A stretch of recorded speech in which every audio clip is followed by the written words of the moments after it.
Chapter 1. The Destruction God Academy in the realm of Dragon Ball. Lies the dimension of nothingness. A vast expanse of purple land hovers silently in the cosmos.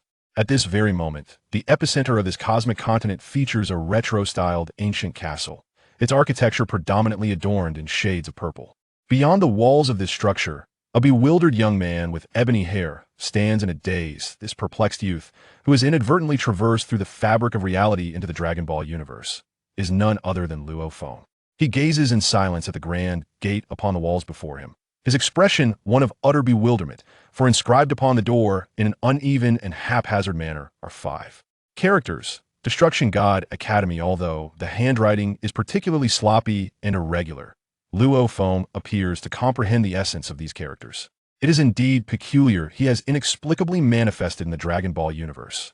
Staring in disbelief at his flawless physique, is this what they call transmigration? How is it that this experience starkly contrasts with his prior knowledge and expectations? It is simply too bizarre. He had previously heard tales of transmigration, often involving protagonists adorned with a halo of fortune, magical artifacts, wise old mentors, and various forms of support, or perhaps the opportunity to cultivate in isolation and ultimately awaken their latent potential to dominate their surroundings. Yet, this seems entirely divergent from what he had envisioned. Why does he feel such an odd sense of dislocation in this place? This lingering sense of confusion is precisely what has kept Luo Feng in a state of bewilderment until now. However, he soon comes to terms with his current predicament. Rubbing his throbbing head, he realizes that the distressing memories are gradually melding into his consciousness. Yes, at this moment, Luo Feng has confirmed that he has indeed transmigrated, and astonishingly, the world he has entered is that of the animated series Dragon Ball. Well, he can tolerate this, yet gazing upon his youthful form elicits a wave of exasperation. Am I truly a legendary scion? A mythical angel? This is not at all aligned with his expectations. Moreover, the location he finds himself in seems to lack any reference within the Dragon Ball lore. What exactly is this Destruction Academy? What is the significance of the Destruction God Academy? Luo Feng slaps his head, overwhelmed by the influx of memories that have surged into his mind, causing him considerable pain in an instant. He has managed to sort through the myriad of recollections. It appears his experience of transmigration is wholly distinct from that of others. He has not inherited the legendary physique of a super scion, nor does he possess the energy of an angel. Instead, he has become a mere apprentice in the Destruction God Academy, an ordinary student among its ranks. This realization leaves Luo Feng utterly speechless. The definition of a god of destruction in the Dragon Ball universe carries a certain awkwardness. They are touted as the pinnacle of combat prowess. Yet it seems there exist beings even more formidable, such as the angels or the supreme entities like the Omni King. However, it is said to be quite weak, yet significantly stronger than the ordinary races. After all, it is known as the god of destruction. Nevertheless, Luo Feng quickly adapted to his current state. Since the starting point is not particularly high, he resolved to pursue excellence in every endeavor. Having traversed into the world of Dragon Ball, he was determined to make his mark in this realm. Indeed, having been granted this opportunity for rebirth, one must seize it regardless of the starting point. The ultimate goal remains the same: to become an invincible entity within this space-time. Soon, a hint of self-deprecation graced Luo Feng's smile. Perhaps he was overthinking. Indeed, the aspiration to become an invincible being and to roam the vast cosmos is a dream shared by every traveler, yet how many truly achieve it? Aside from his own efforts and reliance on his own energy, he realized he could not depend on others. Nevertheless, contemplating such matters was futile. Having been afforded this opportunity, he must utilize it to its fullest extent. At this moment, Luo Feng cast aside all unrealistic notions and began to explore the divine body he had newly acquired. Yes, a body akin to that of a deity. Imbued with the energy characteristic of a god of destruction. From an external perspective, he appeared no different from an ordinary human. This realization brought Luo Feng a profound sense of relief, for based on his memories from a past life, the gods of destruction in the Dragon Ball universe were predominantly represented by various animals or bizarre species. Unexpectedly, it seemed that he had gained a human form, whether by misfortune or fortune, and had also attained the status of an apprentice god of destruction. This alleviated the anxiety that had once plagued his heart. After all, no one wishes to possess a portion of divine power, only to become a peculiar creature. Nevertheless, he sensed a subtle violet aura emanating from within his being, forming an internal cycle that resonated with vitality. At that moment, Luo Feng felt as if he had truly traversed into a martial arts world. The power of the god of destruction flowed within him, akin to the inner strength described in martial arts lore, circulating endlessly. Perhaps this was the unique essence of the God of Destruction's status, yet upon noticing the nameplate of the apprentice God of Destruction hanging from his chest, he couldn't help but feel speechless. It seemed he was indeed an apprentice God of Destruction, which might explain his presence outside the gates of the God of Destruction Academy. With this thought, Luo Feng fully embraced his current state, reveling in the splendid power of destruction within him. Chapter 2. The Ambush of Zampa. The captivating world of Dragon Ball awaited Luo Feng had arrived. With this thought, excitement illuminated Luo Feng's eyes, a glimmer of gold flashing as he focused intently. A shadowy figure, stealthily approaching, stirred a sense of uncanny familiarity within him. Luo Feng was taken aback as he sensed a sneaky presence. What could this be? Suddenly, the elusive figure halted abruptly, seemingly aware of being discovered, yet this was of little consequence, as the figure swiftly vanished from sight. In the next instant, a peculiar wave of energy inexplicably manifested behind Luo Feng. Accompanied by this strange fluctuation, a corpulent silhouette appeared behind him. Behold my triple strike of destruction. Take that, you little brat. With three fierce whooshing sounds, a series of unique gusts rushed toward the back of Luo Feng's head, his spine, and his lower back in a relentless assault. This scoundrel was attempting a sneak attack. A flash of brilliance sparked in Luo Feng's eyes as he promptly reacted. Although he was a modern individual transported to the Dragon Ball universe, he had previously been an aficionado of traditional Chinese martial arts. While he may not have been invincible, he was well-versed in a myriad of martial techniques in his previous life. He possessed a distinctive internal energy cultivation method, and in the Dragon Ball realm, it seemed that the power of destruction bore a semblance to internal martial arts. However, such distinctions had now become trivial at that moment. Luo Feng's mind raced as he swiftly adjusted his body into an optimal position. With three graceful dodges, he narrowly evaded the trio of sharp strikes launched from behind him as Luo Feng elegantly maneuvered away from the incoming attacks. His assailant muttered in disbelief. What? This is impossible. This brat actually managed to evade my triple sneak attack. No way. How could this be? The would-be attacker found himself momentarily stunned, yet Luo Feng was not the type to merely endure blows without retaliating. In that fleeting instant of distraction, he devised a new counter-strategy. Indeed, Luo Feng realized that his martial arts techniques might indeed enhance his resistance against the power of destruction in this realm. With his opponent having launched a sneak attack and now caught off guard, Luo Feng recognized this as a rare opportunity. Even without such an opening, his martial arts foundation would enable him to create a suitable chance, especially given the apparent vulnerability of his foe. At that moment, as the dazed attacker stood there, he was abruptly confronted by a size 45 shoe sole hurtling toward his face. This rascal. He dared to fight back. The assailant, feeling utterly frustrated and disheartened, had initially aimed to surprise this young man with a stealthy attack, only to find that the young man not only retaliated, but did so with the most shameless of tactics. However, dwelling on it further was now of no consequence. Before him, a massive size 45 shoe sole came rushing forward, leaving a deep imprint on the plump face of Hmph. Indeed, the assailant who ambushed Luo Feng was none other than the illustrious God of Destruction from Universe 6. Hmph, however, he now bore the insignia of a God of Destruction Academy member, just like Luo Feng. At this moment, Hmph was merely a student at the Academy, though the reasons for his clandestine appearance at Luo Feng's doorstep remained a mystery. He had chosen a rather intimate manner to greet Luo Feng, yet the significance of this exchange paled in comparison to what followed. With a resounding bang, a colossal shoe print firmly stamped Hmph in place. Accompanied by Luo Feng's formidable force and Hmph's anguished scream, the future ruler of Universe 6 was launched into the air with a crash. His rotund form became deeply embedded in the towering walls of the God of Destruction Academy, leaving an unmistakable D shape imprinted upon it. In that moment, Luo Feng stood in astonishment, marveling at the effectiveness of his strike. To his surprise, his mastery of traditional Chinese martial arts had truly harmonized with the power of destruction, exceeding his expectations. He had anticipated some friction in their integration, yet it appeared that his techniques could seamlessly harness the destructive energy to yield extraordinary results. Perhaps this was the very reason he had been transported to the Dragon Ball universe.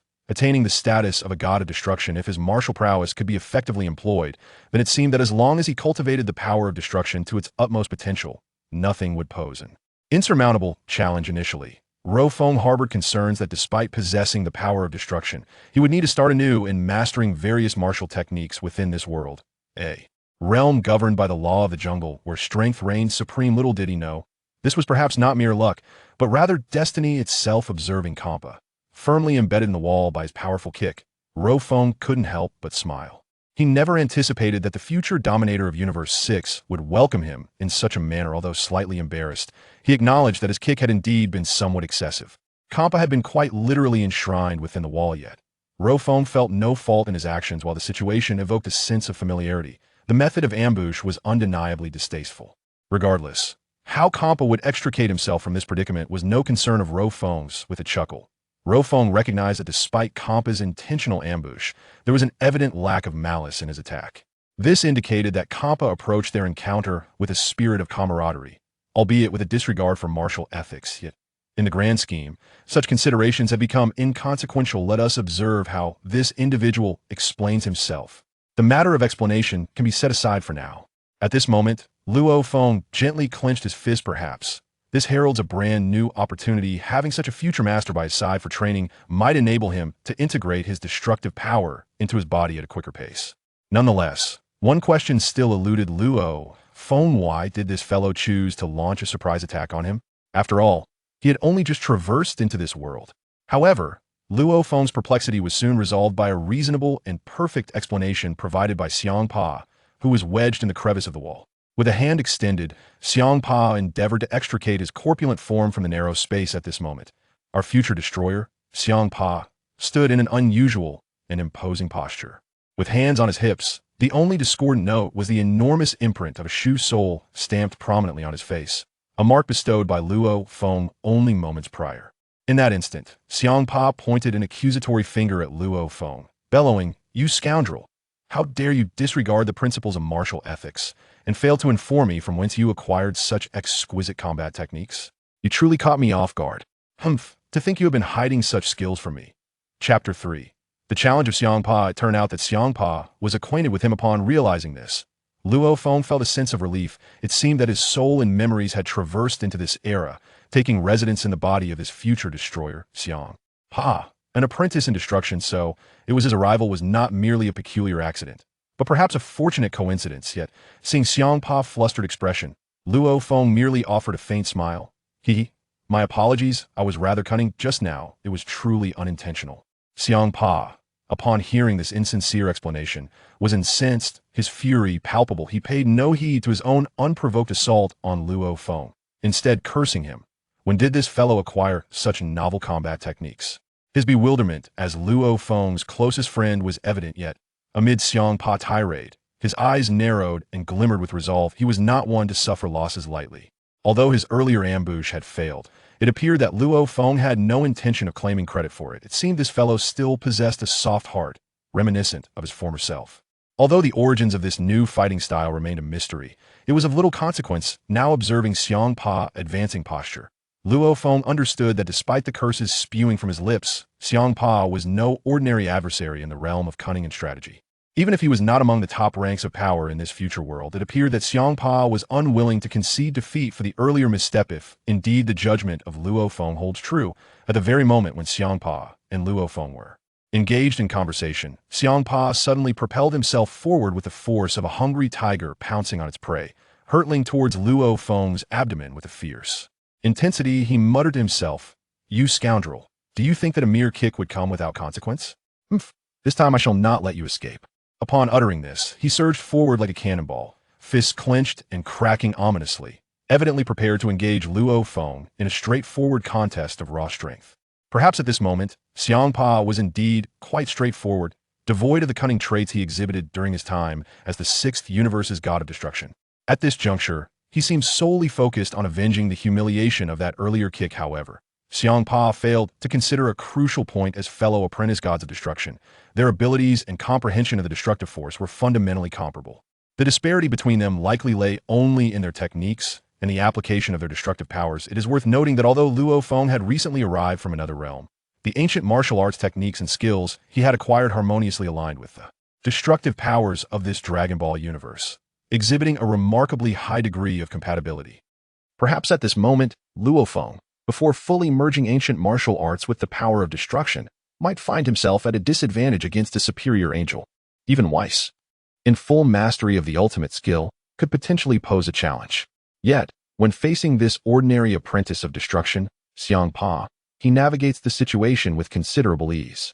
This individual, who couldn't even best him in a surprise attack, now dares to confront him head-on. Luo Feng begins to question just how feeble the original Luo Feng, the sword-heart god of destruction, truly was in hand-to-hand combat prior to his transcendence. However, all of this has become inconsequential, as it is now Luo Feng's own consciousness that governs this body. Although mastering complete control over this vessel and fully unleashing his abilities will require time and adjustment, having Hmph as a sparring partner presents a rare opportunity. Well then, if it is a direct confrontation that he seeks, let this fellow endure some hardship. Although Hmph harbors no ill will, his earlier ambush was a rare provocation. Luo Feng has never been one to indulge such provocations from an adversary. With a swift motion, Luo Feng evades Hmph's fierce assault once more. As he dodges, Hmph momentarily falters in midair. Previously, he had thought that Luo Feng had merely relied on luck to escape, yet in this direct clash, he realizes that Luo Feng did not exert his full strength in their exchange. Instead, he utilized his peculiar and agile movements to evade the attack. Could it be that this fellow has inadvertently acquired Whis' innate memory skill? These thoughts flicker momentarily in Hmph's mind. But the consequence of his reckless impulsiveness soon descends upon him. Observing Luo Feng effortlessly evade his strike, Hmph finds himself under a relentless barrage of fluid and seamless combinations. As Luo Feng glides past Hmph's charge, he delivers a powerful knee strike directly to Hmph's abdomen. With a resounding thud, the very individual who had just been sent flying now bends over in pain. At this moment, he hunched over like a shrimp, continuously expelling sour bile, yet the words he wished to disdainfully utter towards Luo Feng eluded him. However, amidst his garbled expressions, one could still discern his mumbled curses. How could you possibly employ a knee strike? Where on earth did you learn such a technique? Observing Hmph, who clutched his abdomen while retching, Luo Feng felt a tinge of dissatisfaction with his recent maneuver. Indeed, although the knee strike had successfully toppled Hmph to the ground, he could perceive a flicker of unwillingness and defiance in Hmph's eyes. Was it true that this fellow still harbored such thoughts? Very well. Luo Feng had not come to the Dragon Ball world to play the role of a good boy or a docile gentleman. Autocracy. Autocracy was synonymous with various forms of dissent, thus, he would not hold back. With this thought, Luo Feng revealed a benevolent smile. He quietly directed a chilling grin towards the retching Hmph, who was unnerved by the unexpected display. This guy was actually smiling at me. Could it be? As Hmph feared that a colossal footprint was rapidly enlarging before him?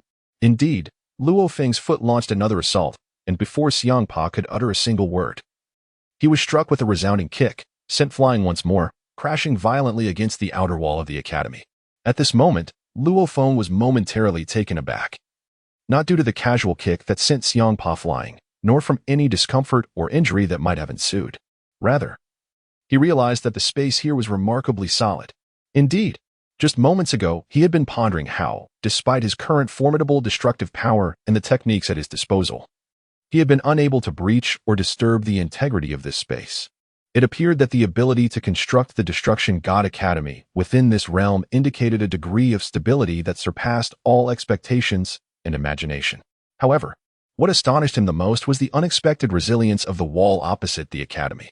Although Hmph's entire corpulent form could be embedded within the wall, once he was freed, the wall began to repair itself autonomously and gradually. No wonder this place was chosen as the site for the Destruction God Academy. It possessed its own unique attributes. Yet, at this moment, Hmph, embedded in the wall, found himself in quite a predicament. At this moment, Hmph was engulfed in frustration. This fellow had inexplicably become extraordinarily powerful, and he had not even been afforded the opportunity to engage in idle chatter. He had come here with a purpose, yet not a single task had been accomplished, nor had he uttered a meaningful word. Once again, he found himself metaphorically pinned against the wall by that insufferable brat, Luo Feng. This was indeed a profound humiliation. Subsequently, Hmph composed himself and made another earnest attempt to extricate himself from the confines of the wall, a predicament that seemed to have become a part of his daily routine.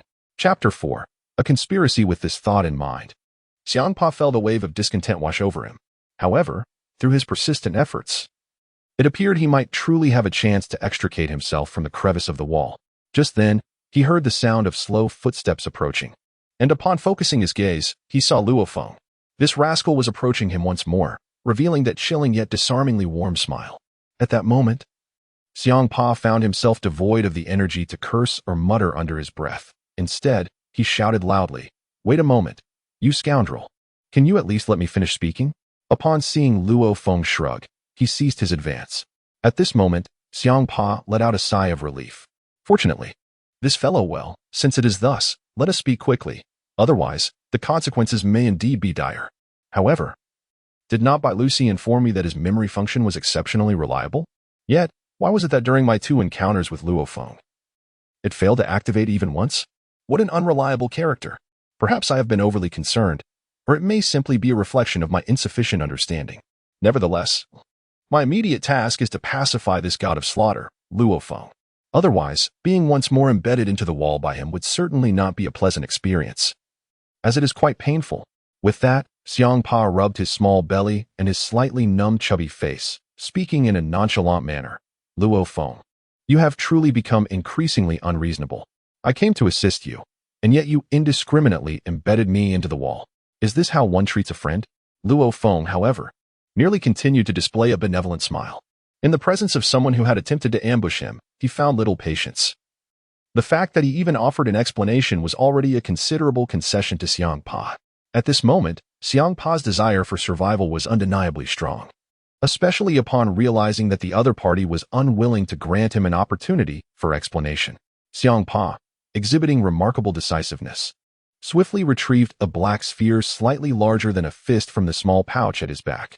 This, indeed, was the primary purpose of Hmph's visit to Luo Feng. Upon gazing at the black sphere, which flickered with faint blue arcs of electricity, Luo Feng was momentarily taken aback, sensing an uncanny familiarity with this object. What could Hmph possibly intend with such an item? Suddenly, it dawned on him. This black sphere was of significant importance, although Luo Feng was not entirely certain.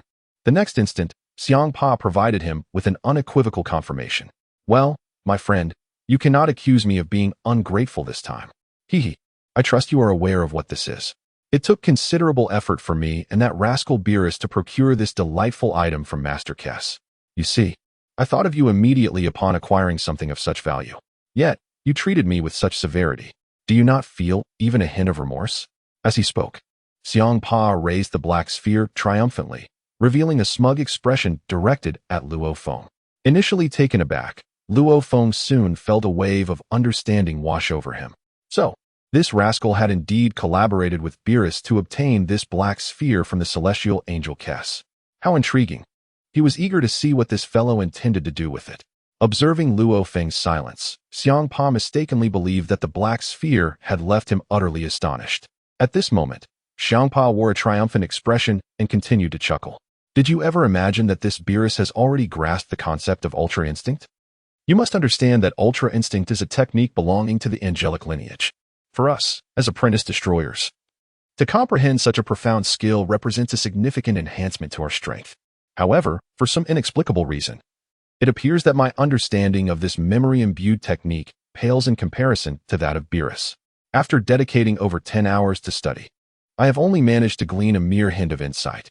I merely intended to practice on you. Yet I truly did not anticipate that I would lack the innate talent in this memory technique compared to that fellow. He only meditated for an hour and has already absorbed a considerable essence of the skill. By the way, I have something good to share with you. But how did you acquire such formidable techniques and abilities? Although your strength and destructive power seem relatively unchanged, I have never witnessed the moves you just executed before. It seems that no one in our Destroyer Academy possesses such skills either." Listening to Hmph's string of explanations and inquiries, Luo Feng came to a complete understanding.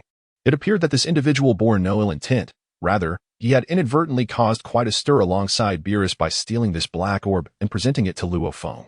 However, Luo Feng had previously been puzzled as to why both Hmph and Beerus possessed a degree of mastery over the memory technique, while other destroyers lacked any proficiency in it. It turned out that the root of the issue lay in the fact that these two had indeed pilfered the gemstone black orb from Angel Kess, suggesting that their ability to comprehend aspects of Ultra Instinct was a stroke of fortune. As for why they targeted Kess, that remained a tantalizing mystery. Yet, it seemed that was a matter for another time. Now, this fellow had shown an unexpected kindness by delivering the stolen crystal orb from Kess directly to Luo Feng and even divulged secrets regarding the memory technique. But wait, something felt amiss. Luo Feng caught a whiff of conspiracy from Hmp's demeanor and actions. Could this individual truly be so benevolent? No, that could not be the case, especially given that this was a treasure stolen from the angel Kess. However, it seemed that Hmp's grasp of the memory technique had now reached a tranquil state. Yet he was unable to master the skill. Was he attempting to divert suspicion elsewhere?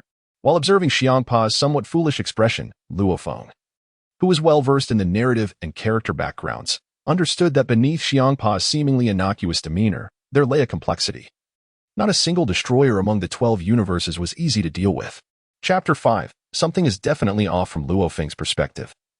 He recognized that each destroyer was a cunning entity. Indeed, was there any information substantial enough to stand out and elevate one to the status of a top-tier destroyer within the 12 universes? Do not utter such naive sentiments that everything hinges on mere luck. It is utterly implausible. All of this is simply impossible. With this thought in mind, Luo Feng found a sense of relief, yet he still felt compelled to maintain a facade of cordiality, for one should never strike a smiling face. Given that Hmph had already expounded at length, Luo Feng had no intention of prolonging their dispute. Instead, he was preoccupied with recalling the sensation of the knee strike followed by 2 kicks, a memory that did not require his conscious effort to retain. In a world like the Dragon Ball universe, where power dynamics reign supreme, one must rely solely upon oneself. Others are perpetually unreliable. Although the Angel Clan possesses an innate memory technique, regarded as a top-tier martial art in this realm, Luo Feng firmly believed that, as a god of destruction, inheriting the bloodline of such a divine entity, he must ultimately harness the power of destruction without succumbing to excess, while the memory technique could instantaneously augment his strength. For the sake of long-term development, it was imperative that he continued to cultivate his destructive abilities and seamlessly integrate his martial techniques into this world to ensure his progress.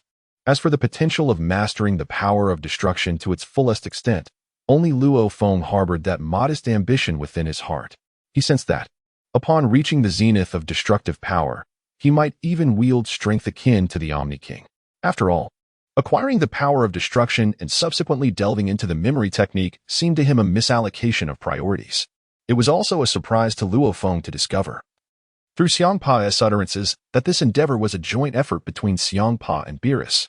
Moreover, Beerus had indeed gleaned a fragment of the memory technique from this treasure. Perhaps this was a serendipitous encounter for both of them.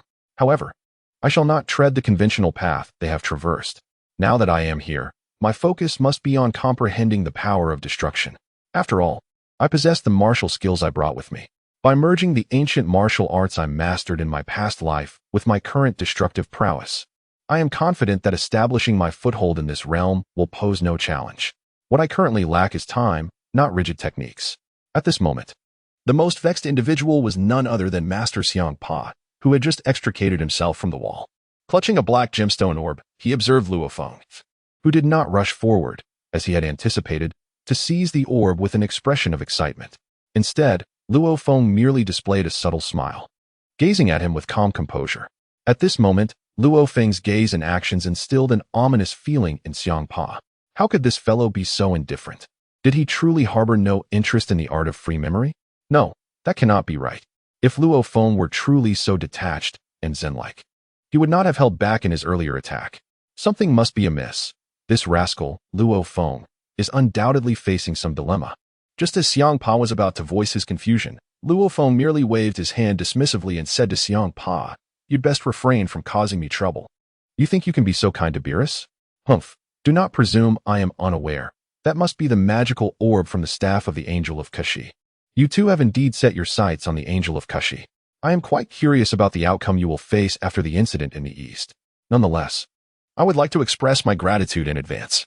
It is flattering that you would think of me for such matters, but as for the art of free memory, at this moment, Kampa and Beerus might be unaware that they have reached a bottleneck in their training as gods of destruction.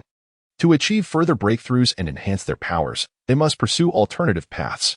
However, unbeknownst to them, as a transcendent being, Luo Feng possesses profound insight into the existence of a particular technique within the realm of the dragon's world, known as the self-memory technique.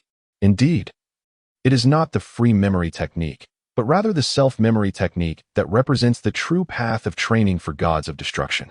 With this realization, Luo Feng began to comprehend his current situation. The ancient martial arts he had brought along were akin to the external techniques of yore, while the power of destruction he wielded corresponded to the internal skills cultivated in his previous existence. To attain a certain level of mastery and self-preservation in this world, it was imperative for him to diligently refine this so-called internal skill, namely, the power of destruction. Presently, Luo Feng felt that his level of destructive power was on par with Hmph, indicating a similar caliber. Yet, it appeared that Hmph's strength ranked among the lower echelons of the gods of destruction. Thus, Luo Feng's immediate priority was to enhance the spiritual intensity and energy potency of his destructive power. With a goal now firmly established, there remained little room for doubt. In light of this, he gently narrowed his eyes, plunging into a new realm of contemplation and enlightenment. At that very moment, Hmph's lewd voice suddenly pierced through his thoughts. Brother Luo Feng, I have a rather unwelcome request. I wonder if we could discuss it. Luo Feng was momentarily taken aback. This rascal, having just been roughed up, still dared to approach him with such a lascivious tone. It was evident that whatever he desired could not be of any good. At this moment, Luo Feng squinted his eyes and revealed a warm smile as he gazed at Hmph. What is it? Speak up. You should be my good brother and wouldn't harm me. Hmph, however, flashed a silly grin and, with a hint of slyness, remarked, I truly have no idea where you acquired such formidable techniques. Clearly, our strengths are on par. Yet in terms of skills, I find myself utterly outmatched by you. By the way, where did you learn this? Your abilities are remarkably concealed. If it weren't for my surprise attack compelling you to reveal your true prowess, we would have remained oblivious.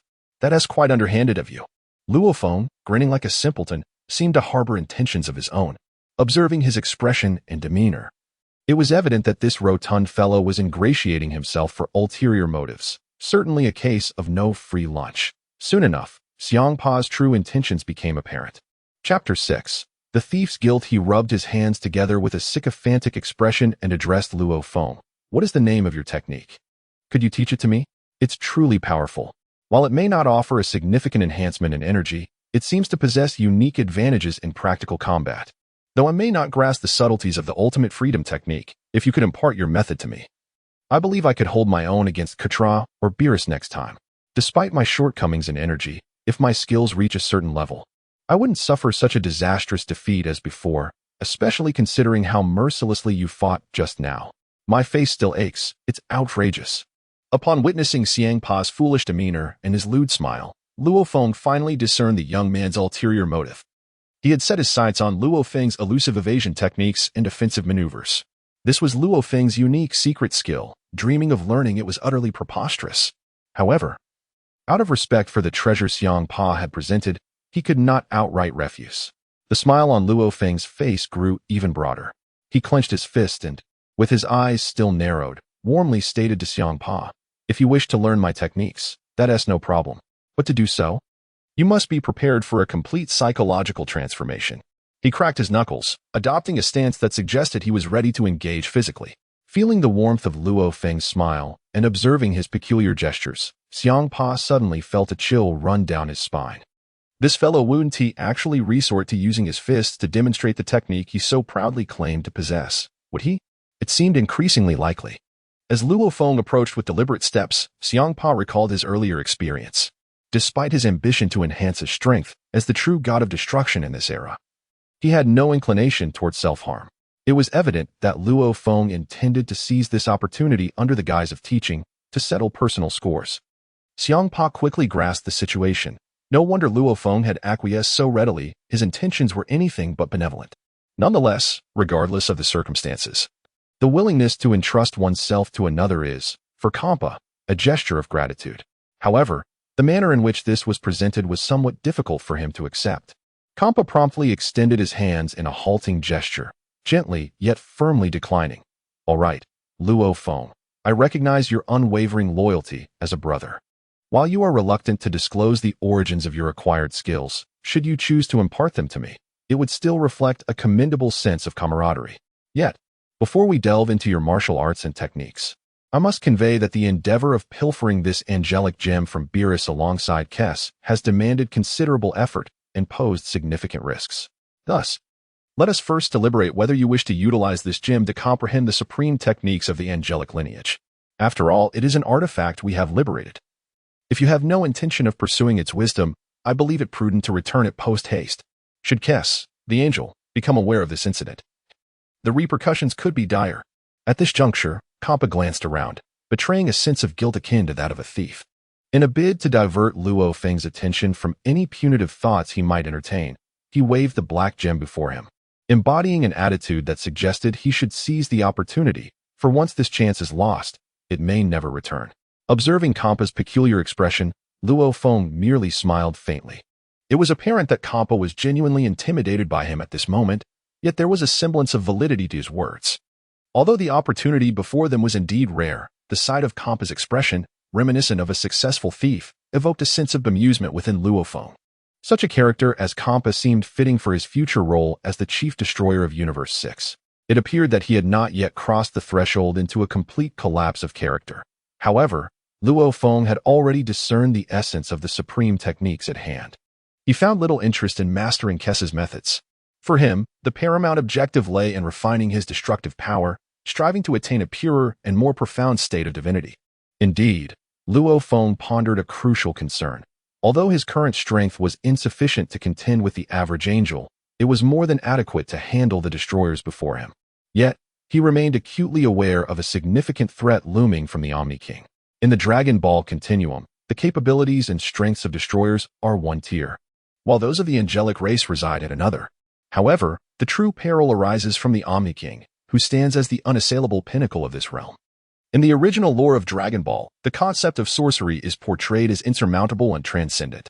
To survive in this world, one must devise strategies to overcome the so-called universal sorcery wielded by the Omni King. This represents the ultimate pursuit he must embark upon. Even if one were to attain the mastery of supreme techniques, it would not suffice against the might of sorcery. Naturally, all of these contemplations must remain concealed within, as they are not matters to be openly discussed. Furthermore, even if a discussion were to occur, in the absence of any semblance of intelligence or emotional quotient in this young man's thought process, engaging in conversation with him is akin to playing the lute to a cow. Perhaps, in a moment of inspiration, Luo Feng conceived a brilliant idea that startled even him. Taking a deep breath, he pondered the possibility that, just perhaps, success might indeed be within reach. At this moment, Luo Feng's mind was consumed with the desire to concentrate the destructive power he currently possessed to its utmost limit. Destruction, after all, entails reducing everything visible to its fundamental structure. If he could indeed hone this destructive energy to perfection, could he not obliterate the so-called magic of the Omni King? Just imagine. When his strength and abilities reached a certain pinnacle, augmented by the prowess and combat skills derived from ancient martial arts. If he could unleash a single strike to utterly dismantle the erasure technique employed by the Omni King, he would finally acquire the true means of self-preservation and a legitimate bargaining chip in negotiations with various factions in this realm. Chapter 7. Angel Kes. With this thought, a significant weight lifted from Luo Feng's heart. Having established a goal and a plan, it was time to act. Procrastination was not in his nature, and being indecisive served no purpose. In a world where power reigns supreme, one must let strength do the talking.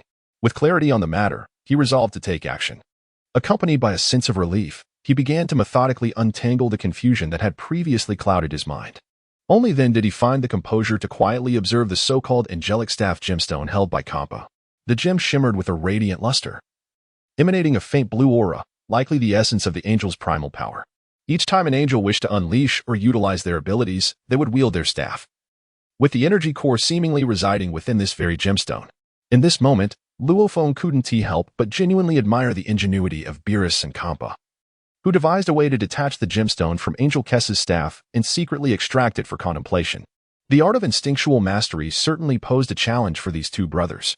Yet, gazing at the blue energy radiating from the gemstone before him, Luo Feng experienced a peculiar epiphany. Meanwhile, Hmph took a deep breath, observing Luo Feng fixatedly staring at the angelic gemstone in his hand, seemingly entranced. Hmph mused to himself. You pretended to be aloof just moments ago, claiming disinterest in the instinctual mastery, yet now you are so intently focused on this gemstone before me. It appears my plan has not entirely failed. Perhaps success is still within reach. Beerus, you may be stronger than I, but in terms of intellect, you are no match for me. With a chuckle, he continued, and you, Luo Feng, you startled me earlier, all just to land a punch. I refuse to believe you are utterly uninterested in the easily attainable instinctual mastery. Just accept the gemstone from my hands.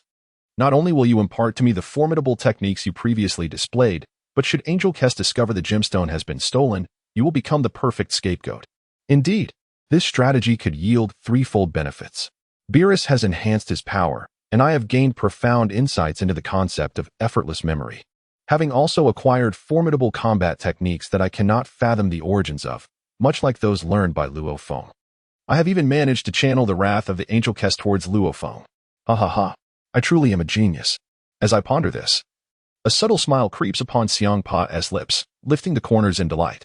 At this moment, however, Hmph remains oblivious to an astonishing event unfolding in the highest office of the God of Destruction Academy. In front of the expansive windows of the office, the Grand Priest stands in his unique manner, with his feet suspended above the ground. His gaze, profound and contemplative, surveys the extraordinary scenery outside the office windows. Purple clouds swirl ominously in the sky, accompanied by violet lightning that dances across the horizon. Massive electric arcs crackle, as if heralding the onset of something extraordinary, striking the various surfaces below with a roar. This remarkable sight is indelibly etched into the eyes of the Grand Priest, a sovereign of the universe. At this moment, he maintains an expression devoid of emotion, fixated on the distant vista, yet within his heart, he is far from the serene exterior he presents. No one knows what thoughts occupy the mind of this eminent figure. Perhaps something significant is about to transpire. Suddenly, a gentle knock at the door disrupts the Grand Priestess' reverie. He senses the interruption, lets out a soft sigh, and then reveals his customary warm smile. "Is that you, Kess? Please, enter," he calls out without turning his head. The door creaks softly, and a figure gracefully enters the Grand Priestess' office, holding a cup of tea. At this moment, Hmph approaches, presenting the Grand Priest with his favorite brew. "Grand Priest, have you returned?" she inquires respectfully, standing poised behind him. At this moment, the esteemed Archmage gently waved his hand and addressed Kurz. "Please be mindful of your words and actions. After all, we are within the confines of the Destruction God Academy. As the headmaster, you need not address me as Archmage or father here.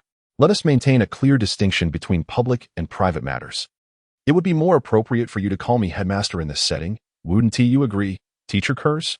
Teacher Kurz felt a twinge of embarrassment due to her earlier slip and the excitement that had overtaken her.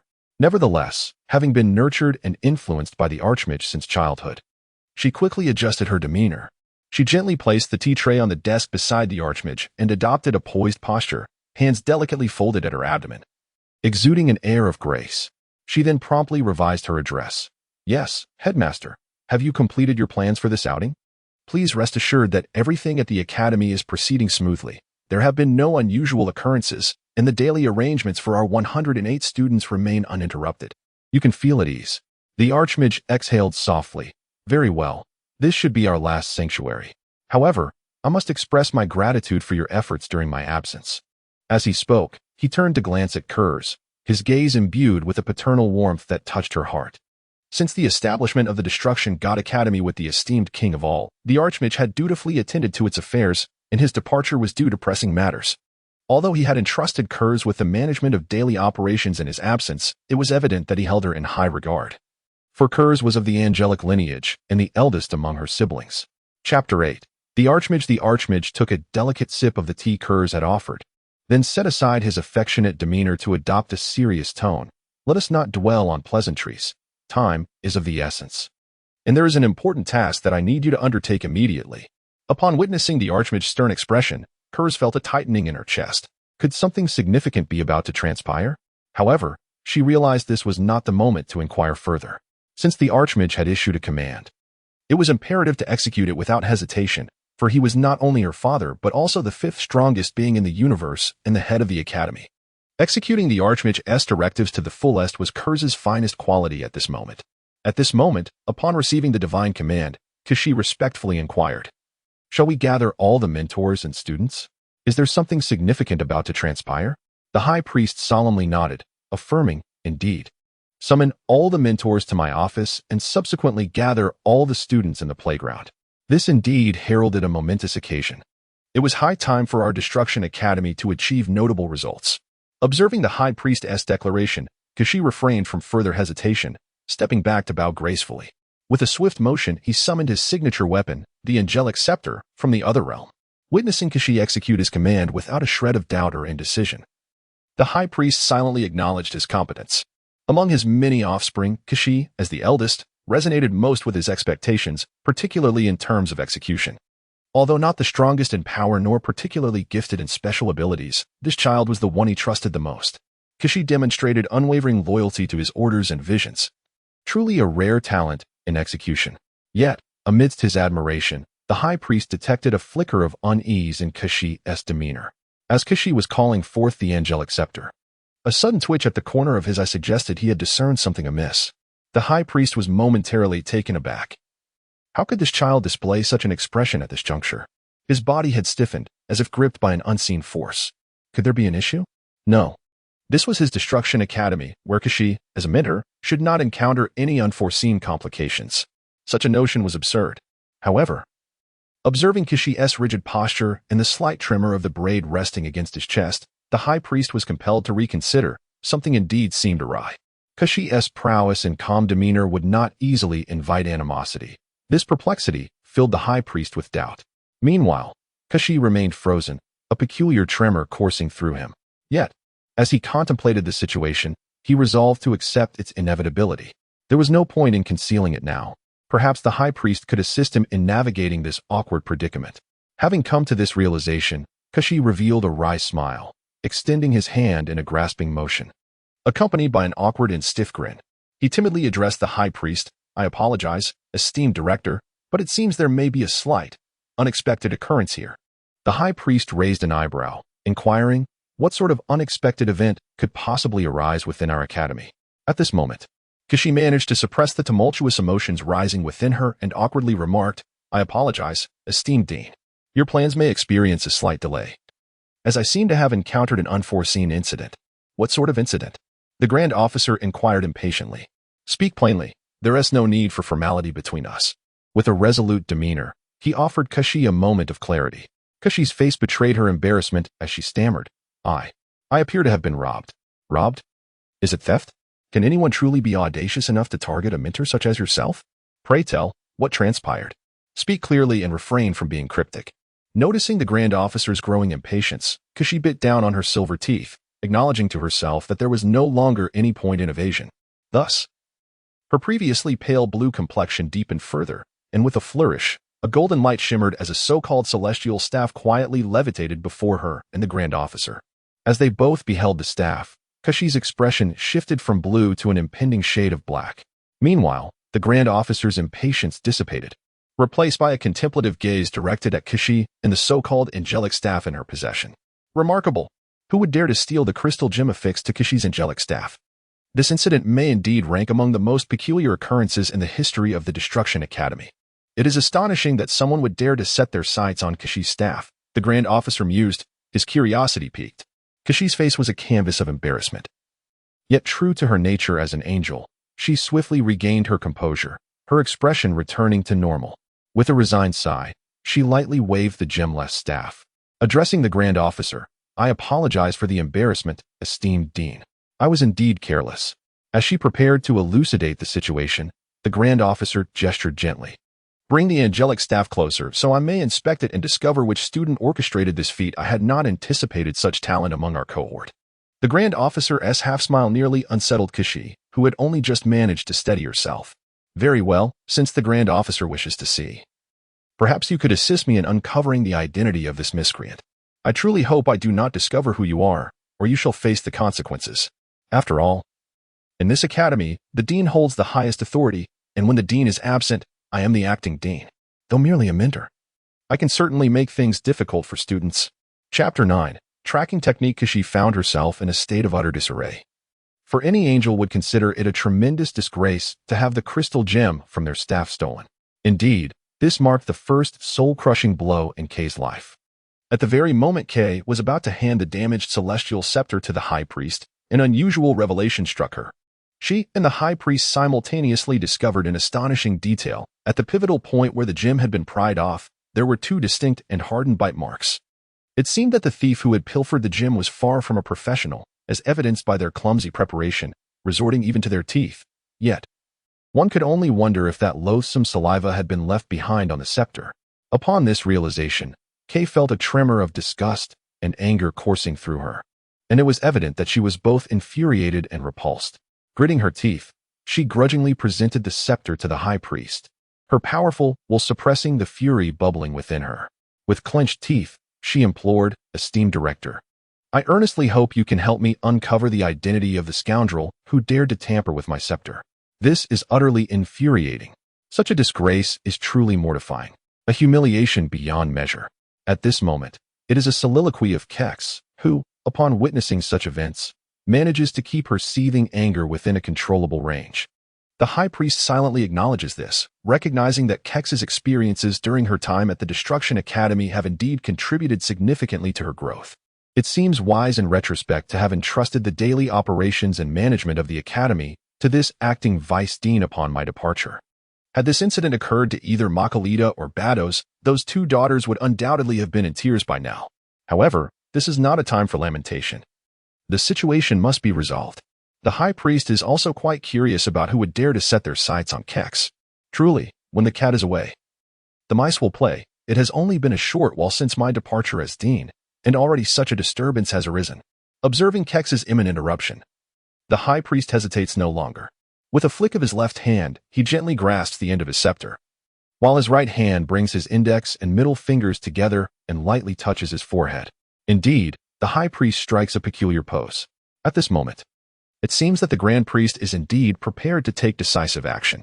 With a gentle touch of his right index and middle fingers to his forehead, a surge of blue-golden energy erupted from his being. Effortlessly, this orb of purple-golden energy was infused between his fingers, and the grand priest softly uttered a command, delicately extracting this blue-golden energy from within himself. With a furrowed brow, he then directed this energy towards the serrated tip of the seraph's staff, suggesting a novel technique of temporal tracing. However, this seemingly routine operation left Kashi, who stood nearby, utterly astonished. Could this be a synthesis of time reversal and tracking techniques? It was truly unexpected that the grand priest had attained such a level of mastery. Yet, this was not the moment for Kashi to be astounded. The true objective was to uncover the real culprit, which subdued her amazement.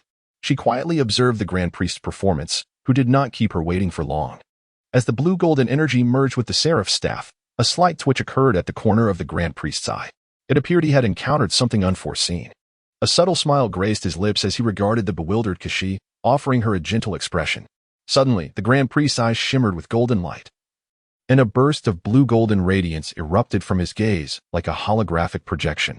Above Kashi and the grand priest, a massive screen materialized, seemingly revealing fragments of memories extracted from the seraph's staff.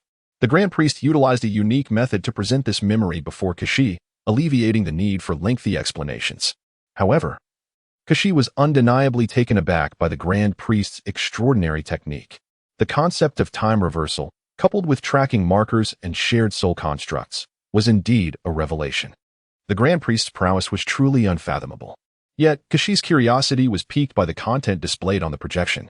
The imagery before them resembled a legendary holographic 3D representation, advancing rapidly as it showcased its visuals. Surprisingly, it depicted a swift rewind, aiming to reveal the precise moment an event transpired with the staff. At this moment, the staff lay quietly within Kashi's meticulously crafted secret space, as if nothing had ever occurred. As time progressed, a golden hexagonal rune began to emerge within this concealed rift of time and space, within Kashi's private storage realm. This appears to be a spatial formation, and I never anticipated that anyone would still employ such a technique. However, the subsequent scene shattered Kex's imaginative limits, for within the spatial formation, a small black hole resembling a vortex quietly hovered. Astonishingly, from this black hole emerged a plump cat paw, which roamed through the space, incessantly searching for something and seizing whatever it could find. Suddenly, the cat paw grasped the handle of a staff before it, and with a slight tremor, it yanked the staff out of its spatial confinement. The ensuing events once again redefined Kex's understanding, revealing the origin of the 2 bite marks left on the staff. At this moment, Kex's complexion had notably deteriorated, exhibiting a hue of blue tinged with black. The power and abilities of the high priest were indeed formidable. The figures and faces of the 2 petty thieves materialized before her, along with the entire act and sounds of their misdeeds, vividly displayed in Kex's sight. Chapter 10.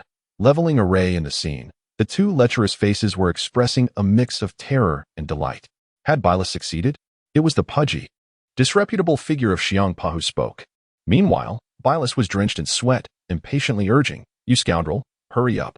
My divine power is nearly depleted. I never anticipated that this alchemical art would yield such results. Although we managed to open a brief spatial passage through this alchemical array to retrieve Kex's staff, it seems I can't hold on much longer. Hurry up." Seeing Beerus drenched in perspiration, Hmph recognized the gravity of the situation. This was not a moment for celebration and joy. After all, they had merely summoned Kex's angelic staff from her storage space through the alchemical array. It appeared their objective was far from complete.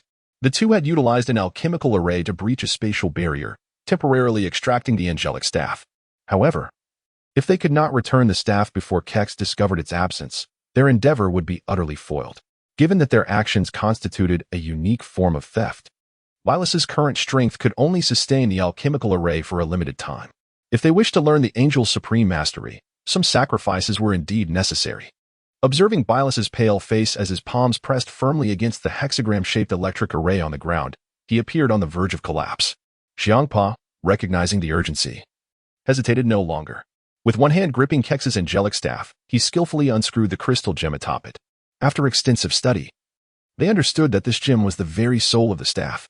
If they could completely detach it, their plan would be deemed successful.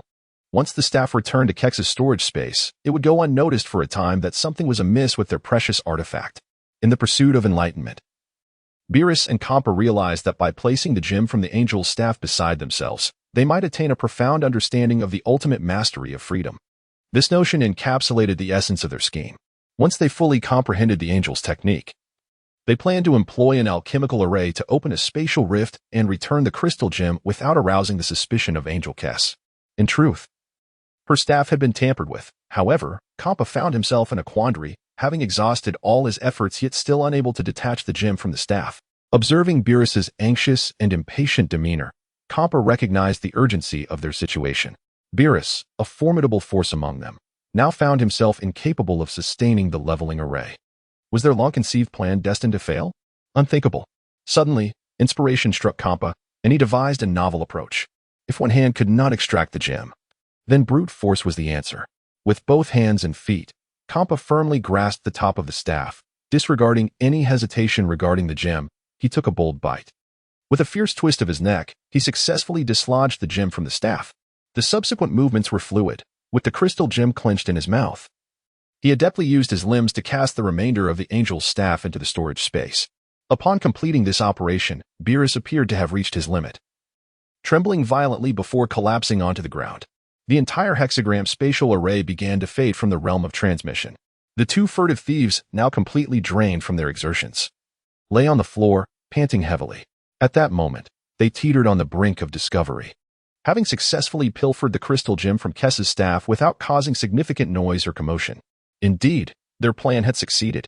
As they exchanged breathless pleasantries, the high priest, observing the scene before him, couldn't help but twitch at the corners of his mouth in disbelief. With a slight shake of his neck, he returned to Kes's storage space.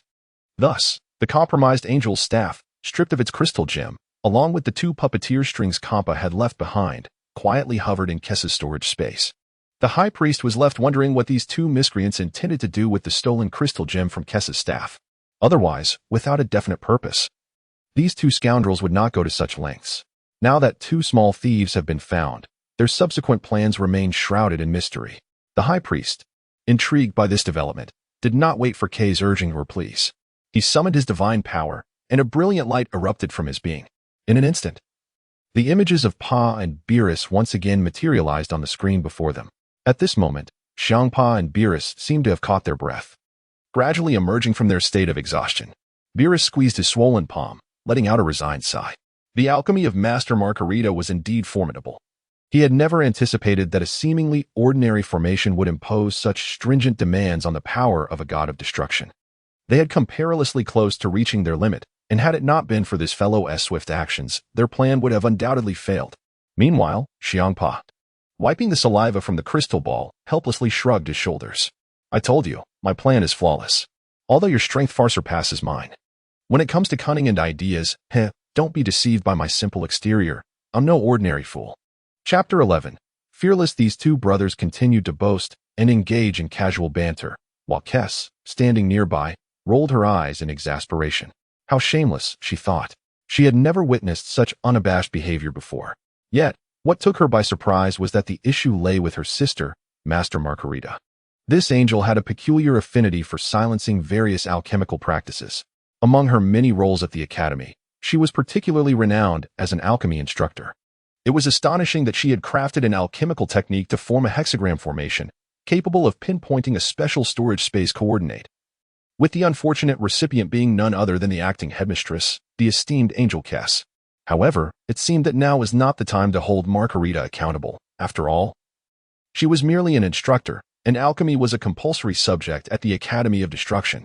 The Grand Priest, observing the antics of the two brothers with a bemused expression, was genuinely surprised to find such talent within the Academy. Subsequently, the performances of Hmph and Beerus aligned closely with the Grand Priest's expectations. Hmph wiped the saliva from the crystal gemstone onto his trousers and casually handed it to Beerus. "What do you think, Beerus?" "Take it and contemplate its significance. This must be the essence of the angel race's mastery of the ultimate state of being." I seem to have a slight ache in my teeth. "Why don't you go first? Your strength and comprehension far exceed mine. You are aware that the trial competition is about to commence. Although you ranked among the top 3 in the last trial, this time feels somewhat different. It's not just about strength and ranking. I sense a subtle unease. Perhaps I am overthinking, but it's prudent to secure some assurance. I am puzzled as to why Master Whis has been reluctant to impart the ultimate state of being to us. However, I've considered that if we can cultivate it to a certain level, we will surely stand out in this upcoming competition. Please, go ahead, regardless of strength or comprehension. You have imparted much knowledge upon me. Had it not been for your unwavering efforts, we would not have accomplished such an immense undertaking. However, in terms of grasping the essence of the supreme freedom technique, we must seize the moment. Time is of the essence, after all. The window of opportunity to deceive the Angel of Kess is fleeting.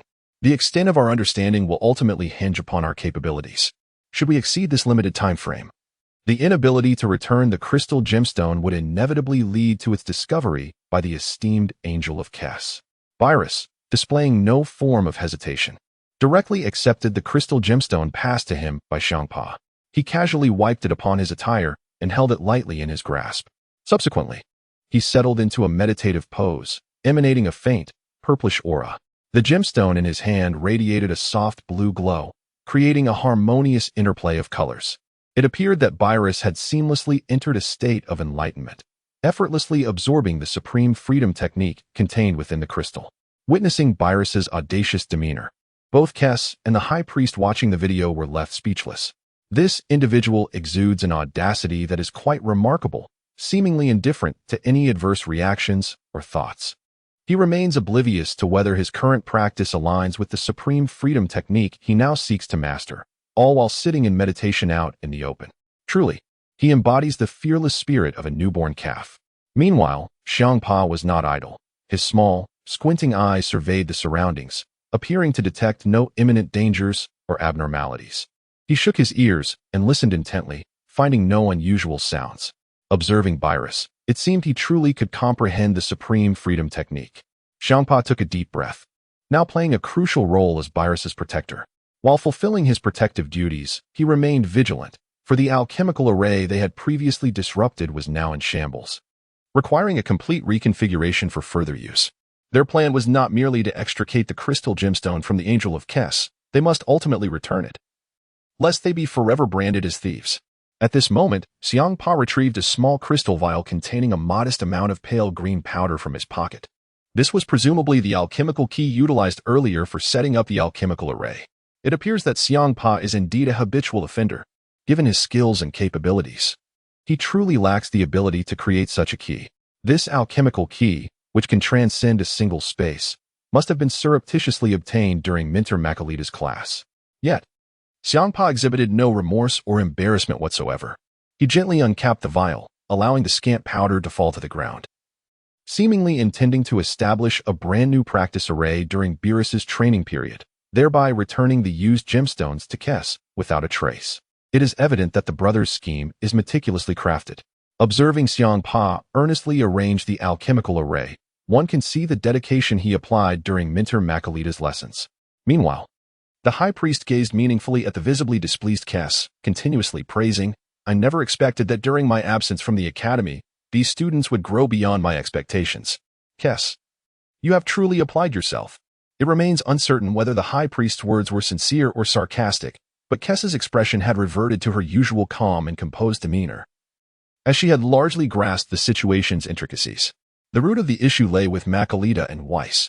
That scoundrel Whis, for reasons unknown, had failed to fully impart the principles of the ultimate state of freedom to the students of the Destruction.To Academy. This oversight has inspired the students to develop novel thoughts and methods, which is hardly surprising, as all students here exist with the sole purpose of becoming stronger. Chapter 12. Detrimental yet useless. Knowing of such profound techniques yet being unable to master them indeed left them restless. However, their methods were undeniably somewhat unscrupulous. Nevertheless, Makalita brought Kes a sense of solace. This seemingly inconspicuous younger sister, who usually indulged in trivial potions and incessantly spoke of alchemy, was, as an alchemy instructor, making her mark. It was indeed unexpected for her disciple to devise a method to breach otherworldly spaces using the alchemical array. Yet, Kes felt an unsettling dissonance regarding this matter. The failure to impart techniques might stem from the student's foundational skills not reaching the requisite level of destruction god power. Therefore, practicing the ultimate state of freedom could be more harmful than beneficial, a truth Kes understood all too well, as her primary role was to instruct foundational techniques. The objective is to lay a solid foundation for these aspiring deities of destruction, facilitating their comprehension of the fundamental powers and techniques associated with their divine roles. Only after reaching a certain threshold of strength will Whis impart the so-called ultimate techniques, known as the free and unfettered arts. When both the free and unfettered arts and the techniques of destruction attain a significant level, they may perhaps grasp an entirely novel and unique method known as the self-realized arts of destruction. This is an unwritten rule within the academy, a tacit understanding among their mentors. However, it was unexpected that these two eager individuals would resort to such tactics to manipulate her angelic staff. Observing the fluctuating expressions on Kes's face, the high priest immediately discerned her thoughts. As the head of the entire Academy of Destruction, the high priest naturally possessed his own composure. With a subtle smile, he reflected that the question of right or wrong had become somewhat trivial. What truly mattered was the students' ambition and their willingness to strive for improvement. Although their methods might be deemed slightly unscrupulous, they were not entirely indefensible. How these two young men would navigate the subsequent events piqued the high priest's curiosity, especially since they had devised an entirely new electrical formation. He was intrigued to see how they planned to execute their strategy flawlessly, particularly as Kes had yet to realize the implications of their actions as perceived by Beerus and Hmph. If they could manage this endeavor with impeccable precision, the high priest might very well reassess his opinion of Beerus and Hmph. One of these young men was notably powerful, while the other possessed a keen intellect. Perhaps they were indeed the talents he sought. After all, following his recent excursion, the high priest returned equipped with a fresh approach to challenges. Yes, this journey had instilled in him a profound sense of urgency. As the academy was a place of tranquility, yet it was fundamentally a breeding ground for talent. Had it not been for the looming crisis and difficulties, neither he nor the other angels would have invested so much effort into establishing this so-called Academy of Destruction. Moreover, the academy would not entirely conform to their ideals, as those who graduated would inevitably assume significant responsibilities in the future. However, now was not the time for such reflections. The thoughts of these new secrets and the high priest's intentions would indeed need to be put into action in the near future. Although Hmph and Beerus's selections were not without merit, the high priest's return was primarily in preparation for tomorrow's trial assembly, which would be markedly different from previous years, brutal, terrifying, and exceedingly bloody. Yet, the unfolding scene abruptly interrupted the contemplation shared between the high priest and Kes. In the image before them, Beerus, initially seated in a meditative pose while grasping a crystalline gem, suddenly exhibited a subtle shift in the purple aura surrounding him. A pale blue arc of electricity began to dance around Beerus, crackling with radiant brilliance. This individual, could it be? The high priest felt a twinge of astonishment at Beerus's extraordinary display. Indeed, this young deity, Beerus, has astonishingly grasped a portion of the Ultra Instinct technique in such a brief span of time. Chapter 13. Concealed brilliance has truly led to his success. Xi's, equally astonished, gazes at Beerus on the screen, realizing that this lad possesses a remarkable talent for destruction. It is impressive that he could comprehend Ultra Instinct solely through his crystal gem. It seems I have underestimated him, for he is indeed a master of concealment. As the Grand Minister and Xi's express their astonishment, the blue electric aura surrounding Beerus intensifies. Even Hmph, who had been meticulously crafting a summoning diagram, is momentarily taken aback. Can it be? Such talent and insight in Beerus far surpass my own. I wonder how far he can advance in the realm of Ultra Instinct and to what pinnacle he may ascend. However, Hmph's brief distraction disrupts the alchemical diagram he was drawing on the ground, resulting in a sudden explosion that obliterates his nearly completed creation. Now, it is Hmph's turn to be astonished. Alchemy. It is indeed profound. While its power is immense, it cannot be interrupted or disturbed. This lapse in concentration has led to the complete loss of his alchemical diagram. Gazing at the scant materials remaining in his possession, Hmph shakes his head in exasperation, realizing that he is in quite a predicament. At that moment, as Hmph wallows in his dismay, Beerus gently opens his eyes, exhaling a long breath imbued with a hue of blue and purple. It appears that this young one has truly mastered Ultra Instinct to a certain extent. Beerus smiles slightly. Hmph, it's your turn. By the way, why is your infernal diagram black? Hmph, resigned, raises his hands in surrender. Just now. The moment you broke through and learned Ultra Instinct, I accidentally lost focus. You know how demanding Master Margarita's alchemical diagrams are of the operator. Now, I am uncertain if the remaining materials will suffice to set up a teleportation array. This is truly troublesome. However, Beerus waves his hand dismissively. Time is of the essence. So let us not dwell on this trivial matter. You must quickly grasp the Ultra Instinct contained within the crystal gem. It seems this method is indeed effective. Although my understanding of Ultra Instinct is also limited, it is certainly better than having none. Proceed. I will handle the remaining aspects of the electric diagram.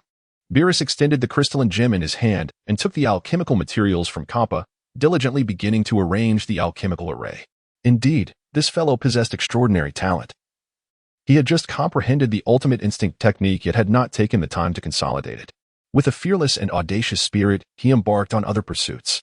Hmph, well aware of the urgency of the moment, understood that this was not the time for hesitation. He grasped the crystalline gem with one hand and slowly settled into a meditative position, quietly seeking understanding. However, this proved to be somewhat challenging for him. Even if Whis were to guide him step by step, it was uncertain if he could grasp it, let alone utilize such a dubious method. As he gradually contemplated the passage of time, sweat began to bead on Beerus's forehead as he made a startling discovery. He was running low on alchemical materials. Beerus, being a decisive individual, upon realizing the insufficiency of the experimental materials, discarded the empty vials to the side and settled into a meditative posture, continuing to consolidate and comprehend the ultimate instinct he had just learned. Meanwhile, Hmph was ardently striving to master the angelic clan's ultimate skill, the ultimate instinct technique. Time passed slowly.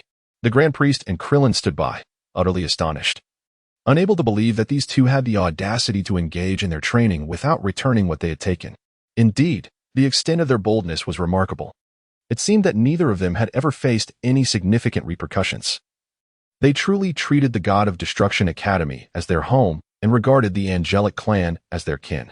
As time gradually progressed, Hmph exhaled deeply, lamenting, Beerus, you truly are impressive.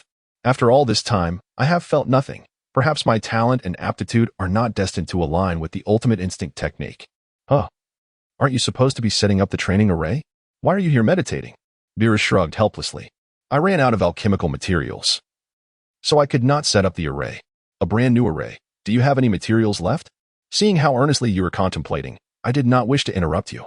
I can only consolidate my own realm and the ultimate instinct I have just learned. Hearing Beerus express such nonchalance, Hmph's heart jolted with alarm. What do you mean you lack materials? The array setup has failed. What shall we do? You mentioned earlier that I still had a portion of materials remaining? I only have this last bit from Master Margarita. Now we are in quite a predicament. At this moment, Hmph was utterly flustered, devoid of any interest or inclination to continue comprehending the Ultra Instinct technique. After all, it seemed he had inadvertently stirred trouble with Beerus. The failure to return the crystal gem would be a significant affront to Angel Whis, a most humiliating disgrace. Contemplating this, Hmph was gripped by an overwhelming sense of dread, for the entire scheme had originated from his own proposal. Now, although Beerus had mastered the Ultra Instinct, the consequences of enraging Whis were a grave concern. Should their actions and plans be exposed, the repercussions among the disciples would be dire. The mere thought sent shivers down Hmp's spine. Observing Whis' typically gentle demeanor, one could only imagine the calamity that would ensue if his ire were provoked. Alas, his meticulously crafted plan had suffered irreparable damage due to a minor misstep. What should he do now? Noticing Hmp's anxious and perspiring visage, Beerus calmly remarked, "Why the panic? I have already mastered Ultra Instinct. If there is trouble, let it be directed at me. What do you have to worry about?" Hmph, rolling his eyes in exasperation, retorted, "What do you understand? This is a genius plan crafted by a brilliant mind. Although there has been a slight oversight, it won't plunge us into an abyss of despair. Yes, there is a plan B. Indeed, I hadn't elaborated on plan B with you yet," Hmph continued. Beerus raised an eyebrow, puzzled. "What do you mean? Are you suggesting we boldly approach Whis and confess our deeds?" Hmp's eyes darted around before he chuckled mischievously. "Fear not, I have a reliable strategy." Beerus waved his hand, sighing, "All right, I shall handle the execution while you, Hmph, are more adept at strategizing. What devious idea do you have?" Hmph grinned slyly. "Have you forgotten I have a good friend named Luo Feng? What does he have to do with this?" Beerus inquired. Hmph laughed triumphantly. "What does it matter? He will serve as our backup. Since we cannot return the crystal gem, let us bestow it upon Luo Feng. You have grasped Ultra Instinct, while it seems I have no affinity for it. Thus, since the gem remains unreturned, let us find a substitute. By gifting this crystal gem to Luo Feng, we achieve multiple objectives while cultivating favorable relations. Even if Whis learns of this, most of his wrath will likely fall upon Luo Feng. Haha, I truly consider myself a genius." At that moment, Hmph, with a cunning smile, became even more self-satisfied, while the ever-exasperated Beerus covered his face, expressing his frustration. "You, my friend, are always so chummy with Luo Feng, aren't you?" Yet, Hmph, brimming with pride, replied, "Of course, brother. Isn't brotherhood meant for mutual benefit? He enjoys the finest delicacies with me, and at a critical juncture, wouldn't he help us share the burden of our endeavors? I am well aware of this fellow's character. Though he appears rather timid, he harbors a hidden ambition. However, his power as a god of destruction remains on par with mine, showing no significant disparity. In the Academy of Destruction, he is not particularly distinguished. Now, with this opportunity to effortlessly grasp the ultimate technique of freedom, how could he possibly resist the allure? Indeed, this is the plan. If we both accept the Academy's punishment, perhaps we may falter, but if we involve Luo Feng or your companion Kara, we should significantly bolster our chances of weathering this calamity. Provided you keep the knowledge of mastering the ultimate technique concealed, I shall manage everything from here. I refuse to believe that he lacks interest in becoming stronger. Once any one of them accepts this crystalline gem, it will be akin to relinquishing a scalding hot yam. Haha, I truly am a genius." With that said, Hmph clutched the crystal ball and laughed heartily, showing no signs of distress over his inability to master the ultimate technique of freedom. At this moment, Beerus wore a look of disdain, indicating that he did not recognize the despicable and shameless rotund figure before him. The actions of these two individuals prompted a profound reevaluation of the destruction god candidates in the minds of the Grand Priest and Kess, who had merely assumed they were merely pursuing formidable power. Little did they expect that among them existed a peculiar figure like Hmph, whose prowess was mediocre and intellect unimpressive. However, when it came to cunning tactics and bizarre ideas, he indeed broadened the perspectives of the Grand Priest and Kess. Upon reflection, one could not help but regard him as a genius. It was no wonder that Hmph, with his scant abilities, thrived within the ranks of the Destruction God Academy. Chapter 14. A rare opportunity. At this moment, an incongruous, silvery laughter echoed from the entrance of the dean's office, a sound that playfully tickled the ears of the Grand Priest and Kess. Recognizing the voice even before the person arrived, Kess raised an eyebrow, aware of who was approaching. Soon after, a gentle and warm voice floated in. "Dean, I have returned." "Grand Priest, may I enter?" The Grand Priest smiled subtly. "I wondered who it was." "It turns out to be you, Margarita. What brings you here, my dear girl?"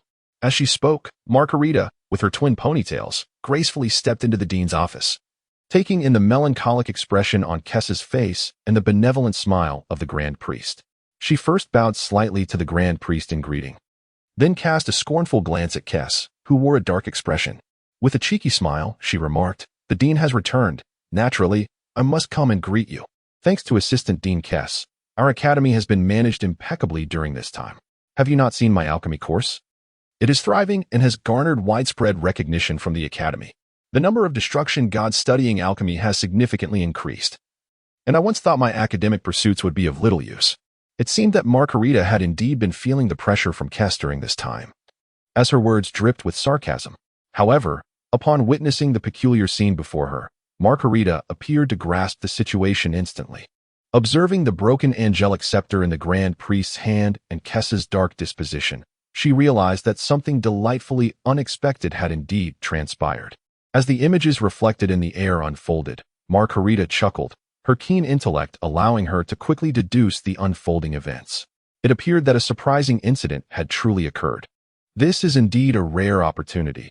Perhaps it would be wise to mock Klex in the presence of the esteemed high priest. Otherwise, the indignities I have endured in the academy would have been in vain. The serendipity of the moment was evident on Klex's face, which bore a smug smile.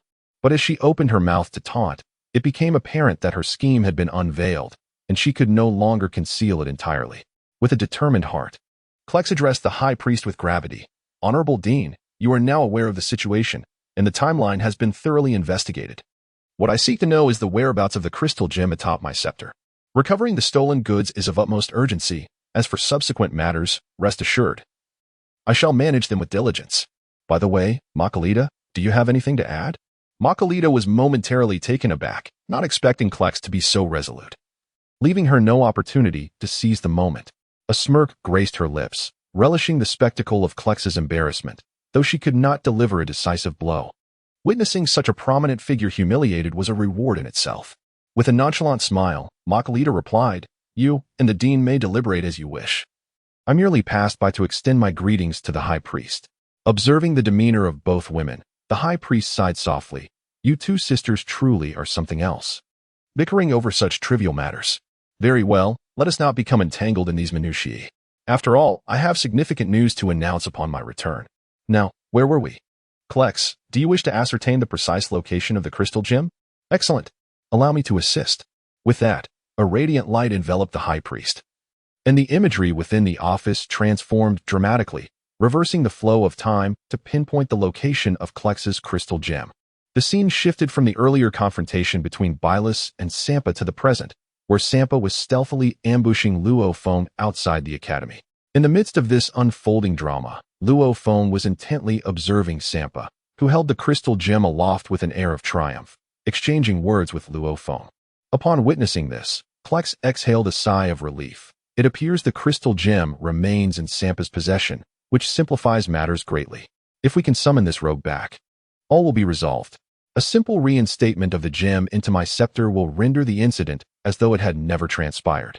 As for how to punish the scoundrels Beerus and Compilator, that is a matter for another time. For now, it is imperative to minimize minor losses to prevent that wretched Makalita from seizing the opportunity to gloat. Otherwise, should she exploit this situation, the ensuing complications could indeed become quite burdensome. It seems Makalita has grasped the circumstances at hand.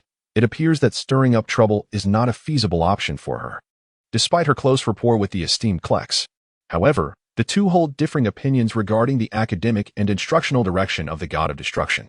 Chapter 15. Strengths and Weaknesses. Makalita has a particular fondness for her studies of heart cultivation and hopes that her students will dedicate their utmost efforts to this discipline. Conversely, Klex understands that, for the Academy of Destruction, mastery of destructive power is the foundation of their institution. A qualified mentor must focus intently on enhancing the fundamental strength of the God of Destruction. Although both possess their unique strengths, the High Priest, as the ultimate authority of the Academy, deems Klex's philosophy to be more sound. Therefore, during the High Priest's absence from the Academy, the authority of acting headmaster was entrusted to the angel Klex. Despite Makalita's significant dissatisfaction with this decision, it is ultimately a command from the High Priest, leaving her with little room for rebuttal. Nevertheless, she finds some satisfaction in witnessing Klex's misfortunes. Yet, it appears that an opportunity has been slightly missed. Though a tinge of disappointment lingers within her, she delights in Klex's predicament. However, the swift discovery of the crystal gem atop the angelic scepter brings Makalita a quiet sense of relief. After all, from my earlier recordings and recollections, I am aware that the mischievous Hmph pilfered her alchemical materials during her class, which led to the theft of the gem from Klex's scepter. The origins of this debacle surprisingly, seemed to intertwine with her own involvement. If one were to argue, she could be considered an accomplice to both Hmph and Beerus. Well, since that is the case, let us not delve deeper into this matter. For now, it is time to observe the unfolding spectacle. Indeed, watching the commotion is rather amusing, and should an opportunity arise, using this incident to mock Deerklex will surely be a source of joy. Observing this attitude, the high priest could only shake his head slightly. His entourage of offspring is increasingly eccentric. For such a trivial matter, they have stirred up quite the ruckus. It seems their rivalry exists in a state of healthy competition, devoid of the underhanded schemes he had anticipated, remaining well within the realm of control. Meanwhile, in the scene depicted, Hmph and Luo Feng encountered an entirely unforeseen twist. As Luo Feng gazed thoughtfully at the crystal gem in Hmph's hand, he abruptly turned and walked away with an unusual decisiveness, showing no inclination to engage in conversation or to take the gem. After contemplating for a moment, he simply turned and left, leaving Hmph astonished by his unexpected resolve. How could this individual display such a lack of interest in the easily obtainable ultimate freedom technique and divine power? This was illogical. Did he truly lack the ambition to grow stronger? If he had no desire for strength, what purpose did he serve in disrupting the divine academy? The pursuit of true power was the essence of the destroyer god. Was this fellow merely here to spectate, like a passive observer? However, from their past interactions, Luo Feng did not seem like someone who would simply be a bystander. Yet, his decisiveness revealed no hesitation or reluctance.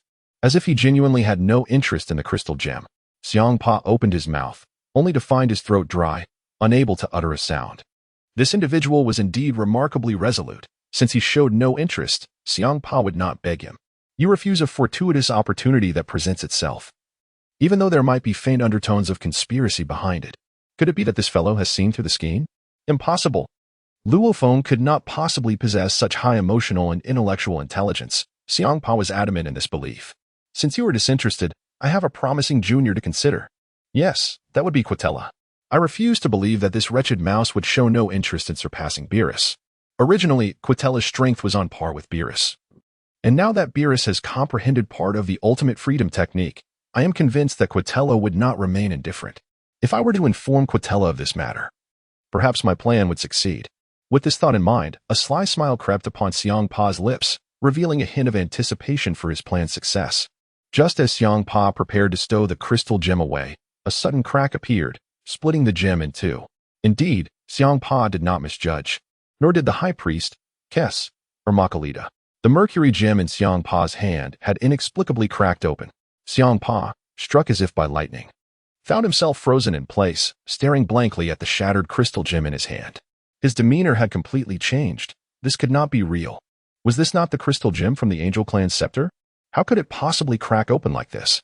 The sight of the broken gem sent waves of despair through Hmph, as if 1,000 wild horses were stampeding through his mind. He was utterly speechless. This was a legendary artifact, a pinnacle among divine treasures. How could such a calamity occur? Even if it were to break, I could have tolerated it. But for it to shatter in my hands? This was a grave predicament indeed. At this moment, Hmph's mind had become thoroughly ensnared in a state of chaos. Just moments ago, he had been plotting against Luo Feng and Ketla, but now his sense of triumph had vanished without a trace. Hmph was now preoccupied with how to explain to Kes and Beerus the matter of returning the crystal ball and the precious gem. In an instant, he realized the gravity of the situation. If the only offense was the fabrication of his own crystal gem for the purpose of mastering the Ultra Instinct technique, it would merely constitute a minor transgression deserving of a slight reprimand.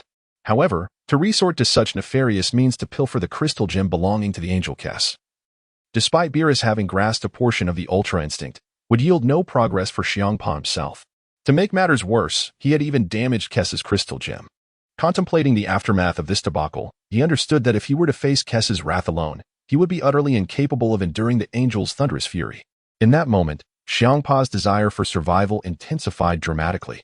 He clenched his hands, wishing to use his divine power to reassemble the shattered crystal ball, but it was futile, as the gem had already fractured. Even the high priest would require considerable effort to fully restore it, a task far beyond the capabilities of a mere lowly destroyer apprentice. Meanwhile, Luo Feng remained indifferent, merely gesturing for him to take care and slowly making his way back into the academy, showing no interest in entangling himself further in this murky affair with the inept Hmph. However, despite Luo Feng's resolute departure. A sudden and intriguing insight had surged into his memory upon gazing at the crystal gem in Xiangpa's hands. Chapter 16. A New Understanding. Indeed, he did not need to physically touch it. Merely gazing upon it revealed that this gem was entirely distinct from ordinary stones, imbued with immense memories and energy. Through the special memories emanating from the gem, Luo Feng felt as though he had received a sliver of inheritance and a novel comprehension.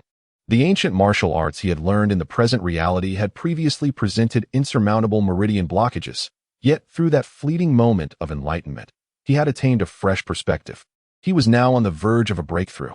This was an unparalleled opportunity, if he did not seize this moment to cultivate and elevate his martial prowess. When else would he? As for all that Xiangpa has said, it seemingly bears no relation to oneself.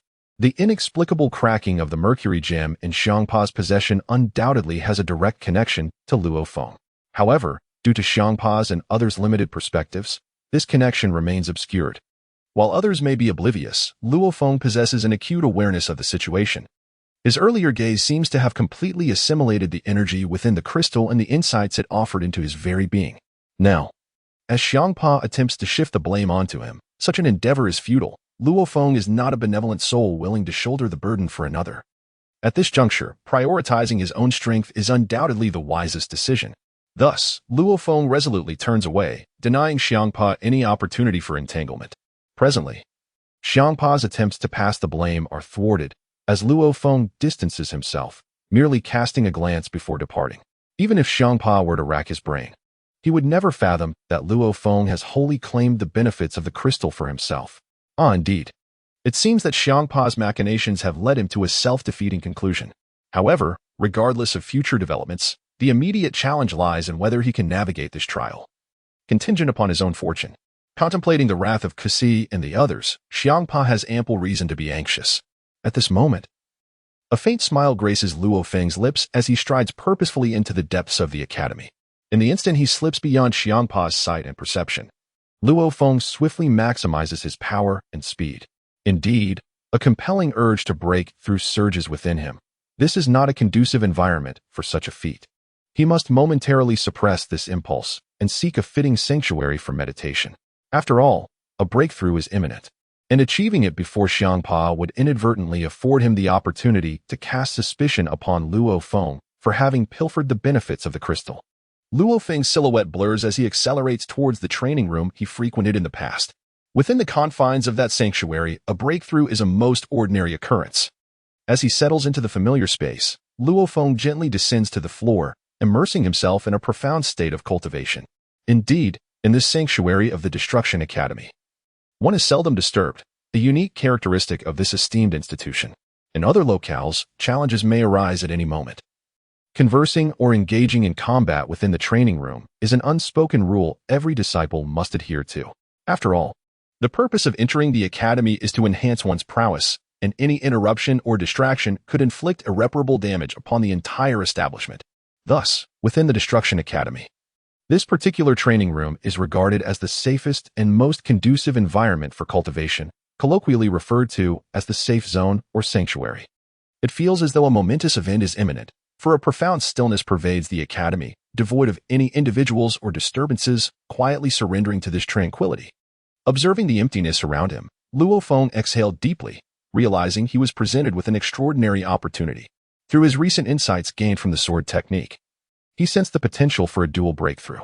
Otherwise, the comprehension he derived from the crystal orb appeared to challenge his progress within the ancient martial arts meridians, suggesting that the destructive power residing within him was also on the verge of a significant evolution. Like a true martial arts master, he was not only achieving unprecedented breakthroughs in his techniques, but also experiencing substantial refinement in his inner strength. This remarkable dual benefit was unexpected. The seemingly inconsequential figure of Xiangpa had inadvertently bestowed upon him such immense advantages. This revelation sparked a transformative shift in Luo Feng's mindset toward his continued cultivation in this realm. Initially, he believed his ancient martial arts could merely assimilate the destructive power, honing it to perfection. As for addressing the looming threats posed by beings such as Angel Kex and the Grand Priest, he intended to devise a long-term strategy. However, a mere glance at the crystal gem presented by Xiangpa catalyzed this remarkable advancement. effectively converting all of this into tangible strength. The prospect of refining the destructive power to its utmost potential is truly unfathomable. Could it be that, as he envisioned, he might indeed possess the power to obliterate the formidable magic unleashed by the king with a single strike? If one truly aspires to reach such a realm, Luo Feng initially felt a sense of uncertainty. However, after witnessing the benefits bestowed by the crystal orb, he discovered an entirely new method and shortcut for cultivation. Yet, that was a matter for later. The immediate priority was to enhance his own strength. Luo Feng immersed himself in a profound state of cultivation, swiftly elevating the insights he had recently gained. Although this gem had imparted the technique of free and unfettered mastery to Beerus, to Luo Feng, it merely represented a rather impressive martial art. As a master of ancient martial arts, he regarded such a modest enhancement with indifference. As his practice progressed, Luo Feng began to comprehend why he could not grasp the so-called free and unfettered mastery from this crystal gem. After all, this gem had been refined over countless years by the cases, accumulating all their insights and experiences within. It served as the source of power for the angelic race, containing all energy perceptions and combat experiences, resonating and cycling with both the angelic scepter and the inherent strength of the angels themselves. Now, beings like Papyrus could only glean a superficial understanding of the wondrous techniques of the angelic race from the surface of the gem. In truth, the gem's genuine value far transcended the mere representation of free and unfettered mastery and angelic power. It encapsulated the distilled wisdom of cases amassed over millions of years. At this moment, these abilities and the essence of knowledge had fortuitously fallen into Luo Feng's hands, not only invigorating his long-stagnant martial progress, but also seemingly bestowing a tremendous enhancement to the destructive divine power within him. It was indeed a serendipitous windfall. Considering all this, Luo Feng ceased to ponder further and wholly surrendered himself to the ecstasy of cultivation and the enhancement of his strength. As for the small, scheming figure of Papyrus, Luo Feng could only silently wish him well, hoping for his continued safety in life. Any further mischief he might inflict seemed to bear no direct consequence for Luo Feng. At this moment, Luo Feng suddenly sensed a subtle loosening in the ancient martial legacy he had brought with him. Could it be that, in this realm, he could form a complete cycle of the great Zhou Tian right after his arrival? This was the pinnacle he had long yearned for. After all, in his previous timeline, achieving such a state of perfect operation within the great Zhou Tian was a rare and elusive endeavor. To his astonishment, he might find fortune amidst misfortune here. Perhaps this opportunity would indeed allow him to transcend into the harmonious state of unity between heaven and man as described in the ancient martial teachings. Yet, while the aspiration was splendid, reality often presents a stark contrast, as several meridians continued to break through. The cycle of the minor Zhou Tian had indeed begun to operate flawlessly within Luo Feng's body. However, it appeared he was still some distance away from that pinnacle of the great Zhou Tian. Nevertheless, Luo Feng did not feel rushed. As long as he could make breakthroughs in his cultivation, hope remained, and it was merely a matter of time. At present, he had only absorbed a portion of the energy and insights from the crystal gem atop the Kex's staff to reach the state of minor Zhou Tian perfection, which was already an unexpected delight. Given this, one must not be greedy nor attempt to consume more than one can digest. This has been a timeless principle. If there are indeed opportunities that fall from the heavens, then this world must also harbor a gentle benevolence towards Luo Feng. As long as there are chances for growth, none of these challenges would pose a problem.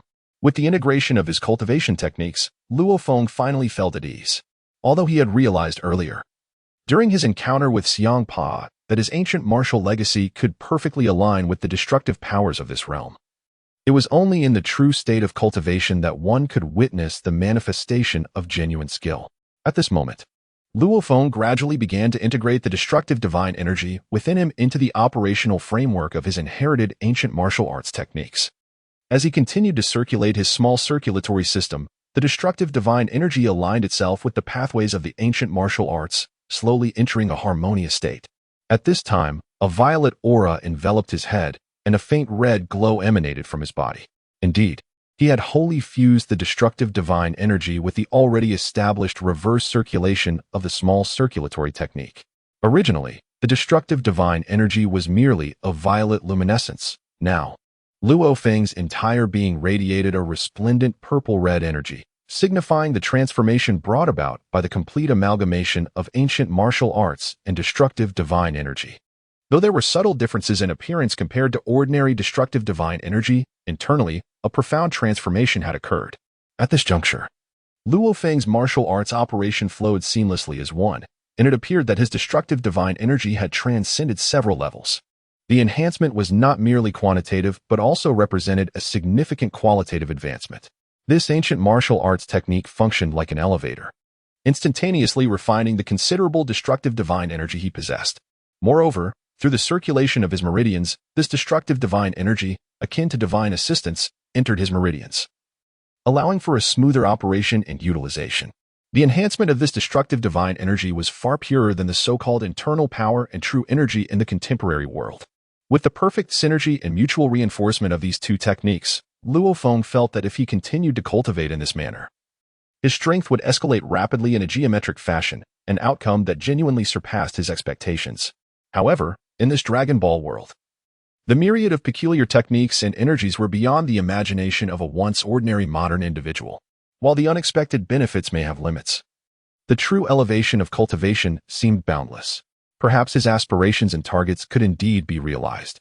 Yet achieving that would require seeking other opportunities to further enhance his ancient martial arts inheritance. At present, what delighted him most was the purity and enhancement of the destructive divine energy. If his destructive divine energy's purity and potency were initially rated at 10, it had now soared to at least 120. This was merely the beginning. However, in this brutal and predatory Dragon Ball world, without strength and assurance, all was mere speculation. With this understanding, Luo Feng resolutely silenced all distractions, dismissing any thoughts of figures such as Zampa, Beerus, the Omni King, and the Grand Priest. Everything was cast aside by him, as he became entirely engrossed in the exhilarating sensation of enhancing his strength and purifying his destructive divine power. As time gradually passed, Luo Feng's cultivation approached its conclusion. After all, the circulation of the microcosm within his body had smoothly completed 36 cycles, a feat that was once beyond his imagination. As for the ancient martial techniques, they could only be mastered through practical combat. Merely sitting cross-legged in meditation would not suffice to attain such a realm. The destructive divine power he now possessed seemed to be entirely different from what he had felt upon his arrival. It had undergone a profound and transformative elevation. The extent of this elevation and any unique effects it might yield could only be determined through rigorous practical training. In this moment, Luo Feng slowly opened his eyes, exhaling a long breath. His recent cultivation had indeed bestowed upon him some profound insights. At this juncture, he yearned for a worthy adversary of comparable strength to engage in a spirited battle, for such an encounter might solidify his current realm. However, the Destruction.To Academy was not a place where one could act with impunity.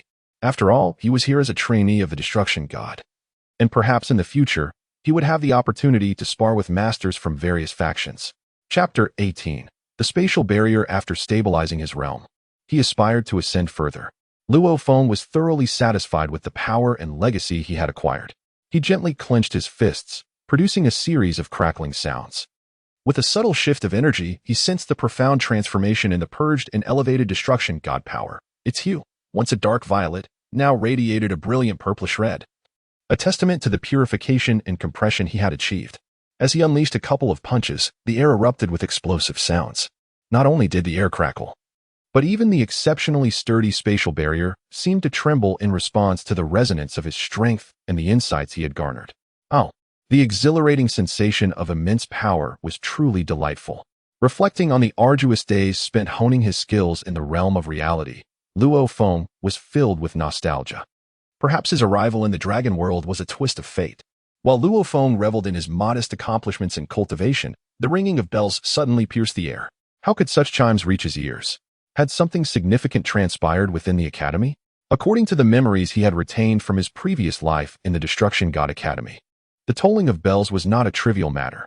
Each chime indicated that a major event was unfolding. As the bells resonated in his ears, 99 tolls in total, he realized this was the academy's most formal assembly. If the academy was indeed facing a significant occurrence, continuing his training here seemed rather imprudent.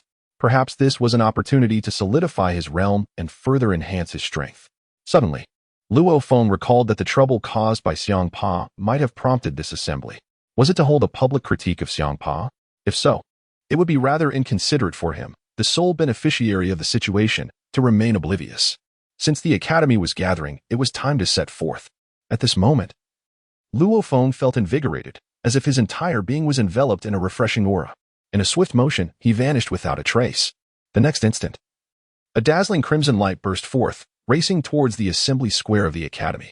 Upon his arrival at the square, he observed numerous crimson beams hurtling towards the academy's grand plaza, indicating that students from various factions had sensed the academy's call and were gathering there in droves. Witnessing the multitude of figures leaping forward, Luo Feng gradually retracted the crimson energy within him. After all, the brilliance of his energy was indeed rather conspicuous. He understood well the adage that the first bird to stick its neck out gets shot. Although his destructive power seemed to possess a qualitative difference from that of an ordinary destroyer, this was not the moment to reveal his cards. This was one of the two trump cards upon which his very existence here depended. The other, of course, was his ancient martial arts heritage, which would only be sensed through combat. As a student, he had to embody the awareness befitting his status. Luo Feng first reigned in the crimson energy and transformed his destructive power into a dark purple hue. In this state, his speed and aura were noticeably diminished, reflecting the true strength and source of power within the Destroyer Academy. He mused that perhaps this was indeed an opportunity for his rise. However, he was exceedingly curious about the purpose behind the gathering of students at the plaza. Soon, familiar silhouettes came into view. It was the high priest and several angels atop the elevated platform. Luo Feng recognized many acquaintances from the Dragon Ball comics, confirming his suspicions that the mentors and management of the Destroyer Academy were indeed of the angelic lineage. Clearly, Paka had not misled him. Looking below the platform, he noticed nearly 100 individuals congregating. Could these be the apprentice students of the Destroyer Academy? No, he recalled that within the realm of dimensions, there were seemingly only 12 destroyers and 12 angels, plus one high priest, which represented the entirety of the combat power among the 12 universes. Yet now, over 100 individuals stood below, and astonishingly, there were as many as 18 angels on the platform. The high priest appeared unchanged, still exuding an air of dignified tranquility as he hovered silently. This stirred a peculiar wave of intrigue within Luo Feng. Now, he turned his attention away from the angels above, for they were under the command of the high priest. If he scrutinized them too closely, his secrets might be exposed, hindering his growth. What piqued Luo Feng's curiosity was the diverse assembly of over 100 apprentice deities below. Is this, indeed, one of my classmates? Well, everyone has arrived. It seems that something significant is about to transpire. The only curiosity lingering in Luo Feng's mind is the absence of figures like Paka, Beerus, and Katra. He has already recognized several familiar faces amidst the crowd, some known and others unfamiliar. There are those like Ramsey, whose whispers mingle with their small circle. And then there are the bear people, tiger people, wolf people, and porcupine people. Truly, a veritable tapestry of diversity. It appears that this Destruction God Academy has summoned formidable races from various dimensions and universes as prospective candidates. After searching in vain, Luo Feng could only let out a quiet sigh, hoping that the lad Paka possesses a modicum of luck and will not be vanquished by the Angel of Kes. The Angel of Kes. Luo Feng's gaze drifted once more to the podium, where behind the high priest, he indeed spotted the elegant figure of Kes. However, at this moment, a slight expression on Kes's face provoked an irrepressible chuckle from Luo Feng. At this moment, Kes stood behind the high priest with a countenance of deep resentment. How could one describe her expression as such? It is not that her face revealed any particular signs. Her features were as impassive as a poker face, standing there in tranquil silence. Yet, the throbbing veins on her forehead and the intricate patterns of blood vessels adorning her neck betrayed a tumultuous inner world, starkly contrasting with her seemingly calm demeanor.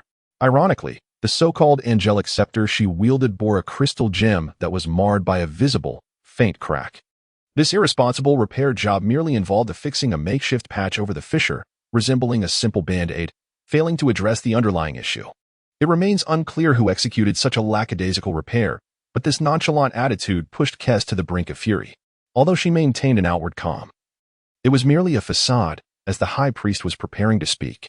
Meanwhile, Luo Feng smiled and gradually moved into the crowd, observing the unfolding events. Chapter 19. The dragon appears, but once as the bell tolled, all the angelic mentors gathered. The summoning of every student indicated that a significant event was imminent. Moreover, the high priest, a figure often elusive, commanding the main venue, suggested that something truly momentous was about to transpire. Upon closer inspection, Luo Feng noticed a few familiar faces standing behind the high priest, which left him somewhat astonished. At this moment, behind the high priest stood not only Kes, but also Bados, Whis, Makalita, Konik, and several other angels, all quietly standing like obedient children behind him. It seems the gravity of the situation surpassed Luo Feng's expectations by a considerable margin. With a gentle cough from the high priest, the authority of the academy's dean was not to be trifled with. The previously boisterous voices of the students below fell into an immediate hush. Indeed, in this place, no one dared to challenge the high priest's authority and status. After all, he was the head of all divine academies, the true power behind the Destruction Academy. The elevation and usurpation of power here rested entirely upon the whims of the high priest. Observing the silence he had commanded with but a cough, the high priest felt a sense of satisfaction. The high priest was not one to indulge in pleasantries or idle chatter. After asserting control over the scene with his cough, a resonant voice echoed in the ears of all the students of the Destruction Academy, accompanied by the high priest's commanding tone, which exuded both authority and a gentle warmth. This unique state of affairs conveyed to each student the impending events. It turned out that the high priest's appearance and return to the academy heralded a new trial competition. This revelation was beyond Luo Feng's expectations. While he anticipated a competition, he did not foresee that this year's event would differ drastically from those of previous years. The high priest's requirements were straightforward. Unlike previous years, there would be no so-called arena battles. Instead, a survival elimination system would be employed. Indeed, from among the more than 100 students, the 18 most exceptional would be selected to become true destruction gods, directly participating in a graduation ceremony competition. This certainly took many of the destruction gods and apprentice destruction gods by surprise. As soon as the high priest announced this, an uproar erupted among the students below. Previously, their hierarchy and rankings were quite simple, with some possessing higher talents and others lower, a perfectly normal scenario. Moreover, these individuals were elites, princes, or prodigies from various universes. Drawn to the Destruction Academy, the pinnacle of educational institutions across the cosmos, through various means and methods in pursuit of strength and the inheritance of the Destruction God title. However, this time seemed entirely different from before. The gentle arena competitions of yore, culminating in a few final matches for special rewards, were a thing of the past. The stern expression and incisive words of the high priest clearly indicated that the nurturing environment of previous contests, akin to that of a benevolent father, would no longer persist. This trial competition appeared to solely select the top 18 as true destruction gods, thereby granting dominion over the various universes. As for the remaining participants, the high priest did not explicitly state their fate, yet the students understood all too well. It was either death or elimination, with the latter bearing no distinction from the former. It seemed this was the true, brutal face of the Destruction Academy. Upon witnessing the uproar and the ensuing clamor among the gathered students, the esteemed officiant once again cleared his throat gently. The reverberation of his cough resonated with the might of a thunderous roar, compelling the restless students to fall into complete silence. At this moment, Luo Feng observed with a detached gaze. Although the competition was somewhat ruthless, it posed no real challenge to him, whose strength had recently surged. Not only did he believe securing a position among the top 18 contenders was well within his grasp, but attaining one of the top 3 spots also seemed entirely feasible. Of course, Luo Feng had never underestimated the students of the Destruction God Academy. After all, they were the distinguished talents and elites emerging from various cosmic realms. Despite their ordinary status within the academy, one could never predict which individual might possess extraordinary gifts or hidden trump cards for survival. Each person's circumstances and experiences varied widely. Often, they concealed their true capabilities, remaining unassuming until a life-threatening moment arose. In such instances, who could foresee the exceptional potential and energy that might be unleashed? If Luo Feng had managed to stand out in this environment before his transmigration, it would have indeed been a remarkable feat observing the peculiar expressions below. It was apparent that while everyone outwardly exhibited dissatisfaction and indignation, there lingered a subtle sense of exhilaration and eagerness within. It became evident that these individuals were not as simplistic as Luo Feng initially perceived. Each one possessed their own means of survival and strategies for a comeback. Nevertheless, all of this seemed of little consequence. As the Grand Priest elucidated the rules of the competition, the angels behind him displayed expressions of confusion. It appears that the selection process and the competition format are somewhat unclear even to the celestial mentors behind, who attentively listened to the Grand Priest's requirements. for he is indeed the head of the Destruction Academy. Luo Feng also perked up his ears, absorbing the Grand Priest's admonitions and the crucial regulations regarding the competition. In this realm, strength constitutes a portion of one's capability. However, intelligence, manifested through information and analytical skills, also plays an integral role in one's power. Alongside a dash of fortune, these elements seem to be directly related to the forthcoming contest. Through the Grand Priest's subtle narration, Luo Feng gained a comprehensive understanding of the various stipulations and rules governing this competition. Remarkably, the contest is set to unfold within the foreboding confines of the Forbidden Forest of Despair, located at the rear of the Academy. Given its ominous title and its status as a restricted area of the Destruction Academy, it has historically been inaccessible to students, shrouded in mystery and peril, teeming with unknown factors. The Grand Priest mentioned it casually, providing little elaboration, however, from his demeanor and the astonished expressions of the angels behind him, Luo Feng could sense that the Forbidden Forest of Despair is far more complex than one might presume. The true terror lies within the dangers and uncertainties it harbors, and the students will be randomly teleported to this battlefield. As for what follows, it is rather straightforward. In the heart of the Forbidden Forest of Despair lies a legendary castle, rumored to be filled with treasures. Securing even one of these artifacts would signify ultimate victory in this trial. Yet, upon deeper reflection, such a seemingly simple rule reveals the harsh reality of survival of the fittest. Although Luo Feng is brimming with confidence regarding his ability to reach the castle at the center of the Forbidden Forest and claim its treasures, he remains vigilant and cautious. What is easily spoken of is undoubtedly not as simple to execute. Subsequently, the Grand Priestess' further elucidation left Luo Feng in a state of clarity. Indeed, the Forbidden Forest is fraught with terrifying extraordinary beasts and superpowered adversaries. These are the foes the students must confront. Naturally, for the elite talents of the Destruction Academy, facing these extraordinary beings would not pose an overwhelming challenge. However, the competition is not solely against these monsters. The students are also rivals to one another. This contest permits mutual slaughter and fierce competition, as only 18 victors will emerge in the end. Moreover, merely possessing formidable strength will not guarantee success in traversing the entire Forbidden Forest. One must also preserve their position for the final showdown. Seemingly located within the castle at the heart of the battlefield, the Grand Priest solemnly revealed that within the castle, there exist 18 unique earrings. The earrings of the Destroyer, signifying the existence of the true deity of destruction, number only 18. These can be found solely within the ancient castle, where each aspirant must successfully navigate a multitude of trials and tribulations to reach the heart of this desolate forest. There, if one is fortunate enough to discover the so-called earrings of the Destroyer and maintain possession for over an hour, congratulations are in order. You shall emerge victorious in this trial of the Academy. I must reiterate, only 18 individuals shall be selected this time, and I shall refrain from elaborating further on the remainder. The earrings of the Destroyer are limited to just 18, and whether you earn their recognition depends entirely on your own fortuity. Let us dispense with any unnecessary chatter. The fundamental conditions are as stated. However, I shall emphasize once more that this trial is not solely a test of strength. It is also a comprehensive evaluation of your wisdom, capability, and multifaceted strategies. In essence, it is survival of the fittest. Who will ultimately prevail depends entirely on your own abilities. After all, those nurtured in the sheltered environment of the Academy are merely combatants, not the destroyers I seek. Aspiring to become a sovereign of the cosmos is no trivial pursuit. It cannot be achieved merely by spending a brief period in the Academy. As the High Priest's demeanor and words grew increasingly solemn, the hearts of the students raced, akin to drums echoing within their chests. This time, the approach was decidedly more severe than the gentle methods of yore, veering towards a direct path of elimination. Although the High Priest did not explicitly state the repercussions of failure, the students understood all too well. Elimination equated to death. It was evident that they must give their utmost efforts.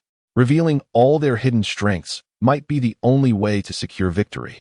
But what thrilled them most was the prospect of winning the earrings of the Destroyer. They believed that with the earrings' endorsement, they could transform their dreams into reality and ascend to true dominance in the cosmos, greatly enhancing their powers with the Destroyer's blessing. With this thought, the students managed to quell their fears regarding the trial, each rolling up their sleeves in anticipation. After all, they were not mere novices, each possessing a few life-preserving trump cards. Observing the eager and spirited expressions of the students, the High Priest felt a sense of satisfaction with his address. It seemed his persuasion had borne fruit. The students displayed no signs of dissatisfaction with the harsh competition or the altered mechanisms of this trial. Instead, they were all fired up, as if invigorated by a surge of energy. Clearing his throat, the high priest proclaimed, "Now, do any of you have further questions? If there are no further objections, let us commence the trial. I, along with the esteemed mentors, shall observe each of your performances and actions closely. Perhaps there may even be some unexpected surprises in store. I have conveyed all that needs to be said, and do not accuse me of being a dictator. Should any of you scholars have inquiries, feel free to voice them now, for once you enter the arena of trial, there shall be no opportunity for discourse." The high priest spoke in a commanding tone, and the atmosphere fell into a profound silence, as he was indeed prepared to listen to the scholars' opinions. Unexpectedly, a bold individual emerged, a true novice. Although the high priest had elucidated matters with utmost clarity, there were still those who dared to present divergent opinions. Such defiance is perhaps a hallmark of the Academy of Destruction, as it is filled with talented individuals of various factions. Not all of whom conform to the expected mold of obedient students, each possesses unique perspectives. The one who stepped forward to speak was a tall girl adorned with a silver mask, her lineage unknown. The glimmering mask clung closely to her face, bestowing upon her an aura that melded the essence of a classical beauty with that of a cold-hearted assassin.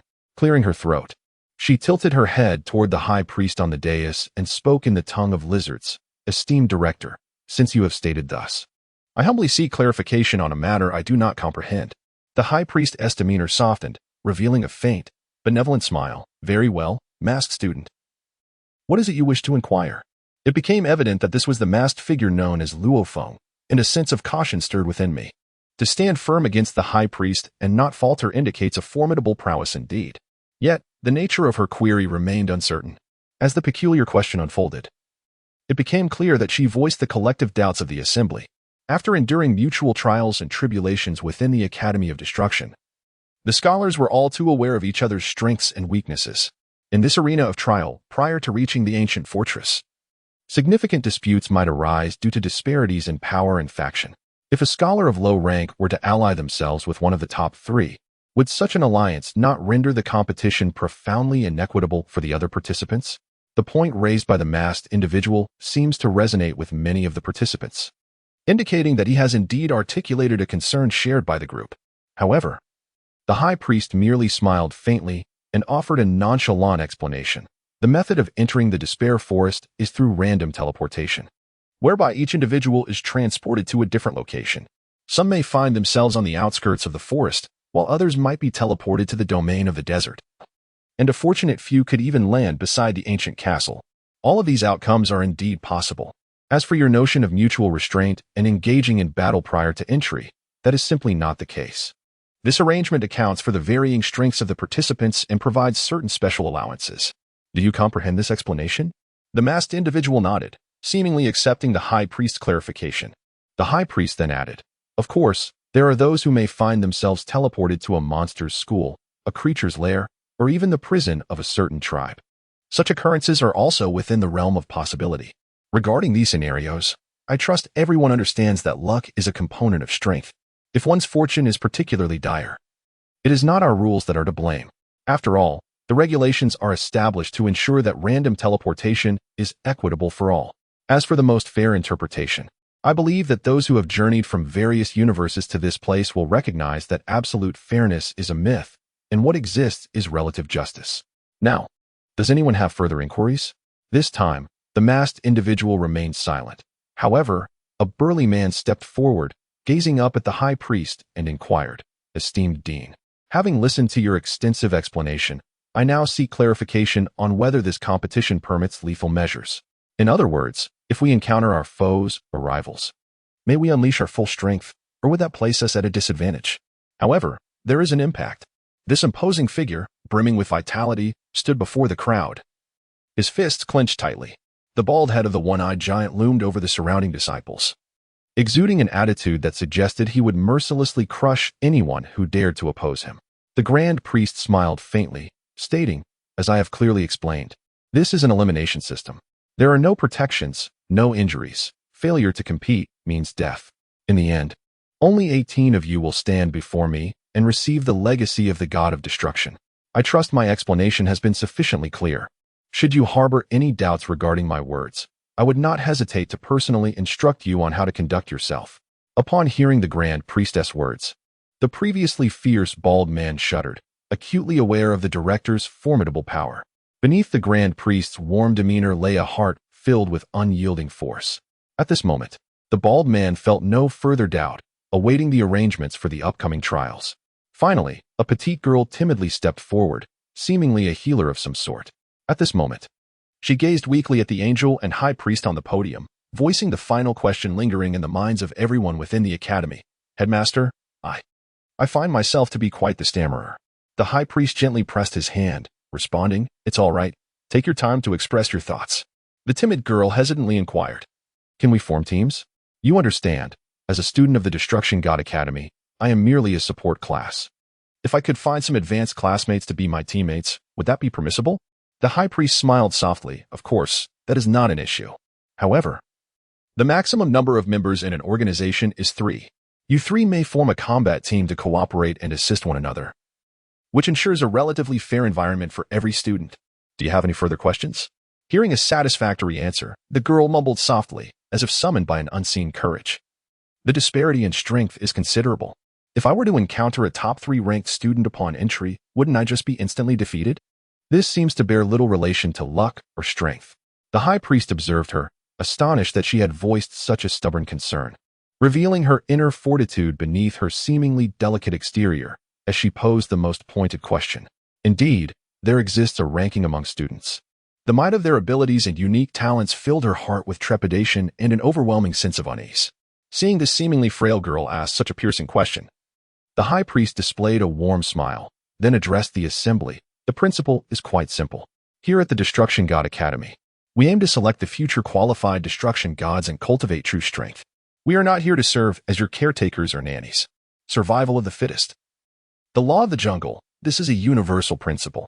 I believe that both strength and luck are facets of power. Since you have chosen to come here, cast aside any special notions. Only those who can endure until the end are the talents we truly seek. As for anything else, I can only respond with a chuckle. With a cold and piercing gaze, the high priest surveyed the crowd, sending shivers down their spines. Perhaps this was the true essence of their headmaster, unyielding and devoid of sentiment. Upon reflection, the assembly realized that the high priest's words held a semblance of truth. This was not a sanctuary for delicate blooms, but rather a crucible for those who could wield the power to govern a universe. In such a fragile mindset, the prospect of nurturing genuine strength seemed utterly impossible. As the high priest resumed his genteel and amiable tone, he added, I neglected to mention an important detail. This trial assembly will take place in the Void Realm. The Void Realm? What on earth is that? The students of the Destruction God exchanged bewildered glances, each reflecting confusion and uncertainty in the eyes of the others. Could it be that the battlefield for this trial assembly was devoid of flight?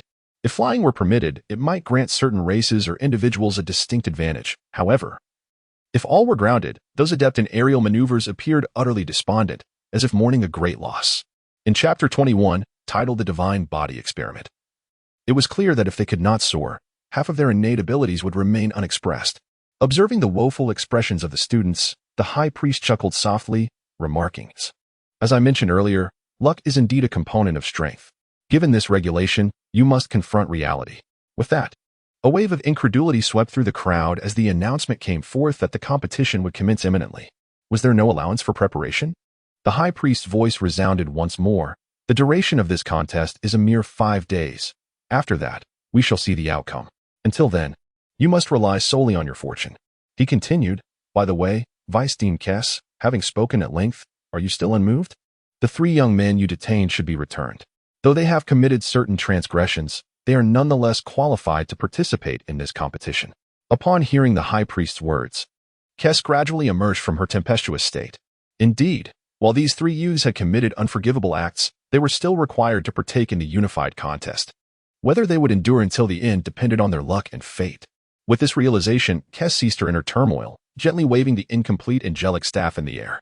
A flash of golden light illuminated the scene, and the 3 figures materialized from various angles, descending swiftly onto the plaza below. This display left the other Destruction God students in a state of astonishment, as they had initially noticed the absence of a few individuals. only to discover that they had been apprehended by Kes. What mischief had these three engaged in, unexpectedly inciting such fury in the Angel of Kes? The three individuals were promptly imprisoned.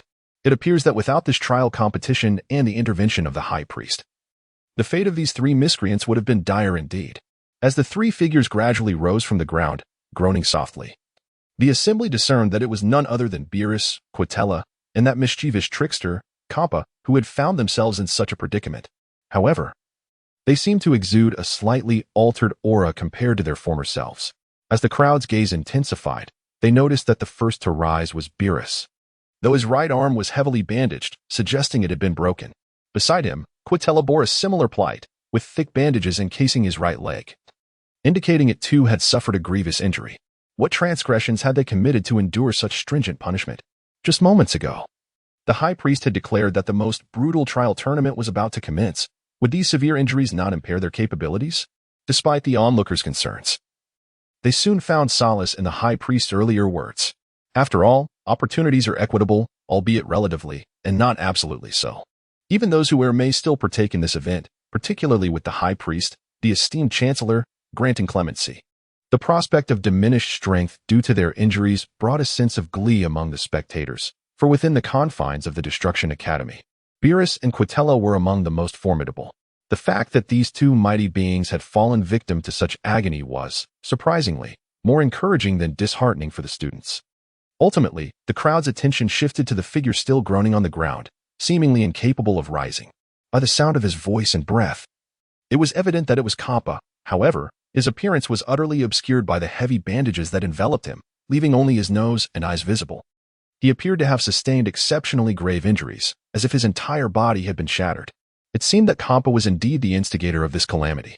As for the reasons behind his dismal state, only the wrathful Angel of Kes could provide clarity. Observing the trio's unusual conditions, Luo Feng was momentarily taken aback. Could it be the repercussions of that crystal gem? After a brief contemplation, he swiftly pieced together the events, realizing that the crystal's mishap had occurred in Hmph's hands, making his severe punishment understandable.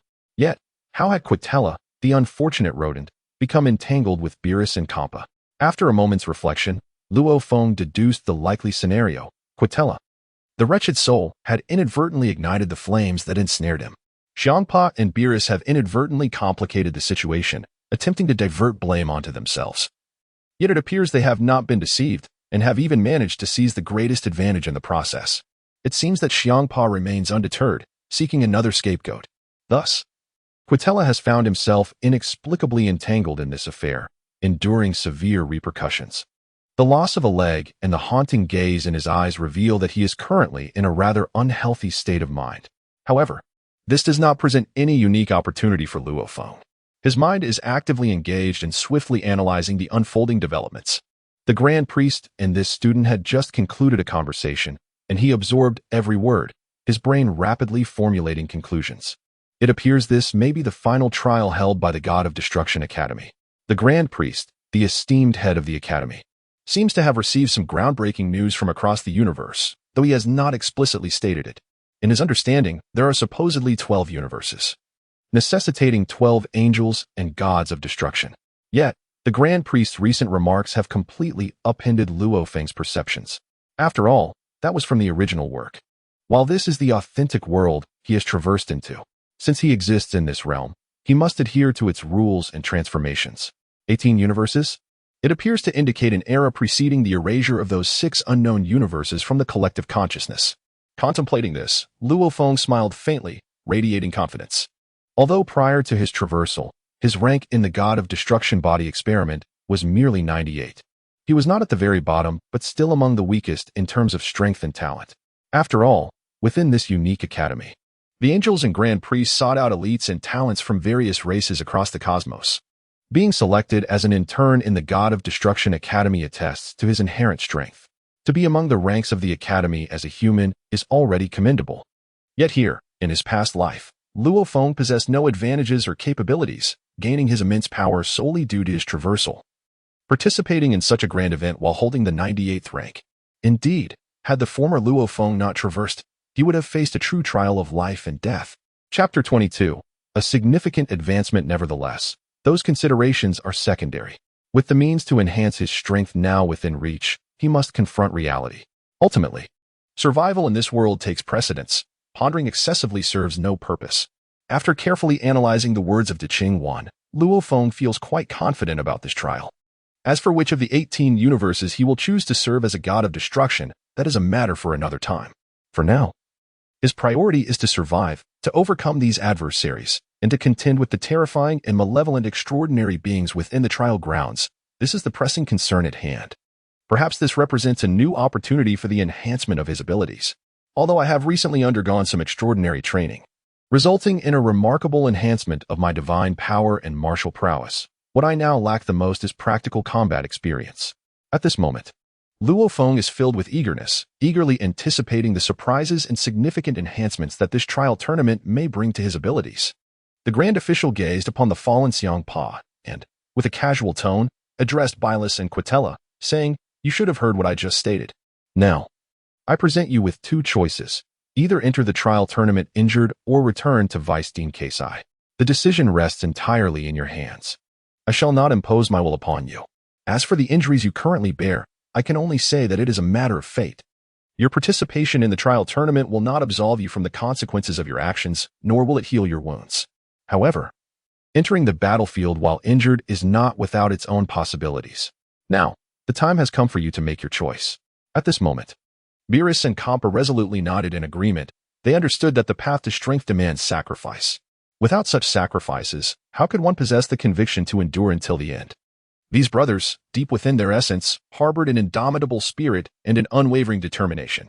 As for Quitella, despite the shadow of discontent in his gaze, he remained unfazed by the upcoming competition, confident in his slightly superior prowess compared to Beerus. In terms of genuine strength and hidden capabilities, Quitella believed himself to be the best or, at the very least, second to none. No one dared to claim the title of first. With a resigned sigh, he glanced at his severed right leg, nodding in agreement with the Grand Priest's proclamation, ready to partake in the forthcoming trial. Observing that the other trainees and the three injured individuals expressed no dissent, the Grand Priest nodded in satisfaction. "I hereby announce that at 10 o'clock, we shall commence with Angel Margarita." Stepping back, the Grand Priest allowed Angel Margarita to advance. In her hand, she wielded a staff as translucent as jade. With a graceful movement, she descended before the trainees. As she gently waved her angelic staff, golden alchemical powder descended like a tangible substance, gradually forming a peculiar six-pointed star array coupled with a pentagram beneath her delicate gestures. Could it be that this was a practice formation for establishing spatial coordinates? Was this unfolding contrary to everyone's expectations? Instead of a collective journey to the trial grounds, they were to validate their assumptions through subsequent actions. Indeed, they need not queue for the trial site. Rather, they were to utilize a unique teleportation array. The destination of this array remained a matter of speculation, perhaps aligning with the Grand Priest's notion of random transportation. With Angel Margarita's deft maneuvers, a magnificent golden vortex-shaped teleportation array stood silently before them. At this moment, Margarita took a long, deep breath. It had been quite some time since she had arranged such an extraordinary teleportation array. Fortunately, she did not fail her mission. For among all the angels, Margarita possessed the highest mastery in alchemy and teleportation, while Whis was the most adept at comprehending the art of free and unfettered intent. Each angel seemed to embody their own unique and exceptional strengths. For instance, Beerus was renowned as a powerful angel celebrated for his healing abilities. In this regard, the High Priest was exceedingly pleased with the developmental paths of each of his progeny. After all, in the absence of conflict, there exists no competition, which greatly satisfied the so-called Dean, the High Priest. This time, Margarita performed admirably. The angel Whis took a step forward, and the angelic staff in his hand emanated a soft blue radiance. Accompanying this fleeting light, it surged into the golden portal of time and space. He nodded slightly to the High Priest, indicating that the spatial configuration appeared to have been entirely successful, with coordinates presumably pre-established by Whis in the 10th domain. As for where each individual would be teleported, that would entirely depend on their fortune. The High Priest then waved his hand and called out to the assembly, "Set forth. Those who do not wish to participate have no need for existence here." He then cast a warm yet authoritative gaze upon the gathered students. The students exchanged glances, seemingly oblivious to the advantages or disadvantages of entering the portal first or last. Observing that the instructors and the dean offered them no hints, a bold student named Tiger, a destroyer god, felt a pang of anxiety. Perhaps entering first would yield some benefit. After all, just moments ago, Instructor Whis had already dashed through the portal with a beam of blue light, suggesting that opportunities could be fleeting. In an instant, he surged forward, the first to reach the portal, and with a swift motion, he vanished without a trace. The other Destroyer God students, witnessing this brash individual boldly leap into the portal of the Lioness Pinnacle, hesitated no longer. They followed suit, rushing in like a flurry. Seeing this group brimming with confidence and eager to take the plunge, Luo Feng smiled faintly. If it were as simple as they presumed, that whoever entered first would hold the advantage, then they would be gravely underestimating the intelligence of the High Priest and his associates. However, Luo Feng found himself devoid of any further choices or opportunities, as this trial represented a convergence of both chance and potential for him. Thus, without further hesitation, he prepared to step into the portal that led to the realm of trials. Suddenly, Batos revealed her angelic staff and gracefully traced 3 spheres of healing energy in the air, which shimmered in a vibrant green hue. These 3 luminous orbs of healing gently floated into the transmission channel of the time-space portal. Observing this series of actions, the High Priest let out a slight sigh, remarking, "You still possess a tender heart, my dear. Yet, it is understandable. After all, I previously mentioned that luck is indeed a component of strength." Chapter 23. Radiance with the luminous healing energy generated by these orbs, there may be a significant leap in the outcome of this competition. It remains uncertain which fortunate soul shall benefit from your restorative abilities. I suspect that each of you harbors your own vision of the ideal destroyer and has already mentally selected a target. Now, let us await the moment when the masters can effortlessly perceive the inner worlds of the esteemed celestial mentors. As the offspring of the High Priest, being an angel holds little significance, given the well-known might of their paternal figure. In the presence of the High Priest, any attempt at cunning or deceit is utterly laughable. Just as Luo Feng was about to step into the portal, he noticed the bound figure of Hmph, resembling a mummy, bouncing with energy. "Luo Feng, you rascal. Wait for me." It's truly an unspeakable situation. Well, I hope this transmission allows us to be together, with your protection. Perhaps I shall survive until the very end. At this moment, Luo Feng cast a subtle glance at Hmph, thinking how utterly excessive this fellow was to still attempt to drag him down at this juncture.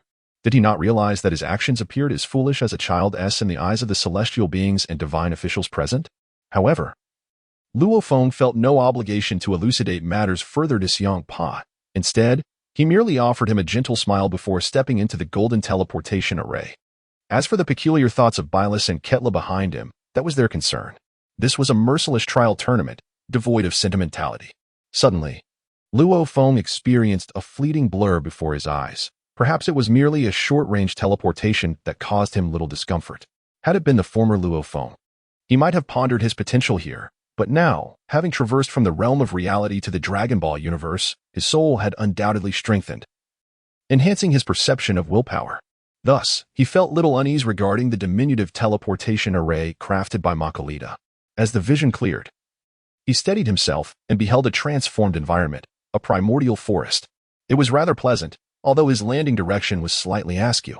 Yet, in a state of clarity, he observed his surroundings without much reaction, merely experiencing a unique sensation in this realm of information. He had not anticipated that the Dragon Ball world possessed such extraordinary abilities and ancient techniques, reminiscent of long-lost transmission arrays. While surveying the primal forest, Luo Feng sensed the nearby aura, which seemed not vastly different from an ordinary forest, save for the remarkably stable space surrounding it. Glancing upward, he noted the sky shrouded in dense purple clouds, with streaks of violet lightning illuminating the atmosphere. It appeared, indeed, as the divine official had indicated, that this was a forbidden aerial domain. Otherwise, the day would have been bright and sunny. Yet, such details had become inconsequential. Since the rules were established, it indicated that these conditions were fair for all. If flight was prohibited, then it was to be adhered to. Luo Feng then scanned his surroundings, sensing no imminent danger or unusual presence. Perhaps fortune favored him, allowing his arrival in such a serene and secure forest. However, the palpable malevolence emanating from this woodland sent shivers down his spine. This sensation was unlike anything one would encounter in the ordinary realms of the Destruction Academy. As Luo Feng, a modern individual traversing into this realm, he found himself endowed with an extraordinary sixth sense. Perhaps, he mused, his instincts were mistaken. Relying on his focus, Luo Feng surveyed the serene environment, rich with the sounds of birds and the fragrance of flowers. However, his brow furrowed as he confirmed his destination, the ancient castle at the center of the trial grounds, which felt astonishingly distant. It appeared that the trial location was vast, with over 100 individuals scattered about like paratroopers, making encounters with fellow participants unlikely in the short term.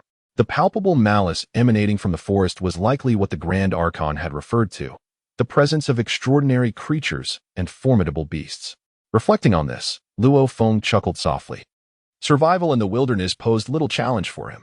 As a modern inheritor of ancient martial arts, he possessed not only impressive martial prowess but also ample experience in survival skills. Though he was uncertain about the specific differences between the jungles of this world and those of his own, he believed they were fundamentally alike, as the fresh air and vibrant flora were undeniably authentic.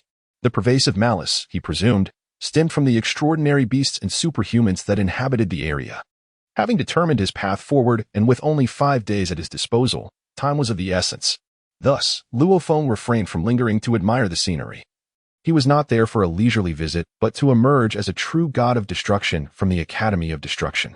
Any subsequent developments would unfold in due course. While fortune is indeed a component of strength, and strength is vital for survival, caution is the key to longevity. No matter how formidable one may be, accidents can occur. Past experiences in his previous life had taught Luo Feng many valuable lessons. In this world, rife with malice, he could not afford to be careless. Even if he were the unparalleled king of all, history had shown that many tragic figures had met their demise due to hubris or negligence, and Luo Feng had no wish to follow in their footsteps. Chapter 24. Concealed Techniques. As Luo Feng journeyed onward, he maximized his senses. Suddenly, he raised an eyebrow, realizing that luck had favored him, or perhaps not, as he stumbled upon a rather lively area. Nevertheless, he maintained a facade of normalcy, continuing to stride forward with purpose. Although he could sense the direction and location of the ancient castle at the trial center, the distance was indeed considerable. At full speed, he estimated it would take 3 days to reach his destination. Moreover, the Grand Archon had mentioned that this trial would last only 5 days. Within that brief window, he must conquer various formidable foes, withstand numerous dangers, and survive to inherit the legacy of the God of Destruction, a considerable challenge indeed. As for the locations of other participants in relation to the central fortress, it ultimately hinges on mere fortune. However, I possess a unique ability that enables me to sense the predatory presence lurking nearby. It appears that these minor characters are entirely disregarded by Luo Feng. Although he harbors some plans and thoughts, now is not the opportune moment to act. After all, the adversary has opted for concealment, following and observing, likely contemplating whether engaging in a battle upon entering the trial grounds aligns with their greatest interests. Since they have chosen to endure and follow, let them be. As Luo Feng strode forward with determination, he suddenly came to an abrupt halt, standing quietly in place. This caused a moment of alarm for the 3 destruction students stealthily trailing him. Why has this fellow stopped? Has our movement been detected? They wondered. It seemed improbable. With Viper's adeptness at concealing his presence, it was unlikely that someone ranked 98th, like Luo Feng, could perceive him. Viper had just exhibited a peculiar expression when one of his companions, a robust giant known as Leopard Bear, voiced his dissatisfaction. Your ability to conceal yourself seems rather lacking. How could you have been discovered by someone named Luo Feng so quickly? Another companion, a spiky-haired individual known as Porcupine, chimed in coldly. Viper, what is the meaning of this? Were you not regarded as one of the best at hiding your presence during training? It was precisely for this reason that I agreed to team up with you and Leopard Bear. Yet here we are, exposed after just a few years. Perhaps sending you to scout was a naive notion. Should we take action now? Leopard Bear, flexing his fists, refrained from contradicting Porcupine's remarks, acknowledging their superiority in strength. With your might, Viper, and my own, we should have no trouble crushing that ant across from us. Although this trial is fraught with peril, we must ensure the integrity of our strength. Given our ranks, overpowering a mere human rank 98th should present little challenge. Indeed, their unexpected convergence was a stroke of fortune. After all, the bear and the porcupine had previously enjoyed a harmonious camaraderie with the viper, whose unique ability lay in concealing its presence and launching surprise attacks. Although the trio appeared remarkably formidable on the surface, resembling simple-minded beings, they were, in fact, astute individuals, particularly the seemingly unassuming bear, who quickly assessed the current circumstances. Engaging in internal strife amongst themselves would yield no advantage. Thus, they swiftly reached a consensus. By leveraging the Viper's capacity for stealth, they formed a temporary alliance to eliminate any adversaries or rivals that crossed their path. Only through this collaboration could they safely navigate to the ancient castle at the heart of the trial. As for what transpired within the castle, the outcome would ultimately be determined by individual prowess and skill. Thus, this somewhat precarious alliance took shape in a peculiar environment. The Viper and the Porcupine soon grasped the Bear's intentions, recognizing that their collective strengths ranked between 50 and 60 in the experiment, neither particularly high nor low. To emerge victorious, unity and cooperation were essential. Yet, just as they succeeded in coordinating their stealth, they became aware of a presence not far off. Luo Feng. How fortunate that this unremarkable being, rank 98, was nearby.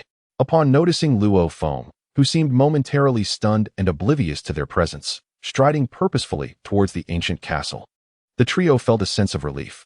Following this seemingly weak individual would serve their interests well, even if he were to prove of little significance. His role as a pathfinder or a potential scapegoat was a viable option. Resolved in their decision, the three continued to allow the Viper to employ his unique racial talent to mask their presence, stealthily trailing behind Luo Feng, with someone paving the way for free. What could be more advantageous? As they approached the castle, if Luo Feng were fortunate enough to survive, he would likely become their target. This was their preliminary plan, and they reveled in the prospect of its success. The Viper had no objections. In terms of raw strength, he indeed surpassed the Bear and the Porcupine. However, he believed himself to be among the top 10 in stealth capabilities during their training. As for the Porcupine, who typically presented a facade of simplicity, he was, in truth, quite the thorny character, not one to be trifled with. Given that the other two bore him no ill will, the Viper was more than willing to assist them. Yet, this unstable alliance soon encountered an unexpected development. Their target, Luo Feng, abruptly halted in his tracks. Had he truly discovered himself? Although the Viper was imbued with unwavering confidence in his stealth techniques, he understood that no form of concealment could claim invincibility.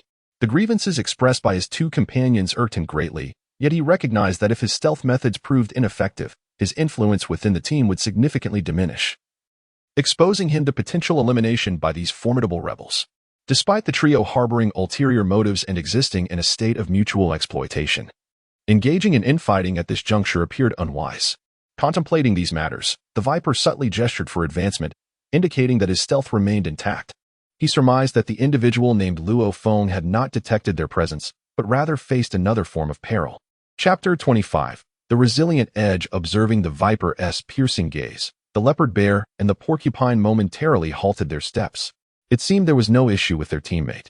Perhaps it was indeed the case that this Luo Feng had uncovered some extraordinary threat. Allowing Luo Feng to scout ahead appeared to be a prudent decision. Since the Viper had signaled for them to proceed without haste, prioritizing safety was paramount. Reckless individuals had long since met their demise, a fact well understood by the trio. Meanwhile, at the heart of the forest, Luo Feng remained poised and vigilant, acutely aware of the actions of the three behind him. With his newfound strength and heightened perception, he was far from jesting. The Viper's meager skills were insufficient for successful concealment in his vicinity.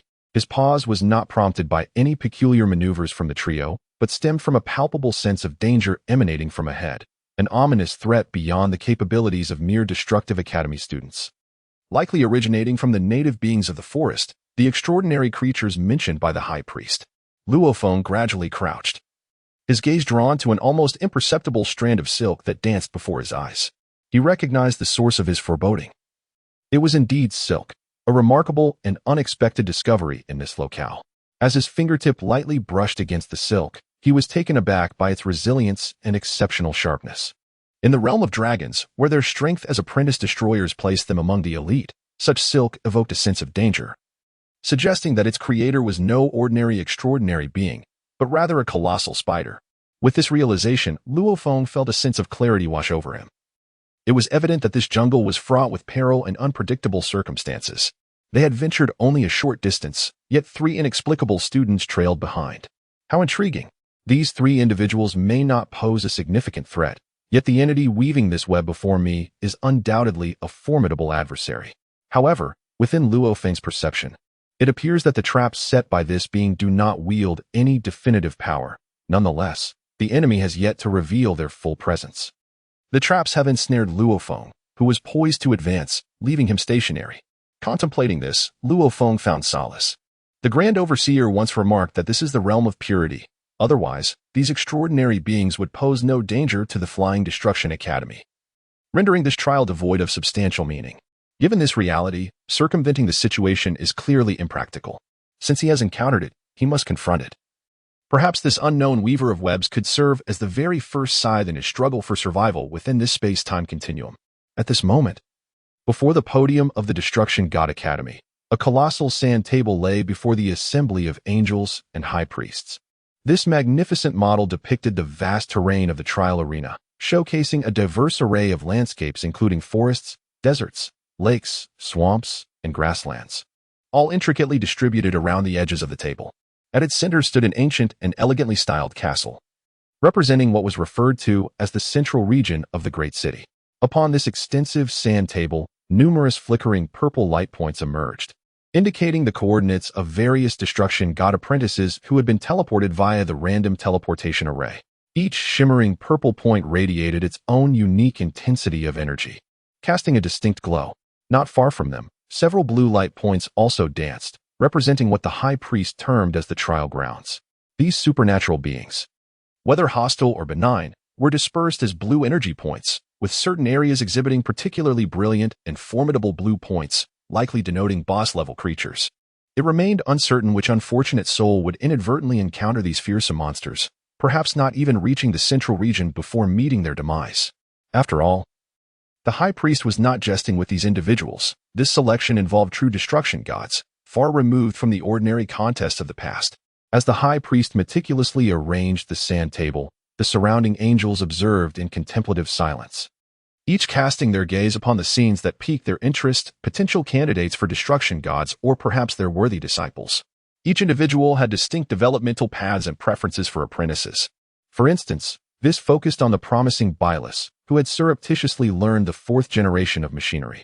In contrast, Batos displayed an interest in the cunning and whimsical Hmph, while others sought their own favored targets. The alchemical prodigy, Makalita, found herself intrigued by an individual known as the Joker. Meanwhile, the High Priest's attention was drawn to a particular area of jungle on the sand table. There lay a purple mark, which, although not exceedingly powerful, emanated a peculiar sensation. In that moment, the High Priest noticed an exceptionally bright blue point adjacent to the purple one. Chapter 26, The Jungle King Observing the High Priest's Focus. Kes furrowed her brow slightly, unaware of which unfortunate individual had just arrived in the trial grounds and encountered the formidable Spider Queen. It could only be considered bad luck for that hapless soul. She had initially held some hope for him. Is that so? The High Priest replied, momentarily taken aback. What about Beerus and Hmph? Are you not going to address that matter? Why is there interest in this fellow who attempted to frame Hmph yet failed? Kes was momentarily taken aback. Indeed, why would I harbor any curiosity towards this individual named Luo Feng? The Grand Priest, noticing Kes's bewildered expression, offered a subtle smile, then waved his hand, conjuring a massive three-dimensional projection that vividly displayed the current scene of Luo Feng. It was quite unexpected that even the Grand Priest would exhibit interest in this character. Kes arched an eyebrow and remarked, though this lad hasn't associated himself with Hmph and Beerus, he surprisingly lacks the ambition to grow stronger. I find myself rather disappointed in him. Despite possessing a solid foundation in the art of destruction, he has squandered the opportunity to learn the ultimate technique. Now, amidst the trial tournament, he is transported next to this terrifying demon. I fear he has little chance of escape, especially with 3 vigilant students lurking behind him. This fellow seems to be in grave peril. Upon hearing Kes's account, the Grand Priest merely smiled gently, offering no commentary, instead choosing to quietly observe the unfolding events. Through Kes's narration, the previously preoccupied angels redirected their attention to the scene. Ah, isn't that the one called Luo Feng? His strength appears rather mediocre, and he has not engaged in any noteworthy competitions. He truly is unfortunate, Beerus sighed in resignation. However, Makalita cheered from the sidelines. Come on, lad. Though you faced the Jungle King, a formidable boss, if luck is on your side, you might just escape. Wait, there are 3 others lying in ambush behind him. Those 3 are fools, still caught up in their inner turmoil and indecision. If they were to join forces with Luo Feng, perhaps they could evade the grasp of the abyssal Spider Queen, but it seems the opportunity has all but vanished. Is this Luo Feng foolish? Kess mused, slightly furrowing her brows. He doesn't appear to be dim-witted. His shrewdness is evident, yet his strength is indeed lacking. But why has he not chosen to flee? Does he lack any sense of impending danger? He seems intent on provoking the Abyssal Queen. Does he not comprehend the immense power, terror, and cruelty of this great spider? Perhaps ignorance breeds courage. Grand Priest, why have you not offered any commentary? Kess inquired. The Grand Priest, observing his three daughters chattering away, simply smiled without responding. In light of Kess's question, he allowed a slight smile to grace his lips and replied, merely observing will reveal the truth. Perhaps this lad is not as simplistic as you perceive. In my estimation, he does not exhibit the foolishness he currently displays. Do not hastily draw conclusions about a person based on superficial impressions. The High Priest surprisingly holds a favorable view of Luo Feng, while Makalita and Bados are momentarily taken aback. After all, their previous critiques stemmed from their genuine thoughts, and it is unexpected that the High Priest would dismiss them entirely. Observing the discussion between the women and the High Priest, the male angels, including Whis, direct their curious gazes towards Luo Feng, who is unappreciated by them. They ponder what extraordinary abilities he possesses that could earn the High Priest's respect. Meanwhile, in the jungle, Luo Feng remains oblivious to the fact that he has become the center of attention. His mind is solely focused on how to confront the adversary before him. The presence of spider silk indicates the existence of traps. It appears that his opponent is someone who enjoys strong control and agile ambushes. Thus, luring him out would be the most prudent strategy. As for the three onlookers behind him, their inaction may spare him considerable trouble later on. Therefore, he chooses to disregard them, for it is the opponent before him that requires his attention. Luo Feng gazes at the spider silk, and a purplish-red light flickers gently on his fingertip. This violet aura envelopes his right index finger, forming a protective membrane. With a subtle flick of his finger, he snaps the spider silk that triggers the trap. In response, a furious roar erupts. Who dares to challenge my territory? Have they never known death? Upon hearing the sultry yet raspy voice, Luo Feng smiles faintly. It seems his actions were indeed correct. By destroying the trap, he has provoked this adept at hiding and assassination, who can no longer contain themselves, and has revealed their location. Once he escapes the ambush and the traps, Luo Feng feels no fear, as the sense of danger that had surrounded him dissipates. After all, as an agile individual skilled in ambush and trap setting, confronting him head-on appears to have fallen into Luo Feng's own design. Even if you are an extraordinary being in the depths of the jungle, a Lord-level monster in this domain, confronting a student of the Destruction God head-on could very well be the greatest folly of the Spider Queen. However, the outcome remains uncertain. Observing Luo Feng's performance, Kess, situated in the Academy of Destruction, furrowed her brow and remarked on his unexpected choice. He neither fled nor allied with the three behind him. He dared to face the abyss directly. The Spider Queen pondered who had instilled such courage in this young man. Beside her, Bados interjected nonchalantly, expressing a preference for those fortunate in strength, for luck is a facet of power. Often, overwhelming strength is rendered futile by ill fortune. Makarita promptly articulated her stance as well. When it comes to strength and luck, I favor those endowed with intellect and wisdom. Any student can gradually enhance their strength over time, but luck is finite. Yet, a clever mind, that is an eternal asset. Ultimately, our universe requires a true master and a capable strategist, not mere puppets executing our commands. Upon observing the differing opinions among his three daughters, the High Priest offered them encouraging glances. After all, everyone's developmental path and personalities differ. Perhaps these are the talents and true helmsman he seeks. As for Whis, he merely watched the unfolding spectacle with a faint, inscrutable smile, while the brothers behind him displayed no emotional fluctuations, perhaps a characteristic of the male angels. For Whis, the most sacred aspect was their ultimate freedom technique, the foundation upon which the angelic race stands in the divine realm. Seeing that no one had objections, the High Priest simply remarked, "Let us wait and see."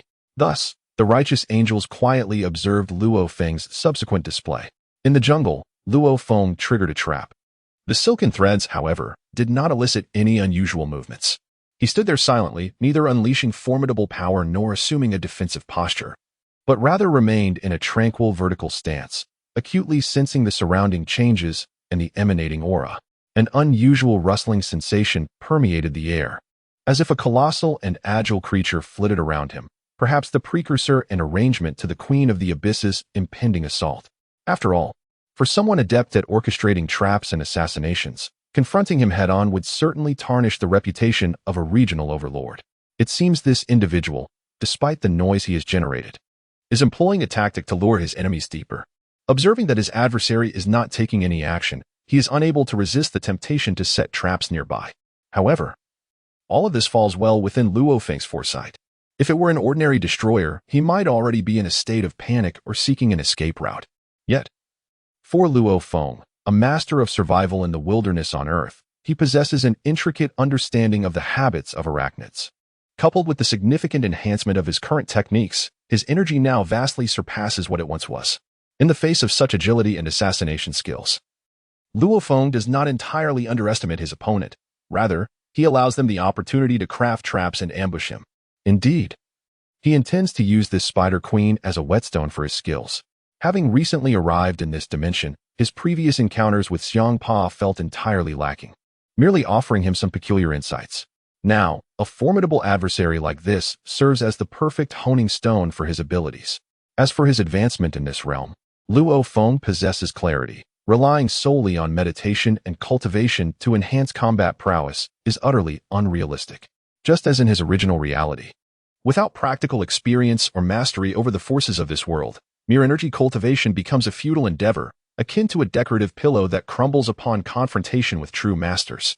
For those with genuine strength, it is not only about possessing vast energy, but also having ample combat experience. This serves as the primary reason Luo Feng allows his opponent to set traps. Observing his adversary's unwavering commitment, Luo Feng finds amusement in their performance. After a period of rustling sounds, a piercing, alluring cry reaches him, reminiscent of a distinctly feminine voice. As this sound approaches, a massive arachnid-like creature materializes before him, suspended in the air.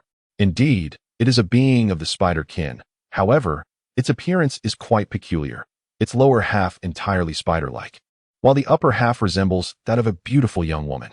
Regardless of its bizarre form, the energy emanating from this creature is undeniably formidable, a fact Luo Feng perceives immediately. Although this entity excels in trap setting and subterfuge, the rapidity with which it shifted shapes to weave webs attests to its remarkable speed. Perhaps emboldened by the completion of its traps and an overconfidence in its own abilities, it dares to present itself so boldly.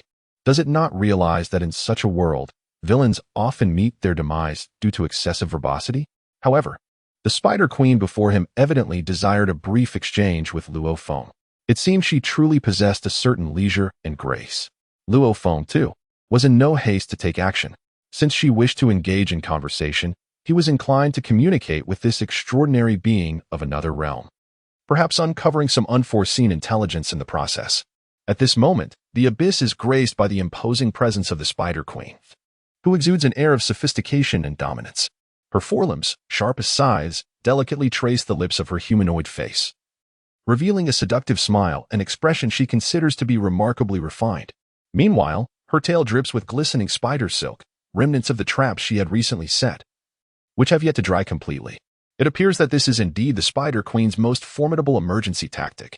Observing the young man before her, standing foolishly without any indication of evasion or escape, the Spider Queen adopts a posture of unparalleled arrogance, seemingly unaffected by his presence. This has solidified her status as the ultimate boss of the jungle and the lord of this woodland realm. Initially taken aback, she wonders if this youth is truly a fool. Yet, something feels amiss. Despite his seemingly ordinary strength and abilities, he emanates a dangerously unsettling aura. How could this be? Is he not merely an average student from the Destruction Academy? Could it be that the three figures lurking behind him pose a threat? No, those shadowy individuals appear only marginally stronger than this boy. Perhaps she has simply grown overly cautious from not encountering a student from the Destruction Academy for quite some time. With newfound confidence, the Spider Queen cackles. You, my dear, are surprisingly unperturbed by the prospect of fleeing. Yet, your decision to remain is wise. You know escape is futile. However, I must confess, this forest has grown dull with the absence of a delectable lunch. I truly appreciate your timely arrival. It has been ages since I had the chance to stretch my limbs. Now, tell me, how shall I savor you? Chapter 28, Allure and Enchantment in Response. Luo Feng offers a disdainful smile. You, a mere spider demon, believe you can create any significant commotion here? Spare me the jest.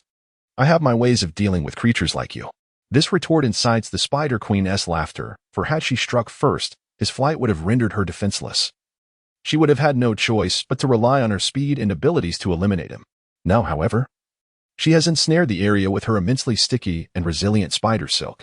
No matter how powerful he might be, he stands no chance against her. Perhaps you are merely a blusterer, clinging to your words for survival, she sneers. But fret not, you may serve as an appetizer. Those three behind you, they appear to be the real feast. Frankly, your meager frame does not entice me in the slightest. But those three more robust figures? Now, they pique my interest. Enough of this chatter, let me indulge in the long-awaited thrill of the hunt. With a cacophony of sinister laughter, the air is charged with a primal violence and bloodlust, overshadowing her earlier allure and charm.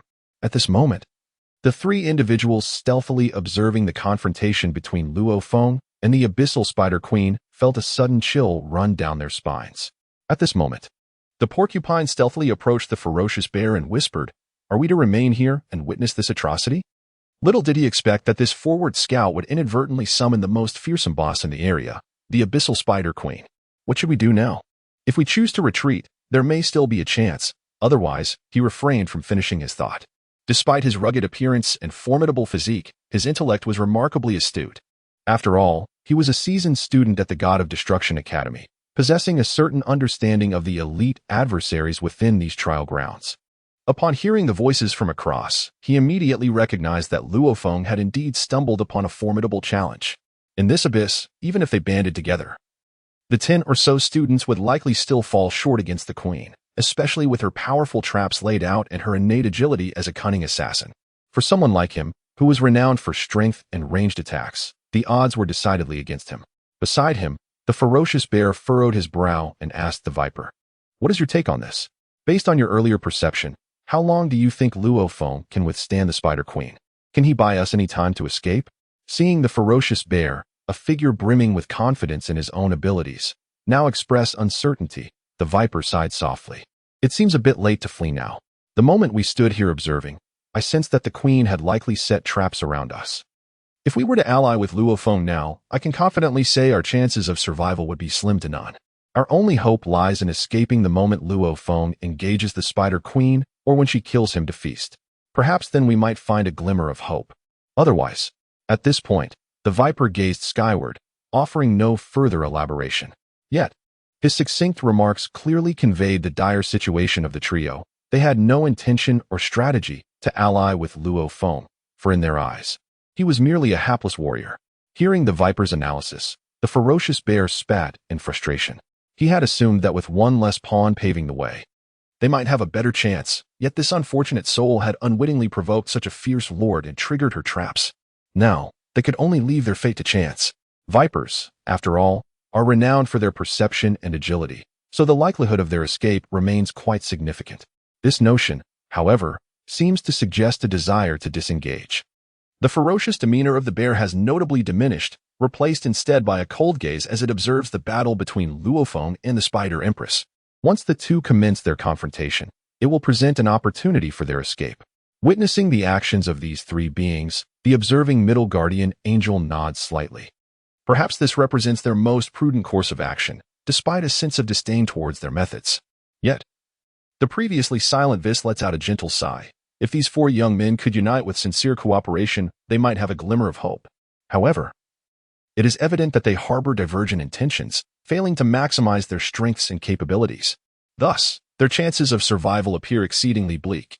Whis' astute assessment resonates with the nearby Makalita badass and Kess, who also hold the Spider Empress in high regard. Although the Spider, Abyss, and the Spider Empress may seem insufficiently formidable before them, navigating the same jungle environment would indeed require considerable effort to confront her. As the crowd engages in their discussions, the high priest remains silent and smiling, offering no particular insights or thoughts, which leaves the angels feeling disconcerted.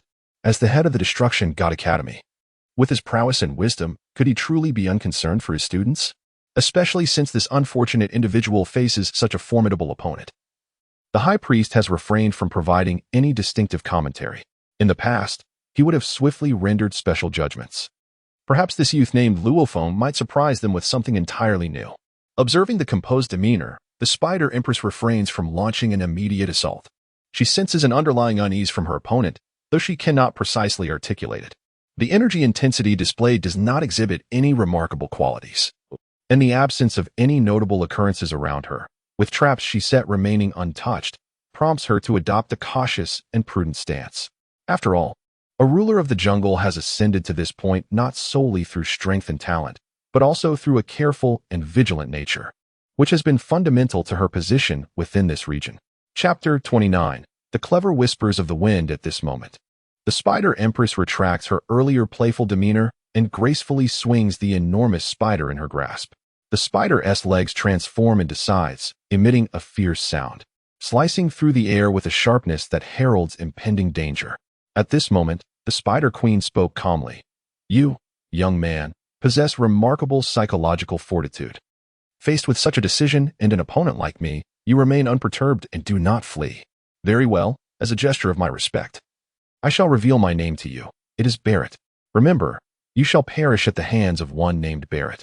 Barrett Luo Feng's expression shifted to one of astonishment. This name sounded strikingly familiar. After a brief moment of contemplation, Luo Feng suddenly recalled why this name resonated with him so profoundly. Indeed, it was the name of a sniper rifle in the real world. He could hardly believe that such a name would be shared with a creature resembling a spider. Was this mere coincidence or fate? Amused by the thought, Luo Feng nearly laughed aloud. If the individual who manufactured that sniper rifle were to learn that his name had been appropriated by a grotesque spider monster, one could only imagine his reaction. Conversely, if the Spider Queen were to discover that her name was synonymous with a firearm, she might very well be incensed to the point of demise. As Luo Feng became lost in thought, displaying an unusual expression, the Spider Queen Barrett seemed to sense an opportunity for attack. Yes, this young man was not only weak in strength, but also audacious enough to let his mind wander in battle. This was an unparalleled chance for a surprise assault. Despite Barrett's superior prowess, she would not underestimate her foe. She would seize the moment of his vulnerability to deliver a decisive blow. Such qualities are inherent to a true assassin and hunter. Observing her opponent on the verge of distraction, Barrett let out a low growl. Not like an ordinary villain, but as a signal for her swift and coordinated strike. Suddenly, a wave of explosive energy erupted around her. Though her form was immense and lacked the agility one might expect, the force of her attack created a sizable crater in the ground, a testament to the power of her thrust.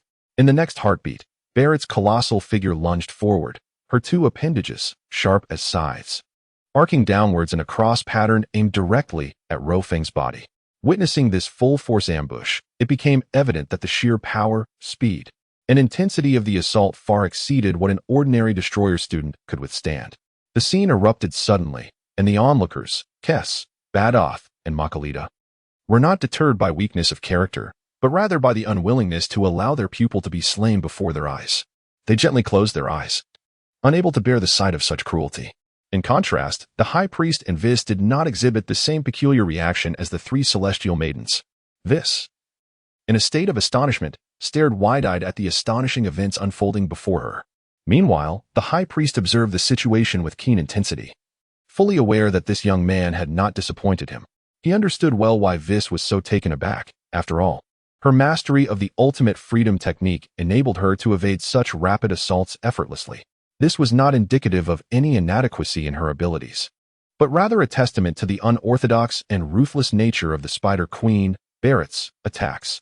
Although her strikes were remarkably swift and powerful, the most frightening aspect lay in the myriad of web traps she had woven around the vicinity. These webs were incredibly resilient and intricate, resembling a multitude of fixed flying daggers silently standing guard in the surrounding space. Any slight misstep in evasion could result in being sliced to pieces by Barrett's scythe, due to the sheer momentum of one's own movements, crashing into the nearby web traps and ultimately being shredded by their own force. This encapsulates the bizarre and unique nature of the Spider Queen Barrett's assault methodology. One must not only contend with her frontal onslaught but also navigate the terrifying, blade-like webs that surround them. Astonishingly, Luo Feng managed to evade the Spider Queen's attack from an inconceivable angle. The lethal assault of dual blades had not only evaded the deadly spider silk traps laid nearby, but it also left Whis feeling somewhat embarrassed. Even though he was present, it appeared that he could not surpass Luo Feng's remarkable feat. This was the reason behind Whis' astonishment, a stark contrast to his usual calm and composed demeanor. Meanwhile, the high priest remained silent, his penetrating gaze radiating an extraordinary brilliance, as if he had stumbled upon a new realm. Perhaps this was the true harbinger of destruction he had long awaited, the exceptional talent he sought. Though the high priest's thoughts remained unvoiced, he continued to observe the unfolding battle with a detached demeanor. As Kes, Bados, and Makarita, who had previously shielded their eyes from the grim spectacle, gradually reopened their eyes, disbelief washed over them. How could this be? Luo Feng had miraculously evaded harm and avoided all traps. The most animated of them, Makarita, could hardly comprehend how the novice from the Academy of Destruction had managed to escape such a fatal strike. The male angels behind Whis also wore expressions of confusion. How had this young man accomplished such a feat? Not only were the onlooking angels perplexed, but the trio of fleeing creatures, the leopard bear, the porcupine, and the viper, had halted in their tracks, turning back in astonishment at the scene. This individual had not been cleaved into pieces and stood there, vibrant and alive. The trio, now oblivious to their escape, stiffly twisted their necks, transfixed by Luo Feng's performance. How had he achieved this? Their minds were engulfed in a state of shock. Perhaps, if Luo Feng could endure a while longer, they might indeed find a way to escape this terrifying place. Chapter 30. Unable to endure, the most frustrated of all was the Spider Queen, Beerus, who had just moments ago boasted her victory. She could not fathom how her seemingly inevitable lethal strike against the human apprentice of the Academy of Destruction had been evaded. It seemed that even the three idle spectators on the periphery were now laughing at her misfortune. This was intolerable. It was a slight too great to bear. Perhaps it was mere luck, but it appeared that this young man's fortune had reached its zenith. The Spider Queen had abandoned her previous air of superiority and authority. With a flick of her wrists, the two sharp scythes in her hands glimmered with a faint azure light, signaling the full force of her energy being unleashed. In a swift motion, a barrage of slashing light erupted, descending upon Luo Feng with chaotic and relentless strikes, akin to chopping vegetables. This, indeed, is the most formidable attack of the Spider Queen Beerus, the whirlwind scythe slash. As this series of razor-sharp scythe strikes unleashed a cacophony of sonic booms and rippled the very fabric of space, it became evident that Beerus was truly enraged. With a flurry of movements, he contemplated, "You scoundrel, this time I refuse to believe I cannot reduce you to mincemeat. Let us see where you can flee." As Beerus's assault gradually slowed in speed and frequency, the Spider Queen found herself gasping for breath. Having expended an immense amount of energy in delivering dozens of terrifying blade strikes, this was indeed a display of her utmost effort. However, what puzzled the Spider Queen was that amidst such ferocious attacks, her opponent had neither attempted to escape nor triggered the traps nearby. Upon reflection, she felt a sense of clarity. Perhaps her onslaught had been so overwhelming that the adversary had no opportunity to activate the traps and was instead cleaved into pieces by her scythe. Yet there was no sensation of contact with any object. What could this mean? Beerus, in turn, rationalized the situation with a strangely logical explanation. Perhaps her scythes were simply too sharp, or her power was exceedingly great, allowing her strikes to be executed at such speed that her foe possessed no means of resistance, resulting in his being sliced into vertical segments without any awareness. Yes, that must be it. In this self-hypnotic state, Beerus concocted such a perfect and reasonable justification for herself, striking a commanding silhouette as she gazed quietly at Luo Feng, uttering with a light huff, still unbroken.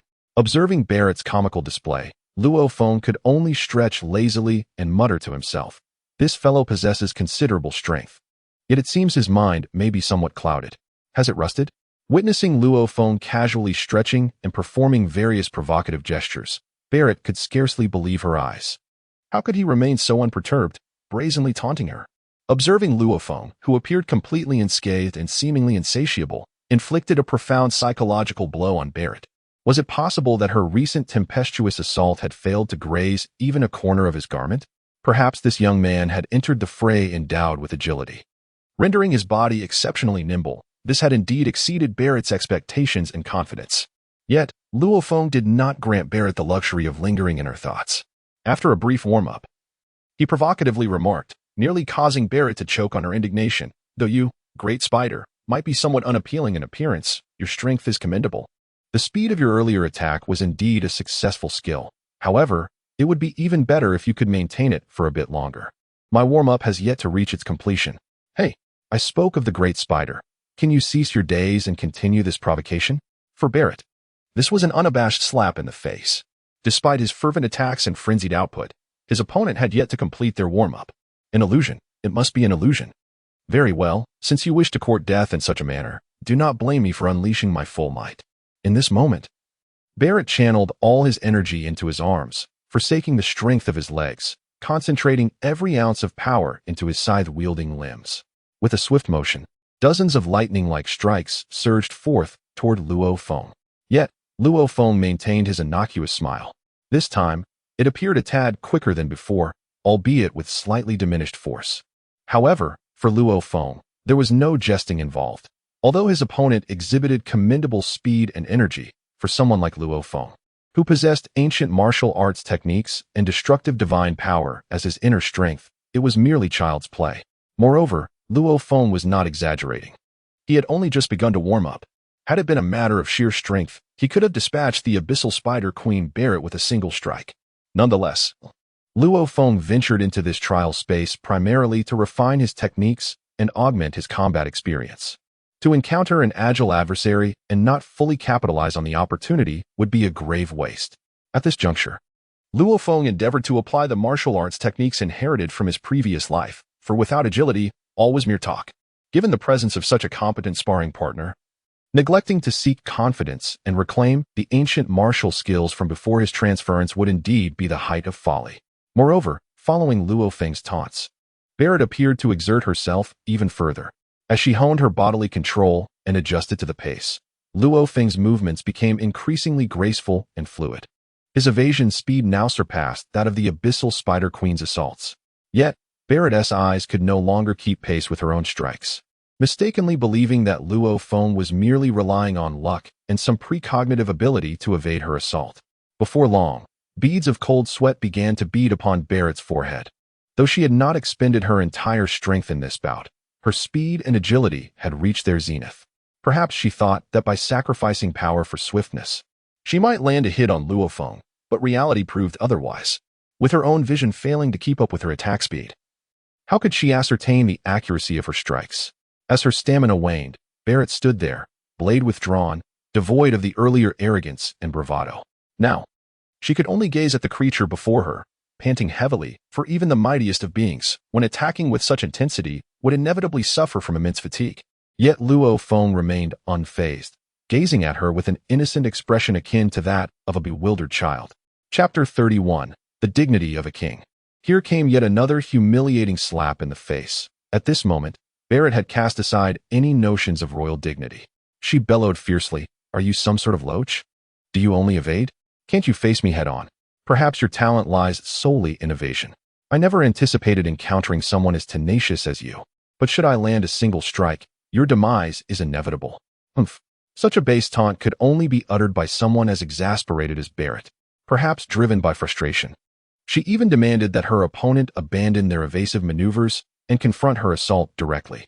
Thanks to Beerus' unorthodox reasoning born from anger, a wicked smile crept across Luo Feng's lips.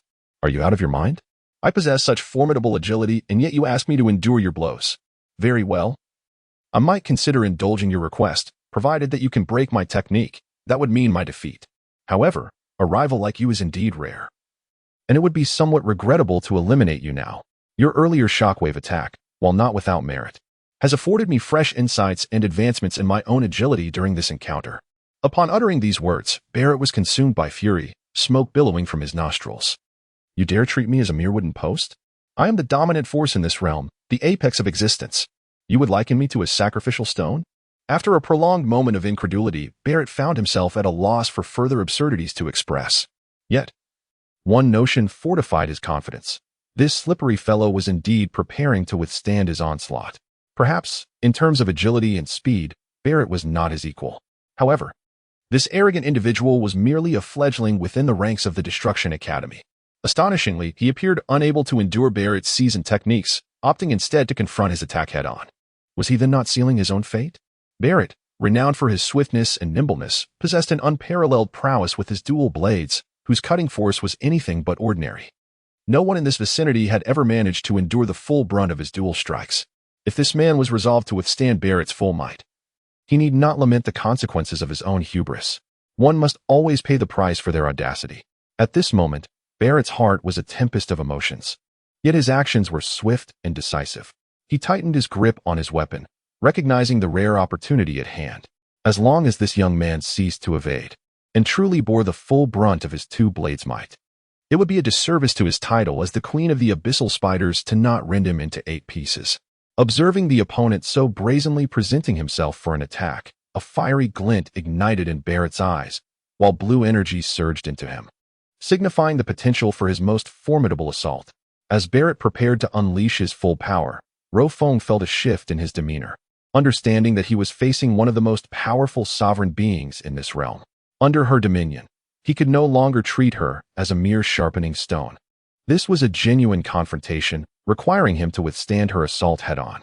Curiosity piqued within Luo Feng regarding the extent of his mutated destructive power and what new heights it could reach. He set aside his earlier jesting attitude, realizing that bracing for an attack was entirely different from evading it. His conceptual agility, derived from ancient martial arts of his past life, blended with the energies of this world, enhanced his ability to dodge and maneuver. However, the destructive force of this realm, despite gaining some potency through his techniques, left Luo Feng uncertain of its true capabilities. With the adversary intent on testing her slashing prowess directly, he welcomed the chance to gauge the extent of his destructive power, even as he held a deep disdain for this so-called Beerus, whom he perceived as a verbose sovereign. Yet, he understood the necessity of caution. He did not wish for any unforeseen mishaps to arise from his negligence, especially after having only recently traversed into this realm, with a long journey ahead. As Beerus gathered energy with a serious demeanor, Luo Feng wiped the smile from his face and assumed a defensive posture, palms poised to counter. Within his hands, he subtly channeled his techniques to their utmost potential, creating a cyclical flow of energy. A faint purplish-red glow emanated from his palms, a manifestation of the fusion between his destructive power and the ancient martial arts legacy. Though he had yet to master the art of lightness or externalizing agility, he was adept at condensing and purifying his divine energy into a single focal point and releasing it completely. This is akin to the way society concentrates its inner strength, enveloping it in a protective aura. It appears that Luo Feng is prepared to employ this tactic to counter the fierce onslaught of the Spider Queen, Beerus. A resounding crash reverberated as a peculiar shockwave began to emanate outward from the moment of their confrontation. Indeed, Beerus exerted her utmost strength in a relentless strike against Luo Feng, who, in turn, did not disappoint her. He refrained from evasive maneuvers and instead embraced the peculiar purplish-red luminescence with his bare hands, directly meeting Beerus' assault.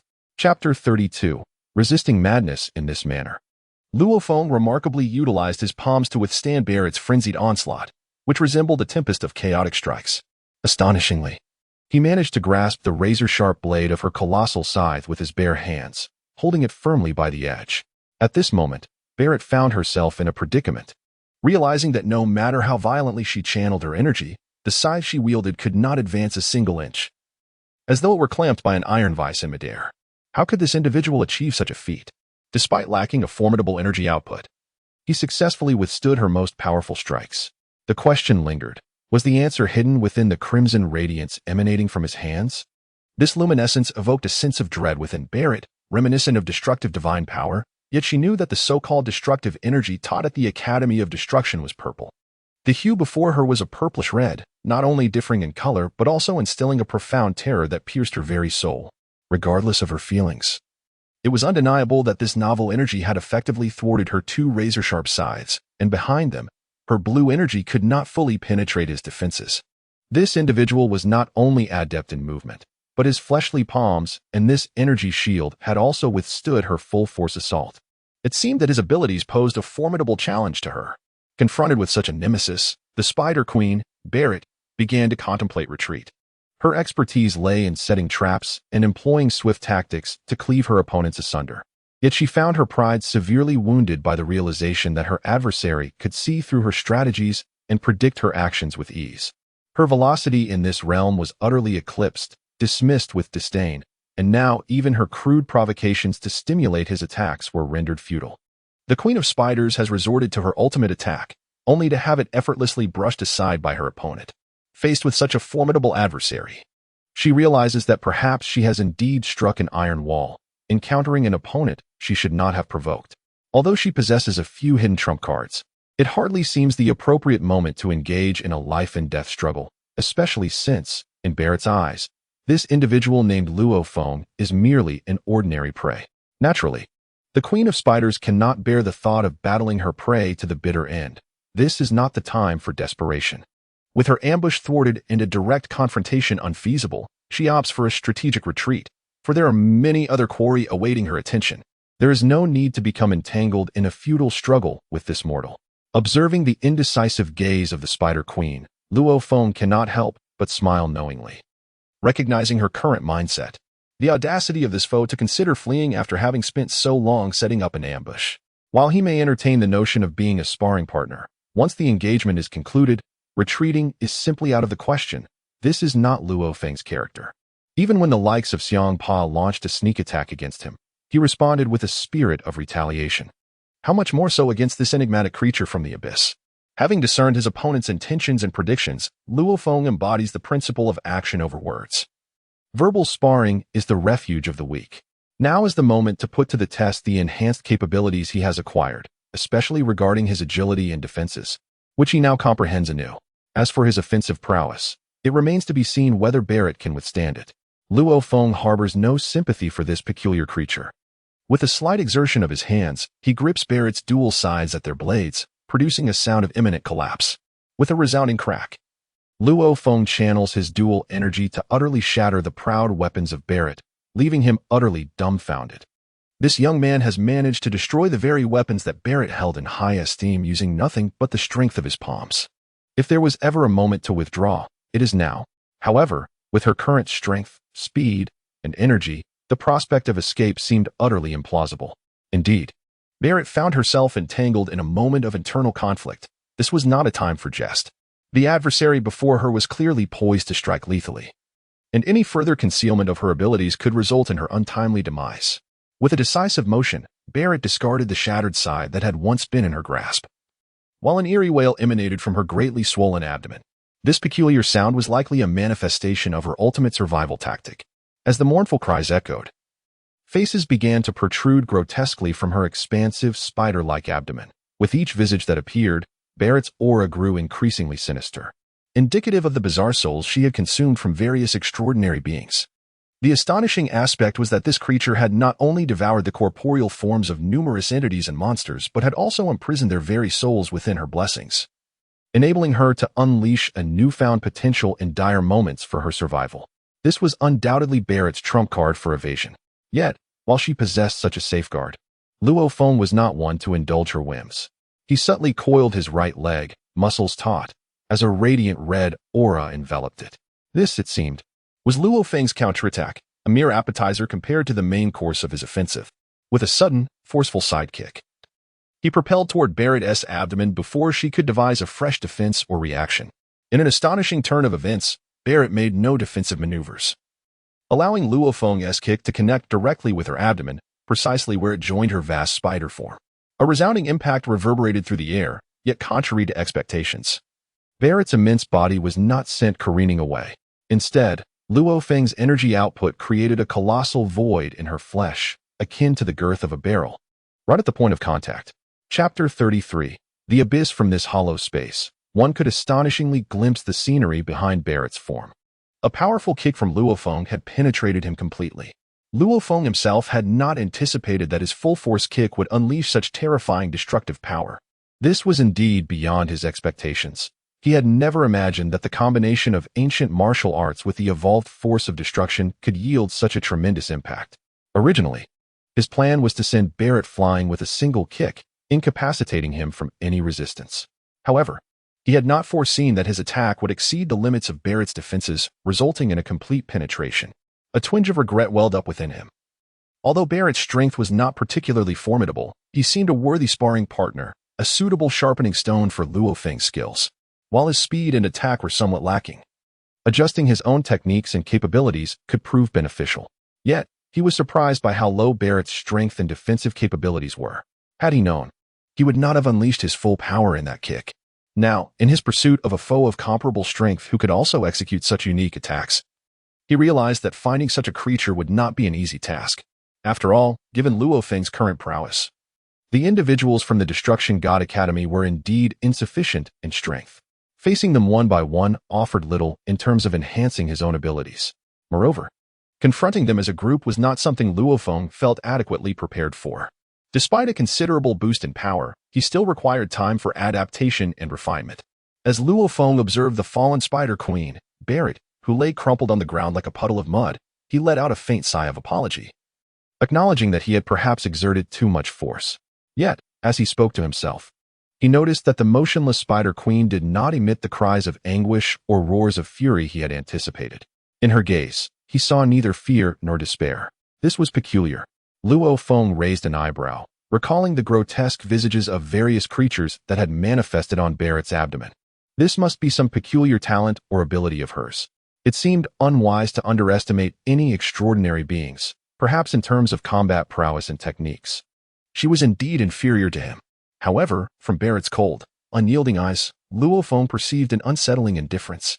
Yes, it was indifference. There was no hint of fear. How could such a gaze exist? It appeared that this individual harbored hidden cards of her own. At this moment, Luo Feng adjusted his mindset. If she had a hidden card, that was beneficial. Since he had not dealt a fatal blow, he was now curious to see what new developments this creature might possess.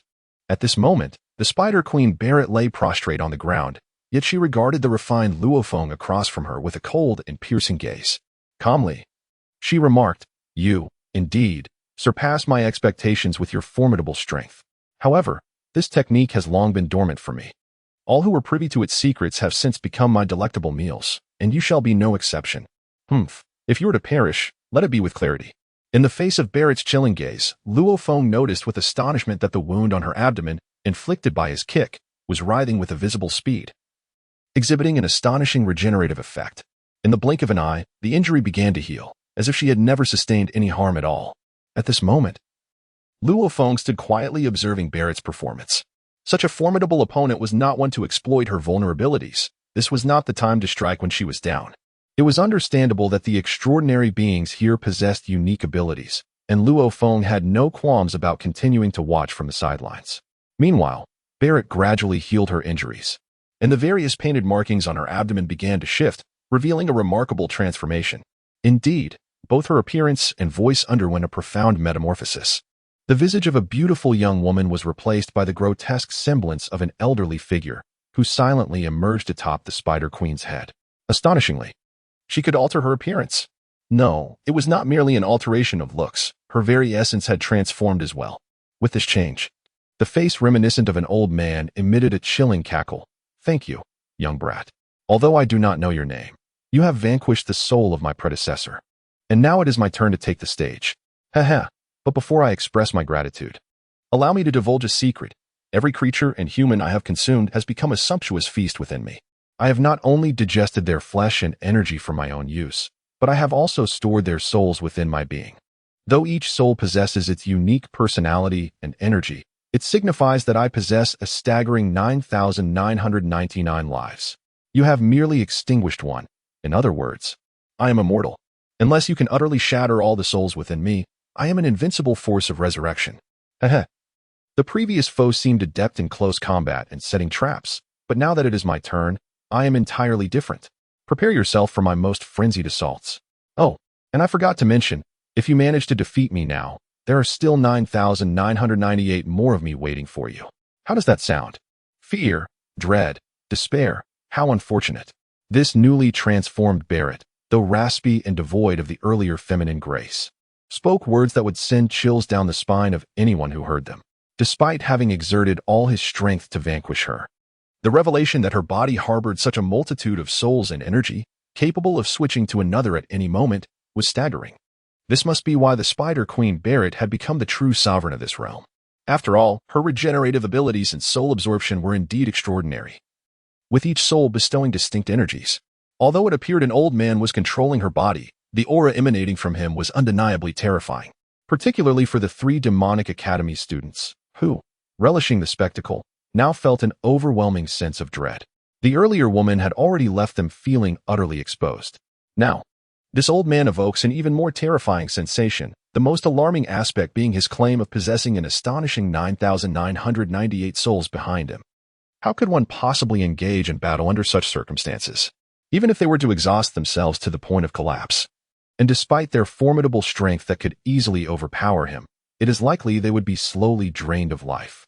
This is the most dreadful talent of the Abyssal Spider Queen, and it is truly unexpected to encounter such a monstrosity here. Chapter 34. Epilogue. Meanwhile, Luo Feng observed the old man with a bemused attitude as he incessantly recounted his tale. So that is how it is.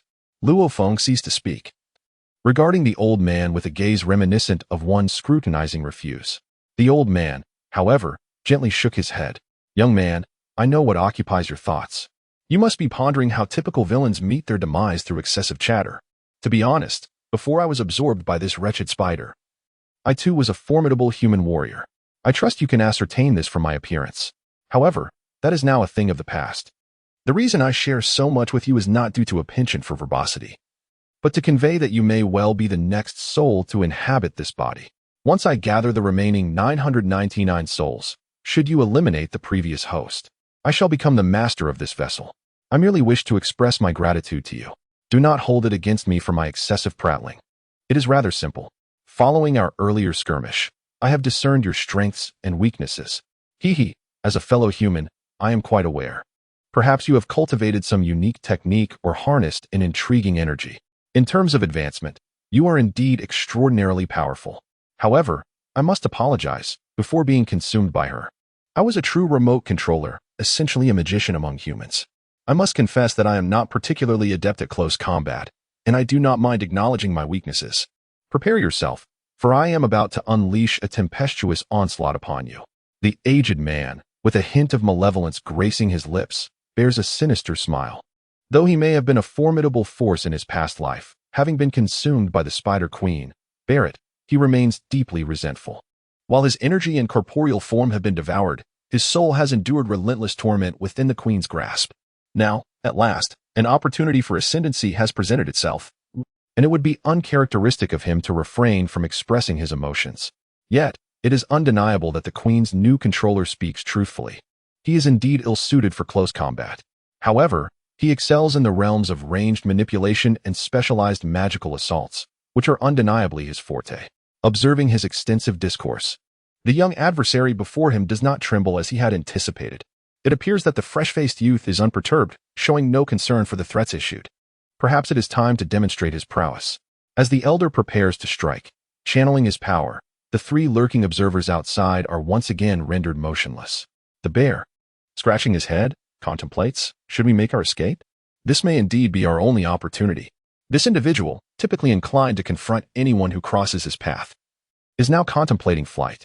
Meanwhile, the porcupine fervently nods in agreement, exclaiming, the bear is right. It is indeed time to flee. With their opinions surprisingly aligned, all eyes turn towards the viper, recognized as the most astute and perceptive among them. Although his physical strength may not be formidable, in this perilous moment requiring discernment, the duo must heed the viper's counsel.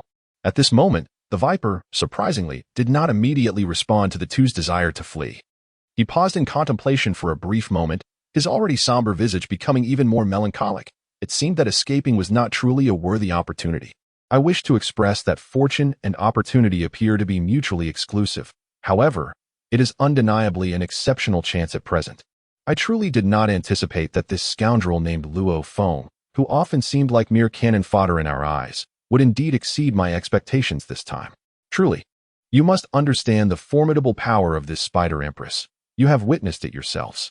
Now, this fellow named Luo Feng has actually compelled the Spider Empress to reveal her trump card for survival, boldly declaring that he possesses 9,998 lives at his disposal.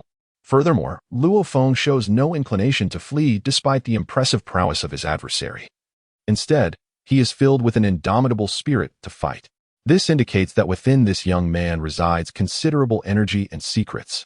Moreover, the two are currently at odds, and the outcome is uncertain. Based on this alone, while fleeing might preserve their lives, it would also mean forfeiting the chance to grow stronger. The leopard bear, in utter astonishment, inquired, "Do you not grasp my intent? We are but 3 in number. Should we confront that rascal Luo Feng head-on, we may not prevail. If we truly engage, the Spider Empress Beerus would surely meet her demise. Yet, it is evident that the two are locked in combat with one another, and regardless of the victor, it will undoubtedly result in mutual destruction. Given such a scenario, why not seize the opportunity for gain? whichever emerges triumphant. The remaining weakened opponent should be manageable for the three of us combined. Once we subdue these two extraordinarily powerful beings, whether by absorbing the Spider Empress's unique abilities or mastering the hidden techniques and energy manipulation of Luo Feng, our innate talents and capabilities would surely propel us to great heights. Upon hearing of such a grand opportunity, the previously hesitant leopard bear and porcupine nodded earnestly, realizing the viper's foresight. Indeed, this was a once-in-a-lifetime chance.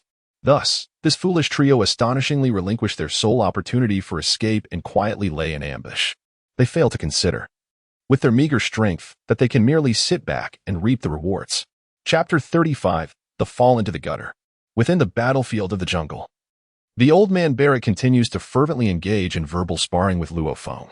Outsiders might speculate whether this eccentric fellow, perhaps due to the prolonged confinement of his soul, is venting his frustrations here in a frenzied tirade, possibly as a means of liberation, especially since the soul of the young woman has only just dissipated, allowing him to take command of this body. However, the situation is evidently more intricate than it appears to the untrained eye. Though he incessantly chatters, his gaze remains astutely observant, scanning the environment and the spider silk traps laid out by his predecessor. Clearly, this old man's cunning and depth of character are far more complex than what others perceive. In his view, the optimal strategy is to establish traps that secure his position before engaging in conflict. As for the misleading verbal assaults he hurls at others, he lets them drift away like leaves in the wind.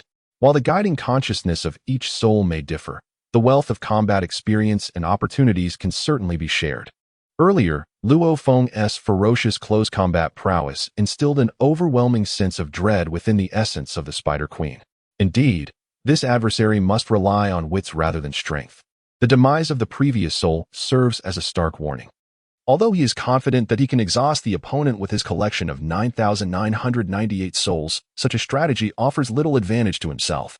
After years of struggle to reclaim control over his own body, he cannot afford to falter over trivial matters. After all, a promising future lies ahead. Since he can continue to speak at length, Luo Feng is in no rush to claim victory, though the old man may not be as straightforward as he seems. Luo Feng recognizes that if his opponent is willing to delay, he has no objections.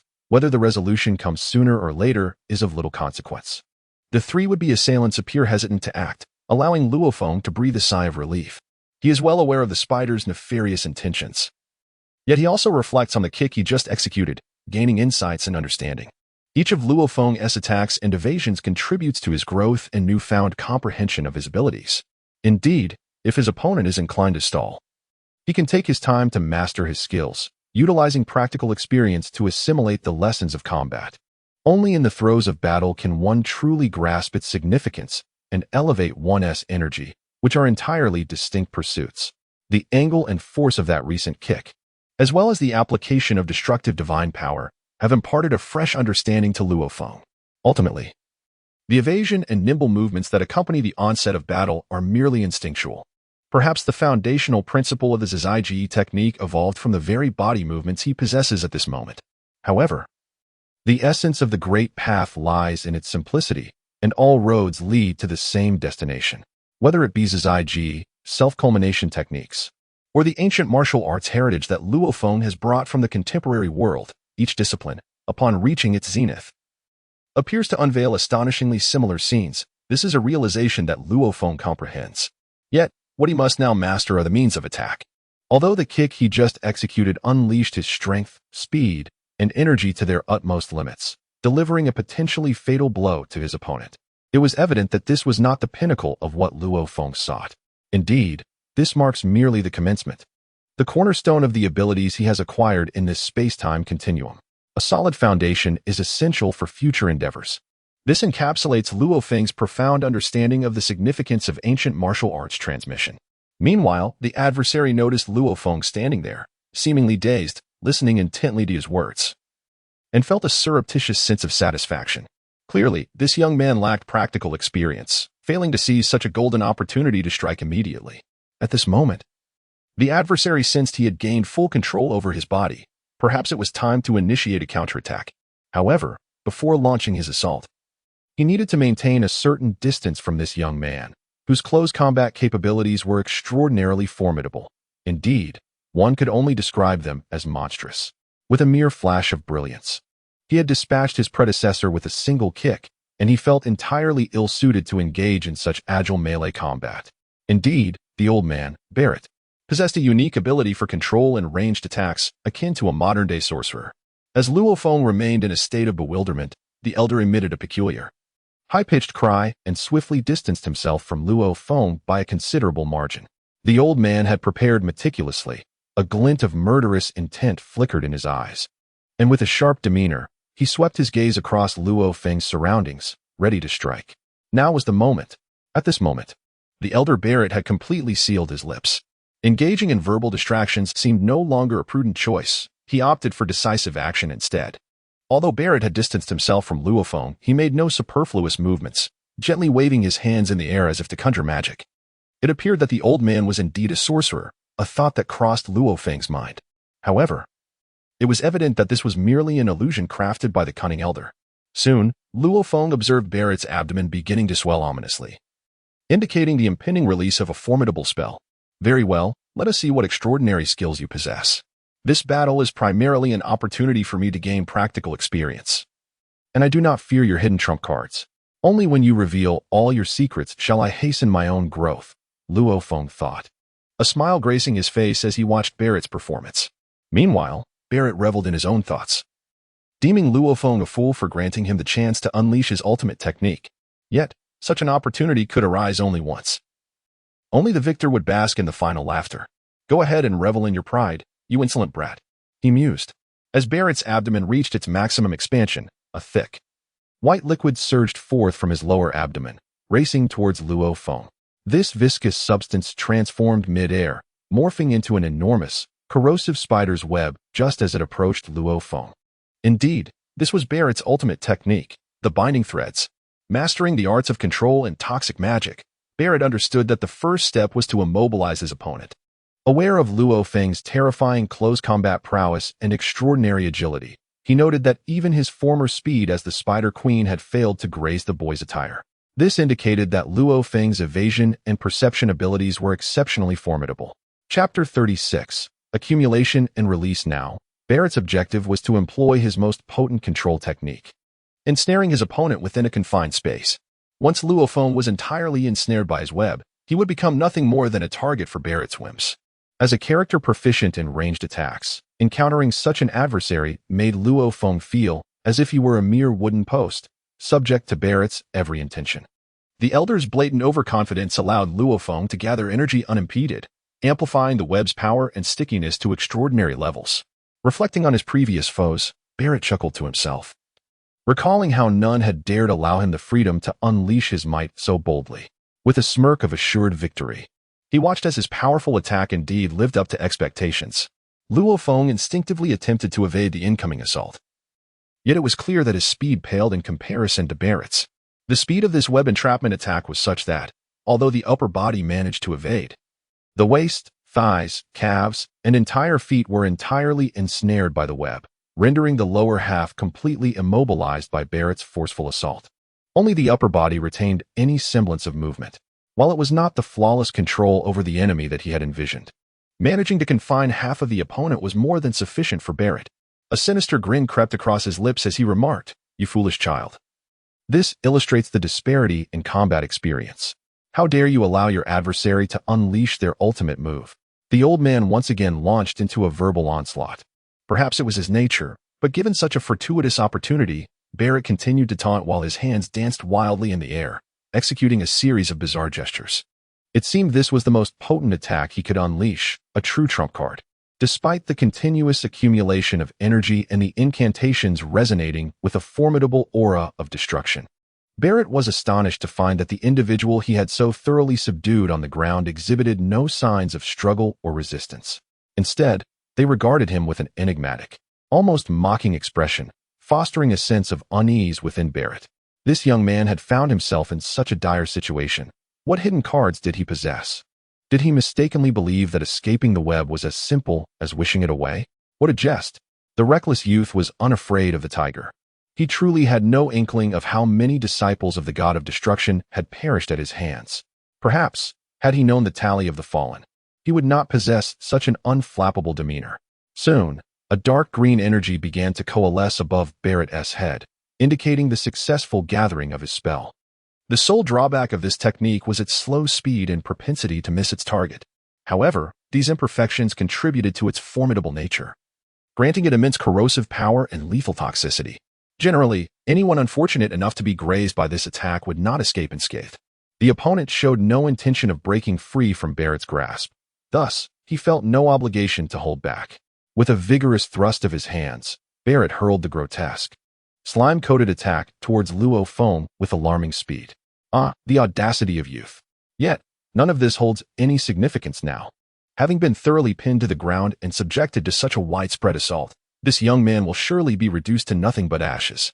However, one must not underestimate the situation. If he can vanquish this young man and absorb the energy within his body, perhaps his own soul could ascend to a staggering total of 9,990. Should he then casually eliminate one of the 3 spectators nearby, the count of his souls might very well surpass 10,000. At that moment, he would no longer be merely the Spider Queen Beerus, but the true sovereign of this trial space. Upon reaching the formidable threshold of 10,000 souls and harnessing the energy of these new Destroyer Academy students, he might indeed find himself with the opportunity to challenge the Abyssal Dragon, the ultimate boss of this world. The Abyssal Spider Queen Beerus has meticulously prepared for this final confrontation. Whether or not he can claim the title of the strongest overlord of this hellish domain may very well hinge upon this prime opportunity, a culmination of his long-standing ambitions now within reach. At this moment, the glimmer of excitement sparkled in Beerus' eyes. The previous successes of that woman held little consequence for him, yet this chance was exceptionally rare. Meanwhile, only the High Priest remained on the observation platform of the Destroyer Academy, intently watching the battle between Luo Feng and the Elder Beerus. The High Priest, with a vibrant demeanor and piercing gaze, scrutinized the conflict, while the other angels appeared to have lost interest in the skirmish, for the disparity in strength was overwhelmingly vast. A mere student from the Destroyer Academy stood little chance against the terrifying Spider Beerus. Although Luo Feng had delivered a stunning blow that felled the Spider Queen in an instant, the angels, as overseers and mentors of this realm, understood the tenacity of this spider, burdened as it was with blood debts and lives lost. Thus, while Luo Feng might have temporarily gained the upper hand, defeat was inevitable. Having witnessed Luo Feng's grim fate, the onlookers had little desire to continue watching their student be mercilessly slaughtered by such a formidable adversary. Each angelic mentor had their own standards for what constituted a worthy student, directing their attention to those they deemed exemplary. Thus, they each used their staffs to observe the areas of their interest and the students they favored. Yet, the High Priest, the esteemed head of the academy, understood that Luo Feng was far from the simpleton others perceived him to be. Despite being trapped in a dire predicament, fully ensnared by the Spider Queen Beerus and subjected to her peculiar magical assaults, the High Priest remained intensely curious about how Luo Feng might turn the tide. Observing the nonchalant demeanor of the other angels, he silently mused that this young man, Luo Feng, was likely the most exceptional among the students, and indeed, his most favored disciple. Moreover, he was the dark horse he had anticipated. Chapter 37. Unobtrusive yet profound. However, others seemed oblivious to Luo Feng's potential and abilities, merely judging by their own preferences while observing others. Such limited perception cannot be demanded of them, as their time of emergence and combat experience indeed pales in comparison to his. Expecting them to possess the same discerning eye seems rather unrealistic. Nevertheless, in the future, the 18 universes will rely on them as navigators. Perhaps this incident will serve as a valuable lesson for his cadre of celestial protégés. During this fleeting moment of contemplation for the High Priest, an exclamation of surprise arose nearby. Oh dear, how could such a thing occur? The astonished utterance drew the attention of the crowd, who turned their puzzled gazes toward the three-dimensional projection before Vizzy.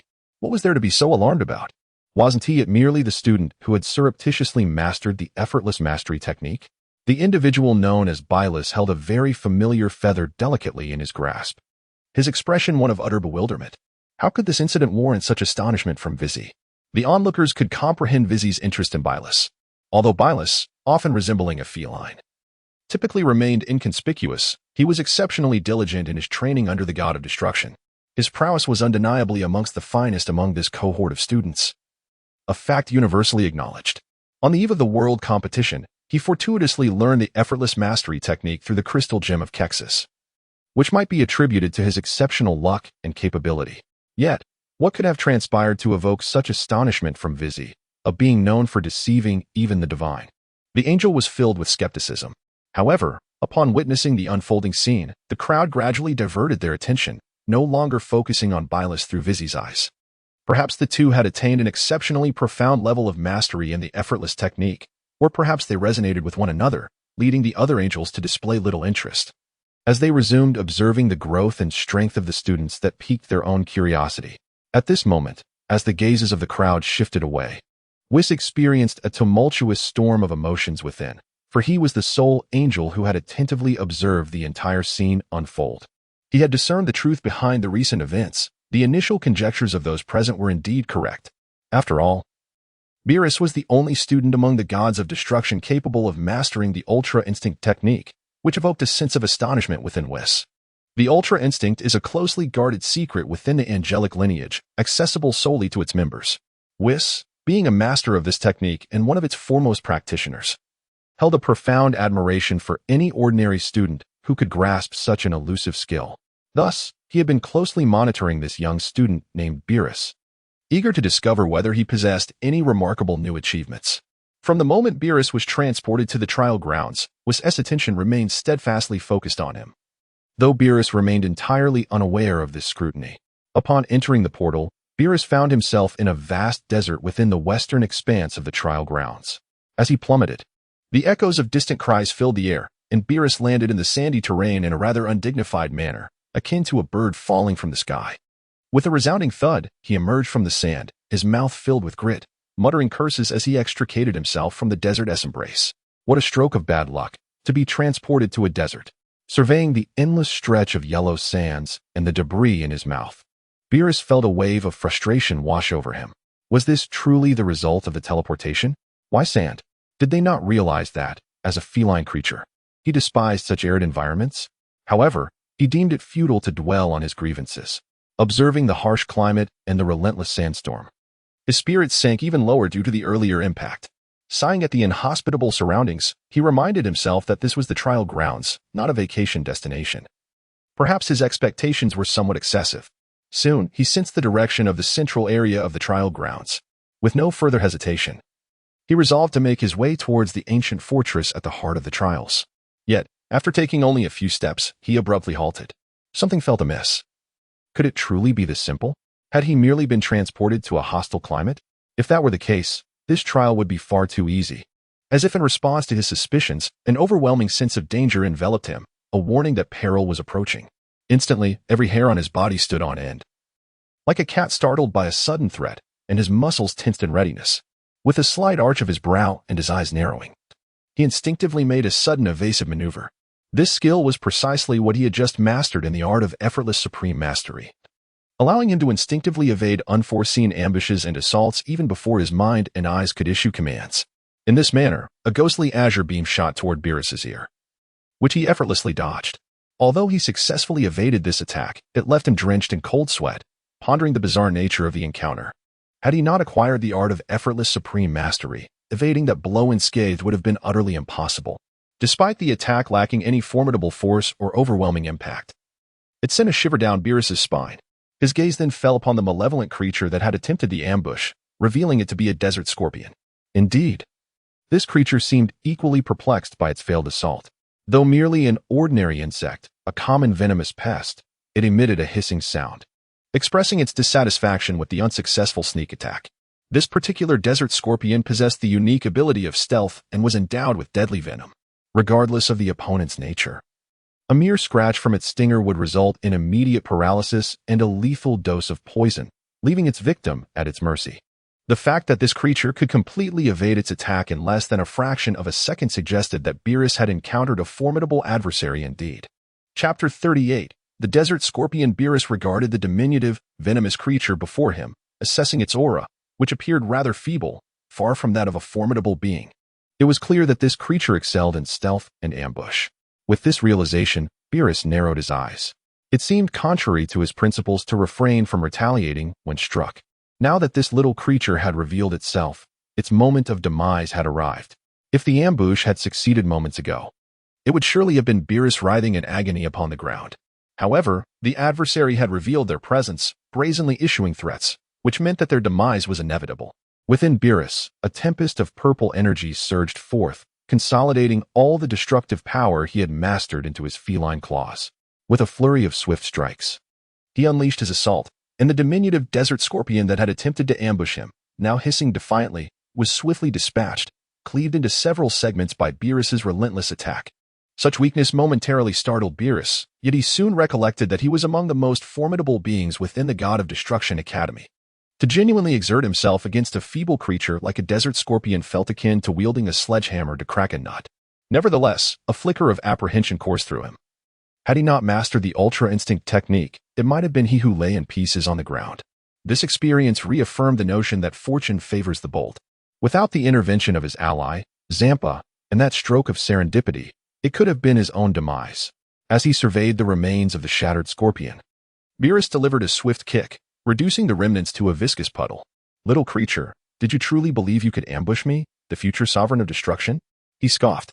Yet, almost immediately, a chilling sound reached his ears, no longer just a solitary rustle, but a cacophony of movement. The once still sand dunes began to shift. As a multitude of emerald-eyed creatures with tails emerged, akin to a hornet's nest disturbed. What now met Beerus's gaze was not merely a solitary desert scorpion, but a vast swarm, a veritable sea of them, akin to grains of sand in the desert, seemingly endless. The one he had just vanquished appeared to be but a single member of an overwhelming horde. With countless billions of desert scorpions now fixating their predatory eyes on the feline figure of Beerus, the God of Destruction apprentice. At this moment, Beerus completely lost the calmness and elegance he had just displayed, sinking into a state of utter stupor. How could he have ended up so near the lair of the desert scorpions? Fate truly plays its tricks. The tides of fortune seemed to have turned far too swiftly. Although Beerus maintained an outward appearance of composure, striking a pose of readiness for attack, internally he was engulfed by sheer panic. Surrounded by such a multitude of desert scorpions, he had utterly abandoned any hope of escape. It appeared that there was not a single opportunity left. Despair began to seep into his gaze. It seemed that not only was his situation unfortunate, having fallen victim to an ambush, but he also found himself in this terrifying place. The esteemed headmaster had stated that the true dangers would manifest in the ancient castle at the center of the trial grounds. How could his luck be so dire as to encounter such horrific creatures in this inexplicable desert? Each desert scorpion before him, though seemingly feeble and easily vanquished, presented an overwhelming number that would eventually wear him down to exhaustion, leading to his dismemberment. This was not a trial, it was a death sentence. In his heart, Beerus was engulfed in boundless regret and curses directed at this cursed trial and the wretched God of Destruction Academy. Indeed, power, opportunity, and the coexistence of life and death had become starkly evident, and he never anticipated events would escalate to this point. However, what puzzled Beerus was that the swarm of scorpions merely encircled him, refraining from launching an attack. Each scorpion regarded him with eerie azure eyes, their tails emitting a faint green glow, a testament to their lethal venom, showing no signs of fear or retreat in response to Beerus's display of aggression. What on earth was happening? As the dunes before Beerus shifted and writhed, a new and inexplicable hope flickered within him. This might explain why the scorpion horde had not immediately charged at him in a suicidal frenzy. Just as he felt a moment of relief, his heart leapt into his throat as a massive tail, far larger than that of a typical scorpion, emerged from the undulating sands, followed by the rest of its body. It was none other than the ruler of the desert scorpions, the Scorpion King, who appeared before Beerus in a slow yet commanding manner. Though the smaller scorpions could neither communicate nor speak, they embodied the indomitable spirit of their kind. It seemed that Beerus's earlier act of slaying a solitary scorpion and crushing its body had provoked the wrath of the ruler of this desert realm, the Scorpion King. At this moment, the Scorpion King's eyes glowed a menacing crimson, while its tail shimmered in an eerie green hue. So vibrant it seemed one could almost draw water from it. This creature undoubtedly represented the true sovereign of this realm. Perhaps the Scorpion King's innate power was not particularly formidable, yet its mental prowess was overwhelmingly terrifying. Through his own perception, Beerus discerned that this creature's strength was hardly noteworthy. It relied solely on the venomous desert scorpions at its command. Regardless of one's might, survival in this domain appeared utterly impossible. Upon witnessing the Scorpion King's gaze filled with malice and fury, Beerus succumbed to a state of profound despair. Chapter 39. Ineffective resistance. At that moment, he could only lament his misfortune. Under any other circumstances, he could effortlessly soar into the skies, utilizing his speed and strength to escape this terrifying expanse. However, prior to his arrival, the Grand Priest had mentioned that the trial grounds were a no-fly zone, akin to a death sentence to attempt flight. Realizing that flying would lead to demise just as surely as remaining grounded, Beerus relinquished his offensive stance and settled into a meditative position, surrendering to fate. Faced with billions of desert scorpions, he truly abandoned any notion of resistance. Rather than struggle, he opted to let events unfold. From the Scorpion King's resentful gaze, it was evident that this creature possessed a semblance of intelligence, while the presence of intellect suggests the possibility of communication. The hatred reflected in its eyes indicated that such hopes were likely in vain. As Beerus gradually closed his eyes, resigning himself to his fate, a piercing cry of a hawk suddenly pierced the air above him. Yes, that voice sounded achingly familiar, akin to that of a classmate calling out. To his astonishment, Beerus beheld a fleeting familiar figure darting past him. In the next moment, this massive being, radiating an aura akin to the song of a lark, charged towards the Scorpion King, which was heavily guarded by its legion of scorpions. With a sharp crack, this figure remarkably seized the head of the Scorpion King amidst the throng. Indeed, this creature was none other than a hawk, the thunderous giant eagle, a lesser-ranked entity from the god of Destruction Academy. With an incredible angle and speed, it plunged into the swarm of scorpions, its keen eyes and razor-sharp talons ensnaring the once mighty Scorpion King, devouring it with a crunch. Just like that, the ruler of scorpions met an inexplicable demise, transforming into a midnight snack for the aerial sovereign. This sudden twist left Beerus utterly astounded, dispelling his earlier resignation to death in an instant. He promptly abandoned his previous stance of complete surrender, adopting a posture of both offense and defense as he gazed at the thunderous giant eagle, now feasting on the Scorpion King not far away, muttering, "Is it you? Little 13, your arrival is most opportune." Accompanied by Beerus's words, the thunderous giant eagle, who had been relishing the exquisite flavor of the Scorpion King, displayed a notably displeased expression. "You foolish cat, how dare you call me Little 13? I saved you for nothing." This indeed confirmed that the thunderous giant eagle was a dear friend and classmate of Beerus from the God of Destruction Academy. "Indeed, it is you," Beerus exclaimed with a hearty laugh. "I knew it. Heh. I, Beerus, am destined to survive. Little 13, how did you manage this? You scoundrel. Call me Lewis, not Little 13. How many times must I repeat myself? You truly test my patience. However, I must admit, the flavor of this Scorpion King is rather delightful." As the piercing cry of the thunderous eagle Louis XIII echoed, the vast swarm of insects nearby seemed to encounter a formidable foe, retreating as if swept away by a receding tide, leaving no trace behind. Let us not jest. Even their sovereign, the Scorpion King, appeared powerless against this flying creature, now reduced to a delectable lunch. As for the ground-dwelling overlords, what was the point of their struggle? Fleeing was their utmost priority, for the Scorpion King was their commander, and with his demise, the remaining scorpions were left with nothing but the instinct to escape. In that fleeting moment, the ground lay as pristine as a mirror. Louis XIII, still gnawing on the carcass of the Scorpion King, merely lifted his head, offering no sign of gratitude. Beerus, adjusting the bandages wrapped around his arm, let out a resigned sigh. "Hmph, had I not been injured beforehand, I would not have regarded these venomous scorpions at all. However, this time, it seems I owe you one." He then tilted his head skyward, adopting a melancholic demeanor, perhaps a testament to Beerus's last vestige of stubbornness. Observing this seemingly composed yet internally frantic individual, Louis XIII felt a profound sense of exasperation. Beerus's character was evidently one of obstinate resilience. He had never shown weakness, even with a blade at his throat, and now he sought excuses for his previous lapse. Louis XIII, recognizing the value of discretion, chose to let matters rest. After all, they were longtime classmates and friends, and he understood Beerus's nature well. Nonetheless, the flavor of the Scorpion King was undeniably exquisite. For a being of the skies like him, it was inherently challenging to resist such extraordinary fare. Otherwise, he would never have risked so much to rescue this obstinate deity. At that moment, Beerus observed that Louis XIII did not linger on the previous question, and he felt a quiet sense of relief. This fellow, thankfully, did not exhibit any arrogance. Otherwise, the foremost destroyer among deities would have found himself utterly embarrassed. However, Beerus was suddenly struck by a pressing question, gazing in horror as Louis XIII indulged himself. "How on earth did you manage to achieve that?" To effortlessly pierce through the swarm of scorpions and slay their king?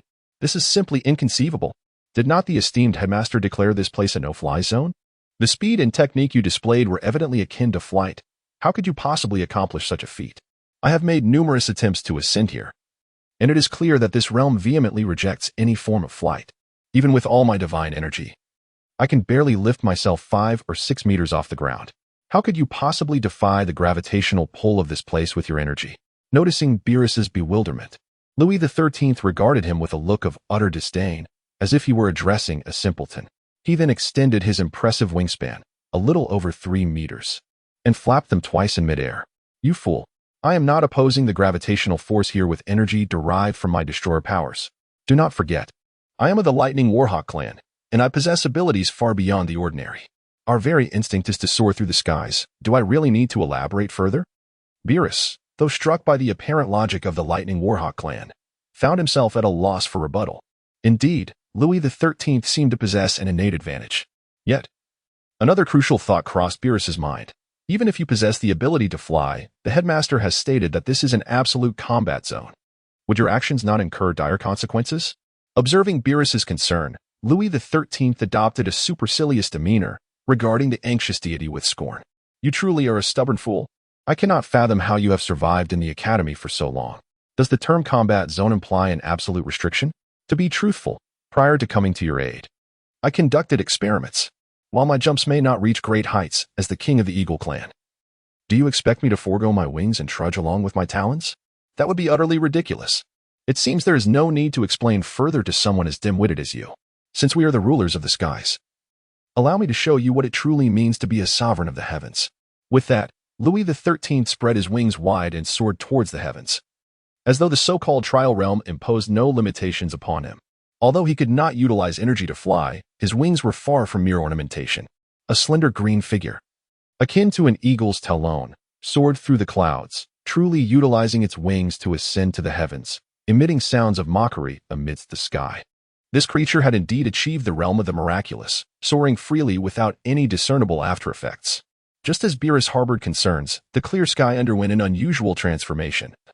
As a sudden crack echoed, and a crimson lightning bolt appeared seemingly from nowhere, directly targeting the soaring Thunder War Eagle, Louis XIII. With a sharp crack, this was indeed a creature struck by lightning. Beerus, with a hand on his forehead, wore a face of exasperation. Unable to contain his sarcasm, even if you can glide through the lower skies to flaunt your so-called dominion of the skies before me, you actually dared to ascend to such heights. As the saying goes, one will not perish if they do not act foolishly, yet here you are, struck by lightning. From the intensity and energy of this lightning strike, it was evident that it was a formidable attack from the God of Destruction Academy, known as the God of Destruction Lightning. Now, having drawn this divine lightning upon himself, a bolt as thick as an arm struck Louis XIII. Should another audacious being appear, it was conceivable that the level of divine retribution could escalate further. Indeed, as fate would have it, Beerus's combat intuition and acute premonitions proved worthy of his profound power. As the God of Destruction Lightning struck Louis XIII, 3 more bolts coalesced, each thicker than the last, striking in rapid succession, instantly singeing the unfortunate creature mid-air, leaving him in a state of bewildered pleasure. However, Beerus's eyes widened in disbelief, for these successive strikes did not result in the anticipated downfall of Louis XIII. Although the realm of attack seemed formidable, it was not an absolute force. The expected crash did not occur, and the foolish bird, instead of succumbing, appeared to revel in the overwhelming assault. How could this be possible? Observing Beerus's perplexed countenance below, Louis XIII disdainfully tilted his so-called beak, emitting a cawing sound. Beerus, you foolish cat, now you truly comprehend. Did you think this realm of attack could inflict damage upon me? Do not forget, before I arrived at the God of Destruction Academy, my innate lineage was that of the Thunder War Eagle. Remember, I am of a race that bears thunder as its prefix. This God of Destruction Lightning, although immensely destructive, targets other races. As a prodigy naturally capable of absorbing the power of thunder, would I fear the lightning in midair? To be frank, the energy from this God of Destruction Lightning is akin to a boon for me. In other words, the so-called mastery of the realm is but a jest. Now, do you recognize my prowess and advantages? Those who possess wings shall never traverse the ground on 2 paws. Such an act is a blatant affront to our kind. Now, foolish feline, after all this explanation, do you comprehend? Is it necessary for me to arrange an aerial journey for you? If one could truly soar through the skies with unbridled vigor, I believe our arrival at the enigmatic castle at the center would be remarkably swift. It is not a matter of trailing behind. Reaching there first could significantly aid our future explorations. At this juncture, the Thunder War Eagle, Louis XIII, reveled in the air, executing an array of flamboyant maneuvers while repeatedly being struck by lightning. Beerus gazed upward at Louis XIII, feeling a mix of astonishment and alarm. However, it was evident that this fellow relished the onslaught of the god of destruction-s lightning, utterly dismissing the sanctity of this aerial domain. Observing Louis XIII's audacious display, Beerus felt a subtle stirring within. Perhaps this lad truly possesses the potential to succeed, especially if he could elevate himself using his two talents. Though Beerus harbored doubts. Who among us would prefer to walk when one could fly? Moreover, with one arm injured and his combat prowess diminished, the prospect of encountering a terrifying swarm of scorpions again could lead to certain demise. At this moment, Beerus felt an unexpected flutter in his heart. However, as the saying goes, excessive joy leads to sorrow, or those who do not act will not perish. This principle was vividly exemplified in the case of Louis XIII. The Thunderhawk. Since the Grand Priest had solemnly declared this area a no-fly zone, it should be regarded as an absolute prohibition. Now, Louis XIII was recklessly testing the boundaries of danger, utilizing his innate racial abilities, teetering on the brink of death. It could be said that while one might suffer for the sins of fate, one cannot escape the consequences of their own transgressions. Just as Beerus grappled with the dilemma of whether to hitch a ride, the divine thunder in the sky abruptly vanished, and Louis XIII, soaring through the air, came to a graceful halt mid-flight. An inexplicable sense of dread washed over him, as if an irreversible entity was about to materialize beside him. This spine-chilling sensation was beyond comprehension, certainly not a mere result of the divine thunder or the pull of gravity. Chapter 41. Erasure Technique. Meanwhile, below, Beerus' pupils constricted sharply, reducing to the size of pinpricks, as he beheld a scene that would forever haunt him. Indeed, this moment cast an immense shadow over his psyche. For with the sudden disappearance of the lightning and the raging winds, it felt as though time itself had come to a standstill. In the next instant, a faint, ethereal figure was projected into the sky. This appeared to be the terrifying visage of the ultimate antagonist in the Dragon Ball universe, the Omni King. However, at that moment, both Louis XIII and Beerus were still unfamiliar with the complete appearance and essence of the Omni King, having only gleaned knowledge of such a formidable figure from ancient texts and records. The Omni King, whose silhouette hovered in the air, let out a soft sigh, and a distant voice resonated in the ears of Beerus and Louis XIII. "You mischievous little rascal, despite the declaration of the no-fly zone, you continue to flaunt your presence here. Though I have no intention of intervening, it seems you are relentless. Very well. In the interest of maintaining fairness in this trial ground, I must express my regrets." In an instant, the unforgettable phrase erasure technique echoed in the air, and a flash of white light surged forth. The once flamboyant and unrepentant ruler of the Thunderhawk tribe, Louis XIII, vanished without a trace. Not only did his physical form disappear entirely, but even his essence, energy, and soul dissipated without a semblance of escape, as though he had never existed. The sky returned to its serene clarity, and the projection of the Omni King faded into oblivion. It appeared that this time, the matter was serious. Louis XIII had been inexplicably obliterated in mid-air by the Omni King. It seemed that the so-called no-fly zone was no mere jest, for it was not enough to possess strength, wings, or resilience against divine thunder to flaunt one's existence in the skies. At that moment, only a single feather, untouched by the erasure, drifted slowly downwards. As the sole relic of Louis XIII, a feather gracefully descended before Beerus. This was the reason for Whis's astonished expression upon witnessing the events unfold. To think that the Omni King himself intervened, this truly exceeded Whis's expectations. Although he had not observed some of the preceding actions as an angel and high priest, he had seen the entire scene unfold. It was utterly unexpected that the so-called God of Destruction Academy had the Omni King presiding over it. The mere sight of the shadow and the execution of the erasure technique sent shivers down Whis's spine. It appeared that the selection process at the Academy was far from the simplicity he had imagined. It was not a realm where the heavenly beings could act with impunity.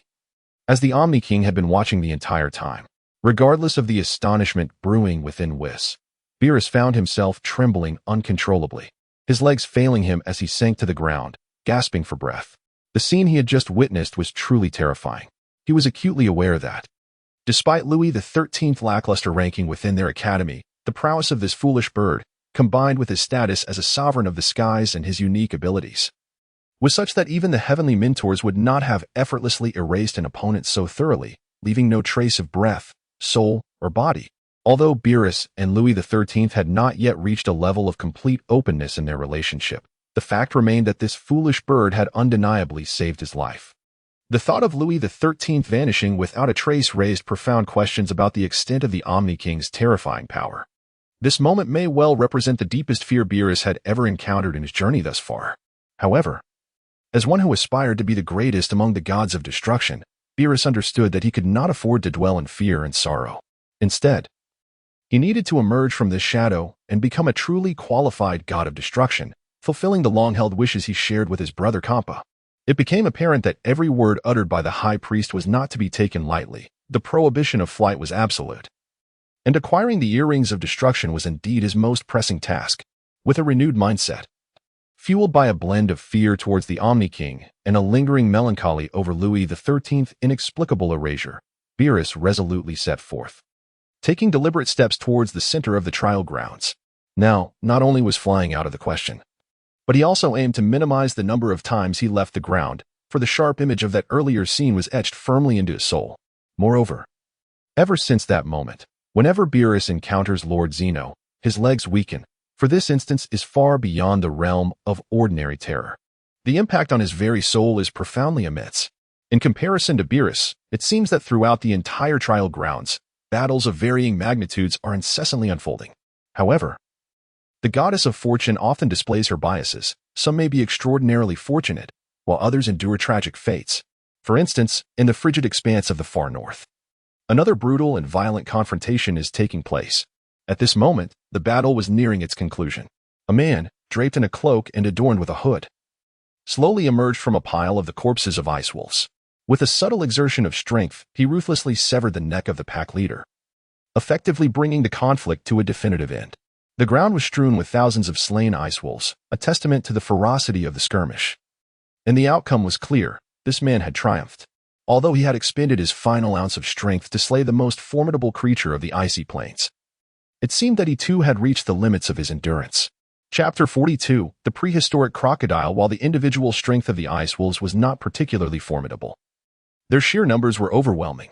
As the saying goes, even a fierce tiger cannot withstand a pack of wolves.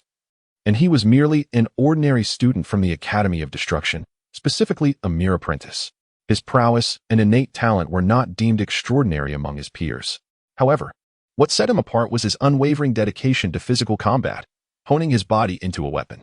Originally, this individual presented himself as a jester, eccentric in appearance. As a form of unique camouflage, he was the sole student among the destroyers who possessed no magical abilities, relying solely on his physical prowess for combat, devoid of area of effect spells. To others, this may have seemed a sign of weakness, but he held a different perspective. Recognizing his lack of aptitude for magic, he resolved to carve out a distinctive path in the realm of physical combat. Henceforth, he devoted his life to mastering his physical skills. Indeed, who said one could not forge a new horizon with mere flesh and sinew? Unfortunately, fate had led him to the frigid plains, a desolate place he detested for its bitter cold and lack of sustenance to replenish his strength, leaving him to curse the inequity of this trial. His once bright jester's nose, now aglow from the chill, shone even more in the biting cold. Yet, he possessed his own set of survival tactics and strategies. Despite his deficiencies in magic, he seemed to harbor a unique insight into the realm of alchemy, which piqued the interest of his mentor, Margarita. In this regard, he indeed acquired a significant amount of alchemical knowledge from Margarita, particularly possessing unique insights and perspectives on formations and potions. Furthermore, he procured numerous rare materials from his mentor, which enabled him to concoct several special potions that restored his stamina. This is primarily why Wei made to emerge victorious amidst the pack of wolves.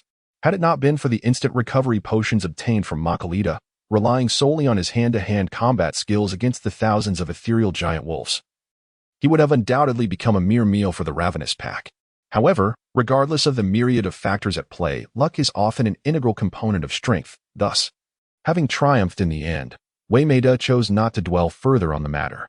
In a decisive moment, as he strangled the lead wolf, he consumed his last stamina-restoring potion, a refreshing sensation flooding through his weary body.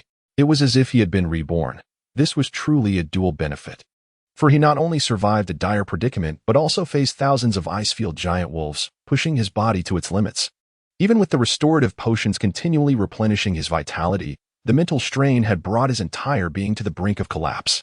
At this moment, Wei Mei's exquisite senses were heightened as she extended a single hand into the air, her body still enveloped amidst the remains of numerous snow wolves. Here, she found not only warmth but also a potent scent of blood that might attract even more terrifying creatures. Concealing herself among the corpses of the wolves seemed the safest refuge, allowing her to recuperate her strength and spirit. And indulge in a much-needed slumber, this was her deepest desire at present. Currently, she was in an extreme state. Reflecting on her arrival at the Destruction.To Academy as an ordinary jester, devoid of any magical aptitude or the capacity to diligently hone martial skills. However, fortune smiled upon her as she gained the favor of the alchemy master, Makalita, reaping numerous benefits. Yet, her luck seemed to falter. As she found herself transported to this frigid wasteland for the trial competition, how she loathed winter. Despite her grievances, Wei Mei mused that as long as she was alive, there remained hope. Compared to those who perished upon arrival in the jaws of extraordinary beasts, she felt quite satisfied with her performance. After all, there were still 5 days left in the trial, and only a brief time had passed. Gazing at the vials and jars cradled in her arms, she held a glimmer of hope for the future, believing that with just half an hour to replenish her strained mind and depleted energy, she would emerge revitalized. The snowy expanse and the wolf pack were not as fearsome as she had imagined. This was perhaps the most harrowing assault she had endured in the trial grounds. But having survived it, her confidence underwent a profound restoration and elevation. It appeared that she was not the weakest among the destruction gods. To those who mocked her inability to wield spells, she vowed they would soon witness her transformation into a true deity of destruction. Once she attained that status, they would understand that mastering physical techniques could also reach its zenith. Destruction was not solely reliant on magical energy. Those who looked down upon her might not have the last laugh, for she possessed an advantage akin to a cheat, even if she could not match them in strength. She had her sister's potions to bolster her. From amidst the wolf carcasses, her raspy, roaring voice echoed, suffused with a sense of indignation and humiliation. In stark contrast to Wei Mei's dire circumstances, the situation of Longxi in the southern marshlands was markedly more favorable. Although he possessed a physique akin to that of an elephant and wielded terrifying power, he had not encountered the horrific wolf pack tactics that left Wei Mei defenseless. Nevertheless, Longxi's spirits were far from high, as he faced an exceptionally formidable adversary. He had encountered the most fearsome lord creature of the Death Marsh, the prehistoric giant crocodile, an immense beast that was formidable in every regard, save for its somewhat lacking intellect. Although his strength and defensive capabilities are unparalleled in this region, the intelligence of this creature is indeed a cause for concern. What vexes Ramsay the most is that numerous other students were teleported here alongside him. However, this prehistoric giant crocodile seems utterly indifferent to them, fixating solely on the imposing figure of Ramsay. This singular focus is the primary source of Ramsay's discontent. Is it truly a fault of his to possess such a grand physique? Chapter 43. Mutual assistance. The diminutive individuals around him deftly maneuvered past the prehistoric crocodile, utilizing their size to their advantage. Yet, the crocodile paid no heed to those scurrying by. Its gaze was solely locked on Ramsay, whose stature resembled that of an elephant. Perhaps in the crocodile's eyes, sheer size equates to combat prowess. Could it be that the other students, being so slender, simply do not provide enough substance for the crocodile to regard them? This thought filled Ramsay with a sense of indignation, regardless of his grievances. It was clear that the colossal creature had no intention of letting him escape unscathed.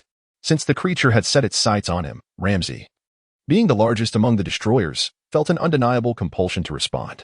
Thus, within the depths of the Death Marsh, powerful shockwaves reverberated outward, emanating a terrifying energy. It appeared that Ramsay was engaged in a direct confrontation with this monstrous prehistoric crocodile, relying on his formidable physique and substantial weight. After several intense exchanges, Ramsay managed to stabilize his stance, shaking off the drowsiness clouding his mind, overwhelmed with frustration. Why was this wretched creature's defense so formidable? Despite exerting all his strength through his tusks and trunk, Ramsay found himself unable to gain any advantage. The relentless assaults had left his body battered and bruised. If this continued, he would not need the crocodile to strike again. His very bones might shatter from the force of the collisions. Once brimming with confidence in his size and defensive capabilities, Ramsay now found himself grappling with existential doubts. Yet, Ramsay was not alone in his discontent. The prehistoric crocodile, too, felt an unusual dissatisfaction.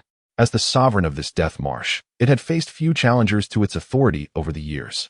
This gargantuan creature, seemingly emerging from nowhere, possessed an innate talent for direct confrontation that had caught the crocodile off guard. It relied on its tough hide and resilient flesh to withstand Ramsay's powerful onslaught. However, if this continued, even its robust armor might falter. Confronted with such a worthy adversary, the crocodile experienced a blend of fear and exhilaration.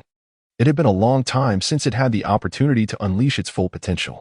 As the ruler of the Death Marsh, encountering an opponent like Ramsay was a rare and serendipitous occurrence. At this moment, the ancient crocodile's eyes glimmered with a chilling light, brimming with a palpable sense of menace.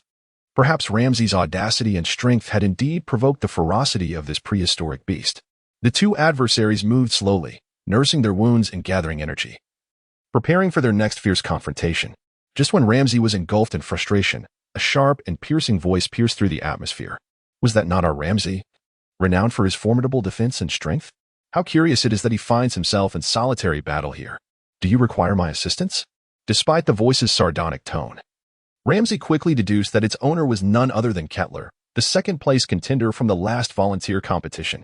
You, of all people, have been watching for quite some time, haven't you? Kettler chuckled mischievously. To be honest, I find this colossal crocodile quite fascinating. Do you need help? Ramsay's heart was filled with skepticism at Kettler's apparent goodwill. Yet he refrained from voicing his doubts, his eyes flashing with a glint of cold determination. Is it not evident? You can see clearly that in terms of raw power, we are evenly matched against this creature. Kettler, since you have spoken so much, I sense you might be inclined to form an alliance. However, this is not your style.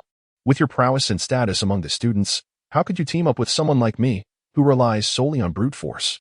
Yet, Kettler continued to cackle with an unsettling glee. Oh, Ramsay, do not doubt my sincerity. You are aware that prior to this trial, I was indeed an injured participant.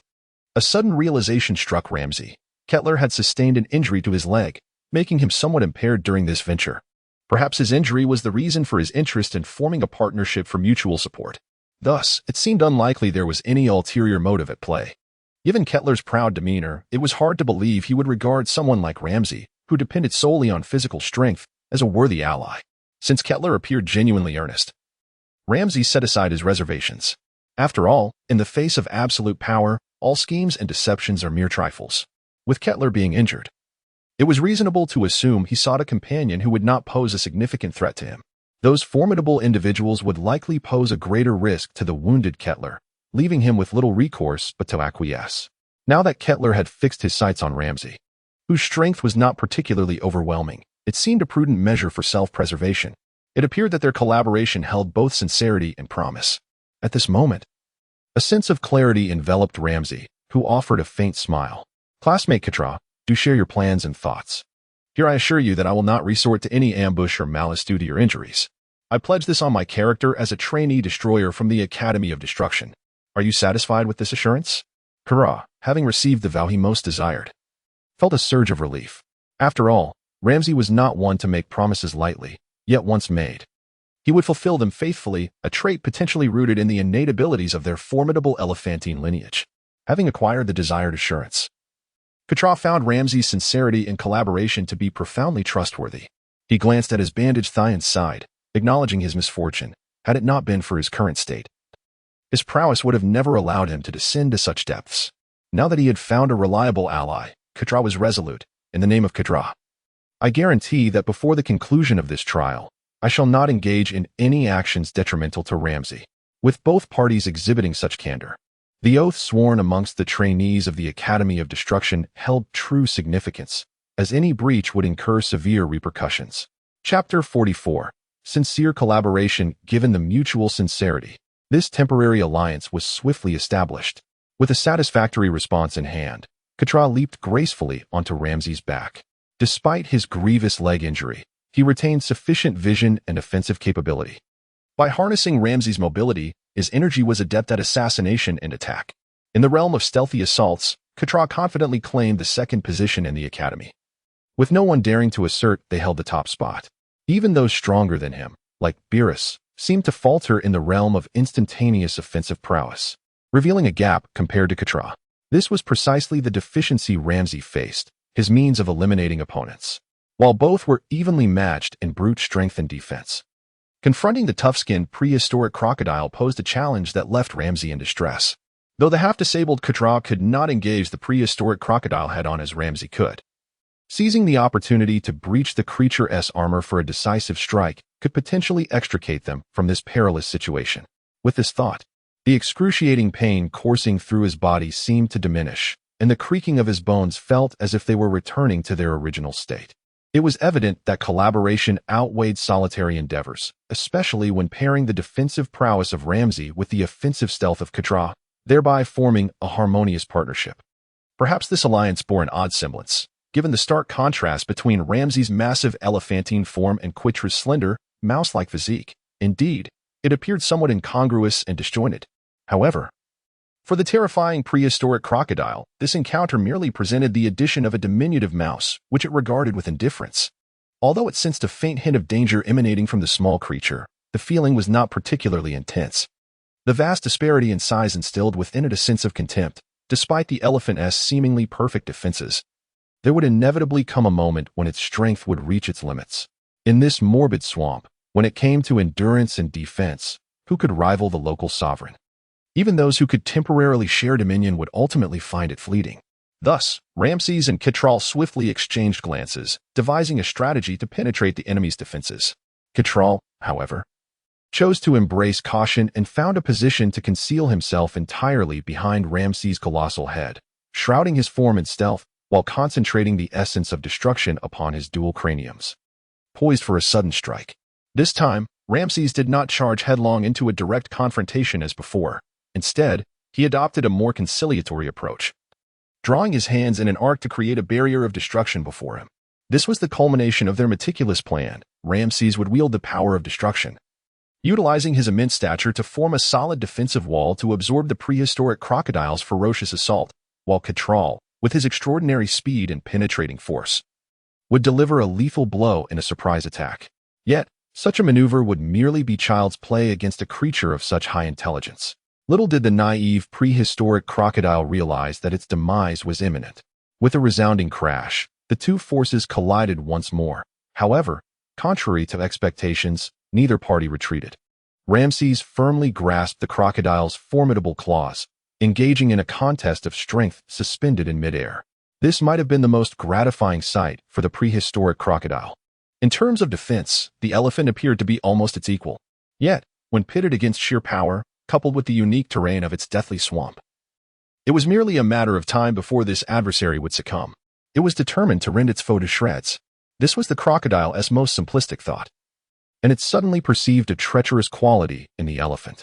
With its elongated trunk, it ensnared the crocodile's massive jaws, effectively neutralizing one of its most formidable offensive capabilities. Originally intent on seizing the elephant's head for a frenzied death roll, the battle came to a swift conclusion, though it seemed too late for regrets. Indeed, often the prowess displayed is merely a fragment of the battle. It is the experience and wisdom garnered in the heat of combat that may ultimately determine the pivotal moments of life and death. At that moment, Ramsay had thoroughly subdued the prehistoric crocodile, ensnaring it with his trunk, rendering it utterly incapable of escape. Now, it was the moment for Ketral, the fearsome super-assassin, to strike. A flicker of movement appeared behind Ramsay, and a violet luminescence emerged, concealing within it a terrifying figure of purple hue. The energy contained within this silhouette was a manifestation of Ketral's utmost potential. In a swift motion, this figure darted to the head of the prehistoric crocodile.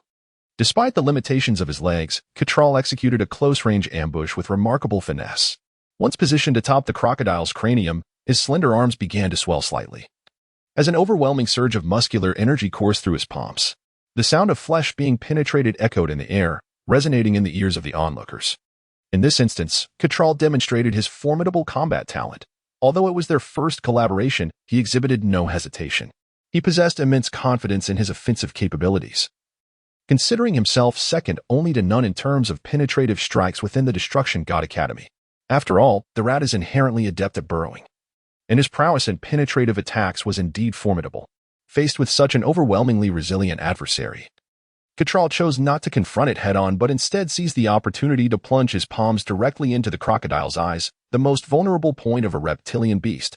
With a direct assault to the brain through the eyes, the moment Catral fully immersed himself into the prehistoric crocodile's ocular cavity, the terrifying force of destruction surged forth. Instantly, the violet energy obliterated the crocodile's meager brain matter into a pulpy mess. Thus, the once vigorous prehistoric crocodile, engaged in a contest of strength with Ramsey, suddenly froze, its power dissipating without a trace. The pain in its eyes lessened, and as its vision blurred, it beheld only a purple figure growing larger before it, culminating in a swift and delightful conclusion to the battle. Chapter 45. Psychological Warfare. The speed of this encounter exceeded Ramsey's wildest expectations. He had not anticipated that their inaugural collaboration with Catral would achieve such an extraordinary level of perfection. He merely needed to successfully capture the enemy's attention and immobilize their form, and thus, Ketla's assault was equally incisive. Although this maneuver allowed the two to momentarily evade danger, it also planted a significant shadow of doubt in Ramsey's heart. However, at this juncture, Ramsey did not perceive Ketla as a substantial threat. Despite their current collaboration, they remained rivals, a relationship that proved remarkably steadfast when confronted with formidable adversaries. Once such a foe fell, it remained uncertain who would ultimately emerge victorious. Reflecting on this, Ramsey discreetly prepared himself against a potential ambush from Ketla. Yet, he seemed to overlook one crucial point. In Ketla's uninjured state, he might not have regarded Ramsey with much concern. After all, a limping rat, no matter how formidable, remains merely a limping rat. At this moment, both Ramsey and Ketla harbored ulterior motives, yet neither exhibited any inclination to turn against the other. Just as Ketla was about to utter a commanding proclamation, he briefly paused at the sight of the prehistoric giant crocodile's head. Subsequently, the claw he had inserted into the creature's brain emitted a peculiar sound, and with a swift motion, the claw, now smeared with brain matter, was extracted from the prehistoric beast. Ketla, feeling a surge of luck at this successful ambush, was taken aback when he discovered an object within the creature's body, one that left Ramsey utterly astonished. This being not only possessed immense strength but also harbored such an item within itself. Ramsey, with his thick-headedness, could hardly fathom the existence of such a thing. For in Ketla's hand was an oddly shaped ancient key. Yes, a key. How could such an object possibly exist, regardless of the reasons behind its presence? Existence itself is both just and purposeful. Ketla gazed at the key in his hand, filled with skepticism. In all their time at the Destruction.To Academy, including their participation in various trial tournaments, it was the first time he had encountered a key forged from an extraordinary being. Moreover, the colossal prehistoric crocodile had concealed the key within its very mind. Truly, this was an eccentric notion. However, in the realm of trials, nothing occurs by mere chance. Every event bears significance. Thus, Ketla chose not to dwell on the remaining matters, although Ramsey had contributed significantly to their battle. It was ultimately Ketla who delivered the final blow to the prehistoric crocodile. With this understanding, Ketla claimed the key for himself, recognizing its potential utility despite its peculiar appearance. Observing Ketla's actions, Ramsey refrained from further contention. Now was not the opportune moment to confront Ketla over the key, even though it piqued his curiosity. There existed an unwritten rule within the Destruction.To Academy: collaboration in an attack equated to collaboration. Yet the spoils of victory belonged to the one who ultimately vanquished the formidable foe. In this regard, the straightforward Ramsey did not press the matter further. The key would remain with Ketla. As for the prospect of acquiring additional keys or encountering other extraordinary beings, that was a matter left to fate. With this thought, Ramsey chose not to linger on the subject. He was acutely aware of the potential threats lurking nearby and endeavored to extend his perception to its utmost limits. Despite Ramsey's strength and defense ranking among the elite of the destruction gods, his true advantage lay in his perceptive abilities. Indeed, Ramsey was a perceptive deity of destruction. In this aspect, even compared to Beerus and Ketla, he seemed to surpass them in perceptive acuity. As Ramsey closed his eyes to subtly sense the surrounding state, Ketla curiously inquired, "What do you perceive, Ramsey? Are there any extraordinary beings nearby?" "Well, without further ado, I shall keep this key for now. Its purpose remains unclear to me, but should there be any extraordinary beings nearby, I would be willing to assist you once, free of charge. Any spoils or special items acquired thereafter shall be yours to keep. I do consider myself quite honorable." Upon hearing such words from Ketla, Ramsey felt a sense of relief, though he maintained an outward composure devoid of any visible emotion. Each student of the Destruction Academy, adept in the art of cunning, would not easily unveil their true thoughts. Through Ramsey's heightened perception, he discerned that this trial ground was vast and expansive. They found themselves in a southern corner known as the Death Marsh, surrounded by forests to the east, deserts to the west, icy plains to the north, and a central area shrouded in shadows, the so-called focal point of the trials. All of this unfolded within Ramsey's awareness, where he recognized the diverse environments and the fierce battles erupting across the region. A faint smile graced Ramsey's lips. It seemed the troubles they faced were not confined to just the two of them. Many unfortunate souls among their peers shared in this plight. There were indeed others with hidden strengths, and perhaps Ramsey had not elaborated sufficiently, for within his perception, he sensed not only danger but also opportunities. He understood that the key was not possessed solely by him and Ketla. Thus, Ramsey withheld nothing, succinctly conveying the nearby terrain and the ongoing battles to Ketla, while indicating the direction of the trial's endpoint, wherein lay their ultimate convergence. As for how many students they might encounter there, that would depend on their skill and fortune. They were fortunate, indeed. Had any one of them faced that formidable creature alone, misfortune would have surely befallen them. Therefore, it was imperative for their little group to remain united. Ketla, I trust you have no objections. Ketla merely shrugged, signaling his agreement with Ramsey's sentiments. He then shifted, once again perching himself upon Ramsey's shoulder, giving the large fellow a pat. Indeed, your talents may prove quite beneficial here. Your innate radar functionality is rather impressive. Chapter 46. The battle continues. As they engaged in this banter, Ramsey cast a sidelong glance at him. You, my friend, speak of collaboration. Yet you seem to have taken to riding me as if I were your steed. Ketla shrugged, acknowledging his predicament. I have no choice this time, for my thigh is injured. Were it not for my leg, I would have no need to sit upon your shoulder. Thus, the two continued their playful exchange while attuning themselves to the surrounding terrain and conditions, gradually making their way toward the heart of the trial. Unbeknownst to Ramsey and Ketla, their cooperation, actions, and every battle had not escaped the keen gaze of Kes, the angel presiding over the Destruction Academy. Ultimately, Crix's attention and the vivid three-dimensional projection were entirely fixated on the bumbling giant, Ramsey, for he was Crix's most esteemed pupil. Crix possessed a unique understanding of perception and the cultivation of techniques, which harmoniously aligned with Ramsey's innate talents. It was unexpected that this somewhat foolish individual could expand his perceptual range to such an extent, validating Crix's years of meticulous guidance. Although Ramsey exhibited some shortcomings during the recent battle, his ability to execute defensive maneuvers with such finesse demonstrated that he had indeed honored Crix's intentions and his foundational training in destructive divine power. Each angel and mentor possesses their distinctive expertise, and it is exceedingly rare for a pupil to perfectly synchronize with their mentor's abilities. Thus, Crix devoted her entire focus to Ramsey, disregarding the little mouse, Ketla, whom she deemed unworthy, an entity that could only attack without any defensive acumen or foresight of danger. However, it was Crix's companion, the angel Conic, who took an interest in Ketla, his eyes sparkling with fascination at Ketla's performance. Conic exhibited profound mastery in attack, penetration, and destruction, reflecting the diversity inherent in the offspring of dragons. Although they were all progeny of the High Priest and distinguished members of the angelic lineage, each individual wielded their power through different means and chosen paths. Indeed, each mentor had their own favored pupil of destruction, perhaps the very individuals they would collaborate with in the future.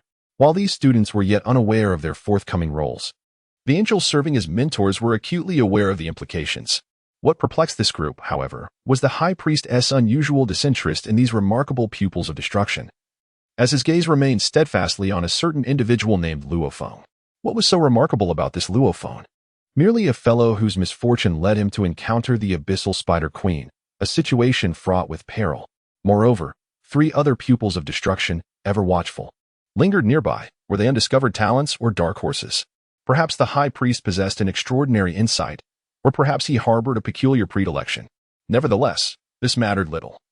For the High Priest, with a smile upon his face, continued to observe Luo Feng's battlefield.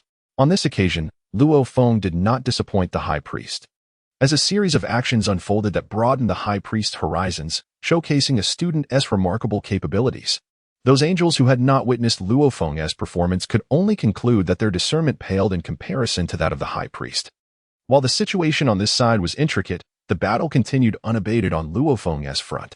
The myriad battles occurring throughout the trial grounds failed to provide any respite.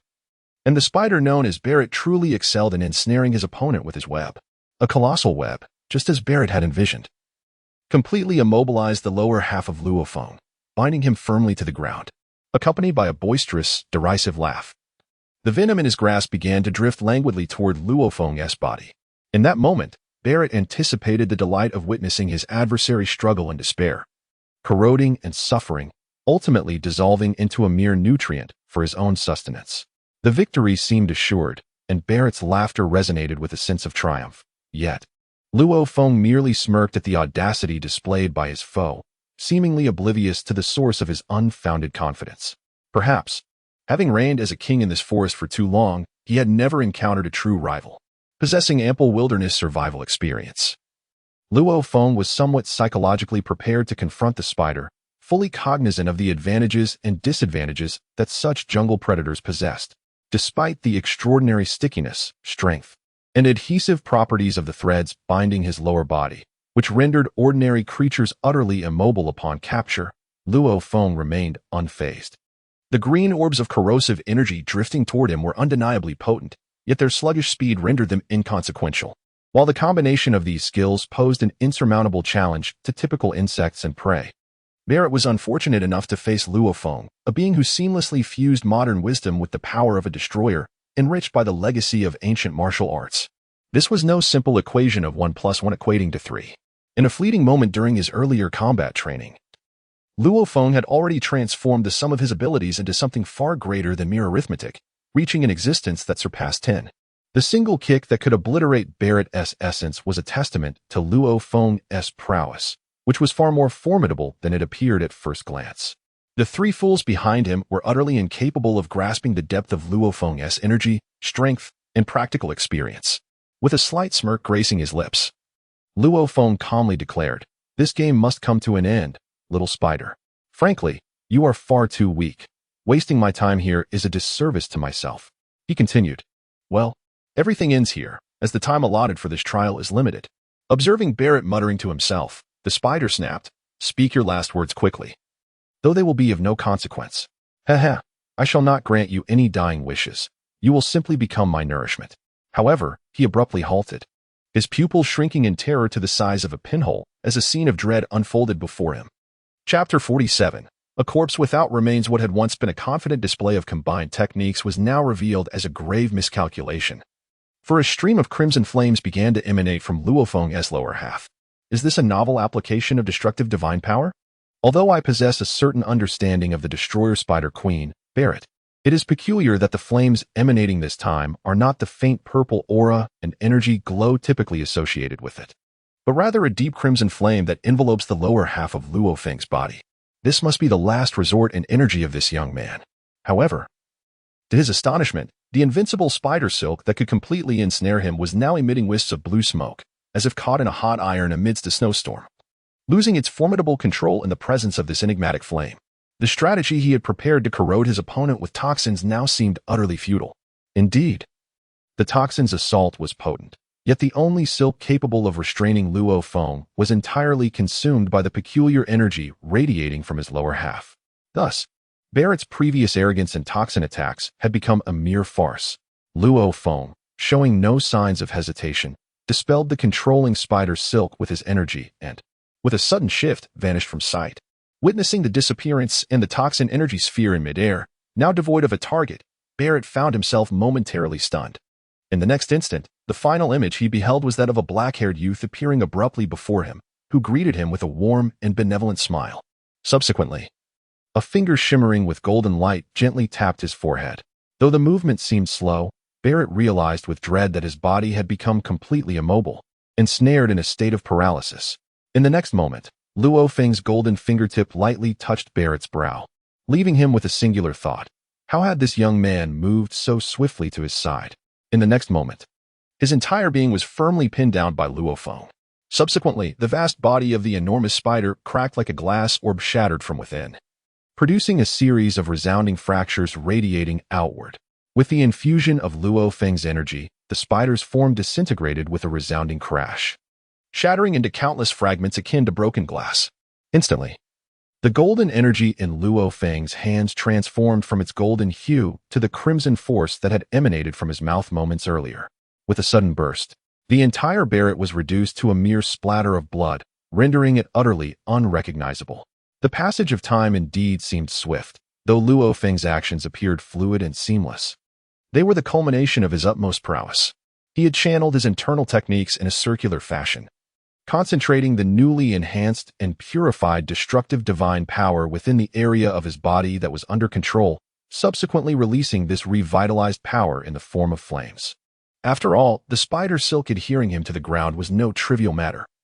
Yet Luo Feng's combat wisdom and life experience informed him that fire was the nemesis of such silk. By fully externalizing his destructive divine power into flames, he incinerated the spider silk entirely, liberating himself from the formidable grasp of the Spider Queen Beerus. Although he had temporarily freed himself from her control, it was evident that she still possessed means to dominate his body again. Should he inadvertently fall prey to her control once more, her corrosive venom would spell certain doom. Recognizing this, Luo Feng's combat acumen and the ancient martial legacy from his past life provided him with fresh insights and strategies. This adversary was not one to be vanquished by ordinary attacks, yet when facing an enemy, one must never show mercy.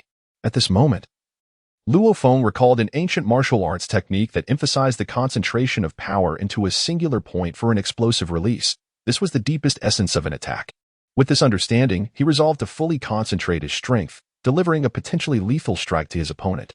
Having already channeled energy into his legs, he intended to exploit this advantage. In an instant, Luo Feng accelerated to his utmost limit, creating faint afterimages of his body.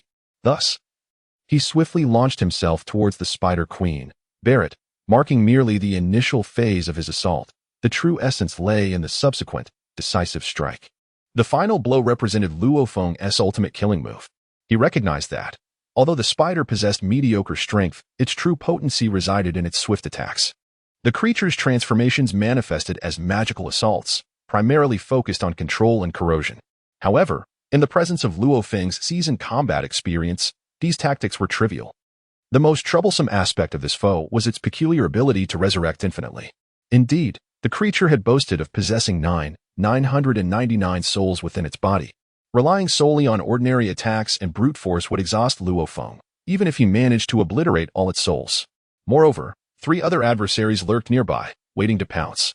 To conclude the battle smoothly, a single, decisive strike was imperative. How could he achieve such a lethal blow? The Luo Feng who had just traversed into this realm would have found himself at a loss, particularly as a mere student of the Destruction.To Academy, with no means to contend against such seemingly invincible foes. However, the present Luo Feng had absorbed insights from the Crix crystal, and after recent trainings, he had refined his destructive power. He was no longer the individual confined to ancient martial heritage or solely reliant on destructive energy. The fusion of these powers had set in motion the operation of a small sun within him, unblocking many previously sealed meridians and resulting in a qualitative leap in his destructive energy. Chapter 48, Soul Shatter in His Past Understanding. Destruction merely entailed dismantling an opponent's physical structure into ordinary molecules, a rudimentary application of destructive power, akin to a fundamental skill mastered by students like Beerus. Now, however, his destructive energy had undergone a profound transformation, enhanced by the revelations from the Crix crystal and integrated with his own techniques. His comprehension of destructive energy transcended its initial phase. An epiphany struck him, yielding a profound sensation. If he could concentrate this newly elevated and refined destructive energy into a singular point for instantaneous release, it would not merely assault the flesh and material, but transcend into something far more formidable. Thus, Luo Feng named this new technique with a resonant and imposing title, Soul Shatter. His attack and the concentrated energy of purification were unleashed in a singular moment, potentially capable of shattering the soul. If such an assault were directed at this entity, renowned for its soul strength and possessing a staggering 9,998 lives, it might yield extraordinary results. This is precisely why Luo Feng exuded confidence, lightly tapping the forehead of the Spider Queen, Beerus, resulting in a peculiar effect. This should be the first technique he has independently conceived since arriving in this world, aptly named Soul Shatter, and he harbored great confidence in this skill. After all, the fusion of previous legacies with destructive divine power, coupled with his insights into the Crix crystal ball, has allowed these 3 forces to amalgamate. leading to a profound understanding of destructive divine power. The annihilation of the physical form is merely the initial layer. The true essence lies in the destruction of the soul. Given that this creature is famed for its soul, in a moment of urgency, I shall utterly obliterate your essence. Without a soul, you become but a shell. And as a mere husk, I doubt you will retain the power of regeneration. This is why Luo Feng's will, imbued with destructive divine energy, shattered the Spider Queen Beerus into shards reminiscent of glass. Had it been ordinary divine power, it might have only pierced her skull, leaving Beerus with a chance of revival. However, this time, the destructive divine energy struck at her brow with a soul-shattering force. Not only did it render her physical form completely destroyed, but it also pulverized her mixed and impure soul, rendering Beerus's greatest advantage utterly ineffective.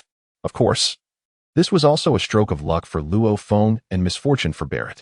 Had the opponent possessed an exceptionally strong soul, Luo Feng's newly developed soul-shattering attack would have inflicted minimal actual harm.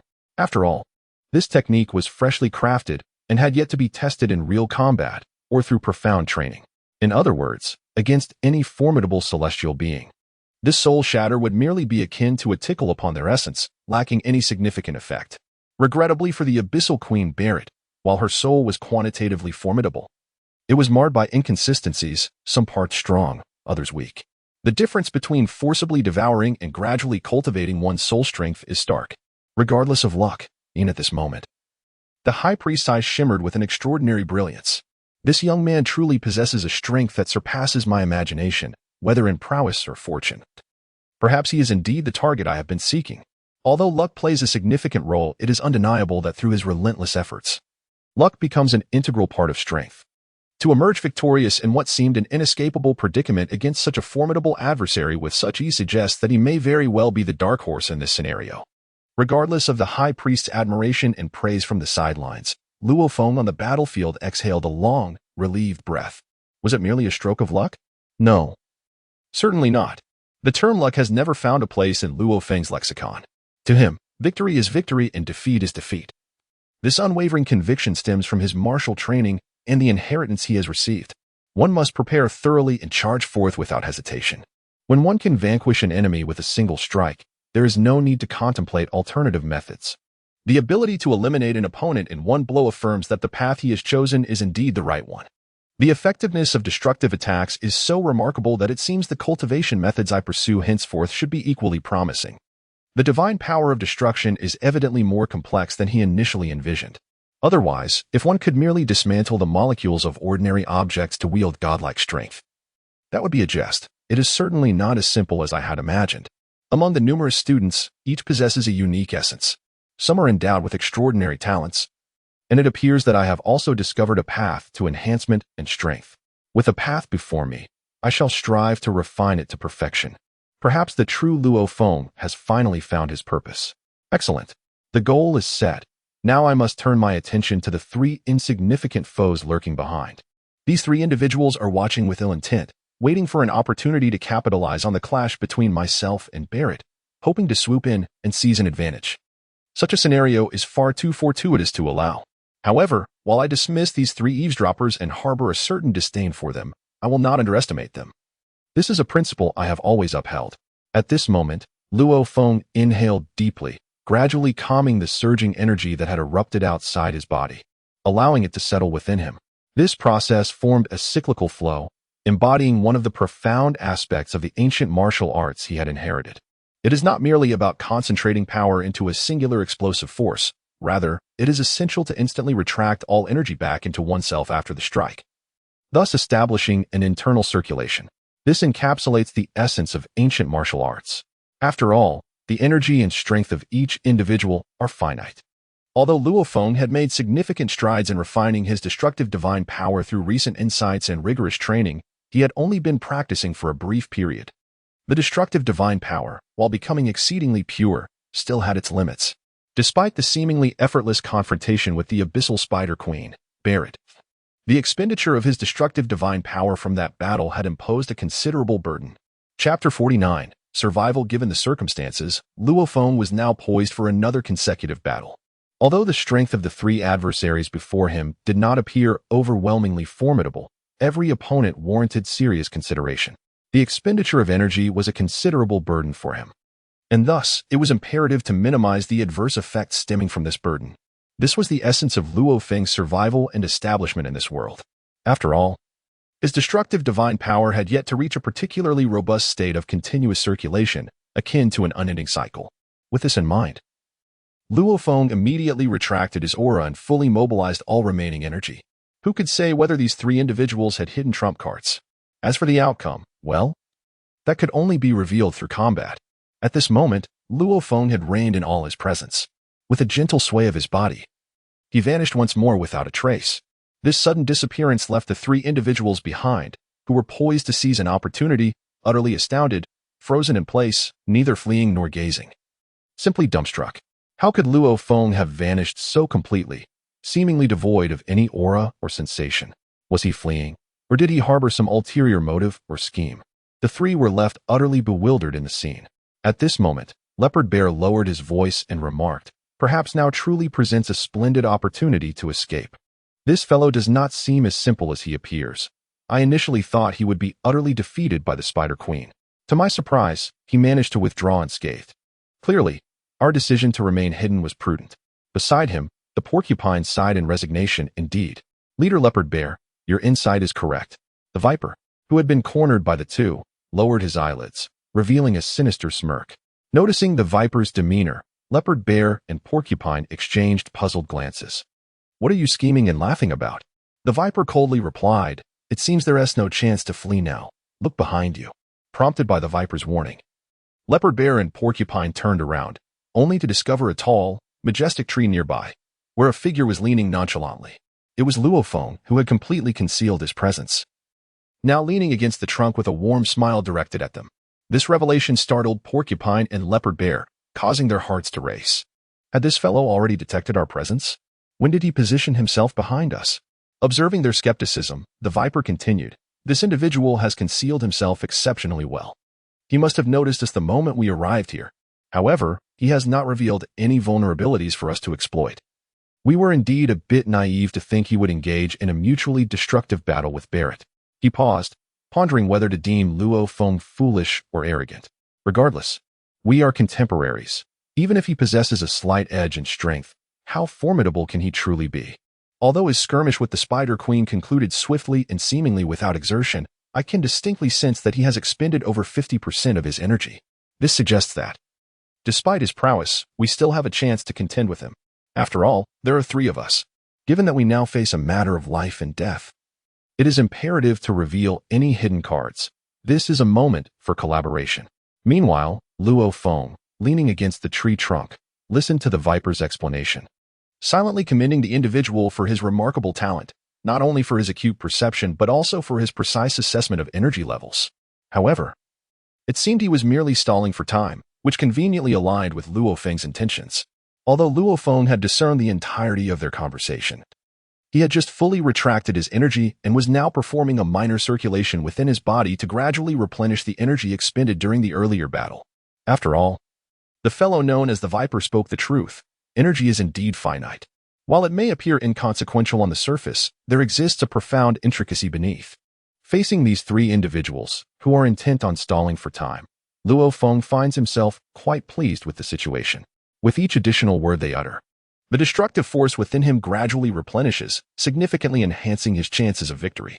Luo Feng understands that although these three adversaries do not deplete much of his strength, the looming 5 days ahead remain uncertain. Who can guarantee that no other battles or formidable foes will emerge during this period?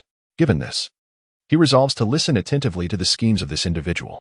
Observing Luo Feng's ruthless annihilation of the Spider Queen, one now witnesses him regarding the trio, lurking in concealment with an unexpectedly amiable gaze. At this moment, the Leopard Bear wiped the cold sweat from his forehead and awkwardly spread his hands, saying, "I wonder, classmate Luo Feng, would you believe me if I told you that everything just now was a misunderstanding?" Upon uttering these words, not only did the nearby porcupine roll its eyes, but even the perpetually grim viper was nearly amused by the antics of the Leopard Bear. "Do you take this fellow for a fool?" Despite his amiable visage and warm smile, the cold-killing intent emanating from Luo Feng's eyes revealed that he was far from an ordinary adversary. Aware that his side was merely stalling to devise strategies, and noting that Luo Feng had not rushed to strike first, It was evident that the latter either possessed significant leverage or concealed strategies of his own. The likelihood of the latter seemed greater, however. The Viper could never have anticipated that this young man bore a soul from another realm. This transcendent essence endowed him with an ancient martial arts technique capable of swiftly replenishing his expended destructive power within a short span. Had the Viper known of Luo Feng's extraordinary ability, he would have cast aside all reservations and rallied his forces to launch a full-scale assault against him. They were but ordinary students of the Destruction.To Academy, incapable of conceiving that such bizarre phenomena could manifest within the life of an average student. In their limited understanding, they could only attribute Luo Feng's capacity to contend with the formidable Abyss Spider Queen to some extraordinary fortuity or unique talent. After triumphing over such a terrifying creature, it was conceivable that his stamina would be severely depleted, perhaps leaving room for negotiation. Yet, how could there be any talk of negotiation? The essence and spirit of the Spider Queen lingered nearby, a coveted source of energy that the Viper coveted. Chapter 50. Meticulous thoughts. The audacious Luo Feng had not absorbed this essence, and his displayed combat prowess and innate talent had indeed garnered the Viper's respect. If they could capture Luo Feng, he mused, after a period of interrogation, they might uncover even more. After all, with 3 companions at his side, it was evident that Luo Feng's perception exceeded their expectations. However, this was not the crux of the matter. At this moment, with a decisive wave of his hand, the Viper halted the foolish actions of the bear and cast a sidelong glance at the porcupine. Immediately adopting a serious demeanor as he declared, Luo Feng will not relent easily. Do not be so naive. Let us consider the situation from another perspective. If we were engaged in a life-and-death struggle with a monster while he lurked nearby, prepared to seize an opportunity, how would we deal with him if we triumphed? In light of the Viper's admonition, the leopard bear and porcupine seemed to awaken to the gravity of their predicament. It was indeed a fight to the finish. With this realization, there was no need for further civility. The leopard bear clenched his fists and declared, "Very well, Viper. I shall take the lead." "Do not be foolish," the Viper coldly retorted. "You think this is merely a duel within the academy? This is a battle for survival. While I can ascertain that this fellow has expended considerable strength, you alone cannot confront him in single combat. Here we are, 3 in number, while he stands alone, having already expended a significant portion of his energy. It would be a matter of course to take him down effortlessly." After hearing the sharp retort from Viper, Leopard Bear awkwardly scratched his head, realizing that when it comes to strategy and energy, he truly cannot compete with this fellow named Viper. Yet, it is in direct confrontation where his true strength lies. At this moment, the Leopard Bear expressed no grievances and humbly accepted, "Very well, Viper. You shall orchestrate the subsequent actions, and we shall heed your command." The Porcupine also indicated his agreement, revealing himself to be a character inclined to action rather than contemplation. With the Viper serving as the nucleus of their strategy, he certainly would not expend his meager mental faculties. Upon hearing both express their willingness, the Viper let out a chilling chuckle. "In that case, I shall devise a battle plan. This fellow, though seemingly harmless, must be in a state of anxiety within. Nevertheless, it matters not. When faced with formidable foes, one must exert their utmost effort. This individual will undoubtedly prove to be far more complex than he appears. Brother Leopard, your task is to restrain the enemy and prevent any opportunity for resistance." The Leopard Bear shrugged. "While my strength and control are not in question, do not expect me to match speed." The Viper retorted sharply, "Do you think I am unaware of your hidden trump cards? Although you are renowned for your strength and physical defense, you possess a latent ability for spatial traversal." "What spatial traversal ability?" the Porcupine interjected, bewildered.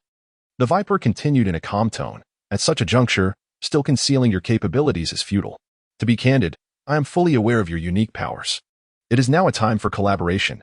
Given that our adversary poses a threat to our very existence, to remain secretive would be tantamount to self-destruction." At this point, the Leopard Bear suddenly grasped the implication. Indeed, this hidden card was intended for a critical moment against the Porcupine and Viper, and he hadn't anticipated that the Viper would so easily unveil it. The Leopard Bear, with his unrestrained nature, refrained from hesitating. "Very well. I do possess a degree of spatial ability, albeit I am not yet proficient in its application. In essence, within a minute, I can only traverse once. Beyond that, I find myself unable to achieve it. That is my true trump card. So, now that I have revealed my hand, how do you two intend to contribute?" The Viper cast a sidelong glance at the Porcupine. "You, too, should cease pretending to be a simpleton. It is time for your 3 quills to make an appearance." The Porcupine, astonished, looked at the Viper, Those quills are my means of ranged defense. It seemed that the Viper was privy to everything. Yet, since the enemy had already exposed their secrets, it mattered little. However, the porcupine quickly defended himself, though I possess 3 quills. They are for ranged attacks and lack the intensity of close combat. The Viper responded with a sinister grin. Since we are all being forthright, I shall dispense with pleasantries. This fellow, Luo Feng, possesses combat prowess that evidently exceeds our expectations. We all witnessed his battle with the Spider Queen. However, I have discovered a glaring weakness in his combat abilities. You can actually perceive Luo Feng's shortcomings? Speak quickly. What innovative strategy do you have? At that moment, Viper lowered his voice, ensuring that only the 3 of them could hear, gradually articulating. Have you noticed that this fellow possesses extraordinary agility? Yet his strength seems less robust than it appears? Furthermore, he exclusively engages in close-quarters combat, utilizing his speed to maneuver to his opponent's side and execute lethal strikes. Every kick and punch is a close-range attack, which implies he lacks effective countermeasures against ranged magical assaults. Once he is firmly restrained, he becomes utterly vulnerable. And his defenses are not as formidable as you might think. His evasive capabilities are merely commendable. Perhaps his physical defenses are quite fragile. This revelation presents a genuine opportunity for us 3. Otherwise, we would have fled long ago instead of lingering here to discuss. So, he indeed has such a flaw. Leopard Bear and Porcupine gazed in astonishment at Viper's subsequent explanations, while Luo Feng observed the 3 of them whispering and conspiring for an extended period, ultimately revealing a faint, resigned smile. These 3 truly are a remarkable group, strategizing against an adversary, albeit in hushed tones. Yet, thanks to Luo Feng's keen perception and abilities, he could discern their foolish plan. Regardless of how they attempted to conceal it, Luo Feng gleaned their combat strategy from their expressions and lip movements. If the adversary were anyone else, their plan might be deemed flawless, but facing Luo Feng would likely lead to their disappointment. Chapter 51. Viper's Venomous Fangs. Nevertheless, Luo Feng could not help but hold Viper in slightly higher regard. He managed to devise such a meticulous plan based on his recent battle and the latent talents of the trio. Perhaps others might falter here, yet alas, Hmph. Have you 3 reached a decision? Will you fight or not? If you do not make a choice soon, I shall show no mercy. Upon witnessing Luo Feng's increasingly warm and amiable smile, Leopard Bear's eyes glimmered with a green light. All right, Viper, you are right. We shall proceed as you suggest. Let us hope for success. I never expected you to be not only cunning and perceptive but also possess such formidable strategic acumen. I have indeed underestimated you in my usual dealings with Porcupine.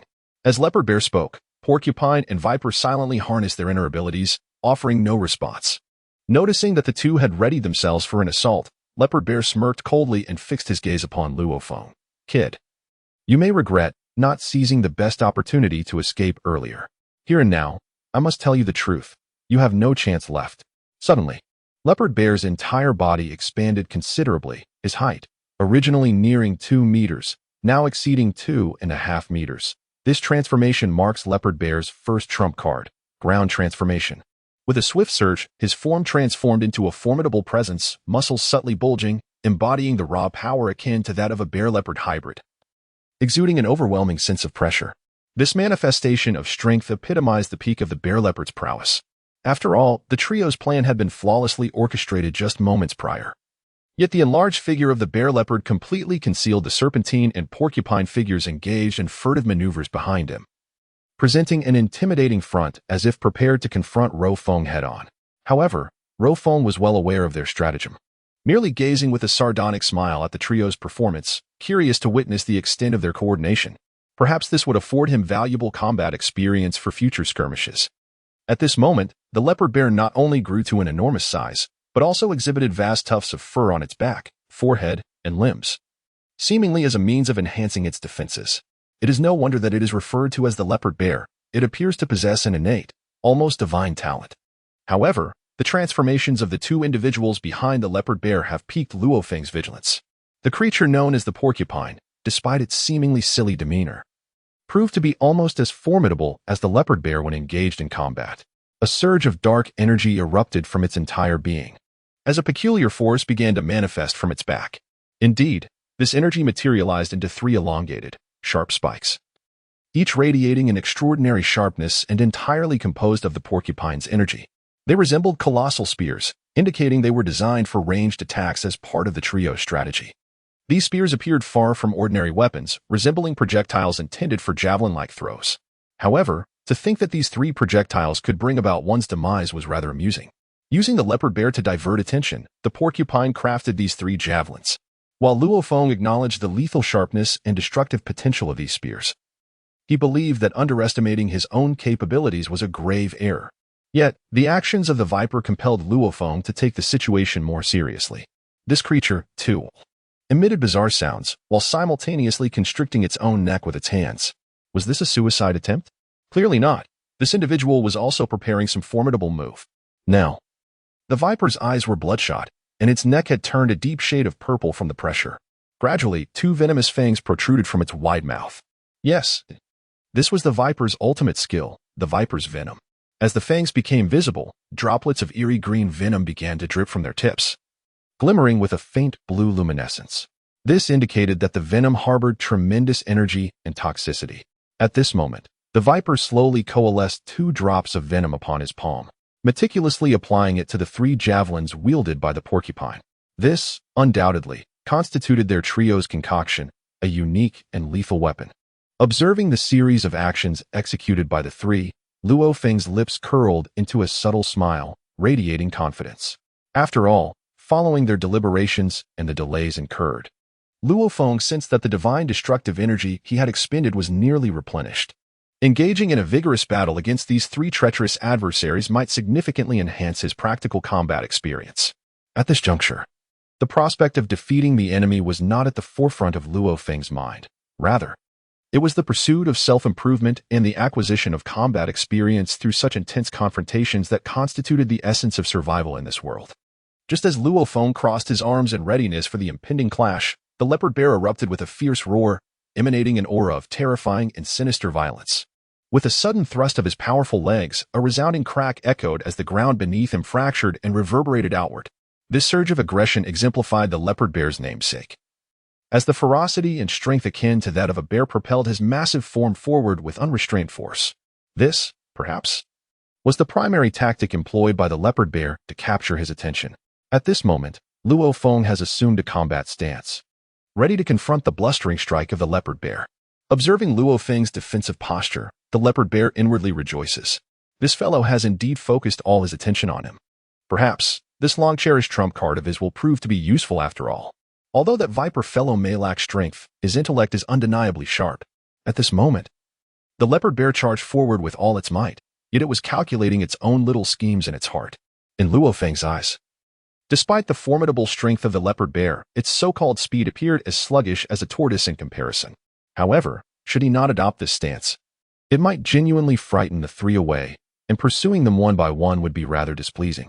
Chapter 52. The movement of space in order to alleviate his troubles and save time, as well as to play along with his opponent while simultaneously lowering his own perceived intelligence, Luo Feng found himself in a rather helpless situation. If one were to attain the zenith of power, what necessity would there be for such antics? The concept of combat intelligence was but a farce. Only when one's strength reached its pinnacle could everything flow seamlessly and flawlessly. Nonetheless, that was a matter for another time. At the very moment when the creature known as leopard bear was about to close in on Luo Feng, a sneer suddenly appeared at the corner of its mouth, accompanied by an air of disdain. With a swift motion, it emanated a peculiar wave. Just moments ago, it had been poised to engage Luo Feng in a direct confrontation, preparing for a grappling maneuver, yet the massive figure inexplicably vanished. This was a genuine disappearance. Accompanied by fluctuations in space, this creature actually performed a spatial traversal, not merely creating an illusion through speed to deceive its opponent's vision, but truly entering another dimension. This, as it turned out, was the leopard bear's trump card. Now, Luo Feng felt a sense of clarity. It became evident why this creature had approached him with such confidence, while its 2 teammates behind were calmly preparing for ranged attacks. Such an operation seemed rather routine. Had it not been for the foolishness of these 3, it would have been an affront to Luo Feng's intelligence. Upon witnessing the opponent vanish before him, Luo Feng's momentary daze was entirely feigned. Indeed, if he did not play along and frighten away those 2 ranged attackers, it would surely be a futile endeavor. Subsequently, although Luo Feng displayed a facade of terror, his heart remained profoundly tranquil. He was certain the creature would reappear behind him. This was a conclusion drawn from his combat intelligence and practical experience. After all, a being capable of maneuvering through space, particularly one that favored close combat, would not simply use spatial movement to create a slight distance for an ambush. It would directly shift its form behind the enemy to launch a fresh assault. With the enemy's attack trajectory already anticipated, Luo Feng's heart settled instantly. Although he maintained a defensive posture, his eyes and body revealed no signs of vulnerability.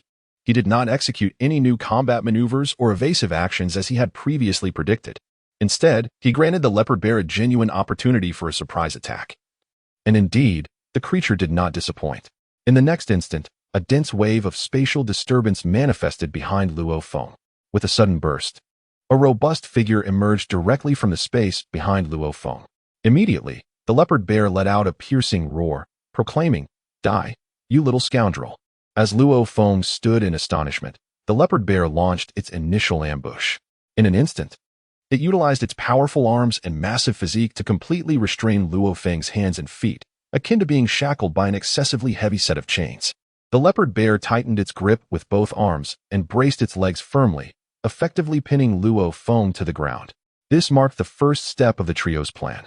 Employing its immense strength and formidable build, the leopard bear managed to fully control Luo Feng. However, Luo Feng, with his agile and elusive movements, showcased his extraordinary evasion skills during the battle with the Spider Queen, Beerus, demonstrating that even Beerus's webbing could not entirely confine him. If he could not be restrained, then the so-called long-range and toxic attacks would be rendered meaningless. Could attacks that fail to strike their target truly be considered attacks? Thus, the plan devised by the three was for the leopard bear to forcefully advance and launch a surprise assault from behind Luo Feng, utilizing its spatial abilities. Yet, due to the leopard bear's agility, this ambush might only present a singular opportunity. To squander it on a mere attack would be a grave mistake. Given that the trio aimed to work in concert, the priority was to immobilize their opponent before the two adept in offensive and toxic strikes could unleash their full assault. This was indeed their true trump card. Thus, the leopard bear successfully executed the task assigned by its companions, appearing behind Luo Feng and locking him firmly to the ground with its powerful limbs. This action created a significant opportunity, leaving the fate of the confrontation resting on the performance of the viper and the porcupine. Should they fail to eliminate Luo Feng on this occasion, the trio would undoubtedly face a grim fate sooner or later. At this moment, the muscular bear leopard, with an insidious grin, cast a knowing glance at the viper. With both hands exerting tremendous force, he gripped Luo Feng's body, producing a series of ominous cracking sounds. It seemed that this creature intended not only to immobilize Luo Feng, but also to crush his very bones. Perhaps this was the origin of the bear leopard's name. Although his primary mission was to control, the inherent violence within his nature remained unchanged. To utterly crush his opponent was the bear leopard's fundamental method of attack. As he exerted himself to the utmost, the veins on his forehead throbbed, a clear indication of his exertion. Seeing the bear leopard successfully restrain Luo Feng, the viper recognized the rare opportunity and resolved to act without hesitation. With a swift gesture, he coated all three of his spear tips with venom and shouted, "Hedgehog, it's your turn." The hedgehog, rising to the occasion, did not disappoint the bear leopard or the viper. With the venom in place and the bear leopard fully in control of the enemy, he leaned forward and began to sprint toward Luo Feng and the bear leopard, brandishing his three spears. Initially, he could have hurled the spears directly, but in order to demonstrate his regard for Luo Feng, he chose to advance a short distance first, reaching maximum speed before launching the spears in a powerful throw. This approach would not only enhance the lethality of the spears, but also maintain a safe distance, thus increasing their accuracy. Little did he know whether the spears would completely subdue Luo Feng. This served as a unique safeguard for his own attack. Unexpectedly, despite their seemingly clumsy appearances, the trio executed their strategy with remarkable precision, leaving no room for error and showcasing their advantages to the fullest. It appeared that although the students of the Destruction.To Academy had varying levels of strength and learning abilities, when it came to life and death battles, each proved to be a corresponding genius among their ranks. Indeed, ordinary individuals and mediocrities would never attract the attention of the High Priest and the angels to be brought to the Destruction.To Academy. Chapter 53. Physical restraint. In this elite circle, the exceptional nature of these individuals was beyond mere explanation. Observing the hedgehog's flurry of actions, a slight smile graced Luo Feng's lips, his expression warm. Is this truly your entire plan? However, he felt a twinge of disappointment.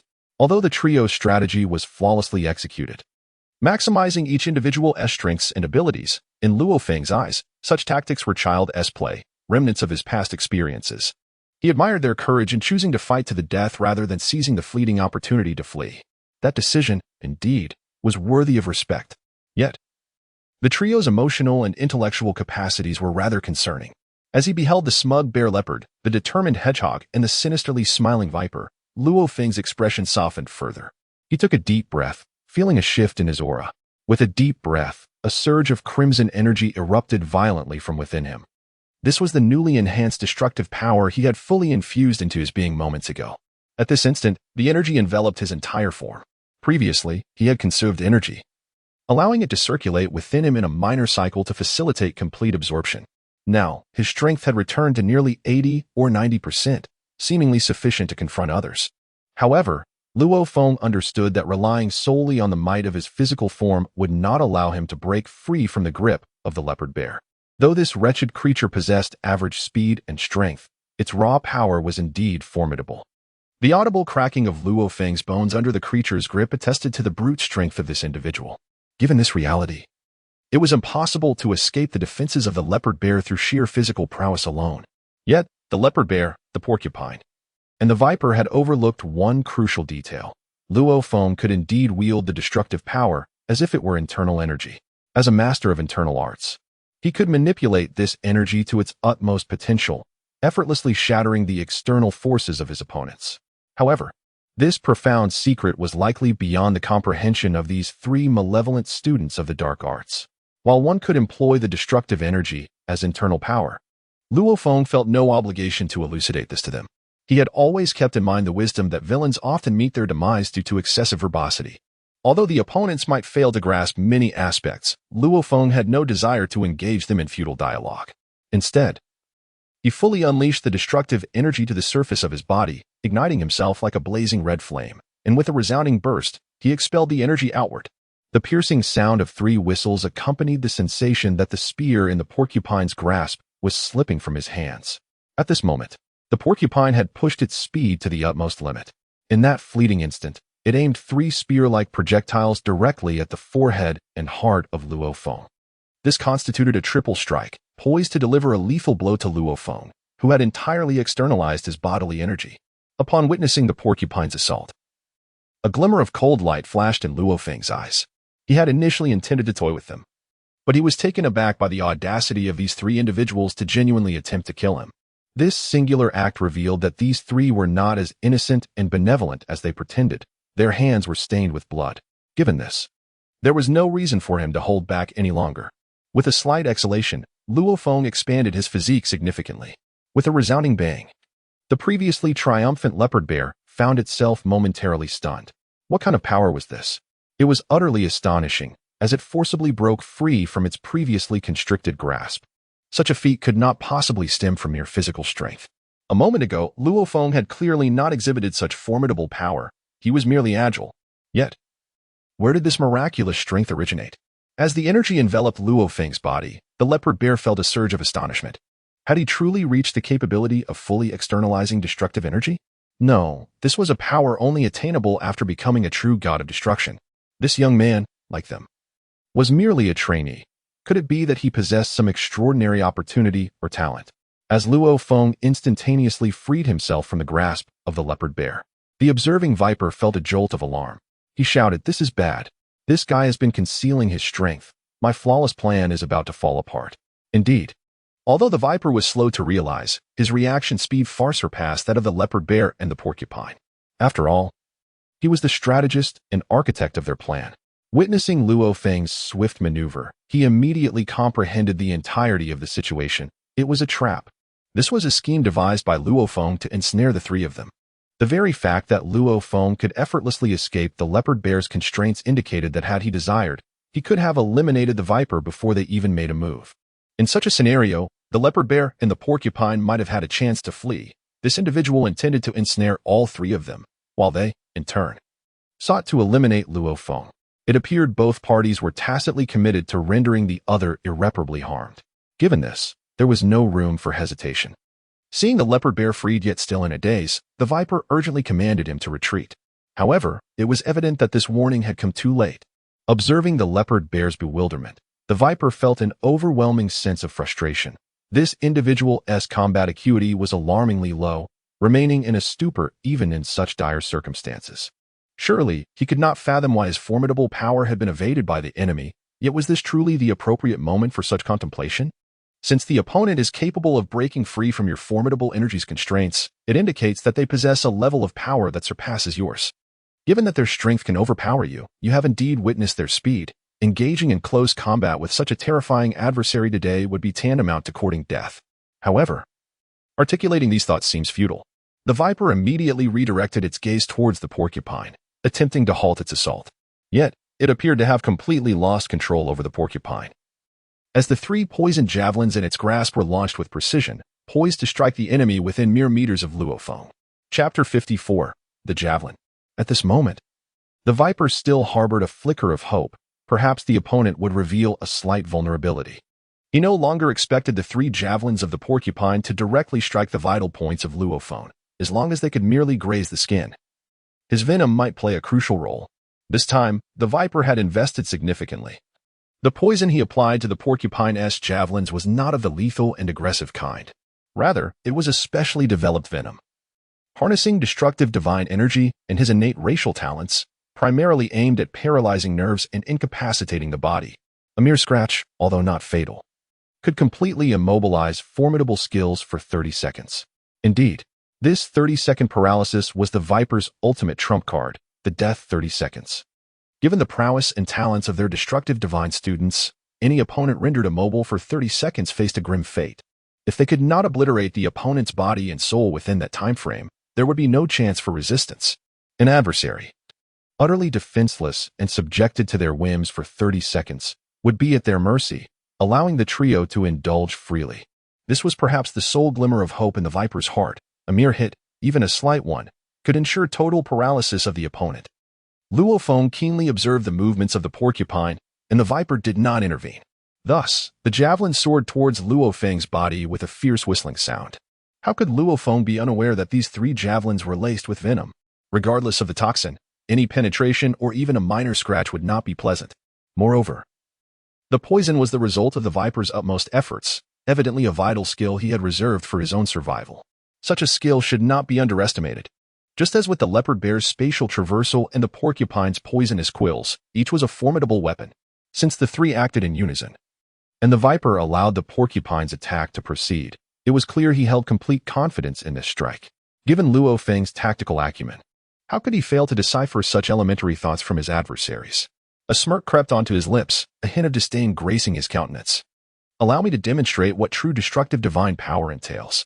With that, Luo Feng's figure flickered, and once again, he executed his ethereal and graceful movement technique. This time, even the viper, along with the intellectually challenged leopard bear, was left utterly astonished. For this maneuver, while not resembling spatial movement, surpassed it in speed and elusiveness. In an instant, Luo Feng had inexplicably exchanged positions with the leopard bear. At this moment, the entirety of Luo Feng's figure was engulfed in a surge of crimson energy. In the next instant, he astonishingly materialized behind the leopard bear. Indeed, this maneuver exceeded everyone's expectations. The 3 deadly poison spikes were initially poised to strike Luo Feng. Yet he conjured an illusion that placed him behind the leopard bear. Now, the target of the 3 poison spikes had inexplicably transformed into the bewildered leopard bear. At this moment, what astonished them the most was that Luo Feng did not immediately launch a fierce attack. Instead, he stood there, arms crossed. Observing the bewildered expressions of the 3, feeling a twinge of helplessness within, it seemed that this game had reached its conclusion. Engaging in combat with these 3 individuals offered him little in terms of personal growth, unlike his earlier encounter with the Spider Queen, Beerus. Although the trio demonstrated commendable teamwork, their overall strength was indeed somewhat concerning. Perhaps he ought to seek out more formidable adversaries to truly enhance his own prowess. However, Luo Feng displayed an unexpectedly perfect timing engaging the opportunity for battle. While the leopard bear did not seize the first chance to attack, Luo Feng ensured that the creature had no opportunity for retaliation. After all, the porcupine's spear had already hurtled towards the leopard bear's face. Achieving a one-hit kill on such a powerful opponent appeared deceptively simple, yet it was fraught with difficulty. Luo Feng concentrated the energy emanating from his body, which was enveloped in a crimson aura, into a single point.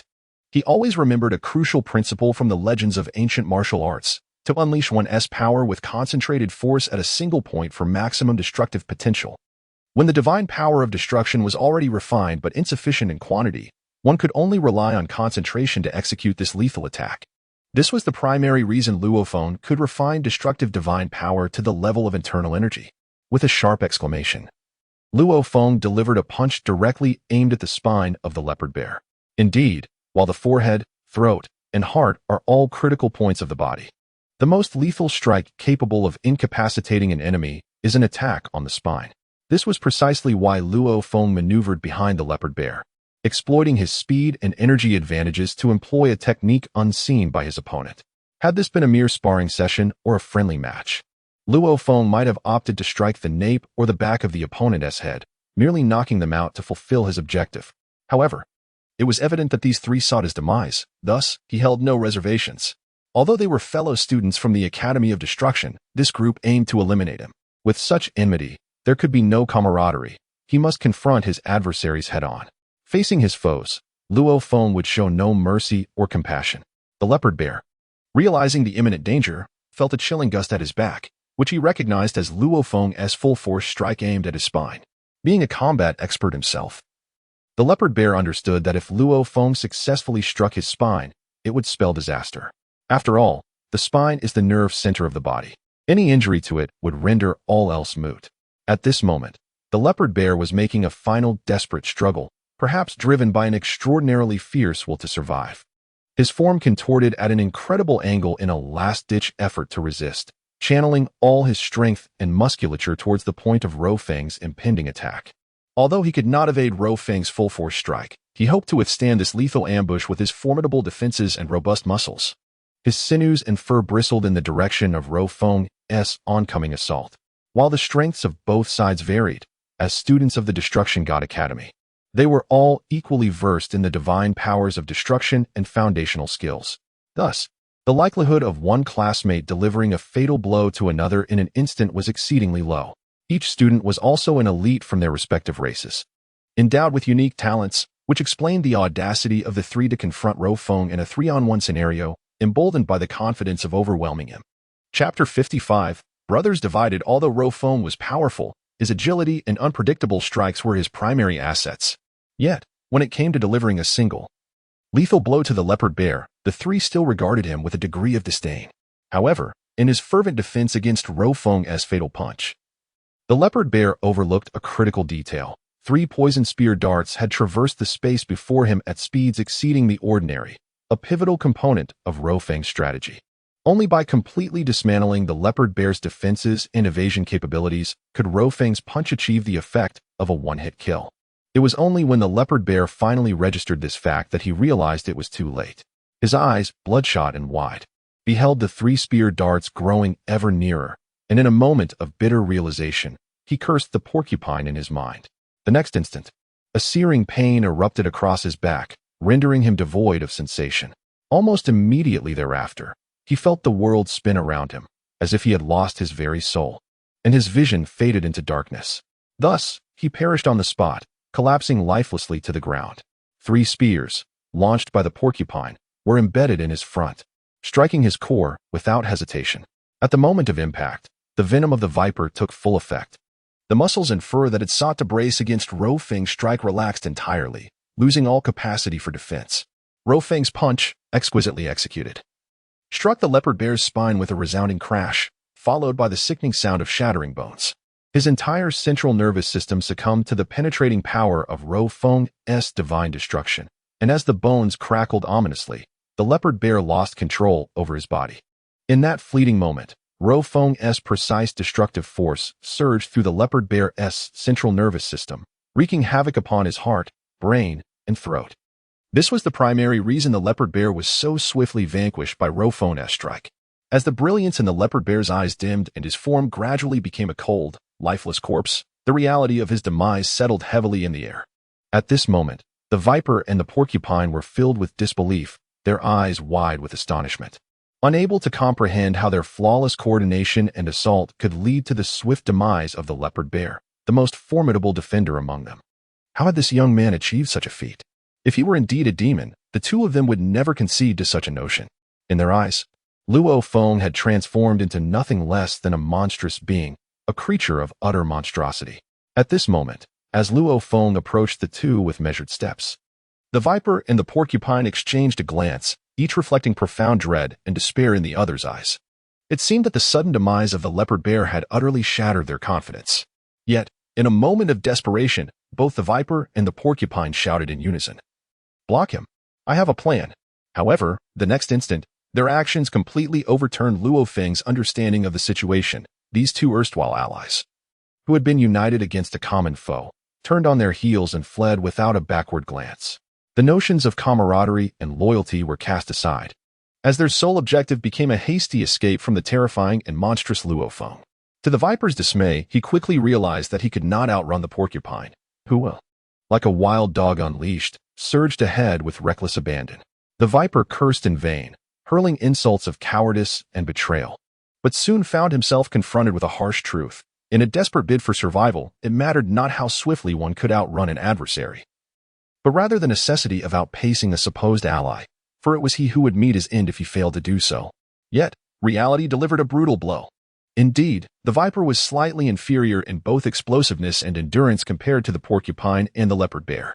After all, he was a creature of cunning and venom, and his frail physique had always been his Achilles heel. At this moment, witnessing the nearly vanishing figure of the porcupine, the viper retracted its eloquent words and let out a slow, resigned sigh as it bowed its head. Observing Luo Feng, who was gradually approaching from behind, the viper sighed in exasperation. One must confront what one must. However, there was no chance of submission, and thus, they would determine their fate through combat. Accompanied by this desolate thought, the viper plunged its hands into its own mouth. With a couple of sharp sounds, it extracted its two signature fangs completely. In its grasp, the fangs glimmered with a faint, chilling light. This must be the viper's ultimate technique. Sacrificing its fangs perhaps signified its last stand. With its body low, it assumed a pouncing stance. Indeed, this creature, despite its cunning nature, commanded a degree of respect for its courage, unlike the shameless porcupine that had fled without honor. Though the viper was undoubtedly calculating, its bravery at a critical juncture was commendable. Yet, in terms of raw strength, it was no match for Luo Feng, who had inherited ancient martial arts and harnessed destructive power. In an instant, Luo Feng appeared before the viper, and just as the viper prepared to mount a desperate resistance, Luo Feng's hand seized its neck. At that moment, the viper's bulging eyes were bloodshot, and it muttered curses, whether directed at its own greed and failed plans or the traitorous porcupine that had fled was unclear. However, no matter how it flailed its fangs in the air, they seemed incapable of piercing Luo Feng's skin. If it could not breach his defenses, what hope was there for offense? Luo Feng's eyes glinted with a cold, lethal intent. This creature could not be spared. Given the hatred radiating from his gaze and the viper's treacherous disposition, any excessive actions could lead to dire consequences in the future, a scenario Luo Feng wished to avoid. Moreover, the viper's outward boldness might have been a ploy to exploit Luo Feng's sense of chivalry. This wretch, facing imminent death, was still scheming. With a decisive grip, Luo Feng's hand exerted force, and with a sharp crack, the overconfident viper met its demise, leaving no trace in the jungle. Chapter 56. Roasted whole pig indeed. The law of the jungle dictates a brutal hierarchy of the strong devouring the weak. To kill another, one must be prepared to be killed in turn. Alas, the viper's misfortune was palpable. Encountering the ultimate boss at the outset was a testament to its ill fate. Meanwhile, the porcupine reveled in a quiet satisfaction. How fortuitous! It had not anticipated that although the viper possessed a sharp mind, its physical prowess was lacking, allowing the porcupine to outpace it. With the viper delayed behind, the porcupine felt it would soon escape the clutches of the formidable Luo Feng. Regardless of the porcupine's imaginings, it certainly lacked the courage to confront Luo Feng directly. After crushing the viper, Luo Feng gradually regulated his breath. At this moment, he was formidable in every aspect, with only one weakness, his stamina. Endurance appears to be somewhat lacking. Seizing the opportunity while the opponent flees, it may be prudent to regulate one's breathing before pursuing. If the three individuals indeed opt for a concerted mental effort, it is conceivable that Luo Feng might find himself embroiled in a fierce struggle. Nonetheless, a battlefield is devoid of what-ifs. and the clash between life and death often transpires in an ephemeral moment. Although the porcupine has escaped with remarkable speed, the scent it left behind is firmly locked onto by Luo Feng, rendering its chances of escape rather slim. Luo Feng subtly circulates the residual destructive divine power within his body. The consumption, however, is less than anticipated. Could it be that these two intense battles have enhanced his prowess? If that is indeed the case, it would be splendid. Engaging in practical combat might certainly bolster his strength, especially since this is a contest among students, not yet a dire confrontation with a formidable elder. Having locked onto the porcupine's scent and noting its gradually diminishing speed, likely a result of some secret art utilized during its escape, Luo Feng dismisses any concern regarding its flight. He steadies his breath and swiftly sets off in pursuit of the direction the porcupine fled. At this moment, Luo Feng feels unexpectedly light. The enhancement of his speed seems to be beneficial.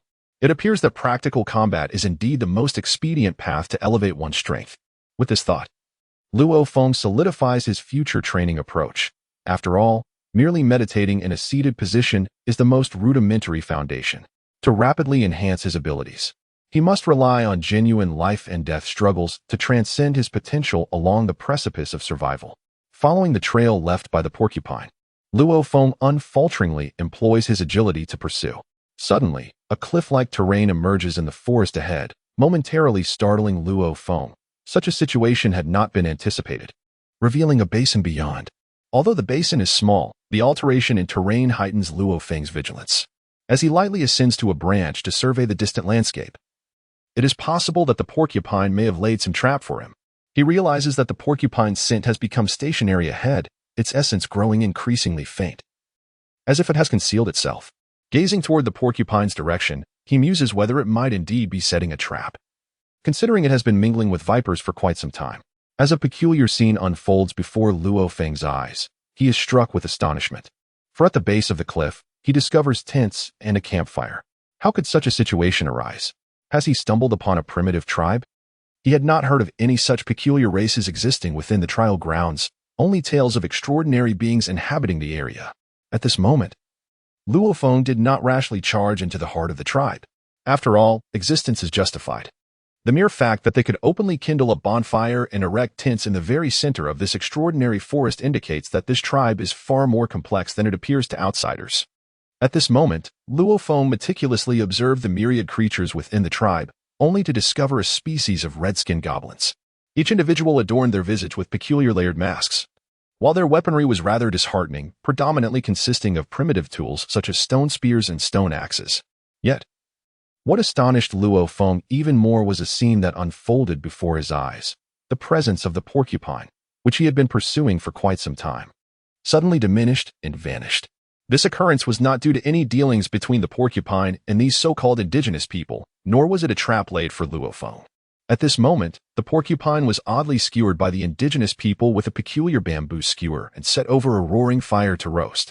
Astonishingly, it had been transformed into a roasted pig, and it was no wonder that this creature had completely vanished. The utter absence of its essence left Luo Feng in a state of bemusement.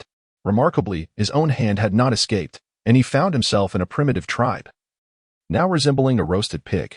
Although the sight of the porcupine was unexpected, Luo Feng remained vigilant. After all, anything could transpire in such an environment, and it was prudent to observe first the abrupt appearance of this tribe, skillfully turning a creature of considerable strength into a succulent roast without a sound, suggested that it was not as harmonious or benign as he had initially presumed. As Luo Feng continued to observe, he was taken aback to discover a familiar figure at the center of the tribe. To his astonishment, it was Hmph, though he now appeared distinctly despondent. Even more bizarrely, this individual was caged by the red-skinned goblins, treated like a wild beast or a trophy, and left unattended in a cage. Was it possible that such a sturdy cage could withstand someone of his caliber? Setting that thought aside for the moment, despite Hmph's gaunt appearance and somewhat discordant form, the bandages that had once enveloped his body after entering the trial grounds had completely vanished, indicating that his injuries had been fully healed. How could this be? Considering he had suffered grave, life-threatening injuries from a brutal encounter with Kaisai, had this young man experienced some fortuitous event? Nevertheless, all of this seemed to pale in significance now. At this moment, Luo Feng had swiftly unraveled the situation at hand. Perhaps the fool porcupine had inadvertently trespassed into this cannibalistic tribe and had become their dinner. Originally, it should have been Hmph who was to be the meal. But due to Porcupine's arrival, Hmph had narrowly escaped death, only for the spit to now bear the hefty Porcupine instead. Contemplating this twist of fate, a smile crept upon Luo Feng's lips. Indeed, it was an unexpected stroke of fortune. He had never anticipated that his pursuit of Porcupine would inadvertently save Hmph. If Hmph were to learn that his life was spared in such a manner, his expression would surely not be so despondent. It was as if fate had intervened. Who can claim that luck is not a facet of strength?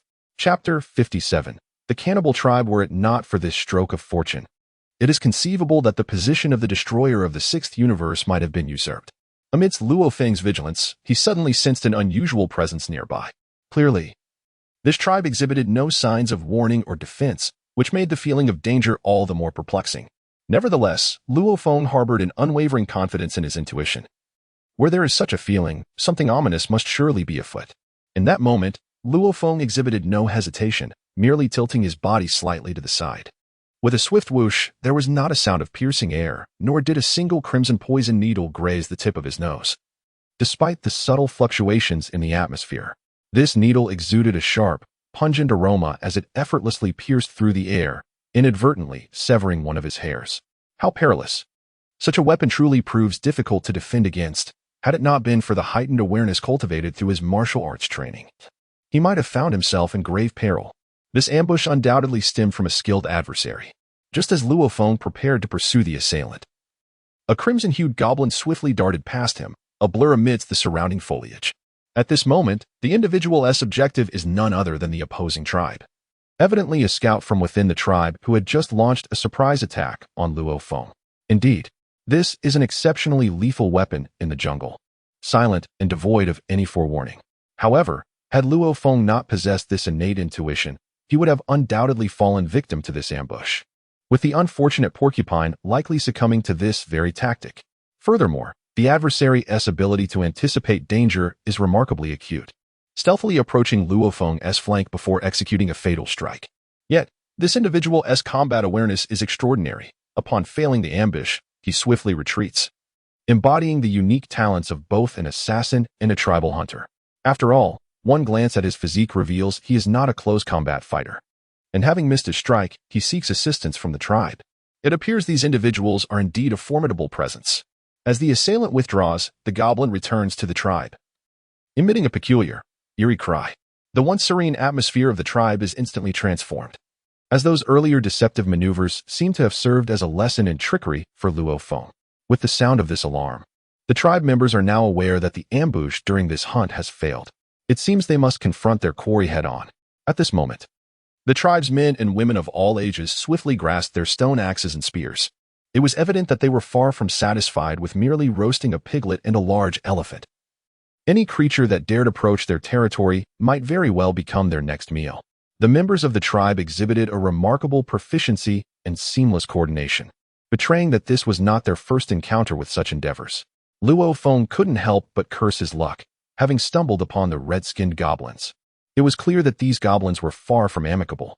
Formed into groups of 10, it seemed that combat was inevitable, and thus, it was time to commence. Without further concealment, Luo Feng steadied his breath and leapt down from the large stone. Faced with this tribe of cannibals wielding primitive weapons, he held no hesitation or courtesy. At this moment, Luo Feng had assumed a combat stance, instantly drawing all external energy back into his body. His instincts and innate combat prowess informed him that this would be the most arduous battle he had encountered since entering the trial grounds. The strength of his adversaries remained indeterminate, and their weapons appeared primitive and rudimentary. However, the seamless coordination exhibited by each individual in confronting the enemy indicated that this tribe was accustomed to cooperative hunting. In terms of combat talent and experience, they were undoubtedly far from ordinary. Given this understanding, Luo Feng dared not underestimate them. Additionally, from Hmph's experience in the cage, it was evident that this tribe was not to be taken lightly. After all, despite the disparity in strength, the porcupine had been swiftly overpowered and transformed into a roasted delicacy. Furthermore, Hmph, who was no weakling in the Destruction.To Academy, had also fallen victim to this tribe's might. Witnessing the unfolding scene, Luo Feng recognized the gravity of the situation and the true capabilities of this tribe. At that moment, upon seeing someone rush into the tribe, Hmph initially felt a flicker of hope, wondering if salvation had arrived. However, as he beheld Luo Feng, whose aura was retracted, his excitement gradually waned. It was just Luo Feng alone. Hope seemed all but extinguished. The emotional roller coaster was overwhelming for Hmph moments ago. He had thought the porcupine's entry heralded reinforcements, only to see it swiftly dispatched and placed upon the roasting spit. This merely delayed Hmph's own grim fate by a fleeting moment. It was evident that once the porcupine was dismembered, he would be the next to face the flames. The rapid rise and fall of hope left a profound sadness in his heart. Now, with Luo Feng, a figure shrouded in mystery, arriving, he felt a mixture of dread and uncertainty. Despite Luo Feng's singular presence, he would be up against an entire tribe. Although their weapons were subpar, their numbers were formidable, and their individual strength was significant, not to mention the hidden threat of their chief, who had yet to show himself. Hmph was acutely aware of the terror that the chieftain of this cannibal tribe embodied. He shuddered at the thought of falling into the hands of such a foe. Observing Luo Feng suppressing his aura and adopting a battle-ready posture, Hmph refrained from shouting in alarm. Instead, he silently worried for Luo Feng, wondering whether he would successfully survive this ordeal, reliant solely on the success of Luo Feng's rescue efforts. Yet, deep down, Hmph felt a lack of confidence. Could Luo Feng truly be here to save him? Was he genuinely capable of such altruism? Chapter 58. Rescue in the next instant. Several robust individuals wielding massive axes and stone spears surged forward, launching a ferocious assault against Luo Feng. At this moment, Luo Feng exuded an air of calmness and confidence, engaging in close combat with remarkable agility and skill. Meanwhile, behind the tribe, the elders, children, and women cautiously readied their bows and blowguns, lying in wait to ambush him. The coordination among the tribe members was astonishingly seamless, precisely as Luo Feng had anticipated. He found himself in the role of a formidable adversary, besieged by the collective onslaught of his opponents. Amidst the chaos, he stole a glance at Hmph's expression, which was surprisingly subdued. Given Hmph's character, he would have expected a raucous outcry for help upon Luo Feng's arrival, yet he remained silent. From the look in Hmph's eyes, Luo Feng deduced that this was merely an appetizer, hinting at the presence of an even greater threat lurking nearby. Realizing this, Luo Feng dismissed any notions of testing the waters or prolonging the confrontation. With the insight gained from Hmph's gaze, he understood that a powerful leader awaited, poised to deliver a potentially fatal strike. Thus, it was imperative to conserve his strength no longer. He must eliminate the lesser foes before the chief emerged, for his survival depended on it. With this resolve, Luo Feng hesitated no more. A crimson light emanated from his palms and legs as he unleashed his energy outward, focusing it into his offensive capabilities. With a series of swift strikes, he sent several of the burly adversaries reeling backward. From the periphery of the battlefield, Hmph's astonishment was palpable. Luo Feng's agility and strength appeared to have significantly advanced, starkly contrasting with the earlier encounter where a mere porcupine had met its demise at the hands of the mob. Now, Luo Feng engaged the formation with a formidable exchange, igniting a flicker of hope within Hmph that perhaps victory was within reach. At this moment, Hmph grasped the iron cage beside him, its bars clattering under his grip, his heart surging with excitement. Perhaps he truly was a child of destiny, arriving in this world severely injured. He fortuitously stumbled upon a vial of healing elixir that restored him to full health. However, misfortune struck as he encountered the tribal chief on patrol, leading to his capture by the cannibalistic tribe. Now, as someone came to rescue him, he had narrowly escaped the fate of being roasted like a pig. Moreover, a close friend had arrived on the scene, engaging the enemy in a fierce exchange. Hmph hoped that Luo Feng would decipher the urgency in his eyes and refrain from prolonging their ordeal. At this moment, Hmph could only silently beseech the divine officials or the esteemed king, praying fervently for intervention. Perhaps Hmph's prayers were indeed pivotal for Luo Feng. No longer lingering in pursuit of combat experience or methods to enhance his destructive power, unleashed a ferocious assault. His movements were swift, landing punishing blows that sent opponents tumbling. However, the tribal warriors were not as easily vanquished as outsiders might presume. They possessed unique defenses against critical strikes and displayed remarkable resilience despite sustaining severe injuries. They continued to fight valiantly, and if this persisted, the tribal chieftain might soon join the fray to deliver a decisive blow. A flicker of green light danced in Luo Feng's eyes, and a golden radiance swept through. It became evident that these divine clan goblins were unlike ordinary humans or typical monsters. Attacking their heart, brain, or throat might not yield fatal consequences. Their physical defenses exceeded Luo Feng's expectations. Regrettably, during his battle with the Spider Queen Beerus, he had seemingly mastered a novel combat technique known as Soul Shatter Attack, a method aimed at disrupting the very essence of the soul. Since his destructive power had failed to inflict mortal harm on their bodies, Luo Feng promptly considered employing his Soul Shatter Attack, which might yield extraordinary results. Without a moment's hesitation, he executed his plan, his form shifting as the light in his hands flickered erratically. The initially purple-red aura intensified, reminiscent of the energy he had exuded during his confrontation with the Spider Queen. His palms and fists transformed into pointed fingers, and as he continued his relentless assault, tribal members fell one by one, striking with a mere finger. The burly warriors wielding stone axes succumbed without a sound, collapsing lifelessly to the ground. This unexpected maneuver shattered the tribal members' expectations. They had not anticipated that Luo Feng could topple their mightiest warriors with such simplicity. Shocked, the remaining archers and blowpipe wielders heightened their vigilance, bracing for what might come next. Their skin took on a deeper hue of red, and their eyes, sharp and vigilant, sought opportunities with heightened acuity. It became evident that the denizens of this tribe possessed formidable combat prowess, not only the frontline warriors who confronted directly, but even the elders and children lurking in the background were not to be underestimated. A barrage of arrows fell from various angles, launching a fierce ambush against Luo Feng. However, as a practitioner of ancient martial arts, Luo Feng demonstrated an extraordinary aptitude for navigating such chaotic circumstances. Remarkably, he adapted to the complexities of the battlefield with grace. His agile movements allowed him to deftly evade the cleverly angled bolts and arrows that sought to strike him. The warriors armed with long spears faced his onslaught and found themselves felled one by one. Now, only the outer ranks of ordinary soldiers wielding bows and blowguns remained. While the valiant fighters lay vanquished, their spirits shattered by Luo Feng's soul-destroying technique, rendering them defenseless. Externally, they bore no visible injuries. Yet an internal examination would reveal that the souls of these man-eating fiends had been utterly obliterated by Luo Feng, perhaps embodying the true essence of destructive power. To dismantle a person's soul is far more challenging than to inflict physical harm.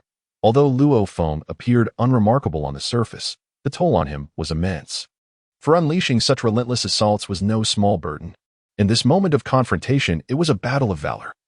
Should Luo Feng reveal any sign of fatigue or diminishing strength, the enemy would undoubtedly converge upon him, sealing his fate. Observing that all adversaries in close combat had been felled, he noted their trembling forms, which lacked the audacity to rush him. Seizing the opportunity, Luo Feng took a moment to catch his breath and replenish his soul-destroying energy, for it seemed to be a singular key to victory against this race. As the standoff on the battlefield persisted, a sudden, resonant roar emanated from the largest tent in the distance, echoing with fervor and intensity. As the tent flaps were lifted, a towering figure emerged, wielding two massive leg bones. This was none other than the tribe's chief, the most formidable warrior, the ultimate adversary, now standing before Luo Feng. At this moment, his skin radiated a vivid crimson hue, seemingly indicative of an extraordinary rage. The mask atop his head appeared grotesque and terrifying, and it was perplexing that he had not acted immediately. It was evident, however, that he had squandered the optimal opportunity to collectively assault Luo Feng alongside the other warriors.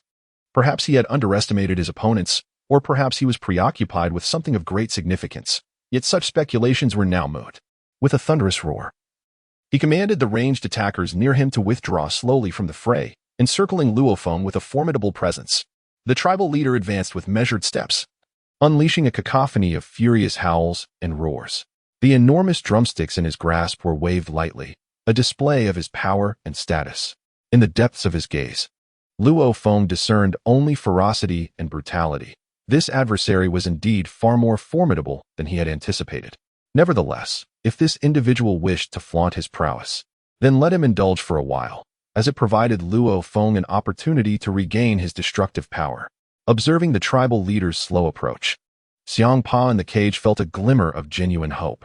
It was unclear how Luo Feng had managed such a feat, but his strength seemed to have undergone a remarkable enhancement. He had dispatched the tribe's most formidable warriors and melee fighters, one after another, without inflicting any visible wounds. Though there were no external signs of injury, as a student of destruction, Hmph could sense the terrifying essence of Luo Feng's techniques through the eyes of his opponents. He could evidently shatter souls. How was this possible? Yet, none of this mattered now, as long as Luo Feng possessed the capability to rescue him. There would be further discussions to be had. It appeared that the arrival of the tribe's formidable leader had prompted the nearby ranged attackers to gradually withdraw from their encirclement. Hope rekindled within Hmph, who now urgently shouted, "Luo Feng, be cautious not to confront this individual head-on with brute force. His weakness lies in his lack of agility. As long as you maintain the upper hand in speed, defeating him should pose no challenge." In the next moment, an astonishing event unfolded before Hmph's eyes, leaving him utterly dumbfounded. He rubbed his eyes in disbelief, unable to fathom the reality of the situation. Despite having explicitly warned Luo Feng against engaging the tribal leader directly, the outcome was entirely beyond Hmph's expectations. At this moment, the tribal chief, his muscles taut and sinewy, brandished his weapon and launched a direct assault above Luo Feng. Contrary to Hmph's expectations, Luo Feng did not evade this strike with his agility and dexterity. Instead, he crossed his arms in front of him, absorbing the chief's powerful blow with his palms. The force was so immense that cracks formed beneath his feet, evidence of the tremendous impact from the chief's dual hammers. Remarkably, Luo Feng withstood this lethal strike purely through his own strength. How could this be possible? Had Luo Feng achieved a breakthrough in his abilities, allowing him to endure such a formidable attack? Hmph found himself questioning reality, utterly bewildered and at a loss for words. In the next moment, the unfolding battle further clouded Hmph's vision, making him doubt his own eyes. Though Luo Feng had withstood the chief's fierce assault, a strange and confident smile crept across his lips. He felt the muscles in his right leg swell, preparing for a powerful counterattack reminiscent of the fatal kick he had delivered to the Spider Queen, Beerus. Now, however, he had harmonized his strength to perfection. With a resounding thud, Luo Feng unleashed a kick that sent the tribal chief sprawling into a shrimp-like position, rolling backward before landing on the ground. Dazed and shaking his masked head in disbelief at the audacity of the one who had just sent him flying, it appeared that this slender, dark-haired man was indeed a force to be reckoned with. Yet Luo Feng was even more astonished. His kick, infused with the full extent of his destructive power, had not merely breached the chief's defenses but had instead propelled him away. Although the force behind the strike was unparalleled, the recoil felt in Luo Feng's ankle revealed that the chief's greatest strength was not merely his agility or brute force, but rather an innate and formidable defensive capability inherent to his race. Much like the earlier minions, they possessed commendable combat talents, but were ultimately defined by their astonishing physical resilience, far exceeding Luo Feng's expectations. Left with no alternative, Luo Feng resolved to employ a soul attack, a technique designed to ensnare his opponent completely. Now, their leader, the boss, is undeniably a formidable being at the 8th tier. Although he possesses certain shortcomings in terms of attack, defense, and agility, his physical resilience is indeed remarkable. Chapter 60. The frenzied leader as he flexed his tingling ankles. Luo Feng cast a sidelong glance at Hmph, saying, "You fool, if I were to heed your advice, I wouldn't even know how I would meet my demise. It's truly baffling how you have managed to survive until now with such a lack of discernment." In response to Luo Feng's gaze, Hmph keenly focused on everything around him, though his complexion oscillated between hues of pale and ashen. "Very well. I merely offered my well-intentioned warning. But it appears I have misjudged the situation," he replied, his embarrassment palpable. At this moment, Hmph would have preferred to vanish into a crevice. Yet it was evident that such an escape was impossible within the confines of the iron cage. Luo Feng's heart tightened, although he had maximized his physical offensive capabilities. He had encountered a grave issue. The soul strength of this tribal leader was extraordinarily robust, starkly contrasting with that of his subordinates. Relying solely on his physical and destructive attacks might not breach the leader's defenses, yet the potency of the leader's soul was such that, without multiple consecutive strikes, Luo Feng would struggle to obliterate his opponent's essence entirely. This adversary was akin to an indomitable iron fortress, compelling Luo Feng to reconsider his approach to the confrontation. While the opponent's agility was not particularly impressive, his sheer strength required Luo Feng to exert every ounce of his effort to withstand it. It was astonishing to encounter such a powerful creature in this trial ground, one far more formidable than the Spider Queen and her cohort. Luo Feng pondered strategies to conserve his stamina while vanquishing the tribal leader. If this leader were his only foe, he would not hesitate to expend more energy and stamina, employing a guerrilla tactic to gradually dismantle the essence of his adversary. However, given that he was up against an entire tribe, despite having eradicated the melee fighters, the long-range attackers lurked with intent. Should he exhaust his physical resources or falter in his movements, a successful ambush from those poisoned arrows would undoubtedly spell his doom. At this moment, seeing Luo Feng refrain from further aggression, the tribal chief felt a profound sense of humiliation. He let out a furious roar into the air, murmuring in a language that Luo Feng could not comprehend, perhaps a primitive dialect of their tribe, as the chief continued to bellow and mutter. The other members of the tribe responded with low, melodic chants. This appeared to be some form of ritualistic homage, though its precise nature was enigmatic. Once again, an astonishing scene unfolded before Luo Feng and Hmph. The tribal members, along with those positioned at a distance ready for ranged attacks, gradually lowered their bows and blowpipes. What on earth was happening? It was utterly incomprehensible. Had they truly surrendered simply because their chief had been knocked down? That seemed implausible, especially given the palpable aura of menace radiating from the chief, which suggested he would not easily acquiesce. In the next moment, the chief's furious roar transformed into a deep, ominous curse, as if he were reciting an arcane incantation. His kin relinquished their weapons entirely, their skin undergoing a vivid transformation to a crimson hue, while wisps of white vapor began to rise around them. This unmistakably signified a burning of life force or vital essence. What was this individual attempting to achieve? The subsequent events swiftly elucidated everything for Luo Feng, as those enemies poised for ranged attacks morphed into a swirling mist of blood. Indeed, they had ignited their own bodies and souls, converting their very essence into a cloud of sanguine vapor. Moreover, this blood mist, influenced by the chief's peculiar incantations, gradually coalesced around him. Without further hesitation, the tribal chief opened his mouth wide and, with a mighty inhalation, consumed the transformed essence of his kin, absorbing the blood mist entirely into his being. At this moment, the physique of the tribal chief had more than doubled, and his entire aura and spirit had inexplicably intensified manifold. It was then that Luo Feng realized that the members of this cannibalistic tribe were not merely his subordinates and foot soldiers, but were, in fact, the very sustenance of the tribe's leader. One could hardly fathom how such a bloodthirsty race had managed to survive and endure through the ages. When faced with formidable adversaries, they would siphon the vitality and essence of their own kin, transforming them into their combat prowess. Truly, it was a repugnant breed. Contemplating this, Luo Feng developed a resolute determination to eliminate the tribal chief, for a being who would turn against his own kind deserved no mercy. Despite Luo Feng's thoughts, the current tribal chief exhibited an extraordinarily formidable presence. With a resounding thud, he took 2 powerful strides, leaving behind 2 massive craters in the ground. It seemed that absorbing the power and souls of his kin had augmented the chief's physical capabilities to an extraordinary degree, elevating his strength to an entirely different echelon. Moreover, his agility appeared to have significantly improved, but the most daunting aspect was the apparent enhancement of this monster's defensive capabilities. Yet, Luo Feng, through a moment of keen perception, discerned that he indeed possessed a means to vanquish this terrifying beast on the spot. Though Luo Feng had formulated a plan, the onlooker Hmph was trembling with fear, nearly on the verge of losing control. Just moments prior, the tribal chief, without transformation or the ability to absorb power, had left Hmph utterly devoid of any resistance. Now, this figure seemed even more powerful, and before his transformation, Luo Feng had been his equal. This creature could likely crush Luo Feng as effortlessly as one would squash a mere bug. Alas, Hmph lamented his fate. How could he, the future harbinger of destruction, meet his end here? Regret flooded him. Had he refrained from conversing with Luo Feng, he might have prolonged his existence. Now, it appeared that his earlier shouts had drawn considerable ire. Once Luo Feng was dispatched by this beast, he knew he would be next. It was a grim realization. Regardless of Hmph's regrets, Luo Feng remained unfazed, his heart entangled in a tumult of emotions. With a gentle smile, he shifted his stance, unleashing his agility in a manner that seemed almost ethereal for an ordinary student. In a fleeting moment, he vanished from sight, reappearing directly before the frenzied chief. The tribal leader gazed at Luo Feng in astonishment, seemingly oblivious to the fact that his strength and form had grown more formidable.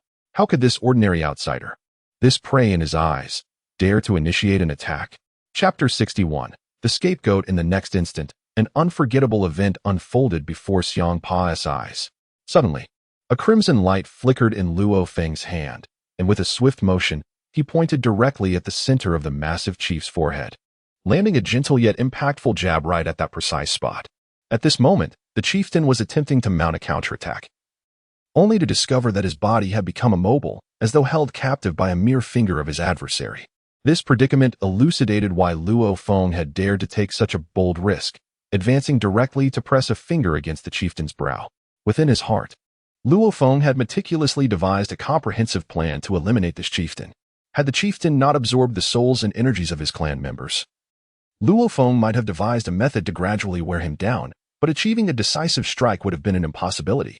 However, in a display of sheer folly, this imbecile had employed some arcane technique to siphon the lifeblood and spirit of his kin, including their very souls. This act had unwittingly placed the proverbial dagger into Luo Feng's hands.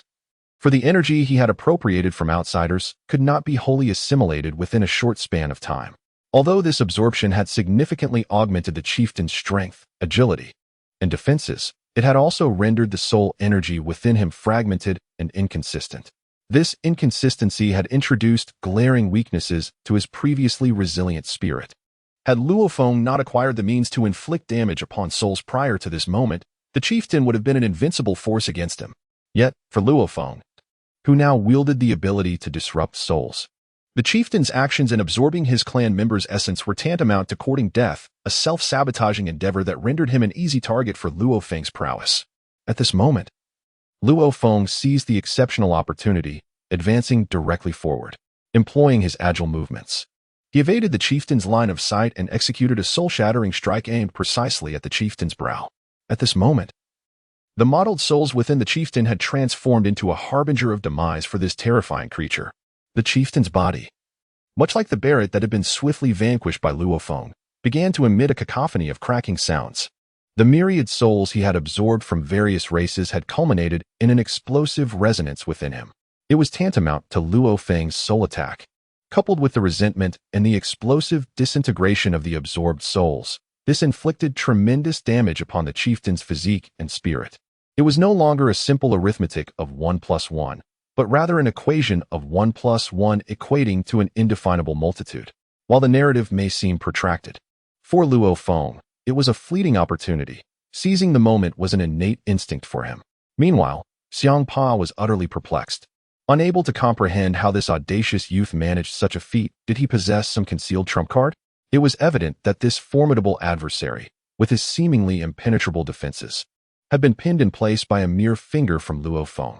In the next instant, as the cracking sounds crescendoed, the chieftain's body began to fissure dramatically, akin to a shard of glass shattered by a hammer, splintering into numerous fragments, cascading down into a heap of flesh.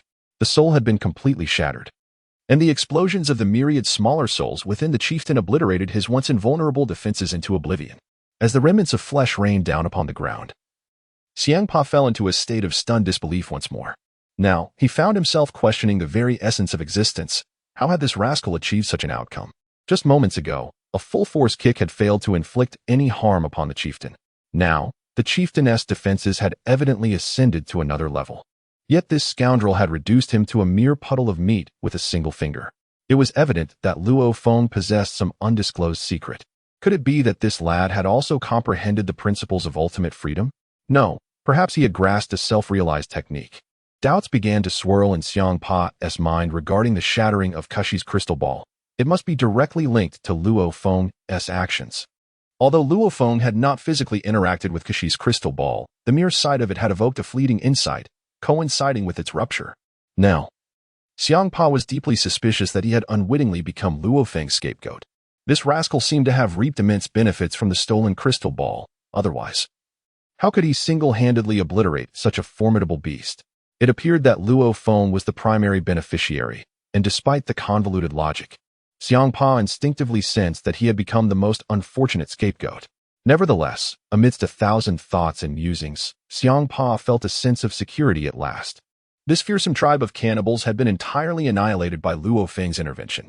Although many of those tribesmen had perished, they had done so at the hands of their own chieftain and leader.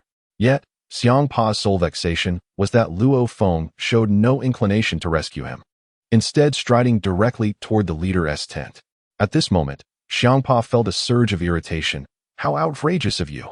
Even if you have vanquished all your foes, do you not realize the necessity of coming to the aid of your classmates and friends first? Though I may serve as your scapegoat, I am, in essence, still your companion. With a moment of introspection, Hmph pitifully called out towards Luo Feng, "Help me."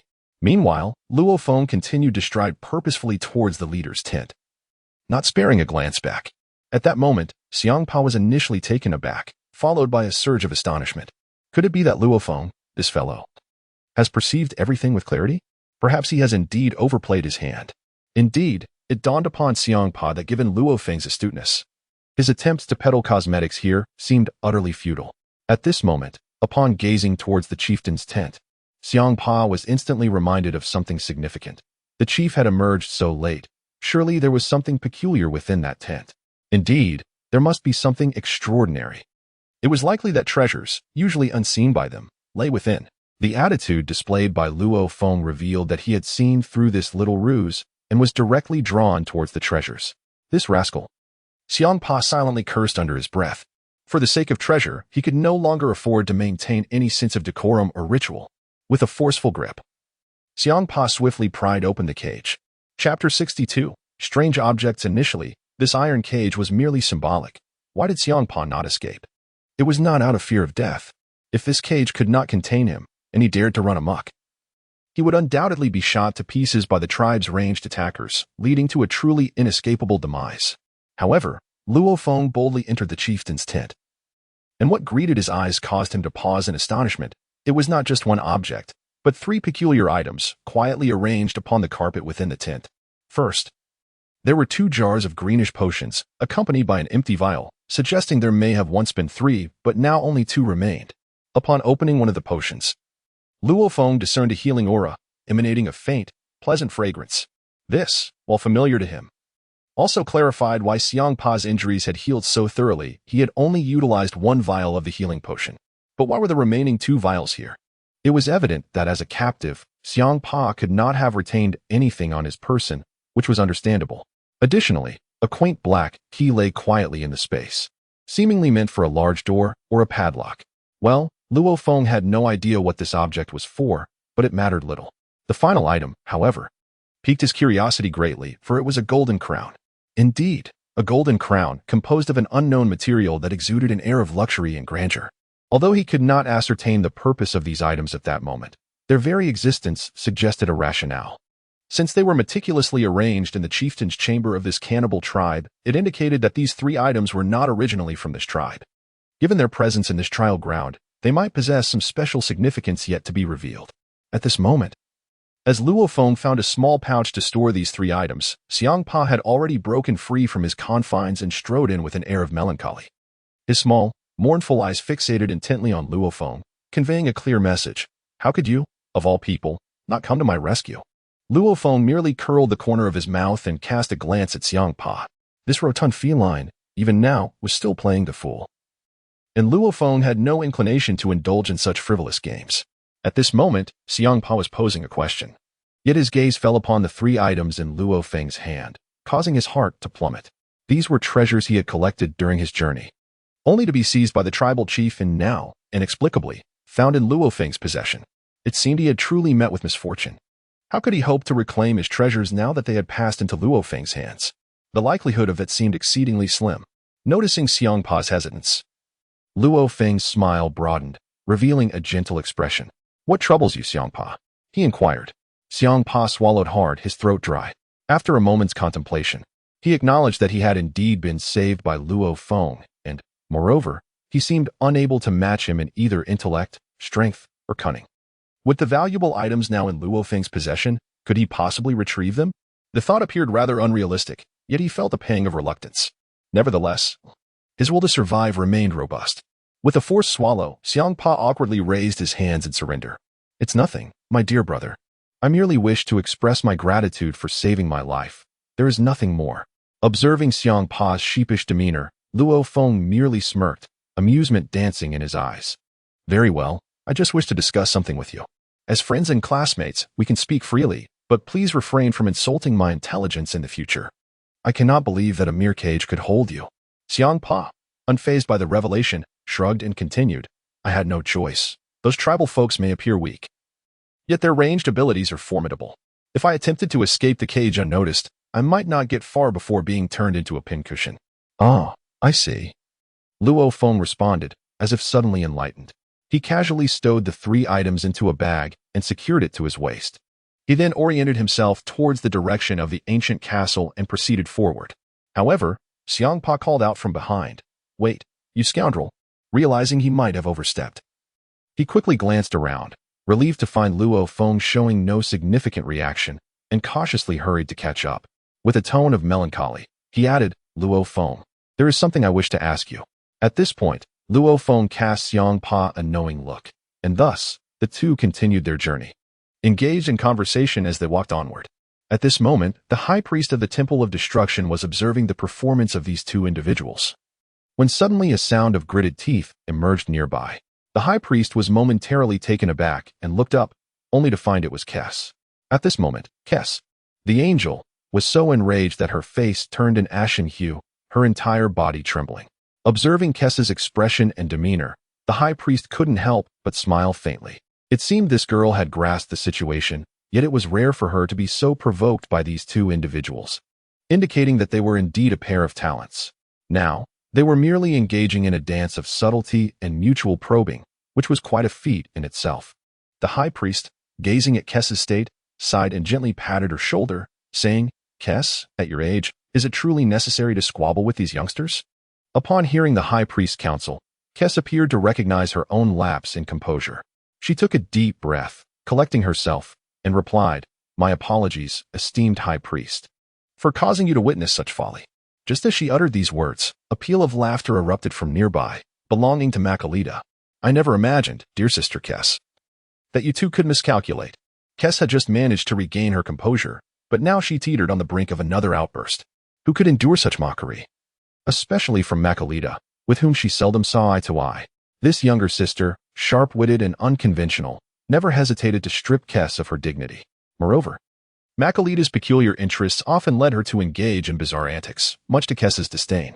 Kes frequently mocked Makalita for her alchemical experiments, deeming them a waste of precious materials and time. Now that Kes had finally stumbled, how could Makalita pass up such a splendid opportunity to taunt her? The high priest shook his head in resignation. These children truly gave one cause for concern. Just then, a gentle voice broke through the tension, belonging to Beerus. "Makalita, now is not the time to stoke the flames. Look closely at what that fellow is holding. I must admit, I hadn't noticed it before." Observing Beerus stepping in to mediate, the high priest thought to himself how fortunate it was to have at least one rational presence among this raucous group of children. For otherwise, they would surely provide him with endless worry. At this moment, after being interrupted by Beerus, Kes made a commendable effort to gradually stabilize the emotions of the agitated patient. Nevertheless, her complexion remained grim, and her heart was tumultuous. The theft of her staff was a source of great embarrassment, akin to a scandal that would shame one's family.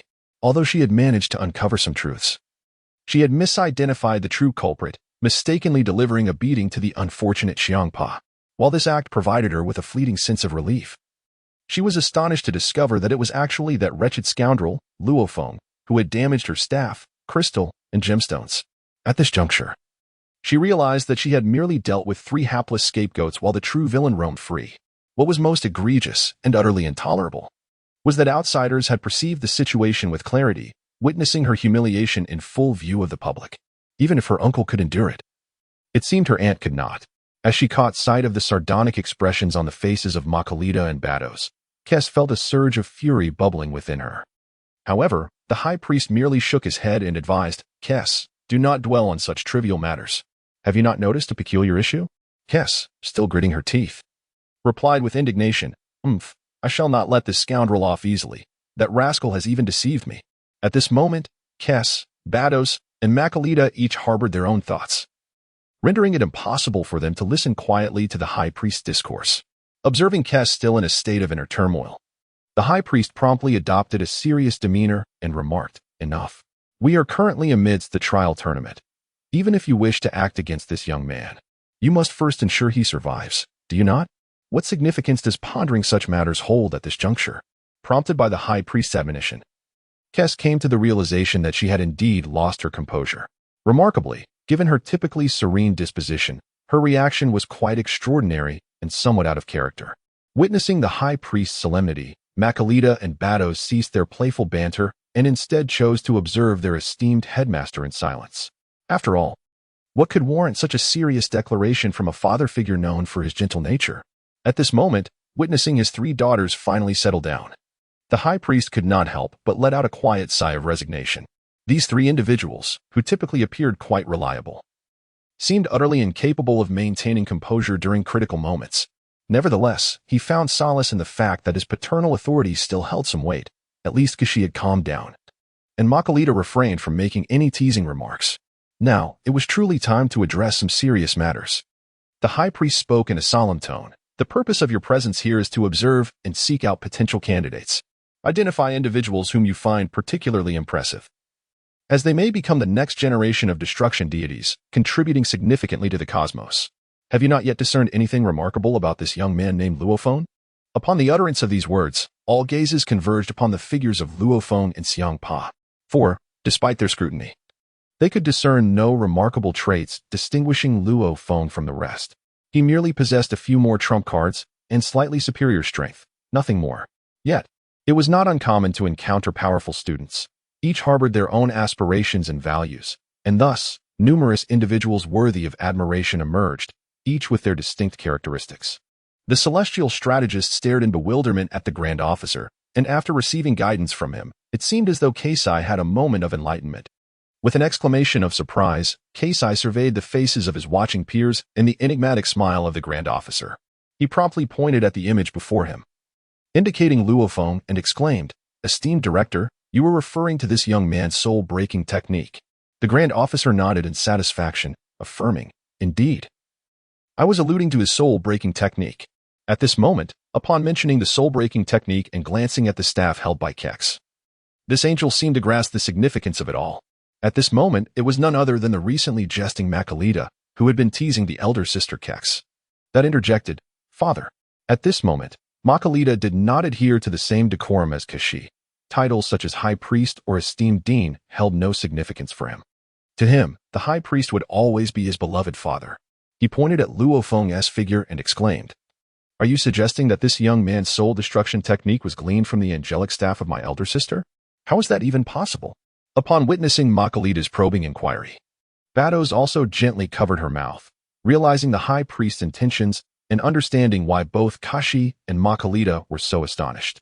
The soul destruction technique was a method only comprehensible to those who had attained the status of a destruction god. While others might be oblivious, the angelic clan, as mentors, were acutely aware of this fact. Although this was the Academy of Destruction Gods, the techniques imparted to the students were merely those of destruction. And until one achieved divine status, they possessed only ordinary destructive power, not the might of a destruction god. However, the powers and abilities contained within Kashi's angelic staff could only be mastered after acquiring destruction god power. Luo Feng had executed 2 soul destruction attacks, both of which shattered his opponent's soul, evidently deriving this technique from Kashi's staff. The implication of mastering the soul destruction technique indicated that Luo Feng possessed destruction god power rather than mere destructive force. The distinction, though seemingly minor, was profound. One represented ordinary destructive capabilities, while the other denoted the extraordinary might of a destruction god. If one could wield such power before attaining the status of a destruction god, it would signify that this young man's potential and talent were extraordinarily exceptional. Upon contemplating this, Bados refrained from vocalizing his judgments, closing his eyes to meditate briefly. Upon reopening them, his gaze widened in revelation as he softly murmured, "No, this young man has not truly mastered destruction god power. He still wields destructive force. However, it appears that due to some unique technique, it has undergone a refinement process. This refined destructive force has enabled him to learn my sister's soul destruction technique. How can this be? My esteemed father, how could this be?" Chapter 64. The mischievous child. Observing Bados's puzzled expression, the high priest couldn't help but smile slightly. At last, "You comprehend what sets this young man apart. If we were to consider only his combat talent and character, that would be understandable, given that he is one of our students. Yet, this fellow has somehow refined his destructive force and has learned Kashi's culinary techniques based on this foundation. Initially, I believed that the one named Beerus was exceptionally gifted, having grasped a portion of the ultimate technique in a remarkably short time, truly a genius among geniuses. However, it appears that the true dark horse is this individual named Luo Feng. Yet, it is still too early to draw conclusions. Let us observe their performances in the future." for it is the one who ultimately triumphs who embodies true success. I had not anticipated that this fellow would possess such fortuitous luck. I initially thought that the luckiest one would be the chubby cat named Hmph. He managed to procure 3 treasures without encountering any significant danger, particularly the golden crown that surprisingly fell into Hmph's possession, which took me aback. I had thought that this generation's chosen one would be Hmph, the plump little cat. Yet, an unexpected turn of events occurred. Well, it is futile to dwell on what has transpired. Let us continue to observe. By the way, Makalita, have the small gifts you prepared for them arrived? Upon catching a glimpse of Father's gaze, Makalita chuckled triumphantly. Rest assured, it has all been taken care of. That little rascal, Nefarian, upon hearing that the trial grounds would unveil the legacy of the god of destruction, hurried off to witness the trials. Father, you need not worry about this. Ah, wait, something just crossed my mind. Noticing Makalita's furrowed brow, the high priest's eyes twitched slightly, as if sensing impending misfortune. Indeed. Makalita's subsequent words rendered the assembled angels speechless. Counting on her fingers, Makalita pondered. Wait, could it be that I administered too potent a dose of the potion? That girl still has tea awakened. She then looked around at the bemused expressions of everyone present. The high priest's eyes twitched again. He had pieced together the situation but needed to confirm once more. Makalita, you mentioned you would handle Alice's affairs. Did you use the heart training potion? Makalita innocently shrugged. Father, I merely claimed I could fulfill the task you assigned, but that girl is exceedingly stubborn. I couldn't overpower her. So I resorted to some unconventional methods. However, considering the time, she should be arriving soon. You must protect me at that moment. Very well. The high priest now felt a familiar pain beginning to throb in his head. Alice, as the youngest daughter of the high priest, is also the most favored. This is not solely due to her age, but also because her combat prowess ranks first among all angels, a fact that is indisputable. Alice is the only battle angel among the high priest's children, which accounts for the special affection she receives. Perhaps this very indulgence has led to her somewhat petulant and willful demeanor. This may be a result of the high priest's pampering, but it does not diminish her extraordinary combat talent and capability. However, she often engages in antics that leave the high priest both amused and exasperated. Yet all of this falls within the bounds of tolerance among her siblings. From Makalita's earlier words, the high priest had already discerned that some irreparable troubles might soon arise.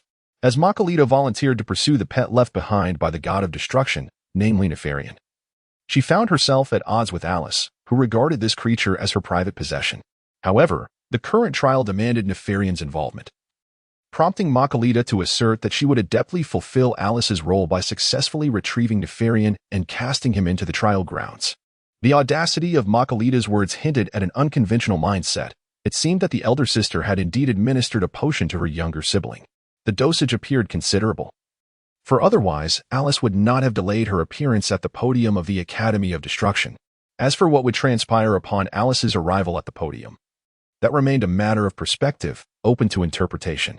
Consequently, the high priest felt the familiar tension creeping upon him, akin to bearing an immense burden. It is often said that a wise judge cannot adjudicate domestic affairs. At this moment, the high priest silently cursed, lamenting that none of these mischievous youths were a source of solace.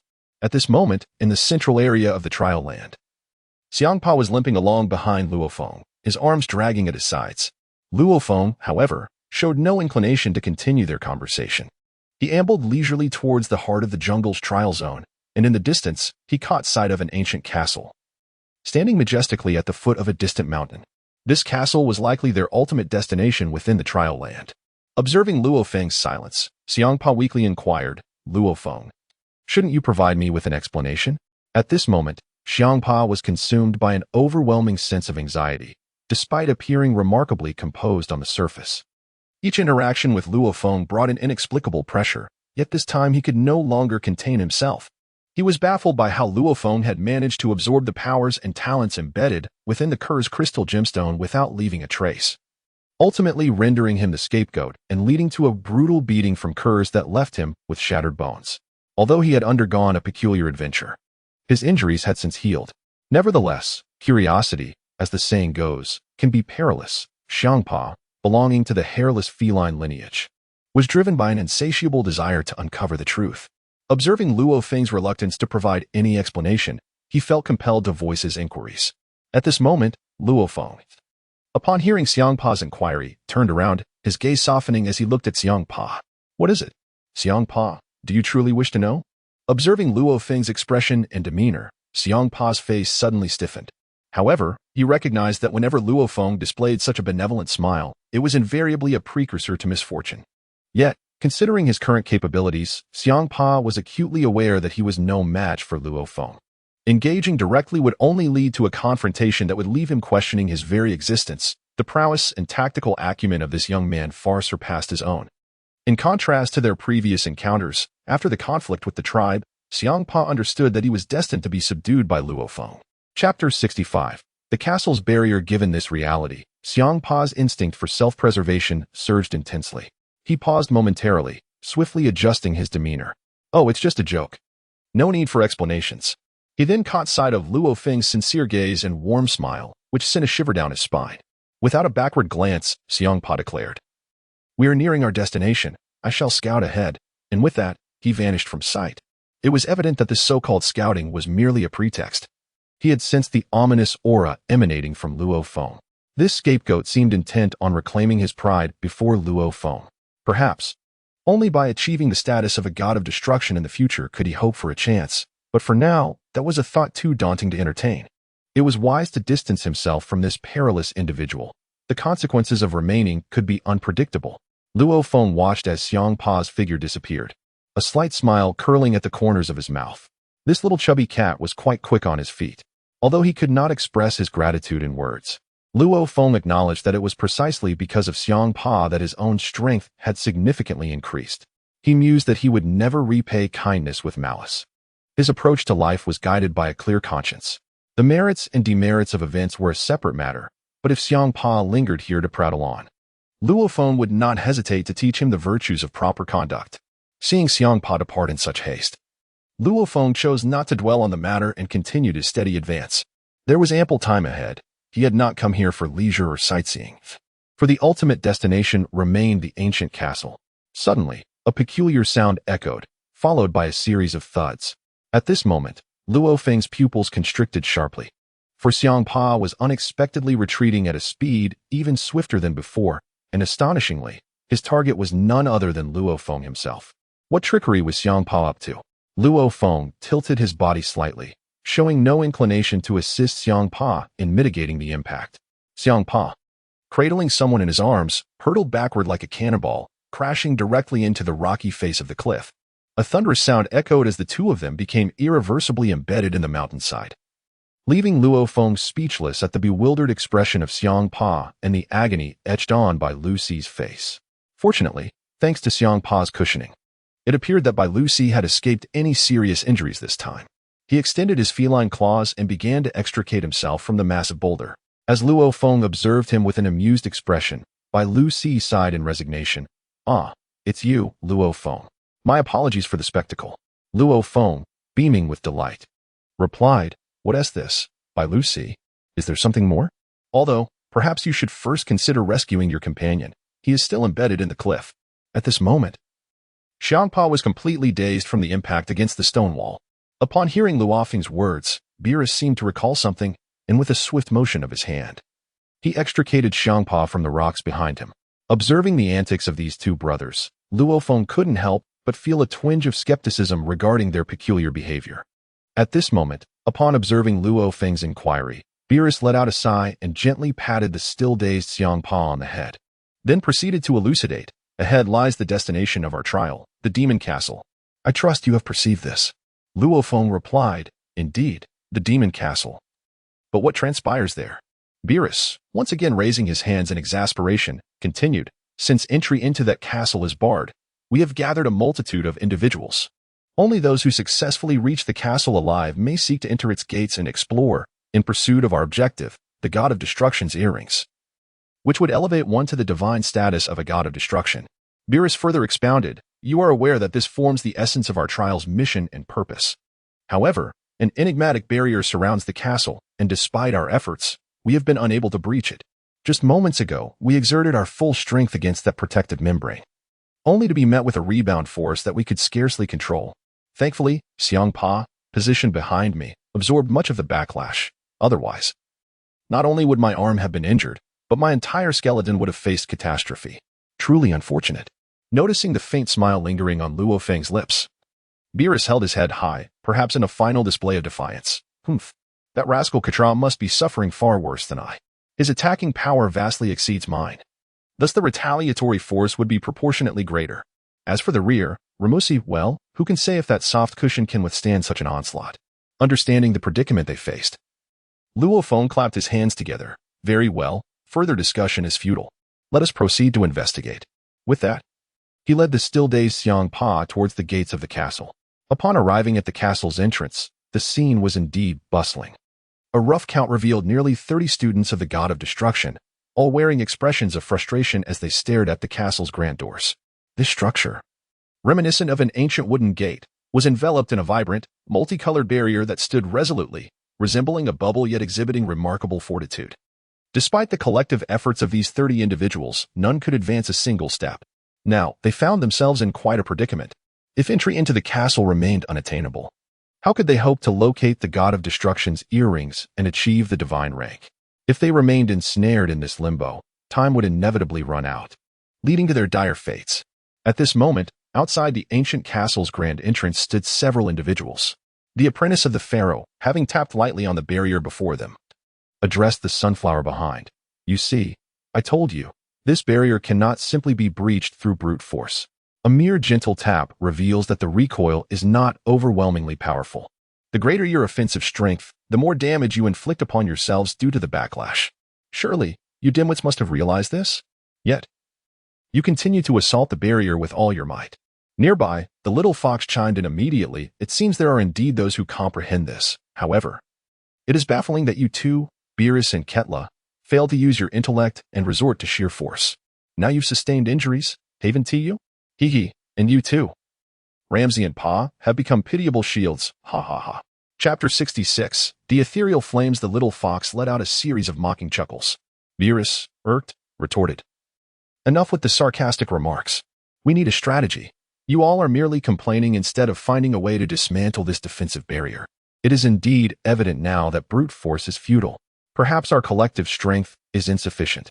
If we were to consolidate everyone's power completely, we might just be able to shatter this barrier. At this moment, amidst the fervent debates of the crowd, a chilling voice emerged, cutting through the clamor. Enough.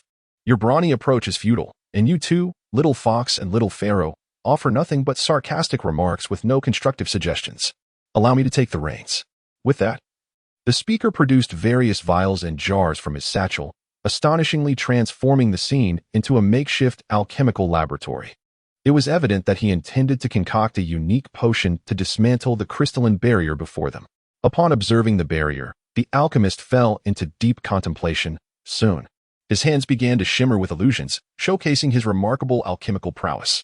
Truly, he was an elite among the ranks of the Destruction Academy. A student highly praised by Master Makalita. The onlookers watched intently as he proceeded with his endeavor. Luo Feng remained still, quietly observing without any dramatic reactions. He was well aware of the characters and dispositions of these individuals from their past encounters in the two-dimensional realm, where their destructive tendencies had been revealed, confirming their authenticity as true agents of chaos. As the alchemist skillfully mixed his ingredients, a vibrant green essence materialized within his test tube. With a grin, he proclaimed, I trust my alchemy will not disappoint you. These materials were not easily obtained from Master Makalita. Behold, he hurled the test tube toward the crystalline barrier. With a resounding crash, a burst of emerald flames erupted against the barrier. As the test tube shattered and flames soared, the alchemist's pallid expression reflected his confidence. This is the ethereal flame, capable of incinerating all. This is the pinnacle of my alchemical mastery. Marvel not, dear classmates, this flame poses no threat, as it targets only fixed entities. However, just as he was expounding on the prowess of his alchemy and the terrifying nature of the ethereal flame, the green fire that had clashed against the crystalline shield flickered twice before vanishing without a trace, utterly disregarding his efforts. The ethereal flame, which could consume all matter, proved ineffective against the crystalline barrier, which continued to emit a peculiar, multicolored radiance, impervious to the alchemist's attempts. The realization struck the alchemist with astonishment. This formidable defense was beyond comprehension, as even the all-consuming ethereal flame failed to inflict any damage upon the crystalline barrier. As the ethereal flames flickered and struggled, They suddenly dissipated with a soft puff, transforming into a wisp of azure smoke, vanishing without a trace. Witnessing the pinnacle of his alchemical endeavors yield such a lackluster result, Wei Mei wiped the cold sweat from his brow, taken aback by the unexpected outcome. Nevertheless, the embarrassment of the situation seemed to have already passed, and Wei Mei, visibly flustered, chose to remain silent and casually pushed the remnants aside. The atmosphere was eerily still, a silence so profound it was almost palpable. It appeared that the crystalline barrier was indeed more complex than anyone had anticipated. Perhaps there existed some peculiar incantation or mechanism, requiring the collective strength of all present to breach it. Just as the group fell into contemplation, an incongruous voice pierced the silence. A burly figure, adorned with an adorable tiger's head, stepped forward. It was none other than the distinguished student, Tiger, from the Destruction Academy. He ambled into the midst of the crowd, flexing his paw, and addressed everyone. What do you think? I still advocate for unity among us. If we continue to fight individually, I doubt any of us possess the power to shatter this crystalline barrier. Tiger's assertion held considerable merit, despite each individual exhausting their abilities. None had succeeded in breaching the barrier. Thus, the call for solidarity was indeed warranted. Yet, it was clear that Tiger's seemingly benevolent proposal was anything but altruistic. Ranxi raised an eyebrow and inquired, "What exactly are you implying, Tiger?" With a sly grin, Tiger replied, "What I mean is that our presence here signifies that we are all among the elite of the academy. The weaker ones have already been eliminated. Since we strong individuals have gathered, it is imperative that we select a leader. Without unified command and organization, how can we possibly overcome this trial?" Upon the utterance of these words, the assembly discerned Tiger's intentions. This lad harbored ambitions of seizing power. Indeed, he possessed a cunning plan. By leveraging the crystal barrier, he had positioned himself as the leader of this group, thereby holding dominion over their fates. Although the participants varied in strength and intellect, it was only Tiger, the so-called king of the jungle, who could propose such a scheme at this critical juncture. Yet, despite the disdain etched across their faces, they found themselves bereft of superior alternatives to dismantle the crystalline barrier. As Tiger prepared to continue his oration and subsequent actions, he noticed three discordant figures approaching from a distance. It was Luo Feng, accompanied by Beerus and Hmph, ambling toward the perimeter of the barrier. While Tiger did not regard the trio with much concern, despite Beerus being a formidable presence in terms of destructive capability, he was aware that this individual had no effective means to breach the crystal barrier. His companions, Hmph and the newcomer Luo Feng, were merely recent arrivals, their meager prowess insufficient when compared to the likes of Beerus and Quitella. Chapter 67. The Crystal Wall. Thus, perceiving no genuine competition from them, Tiger shrugged his shoulders and donned a sincere expression. Addressing the group, "What are your thoughts on my proposal? If there are no objections, I suggest you adhere to my directives. Perhaps under my unified command, we might navigate this peril. Otherwise, when the time comes, we shall all meet our demise here." Noticing the silence among the crowd, Tiger, the little Tiger, remained unfazed.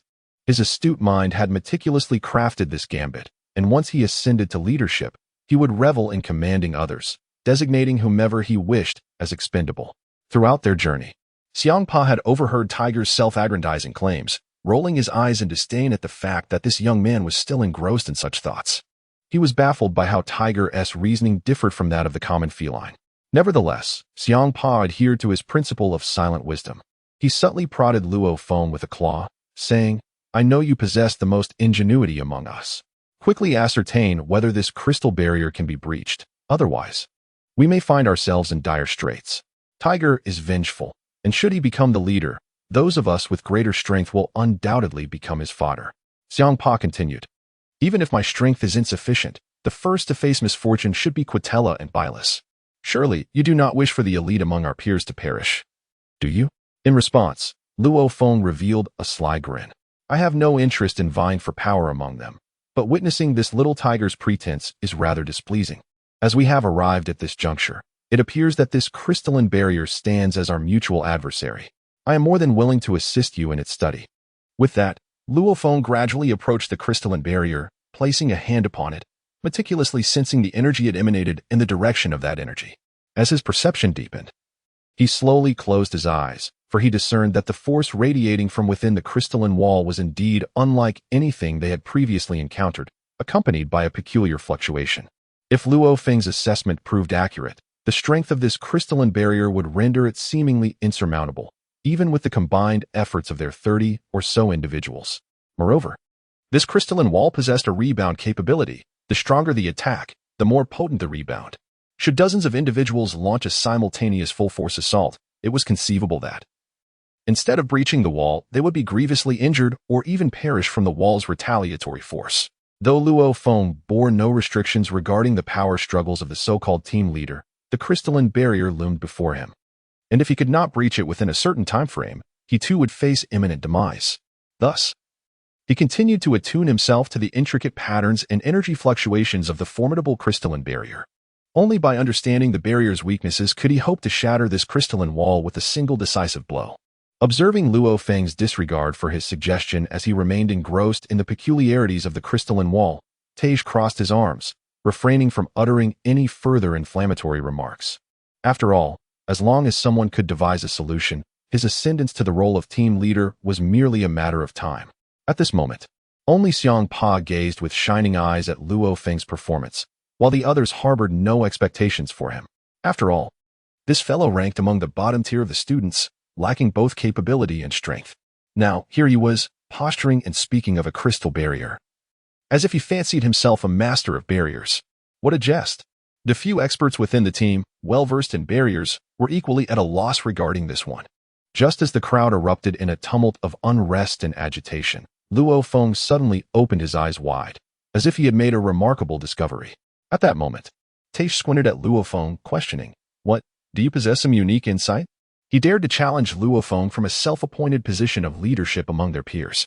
Luo Feng merely cast a sidelong glance at this fool, showing no inclination to engage him. With that, Luo Feng began to slowly traverse the perimeter of the barrier, all the while attuning his senses. Remarkably, the craftsmanship of this barrier was indeed exquisite. For instance, while the underground section remained invisible, he could feel that the spherical barrier had enveloped the ancient fortress completely. This was undeniable. However, every barrier must possess its weaknesses, simply waiting to be uncovered. Although brute force and petty tricks would not suffice to breach it, the entire barrier was sustained by an energy source, the very essence of power. Discovering this fundamental source might provide the key to dismantling the barrier. Ignoring the whispers of the crowd and Tej's provocations, Luo Feng resolutely chose not to engage. Had it not been for his personal stake in the matter, he would have been disinclined to waste his breath on them. Yet, all present were elites. If it came down to one-on-one or even one against two, Luo Feng had no need for these buffoons. He truly had no desire to squander his combat prowess in their company. Thus, he disregarded the taunts and continued his exploration of the ancient fortress. He soon stumbled upon a curious phenomenon. Directly in front of the fortress's entrance, within the barrier, there was a circular void. Though it appeared unremarkable, his heightened senses revealed that all the energy of the barrier emanated from this void, flowing ceaselessly outward before gradually infiltrating the fortress through the air and various unique mediums. This created an internal circulation, perhaps the very secret of the barrier's existence. The kaleidoscopic energy indicated that the barrier was of an exceedingly high grade, showcasing an endless supply of power through this internal cycle. It seemed increasingly certain that this elaborate structure could not be dismantled by the sheer brute force of their 30-odd members, even if they were unscathed. Attacking it day and night would likely yield no results against this so-called crystal barrier. At this moment, Luo Feng found himself inexplicably intrigued by the small black hole before him. Suddenly, a brilliant idea struck him. Could it be that the crown he had discovered was the key to breaking through this crystalline barrier and an object of laser technology? Chapter 68. The disappearance of the barrier. As Luo Feng stood lost in contemplation before the barrier, Tej, lacking in patience, called out and abruptly struck Luo Feng on the shoulder. It could hardly be termed a mere greeting. However, he proclaimed with a grandiloquent tone, "Are you truly capable? Or is my suggestion flawed?" In that moment, Tej brazenly extended his wicked claws toward Luo Feng's back, internally berating him. "You wretch, lacking both strength and intellect. Dare to put on airs before me. Such insolence will surely lead to dire consequences." He was well aware that he, Tej, was not to be disregarded. While he could tolerate a few words of praise or criticism, this blatant disregard was the utmost affront to his dignity. Just as Tej's hand approached Luo Feng's back, he suddenly noticed a gathering of energy coalescing there, inexplicably forming a protective energy shield. This shield seemed to possess a measure of retaliatory force as well. With a resounding thud, Tej staggered back, his claws numb from the impact, retreating several steps. How could this be possible? This young man had instinctively defended against Tage's assault. Although outwardly, Tage appeared to be merely greeting Luo Feng, it was evident to any observer that the situation was far from simple. Tage had genuinely attempted to ambush him. Had it been any other student, they might have suffered severe internal injuries by now. Yet, Luo Feng had withstood Tage's attack solely through the defense of his physical form and energy, forcefully repelling the strike. Could it be that this individual was indeed a hidden master? The revelation of Luo Feng's capabilities left the other students in astonishment. It seemed that this typically unassuming classmate was the true dark horse among them. From the glances exchanged between Beerus and Hmph, it was clear that they recognized this young man was far more complex than initially perceived. Those who had considered voting for Tage now fell silent, realizing that perhaps maintaining a watchful stance was their wisest course of action. At this moment, Tiger remained completely indifferent to the injuries inflicted by Luo Feng. For as a student, he recognized the substantial disparity in strength between himself and Luo Feng. However, an old memory stirred within him. Recalling the cavern and the crown he had discovered, a spoils of war whose origins remained a mystery. Yet, the energy emanating from the crown appeared to resonate with that of the barrier, suggesting they might share a common source. Furthermore, the dimensions of the crown and the barrier were perfectly aligned, indicating a harmonious fit. Perhaps this crown he had found was the key to unlocking the barrier. With this thought in mind, Luo Feng ceased to conceal his abilities. A glimmer ignited in his eyes as he retrieved the crown from the small bud at his waist, an object whose purpose had eluded him until now. The moment the crown was revealed, the onlookers regarded him with incredulity. Could it be that this crown was the mechanism to dismantle the crystalline barrier? Skepticism lingered among the crowd. Without hesitation, Luo Feng positioned the base of the crown into the circular opening of the barrier. A sharp crack echoed as the crown emanated an orange-red flame, seemingly vaporized by an unseen force. It was indeed effective. Hmph clenched his fists, certain that this young man would not disappoint him. How foolish of Tiger to challenge Luo Feng here, oblivious to how he had vanquished the leader of the divine tribe. Yet, Hmph soon found solace in the thought that perhaps Tiger's misfortune would serve as a measure of retribution for himself and Beerus. After all, within the student body, Beerus, Tiger, and Ketra had wielded considerable power, marked by fierce rivalry and clandestine conflicts. Though Tiger was Beerus's brother, and despite outward disdain, their bond was undeniably strong. In an instant, the scene transformed, offering the onlookers a new revelation. The golden crown in Luo Feng's hand seamlessly melded into the black void, radiating a vibrant aura that seemed to disrupt the energy of the crystalline barrier. The shimmering, multicolored barrier flickered momentarily before, with a resounding pop. It vanished like an ordinary soap bubble, leaving no trace behind. Strangely, the golden crown also mysteriously disappeared before their eyes. Some breathed a sigh of relief, while others were left in bewilderment, and still others scrutinized Luo Feng, acknowledging the extraordinary luck he possessed. Here was a young man who had shattered a barrier that had thwarted so many others with nothing more than a so-called crown. Amidst the fervent discussions and excited glances, Tiger felt an overwhelming urge to sink into the ground. His earlier display had transformed in the eyes of the crowd into nothing more than a farcical performance. At this moment, the furious Tiger, filled with indignation, was eager to unleash his wrath once more. However, upon noticing the unkind gazes from Papyrus, Ketra, Ramsey, and others nearby, he could only reluctantly pat his tingling palms and clear his throat, saying, "I never expected you, Luo Feng, to conjure such a miracle. Very well. Let us disregard my earlier proposal. Still, on behalf of everyone here, I must express our sincere gratitude. This fellow's desire for survival and ambition for power were undeniably formidable. Yet his emotional intelligence in assessing the situation was quite impressive." Luo Feng, however, had no intention of further engaging with this fool. With the barrier at the entrance already breached, it appeared that the purpose of the crown was to serve as the key to dismantling the barrier. Existence itself is reason enough. With this thought in mind, he decided not to dwell any longer. He pushed forward, and with a creaking sound, the enormous wooden door before him slowly swung open. This marked the first step into the ancient castle. Although shattering the crystal barrier had not incurred significant exhaustion, Luo Feng could sense a palpable malevolence emanating from within the castle. It was unlikely to be as straightforward as he had initially imagined. However, having arrived, he resolved to accept whatever challenges and traps lay ahead, knowing that evasion was impossible in this place. The 30-odd individuals behind him now fixed their gazes upon Luo Feng, seemingly prepared to follow his lead. for he had successfully breached the impenetrable crystal barrier that had left everyone else at a loss. In their hearts, Luo Feng had seemingly ascended to the status of a warrior leader, a fact that infuriated Tiger, who ground his teeth in frustration. Chapter 69. The Man in Black Yet. It was evident that this was not the moment for an outburst. When the opportunity arises, I shall make sure to eliminate this Luo Feng, he thought bitterly. It was infuriating that at such a critical moment, this upstart managed to steal his thunder. How could fate be so cruel as to allow Luo Feng to find the golden crown while he had not? It was utterly vexing. Despite his inner turmoil, he maintained a facade of a gentle smile. Luo Feng, since you have successfully opened the barrier and pushed open the grand door of the castle, I hereby nominate you as the leader of our warriors to guide us forward. It was clear that he was strategically retreating to advance, hoping to undermine Luo Feng. Who could say what dangers lurked within this castle?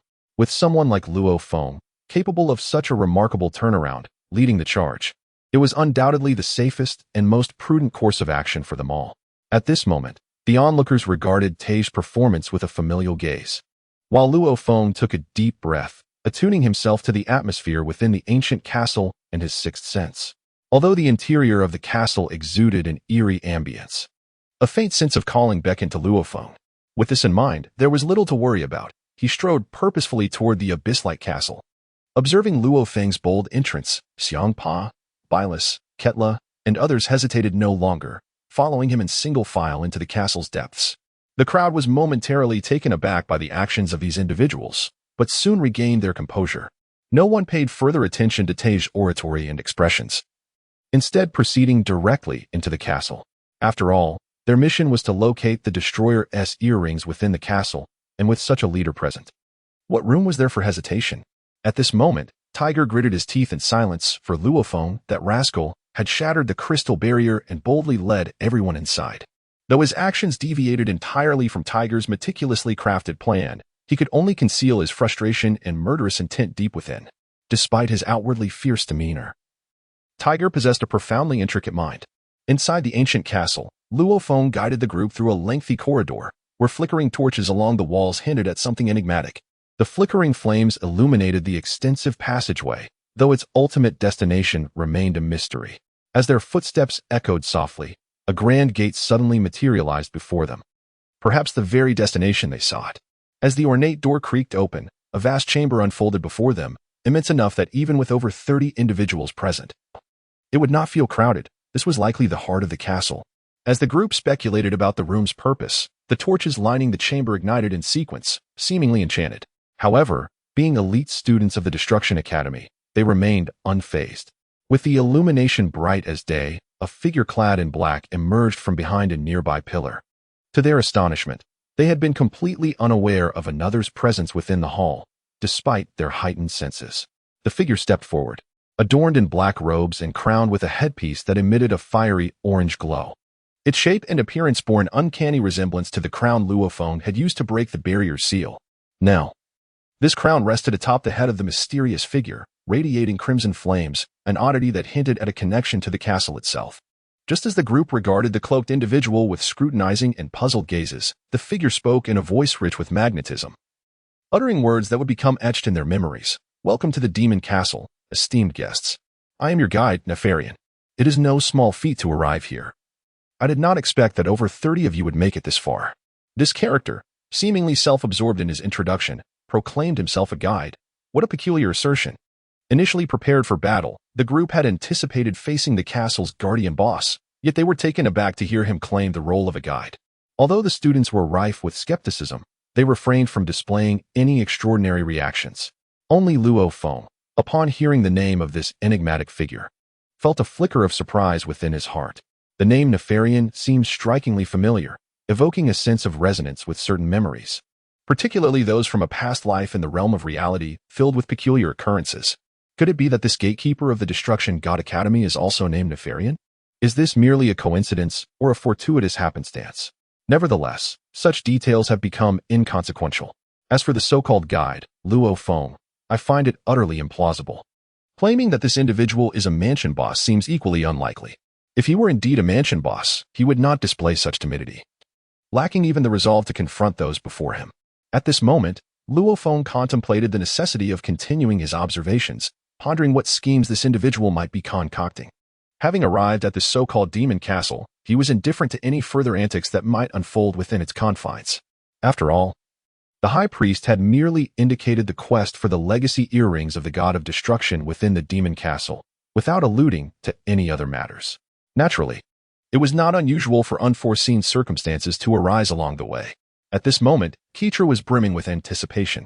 Despite his diminutive stature, his temperament was fiercely explosive. After enduring the torment of the barrier moments ago, Keitra was already consumed by a tempest of rage. Observing the figure before him, who was ostentatiously preparing an elaborate discourse, Keitra could no longer contain his fury.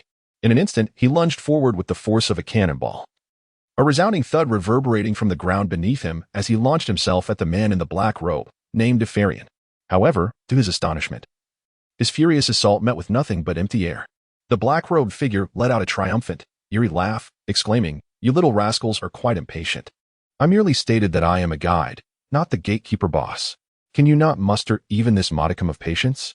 Keitra, bewildered, glanced at the air he had aimed for, realizing that this individual possessed an unexpected spatial ability, which took him completely by surprise. With Keitra's initial foray, the other destruction deity trainees refrained from any rash actions, having witnessed the risk taken by their companion. Chapter 70. Fortune. Suddenly, Keitra's form appeared ensnared by dark, shadowy tendrils. With a thunderous bang, the expression on Keitra's face shifted from bewilderment to one of excruciating pain, as if these dark strands were inflicting a corrosive effect upon him. It became evident that the black-robed man was not to be trifled with. Although this attack did not inflict significant damage upon Keitra, it nevertheless caused him to endure a portion of the backlash from his reckless endeavor. Yet, this was of little consequence, as the black-robed figure dismissed Keitra's assault with nonchalance. He leisurely seated himself upon the soulstone bench in the center of the grand chamber, one hand gently caressing the armrest as he spoke. "What I just said was entirely true. This is indeed your final destination, the demon castle. I trust you have all come here in pursuit of the earrings inherited from the god of destruction. Regrettably, the earrings are not within my grasp, nor are they something I can wield." The black-robed man continued, "Now, allow me to unveil a secret. The inheritance of the god of destruction's earrings comes with certain stipulations. Merely surviving the journey to the demon castle does not grant you the earrings' approval." He gestured toward the ancient, colossal door behind him, stating, "This door is the only passage to the second floor. If you truly aspire to become the next god of destruction and seek the relic of that legacy, you must enter through this door. Rest assured, I am not your enemy. I am merely your guide. Now, I implore you to heed every word I utter. Otherwise, do not blame me for any ensuing troubles." With that, Nephalian adjusted the crown upon his head, which resembled flames, paying no heed to the peculiar gazes and astonished expressions of those around him. His voice reverberated slowly throughout the hall. "This door leads to the second floor, which contains 18 chambers. Within each room, you may encounter the legacy of the god of destruction's earrings, or perhaps find fiends awaiting your arrival. The nature of your encounters will depend entirely on your fortune. However, there are only 18 vacant doors, and each door may admit but a single individual, no more. Remember, this is the demon castle, and here, the rules are distinct." He continued, "Of course, should you successfully enter the door designated for you, it is imperative to gain the demon castle's acknowledgement. Indeed, this acknowledgement manifests as a lock upon each door. I trust that each of you who have arrived at the demon castle will, through various fortuitous circumstances, acquire ancient keys. These keys are the sole means to unlock the doors. Without them, entry is impossible. Yet, entering the door is merely the first step. The second involves the possibility of receiving the god of destruction's earrings acknowledgement upon entry. If so, congratulations. You shall ascend to become the next god of destruction." Nephalian further elaborated. "However, there exists a probability of encountering the guardians of the earrings legacy. Should you triumph over them, you too shall attain the earrings acknowledgement, but that is subject to personal interpretation. As for what transpires thereafter, it hinges upon your fates and whether they align with the god of destruction's position. You are all aware that the 18 positions of the god of destruction are fixed, neither more nor less. Whether you can achieve your respective accomplishments relies solely on your cultivation and luck. Very well, I have conveyed my message, and my duty as your guide is complete. Now, the choice is yours," he added, "if you wish to avoid peril or do not desire to gamble your lives in pursuit of glory. You may remain here and await the demise of the 18 gods of destruction. The remaining souls shall traverse the ancient demon castle and return to your Academy of Destruction. That is all I have to say. Now, my dear students, the moment of your performance has arrived. The figure clad in black robes emitted a series of eerie chuckles. My duty is fulfilled, and now I shall assist you in unlocking the door to the second floor. I wish you all the best. With that, he transformed into a wisp of black smoke, gradually dissipating into the grand door leading to the staircase of the second floor. The door creaked open, revealing a staircase leading to the second floor. The crowd remained in a state of bewilderment at the sight of the vanishing figure cloaked in black. What was this? They had expected a formidable guardian of a grand estate, only to encounter a pretentious being who spoke at length and then disappeared, resembling more of a mere sentinel. Yet, Luo Feng cast a profound gaze upon the imposing door above, refraining from whispering like the other students, his heart filled with realization. So this was it. The so-called inheritor of the destruction goddess earrings was indeed not as simple as he had imagined. They had collectively come to vanquish the final boss, only to split the spoils and claim all the earrings. It seemed that the selection process was reciprocal. Merely discovering the destruction goddess earrings did not guarantee recognition. If one failed to earn that acknowledgement, they might face certain challenges, as suggested by the figure's earlier words regarding the ultimate trial. Moreover, it appeared that each individual might encounter guardians of varying strength, and the nature of the trials could differ as well. With this thought, Luo Feng clenched his fists, confident in his own abilities. Regardless of the unknown trials he might face, he resolved to overcome them, no matter the might of the adversaries. He then touched the ancient key in his pocket, realizing its purpose was to unlock the door. Reflecting on the high priestess words, he understood that attaining the destruction goddess legacy required not only strength but also a measure of fortune. Without luck, even possessing the key would not grant him entry through those grand doors. Relieved, Luo Feng was grateful he had chosen to enter the chieftain's tent, where he discovered 3 treasures. Each treasure indeed held a significant role, though he was puzzled as to why the golden crown he used to unlock the crystal barrier rested upon the head of someone named Hmph. Did this crown have some connection to the guide? However, contemplating these matters seemed futile at this juncture. As Luo Feng pondered these critical issues, the other students were not inclined to wait or engage in pleasantries. Those with keys and those without ascended the staircase to the second floor with impassive expressions. Clearly, many among them had acquired the stone door keys. Even those without keys gazed with determination, following suit towards the corridor on the second floor. Indeed, lacking a key did not preclude them from entering the secret chamber at the moment the door opened. They could seize the opportunity, for raw strength was the true determinant of future success. Chapter 71. Severed limbs. Could one really not seize a key? If they could not outmatch the crowd, they could still contend with an individual. The throng, fists clenched in anticipation, advanced towards the second floor. Only Hmph remained stationary, his mind remarkably clear. Observing Luo Feng in action, he too chose to remain still. However, Beerus and Katra followed the troops as they ascended to the second floor, perhaps buoyed by their unwavering confidence in their own abilities. Meanwhile, on the first floor, only Hmph, Tej, and Luo Feng remained, suggesting that Tej was indeed resolutely determined to confront Luo Feng. At this moment, Tiger pondered that since Luo Feng was able to obtain the golden crown and successfully breach the formidable crystal barrier outside, it was evident that this individual possessed the key to the door within his very being. If he could closely follow Luo Feng and eliminate him after he unlocked the entrance, the qualification to enter the grand portal would undoubtedly belong to him. He chuckled to himself, thinking, Luo Feng, since you dared to overshadow me earlier, do not blame me for being ruthless this time. Do you have any idea of the tremendous cost our Tiger clan has incurred to achieve the status of a god of destruction? Yet, Tiger cast a wary glance at the side, questioning whether Hmph truly lacked the key or was simply too frightened to ascend to the second floor. Observing the menacing aura emanating from Tiger and the nonchalant demeanor of Luo Feng, Hmph couldn't help but let out a faint sigh.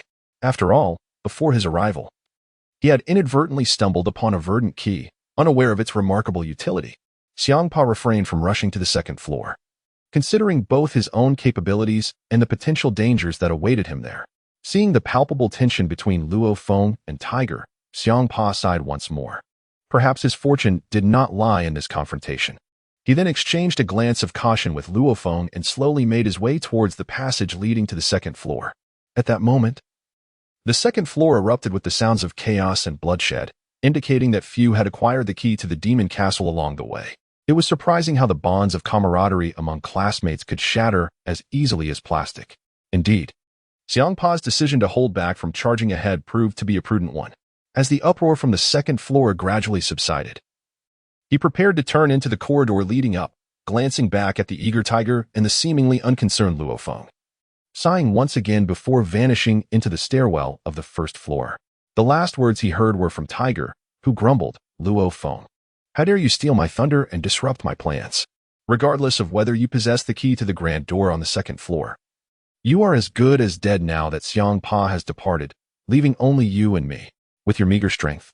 Even if you kneel and beg for mercy or surrender the key to the door of destruction within you, your fate is sealed. Prepare to meet your end."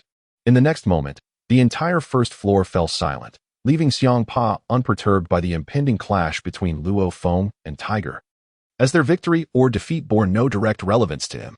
Upon entering the doorway to the staircase leading to the second floor, an unforgettable moment unfolded before Hmph. What unfolded before his eyes was a scene of devastation akin to that of a hellish inferno. Crumbling walls, blood splattered everywhere. It is impossible to ascertain how many of his former classmates from the Destruction Academy perished in this horrific spectacle. Gazing upon the bloodied ground, scattered limbs, severed arms, and shattered skulls accompanied by disemboweled remains, he questioned whether this was the benevolence that once coursed through their veins. The very essence of his worldview had been utterly shattered. At this moment, within his gaze, there existed nothing alive amidst the remnants of dismembered limbs and lifeless bodies, save for the lingering echoes of death. Surrounding him were indeed 18 colossal iron doors, of which 16 had already been flung open, presumably by victorious souls wielding keys to traverse those thresholds. The unfortunate classmates who lay here would forever slumber in this grim locale. Such was the merciless nature of the demon's castle. A final trial imposed by the Destruction Academy upon them. Whether they could uncover the so-called Destruction God earrings within the chambers would depend on their fortune and prowess. Regaining his composure, Hmph chose not to dwell further on his thoughts. He casually selected a room with an open door, sensing an absence of any energy fluctuations or presence within. Who among them had been fortunate enough to enter this chamber? Extending his feline claws, he gently tapped the transparent barrier encasing the entrance, only to find it impenetrable. It seemed that the guide, Nefarian, had spoken the truth. Each room could only accommodate one individual. Once a key was used to enter, the room became a wholly sealed space, inaccessible to others. With this understanding, Hmph surveyed his surroundings, feeling a sense of calm wash over him. Yes, there lay 2 more grand doors ahead, suggesting 2 additional keys remained unclaimed. He possessed one. It was evident that that rascal, Tiger, lacked such a key to this spatial portal. The one with the key must be Luo Feng, and who would emerge victorious between them would hinge upon their respective strengths. As Hmph approached the 17th door, poised to extract his key and enter, his attention suddenly sharpened. Amidst the pile of corpses and severed limbs, he discerned a faint, peculiar aura. Could it be, as Hmph had surmised, that at the very moment he was about to unlock the door, a dark figure emerged from the mound of bodies, blood-soaked and with eyes glinting fiercely? To his astonishment, it was a dwarven warrior. Despite sustaining considerable injuries, his limbs bore no irreversible damage, and he had been lying in wait amidst the cadavers, feigning death to ambush the 2 individuals possessing keys. Truly, one could encounter all manner of beings in this world. Thank goodness. At this moment, Hmph was thoroughly prepared, successfully evading the lethal ambush from his adversary. Despite having sustained considerable injuries during the recent skirmish, this individual resorted to a desperate final attempt to strike, hoping that success might grant him a fleeting chance at survival. However, it was evident that this attempt had failed. Hmph retaliated with a swift and incisive claw attack, cleaving the assailant's body into several segments, further littering the ground with dismembered limbs. Hmph furrowed his brow slightly, contemplating the absurdity of the situation, wondering what manner of events awaited him within the confines of the door. Just as he was about to enter the room, he was interrupted by the sound of rapid footsteps echoing from the corridor on the second floor. Could it be that the 2 had finally determined a victor? I truly cannot discern whether it is Luo Feng or Tiger. However, such distinctions have become irrelevant. Chapter 72, The Red Ring. As Hmph stepped through the door, only one final grand entrance remained for the victor among the 2. Just before entering, Hmph's gaze fell upon Luo Feng, who was leisurely making his way into the corridor on the second floor. It turns out, it was indeed this rascal, Luo Feng.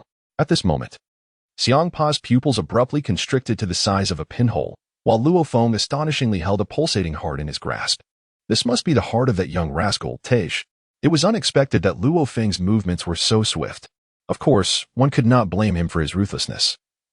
After all, within the Destruction Academy, it is a matter of kill or be killed, a truth that Hmph understood all too well. Subsequently, a pulling force emanated from Hmph's side, likely a result of the door he stood before imparting a peculiar energy upon him. What unfolded before Hmph's eyes was a single, delicate grasp from Luo Feng, which shattered Tej's heart into fragments, nearly splattering blood upon him. Dizziness overtook Hmph, compelling him to step directly into the grand door. At that moment, Luo Feng caught a glimpse of Hmph's silhouette and offered a faint smile. Perhaps this served as a warning for Hmph. However, witnessing the surrounding devastation caused a slight twitch at the corner of Luo Feng's mouth. Perhaps this was merely the beginning of purgatory, and those able to enter the door were considered the so-called elites of the Destruction Academy. As for how many would emerge alive, that depended on their fortune.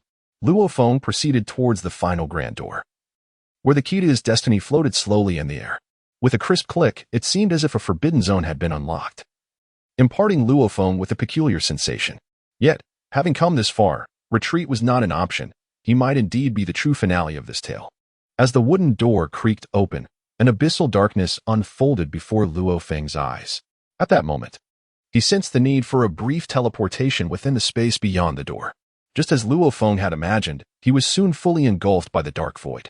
A dizzying sensation washed over him, yet he steadied his mind, unaffected by this minor teleportation. Perhaps this was a testament to his prowess as a formidable being. Before long, the disorienting sensation faded, and Luo Feng surveyed his surroundings, discovering himself within a confined chamber. The room was remarkably antiquated, devoid of any special adornments. The stone walls encased it, lacking windows, and within the stone abode stood a modest wooden table and a small stone chair. Upon the table flickered a dimly glowing candle, crackling softly in the stillness, casting an enigmatic ambience. It resembled a study or perhaps a bedroom belonging to someone, due to the candle's feeble light. Luo Feng struggled to discern his surroundings, redirecting his attention to the table before him.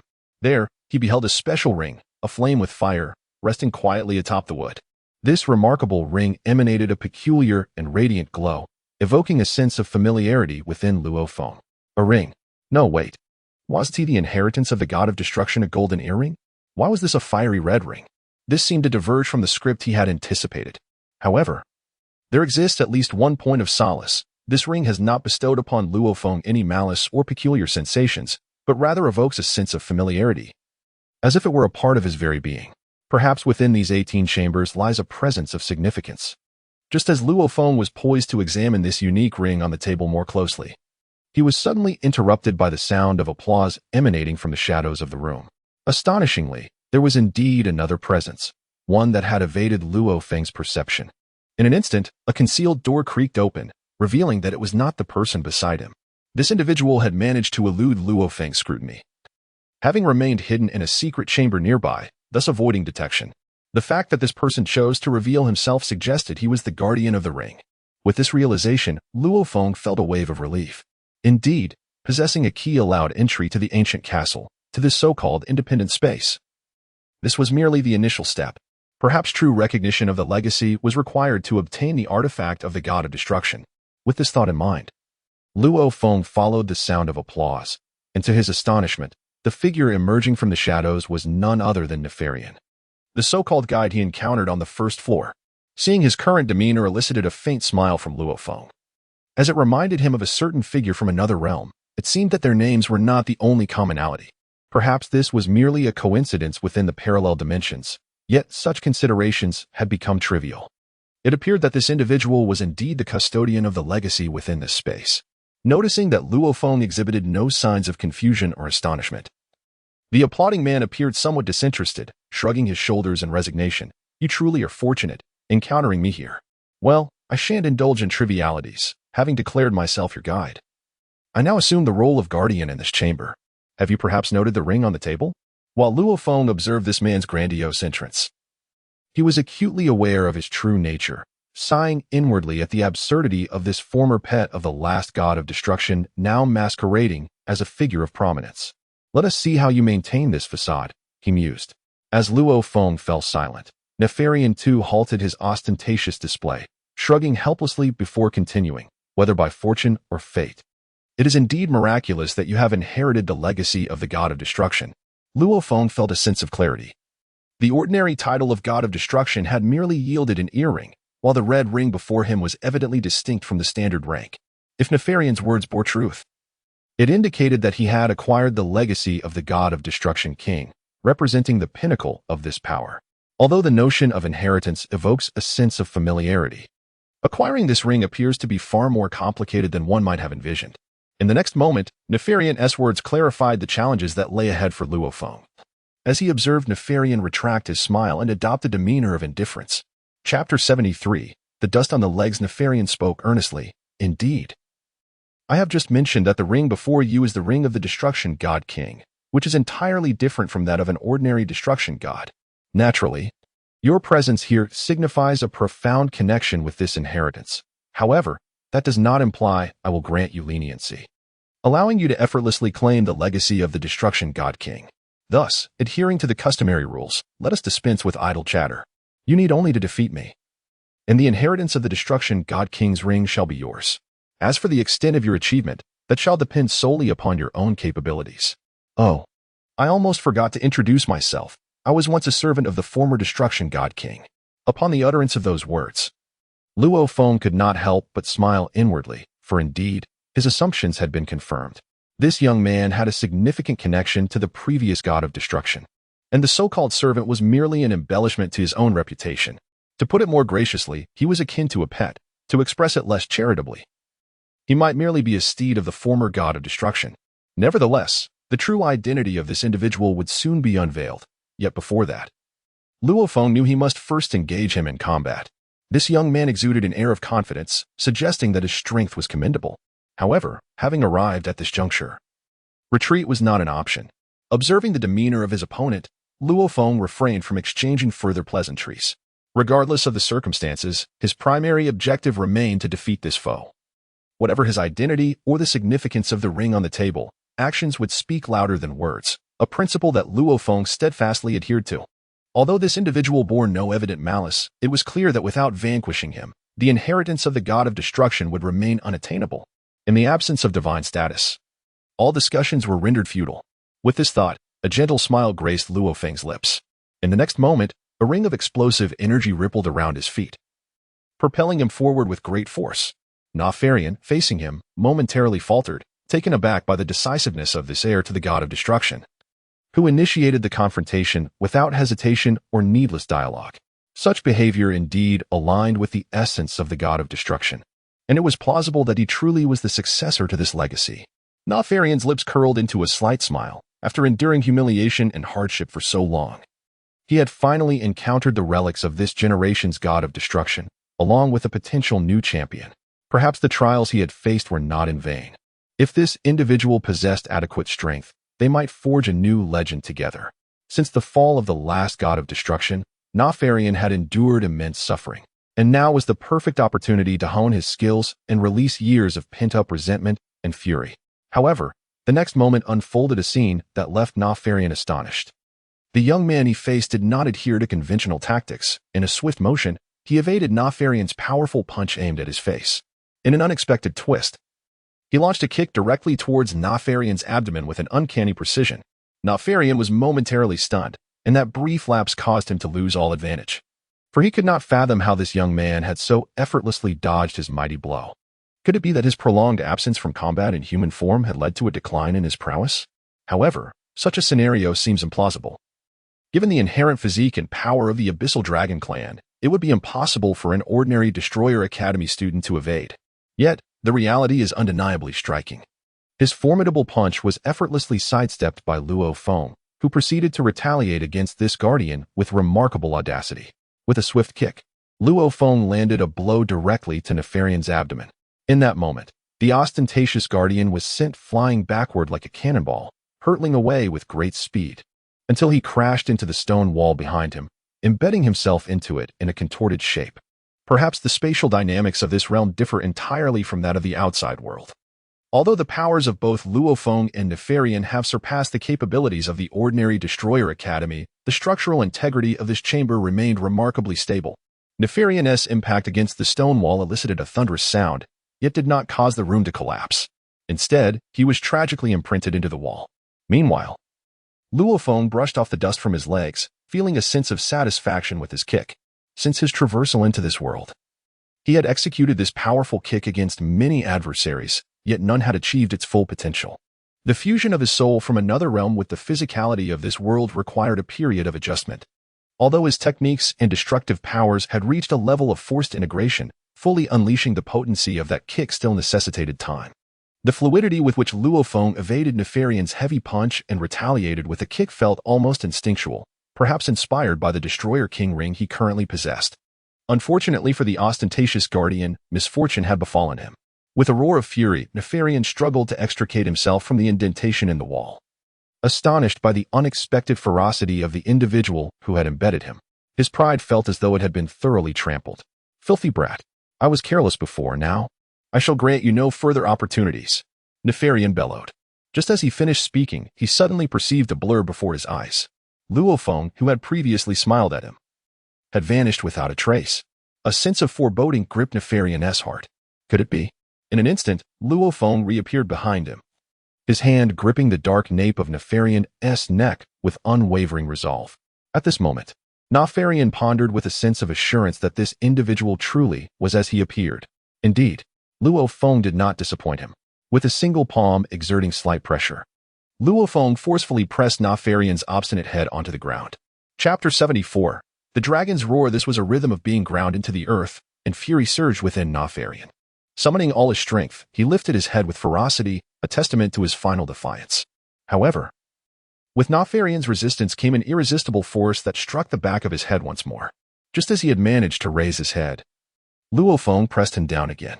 This relentless cycle continued 5 times, leaving Nefarian utterly exhausted, his head throbbing from the repeated impacts against the ground. This creature, akin to a headbanging insect, was supposedly a so-called inheritor. Luo Feng chuckled softly, recognizing that this being, who pompously claimed to be a deep abyss dragon, was clearly not his match in the current state. Given the circumstances, it was not Luo Feng's principle to take a life without reason. Eliminating Nefarian seemed contrary to his intentions. If the adversary bore any murderous intent, Luo Feng would not hesitate to retaliate. However, this creature's identity was peculiar. First, he harbored no ill will towards Luo Feng, merely a guardian of treasures as an inheritor. Second, he was likely the steed of the god of destruction. Since the previous god of destruction had tolerated this fellow, Luo Feng's strategy was to subdue him first. Otherwise, if any further disturbances arose, it would reflect irresponsibility on his part. Understanding all this, Luo Feng ceased pressing Nefarian's head into the ground. After all, such a humiliating tactic would leave a profound psychological scar on the dragon's psyche. Nefarian might very well become his steed in the future. At this moment, Luo Feng exerted just enough force to press Nefarian's head firmly against the floor, leaving him no room to struggle. The psychological burden on Nefarian was immense. He felt utterly humiliated, akin to a mere insect underfoot. It appeared that Luo Feng had genuinely unleashed his true strength, leaving Nefarian without the opportunity to raise his head, a truly embarrassing predicament. Yet, a moment later, an even more humiliating event unfolded for Nefarian. Luo Feng pressed Nefarian's head deep into the stone slab and pushed forward, causing him to slide several meters with a screeching sound. Nefarian's face had been battered and bruised beyond recognition, while Luo Feng, having stepped aside, gently remarked, "So, Guardian, does this count as me passing the challenge?" Observing Luo Feng's nonchalant demeanor and mischievous smile, Nefarian's fury reached its zenith. With a sweeping gesture, he activated a secret door beside the stone wall. "Do not get too cocky, you rascal. I just informed you earlier, Hmph. I am indeed the guardian of this realm. With that in mind, you have successfully passed the first trial. However, I regret to inform you that as a member of the abyssal dragon lineage, I cannot unleash my full potential while in human form. Behold the grand balcony of the ancient castle. Do you dare to engage me in combat there? It seems this creature is ill-suited for transformation here, yet he aspires to confront me in the guise of an abyssal dragon." A subtle smile graced Luo Feng's lips as he thought, "Very well. Lead the way." Within his mind, he wandered through endless possibilities. Although this creature's human form may not be particularly formidable, it possesses a strength that rivals that of an ordinary destroyer. I surmise that its dragon form may indeed provide me with genuine astonishment. It appears that this individual aligns with my expectations, perhaps. Upon acquiring the legacy of the Destroyer King, he shall become my steed. The notion of becoming a dragon rider in the realm of dragons stirs an inexplicable thrill within me, regardless of the time or space. The aspiration to be a dragon rider embodies the true hero's dream, though this dragon appears somewhat weak for now. Once it transforms into a black dragon and embraces its abyssal dragon heritage, its power should not be trifled with. In the next moment, Luo Feng emerged from the concealed door of the chamber and beheld a vast balcony before him. This must be the pinnacle of the ancient castle. The environment felt strangely familiar, and in the distance, he spotted a throne that could very well be the seat of the Destroyer King of Yore. How peculiar. Why is this castle referred to as the Castle of Destruction? Perhaps this is the reason. Luo Feng observed the tendrils of black mist swirling in the sky, contemplating that this might be the manifestation of Nefarian's transformation into his dragon form. Yet, such matters had become inconsequential. If he wished to thoroughly vanquish his opponent, he must confront him while he is at full strength, ensuring a decisive defeat. Otherwise, this individual will undoubtedly conjure some unforeseen tricks. In the following instant, a colossal black dragon, its wingspan exceeding 80 meters, unleashed a thunderous roar from the heavens. This magnificent creature is undoubtedly Nefarian's true form, the very embodiment of the abyssal dragon. Despite its immense size, the dragon exhibited remarkable agility, reminiscent of Luo Feng's recollections, albeit with an appearance that was rather grotesque. Its ebony scales enveloped its vast body, and between the layers of scales flowed a pulsating, magma-like essence, revealing the true form of the abyssal dragon.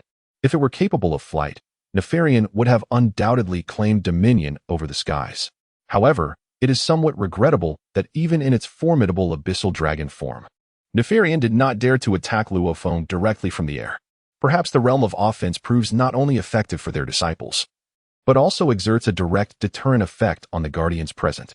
Yet at this moment, Nefarian's method of attack transcended the prior humanoid form. He lifted his immense dragon head, and the lava-like patterns upon his belly underwent a peculiar transformation, swelling slightly. With a thunderous roar, akin to the ferocity of molten lava, the dragon unleashed a violent blast directed towards the location of Luo Feng's body. This must be the dragon's greeting, the dragon's roar. Chapter 75. The potion upon the podium of the Destruction God Academy, a radiant beam of light, as brilliant as a diamond, descended from the horizon, instantly illuminating the high priest and the assembly of angels before him. At this moment, a slender figure emerged before the crowd, her silver hair glistening like moonlight, holding a staff that resembled an ethereal angel scepter. This was none other than Alice, the youngest daughter of the high priest. How could she have appeared so hastily on the podium? Her siblings looked on with faces full of perplexity at their tardy little sister. Yet, Alice's expression was one of fierce determination as she fixed her gaze upon the seemingly indifferent Makalita, as if they harbored an intense animosity toward one another. Nonetheless, before this confrontation, Alice offered a slight bow, paying her respects to the high priest, a final vestige of her stubbornness. Then, with her eyes wide with fury, Alice glared at Makalita, preparing to execute some unforeseen action. Meanwhile, Makalita gazed skyward, her countenance innocent as if the unfolding drama bore no connection to her.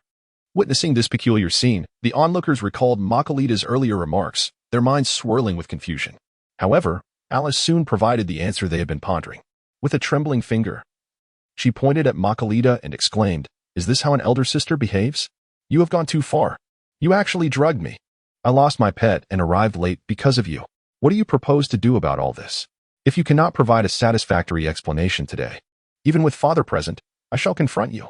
Through Alice's impassioned words, it became evident to all that this unfortunate young girl had once again fallen victim to Makalita's treachery.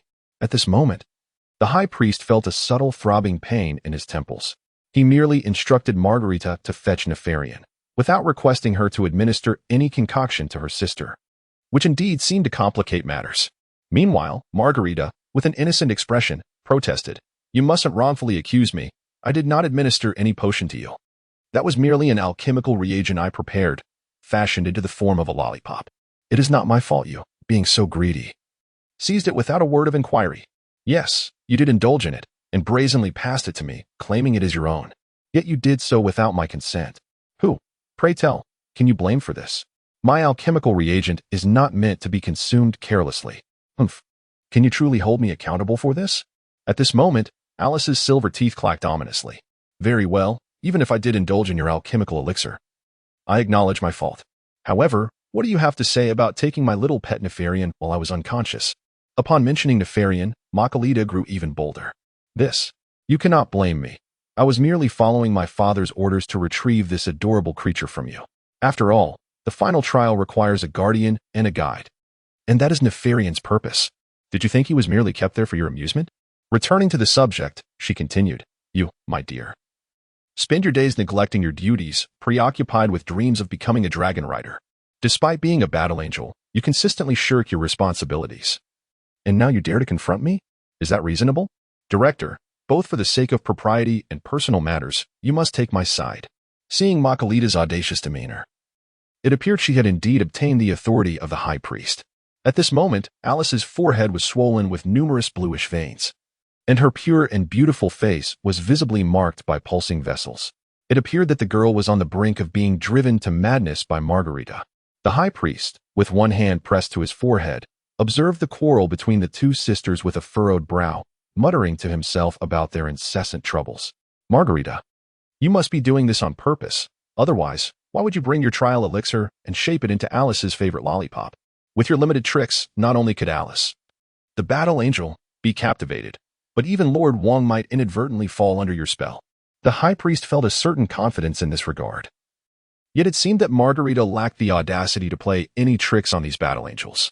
However, it was entirely possible for her to prank her younger sister. Perhaps Alice harbored a peculiar obsession with the ancient dragon Nefarian, as it was the sole spiritual relic left by the previous god of destruction. Often regarded as a cherished pet, there was truth in Margarita's words. It was indeed surprising that Alice, the battle angel most akin to herself, devoted all her interests to nurturing a pet, particularly an ancient dragon.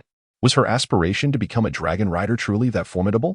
Observing his youngest daughter, whose talents and combat prowess mirrored his own, the high priest felt a sense of helplessness.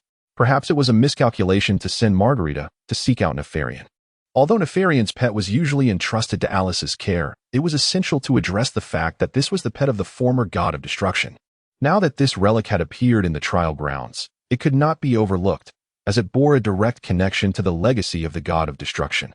Alice likely understood the gravity of the situation, yet her obsession seemed equally unfathomable, leaving him quite perplexed. Just as the high priest pondered how to resolve the conflict between the two sisters, Alice's energy surged outward, her entire being radiating with a dazzling brilliance akin to diamonds, expanding infinitely. At this moment, the atmosphere was charged with a violent yet powerful energy, prompting even the high priest to nod in acknowledgement. This daughter, though distinct from ordinary angels, bore an uncanny resemblance to him in terms of combat prowess. She was the youngest child, and he had not invested much effort in her training. Yet, the fighting talent and potential she exhibited now far surpassed his own. Meanwhile, Makalita, taken aback, placed her dainty hand upon her cherry-red lips and, with wide eyes filled with curiosity, remarked, Alice, your strength has advanced yet again. You truly are the one most akin to our father. However, I must confess, I am no match for you. In the presence of our esteemed father, would you dare engage me in combat? At this moment, Alice was seething with rage, having unleashed a formidable aura and energy. There was no reason to be courteous to the sister who had betrayed her. Not only had she stealthily taken away Alice's most cherished pet, but she had also dared to drug her and rationalize her actions with audacity. Although it seemed that her gluttony played a part in this predicament, Alice had conveniently forgotten the episode of her indulgence. She only remembered consuming the candies from Margarita, which had rendered her unconscious. Yet, she was the mightiest battle angel, and to be drugged by her own sister was simply intolerable. Chapter 76. Dragon's Breath and Lava. With a fierce determination, Alice brandished her angelic staff, swiftly transforming into a streak of light that surged toward Margarita. It appeared that she was truly intent on settling the score with her sister. Suddenly, a gentle blue light manifested between them, enveloping both Alice and Margarita within a deep blue bubble. Just like that, the two were entirely isolated by a layer of energy cast aside by the high priest, who looked on with a furrowed brow at Alice's audacity to confront her sister in his presence. The high priest addressed them, saying, You truly are a source of constant worry. Can't you two find a moment of peace? And Alice, do you realize the gravity of this occasion? This is the ultimate trial of the Destruction Academy, a pivotal event that will determine the emergence of the top-tier destroyers in this realm. The future trajectory of the universe hinges on the outcomes of this trial. While I usually overlook your frivolities, Margarita, You two have gone too far. I merely asked you to fetch Nephilim from Alice and look at the chaos you've stirred. You two will face consequences once this situation is passed. Hmph. It seems the high priest intends to administer equal reprimands. At this moment, Makalita observed that Alice was genuinely agitated, and the high priest showed no inclination to defend her. A sense of foreboding enveloped her. This father, usually so benevolent, appeared to be quite irked this time. Indeed, it was her own folly to create such a ruckus at a critical juncture and to provoke Alice in the process. Perhaps, she mused, bowing her head now might salvage the situation. In an instant, Makalita transformed from her earlier haughty demeanor to one of feigned meekness, resembling a delicate bird seeking comfort. Father, I was wrong. I apologize. Please forgive me. She continued, Alice, my dear sister, I promise to clarify any matters with you in the future. Please forgive your sister. Makalita's rapid shift from arrogance to submission left her siblings in a state of utter astonishment. Was this truly the same audacious alchemical prodigy they knew? How could she so swiftly abandon her pride?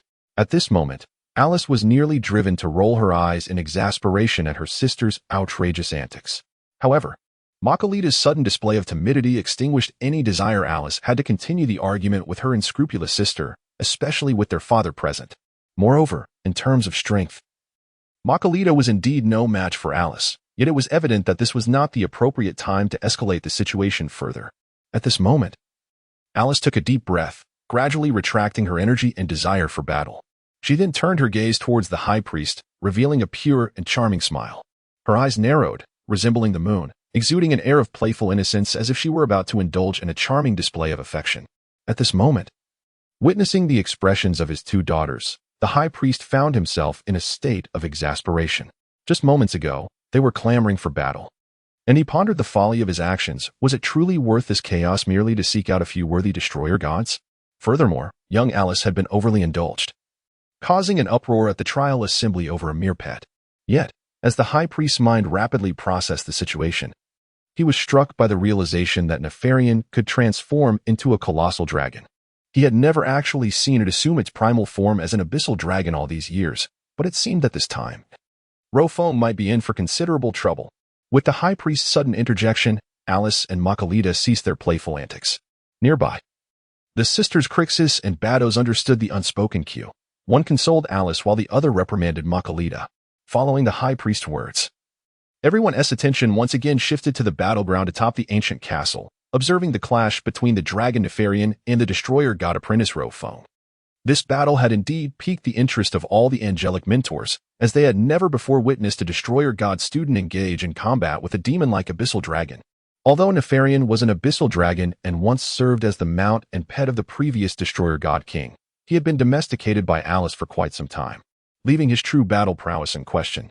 Ancient legends spoke of him as a formidable being, yet at this moment, he seemed somewhat at odds with that reputation. As his dragon breath left the onlookers astounded, in their recollection, the most powerful magical attack of the dragon clan commenced with the dragon breath, the most potent variant being that of the abyssal dragon lineage. Their dragon breath was not only the mightiest area attack but also the most formidable magical onslaught. For any ordinary human, even a destroyer god apprentice prior to their ascension would find it impossible to withstand the full force of such a dragon breath. This particular assault, judging by its energy and scope, appeared to be Nefarian's utmost effort. As an elite among abyssal dragons, having undergone the teachings and legacy of the former destroyer god king, his attacking prowess would surely rival that of the angels. Even if there were discrepancies, they would be minor, akin to mere differences in technique among angels wielding their staves. However, Nefarian's use of such a devastating skill against a mere apprentice seemed somewhat excessive. Nevertheless, Nefarian's thoughts diverged. He mused that Luo Feng had dared to insult him so brazenly moments ago, even going so far as to rub his head against the ground. Now, he resolved to unleash his ultimate technique and reduce Luo Feng to cosmic detritus, regardless of Luo Feng's stature or luck in obtaining the destroyer god king's crown. Nefarian felt no fear. However, since Luo Feng had compelled him to reveal his true form, he saw no reason to hold back. If one wished to become his master or to inherit the legacy of the destroyer god king, they must first contend with his dragon breath. At this moment, Nefarian was exuberantly expelling torrents of dragon breath and magma, reveling in the sheer delight of his long-overdue release. He thought to himself how advantageous the positioning of his foe was. However, in the next instant, as Nefarian watched his anticipated breath attack converge upon Luo Feng, The latter simply waved his hand, causing the flames to part as if cleaved by an unseen force, surging past him and incinerating everything on the nearby terrace into desolation. Yet, in front of Luo Feng, an extraordinary energy seemed to slice through Nefarian's dragon breath entirely. How was this possible? Nefarian pondered, bewildered, realizing that his breath attack had malfunctioned due to his prolonged disuse. Chapter 77, Unbridled Surge. Nefarian's eyes widened in disbelief, shrinking to the size of pinheads as he beheld a crimson ring adorning Luo Feng's finger, an artifact inherited from the god of destruction itself. Astonishingly, this relic had seemingly recognized Luo Feng as its master, deflecting Nefarian's assault. In that moment, not only was Nefarian's mind in a state of turmoil, but Luo Feng also felt a flicker of astonishment. When had this ring inexplicably slipped onto his finger, he had sensed an immense threat looming. Yet he believed he could counter it by harnessing the power of the god of destruction behind him, temporarily fending off whatever Nefarian had unleashed. To his astonishment, however, with merely a single maneuver, he had completely dismantled Nefarian's dragon breath, an outcome that far exceeded his expectations. Curiously, the ring had been resting quietly on a table in the room. He had not touched it, nor had he the time to examine it. Could it be that the ring had sensed the peril surrounding Luo Feng and autonomously flown to encircle his finger, bestowing upon him a protective effect? This entire sequence of events was indeed beyond anyone's anticipation. Now, not only were the two principal figures bewildered, but the divine officials and angels observing the spectacle outside were equally astonished. Among them, Alice's voice pierced the air with a startled exclamation. "Nefarian, you little rascal. I told you to transform into a dragon for me to ride, yet you refused. Soft approaches were futile, and now, confronted by an ordinary student, you take on your dragon form to battle the enemy. Had you simply obliged my request, I would have lost interest in you." At this juncture, the girl seemed more concerned with the implications of the god of destruction's ring adorning Luo Feng than with the lethal attack Nefarian had just unleashed. At this moment, the high priest, along with angels such as Beerus, Xur, and Whis, inhaled deeply. Could it be that Luo Feng is indeed the prophesied one? After all, it was Luo Feng who discovered the crown of the destruction god and who also wielded it to unlock the demon castle. Now, confronted by Nefarian, the former pet of the last destruction god, the crown had transformed into a crimson ring, and the individual who stepped forward to protect his master was also named Luo Feng. How did he achieve this? Was he truly the new destruction god? Reflecting on Luo Feng's previous actions, the angels began to piece together the significance. However, a tinge of regret lingered with the angel Xur. For since the mishap with her staff, the one to benefit the most had been that troublesome boy, Luo Feng. Before this trial, he had remained inconspicuous, lacking any remarkable qualities, and his strength was among the lowest in the academy. Yet, this unforeseen turn of events was indeed extraordinary. After all, her secret technique, the soul-breaking art, had been learned by Luo Feng. This technique was an exquisite skill Xur had acquired from the high priest, who in turn had learned it from the former destruction god. It was a secret passed down through generations. With this realization, Xur pointed at Luo Feng's hand displayed on the screen and exclaimed, "Heavens! Just moments ago, I thought it was an illusion that he had mastered the soul-breaking art." "Father, no, dear principal, did you notice?" When Luo Feng waved his hand, it was unmistakably the destruction god's technique of law-breaking. Upon hearing this, all the angels suddenly understood. Indeed, was this not the signature technique of the last destruction god? First, he had utilized the soul-breaking art, and now he had learned the law-breaking technique. In addition to having been recognized by the ring of the destruction god, it seemed undeniable that this young man was indeed the chosen one. The high priest smiled warmly, remarking, "It appears we have stumbled upon a treasure this time. Perhaps he truly is the one, and our new universe may yet be saved." With these words, he spoke a phrase that left the others perplexed, while Xur remained in contemplative astonishment. Her heart surged with emotion, and myriad thoughts flooded her mind.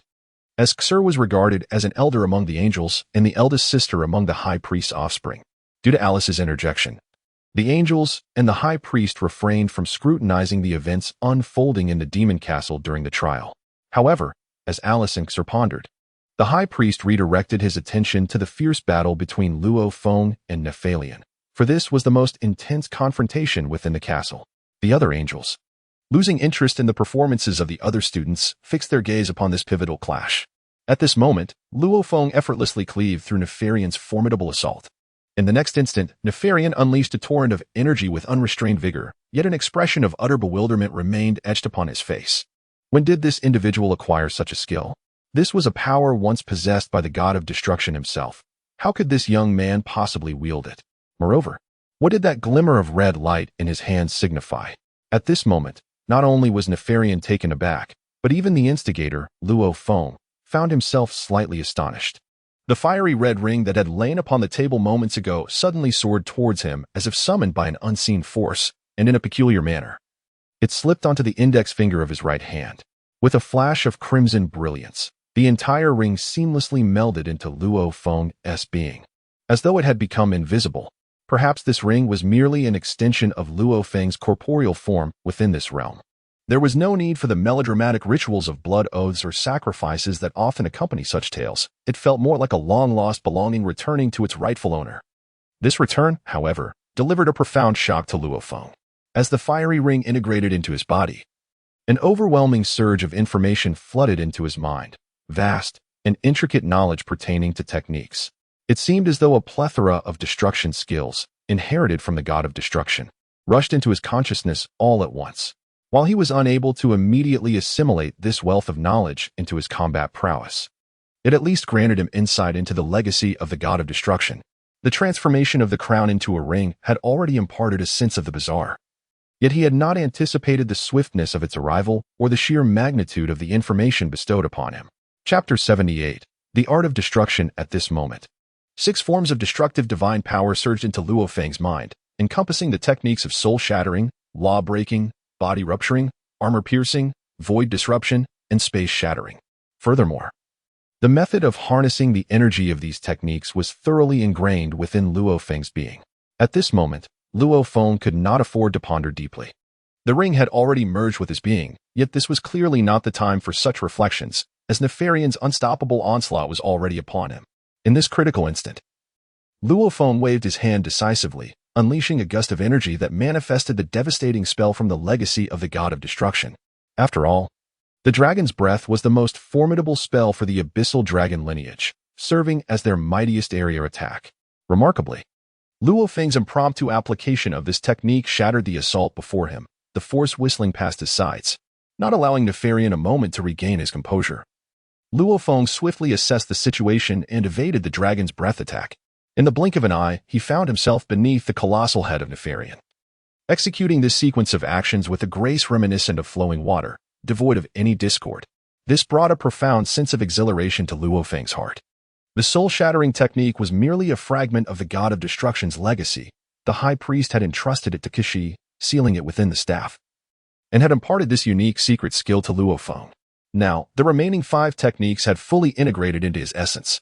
At this moment, Luo Feng was contemplating the next opportunity, pondering whether he could indeed amalgamate these 6 techniques completely. However, that was a matter for another time.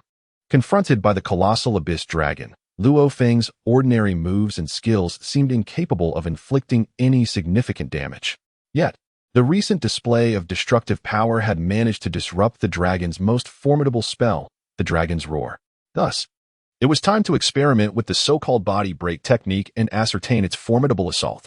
With a sudden surge of energy, Luo Feng unleashed an uppercut, embodying the body break technique from the inheritance of the god of destruction. With a resounding impact, his fist connected with Nefarian's jaw, catching the dragon, who was mid-incantation of its spell, completely off guard. The dragon's intended spell was abruptly thwarted, as the body break technique not only interrupted Nefarian's magical incantation but also induced a moment of distortion in the seemingly invulnerable head of the dragon. Nefarian's spell was abruptly halted, and his body swayed as if on the verge of collapse. At that moment, he was not merely bewildered but also engulfed in a sense of disbelief. How could this be? This technique belonged to the god of destruction himself. How could it be wielded against him? Fortunately, the human named Luo Feng only possessed destructive power, not the divine power of destruction. Had he possessed such might and executed the legendary techniques of the god of destruction, Nefarian would have undoubtedly met his end there. Shaking his massive head to dispel the daze, Nefarian took a step back, rapidly regaining his composure. This young man seemed to have stumbled upon extraordinary fortune. Although endowed with formidable techniques, his energy had yet to be fully transformed. While he had gained recognition from the legacy of the god of destruction and acquired these techniques and knowledge, his fundamental energy had not completely transitioned into divine destructive power. There was still a glimmer of opportunity for Nefarian, though a sense of subservience towards Luo Feng began to stir within him. It was merely a recognition of the legacy of the ring of the god of destruction. In essence, he felt a faint nostalgia for the former god of destruction, devoid of any intense murderous intent. As for Luo Feng himself, Nefarian's attitude remained ambivalent. Whether he would ultimately acknowledge Luo Feng as his master depended on the young man's forthcoming actions, regardless of whether it pertains to combat prowess or intellectual acumen. No matter how formidable his energy or how profound his mastery of techniques, if an individual lacks the requisite combat intelligence, he is unworthy of being a servant to Nefarian. With this thought, Nefarian promptly recalibrated his mindset, recalling the odious battle angel, Alice. Despite her formidable strength, this paragon among angels harbored a ridiculous fantasy of becoming a dragon knight. The only entity worthy of such aspirations is the magnificent Lord of Destruction. As for anyone else, they need not entertain the thought. What is particularly vexing is that this little angel, Alice, resorts to enticing him with candies and delicacies, while wielding her staff to incessantly threaten and intimidate him, as if he were a mere 3-year-old dragon. It is utterly outrageous. The individual before him, Luo Feng, evidently surpasses that Alice in both demeanor and capability, and at this moment, Nefarian has reached a fundamental conclusion. Yet, he wonders if Luo Feng might bestow upon him some unexpected surprises in the eventual battle. Currently, Luo Feng's body-breaking technique has caused Nefarian to shake his head. However, Luo Feng is acutely aware of the predicament. This creature's physique is colossal, and the magma-like patterns render its defenses nearly impenetrable. While the body-breaking technique has caused a momentary stumble, it is evident that Nefarian has sustained minimal damage and will likely recover swiftly. At this moment, Luo Feng also realized that it was not the inadequacy of the techniques inherited from the Tao that was at fault, but rather that his current power was merely destructive force and had yet to evolve into the divine power of destruction. This marked a profound disparity. Nevertheless, Luo Feng had always adhered to the principle that when quality is lacking, one must compensate with quantity. If a single punch proves ineffective, then one should deliver several. The challenges that cannot be resolved with a solitary strike may very well yield unexpected results when confronted with a flurry of blows. At this moment, Luo Feng's figure swayed once more, having reached the underbelly of Nefarian, the dragon. Perhaps your head and neck possess formidable defenses, but now, targeting your abdomen, which should be a part of the dragon's heart, presents an opportunity. Here, Luo Feng was quite confident in his own strength. Observing Luo Feng's maneuvers, Nefarian, transformed into a dragon, revealed a peculiar smile at the corner of his mouth. His pupils radiated a mocking grin, as if to say, "Do you truly believe that my exposed abdomen is a weakness? Do not jest. If you wish to attack my belly, first endure my physical onslaught." Suddenly, Nefarian's 2 dragon claws transformed into fleeting shadows, howling as they launched a fierce assault towards Luo Feng. It appeared that this abyssal demon dragon was not merely adept at conventional dragon magic, but also possessed considerable prowess in physical combat. Witnessing Nefarian's ambush, Luo Feng's lips curled slightly. Indeed, he had underestimated this behemoth. However, everything remained well within his control. Chapter 79. Breaking the armor and the reverse scale. Luo Feng's greatest advantage upon entering this world was the ancient martial arts inheritance he brought with him, known as the lightness skill. As Nefarian's claws struck, Luo Feng's figure transformed into a shadow, skillfully evading several of the dragon's attacks with remarkable ease. Surprisingly, none of Nefarian's colossal claws left a scratch on Luo Feng's body. Even his clothing appeared untouched. Now, Nefarian seethed with anger. This individual was as slippery as an eel. Although his defenses seemed lacking, his elusiveness rendered physical strikes futile. The primary drawback of physical attacks is their point-to-point nature, unlike a dragon's breath, which encompasses a broader area. Luo Feng could only rely on his evasion skills to escape, yet it seemed he possessed both defensive and offensive capabilities. At that moment, Nefarian truly questioned the consequences if this little creature were to discover his vulnerabilities. As anticipated, an unforeseen event occurred. Luo Feng's figure flickered, desperately dodging Nefarian's claw attacks, and the pressure on him was considerable. While it appeared effortless, Luo Feng had pushed his agility to its limits to evade these remarkably swift strikes. After all, the size, strength, and agility of the dragon's claws were undeniable. A single hit could shatter bones or reduce one to mere pulp. This was no trivial matter. The power of a dragon was not to be trifled with. In the vast expanse of the multiverse, there exists a formidable presence. However, The unique dragon Nefarian appears to be oblivious to the combat style of Luo Feng, which has led to his disadvantage in physical confrontations. Yet, this is not a sustainable strategy. With the passage of time and Nefarian's combat intelligence, should he discern the trajectory of Luo Feng's movements, the latter would undoubtedly find himself in peril. Relying solely on his physical defenses, Luo Feng has yet to attain the destructive prowess of a god of annihilation. Thus, engaging in a direct confrontation with a being as formidable as Nefarian, the abyssal dragon, seems an unwise choice. At this moment, a glimmer of golden light flashed in Luo Feng's eyes, accompanied by a chilling brilliance. He immediately recalled another technique from the inheritance he had just received, the armor-breaking technique. Indeed, this move should hold a unique efficacy against the colossal dragon. Nonetheless, Luo Feng was acutely aware that, faced with such a terrifying abyssal creature, unless his destructive power had been fully transformed into divine destructive energy, inflicting true harm or subduing the beast would necessitate striking at its vulnerabilities. Where lay the dragon's weakness? It resided in the underbelly, near the heart. As a modern individual from a past life, Luo Feng was well acquainted with the fact that the most significant vulnerability of such a massive lizard-like creature was a patch of reverse scales located in that very region. These reverse scales constituted the dragon clan's most formidable armor, yet paradoxically, they were also its most fragile point, for behind those scales lay the dragon's innards and heart. With this knowledge in mind, Luo Feng executed a body-breaking move, forcing Nefarian to stagger backward. Now, all he needed was to locate the position of those reverse scales. The outcome of the battle was still uncertain. In an instant, Luo Feng's figure shifted unpredictably, reappearing at the belly of the colossal Nefarian. The dragon, now visibly vexed, pondered. This fellow seems to know something. Does he realize that my weakness lies in the reverse scales of my abdomen? However, despite the reverse scales being the most critical vulnerability of the dragon clan, their defensive capabilities were also extraordinarily robust. Nefarian remained confident that as long as this adversary did not exceed his expectations, victory would likely remain on his side. Indeed, when Luo Feng unleashed a powerful punch, he employed the earlier body-breaking technique, thinking he could strike at my weakness with this diluted version. What a jest! The reverse scales are undoubtedly the hardest part of my entire physique, and with my immense size, I can easily absorb this feeble impact. With a resounding crash, the body-breaking technique struck against the reverse scales, yet Nefarian did not even flinch. The entire surface of the reverse scale shimmered with layers of dark radiance, effortlessly repelling Luo Feng's assault. Just as Nefarian was about to indulge in a triumphant laugh, Luo Feng's right hand transformed into a long blade, and he bellowed, "Body-breaking technique. Ha! You audacious little brat, your body-breaking is merely a means to locate my reverse scales. Once their position is revealed, the next one to fall will undoubtedly be you." To think it was merely a probe, this fellow truly possessed a cunning nature. At this moment, any attempts Nefarian might make to evade or defend were evidently too late. The location of his own vulnerabilities had been thoroughly exposed, and it was evident that this fellow, Luo Feng, was well versed in subsequent skills such as the armor-breaking technique.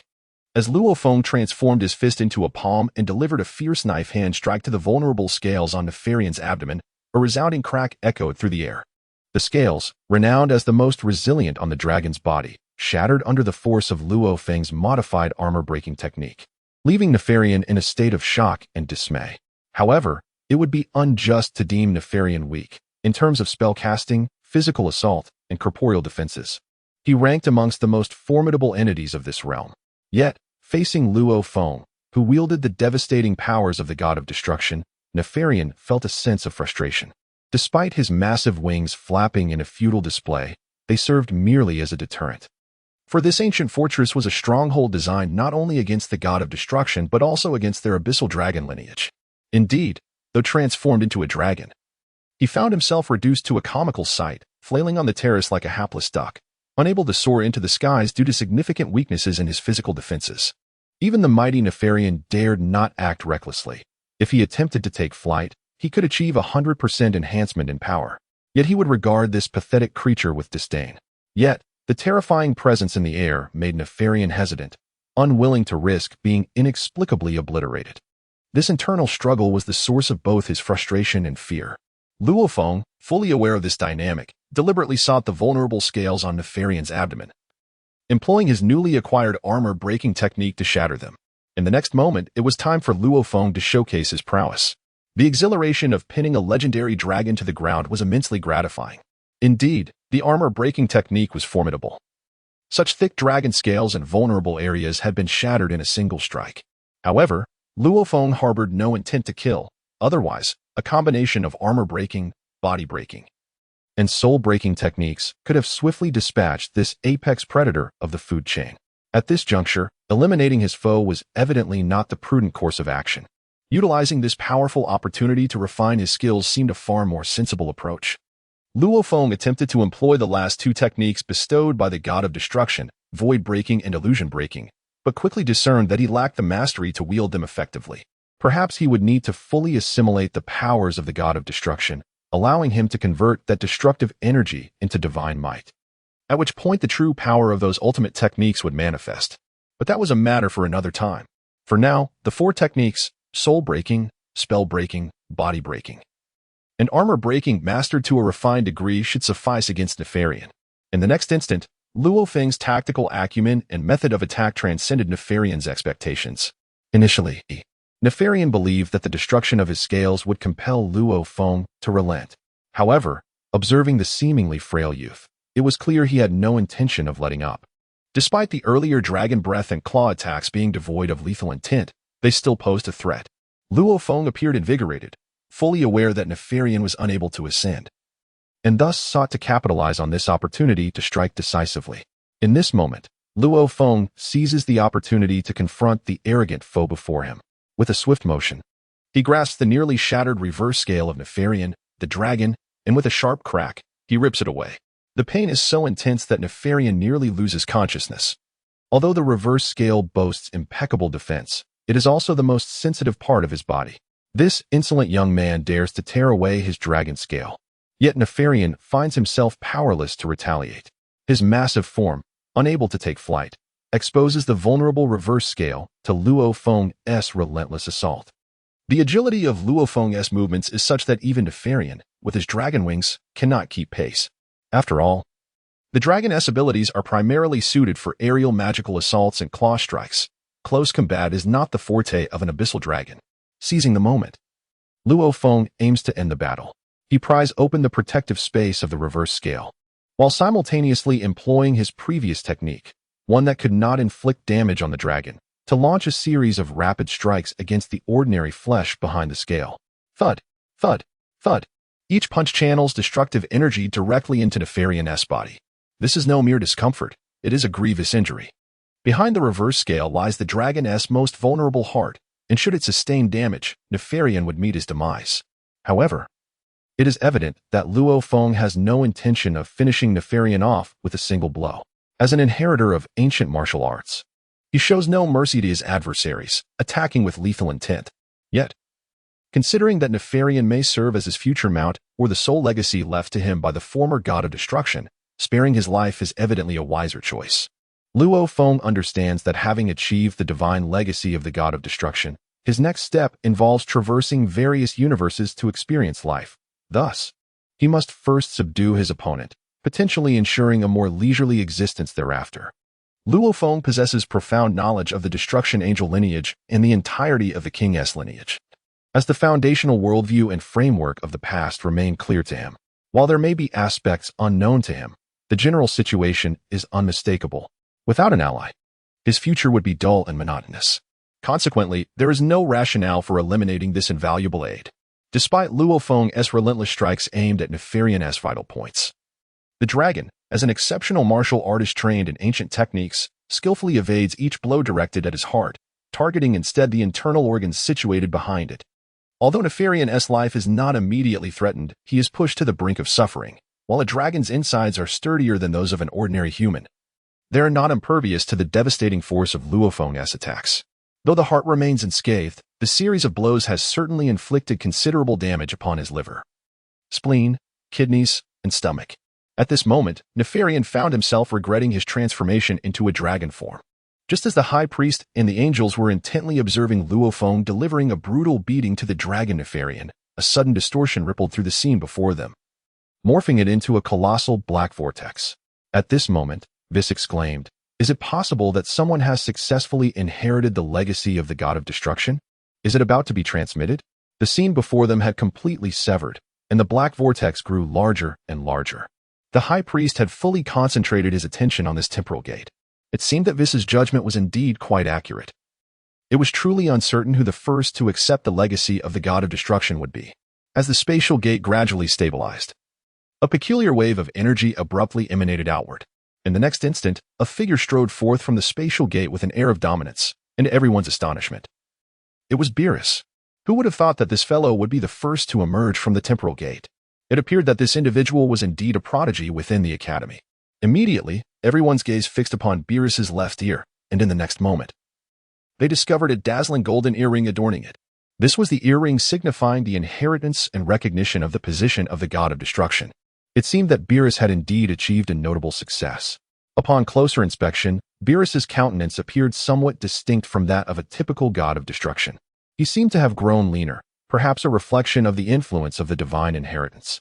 At this moment, the angels collectively exhaled a long breath. After such an extended period of cultivation and training, at least one individual had succeeded in inheriting the position of the god of destruction. It appeared that their efforts had not been in vain. Among them, the high priest felt the most gratified, having always held a favorable view of Beerus. He had not anticipated that this time, success would indeed be realized. Seeing the warm gaze of the high priest, Beerus, having stepped through the portal, scratched his head, seemingly a bit embarrassed under the collective attention. Whis then approached and said, "Congratulations, Beerus. You are indeed the first to successfully inherit the position of the god of destruction. No, wait. You can no longer be called Beerus. You have become a qualified god of destruction. Henceforth, should we refer to you as Lord Beerus?" Beerus initially thought this statement would elicit uproarious laughter from the angelic mentors, but contrary to his expectations, Whis' words directly resonated with the many thoughts within this angel's heart. Beerus awkwardly scratched his head and replied, "Mentor Whis, that seems a bit excessive. This time, it was merely fortune that led me to inherit the earring and become a god of destruction. But what does it matter whether I am called Lord or not?" The Grand Priest lightly cleared his throat and took up the words of Whis. "Beerus, you may not be aware of this, but now that you have embraced the legacy of the god of destruction and have become a true god of destruction, it is only fitting that you are addressed as Lord here. After all, each of you will eventually reach your respective universes and be entrusted with the stewardship of their development and equilibrium. Here, you are but a student. But once you venture into your own universe, you shall emerge as a genuine sovereign and ruler." The Grand Priest continued, "Even the angels accompanying you are merely there to assist your endeavors. You must understand that once the angels arrive in the lower universes, their combat prowess will never surpass that of you so-called gods of destruction. In those realms, angels will never be able to unleash their full potential. From the moment you inherited the mantle of god of destruction, you must adjust your mindset accordingly. That said, it is ultimately futile to elaborate further, as each of you will develop your own insights and understandings once you reach your respective territories. At that juncture, you will gradually harmonize with your angels and the god of forgetfulness. I shall refrain from further trivialities. By the way, how did you pass the trial? Each individual's experiences and paths are unique, and I am quite curious about yours." Upon hearing such an inquiry from the Grand Priest, Beerus rubbed his hands together to ease his discomfort. Noticing the intense gazes of the assembled angels, he quickly clarified, "Actually, it was largely a matter of fortune this time. My inheritance is a lengthy tale." Just as Beerus was about to embark on an elaborate explanation of how he came to acquire this legacy, Whis interjected, raising a hand. "Enough, Lord Beerus, we are already aware of the preceding details. I am only interested in understanding how you gained the Guardian's recognition for the god of destruction's earrings upon entering the mysterious chamber. If you could share just that, I would grasp your developmental trajectory." Upon hearing Whis' question, Beerus's lips twitched slightly, revealing no overt eagerness. He simply replied with a cold demeanor, "Perhaps it was merely that I resonated well with the earrings. The Guardian informed me that if I could master the Ultra Instinct technique, he would acknowledge my inheritance as a god of destruction. Fortuitously, just before the trial tournament, I did manage to learn the Ultra Instinct through some unique methods. Thus, I demonstrated it casually, and the Guardian inexplicably nodded in approval before vanishing." Beerus continued, "Subsequently, the earrings found their way onto my ears, and I now feel a certain enhancement in my destructive power, which may even evolve into divine destruction energy." Grand Priest, what could be the reason for this? Originally, it was indeed this simple. Upon hearing Beerus's words, the most unsettled was Kess, yet she refrained from expressing any inappropriate dissent. For the origin of this matter lay with Hmph, seemingly devoid of any direct connection to Beerus. However, by sheer coincidence, due to the shattering and theft of her staff, Beerus had mastered the Ultra Instinct technique. In a twist of fate, he unexpectedly garnered the recognition of the God of Destruction's guardian, which, in its own right, was a noteworthy achievement. Whis gently covered his mouth, exclaiming in astonishment, "To think that your inheritance involves the trial of Ultra Instinct. This is indeed beyond my expectations." Nevertheless, obtaining the Guardian's acknowledgement is a stroke of luck for Master Beerus. I believe there is still ample opportunity for you to further develop your mastery of Ultra Instinct. Why not accompany me to Universe 7? Perhaps that is the most suitable direction for your growth. Beerus found himself uncertain, casting a glance at the Grand Minister, who responded affirmatively. Clenching his fists, Beerus declared, "Very well, Whis, I shall accompany you from now on." Whis chuckled heartily, his spirits lifted, for he had not anticipated being the first to discover the God of Destruction's legacy. Indeed, Whis was the strongest among the angels when it came to Ultra Instinct. And perhaps due to his innate talent and Beerus's fortuitous abilities, they were destined to form the most fitting duo of God of Destruction and Angel.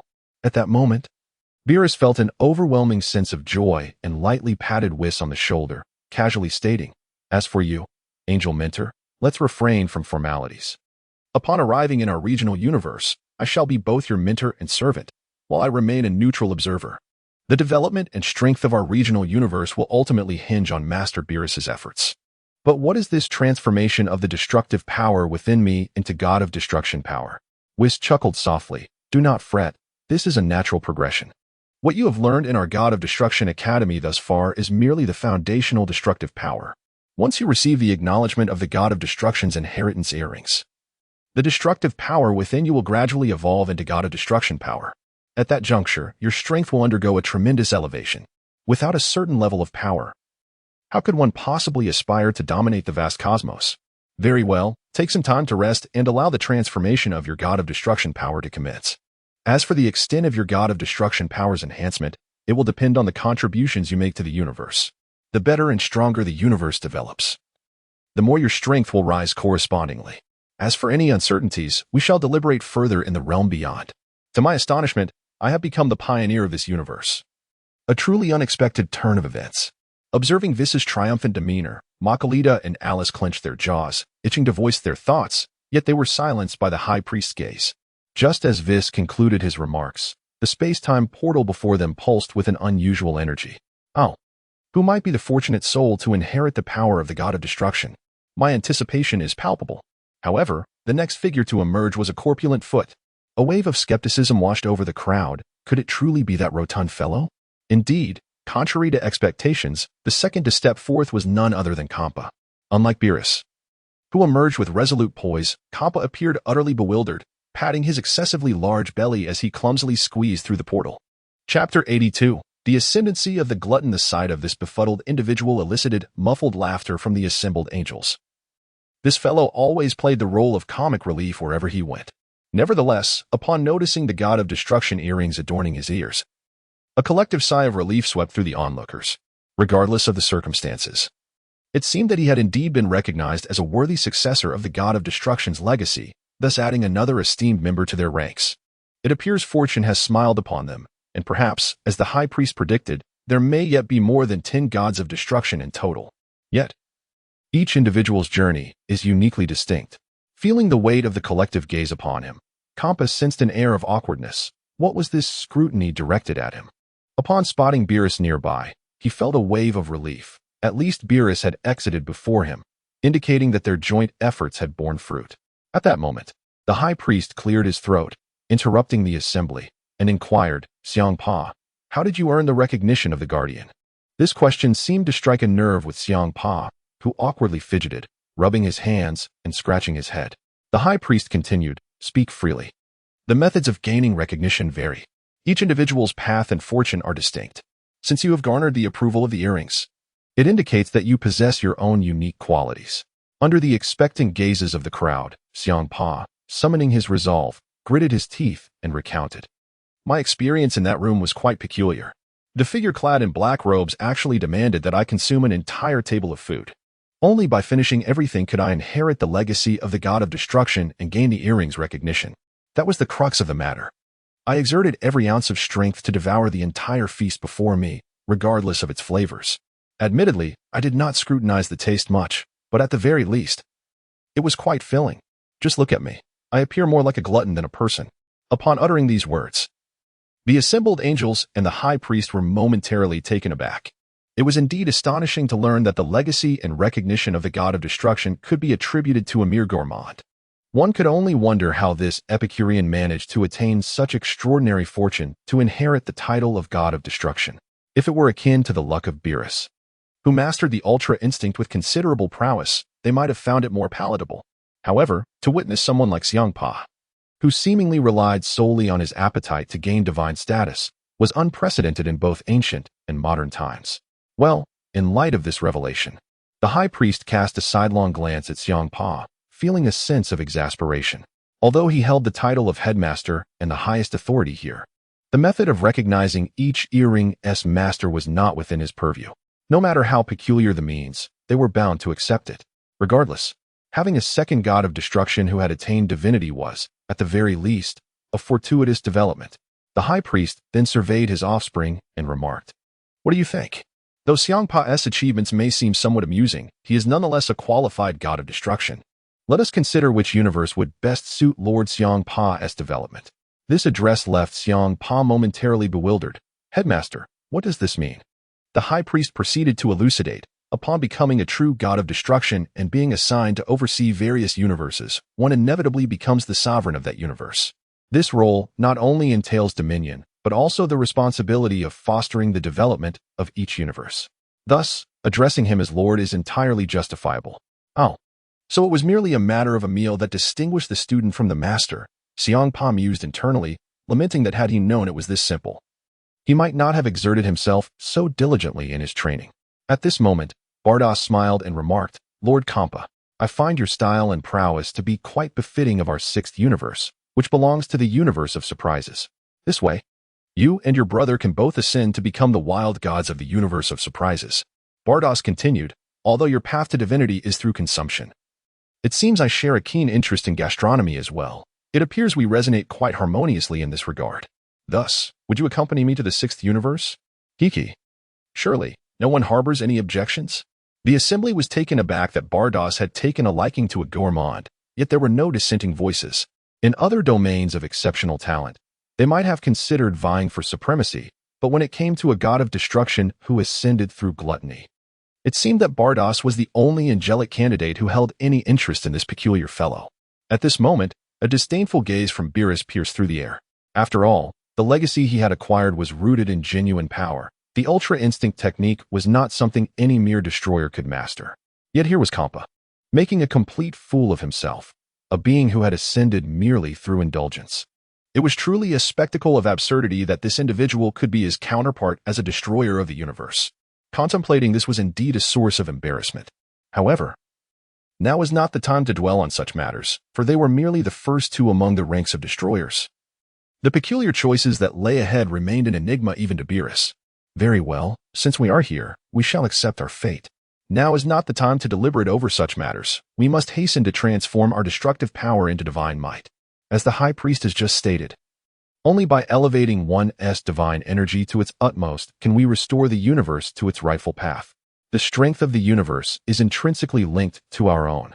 For within Beerus resides an unwavering desire to become a formidable force.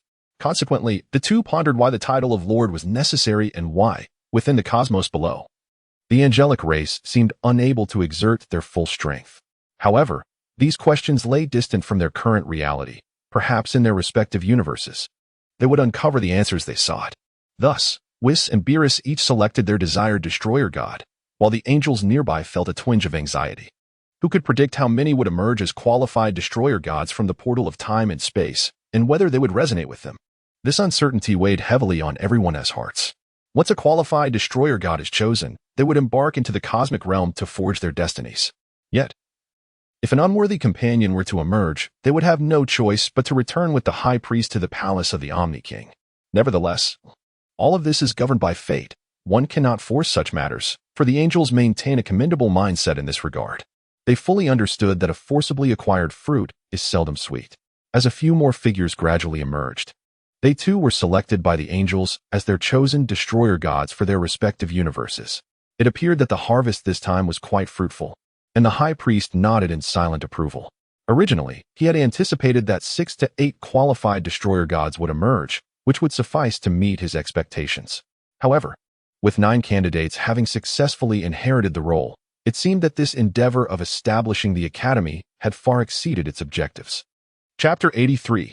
Ramses and Lord Katra. The limit for inheritors of the destroyer god position this time is 18. Now that the high priest has witnessed half of the candidates succeed, he is filled with excitement, wondering if further surprises await. Just as this thought crossed his mind, a colossal figure suddenly materialized from the portal, signaling yet another successful candidate. Truly, fortune was shining upon them, as the count had now reached 10. The high priest marveled at this turn of events, but the latest arrival bore an expression of deep discontent, his face marred by a look of existential despair. Upon sighting this endearing figure, the crowd initially paused in surprise, followed by knowing smiles, for it was none other than Ramses, the white elephant. The fact that he had also succeeded in becoming a destroyer god came as a genuine surprise. Yet the puzzled expressions on the faces of the onlookers suggested that something was amiss. Had Ramses encountered some peculiar ordeal? Just as this thought crystallized, Ramses raised his hands in exasperation. Esteemed mentors and the principal, I shall refrain from elaborating further. This trial unexpectedly required me to forge iron. Am I destined to be a blacksmith from birth? It is indeed a test of the blacksmith, leaving the celestial beings at a loss for words. However, having this blacksmith among them seems to be a fortuitous circumstance, for within the angelic lineage, it appears that only Kes possesses the innate talent to repair items and staves. Otherwise, the precious gem on her celestial staff would not have been restored in such a brief span of time. Unexpectedly, this individual who has emerged exhibits an extraordinary affinity with Kes, leading her to immediately fix her gaze upon Ramsay. Lord Ramsay, she declared, henceforth, you shall be the god of destruction for our 10th universe. Heh, I never anticipated that such a god of destruction could inherit this legacy. I thought I would return empty-handed this time, yet your prodigious talent will soon yield notable achievements. The crystal orb on my staff is not yet fully restored, and the ensuing tasks shall be entrusted to you. At this moment, Ramses' expression became even more vibrant. Could it be that I am destined to be the mechanic among the gods of destruction?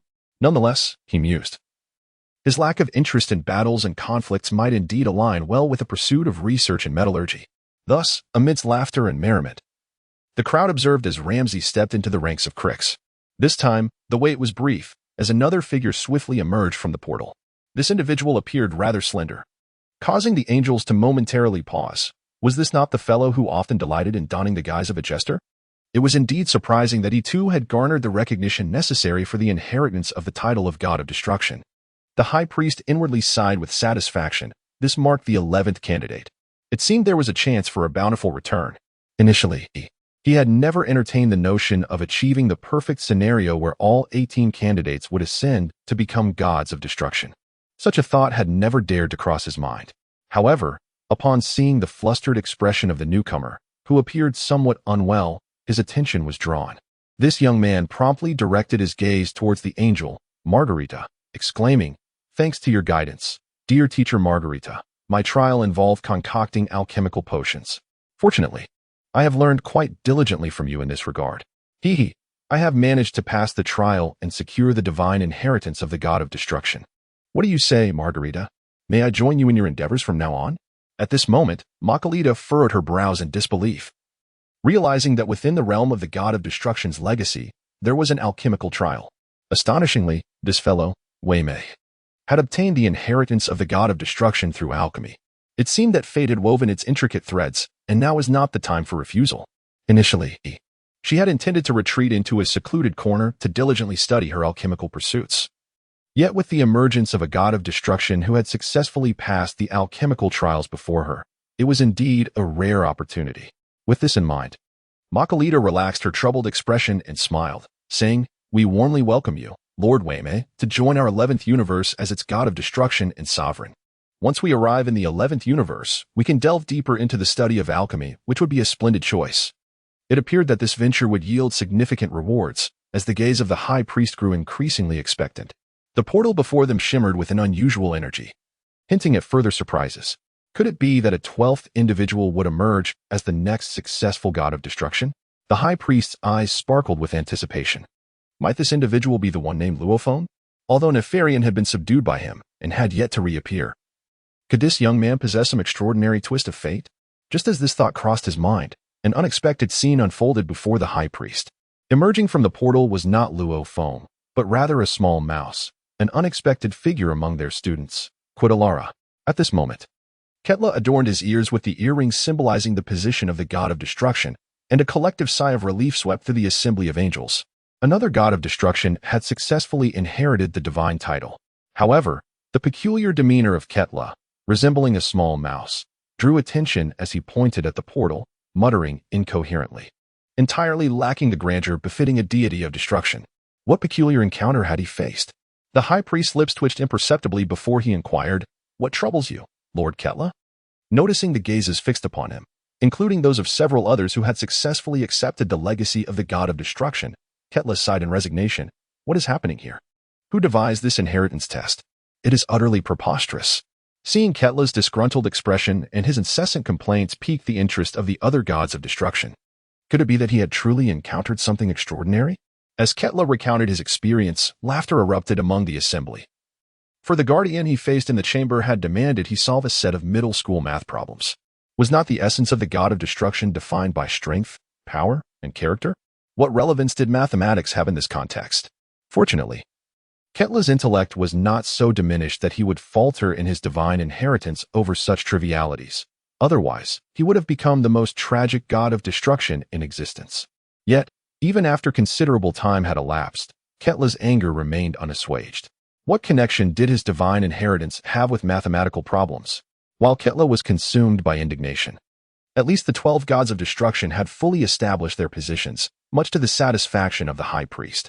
Chapter 84. Distribution. As the high priest prepared to seal the temporal gateway, the voice of Hmph suddenly reached his ears. Observing the high priest's actions, Hmph promptly interjected, "Director, please wait. One person has yet to emerge." Indeed, the high priest appeared to remember something. Closing the portal now did not seem like a prudent choice.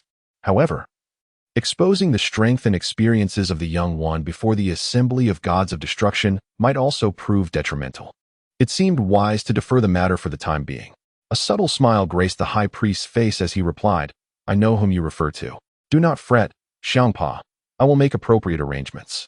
Now that all 12 of you have achieved the status of gods of destruction and selected your respective angels, it is time for you to descend into the various realms of the universe to fulfill your divine missions.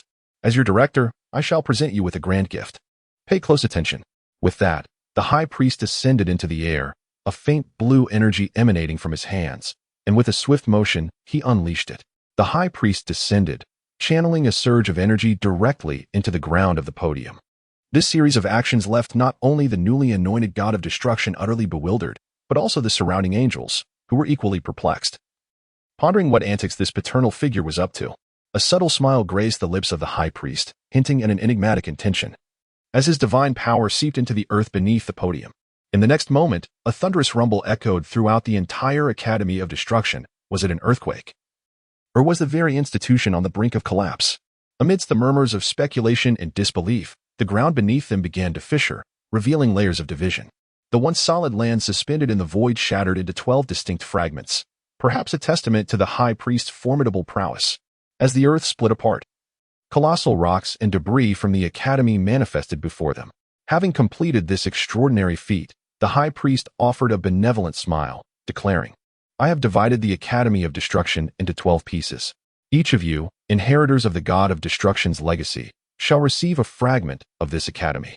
These shards will accompany you into the cosmos below, representing your own realms of destruction within each universe you traverse. Indeed, the residences and planets of your god of destruction will be directly formed from these fragments. Do not underestimate their significance. They are treasures left behind from ancient times, the finest gift I can bestow upon you."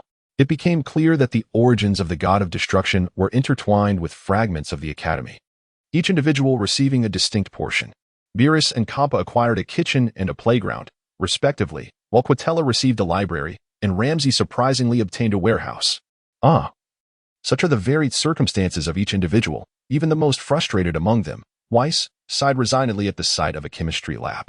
It seemed that the distribution was indeed unique for each person, yet the entire land had been meticulously divided by the high priest.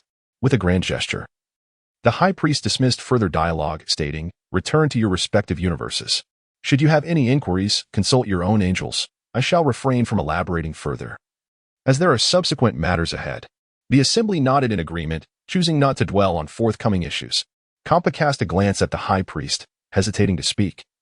But the high priest responded with an understanding expression, leaving the matter unspoken. Hmph was acutely aware that certain secrets were perhaps beyond his comprehension and patience. Soon after, Bajuosi, Makalita, Kasai, and Whis exchanged knowing smiles, each retrieving their angelic staffs to select their favored destroyer. With a flourish, the fragmented continental plates transformed into radiant beams of light, shimmering like diamonds, vanishing into the void of the entire Destruction Academy. Observing the departure of his companions, the high priest let out a slow sigh of relief. Suddenly, his brow furrowed in surprise as he noticed that one angelic mentor had not departed. What mischief was she up to this time? In that very moment, the previously raucous Alice gazed with luminous eyes, fixated on the high priest and the legendary portal behind him. "Alice, what are you still doing here?" the high priest inquired, seemingly aware, yet feigning ignorance. With a playful grin, Alice replied in a sweet voice, "Dear father, I knew you would reserve the mightiest destroyer god for me, wouldn't you? You are aware that my 13th universe has just been established, and I have only just returned, having nothing at all. Moreover, given that I am situated in a frontline area where conflicts are bound to erupt, I knew you would entrust the strongest being to me, and it appears my pet Nefarian is among them as well. I always knew you treated me the best, father. It seems that this girl has indeed seen through everything." The high priest sighed with resignation. "It is likely that the lad will emerge soon, but as for how you two will adapt and coexist, I shall refrain from elaborating. It appears that this generation's destroyer god is undeniably him. As for how far this young man can go and what achievements he may attain, that is beyond my control at this moment." At this moment, Alice sighed wistfully, "Father, this seems a touch unjust. The ruined God Academy, a treasure passed down from ancient times, has been divided into 12 portions for my brothers and sisters. If my ruined God King were to emerge and we were to return to the 13th universe, what shall you provide us as our base? Surely, you wouldn't expect me, a battle angel, to conjure a planet from thin air to serve as our ruined god domain? That would be a grave affront to the dignity of the ruined gods." The high priest, as if anticipating Alice's concerns, chuckled softly, "Although the ruined God Academy has been partitioned into 12 shares, I have not allocated the trial grounds to them. This, after all, is the most precious territory of the entire academy. Should this young man succeed in inheriting the legacy of the ruined God King, I shall bestow upon you the immense treasure of the trial grounds and the entire ancient castle for your 13th universe. Does that resolve your concerns?" Upon hearing the high priest's arrangement, Alice felt a surge of joy. Indeed, in her understanding, the trial grounds were a true treasure trove. Even the combined territories of the ruined God Academy appeared inferior when compared to the treasures, consciousness, and extraordinary beings within the trial grounds. Chapter 85. The Capricious Angel. With this, Alice found herself at a loss for words and could only wait in silence. Her father was always most tender-hearted towards her. While he possessed great confidence in his own strength, he also harbored curiosity about what astonishing attributes this generation of ruined God King might exhibit. In the next moment, the portal to the spatial realm shrank to an exceedingly minuscule size. Then with a resounding bang, it expanded to an immense scale as if struck by some force. At that moment, a colossal dragon head emerged from the portal, bearing a rather grotesque expression. The dragon's head surveyed the surroundings and spotted the high priest and Alice.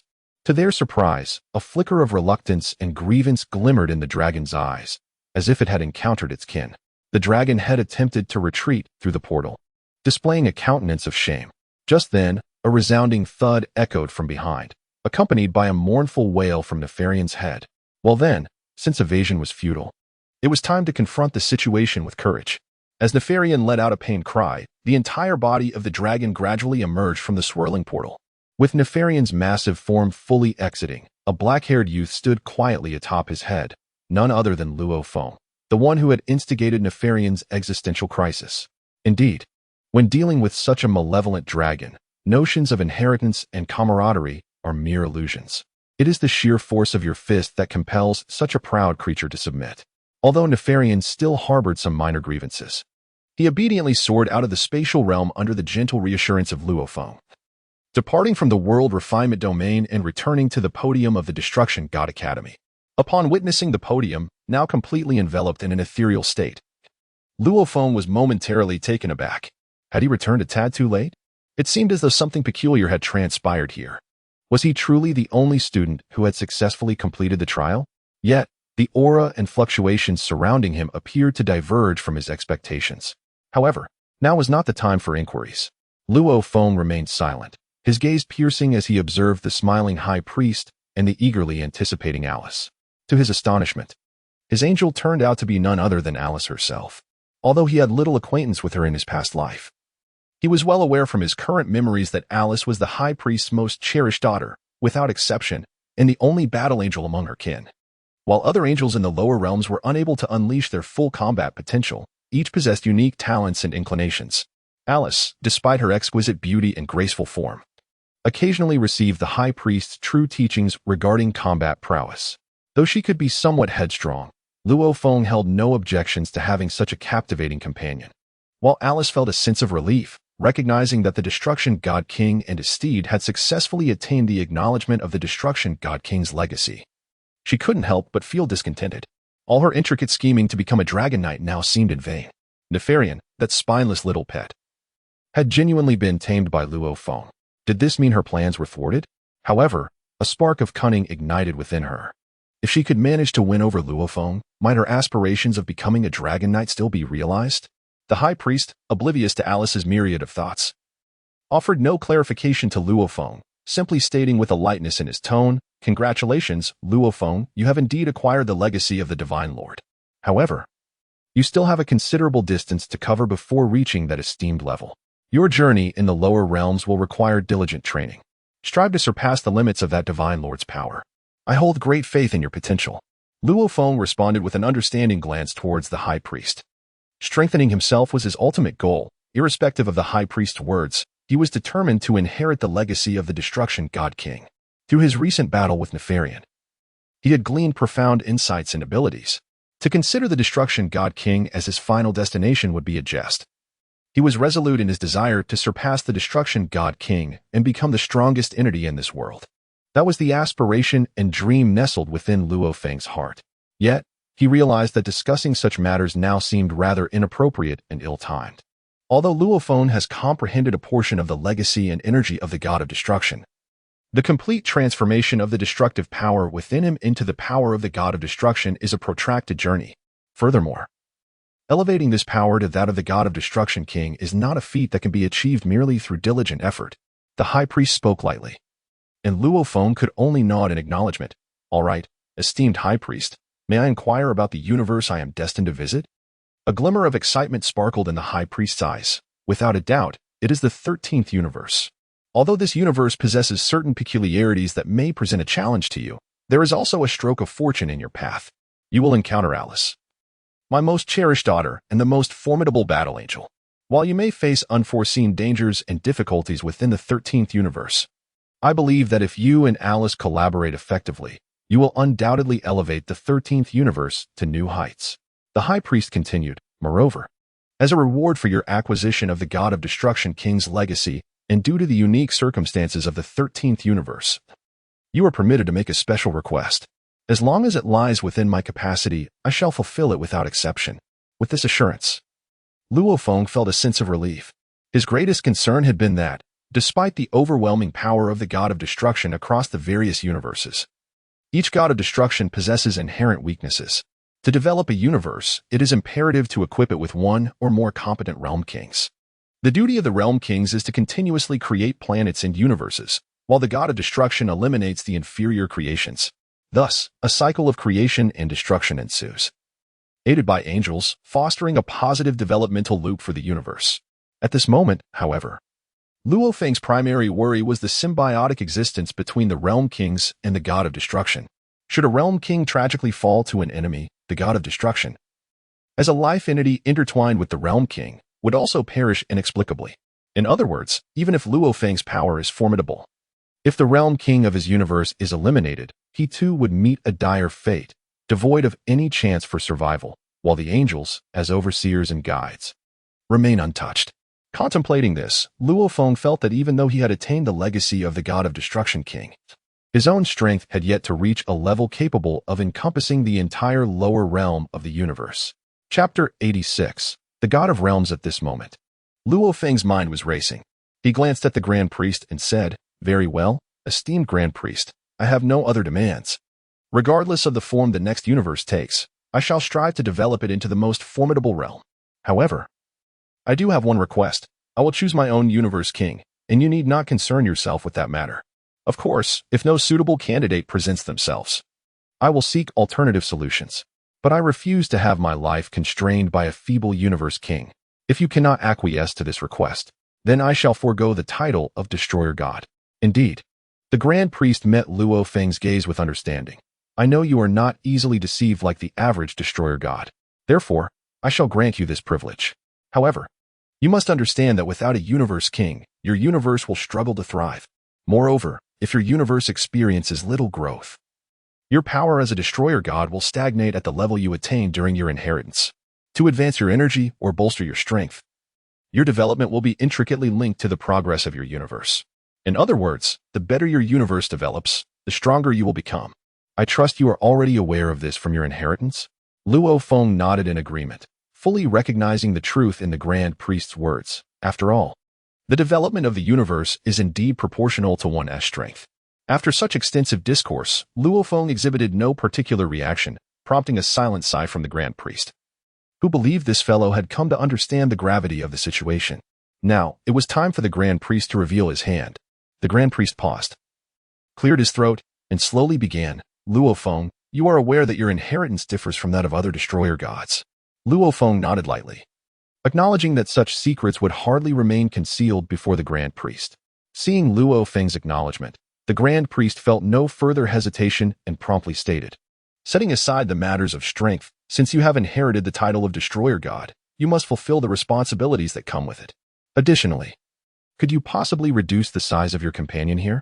It would be less distracting for us." To his surprise, the Grand Priest was concerned about such details. Luo Feng had no objections. He simply snapped his fingers. In an instant, the previously flamboyant Neferian shrank dramatically. With a flash of black light, Neferian transformed into a small dragon, playfully circling around them, exuding an adorable charm. This may well be the primary reason Alice found Neferian appealing as a pet. A miniature black dragon piques anyone's interest. However, as Neferian complied with such ease, Alice's eyes were filled with resentment and humiliation. When did this creature become so obedient? However, it now seems that her temper tantrum is not the matter at hand. Given that the High Priest has left her behind, it is reasonable to assume that she is indeed the chosen partner for the newly appointed God of Destruction. If that is the case, once they reach their own universe, it would be entirely within her control. With her prowess and innate talent as a warrior angel, why should she fear this newcomer, Luo Feng, the God of Destruction? With this thought in mind, Alice refrained from voicing any dissenting opinions, opting instead to quietly observe. As she listened to the High Priest's declaration and noted the absence of objections from the two, he continued, "Well, in truth, there is little reason to conceal these secrets from you at your level. Our current timeline comprises a total of 30 universes."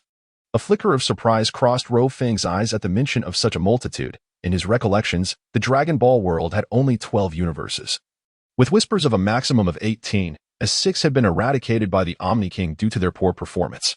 Thus, hearing the High Priest's assertion of 30 universes was a revelation. Observing Luo Feng's impassive demeanor as he listened intently, the High Priest elaborated.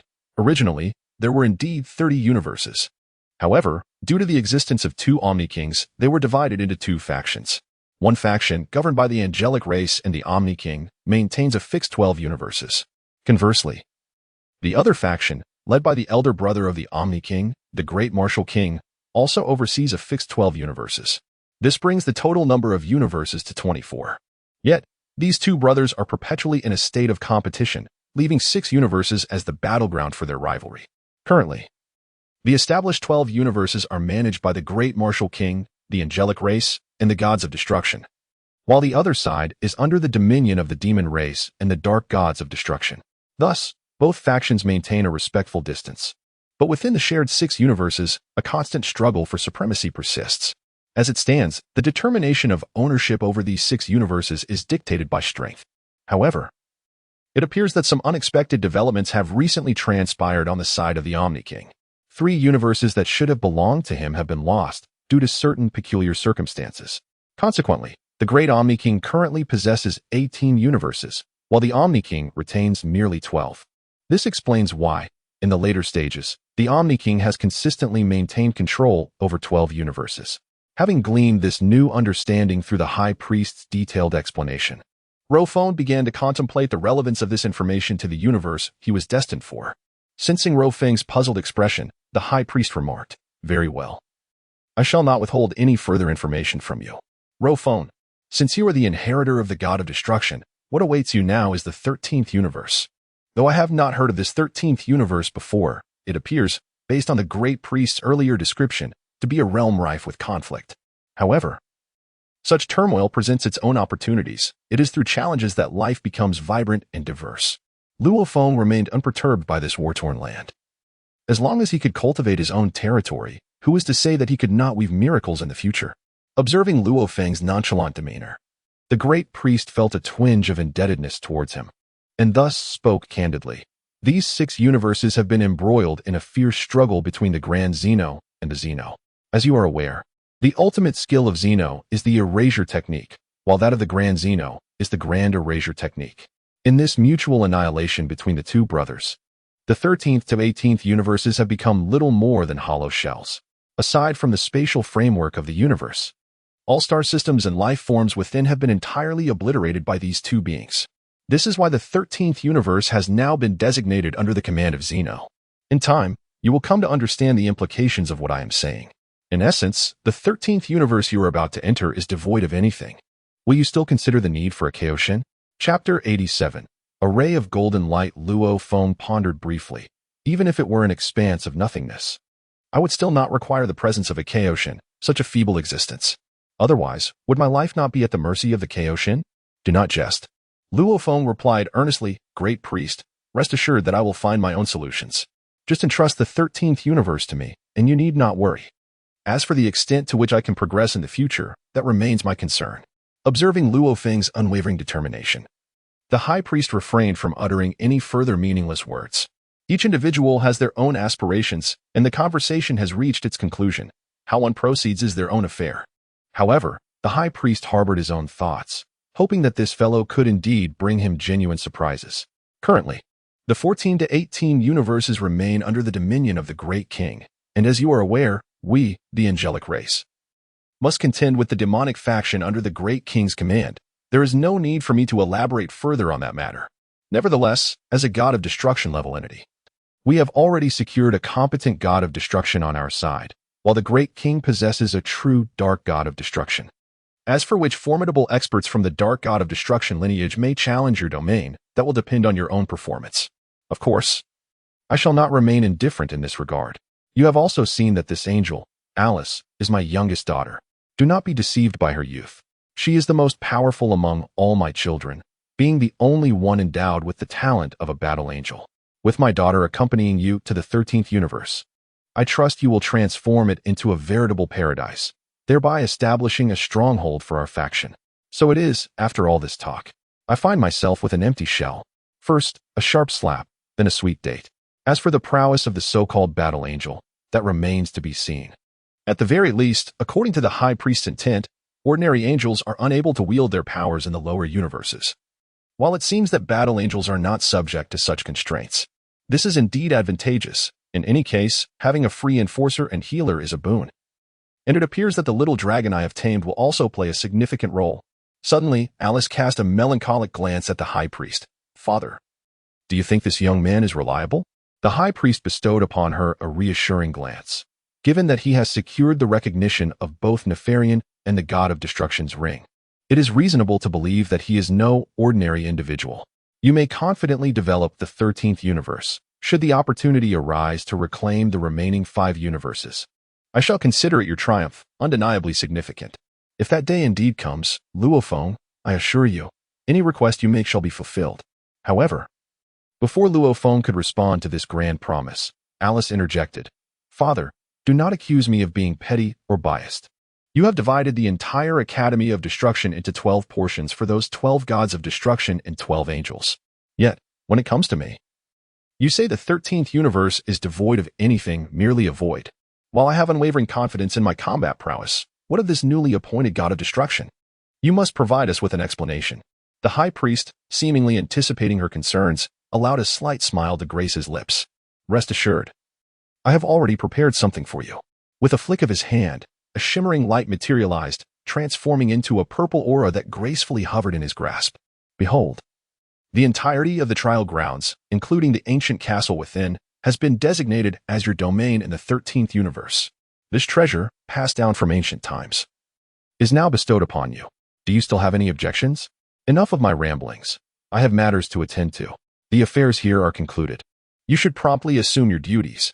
He then transferred the golden light representing the trial grounds into Luo Feng's hands, giving him a knowing pat on the shoulder accompanied by a smile that conveyed understanding.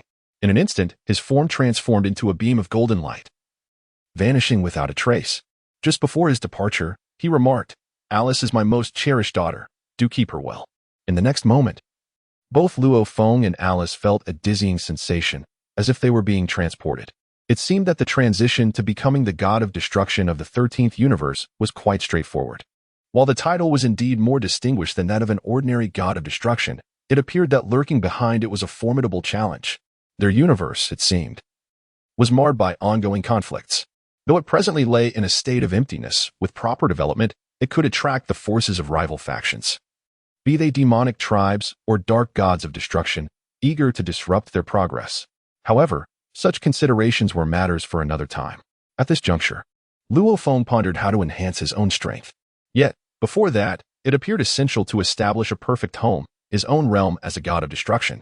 Without a domain, what could he possibly aspire to achieve? Observing the bewildered expression on Alice's face, Luo Feng let out a faint sigh. He had anticipated receiving either Kex or Bados. Yet unexpectedly, it was this individual named Alice who had come into his life. The nature and character of this girl remained somewhat enigmatic to him. However, one thing was clear, her darting eyes indicated that she was quite the whimsical character. It seemed that this was all part of his destiny. If he wished to alter his fate, it would have to be through strength, not the pity of others. Though the reliability of the angel assigned to him by the high priest was yet to be determined, he was nonetheless pleased to consider the trial grounds as his dominion, effectively his home. Unlike other destroyers who fragmented their academies into 12 segments and constructed realms to their liking, Luo Feng found contentment in the fact that he was provided with a ready-made environment. The expansive area of his trial grounds, with its ancient castle reflecting a quaint charm, resonated with his preferences. This realm encompassed jungles, deserts, swamps, icy plains, and a myriad of extraordinary creatures, ensuring that his existence in this divine domain would not be overly solitary. Occasionally venturing out to explore his territory and engage with these extraordinary beings offered him a delightful reprieve and also aided in his personal growth. With such thoughts in mind, Luo Feng nodded in satisfaction. However, upon glancing at the still-dazed Alice, he felt no inclination to communicate with her, regardless of her beauty or the high priest's favor. She was merely playing the role of a servant. There was no expectation for a master to fuss over their maid. Chapter 88. Surveying the territory with this in mind, Luo Feng disregarded Alice's lamenting gaze and proceeded to activate the trial grounds and castle bestowed upon him by the high priest within the chaotic realm. With a surge of divine power, a brand new domain of destruction materialized quietly within this chaotic expanse. This newly formed chaotic space represented the so-called 13th universe, where nothing existed beyond chaos, a result of the erasure techniques employed by the Omni King and the Grand Omni King against each other. However, this void was precisely what Luo Feng had anticipated. As long as he remained within bounds, everything would be manageable. As for Nephilim, who had already thrived in this trial ground, now that it had become his realm of destruction, Luo Feng decided to allow him the freedom to roam. He had neither the energy nor the time to ponder the thoughts of Nephilim or Alice. At this moment, Luo Feng returned to his chamber within the ancient castle. His immediate priority was to fully transform the destructive force within him into divine destructive power. Additionally, the skills he had mastered during his battle with Nefarian, namely the techniques of shattering and armor breaking, required further consolidation and control.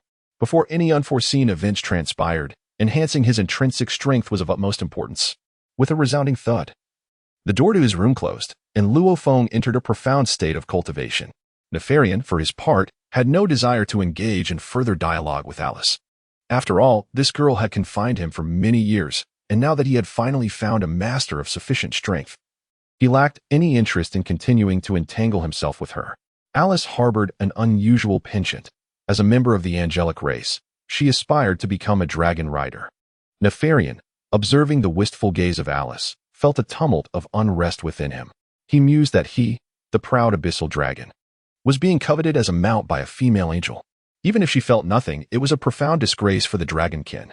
If she were a true powerhouse, it might be acceptable. Yet, despite being hailed as a genius among battle angels, her prowess and capabilities did not significantly surpass his own. Fortunately, with Luo Feng, the newly appointed god of destruction, present, it seemed he would no longer have to confront this so-called battle angel daily. Nefarian cast a casual glance at Alice, and in an instant, transformed into a colossal dragon, spreading his wings wide as he set forth to patrol the newly established realm of destruction. This vast expanse, the trial grounds, was now under Luo Feng's dominion and, simultaneously, Nefarian's hunting grounds. As his master engaged in cultivation, the responsibilities of security and surveillance naturally fell upon his subordinate. At this moment, the entire trial realm quietly hovered in midair, resembling an inverted triangular celestial body. Observing the scene, one individual was patrolling the territory while another was engrossed in meditation. Alice now felt like an outsider. Despite being the reigning angel of the 13th universe, she found herself disregarded. Although it was understandable that the one who inherited the title of God of Destruction was focused on enhancing his power, after all. In the universe of the lower realms, strength is paramount. Alice held no grievances about this. However, the young one named Nefarian had completely overlooked their prior camaraderie, flying off without a second thought. As she gazed upon the newly formed realm of destruction and the void surrounding it, Alice began to fret over her future. Father, am I truly your most cherished daughter, cast into such a heartless place? There are no enjoyable spots to explore. The surroundings appeared to be an expanse of nothingness. For a vivacious girl like herself, enduring such isolation felt rather cruel. Alice had yet to fully comprehend the implications of her situation. The very fact that she was placed here suggested that this realm would soon be brimming with excitement and challenges. The current solitude was merely temporary. With the dragon having departed, she was left to her own devices. In a fit of defiance, Alice resolved to explore this new realm of destruction, curious to discern its unique distinctions from the previous realm of destruction and the angelic domain. With Nefarian surveying the boundaries of the destruction realm, Alice pondered why she should not venture around her future domain. Although she was merely an auxiliary angel, or temporarily a servant to the god of destruction, Rolong, it would still be beneficial for her to patrol her territory. Perhaps, once Rolong's strength was fully realized, there would be further movements ahead. She held a fair amount of confidence in the arrangements made by the high priest. Seeing that Nefarian had departed from the ancient castle and that Alice was cheerfully wandering about with her staff, Rolong felt a sense of relief. While managing Nefarian was manageable, he was uncertain how to handle the newly assigned princess warrior angel. However, at that moment, he lacked the energy to concern himself with others' thoughts. Solidifying his own power and gaining control over the entire universe was his foremost priority. His ancient martial skills seemed to have received a significant boost, and the ring of inheritance from the god of destruction had brought him substantial enhancement. The high priest had not inquired about many matters during their recent interaction. Indeed, there is no need for inquiry. The memories brought forth by legends are sufficient for him to ponder for an extended period. The soul-destroying technique he acquired from Kes is merely a truncated version. The authentic essence of the god of destruction's legacy is encapsulated within the powers derived from the ring of the destruction god. Given that this is the inheritance of the god of destruction, his ultimate ambition is to elevate the god of destruction's capabilities to their zenith, thereby becoming a sovereign of an entirely new realm of destruction. This is the endeavor that Luo Feng is currently pursuing. Through the fragmented insights imparted by the high priest, he has discerned that the adversarial forces across the divide are not to be trifled with. The high priest has particularly mentioned that the formidable beings on the side of the All-King belong to the angelic race, who assist and govern alongside him. Conversely, it appears that the All-King is bolstered by the demonic race, a name that does not evoke a sense of camaraderie. However, it seems neither faction can gain the upper hand over the other. The existence of the high priest suggests that there must be a great demon on the opposing side as well. Yet, all of this is still beyond their immediate concerns, far removed from Luo Feng's contemplation. Currently, the All-King's side evidently finds itself in a position of weakness, with both factions possessing a fixed 12 universes. While the ongoing conflict engulfs 6 universes, it appears that the All-King holds dominion over but one, the 13th universe that Luo Feng currently inhabits, a realm he has secured at considerable cost. This situation indicates that the opposing side possesses absolute priority over 5 universes in the war zone, while his own 13th universe has been reduced to fragmented voids, temporarily falling under the All-King's jurisdiction. Should he lack formidable strength and the universe show no signs of development, a direct confrontation with the opposing forces would surely lead to his demise. It would be a mere light beating. Encountering a master from the demonic race or the Dark Destruction God faction would undoubtedly result in him being subdued and pressed to the ground. Considering he is merely a recent graduate from the Academy of Destruction. Reflecting on this, Luo Feng felt an intensified urgency to enhance his strength. However, he did not immediately enter the anticipated state of cultivation. At this moment, he sensed the destructive power within him gradually transforming into the power of the God of Destruction, a metamorphosis that may be protracted. Yet, during this transformation, he also perceived an expansion in his sensory capabilities. Indeed, the perception of destructive power may encompass only the expanse of a planet, but with the augmentation of the God of Destruction's power, his sensory perception would be magnified infinitely. This might indeed be the unique ability possessed by every God of Destruction across the cosmos. Nevertheless, such power cannot be attained merely through forceful cultivation. As Luo Feng's perceptual abilities intensified and his destructive divine power transformed, he gradually sensed an intricate resonance connecting him to the universe. Thus, it became apparent that, perhaps as the High Priest had suggested, the growth of one's power is indeed intertwined with the universe one inhabits. This explains why each destroyer god possesses their own distinct domain.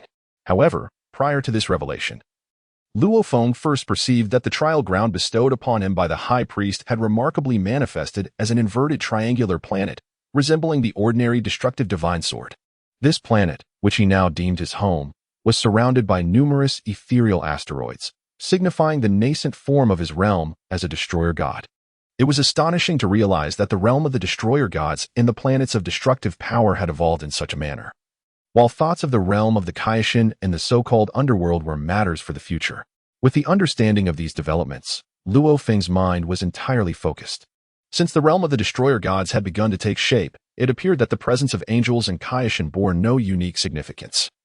As long as he remained at the pinnacle of the universe, his power as a destroyer god would likely grow stronger in time. With a home established, discussions of its defenses could wait. That was a matter for later. At present, he felt an exhilarating surge of energy within him, fervently transforming into destructive divine power. Initially, Luo Feng believed this would be an arduous and protracted process. Yet he was astonished to discover that the inner energy manipulation techniques he possessed could actually expedite the transformation of his destructive divine power, a revelation that brought him immense joy. While other destroyer gods might require tens of thousands or even hundreds of thousands of years to fully convert their power, Luo Feng realized that with diligent and dedicated practice, he could achieve unimaginable feats within a century. However, for a destroyer god, a century bore little significance, as these beings, once entering the universe, could exist for eons. Presently, he found himself immersed in this extraordinary state of cultivation, focused on the evolution of the universe. Yet, without sufficient strength, even the mightiest universe would merely serve to enhance others.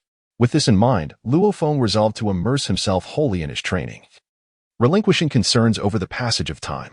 After all, once the universe flourished, the existence of a time machine would resolve any temporal dilemmas. As for the future direction of his universe, Luo Feng had yet to formulate any specific plans.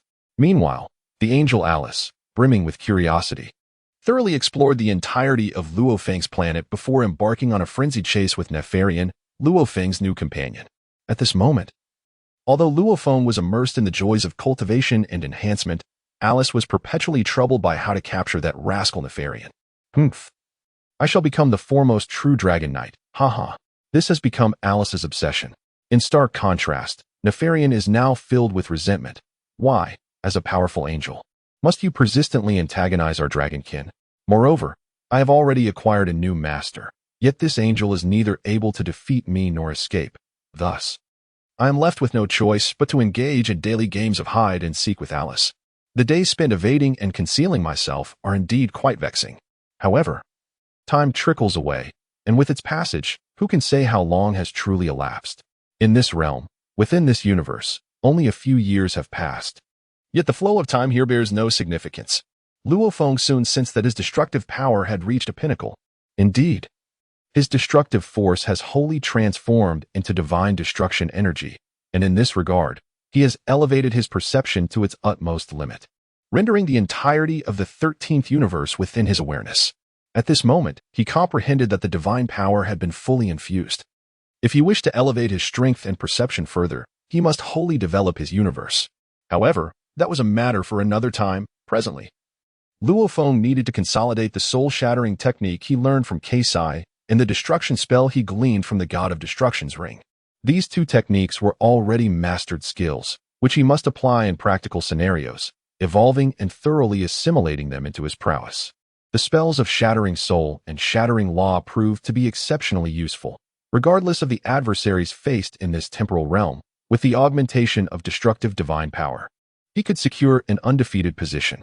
As for confronting foes with formidable physical defenses or substantial shields, he would need to refine these spells to perfection, namely, the techniques of body breaking and armor breaking he had acquired for dealing with Nephalian. Though seemingly straightforward, mastering these techniques to their fullest potential required considerable effort.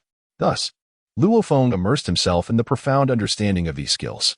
As the world continued to ebb away, the sounds of commotion outside grew increasingly faint. Due to the conflict, the angel Alice discovered that within this vast cosmic expanse, there were no living beings or star systems, only an immense void of chaos. She had captured Nephalian. Yet it appeared there was little amusement to be found. Time felt exceedingly dull when one buried their focus within a goal. However, the daily grappling with Nephalian lacked novelty. Reflecting on this, she realized that a battle angel of her stature was entangled with an abyssal dragon. Consequently, Alice redirected her attention to Luo Feng, who was engrossed in his secluded cultivation.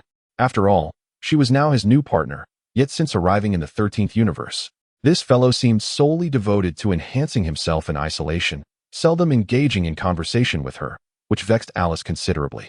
Being a formidable battle angel and a striking beauty, even her mere presence would be an asset.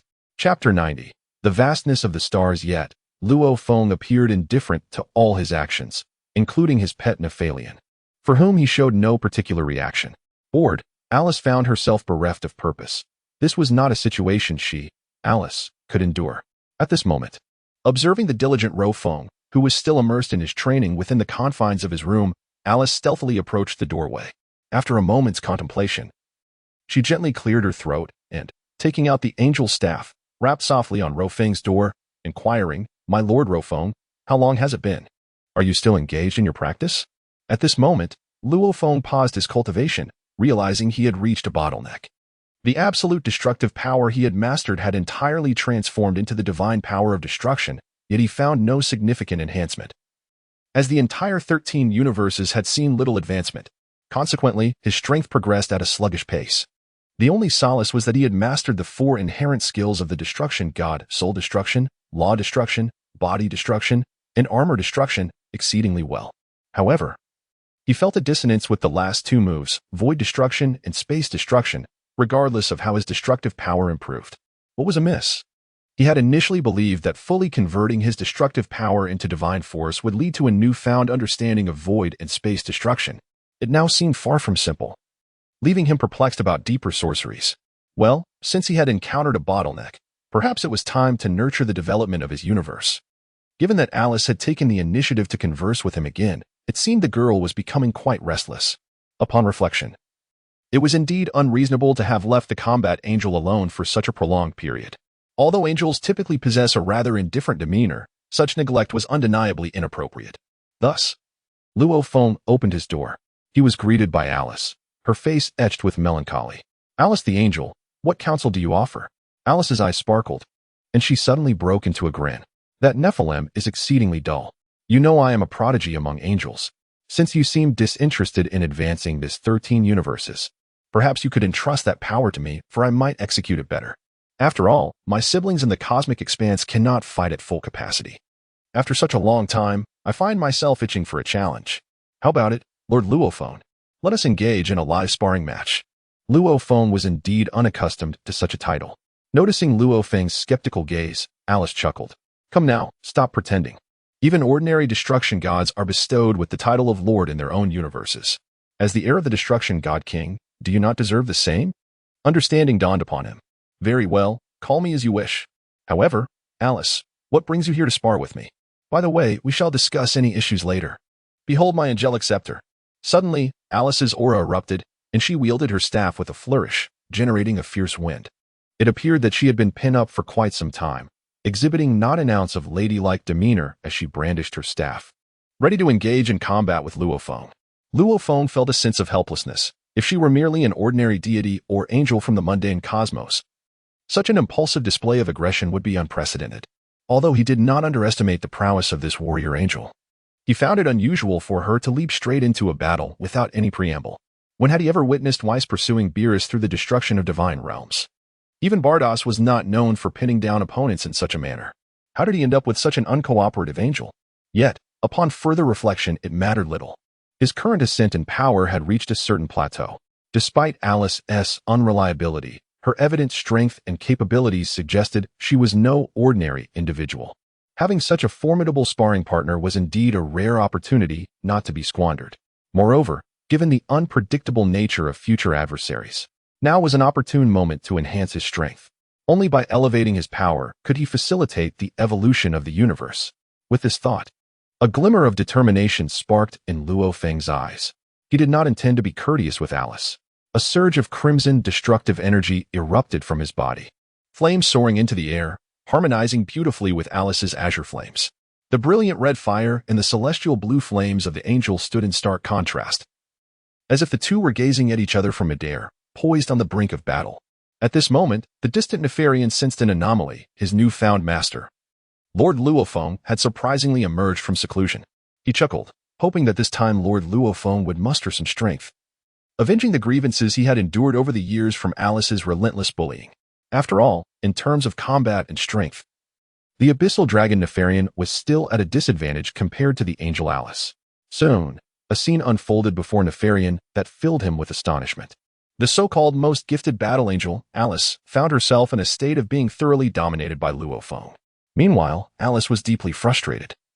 Had this young man not only recently inherited the title of the God of Destruction, although the God of Destruction's power, when fully unleashed, could even command respect from the High Priest, she believed there should still be a considerable gap between their strengths. Yet, how long had it been since Luo Feng's inheritance? He had merely completed the initial transformation of destructive power into divine energy. However, in practice, the reality seemed starkly different. Luo Feng's techniques and methods were far removed from Alice's expectations. Could it be that an ordinary student, merely newly transformed into divine energy, could exhibit such prowess? Though Alice struggled to comprehend this, the harsh truth was undeniable. Luo Feng's strikes were ferocious, although he did not employ any lethal moves. The sensation of being pinned down and rubbed into the ground was exceedingly unpleasant. After a prolonged exchange, Alice, suspended in midair, abruptly called for a halt. This isn't fair. Wait a moment. Just because you say stop, it stops? Just because you say wait, it waits? Don't jest, Luo Feng thought. In his lexicon, there was no room for pity or indulgence. If she chose to provoke him, he would engage her until the end. Through this encounter, Alice realized her own inadequacies in certain techniques and skills, enhancing her understanding of her divine power. It became apparent that there were alternative ways to wield divine energy. Luo Feng fought with remarkable vigor, while Alice was left feeling increasingly vexed. Here was the most combat-savvy member of the angelic race, reduced to a state of humiliation, with Luo Feng showing no mercy whatsoever. Chapter 91. The Upside Down. Regardless, she was a princess of the angelic lineage, undeniably a beauty. How could he strike her so fiercely? Although she barely managed to fend off Luo Feng's assaults, her frustration only amplified, casting a shadow over her spirit. After all, she had come seeking joy and amusement, only to find herself pressed to the ground in a most humiliating manner. To make matters worse, Nefarian, that rascal, was nearby, cheering on the spectacle. This was nothing short of a profound disgrace. At this moment, Alice could no longer concern herself with the facade of her so-called battle angel persona. Casting aside her princessly demeanor, she pondered that if she did not exhibit something genuine, she would indeed be underestimated by that young rascal, Luo Feng. After all, the curse that prevented the angelic race from fighting at full strength only applied to other angels and appeared to be ineffective against her. Furthermore, Should she unleash her full potential, it would hardly inflict any peculiar damage upon this already ethereal space. With this thought, Alice's aura underwent a dramatic transformation. The blue energy surrounding her expanded to resemble the vastness of the stars, radiating an extraordinary luminescence. Witnessing Alice's metamorphosis stirred a ripple of surprise within Luo Feng. So this was the true talent of a battle angel, was it? Yet, what did it matter? He possessed the legacy of the god of destruction, which set him apart from ordinary destroyers. To say nothing of the unparalleled purity of his destructive power, it was evident that Alice, the battle angel, had begun to exert herself fully, leaving Luo Feng no reason to hold back any longer. Suddenly, Luo Feng's aura surged dramatically. The originally bright red energy began to shift to a dark crimson, interspersed with glimmers of golden light. This must be the destructive power inherited from the god of destruction.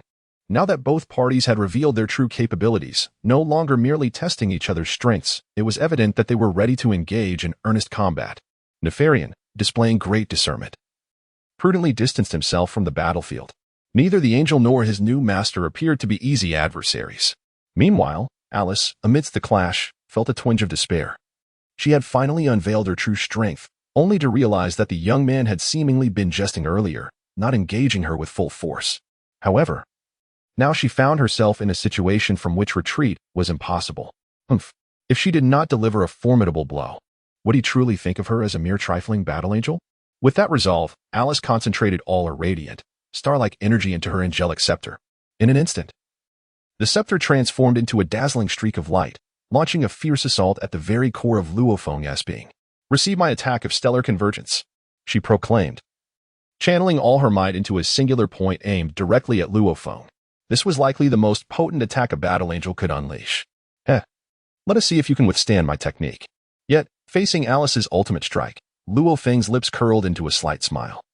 It was time to demonstrate the true potency of his god of destruction skills and power. All the destructive divine power emanating from Luo Feng's body coalesced entirely within him, causing his aura to resemble that of an ordinary human, devoid of any energy leakage. This alone surpassed Alice by an immeasurable degree. After all, Alice merely forced her angelic divine power into a cohesive form, whereas Luo Feng completely consolidated all his destructive divine power within himself, enabling him to unleash its maximum potential in an ultimate attack. The ability to contain one's aura is a distinctive trait of the destructive God King. Witnessing Luo Feng successfully confine his aura entirely within, Alice clenched her teeth in frustration. This fellow had indeed accomplished the feat. Yet being intimidated by such a maneuver was inconceivable. Defeating me requires genuine strength. Luo Feng, without fail, did not disappoint Alice. After fully gathering the essence of time and energy within himself, his fists underwent a remarkable transformation. A crimson lightning danced around Luo Feng's fist with a crackling sound, and his fists glowed a vivid red, resembling a newly born sun. At this moment, Luo Feng boldly confronted Alice's assault and chose to retaliate with unwavering resolve. With a powerful shout, he unleashed the armor-breaking technique, marking the first occasion where he fully harnessed the essence of the god of destruction's inheritance to its utmost potential. Since his opponent was intent on striking with an energy point, Luo Feng concentrated all the destructive energy within him into a singular point. It was only by focusing that point into a plane that the true essence of the spell could be fully realized.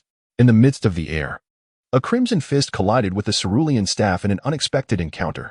With a thunderous crash, the two found themselves locked in a standoff midair. The peculiar energy waves emanating from their clash sending Nefarian, who had retreated a considerable distance, tumbling head over heels, feeling an ominous shift in the atmosphere. Was this the true power of the god of destruction battling against the celestial angel? By this display alone, it seemed to rival that of his predecessor, the former god of destruction.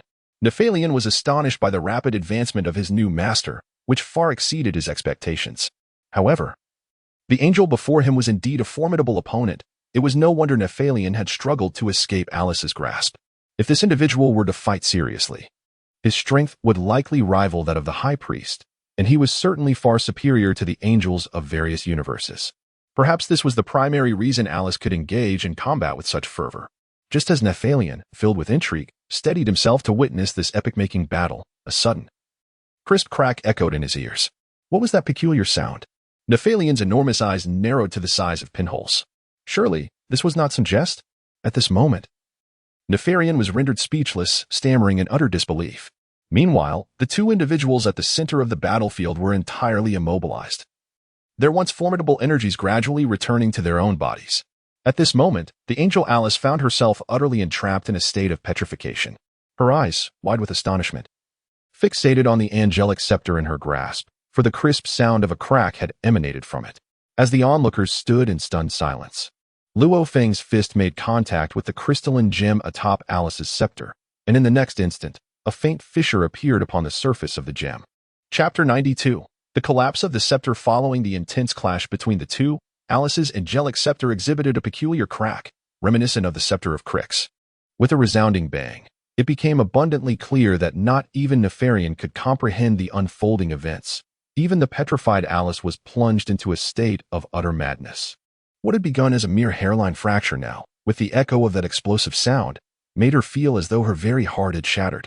At this moment, gazing upon the barren scepter, Alice found herself utterly incapable of articulating her current emotional state. It was not merely heartbreak. Her eyes were bloodshot, veins coursing with crimson, indicating she was teetering on the brink of fury. If the last incident, where she gleaned some unique techniques from the crystalline gem of the scepter belonging to Crix, resulted in its shattering, could be deemed a mere coincidence, this time it was an undeniable one-on-one confrontation that had truly shattered Alice's angelic scepter. Where, then, could she seek justification for this? At this moment, Luo Feng felt utterly helpless. He merely wished to experience the formidable and sharp techniques inherent in the legacy of the god of destruction, never intending to deliberately damage the angelic staff. However, it must be acknowledged that the angelic staff is a treasure fiercely protected by the angels, a cherished heirloom of their lineage. From the high priest downwards, each angelic staff serves as the source of their power. Yet, why had he already destroyed 2 angelic staves? Moreover, this latest incident was catastrophic. Luo Feng retracted his fist, glancing at the faintly shimmering ring of the god of destruction on his finger. Could this ring be the cause of the trouble? Reflecting on it, however, he realized that when he had previously damaged the staff of Kexis, he had not yet acquired the legacy of the god of destruction. It truly felt like a curse. Was his arrival in this world destined solely for the destruction of angelic staves, or did the god of destruction inherently possess such a talent? With a sigh of resignation, Luo Feng observed Alice, whose eyes were now glowing crimson with fury. He felt a surge of exasperation. He had not intended for this to happen. The reality was undeniable. His powerful strike had indeed shattered Alice's divine staff, leaving her with nothing but a bare wooden handle, which was the primary cause of her distress. Now, he contemplated how to face the tempestuous wrath of Alice. Although this angel was somewhat violent, without her staff, she might not be able to unleash too much chaos.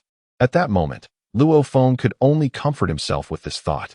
Just before Alice erupted in fury, a faint voice reached his ears, Nephalian's timid tone. "Boss, you didn't really break the gem of the staff, did you?" Stammering, Nephalian was met with Luo Feng's impatient wave of his fist. "Speak plainly. Stop beating around the bush." Gathering some courage, Nephalian straightened himself and said, "I intended to warn you earlier, but you were in seclusion, and I had no opportunity to speak. It seems that the previous god of destruction possessed a unique ability, a particular nemesis to the angelic staff.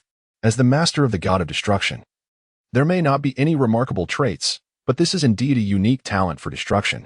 Now, I realize that you are undoubtedly the rightful heir to this title. Your ability to reduce the seemingly indestructible angelic staff to dust serves as testament to that. Regardless, you have become my true leader. Frankly, I once harbored some doubts or special thoughts, but those have vanished." Seeing Nephalian's candidness, Luo Feng felt as though he were not merely being supported, but was instead being led into a pitfall. Wasn't this clearly inciting animosity? Could it be that each successive god of destruction held some peculiar sentiment towards the angelic staff? Surely not. Surely it could not be so. If that is the case, it may indeed be difficult to address the esteemed angels in the future, not to mention the potential issues with their scepters, should they falter. One would be unjustly accused of mischief, leaving no avenue for redress. However, this is not a time for excessive contemplation. The immediate priority is to manage Alice, for this young lady is pivotal in assisting the governing angel of the 13th universe. Failing to resolve matters with her here would not only complicate future dealings, but would also prevent one from enjoying a moment's peace. At this moment, the once stone-cold Alice, her eyes now a vivid crimson, gradually emerged from her petrified state, emanating an aura of sheer terror. Was she on the brink of complete madness? Immediately, her actions rendered both Luo Feng and Nephalian utterly speechless. This battle angel, renowned for her unparalleled prowess, refrained from unleashing an attack or a tirade of fury. Instead, with her eyes ablaze, she sank to the ground and wept uncontrollably. This unexpected display left Luo Feng somewhat bewildered, as he was unfazed by combat, intimidation, or threats. However, he found himself utterly at a loss when confronted with the girl's tears. Moreover, Alice's sobbing was so profoundly affecting that it defied all expectations. After all, she was a formidable angel. How could she resort to such childish weeping? At this moment, Alice clutched her scepter, resembling a heartbroken little girl whose cherished possession had been shattered, weeping with a heart-wrenching intensity that left her voice hoarse. This sight left Luo Feng feeling increasingly exasperated, particularly since Alice remained utterly silent, consumed by her inconsolable sobs. Utterly devoid of any semblance of a lady's decorum, Luo Feng found himself at a loss, as the thought of this incident becoming public would undoubtedly result in a profound embarrassment, having inadvertently broken the scepter of his angelic companion and reduced her to tears. Her lamentations seemingly imbued with genuine emotion and depth, given her unique ability to evoke such heartfelt sorrow. It was no wonder that the high priest held her in high regard. Otherwise, having a daughter who wept so passionately would undoubtedly be a source of considerable distress for him. Reflecting on the high priest's peculiar smile before his departure, Luo Feng began to grasp the underlying nuances of the situation. The high priest's knowing gaze filled Luo Feng with a sense of helplessness as he observed Alice, who continued to sob uncontrollably. Taking a moment to steady his own profoundly sorrowful emotions, Luo Feng recognized that this was not the time for further attempts at consolation, especially since he was the one responsible for the damage to her scepter. Moreover, allowing Alice to remain in this state of distress was not a viable solution. He yearned for a tranquil environment to pursue his cultivation, rendering the strength of the angel beside him inconsequential. Observing Alice as she continued to cry, Luo Feng let out a gentle sigh. "All right, Alice, my angel." However, the moment he spoke, Alice, still in tears, seemed to feel even more aggrieved, unleashing another bout of loud sobs. It was akin to a floodgate having been opened, impossible to contain. Chapter 93, Consolation. At this moment, Luo Feng felt a slight ache in his head, accompanied by a sense of dizziness. It seemed that this girl's talent was indeed predominantly expressed through her tears. Luo Feng cleared his throat earnestly and said, "All right, please cease your weeping.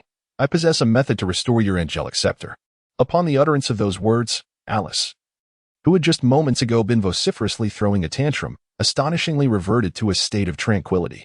The tears that had flowed so swiftly vanished just as quickly, and her voice transformed into an unexpectedly gentle tone. The speed at which this individual could shift her demeanor was truly remarkable. At this moment, Alice's actions left Nefarian beside her in a state of astonishment. It is often said that women are made of water. Could it be that female angels are also composed of this element? Her transformation was instantaneous, her demeanor shifting more swiftly than turning a page in a book. Just moments ago, she had been crying with all her might, and now she had morphed into a compliant girl, a stark contrast that Nefarian found difficult to comprehend. Luo Feng observed that his attempts at consolation had indeed borne fruit, and he felt a quiet sigh of relief within him, as long as the girl ceased her wailing. Perhaps everything could return to a semblance of normalcy.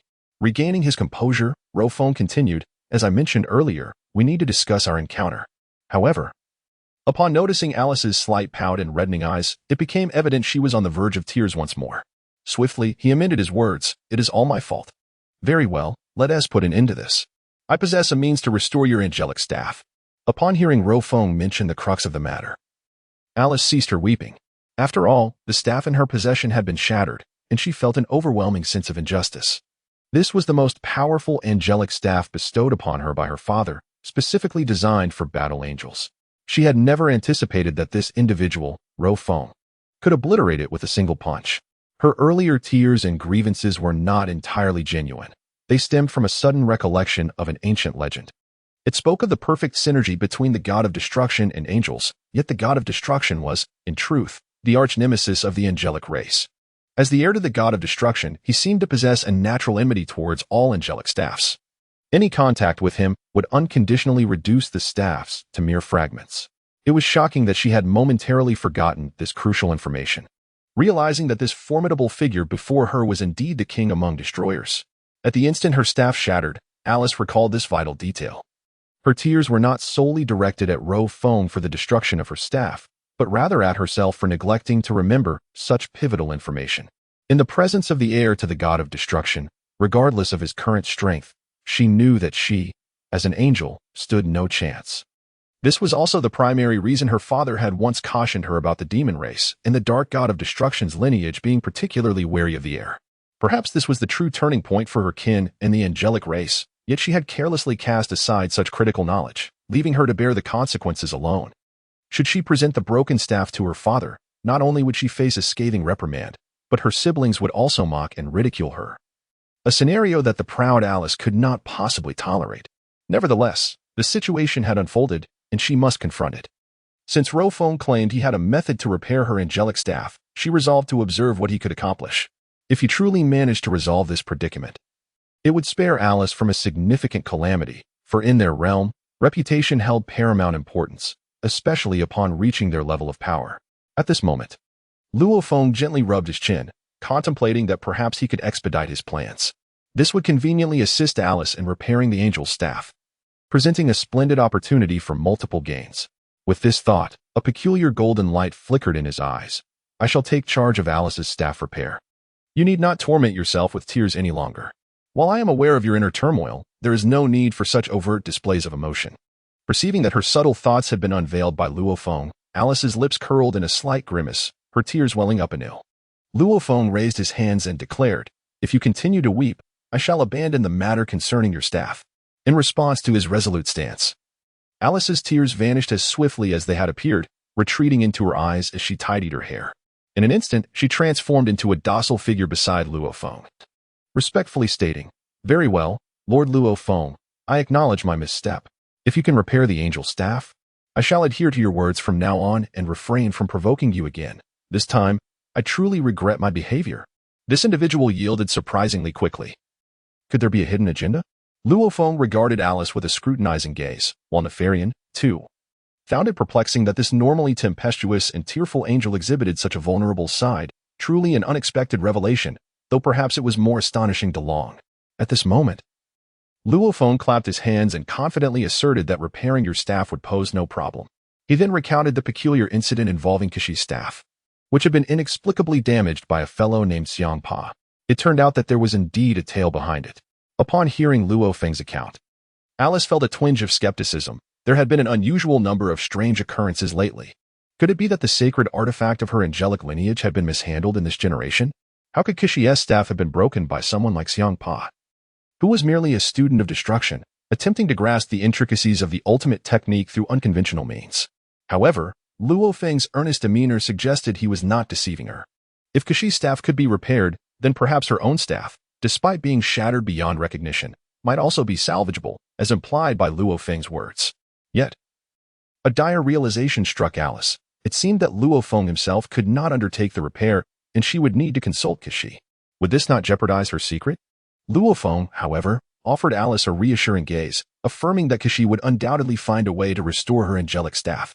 He expressed his unwavering belief in this.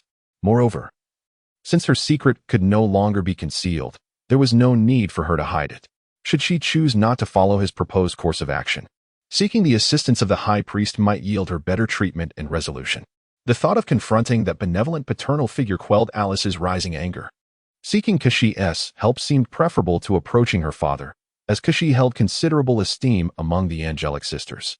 If this matter pertained merely to the restoration of an angelic staff, it was likely that Kishi would keep it discreet, given that Alice was her cherished younger sister. With this thought, Alice found some solace, for her broken staff rendered her unable to access much of her energy and abilities. At this moment, the urgency to restore her staff weighed heavily on her. However, noticing that Luo Feng appeared to harbor further thoughts regarding the staff, she turned her gaze back to him and inquired, Lord Luo Feng, do you have any additional plans? Chapter 94. Repairing the staff. A subtle smile graced Luo Feng's lips, revealing a hint of intrigue. Repairing the staff is our foremost priority, but there are additional matters to attend to. As an angel of the 13th universe, you are aware that our universe has not yet seen significant development. My strength has also reached a plateau, and it seems we have arrived at the opportune moment to venture forth and seize new opportunities. Seize new opportunities? What on earth does that mean? Upon hearing Luo Feng's words, Alice expressed her complete bewilderment. Nevertheless, Luo Feng continued to ponder for a while, stating, All right, our first destination shall be the cosmic terrain. You need only follow my arrangements henceforth. It appeared that Luo Feng had meticulously crafted his plans, which alleviated Alice's concerns. Their initial stop would be at the residence of his elder sister, Cassie, to restore the scepter. As long as the restoration of her angelic scepter was successful, she would leave the subsequent arrangements to Luo Feng. At this moment, Luo Feng had firmly grasped Alice by the nape of her neck with one hand and proclaimed, "Let us embark. Our destination is the 10th universe." At this moment, Alice remained in a state of bewilderment, perplexed by the rather crude manner in which this fellow gripped her neck. Observing her stunned demeanor, Luo Feng arched an eyebrow and remarked, "Have I not stated our course? We shall first journey to the 10th universe to seek your elder sister, Kess. She surely possesses the means to repair your angelic scepter. Why linger here in a daze? We must depart swiftly. Do you expect me to guide you?" Upon hearing Luo Feng's words, Alice seemed to awaken to a realization. It appeared that a tacit convention had emerged within the cosmos. Angels were to serve as the navigators, their unmatched speed rendering them the quintessential transporters of the universe. Luo Feng had, in this peculiar manner, compelled her to soar towards the 10th universe. Under normal circumstances, such an arrangement would be entirely acceptable, for among the celestial beings, angels were indeed the swiftest, not accounting for teleportation or instantaneous travel. Yet, did Luo Feng not comprehend that her scepter had been rendered inoperative by his actions? With her current capabilities, even a determined effort would leave her uncertain as to when they might reach the 10th universe. At that moment, Alice cast a scathing glare at Luo Feng and teasingly remarked, "My dear Lord Luo Feng, you are being rather excessive. You have shattered my scepter. Do you truly expect that my meager strength can transport you to the 10th universe? If that is the case, well, who knows when we shall arrive?" At that moment, Luo Feng suddenly noticed the expression on Alice's face and offered an awkward smile. Indeed, he had been somewhat reckless, having forgotten that her precious artifact had just been shattered by him. Now, if they were to venture into the 10th universe, he could no longer rely on Alice's powers. He then turned his gaze toward Nefarian, who was still in a somewhat dazed state. "Ah, but I do have a steed, don't I? It would be rather unfortunate not to utilize this flying dragon nearby." Upon catching the glances exchanged between Alice and Luo Feng, Nefarian shuddered violently. Sensing that something ominous was about to unfold, Luo Feng cleared his throat and said, "Nefarian, it is indeed time for you to step up. You may transform into your dragon form and take us to the 10th universe. Surely, it would be beneath my dignity as a god of destruction to personally escort Alice there." At this moment, Alice felt a surge of exhilaration within her. Although the scepter in her hand lay shattered, leaving her with a profound sense of frustration, the prospect of soaring to the 10th universe alongside Luo Feng as a dragon knight was undeniably an impressive affair, especially in the eyes of Sister Cassie. At this moment, Alice transformed her sorrow into joy, her face blooming with a radiant smile as she gazed at Luo Feng, eagerly anticipating his next move. Nefarian, observing the interaction between the two, pondered his predicament. He was neither capable of defeating them nor able to flee, and it seemed that he too was destined to serve as a mere means of transportation. Resigned to this fate, he ceased his resistance and struggle, expanding his form into a colossal dragon with wings spanning several hundred meters. This was undoubtedly the most formidable shape Nefarian could assume at present. Though a hint of reluctance lingered in his heart, as a steed of a divine dragon, he possessed a certain awareness of his role. Now that his master required his assistance, Nefarian had no choice but to comply. Upon transforming into a dragon, Luo Feng did not hesitate. He seized Alice by the neck and swiftly leaped onto the massive head of Nefarian, patting it affectionately before issuing the command to depart. Nefarian, though slightly irked, did not dwell on his discomfort. For now, he was unable to best this angel, and he resolved to seek vengeance at a later time. In an instant, Luo Feng and Alice, riding atop the colossal dragon form of Nefarian, vanished like a streak of black light into the chaotic expanse of the 13th universe. Meanwhile, within the ancient castle at the center of the planet Ramses in the 10th universe, the god of destruction Ramses, alongside Beerus, Zeiss, and Whis, sat quietly around a stone table. At this moment, Kess offered a gentle smile as she presented a cup of fine tea. Weiss accepted it, took a delicate sip, and immediately his eyes sparkled with delight. "Kess, my dear sister, the flavor of your tea is truly exquisite. It surpasses anything in our regional universe." Upon receiving such flattering praise from Weiss, Kess reciprocated with a soft smile. "You are indeed correct. Our regional universe's god of destruction possesses a private tea garden, and among all the universes, his tea is unparalleled. Weiss, you rascal, if it were anyone else, I would be reluctant to share my tea so readily. With this exchange, the two siblings shared a knowing smile, while the visibly disgruntled Beerus glared at Whis, lamenting, the 10th universe has its merits, but their food is utterly subpar. At this moment, Beerus was voraciously devouring an unidentifiable delicacy presented by Ramsay. Is this truly the fare meant to entertain a guest of my stature? Observing Beerus's demeanor, Ramsay could only helplessly raise his hands in exasperation. Beerus, do refrain from being so finicky. This is already the finest lunch from our Universe 10. Do you truly wish to return on an empty stomach? Isn't indulging in a few snacks and local flavors precisely what you desire? At this moment, Beerus was being choked by that peculiar dumpling, rolling his eyes in exasperation. After a great effort, he managed to pound his chest and swallow the unknown plant-based delicacy.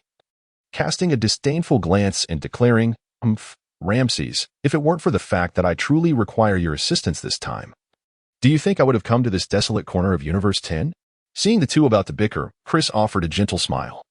You two used to get along quite harmoniously during your school days, didn't you?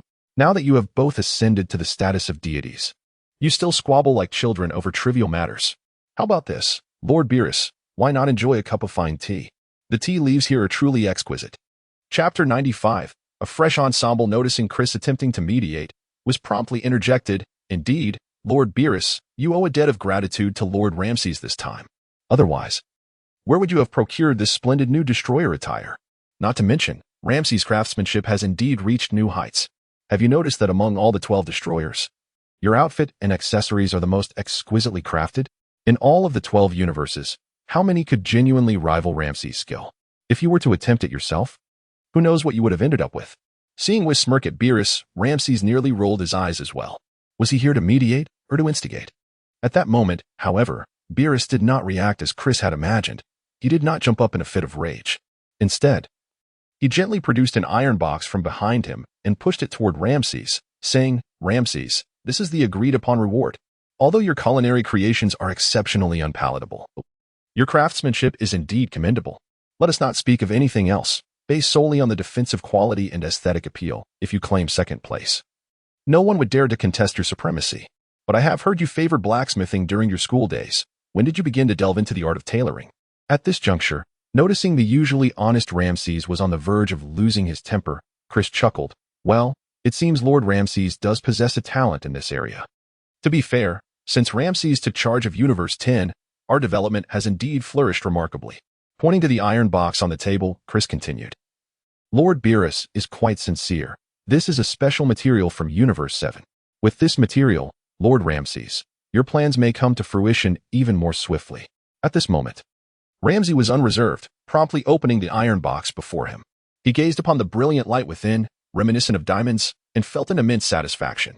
In terms of craftsmanship, he truly believed that his skills as a blacksmith were on par with anyone else's. However, human nature often harbors selfishness. Even a deity of destruction is not exempt from this trait. Upon seeing the reward handed to him by Beerus, Ramsay chose not to dwell on the earlier disrespect shown by Beerus, for this was a straightforward transaction, with payment made in full for goods delivered. At this moment, Ramses felt an intensified confidence in the success of his plans. Suddenly, the composed and elegant Kess furrowed her brow, exclaiming, Who dares to intrude upon our 10th universe? This is utterly outrageous. Do they think there are no masters here? Upon hearing this, Whis and Beerus were momentarily taken aback, realizing that someone truly had the audacity to breach the 10th universe. It seems our visit to the 10th universe has proven to be quite timely, allowing us to witness a most novel spectacle. At this moment, Beerus adjusted his recently donned destroyer attire and exuberantly declared, Fear not, Mentor Kess. For both Whis and I are present here. With 2 formidable destroyers and 2 celestial angels, can there be a more potent combination than our quartet? He chuckled, adding, Having arrived in the realm of the destroyers, we have been preoccupied with the development of our earthly incantations, leaving little time for sparring and combat. My hands and feet have grown restless. However, Whis promptly interjected, Lord Beerus, do you not feel a twinge of guilt when you speak so? If memory serves, during your time in the afterlife, aside from slumber and training, you seem to have engaged in little else of significance. Oh, and did you not also cultivate several sword kings? In response to Whis's jest, Beerus merely chuckled, a glimmer of delight in his demeanor. Regardless of the circumstances, The prospect of excitement and possibly a duel brought him genuine joy. Observing Beerus's uncharacteristic enthusiasm, Kes couldn't help but sigh in resignation, lamenting his unfortunate company. Were it any other destroyer, they would undoubtedly inquire about the intruder daring to disrupt their 10th universe. Yet, Beerus and Whis, emboldened by their formidable strength, seemed to regard the intruder as naught but a triviality.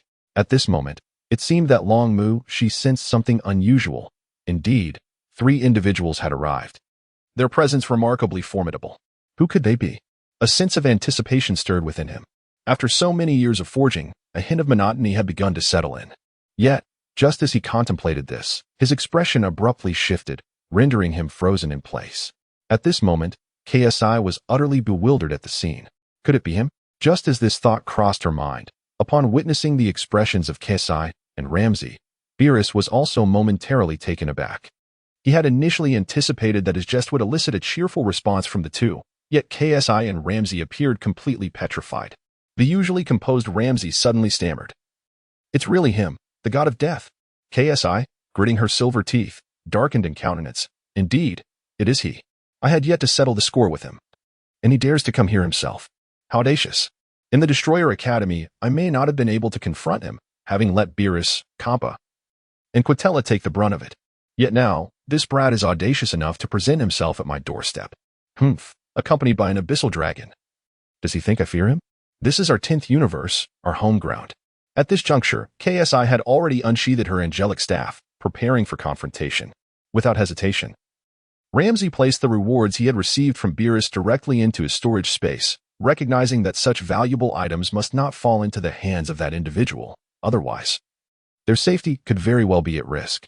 Truly, Ramsey exhibited remarkable foresight in critical moments. Observing the tense demeanor of Ramsey and KSI, Vados and Beerus were equally perplexed. What on earth was happening? Just moments ago, they had been brimming with confidence, and now they appeared so alarmed.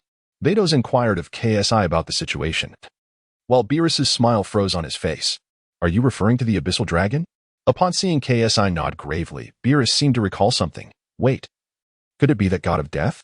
When did you provoke him? How did he come to be here?" As Beerus continued to press for answers, Ramsey, having concealed his treasure, sighed in resignation. "How could we possibly know?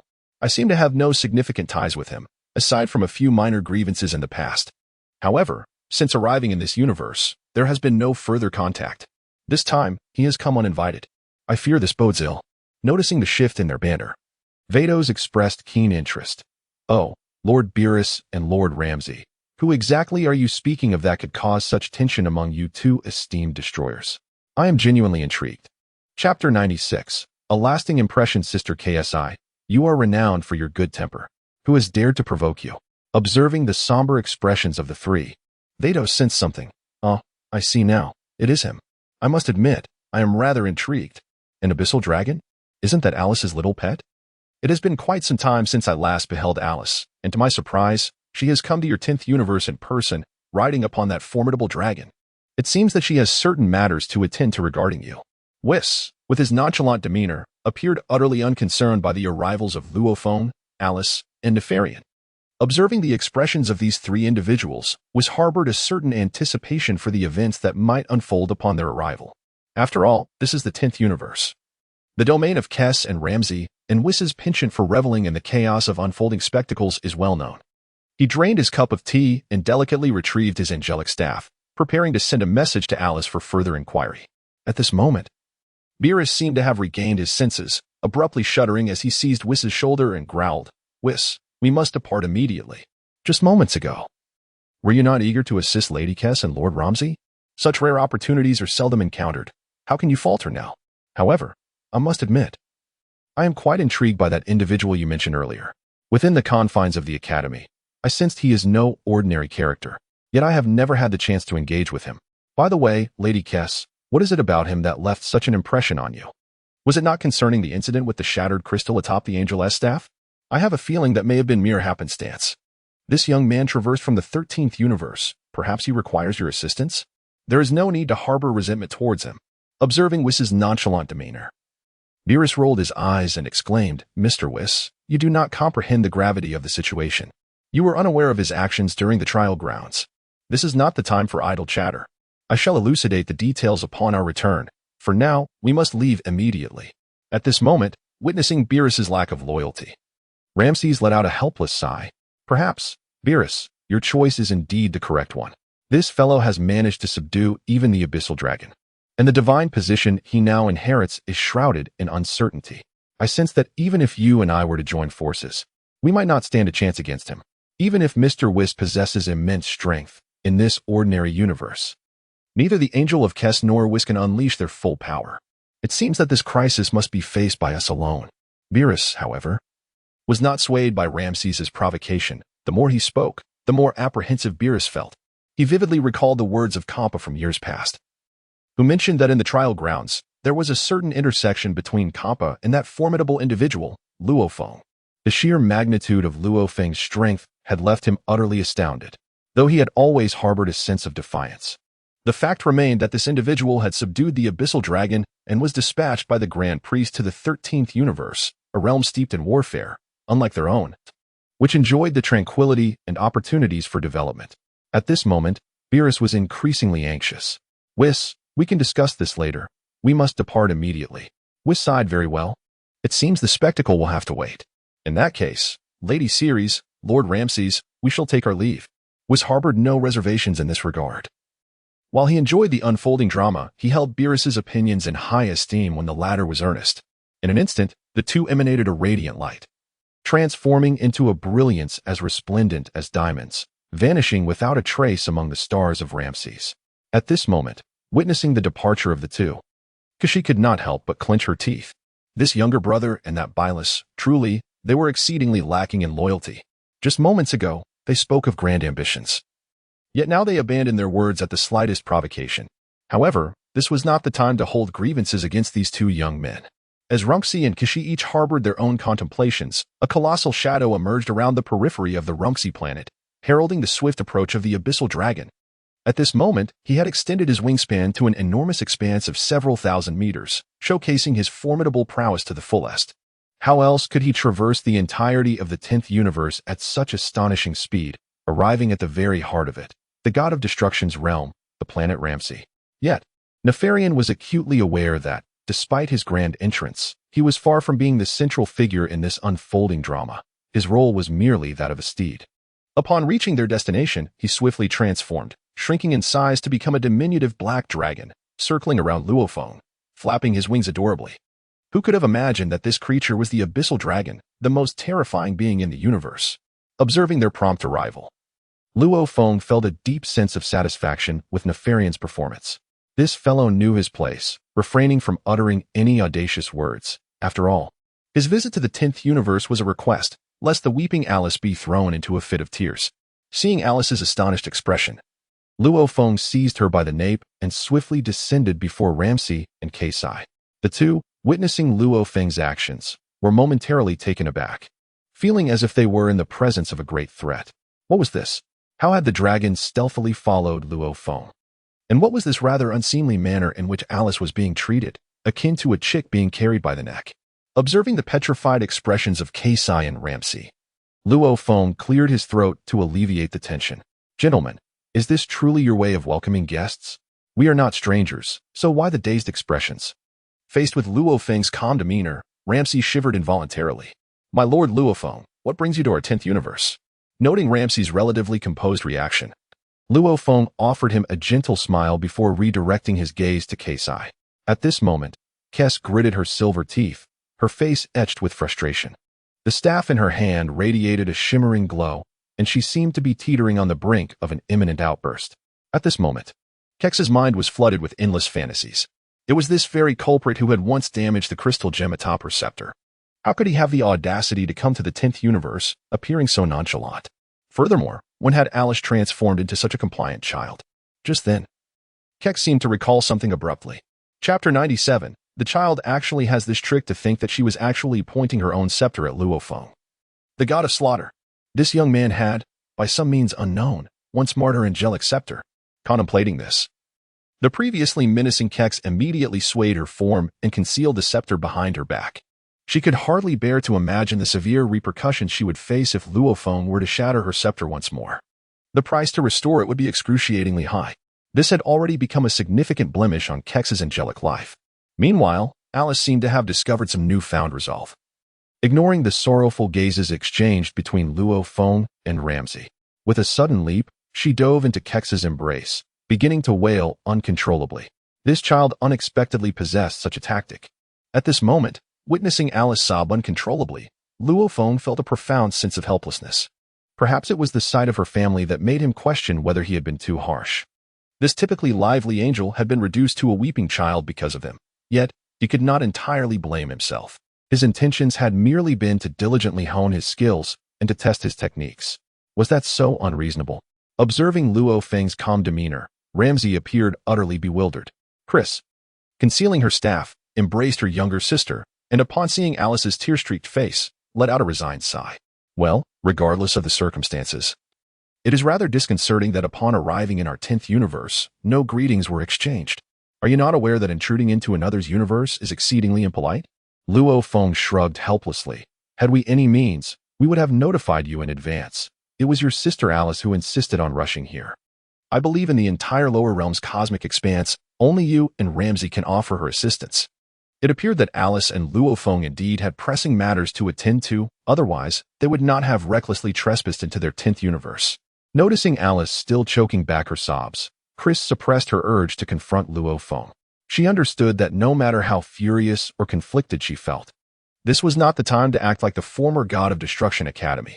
She was no longer the instructor she once was, and in the lower realm, it was not feasible for her to confront a god of destruction, especially one who might be the heir to the god of destruction's legacy. However, the absence of the god of destruction's legacy earrings on Luo Feng's ears indicated much, as he still held dominion over the 13th universe. Clearly, this was not an opportune moment for a direct confrontation. While it seemed Ramsay might be capable of dealing with Luo Feng, his current state suggested he had no intention of engaging him. Chris had never been one to force matters, as this was her personal affair, and involving Ramsay further seemed inappropriate. Shifting her focus back to Alice, she gently patted her sister's back and spoke softly. Dear sister, what is truly the matter? If there is anything we can assist with, please confide in me. We will certainly do our utmost to help. At this moment, Alice appeared to be roused by some stimulus, discovering an outlet for her pent-up emotions. She turned around and pointed at Luo Feng, tearfully exclaiming, Then, must we not inquire about our esteemed Lord Luo Feng? What has befallen him? Alice took a moment to compose herself, wiping away the tears that had welled in her eyes. With a graceful flick of her delicate hand, a battered angelic scepter stood silently before Kashi and Longshi. Upon witnessing this damaged scepter, Kashi, who had only just regained her composure, once again found herself engulfed in turmoil. Yet, Alice provided Kashi with a reassuring response. Sister, you must take a stand for me. It is this wretched fellow, this scoundrel, who has shattered my angelic scepter and claimed it was unintentional. What do you suggest I do? Only you, dear sister, can assist me now, for before our arrival, we did not wish to disturb you. And now my angelic scepter lies in ruins. I am utterly incapable of reaching out to you. At this juncture, Alice felt a wave of grievance wash over her, and tears threatened to spill once more. At this moment, Ramsay gazed at the figure of Luo Feng across from him with an expression akin to that of observing a monster, murmuring softly, Lord Luo Feng, you cannot be serious. How could you possibly damage the staff of the angel Alice? In response to Ramsay's mocking inquiry, Luo Feng let out a resigned sigh. Would you believe me if I claimed it was merely a slip of the hand? What a farce. At this moment, it was not only Kashi and Alice. Even the honest and straightforward Ramsay found himself rolling his eyes at Luo Feng's words. What does it mean to have a slip of the hand? A slip of the hand could lead to the angelic race's sacred artifact, the angelic staff, being shattered into pieces. Come on, this is hardly a credible excuse. Observing Luo Feng's nonchalant demeanor, Kashi suddenly realized that Luo Feng and Alice had come well prepared. If she casually shifted the blame onto the high priest, it would hardly be fair to her beloved younger sister. With a flicker of inspiration, Kashi sighed softly and spoke, Lord Luo Feng, it is not impossible to repair the angelic staff. My own staff has suffered damage before. However, it seems this matter hinges upon whether Lord Ramsay is willing to lend a hand. As she spoke, her gaze shifted to Ramsay, who had been in a state of utter bewilderment just moments before. Clearly, this was a game of deflection. Well, for her own sake. Her younger sister Alice could only shake her head in disbelief. This elder sister truly knew how to find a scapegoat. Let us see how the situation unfolds. At this moment, Alice's sole task was to endure her grievances and weep, for she found herself utterly incapable of taking any action. If Kess intended to shift this burden onto the high priest, Alice could only feel a profound sense of despair. After all, Kess was well aware of her sister's temperament. Witnessing Kess directly pass the responsibility to herself, Ramsay was momentarily taken aback, only to be reminded of her own legacy and craftsmanship. She silently cursed, "Kess, you lack loyalty. You are utterly devoid of martial virtue, casting this monumental burden upon me." The staff could indeed be repaired, yet the cost of such repairs would be immense. And was she not cognizant of that? Given the current state of the damaged staff, all the top-tier materials she had painstakingly gathered from various universes would be nearly depleted. The thought of those precious treasures caused Ramsay's heart to ache, realizing that Kess, who had no attachment to these items, felt none of her anguish. Observing Ramsay's distress akin to that of a heartbroken hen, Luo Feng couldn't help but smile gently. "Fear not, Lady Ramsay. As long as you are willing to assist in the repairs, do not hesitate to call upon me for any future matters. There is no need for formality between us." This gesture of goodwill was articulated with such simplicity, yet the materials required would demand an immense sacrifice. Ramsay, having put aside her resentment towards Alice and Luo Feng, found herself instead resenting Kess for her lack of loyalty. Chapter 98. Premium Materials. With a soft sigh, Ramsay conceded, "Very well. Since Master Luo Feng has arrived, it is only reasonable to seek his assistance. However, while repairs can be made, there are certain conditions I cannot dictate alone, which will require both of your help, along with some special stipulations." Luo Feng raised an eyebrow slightly and replied, "Speak plainly.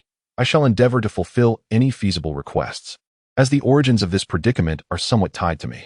At this moment, Ramsay shrugged his shoulders and addressed Kess. "Lord Luo Feng has already stated that while my materials are nearly prepared, I am still missing two primary components, one of which is in your possession, correct?" At this moment, prompted by Ramsay's reminder, Kess was momentarily taken aback, but then recalled that it indeed was the case. When the high priest had repaired her staff years ago, there had been some residual materials still in her possession, which the high priest had indicated were one of the primary components for mending the angel's staff. It seemed that Ramsay was not one to easily shoulder blame. She had initially intended to provoke a confrontation between Ramsay and Luo Feng, hoping to have Ramsay refuse the dust-like Luo Feng. To her surprise, Ramsay was willing to make a painful concession, denying Kess any opportunity, and even dragged her into the situation. This scoundrel would have to be dealt with later. For now, her priority was to dismiss the killing god, Luo Feng. Firstly, she was indeed uncertain of her ability to defeat Luo Feng. Secondly, it was evident that Ramsay possessed formidable strength yet hesitated to intervene, seemingly intimidated by Luo Feng. This jeopardized her plans and cost her a share of her materials. However, upon reflection, since Ramsay had mentioned the need for two items, and she had one, it seemed reasonable to extend a favor while also mending her relationship with Luo Feng. After all, she had heard that their 13 universes were stagnating, and as the leader of the angelic lineage, assisting a small endeavor appeared justifiable. As for settling accounts with Luo Feng, she smirked. The future development of the 13 universes would provide ample opportunity for this young man to face repercussions. Once he truly established himself, perhaps a more opportune moment would arise for Kess to retaliate, as their primary responsibility now was to develop their universe and stabilize their power. Kess was quite open-minded regarding this minor internal conflict. After contemplating all this, she smiled faintly, gracefully waved her staff, and a heap of golden powder fell directly into Ramsay's hands. "Lord Ramsay, this is all my materials. Please discuss with Lord Luo Feng if anything else is needed." She then assisted the sobbing Alice to the side, choosing not to continue the exchange with the two. It appeared Kess had made a resolute decision. Ramsay, however, furrowed his brow, surprised by Kess's willingness to so readily part with the precious materials left by the high priest. He realized he would be left holding the bag. Nevertheless, Ramsay gritted his teeth, retrieving a dozen exquisite materials sent from various universes, casting a pained glance at them. Yet, upon meeting Luo Feng's gaze, he clenched his teeth and said, "Very well, what Lord Luo Feng currently lacks is a particular potion." Luo Feng was momentarily taken aback, wondering how the repair of the angel's staff could require a potion. Ramsay sighed, stating that all materials were ready, and various auxiliary components had been prepared. What was now required were the abilities of two angels, along with my own destructive power, to restore this already damaged scepter. It was essential to dismantle the entire internal structure of the scepter, followed by filling it with these exquisite materials. Finally, Using the primary restoration material obtained from the high priest by Kes, there might be a chance to mend this angelic scepter. However, the only thing lacking was indeed a potion. In other words, if both Angel Kes and Angel Alice were to act simultaneously, our angelic powers would pose no issue. Yet, to continue the destruction of this scepter, it seemed my destructive prowess was insufficient. At least 2 doses of divine power restoration potions were necessary. With these potions, I firmly believed that the restoration of your scepter would pose no problem. Thus it was, as Luo Feng grasped Ramsey's true intentions. This fellow was ultimately seeking his own gain. Despite his seemingly simple demeanor, Ramsey was rather cunning, embodying the principle of no profit, no early rising. He wished neither to offend Luo Feng nor to exploit him without recompense, hoping to effortlessly extract all his materials. However, Ramsey's request seemed fair and reasonable. After all, it was not justifiable for someone to casually demand assistance while expecting others to expend their precious resources.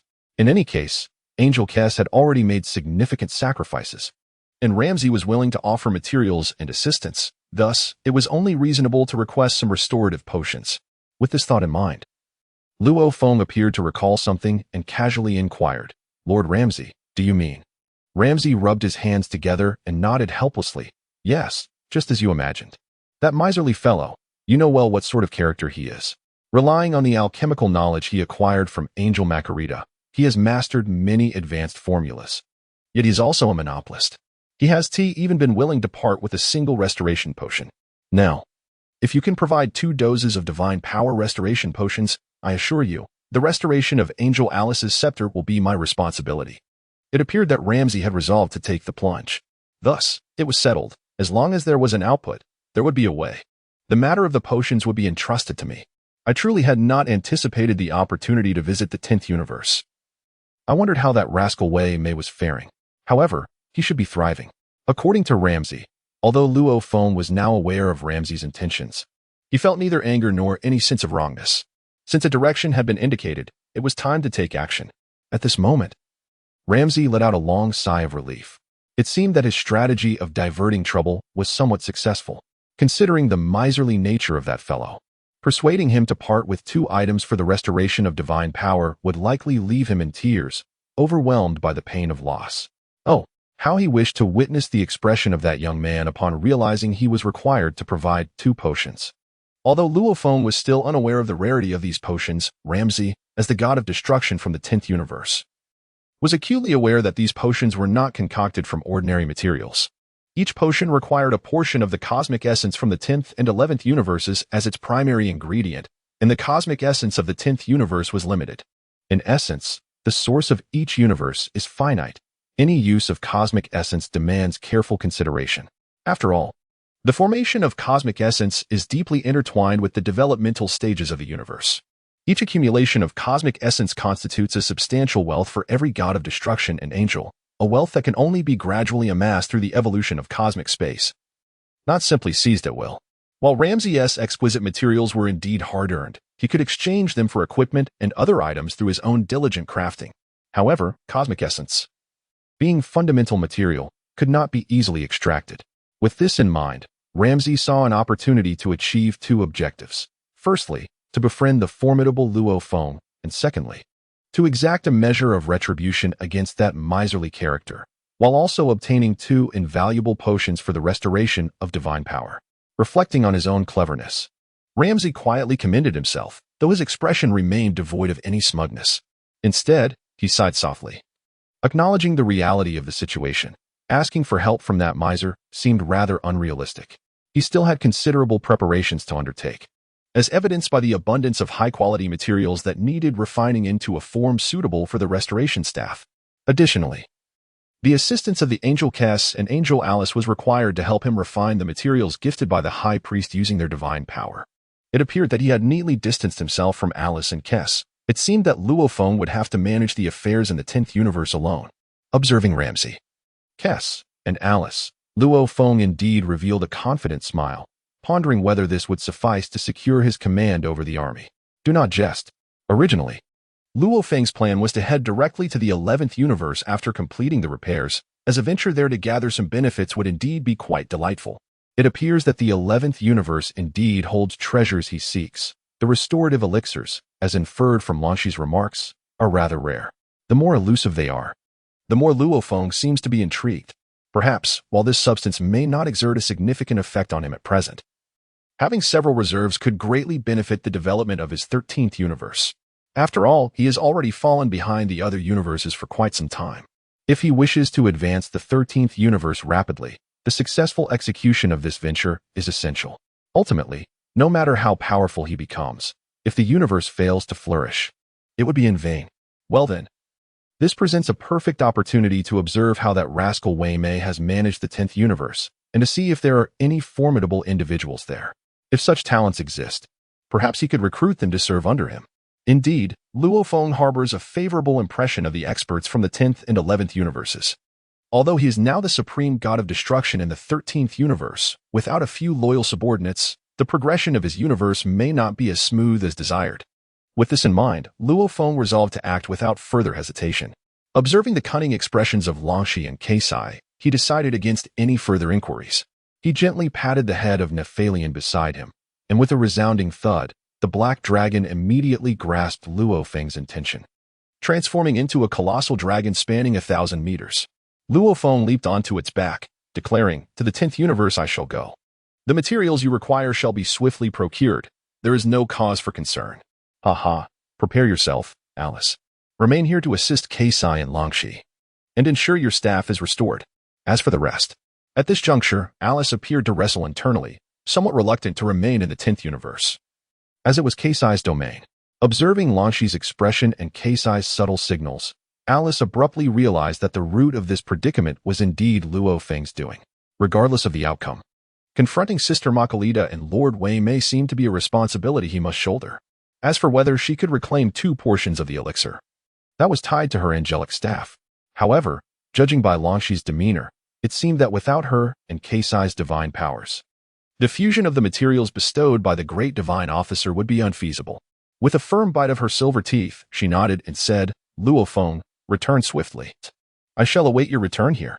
It appears this girl remains rather naive, entirely oblivious to Keisai and Lanxi's intentions, as she offered a concerned remark. At this moment, Luo Feng felt a slight tremor in his heart. The girl claimed to be innocent, and indeed she was. However, all of this had become irrelevant. With a gentle push of his toes, the colossal head of Nefarian transformed into a streak of inky darkness, vanishing instantaneously from the surface of the planet Ramsey. Ramsey and Kex exchanged glances, each perceiving the cunning intent reflected in the other's eyes. Ramsey quickly cast a sidelong glance at Alice, contemplating the presence of an outsider. He must not reveal any unscrupulous intentions. Turning back to his laboratory, he resolved to prepare some materials. Should Luo Feng succeed in retrieving 2 doses of the restorative elixir, he would be ill-prepared without prior arrangements, and explanations would be futile. Kex, understanding Ramsey's intentions, conjured 2 cups of freshly brewed tea from the table, offering one to Alice. Let us not dwell on this any longer. Lord Ramsey is busy gathering materials for the 10th universe. For now, it is just us sisters here. Let us enjoy this exquisite delicacy of the 10th universe and discuss the events of recent times.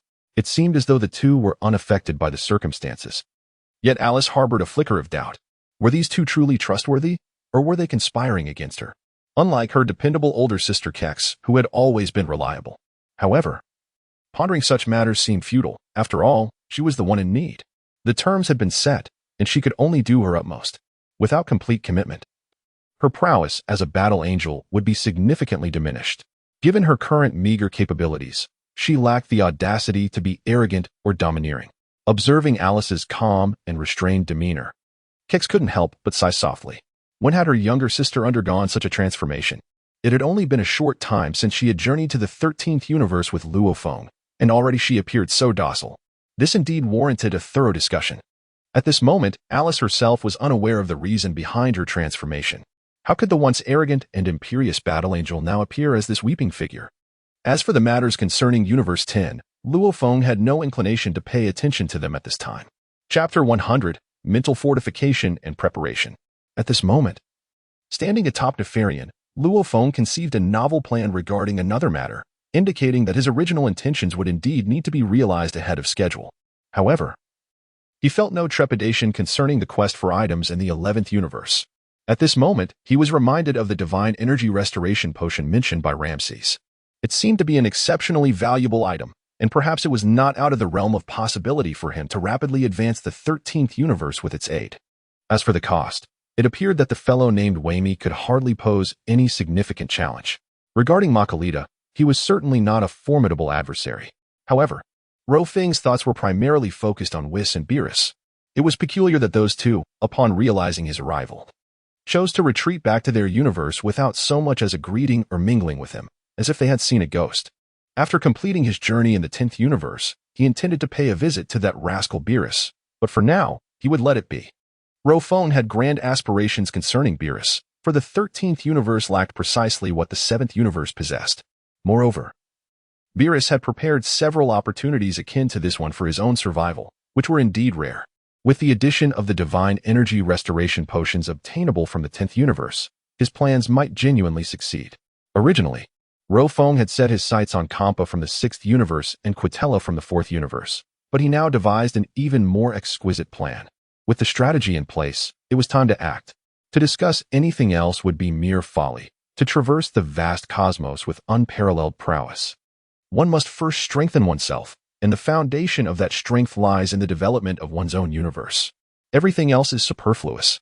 The reason the 13th universe was currently so tranquil was that it possessed nothing of value, save for the god of destruction and himself, Luo Feng.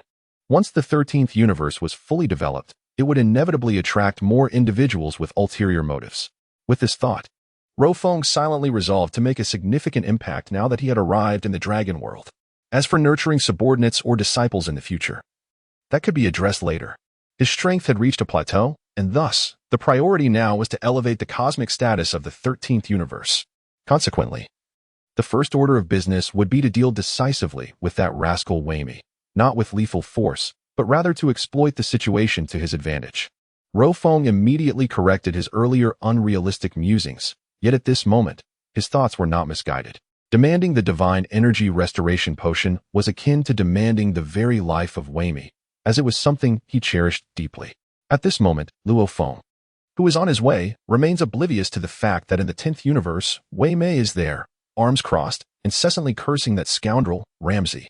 He had just received alarming news from Angel Makalita about a terrifying god of death racing toward their 10th universe, with the message conveyed by Angel Kess. Angel Kess made no effort to conceal the fact that Luo Feng and Alice had recently visited their 10th universe to discuss the restoration of the Angel Scepter. Lord Ramsey, the destroyer of the 10th universe, had even produced his cherished rare materials, agreeing to assist in the scepter's restoration. Initially, this situation seemed to bear little significance for their 10th universe. Yet Ramsey appeared to be digging his own grave by concocting such a flimsy excuse to demand 2 doses of his restorative potions. This was truly a monumental blunder. Did Ramsey not possess even a modicum of awareness regarding Luo Feng's capabilities? If Ramsey was unwilling to provoke him, why then should he be compelled to part with 2 doses of his precious restorative materials? This was utterly excessive. However, it seemed there was no alternative. Clearly, both Ramsey and Kess were reluctant to wade into this murky water, while Makalita, who was relaying the message, sat there nonchalantly enjoying her lollipop, appearing to revel in the unfolding drama. At this moment, the exquisite flavor brings forth an inner lament. One cannot fathom the rarity of the cosmic essence required to concoct a restorative elixir. Is it truly appropriate to sacrifice one's own flesh in such a manner?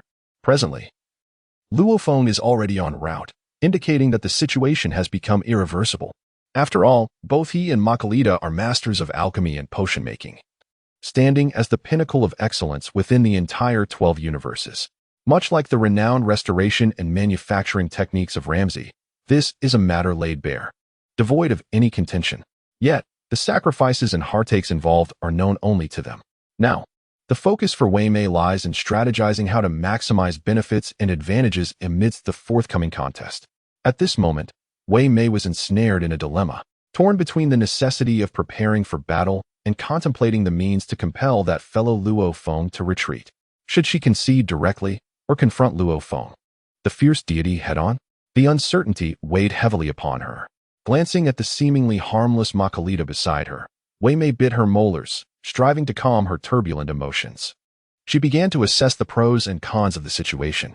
Should she choose to confront Luo Feng directly, she held a modicum of confidence in herself. After all, since arriving in the 11th universe, through the concerted efforts of herself and Makalita, The 11th universe had flourished, radiating vitality and promise. With the inheritance of the god of destruction's earring, her divine power had experienced a significant enhancement. While she could not claim to be the foremost among all gods of destruction, she was certainly confident of ranking within the top 3 or 4. Coupled with the augmentation from her alchemical prowess and the years spent cultivating the essence of the universe, she had seamlessly integrated this power into her being, a practice considered taboo across all 12 universes. Nevertheless, Wei Mei, being a prodigy, had ingeniously managed to manifest the essence of the universe, which was traditionally confined to its core, as the cornerstone of cosmic development and a source of energy. Remarkably, she had utilized her alchemical skills to completely purify the energy of the cosmic essence, condensing it within the red nose of her jester-like visage. In essence, her nose now housed the entirety of the primordial essence of the 10th universe. With this layer of energy augmenting her capabilities, along with her comprehension of the destructive power, she believed that even if the Grand Minister were to arrive, she could withstand a few exchanges. Armed with these hidden cards, Wei Mei felt a flicker of eagerness at Luo Feng's impending arrival. Perhaps this was the psychological preparation she needed to confront him resolutely. Chapter 101. Unique methods in the vast expanse of cosmic space. A brilliant light, akin to a diamond, flickered momentarily, marking the path of Whis, who was hastily making his way. Supporting Whis's shoulder was the yawning Beerus, who appeared to be grappling with drowsiness once more. Whis sighed in resignation. Lord Beerus, this time, I believe your decision appears to be quite astute. Beerus, half asleep, perked up at the sight of Whis engaging him in jest during their journey, his interest piqued. What is the matter? Whis promptly recounted the events that transpired with Chris of the 10th universe. Upon hearing this, Beerus shook off his lethargy, feeling a surge of clarity, realizing that his course of action had indeed been the right one. Remaining there to observe the spectacle might also signify a fate marked by adversity. Meanwhile, Beerus sighed in resignation, expressing his surprise that Ramsay, of all individuals, had chosen to concede so readily. He had anticipated a confrontation between Ramsay and the enigmatic Luo Feng. In their training days, Luo Feng had always exuded an aura of mystery and intimidation, a sentiment shared only between himself and Hmph. To his astonishment, Ramsay's will to survive proved to be remarkably robust. Ironically, they were indeed seeking Ramsay's assistance to repair the angel's staff, showcasing their unique approach. Observing Beerus's teasing, Whis furrowed his brow slightly, remarking, indeed, it was quite unexpected that the last incident involving the shattering of Lady Kess's angel's staff crystal ball was, it seems, a consequence of your actions alongside Lord Hmph and Lord Kara. Now, we find ourselves faced with another mishap regarding the angel's staff, seemingly instigated by Luo Feng. However, the specifics have become somewhat irrelevant. According to information from the Grand Supreme Kai, this individual is likely the heir to the god of destruction's legacy. If that holds true, it elucidates the rapid advancement of his strength. Furthermore, the ability to damage such a time-honored artifact as the celestial staff is indeed comprehensible, although one aspect leaves me perplexed. Looking at Whis, who was murmuring to himself, Beerus spoke in a low tone. Are you suggesting that Ramsay is so magnanimous as to assist them in repairing the angel staff? However, it is universally acknowledged that Ramsay possesses considerable strength. Aside from him, it appears their only recourse would be to seek the Grand Supreme Kai's help, indicating that Ramsay would indeed incur significant costs. A burst of raucous laughter ensued. For it was Ramsay who would bear the financial burden, having just humorously criticized himself, and the acquisition of a rare cosmic material had already irked Beerus considerably. As they continued their journey, Whis maintained a serious demeanor, stating, however, the matter is not so straightforward. Lord Ramsay possesses his own unique methods. While he has agreed to assist Luo Feng and Alice in restoring the angel's staff, the terms he has set are quite substantial. It appears that Ramsay harbors such intentions. An agreement was struck that required Luo Feng and his companions to present 2 doses of a divine power restoration potion. At this revelation, Beerus, who had been dozing off, was instantly invigorated, exclaiming, is it true that Luo Feng has set off alone towards the 10th universe to seek out Whis? Whis nodded solemnly, affirming, indeed. That is the case. At this moment, Beerus received a definitive response from Whis, and he suddenly shivered with excitement, promptly patting Whis on the shoulder. Slow down, slow down. Connect with Universe 11 immediately and ascertain the situation there. He chuckled, that guy has always been a cunning one back in the academy, rather devious. I'm counting on him to part with some resources this time. No jesting. This time, I truly anticipate witnessing a battle between Luo Feng and that cunning fellow. It's genuinely thrilling. Seeing Beerus so exhilarated, Whis raised an eyebrow. Lord Beerus, you certainly relish the spectacle, don't you? I shall refrain from mentioning it further. It seems I must exert myself a bit more. Enough of your prattle, Whis. Find a planet to land on swiftly and observe the full extent of our divine power. What is unfolding in the realm of the destroyers of Universe 10? Luo Feng and that fellow are unlikely to engage in peaceful negotiations, especially given that miserly demeanor of his. This time, I am genuinely curious to discern what trump cards he possesses. Each time I confront him, he is insufferably arrogant. Perhaps this time, he may finally meet his match. Noting Beerus' enthusiasm, Whis chuckled softly. I must admit, I never anticipated Lord Beerus to hold such high hopes for Luo Feng. Strangely enough, I find myself more inclined to favor Lord Maimeda. After all, he has been studying alchemy with Margarita for quite some time, coupled with his mastery and control over Universe 10. It appears he possesses some unique advantages that others do not. Otherwise, with his top-tier alchemy and the potent elixirs and materials he has, he would have been devoured by others long ago. Just this alone indicates that his prowess is not to be underestimated. Ah, so you discern this from that angle? Beerus promptly concurred with Whis' assessment. However, I firmly believe that Luo Feng is the more formidable one. Whis gradually reduced his velocity, seeking a suitable uninhabited planet from which to observe the battlefield of Universe 10, casually responding to Beerus' inquiry. He realized that Beerus was indeed curious about the hidden strengths of Maimeda and Luo Feng, and sought a fresh excuse to retreat without confrontation. I was not mistaken. Beerus was suddenly pierced by Whis' insight, and sighed helplessly within. You cannot fathom just how terrifying that fellow Luo Feng is in the trial grounds. Moreover, his adversary, that rascal Hmph, has already divulged everything to me. I certainly do not wish to face such a monster. Based on my experiences at the Academy, it seems that neither Beerus nor Hmph has ever gained an advantage against Luo Feng.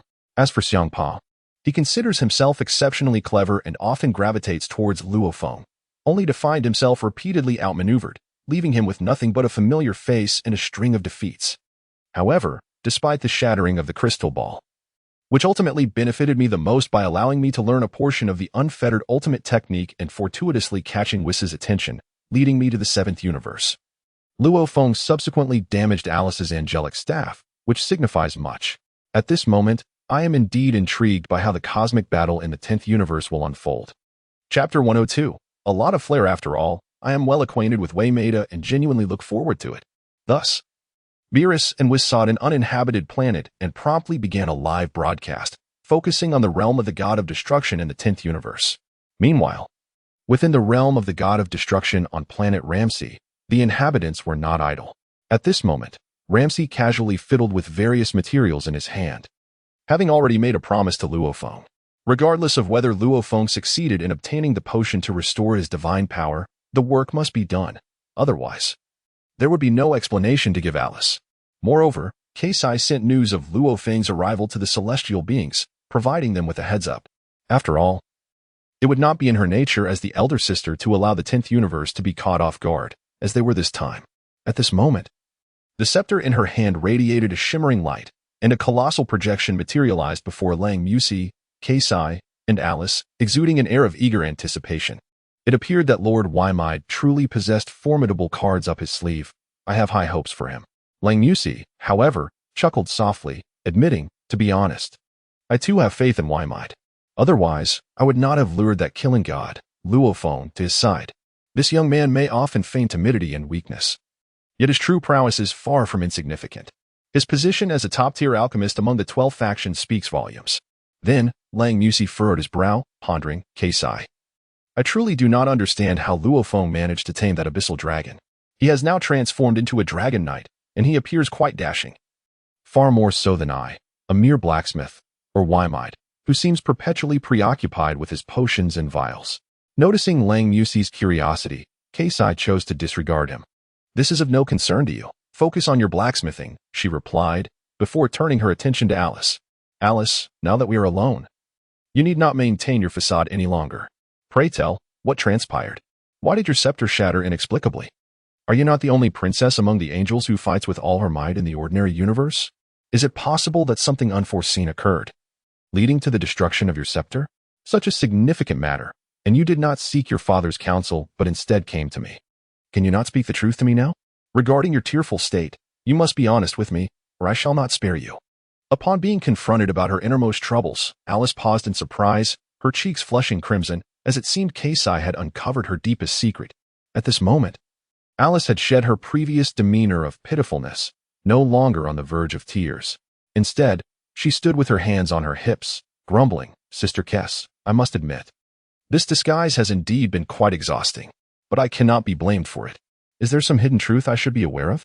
Kess, with a look of inquisitiveness, pressed further. Noticing Kess's relentless questioning, Alice retorted, "What more is there to inquire? It can be summed up in 3 words. We cannot win." Following this, Alice fell into a sullen silence, as this excuse seemed to resonate profoundly with her character. Yes, had they been able to triumph, they would not have permitted Luo Feng to flaunt his arrogance. However, Kess, still skeptical, inquired, "What I am asking is why you have come to the 10th universe to seek me. Has Lord Ramses's reputation grown so vast? If it were not for the information you provided, would Luo Feng even have known that Lord Ramses could restore the angel staff?" At this moment, it seems quite unjust to blame Alice. With her hands on her hips, Alice retorted with irritation, "This was not my idea. I merely wished to engage in a spar with this individual who spends all his time secluded, striving to enhance his strength. I never anticipated that a single strike from him would shatter my angelic staff. It appears he has yet to unleash his full potential, leaving me utterly helpless. After all, my father was most adamant in his instructions for me to assist Luo Feng in developing the 13th universe. This realm is the forefront and battleground of all universes. Should the 13th universe fall, the rest of you shall find it difficult to flourish. I had promised my father that I would fulfill this duty, and a promise must be honored. Yet, ever since Luo Feng arrived in the 13th universe, he has failed to cultivate even a single planet. He disregards the Realm King and instead dedicates himself to secluded training in the realm of destruction and upon the planets. This is simply too excessive. As the ruling angel of the 13th universe, I cannot stand idly by while he languishes in despair. I sought to challenge him in strength, but to my dismay, a single attempt led to my defeat, shattering my staff in the process. Since I cannot best him and cannot report to my father, I resorted to my secret weapon, shedding tears. Unexpectedly, this tactic seemed to have a significant effect on Luo Feng, prompting him to suggest I seek assistance in repairing my staff. It turns out that the destruction of my staff was indeed directly related to Luo Feng. However, all of this is now of little consequence. Observing Luo Feng's current display of power, it is clear he has not yet fully acquired the legacy of the god of destruction. How could I allow him to break my staff? Let us not forget the trap I had set for Luo Feng. At this moment, Alice inexplicably revealed a smile. There is no need for such tactics. Lord Luo Feng remains entrenched in his state of secluded cultivation. When will the 13 universes ever progress? It is truly tedious. Alas, my dear sister, I have no choice but to entertain some alternative thoughts. At this moment, witnessing the conversation between Alice and Crix, Ramsey, feeling rather displeased, interjected, "Ah, so you two sisters are digging a pit, huh? Hee. Now I'm the one suffering. But I suppose the most unfortunate is that fellow, Wiemeed. Typically arrogant and miserly. He will indeed have to pay a price this time." From your words, it seems that Luo Feng has inherited not merely the title of a typical god of destruction, but rather the legacy of a god of destruction king. If that is the case, then all of Wiemeed's preparations appear to be in vain.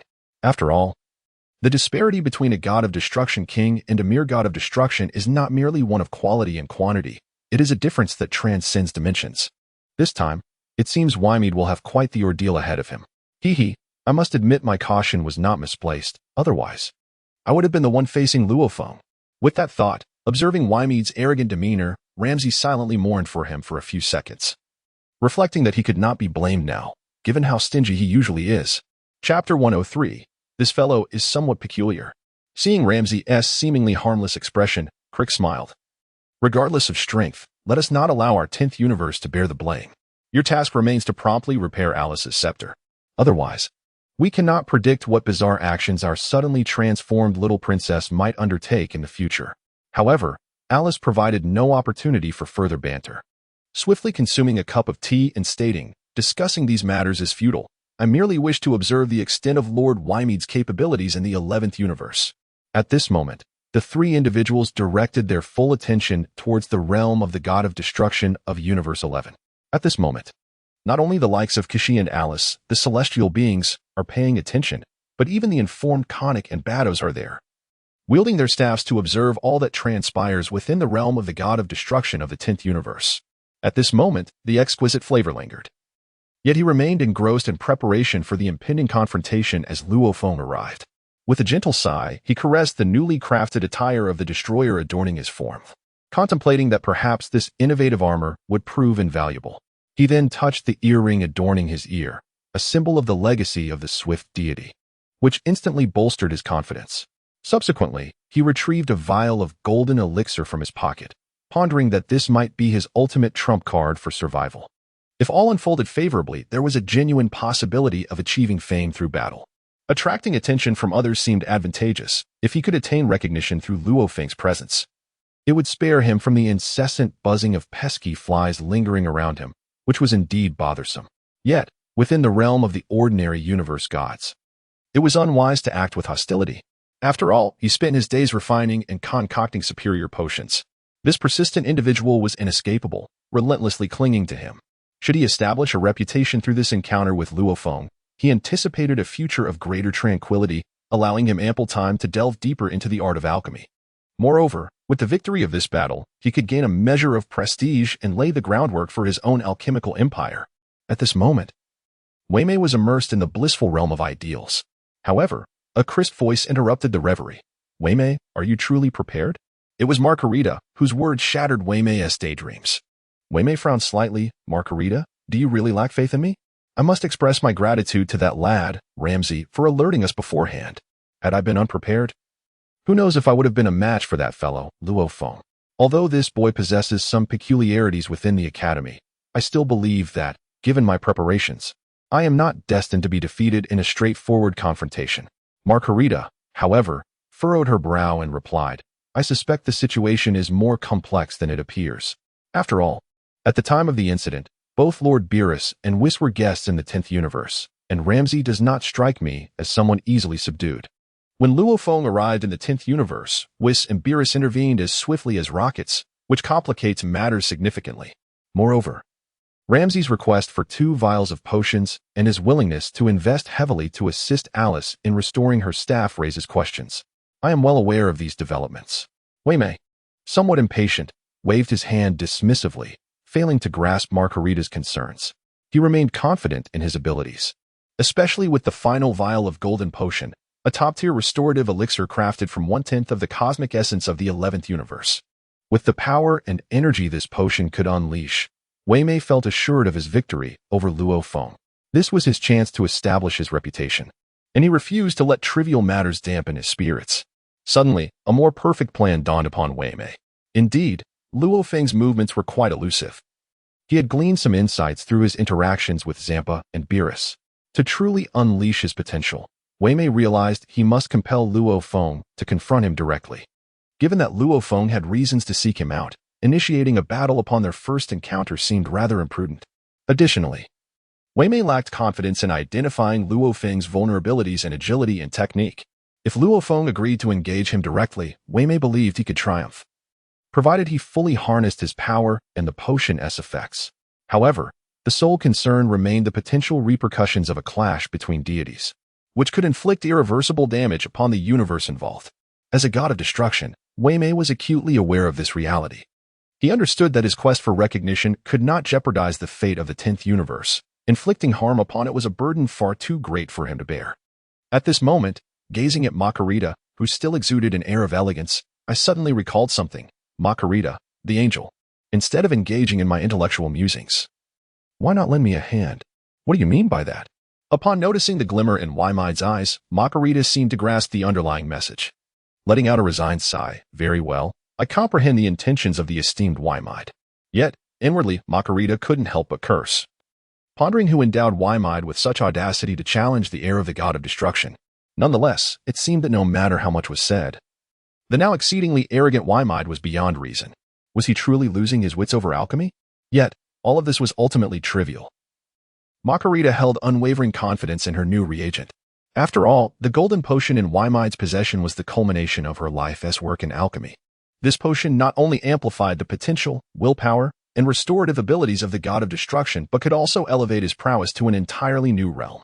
This was the most successful creation Makarita had achieved over the years, and the fact that someone was willing to employ it in actual combat instilled a sense of confidence within her. Although she felt a twinge of anxiety witnessing Wymide's determination, she refrained from undermining his efforts.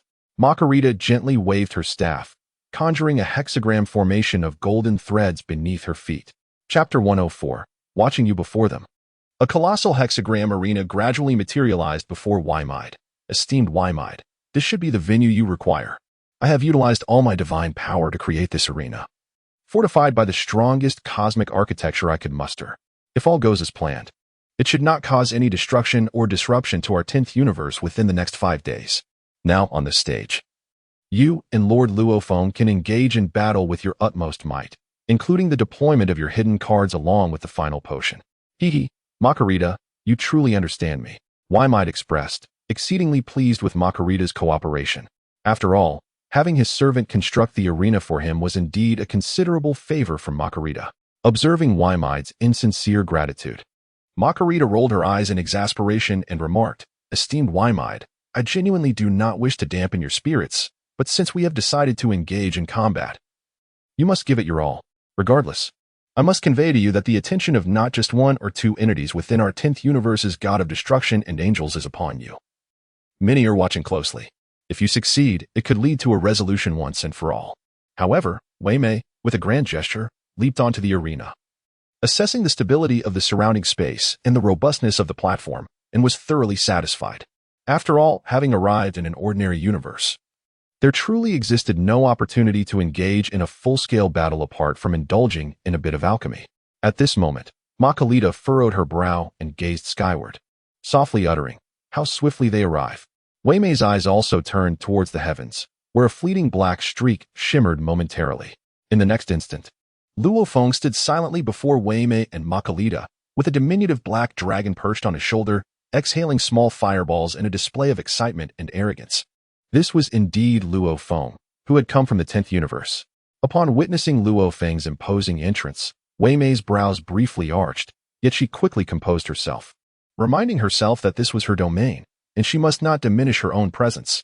A slight smirk graced Wei Mei's lips as she feigned cordiality, saying, Ah, is that not our old classmate, Lord Luo Feng? A rare visitor, it has been quite some time. Luo Feng, observing Wei Mei's disingenuous smile, felt a sense of relief. It was evident they had prepared for his arrival. After all, he had just visited the 10th universe, where news traveled swiftly, and it was only natural for Wei Mei and Makarita to be ready for his arrival. He cast a subtle glance at the arena behind him, contemplating Wei Mei's ever-devious nature. However, none of that mattered. In the face of overwhelming strength, all plots and schemes seemed trivial. One could only wonder what had instilled such formidable confidence in Wei Mei, prompting her to confront him in this manner. Yet, it was clearly not the moment for pleasantries or feigned goodwill. Noticing Luo Feng's gaze, Wei Mei recognized that this was not the time to be overly familiar, especially with the arena standing resolutely behind them. She and Makarita were evidently braced for his arrival, having made ample preparations. With this realization, Wei Mei opted to refrain from further trivial banter. She waved gently at Luo Feng, extending 3 fingers in a gesture of significance. Observing Wei Mei's commanding demeanor, Luo Feng raised an eyebrow, responding, Very well. I trust Lord Wei Mei is well aware of my purpose here.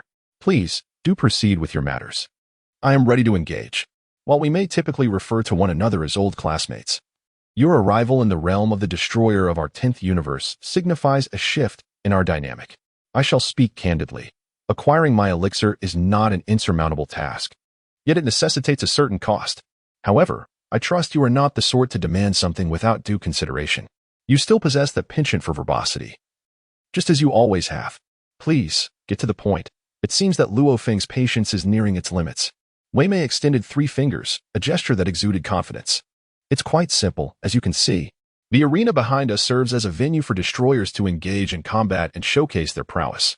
This hexagram arena was specially prepared for us by the celestial beings of our universe, and its spatial integrity and robustness exceed your imagination, rivaling even our former Academy of Destroyers.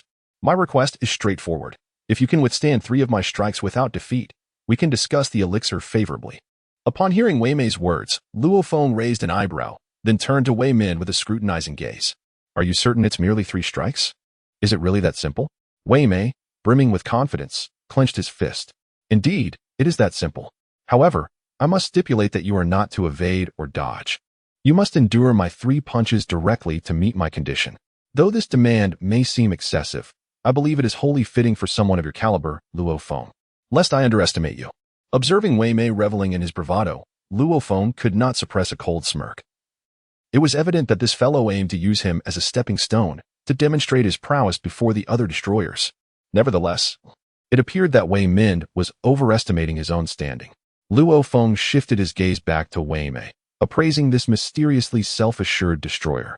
While he exhibited a unique talent in alchemy, what audacity empowered him to challenge me so openly? Did he not realize he was contending with a genius among the destroyers? One who bears the legacy of the Destroyer King? Even devoid of that. My mastery of ancient martial arts and the powers of destruction far surpass anything this young man could withstand. Yet, as Luo Feng scrutinized him, Wei Mei felt an exhilarating surge of confidence, convinced that Luo Feng was perhaps a bit unsettled, pondering some unconventional strategy. Suddenly, as if recalling something vital, Wei Mei added another stipulation. I reiterate, you must receive my 3 punches without dodging or evading. Otherwise, it would be futile. Witnessing the confidence exuded by the audacious Wei Mei, Luo Feng nearly found himself amused. I merely wished to discern from whom you derived such courage and assurance. Little did I expect you to employ such a tactic. It is plausible that this information concerning Luo Feng's combat prowess was divulged by the likes of Hmph, who was well aware of the peculiarities of Luo Feng's agility. Based on this knowledge, Wei Mei likely speculated that he could evade attacks through the finesse of ancient martial arts. However, Luo Feng considered this line of thought rather simplistic. Yet, upon noticing Wei Mei adorned in an entirely new ensemble of destruction, clearly crafted by the hands of Ramusi, Luo Feng pondered the extensive connections this individual must possess. He wondered just how much benefit Ramusi had accrued from this collaboration. Although a common theme of mutual development exists among the universes, the reality of competition remains undeniable. In light of this, if Wei Mei seeks to establish his reputation, why should Luo Feng not use him as a stepping stone to elevate his own standing? After all, he is merely known as the heir of the legendary god of destruction, and yet the other gods of destruction from the 12 universes have never witnessed his true strength. To them, he remains an enigma. Many still believe his power to be slightly superior to that of a certain god of destruction, or perhaps marginally inferior to those with hidden cards, yet none of this has been substantiated through actual combat. The only ones aware of his formidable strength are Hmph and his brother Beerus. As for the others, they are left to speculate. Luo Feng then glanced at the earrings adorning Wei Mei's ears, which symbolized the formidable power of the god of destruction, shimmering with golden radiance. It appears that Wei Mei has fully inherited the divine power of the god of destruction, with his destructive energy from the academy having been entirely transformed into the essence of a god of destruction. Coupled with alchemy, this could indeed be Wei Mei's trump card. However, no matter how many cards he possesses, they hold little significance for Luo Feng. Observing Wei Mei extend 3 fingers with a condescending smile, Luo Feng could only sigh in resignation. He too raised 3 fingers. Oh, what does this signify? Is this lad attempting to engage me in a reciprocal agreement? Noticing Wei Mei's perplexed expression, Luo Feng sighed softly. Very well, since you are so confident, I shall propose 3 conditions. Should you meet them, I shall concede without reservation, turn away, and even provide appropriate compensation. What on earth is this? Upon witnessing the perplexed expression on Wei Bai's face, Luo Feng merely smiled faintly before articulating, firstly, regardless of the techniques you employ, if you can compel me to retreat even a single step, I shall concede defeat. Secondly, do not accuse me of bullying. As for the legacy and skills of the Destruction God King, I shall refrain from utilizing any of them. Should I resort to the powers of the Destruction God King? That too would signify my defeat. Thirdly, if you can withstand a single punch from me, it shall also count as my loss. What do you think, esteemed Lord Wei Bai? Are my conditions unreasonable? Upon hearing Luo Feng's audacious declarations and stipulations, Wei Bai's eyes widened in fury, with veins visibly throbbing on his forehead. It appeared that the usually composed Wei Bai was indeed infuriated by Luo Feng's arrogance. Meanwhile, Makalita, who had been observing the spectacle with unrestrained enthusiasm, glanced at the arena she had constructed, feeling quite confident in its stability. Although she harbored some dissatisfaction with Wei Bai's brashness, after all, compelling someone to take 3 punches was somewhat against the principles of martial decorum, she found herself intrigued by Luo Feng's bold conditions. Having been an angel for quite some time, she had encountered numerous formidable figures across various realms, yet few dared to confront a cosmic deity of destruction so directly. Moreover, to propose such stringent terms and a rigorous course of action was nothing short of audacious. Even an ordinary deity of destruction would find it challenging to possess such prowess.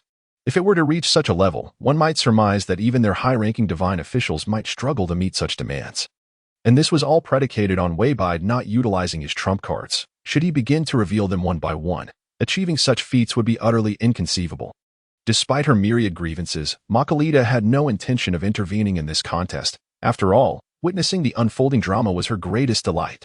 Now that the challenge had been issued, she deemed it best to leave the matter in Lord Weibide's capable hands, for the dominion of this universe ultimately rested upon his decree. Although I am an angel, I also serve as a supporting role. With this in mind, Mahalita retrieved a lollipop from some hidden corner, gently placing it between her lips, refraining from further interjecting, and instead observing the unfolding events with a cold detachment. Meanwhile, Weimei initially widened his eyes in fury, veins bulging in anger, but gradually he regained his composure. All right. You certainly talk a big game, but once you step into the arena, the situation will no longer be in your favor. Since you seem intent on courting disaster, I shall oblige you. He then pointed towards the arena. Given Lord Luo Feng's confidence, I humbly request your teachings. In an instant, Weimei had already appeared in the center of the arena, gesturing for Luo Feng to proceed. This audacious display of Weimei was indeed shameless. He showed no inclination to negotiate, clearly indicating that Luo Feng's attempts to show off would be met with unwavering resolve. I hold no reservations about taking down a drowning dog. If you wish to feel like a significant figure, I shall accommodate that notion. This was a true testament to Weimei's shamelessness. Observing Weimei's behavior at that moment, Luo Feng merely smiled faintly and, with a swift motion, appeared in the center of the arena as well. At this moment, the two individuals stood at the center of the arena constructed by Makalita, enveloped entirely by a resplendent spectrum of colors emanating from the surroundings. The six corners, bathed in a verdant glow, radiated 6 brilliant beams of light, as 6 crimson gemstones nestled perfectly within each corner. The celestial illumination and the energy emitted by these gemstones had firmly stabilized the area to its utmost limit. This spectacle was a testament to the pinnacle of Makalita's capabilities, serving as an intangible support for the exquisite beauty of the moment. After all, conflicts among the ordinary gods of destruction across various universes are strictly forbidden. However, such a display of prowess is deemed necessary. It could be seen as a subtle maneuver beneath the gaze of the Grand Priest, and it is believed that even the King of All and the Grand Priest would not hold it against him for such a trivial matter. Chapter 106, 3 Cannons. At this moment, Makalita was also deeply intrigued by the extent of Luo Feng's strength, wondering what could possibly prompt such a bold promise. Was it the audacity of youth, or perhaps the unwarranted confidence bestowed upon him after effortlessly subduing the abyssal dragon Nefarian? However, the truth would soon be revealed. Savoring the sweetness of the lollipop in her mouth, Makalita's demeanor belied a tempest of anxiety beneath her calm exterior. She tightened her grip on her staff, feeling beads of perspiration beginning to form in her palm. Watching her evident tension, Luo Feng's formidable prowess seemed increasingly credible. Meanwhile, in the vastness of deep space, Whis and Beerus were engaged in a hushed discourse regarding the unfolding battle. Whis let out a soft sigh, remarking, "It appears, Lord Beerus, that your judgment may be slightly miscalibrated this time.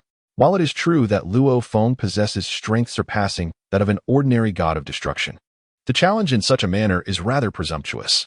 Whis' assessment was refreshingly candid. Beerus, however, merely smirked. "Whis, do not underestimate him. I have a good feeling about Luo Feng. He is not the arrogant type. How about we make a wager?" Whis shrugged nonchalantly, his expression indifferent. "A wager, you say? Very well, Lord Beerus. If you prevail, then for the next century you may indulge in slumber and leisure while I take care of all the trivial matters. But should I win, you must dedicate yourself wholeheartedly to the advancement of the regional universe for the next 100 years, without a moment's rest." The two were, quite amusingly, engaged in a rather trivial bet, demonstrating their cordial rapport. Yet, despite their playful banter, their eyes and focus remained steadfastly on the combatants in the arena, leaving the thoughts of others open to interpretation. At this moment, Luo Feng on the arena adopted a calm and unhurried combat strategy, standing quietly as he clearly awaited the exquisite attack and defensive move from his opponent. In that moment, Luo Feng exuded no palpable aura, standing there quietly, evidently preparing to fulfill his promise. Observing such arrogance, it was apparent that this individual held himself in high regard. Even Wei Mei felt a slight chill in her heart. Perhaps it was prudent to first demonstrate her own strength to this audacious character. With a subtle sharpening of her gaze, she recalled what Hmph had once mentioned. Luo Feng possessed some unique insights when it came to close combat. Particularly, his movement technique was exceedingly strange and agile. Given this, engaging in close quarters was evidently an unwise strategy. Thus, a long-range attack would serve as the most prudent means of testing the waters. With this thought, a faint smile graced Wei Mei's lips, and she refrained from unleashing any bizarre aura or energy. For allowing her opponent to stand there and take a hit was indeed the optimal opportunity. Since a physical assault was not feasible, she resolved to employ her magic first. Reminded of her abilities, confidence surged within her. What is the most formidable aspect of a destroyer? Undoubtedly, it is the power of destruction. Her opponent had promised not to dodge or evade. This was an unparalleled opportunity, and she was determined to act. She extended a finger towards the heavens. And as her finger pointed, a swirl of violet energy began to coalesce, forming the signature skill of a destroyer, the destruction egg. This was the most fundamental magical attack of a destroyer. Though uncertain whether this attack would inflict harm upon Luo Feng, it would serve as a valuable probe. Given that this fellow had boldly claimed he could withstand her 3 attacks, it would seem somewhat unchivalrous to launch a lethal strike immediately. Such an action would not establish her authority effectively.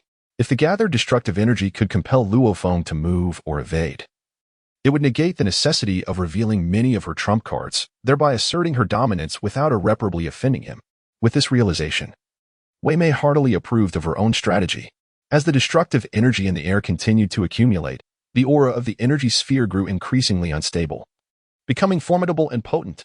The energy orb, now swelling to the size of a basketball, resembled a miniature sun. This was the most powerful concentration of destructive energy she could muster. Though her opponent appeared nonchalant, he had indeed begun to face a threat. He remained immobile, not relying on skills to endure her attack, while Wei Mei seized the opportunity to strike decisively. With all her destructive energy fully concentrated in the air, she barely twitched her lips, offering no warning to Luo Feng. Then, with a gentle motion of her finger, the orb of destructive energy, resembling a small sun, surged forth, crackling with violet electricity as it hurtled towards Luo Feng. With a thunderous roar, the immense energy, concentrated into a formidable energy sphere, struck decisively before Luo Feng. At this moment, the scene was extraordinarily tragic, with colossal explosions and devastating energy saturating the entire arena. It was fortunate that the arena crafted by Makalita was sufficiently robust. Otherwise, with just this one move, a tenth of Universe 10 would have been obliterated by Wielded's attack. After all, the power of a destroyer god is not comparable to ordinary divine strength, as their essence revolves around destruction. Meanwhile, Ramusi, who was observing from afar in Universe 10, let out a soft sigh. Wiemed is indeed vengeful, despite appearing overwhelmingly imposing. His pettiness is glaringly apparent. To commence with such an attack, condensing the power of a destroyer god into a destructive egg, is rather unscrupulous. In response to Ramusi's remarks, Keisai also sighed helplessly. Fortunately, that girl Makalita possesses foresight, having created such an exceptionally sturdy barrier in space. However, one cannot help but wonder if this strike will inflict any fatal harm on that lad, Luo Feng. Though he claimed not to dodge, evade, or withstand, the sheer might of this destroyer god's power is indeed formidable. Even if this incident were to occur within our Universe 10, the absence of time-reversing miracles seems inadequate to compensate for the impending losses. Wiemed has indeed gone a bit too far. As the spectators from various universes exchanged their opinions, they looked down upon Wiemed's lack of martial ethics with disdain. This individual was far from the nonchalant demeanor he had initially presented. His actions indicated a willingness to inflict serious harm. Chapter 107. The lips lose, the teeth suffer. There was a sense of sympathy for Luo Feng, the inheritor of the destroyer god's legacy. Such immense power, even if they were present, would hardly yield better outcomes against such an onslaught. It was a poignant reminder of shared sorrow. As the echoes of the explosions gradually diminished, the shimmering purple arcs of electricity began to calm, and the dust settled bit by bit. Although this space had been mysteriously reinforced by Makalita, under such violent attacks and explosions, the arena exhibited slight distortions and deformations. The once smooth ground was now marred with uneven craters. It appeared that Wiemed had truly elevated his magical attacks to their zenith. As the dust slowly dissipated, the renowned principle of the Dragon Ball universe, the miraculous phenomenon of unspoken duality, unfolded before Wiemed's very eyes. Suddenly, his pupils constricted to pinprick size, revealing an utterly inconceivable sight. Standing before him, Without the telltale earrings of the destroyer goddess inheritor, was Luo Feng completely unscathed and standing still. From his vantage point, there was not a hint of retreat or movement, nor any attempt at evasion. He had astonishingly withstood Wymead's full force assault without a scratch. How could this be possible? With pupils reduced to the size of pinholes, Wei could scarcely believe the astonishing events unfolding before him. Could it be that this young man had executed some maneuver or evasion amidst the chaos of the recent explosion? No. At this moment, Wei's brow furrowed deeply. For he had sensed that during the peak ferocity of the explosion, there had been no fluctuations in space nor any overflow of energy. If all calculations were correct, it meant that Luo Feng had withstood the immense destructive force of the explosion solely with his own physical body. How could this be possible? Even if he were the heir of the god of destruction, he could not possess such formidable flesh. Yet the stark reality lay before Wei. As the smoke cleared, Luo Feng remained steadfast, gently brushing off the dust and regarding Wei's tortured expression with a mocking smile, casually stating, "Is that all?" This remark, for Wei, was not merely a minor affront, it was a profound insult. At this moment, the exquisite flavor rendered me incapable of further dwelling on the perplexity of why the cataclysmic explosion, born from the essence of destructive divine power, had failed to inflict any harm upon this individual. Not even a fragment of his garment had been shattered. Perhaps it could be attributed to Luo Feng's inheritance of the legacy of the Destruction God King, endowing him with an immunity to this very destructive force. A notion that is certainly not without merit. At this moment, the exquisite flavor serves as a source of solace for oneself. While the onlookers have succumbed to a profound silence, unable to comprehend how Luo Feng remains unscathed. Of course, Luo Feng refrains from launching a vigorous assault, as he is acutely aware of the conditions stipulated by Wei. He understands that should he strike now, it would likely fail to deliver the overwhelming impact he desires. At this moment, the delectable essence compelled him to steel his heart and adjust the attire of the destruction deity. His gaze sharpened, revealing a glint of coldness. "Very well. Lord Luo Feng, you have forced my hand. I shall now take this seriously." Luo Feng merely chuckled, raising his hands in a gesture of indifference. "That is precisely my intention. Should we continue this game of mutual probing, I fear you will find yourself with little opportunity. You shall pay dearly for your arrogance." At this moment, the confidence of Wei was not as robust as it had been earlier. After all, Luo Feng had completely disregarded his magical attacks, which left Wei in a state of quiet astonishment. Since his magical assaults proved ineffective, he could only resort to his carefully preserved trump card, his potion. The ineffectiveness of magical attacks might not be entirely unfavorable. Given that his opponent had vowed not to evade or dodge, perhaps his ultimate technique could indeed prove efficacious. Wei chose to disregard Luo Feng's mockery and insults, and at that moment he gently brushed his earrings and retrieved a vial of golden elixir from his bosom. Without hesitation, he tilted his head back and consumed the entire contents of the vial in one swift motion. Observing Wei's actions, the various gods of destruction and angels spectating from other universes expressed their disdain, condemning him for his apparent lack of martial ethics. Clearly, the warm-up had yet to commence. Yet he was already resorting to drugs. His actions suggested a reckless determination to unleash a torrent of power without allowing anyone the chance to evade. Though the onlookers could not help but feel a surge of contempt for Wei, they also found themselves anxious for Luo Feng. Was he not perhaps being a tad too arrogant? After all, he was facing a legitimate god of destruction. Even if he possessed the legacy of a god of destruction king, to withstand a lethal attack without dodging, especially while his opponent was under the influence of a potion, could he truly be that formidable? Indeed, Luo Feng was acutely aware of the situation at hand.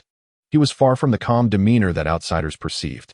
The formidable energy blast unleashed by Wei was a force to be reckoned with, and for an ordinary individual, emerging unscathed from such an attack would be a near impossibility. Luo Feng had cleverly employed a subtle technique. Although he adhered to his promise of refraining from utilizing the techniques representative of the destroyer god inheritance, he nonetheless drew upon the skills embedded within the ancient martial arts legacy. He had meticulously concentrated all the destructive energy into a form of inner strength, manifesting as a faint protective membrane enveloping his body. Naturally, such a technique and its corresponding martial arts would be incomprehensible within the Dragon Ball universe. This method, known as internal absorption and external projection, created a comprehensive defense. It was only through this level of mastery that he could withstand the violent explosion without sustaining any harm. To the outside observer, it appeared as though neither his attire nor his skin bore any trace of the explosion's aftermath. However, This was contingent upon the caliber of Luo Feng's destructive energy, which indeed surpassed that of Wei Meida by a considerable margin. This scenario parallels the contemporary notion of an adept martial artist whose inner strength significantly eclipses that of their opponent. Under such circumstances, breaching their defenses becomes an insurmountable challenge. After all, Luo Feng's inheritance was that of the destroyer god king, and his comprehension and refinement of destructive energy were realms beyond Wei Meida's grasp at present. Had Luo Feng merely possessed the ordinary power of a destroyer god, even distribution of strength around his body would not have sufficed to achieve such impeccable defense. However, Luo Feng lacked the luxury of time to elucidate these intricacies to Wei Meida. His primary objective in this confrontation was to establish dominance, with numerous universes awaiting his exploration, and aspirations to expand his power and territory. It was imperative to demonstrate his might against Wei Meida. Failing to make an example of him could lead to further complications down the line. Chapter 108. Pale Gold. As a great individual once remarked, a single punch can prevent 100, and this encapsulated Luo Feng's optimal strategy at that moment. In a fleeting instant, he had meticulously devised a comprehensive plan. Although Wei Meida, in a somewhat unscrupulous manner, ingested a vial of what he considered a treasured potion, Luo Feng's confidence surged to unprecedented heights. With this singular technique, even the angels would think twice before engaging him head-on. At this moment, Wei Meida found himself troubled by the concern that his attack might be excessively formidable, potentially leading to the complete annihilation of Luo Feng. However, upon observing the enigmatic smile adorning the latter's face, an irritable frustration welled up within him. After consuming the potion, Wei Meida's body underwent subtle transformations. Intricate golden patterns began to flow along his skin, a manifestation of the potion's extraordinary effect designed to enhance his potential and augment his offensive capabilities. Concurrently, he had fully externalized the violet destructive divine energy residing within him, continuously elevating his aura. Moreover, these violet energies exhibited a delicate shift towards a purplish-golden hue, intricately intertwined with the golden patterns. At this moment, the entity emanates a ferocious aura akin to that of a formidable beast, its gaze transforming from an ordinary hue to a pale golden brilliance. It is evident that this time, the entity has truly elevated its power to the utmost, preparing for a decisive strike. In a confrontation with ordinary destroyers or angels, the opponent would undoubtedly deny it any opportunity to gather strength or consume potions. However, it is apparent that Luo Feng has bestowed upon this entity an unparalleled chance, allowing it to fully manifest the results of its recent training endeavors. At this moment, even the earring adorning the ear of the deity of destruction radiates a golden glow, a manifestation of the divine power of destruction being harnessed to its utmost potential. At this moment, the exquisite flavor has reached a pinnacle of intensity and energy, representing the most formidable power he has attained since inheriting the title of Destruction God. At this moment, the exquisite flavor caused his entire being to tremble, as if this formidable power was beyond his current mastery. However, the ineffectiveness of the divine destruction spell against the heir of the god of destruction instilled a sense of vigilance within him. If he could not defeat his opponent at this level, the ramifications would indeed be unimaginably dire. At this moment, Wei Mei's physical limits had been reached, and without a hint of hesitation, he propelled himself off the ground. With a resounding thud, a wave of energy surged outward, while the ground beneath him bore the imprint of two deep indentations left by his feet. This arena, reinforced by Makalita, was no ordinary stage. The sheer force of his forward momentum inflicted damage upon its corners. It was evident that Wei Mei's strength had escalated to an extraordinary level. His massive hand transformed into a fist, radiating a resplendent glow of purple and gold, signaling his intent to deliver a potentially fatal blow to Luo Feng. Moreover, the trajectory of Wei Mei's attack was aimed squarely at Luo Feng's chest, slicing through the air with a fierce velocity. In the next instant, Wei Mei's fist, infused with a blend of potent elixirs and his destructive divine power, was hurtling towards Luo Feng's torso. Should this blow connect, not only would the current Luo Feng be at risk, but even the mightiest of angels would likely hesitate to withstand such a violent strike. This moment encapsulated the pinnacle of Wei Mei's potential and power. Although his speed was somewhat lacking, his strength was undeniably formidable. Indeed, his medication has sacrificed agility and the ability to alter angles, yet it has undeniably augmented his strength considerably.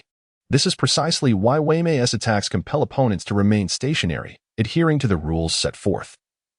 This cunning old fox had indeed prepared a trap for Luo Feng from the very beginning. Observing such a formidable presence, Luo Feng did not exhibit the nonchalance he outwardly displayed. Having resolved to endure the opponent's lethal strike, he hesitated not a moment longer. Luo Feng silently channeled the destructive divine power within his body. For his divine energy had been enhanced manifold compared to Wei Mei's. Even now, despite Wei Mei's drug-induced surge, focusing all his might into his singular point for a fatal blow. Luo Feng was no mere victim awaiting slaughter. Though outwardly imperceptible to any observer, Luo Feng had meticulously directed all his energy to his chest. At the very point where Wei Mei aimed his attack, Luo Feng layered his divine power, compressing it beneath his skin, demonstrating the technique of using one S-spear to counter another S-shield. This was the essence he had grasped from the ancient martial inheritance, now applied fully for the first time in the Dragon Ball realm. After all, the pinnacle of ancient martial arts lay in concentrating power into a single point for an explosive release. Thus, the strongest defense mirrored this by consolidating all 1's strength at a singular point for ultimate defense or counterattack. This was indeed the limit of Luo Feng's capabilities. And deep within, he harbored no absolute confidence. Yet, faced with such a formidable opponent willing to confront him head-on, Luo Feng was eager to challenge himself, to discover how his destructive divine power, interwoven with his ancient martial techniques, could yield profound advancements in trials. As for the legacy of the Destruction God King, it was merely a remnant of a lineage. Luo Feng sought to carve his own path. After all, legacies belong to others. No matter how powerful the former Destruction God King was, he was merely stronger than an ordinary Destruction God. Had he truly been invincible, his legacy would not have reached Luo Feng's generation. Since even the limits of a God King have their ceilings, Luo Feng, endowed with the ancient martial inheritance and the Destruction God King's legacy, might yet forge a novel path by fully merging the two. After all, the High Priest and angels are but moderate entities. The apex comprises terrifying beings like the Omni King and the Grand Priest. If he could not devise a new path to transcend the energy limits of the Destruction God King, then navigating the dragon world with ease would be an impossibility. With Wei Mei present, many aspects could serve to validate his thoughts, although from an outsider's perspective, Luo Feng appeared somewhat overconfident. He stood resolutely, a hint of amusement in his eyes, the corners of his mouth lifted, hands resting at his sides, making no defensive gestures. This was hardly a moment for subterfuge. Wei Mei was evidently preparing a full-force strike. Was Luo Feng truly intending to meet Wei Mei's lethal blow head-on with his chest? Chapter 109. A sudden realization. Are you joking? Does Luo Feng truly fear no repercussions? The one most anxious in the 6th universe was Hmph.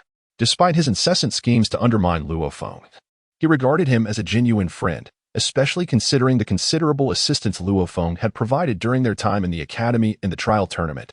Observing Luo Feng's overwhelming prowess, Hmph couldn't help but feel a wave of anxiety wash over him. Muttering to himself how incredibly arrogant Luo Feng was to so brazenly disregard Wei Mei's onslaught, which was indeed lacking in martial ethics. Noticing Hmph's turmoil and concern, Beerus gently waved his hand. Master Hmph, your worries appear somewhat unwarranted. Do not forget that my sister, Makalita, is nearby. With her presence and the ability to reverse time, should you truly fear any unforeseen mishaps befalling Luo Feng? Upon hearing Beerus's reasoning, Hmph seemed to awaken to a realization. Indeed, your kin possessed the extraordinary ability to reverse time in the ordinary universe.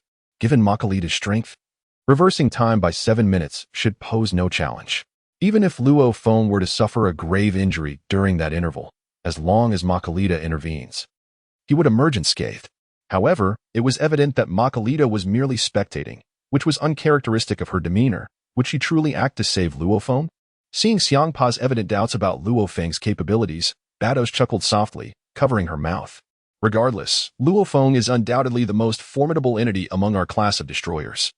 Not to mention, his attainment of the Destroyer King's legacy is beyond what mere ordinary destroyers can hope to match. Even Makalita would not idly watch him perish. Who would then shoulder the burden on the battlefield of the 13th universe? Shall we rely on my unreliable sister, Alice? At this point, Hmph felt a sense of relief. Well, it appears Beerus speaks the truth. My concerns seem indeed excessive.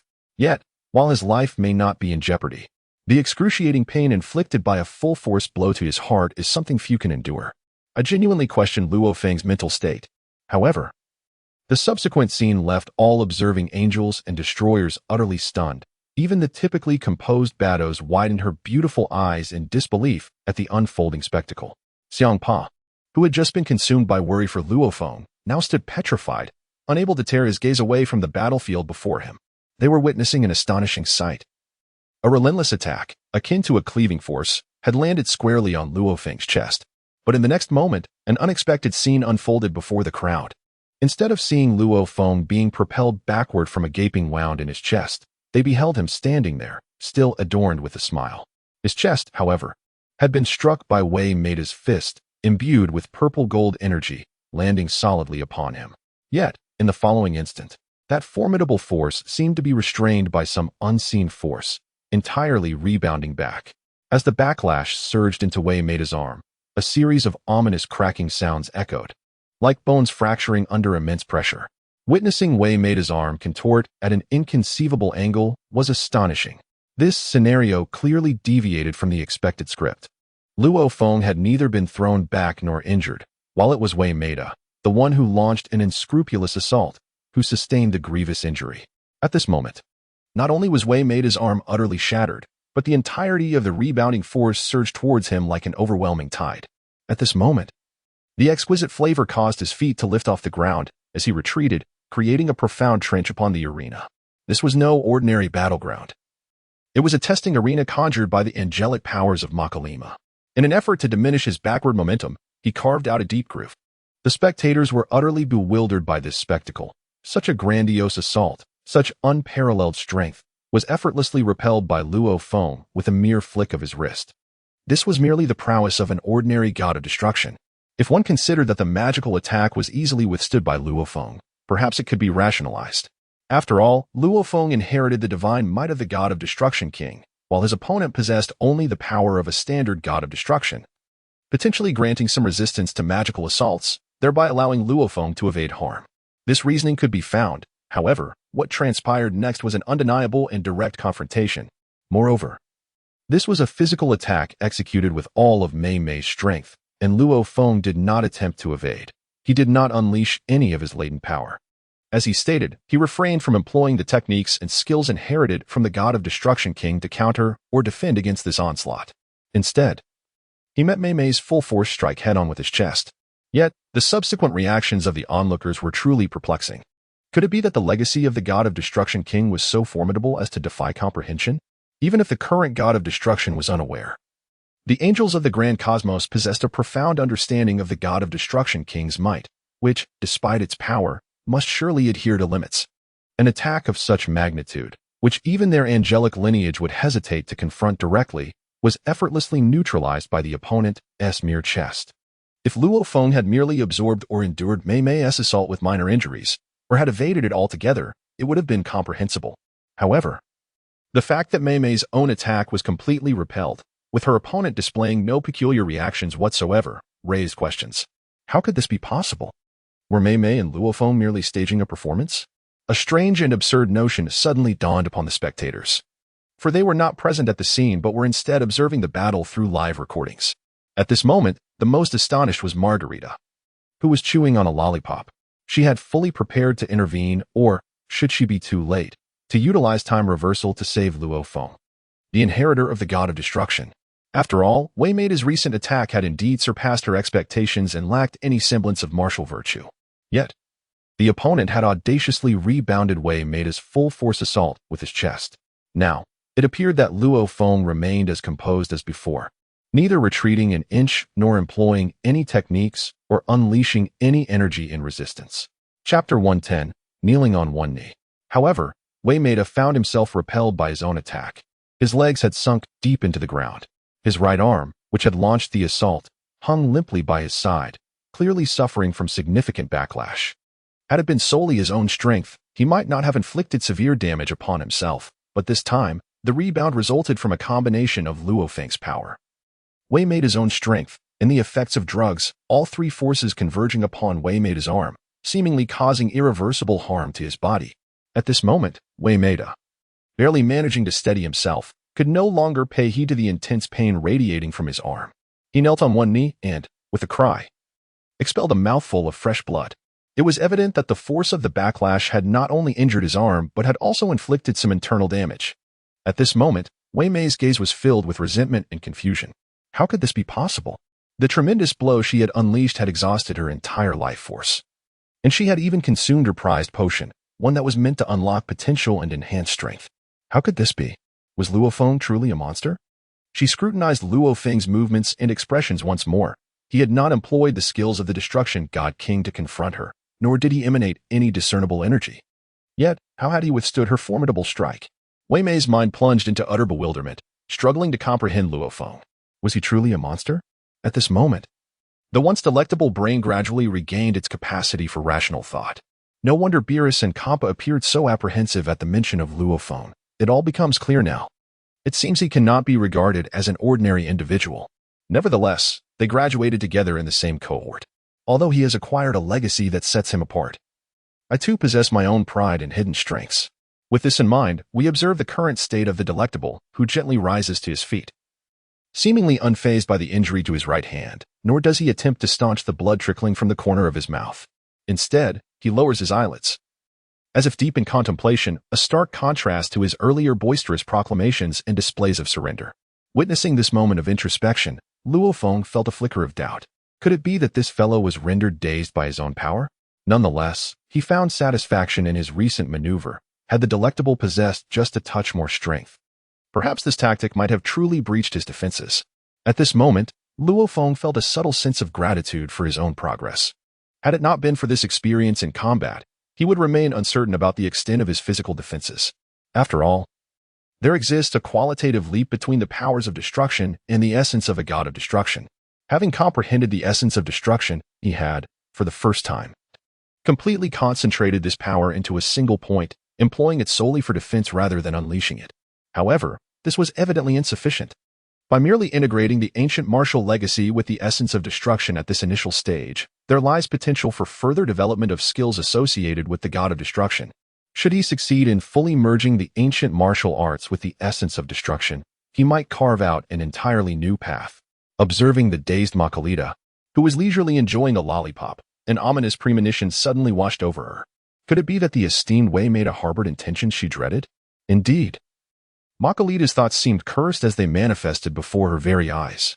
On the arena, Wei Maida hung his head low, emitting a contemplative chuckle, as his laughter grew louder. It was laced with a hint of madness.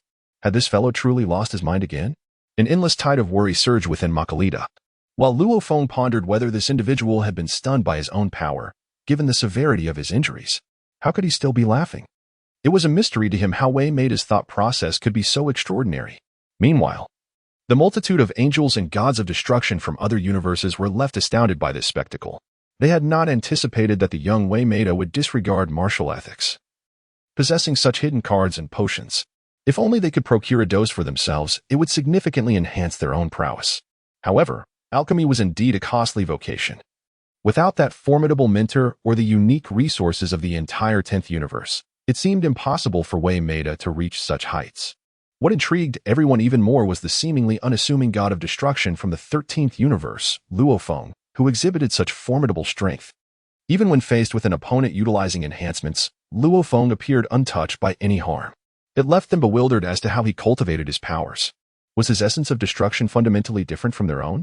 After all, in the trial grounds, Luo Feng had been the last to emerge, claiming the sole spot for the 13th universe. The only source of curiosity arose from the fact that Luo Feng had allegedly once destroyed the staff of the Keisai Angel. Although this remained a matter of speculation, at that time, the Keisai Angel had punished Hmph, Beerus, and Quitella without extending any special treatment to Luo Feng. Moreover, this young man had been personally appointed by the Grand Priest as the god of destruction for the 13th universe. Did a peculiar connection exist between him and the Grand Priest? Very well, observation shall continue. The prowess of Luo Feng has been undeniably acknowledged by the masses. Indeed, he operates on an entirely different echelon.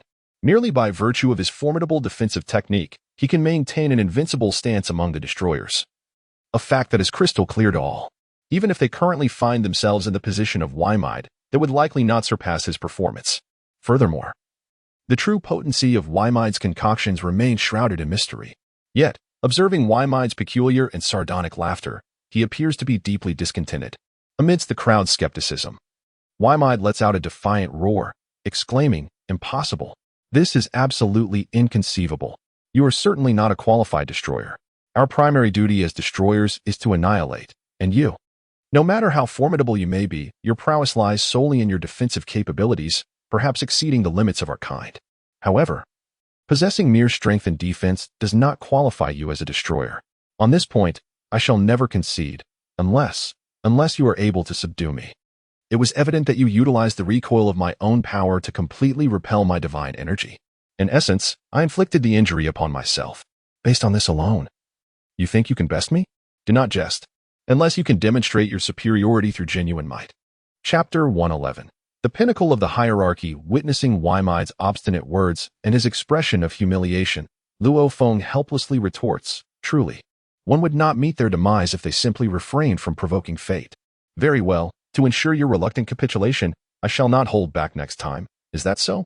Observing Wymide's quivering lips and contorted visage, Mahalita's unease intensifies.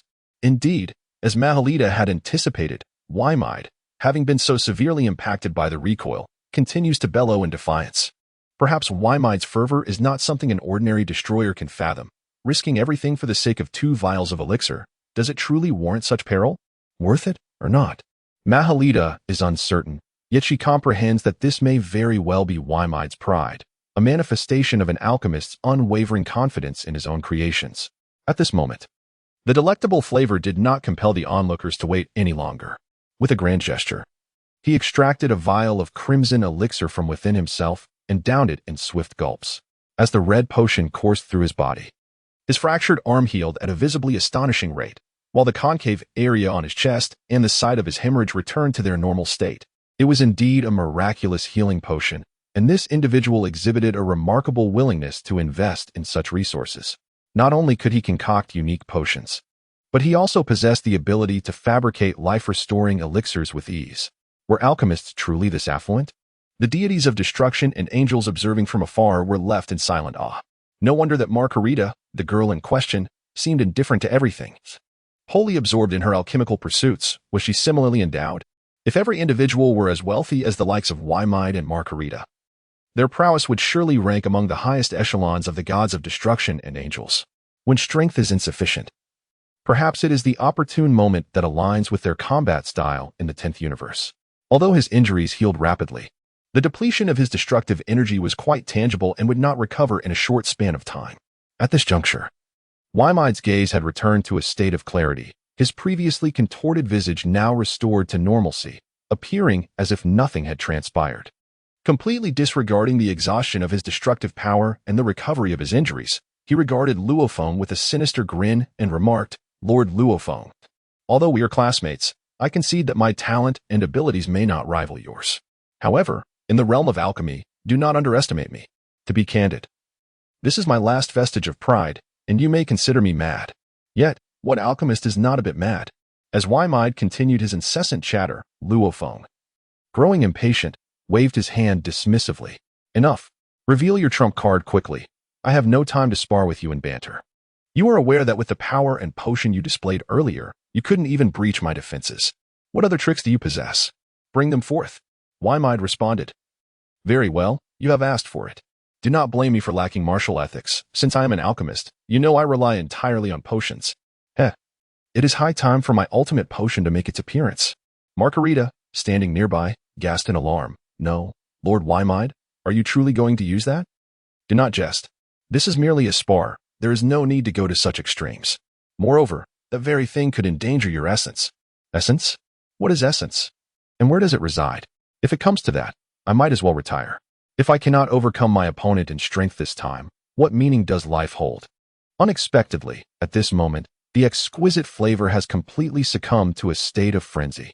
It appears that an extraordinary technique is to be employed, one that draws upon the very essence, causing irreversible harm to oneself. This is merely a form of sparring. With no life-threatening adversary present, is it truly necessary? Margarita, too, raised her voice in anger, exclaiming, "My esteemed Weimei, you must think this through." At this moment, the eyes of Weimei gleamed with a frenzied intensity. Let me clarify. I have long since comprehended my true desires. My interest in the role of a destroyer is negligible. My aspiration is to become a proficient alchemist. Crafting exceptionally powerful potions, that is my genuine dream. By a twist of fate, I have been thrust into the role of a destroyer, under the assumption that it would provide me with abundant materials and the opportunity to be a competent researcher. However, contrary to my expectations, I find myself ensnared in the tedium of the 10th universe. In truth, I have grown weary of the position of destroyer. Makalita, you have been my mentor in both alchemy and the role of destroyer, for which I am profoundly grateful. Yet, this time, that rascal Luo Feng has rendered me utterly ineffectual in the realm of alchemy, an affront to my dignity. Given the circumstances, it is now time for me to resort to my final measures. Please, do not impede me. Should you attempt to stop me, know that I would rather perish than acquiesce. Rest assured, I have already selected a successor for the position of destroyer. If I were to encounter any irreversible harm or misfortune, I will ensure that the mantle of destroyer is passed on to someone worthy in my eyes.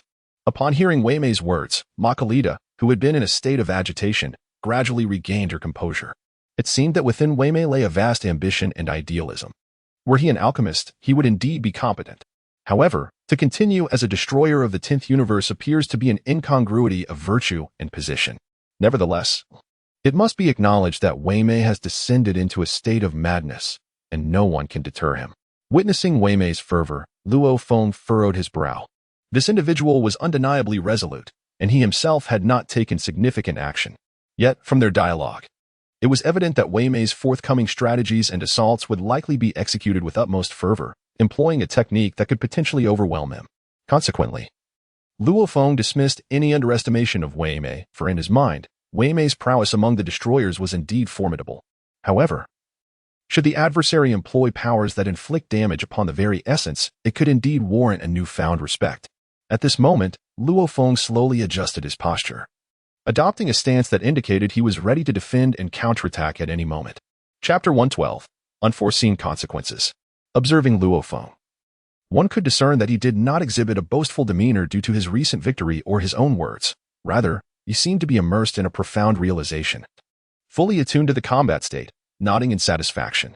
A true warrior does not underestimate an opponent at any time, even if my divine power is nearly exhausted. He does not regard me as an insignificant figure. In light of this, I must extend to him a corresponding respect. The impending strike is a matter of life or death. Do not blame me for employing such fervent attacks. The role of a destroyer has imposed its burdens upon me. Perhaps this is the true sentiment of Wei Mei. While many may aspire to be a destroyer, a pinnacle of existence in the universe for Wei Mei, it is an inescapable burden. Perhaps this opportunity, whether triumphing over Luo Feng or being overcome by him, could allow me to find a suitable successor to carry on the legacy of the destroyer. I yearn to enjoy the life I desire. This encapsulates the true essence of Wei Mei's heart. Seeing Wei Mei's firm resolve, Makalita refrained from further persuasion, merely waving her staff gently, reinforcing the spatial integrity of the arena and the surrounding restrictions, rendering this segment of the cosmic space even more compact and stable. After all, what level could Wei Mei achieve after employing that technique? Even Makalita felt a twinge of anxiety. However, witnessing Luo Feng's profound demeanor, Makalita could only shake her head in resignation. She understood her disciple well. Reaching this juncture, although she was reluctant to see it, was inevitable. Each destroyer harbors their own aspirations and ambitions. Wei Mei's thoughts do not dwell solely on being a destroyer, and any coercion would be futile. Even if there were no conflict with Luo Feng this time, who could predict what unforeseen consequences might arise should Wei Mei erupt again at a critical moment in the future? At this moment, the effects of the potion he had just consumed seemed to have been fully realized, as he felt a significant improvement in his injuries. The bones in his right hand appeared to have returned to their original state. He was pleasantly surprised by the efficacy of the healing elixir he had concocted. Although its speed of recovery was somewhat lacking, this potion might prove beneficial in one-on-one confrontations. Yet it paled in comparison to the swiftness of an angel's healing spell in actual combat. Nevertheless, the restoration it provided was quite thorough. Seeing that his injuries had healed completely, he retrieved another vial of purple elixir, specifically designed for the god of destruction to restore divine energy. He displayed no signs of regret as he tilted his head back and consumed the potion in one swift motion, disregarding the cost of the elixir. At this moment, all of his reservations had been cast aside. Concerns about profit or loss were of no consequence. The only thing that mattered was defeating the adversary before him and freeing himself from the burdensome title of god of destruction. He was prepared to face any repercussions that followed. Perhaps dying here was his best option. A notion that revealed the deeply twisted and perverse psyche of a god of destruction who had already embraced the idea of death. It was perhaps this very mindset that had propelled his rapid advancements in alchemy, illustrating the age-old adage that one must sacrifice to gain. He sensed that his strength was gradually returning, and notably, Luo Feng showed no inclination towards a fierce assault, which might have been the greatest mark of respect towards him. At this moment, Wei Meida's thoughts were resolute. Since the opponent was willing to grant him an opportunity, he would reveal the terrifying nature of his ultimate trump card. With a subtle exertion of his left hand, he removed the enormous red clown nose from his face, which was likely the essence of the 10th universe, the most formidable power he could wield within the entirety of the cosmos. Subsequently, he produced a vial of black reagent from his other hand. Indeed, upon witnessing this black reagent, the nearby Makalita gently covered her mouth, exclaiming, "My lord Wei Meida, I urge you to think twice. Although this formula is extraordinarily fearsome, the cost is not something an ordinary person can bear, and it is still in the experimental stage, not yet fully realized. Have you truly considered this?" Ignoring Makalita's concerns, Wei Meida remained impervious to her warnings, his eyes gleaming with a mad yet fervent determination as he gazed at the cosmic essence of the red nose, alongside the vial of black experimental potion. "Prepare to witness a genuine miracle, Luo Feng. While I may not match you in sheer strength, under the influence of this potion, I believe you shall pay dearly for your arrogance." Having observed Wei Meida's prolonged entanglement, Luo Feng found himself intrigued. Could a vial of black reagent combined with cosmic essence indeed conjure a miracle? Nevertheless, he harbored no intention of underestimating Wei Meida. This destroyer, seemingly indifferent to his own life, might yet unleash some extraordinary brilliance. Moreover, as Makalita had mentioned, this individual appeared to be conducting an experiment, and perhaps without a formidable adversary like himself, Wei Meida would never have attained such a reagent in his lifetime. Curious to witness Wei Meida's unique manifestations, which might provide insights into the enhancement of his own strength and realm, Luo Feng observed as Wei Meida cast the red nose into the black potion. Instantly, an extraordinary aura erupted, a strange energy detectable only by Luo Feng within the arena. To outsiders, however, a peculiar transformation unfolded. The previously opaque black reagent began to shimmer with iridescence, displaying a dazzling array of colors, as hues of 4 or 7 distinct shades intertwined and illuminated the vial. Perhaps this was the true essence of alchemy. Through relentless adjustments and experimentation, concocting an extraordinarily potent elixir was the lifelong pursuit and aspiration of any alchemist. Gazing at the vibrant potion in Wei Meida's hand, Makalita gasped softly, "My lord Wei Meida, I truly did not anticipate your endeavor's success. However, you must recognize that this is in your 10th universe. Do you truly wish to employ this potion? The consequences are indeed irreversible. Although my theory may seem somewhat outlandish, there is no need to employ such drastic measures against an ordinary harbinger of destruction. This is certainly not a time for recklessness." Chapter 113. The colorful elixir. At this moment, Wei Meida was utterly impervious to any counsel. His eyes ablaze with a fervent and obsessive gaze fixed upon the bottle of the colorful elixir. Without a moment's hesitation, he turned and tilted his head back, entirely consuming the potion in one swift motion. As the elixir coursed through his veins, Wei Meida's aura began to ascend in a geometric fashion. His body emitted subtle sounds of transformation, as his bones crackled with violent change. This was not mere intoxication. Rather, it was a profound structural metamorphosis. It appeared that Wei Meida had indeed achieved a significant breakthrough in technique, akin to that of Makalita. Accompanied by the sound of cracking bones, Wei Meida's form suddenly expanded to twice its original size, his muscles undulating under the influence of the potion. Though his appearance was somewhat ghastly, it undeniably represented a manifestation of power pushed to its limits. Not only had his stature doubled, but he had also taken on a robust and imposing physique. Was this not a remarkable feat? Judging solely by his aura, Wei Meida had transcended from his former self to an entirely new state. If he had previously been akin to a mere puddle, he was now a vast lake, symbolizing a qualitative leap. Witnessing such a terrifying surge in energy, Luo Feng became entirely serious. This potion had indeed catalyzed a substantial transformation, yet it seemed to remain within the bounds of endurance. Standing outside the arena, Makalita, who could keenly perceive the magnitude of Wei Meida's current presence, was profoundly aware of the extraordinary nature of his transformation. At this moment, there is no longer any inclination to worry about the state of Wei Meida. From the instant he consumed that bottle of super elixir, his fate was sealed. After all, although Wei Meida has pushed his strength and potential to their utmost limits and has reached the pinnacle of destruction, this is still an essence of origin. Despite the uncertain effects and side effects, Makalita is acutely aware that, regardless of whether Huimei emerges victorious or not, his career as a destroyer has come to an irrevocable end. Such injuries are irreversible, even with the full assistance of the High Priest and numerous angels after the battle. Returning to a normal state as a destroyer seems utterly impossible. It is truly unexpected that Huimei is so resolute. Well, all of this is indeed his choice. At this moment, Makalita's gaze was fixed upon Luo Feng. She rushed towards him, extending her hands in a trumpet shape, shouting, "Lord Luo Feng, Huimei has completely lost his mind. This is not the time for a direct confrontation. I can provide the potion you need. You must choose to retreat swiftly. Do not engage him in a battle here. This creature is a monster. He has fused his essence with that of the universe. His attacks are beyond what an ordinary god of destruction can withstand. Even if you are a god of destruction king, you may not endure the force of his strike. Fleeing now is no disgrace. Regardless of the outcome, Lord Huimei has already forfeited his qualification as a god of destruction. It is unwise to continue this confrontation."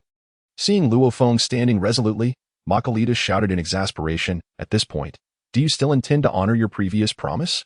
There is no need. I have already committed to providing you with the necessary potions from now on, so do not remain here to indulge Lord Huimei's madness. This is merely a sparring session, not a life-or-death struggle against a foreign enemy. Must it escalate to this extent? Moreover, I believe you possess the legacy of the God of Destruction King. If you truly refuse to flee, you could invoke the life-saving skills granted by that legacy. Otherwise, you shall not withstand the impending impact." Observing the completely deranged Huimei, Luo Feng showed no signs of underestimating him. He assumed a stance ready to strike, drawing all his energy inward, preparing for the powerful blow that was about to be unleashed. To Huimei, Luo Feng's movements appeared as an affront and a display of disdain. How strong could he possibly be? Did he not realize that he had exhausted all his trump cards, even injuring his own essence to manifest such power? It seemed that Luo Feng was indeed overconfident, yet perhaps this was his sole opportunity to achieve renown. In Huimei's eyes, the madness had transformed into a fierce intent to kill. It was clear that he was prepared to fight to the bitter end. At this moment, the exquisite flavor envelopes him, filling the air with an overwhelming aura, while violet lightning dances around him in a mesmerizing swirl. This individual truly resembles a deity of war, exuding a formidable presence that causes others to frown in trepidation. Moreover, Luo Feng has indeed concentrated all the destructive divine power within his being, channeling it through his unique ancient martial arts heritage, focusing every ounce of this power into his right fist. At this moment, Luo Feng refrained from employing the so-called devastating techniques and powers of the God King lineage. After all, utilizing such ultimate moves now would veritably be an act of bullying. This was not a battle of life and death, and he harbored no enmity or resentment toward Huimei. Moreover, he found himself in a position of seeking assistance. To utterly vanquish his opponent would seem rather unjust. It was imperative to leave the Grand Priest some semblance of dignity, considering they were classmates. However, witnessing Huimei's reckless demeanor, Luo Feng understood that failing to impart a lesson would hinder future interactions, as it was essential for him to grasp the disparity in their strengths. As for the outcome that lay ahead, it could only be discerned after the battle had concluded. In that moment, the exquisitely powerful Huimei reached an apex of violet lightning, launching himself from the ground with a forceful push. An immense wave of energy surged forth unconditionally between his feet and the earth. His entire body propelled through the air like a cannonball, hurtling towards Luo Feng at a velocity beyond the comprehension of ordinary perception. Clutched in his hand, his fist gathered an unimaginable destructive force, swinging fiercely towards Luo Feng's chest. Observing the ferocious Huimei, Luo Feng couldn't help but smile, the corners of his mouth curling upward. With a swift motion, he summoned a flash of red light, channeling all his energy into his right fist. A peculiar sound resonated in midair as their collision unfolded, not the anticipated violent explosion or chaotic discharge, but a serene clash of mutual annihilation. In the next heartbeat, a breathtaking scene unfolded before the onlookers. Huimei was sent flying backward, propelled by a force even faster than his initial advance. With a resounding thud, he resembled a large bird being cast aside, completely struck away by Luo Feng. Despite Huimei's body still radiating an overwhelming destructive energy, he found himself embedded within an energy field crafted by Makalita. Although the sight might appear comical, the power emanating from Huimei was indeed terrifying. What left others bewildered was the fact that such a formidable punch, alongside the potential unleashed by Huimei's sacrifice of his primordial strength, had been thwarted by Luo Feng. Meanwhile, Luo Feng maintained his punching stance, his feet firmly planted without retreat. With a mere gesture of his fist, he entirely neutralized Wei Meida's assault, sending him hurtling through the air. Although Wei Meida's body continued to emit a frenzied surge of divine energy, the expression on his face and the glint in his eyes suggested that he had succumbed to unconsciousness. Indeed, he had been rendered dazed by the recoil of Luo Feng's punch. Under normal circumstances, one who unleashed absolute potential and primordial power would remain impervious to pain or sensation. Yet Wei Meida had been stunned by Luo Feng's strike. This evidenced the supremacy of Luo Feng's blow. Or perhaps there were other intricacies at play, which the onlookers could not decipher. The only one who grasped the entirety of the situation was the angel Makalita, observing in real time from the sidelines. At this moment, Makalita has covered her small mouth with her hand. Her expression of astonishment is unmistakable. At this moment, Makalita's heart was tumultuous, even with his formidable strength. Enduring such a full-force strike would be anything but pleasant. It certainly could not be compared to how Luo Feng received it with such nonchalance and without a hint of injury. The very fact that he managed to send his opponent reeling was astonishing. Observing the energy and stance emanating from Luo Feng's body, it appeared he had not even exerted his full power, with no energy spilling forth.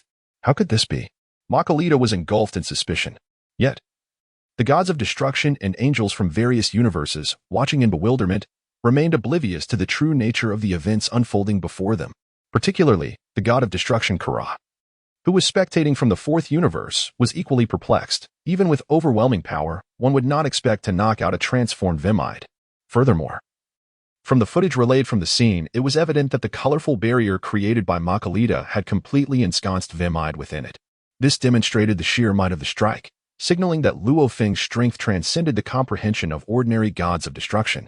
He had evidently reached a level akin to that of an angel, suggesting that even a typical angel might not stand a chance against him. A wave of astonishment washed over the onlookers, but the one who felt the most astonished was none other than Luo Feng, the instigator of this event. He suddenly realized that the impact of his attack had indeed exceeded his expectations. After all, he had channeled the internal energy of the ancient martial arts lineage to its utmost limit, meticulously following the meridian pathways of the gods of destruction. He concentrated this energy in his right arm and delivered a seemingly effortless punch, which, to the observers, appeared to be a casual strike. Yet, Luo Feng understood very well that this blow was the most formidable attack he could muster at present, merely rendering Vemide unconscious rather than obliterating him. Such restraint was indeed commendable, showcasing Vemide's strength. Having concluded his offensive movement, Luo Feng brushed off the dust from his attire and sighed softly. Makalita, are you still going to stand there in a daze? Hasten to treat the esteemed Wei Mei, lest, alas. Upon hearing Luo Feng's words, Makalita seemed to awaken from a dream. Realizing that this was not the moment to marvel at the clash of the two, but rather that Wei Mei's life teetered on the brink of demise, the atmosphere around him was palpably disturbed. Without a moment's hesitation, Makalita swiftly appeared at Wei Mei's side, gracefully wielding the angelic staff, a verdant light emanating forth and enveloping Wei Mei's body.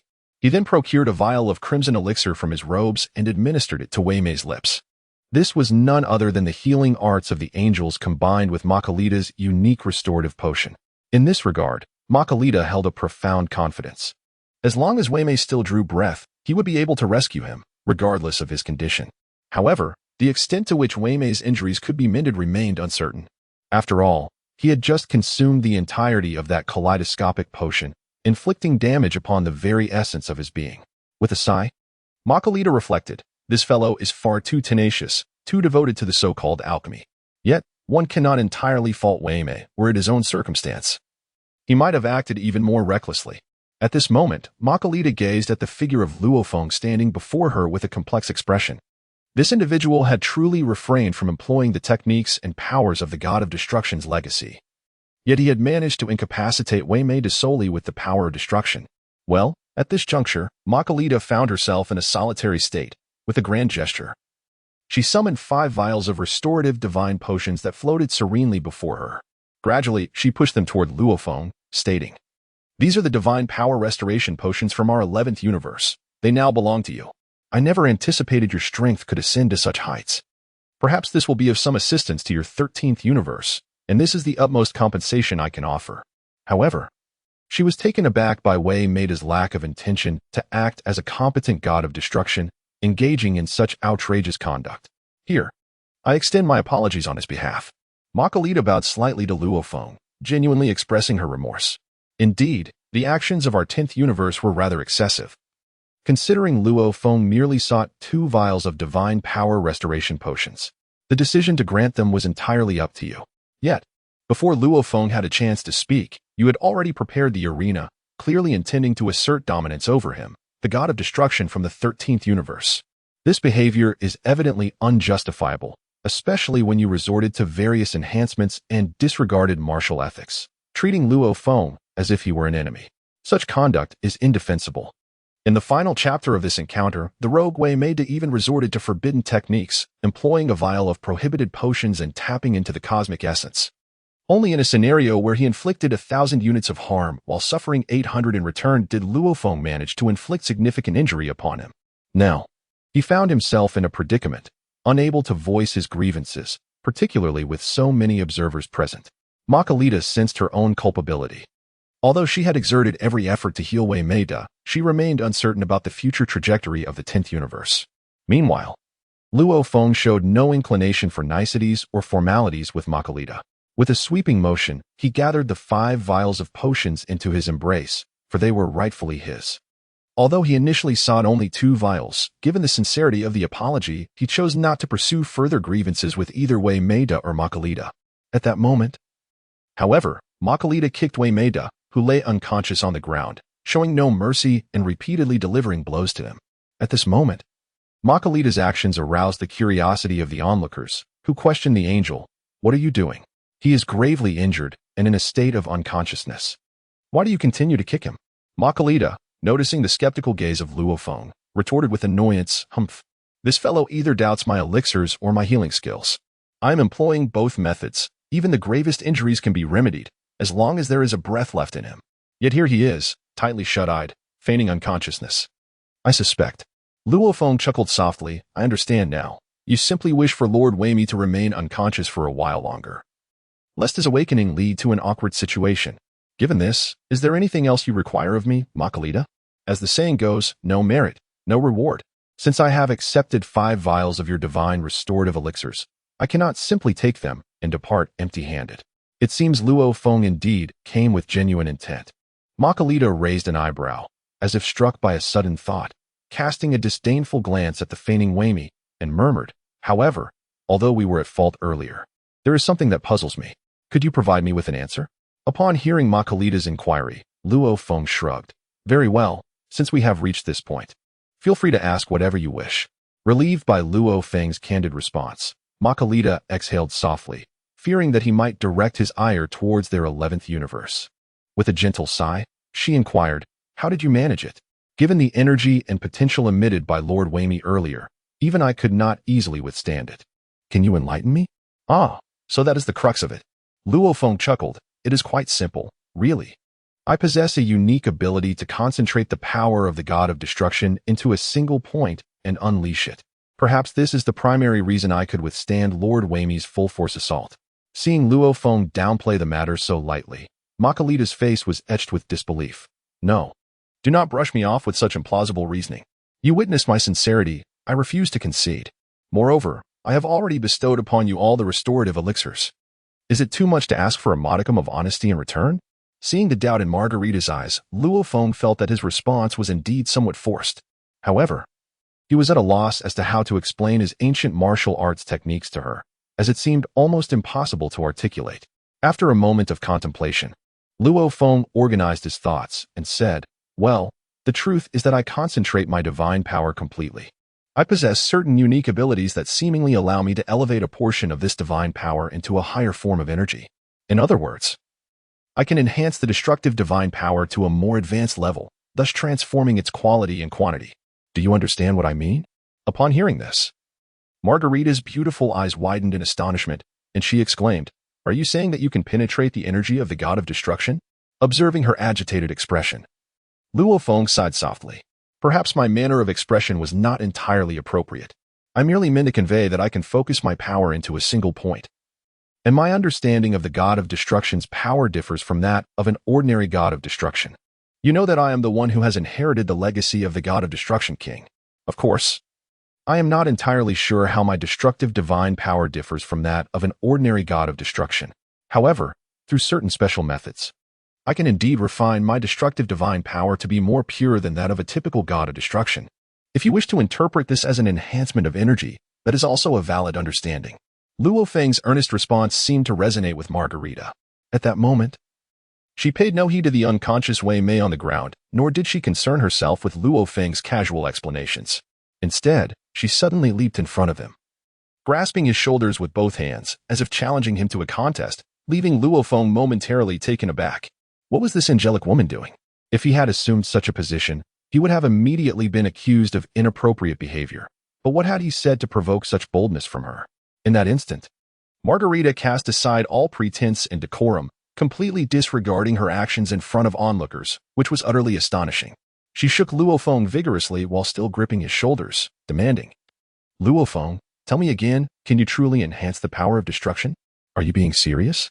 It turned out that she was intrigued by his ability to enhance energy. This girl wasn't merely a fanatic about alchemy. She was indeed different from what he had initially perceived. Realizing that she was shaking him to the point of nausea, Margarita became aware of her own loss of composure. She quickly released her grip on Luo Feng's shoulders and stepped back, yet her expression betrayed the turmoil within her heart. She urgently asked, "Please tell me, do you really possess the ability to enhance the power of destruction?" As Luo Feng observed Margarita's evident anxiety, he sighed helplessly. "I merely indicated that through some of my unique methods, it might be possible to enhance the power of destruction. I sense that my divine energy surpasses that of an ordinary destroyer. However, beyond that, I am not entirely certain." Margarita, growing impatient, waved her hand dismissively. "I do not care whether it is the legacy of the Destroyer King or your own techniques. I simply wish to know if you can genuinely amplify the power of destruction." This seemed to have become a convoluted point in their communication. After a moment of contemplation, Luo Feng nodded gently. "Perhaps it can be considered as refining energy. If I were merely to concentrate ordinary destructive power into a single point without refining it, I would not have so effortlessly defeated Lord Wei Mei." Before he could continue, Margarita abruptly interrupted, "Enough of that. You mentioned earlier that we had requests. It is time to fulfill your promise." "I do not recall making any promises to you," Luo Feng replied. Yet, Margarita did not linger on his words. With a delicate wave of her hand, a blood-red gemstone materialized in her grasp. Upon seeing the gemstone, Luo Feng's eyes widened. The energy emanating from it was remarkably peculiar. Could this be? Yet, he noticed that Margarita's expression had shifted from excitement to seriousness. Recognizing her altered demeanor, Luo Feng refrained from further teasing. It seemed she had a secret she wished to share. Margarita, with a grave expression, inquired, "Do you perceive something unusual about this red gemstone?" Luo Feng nodded. It indeed imparted an intense sensation. This cannot be the cosmic essence of the 10th universe. If it were, it would not possess such formidable power and extraordinary aura. Margarita promptly provided him with the answer he sought. "This is a portion of the cosmic energy essence from the realm of ignorance, which I obtained from my father within the palace of the Omni King." Do you understand now? It was indeed the energy essence of the realm of ignorance, which explained the overwhelming sensation it bestowed upon him. At this moment, Margarita gently extended the red gemstone before Luo Feng, sighing as she spoke. "Perhaps fortune has truly smiled upon us this time. You cannot fathom the source of energy contained within this gem. I have exhausted countless methods and sought the assistance of many. Yet not a single soul has been able to elevate the primal energy of the ignorance realm to the level I require. Although the energy within this gem is remarkably potent, it still falls short of the standards and demands of my experiments. Luo Feng, should you assist me in transcending the energy of the ignorance realm to an entirely new dimension, I shall provide you with any elixir you desire. As an angel of the 11th universe, I am capable of crafting any potion you can name. In this vast cosmos, I dare assert my alchemical prowess as second to none. No one would dare claim the top position. Even my esteemed father cannot surpass me in the art of alchemy.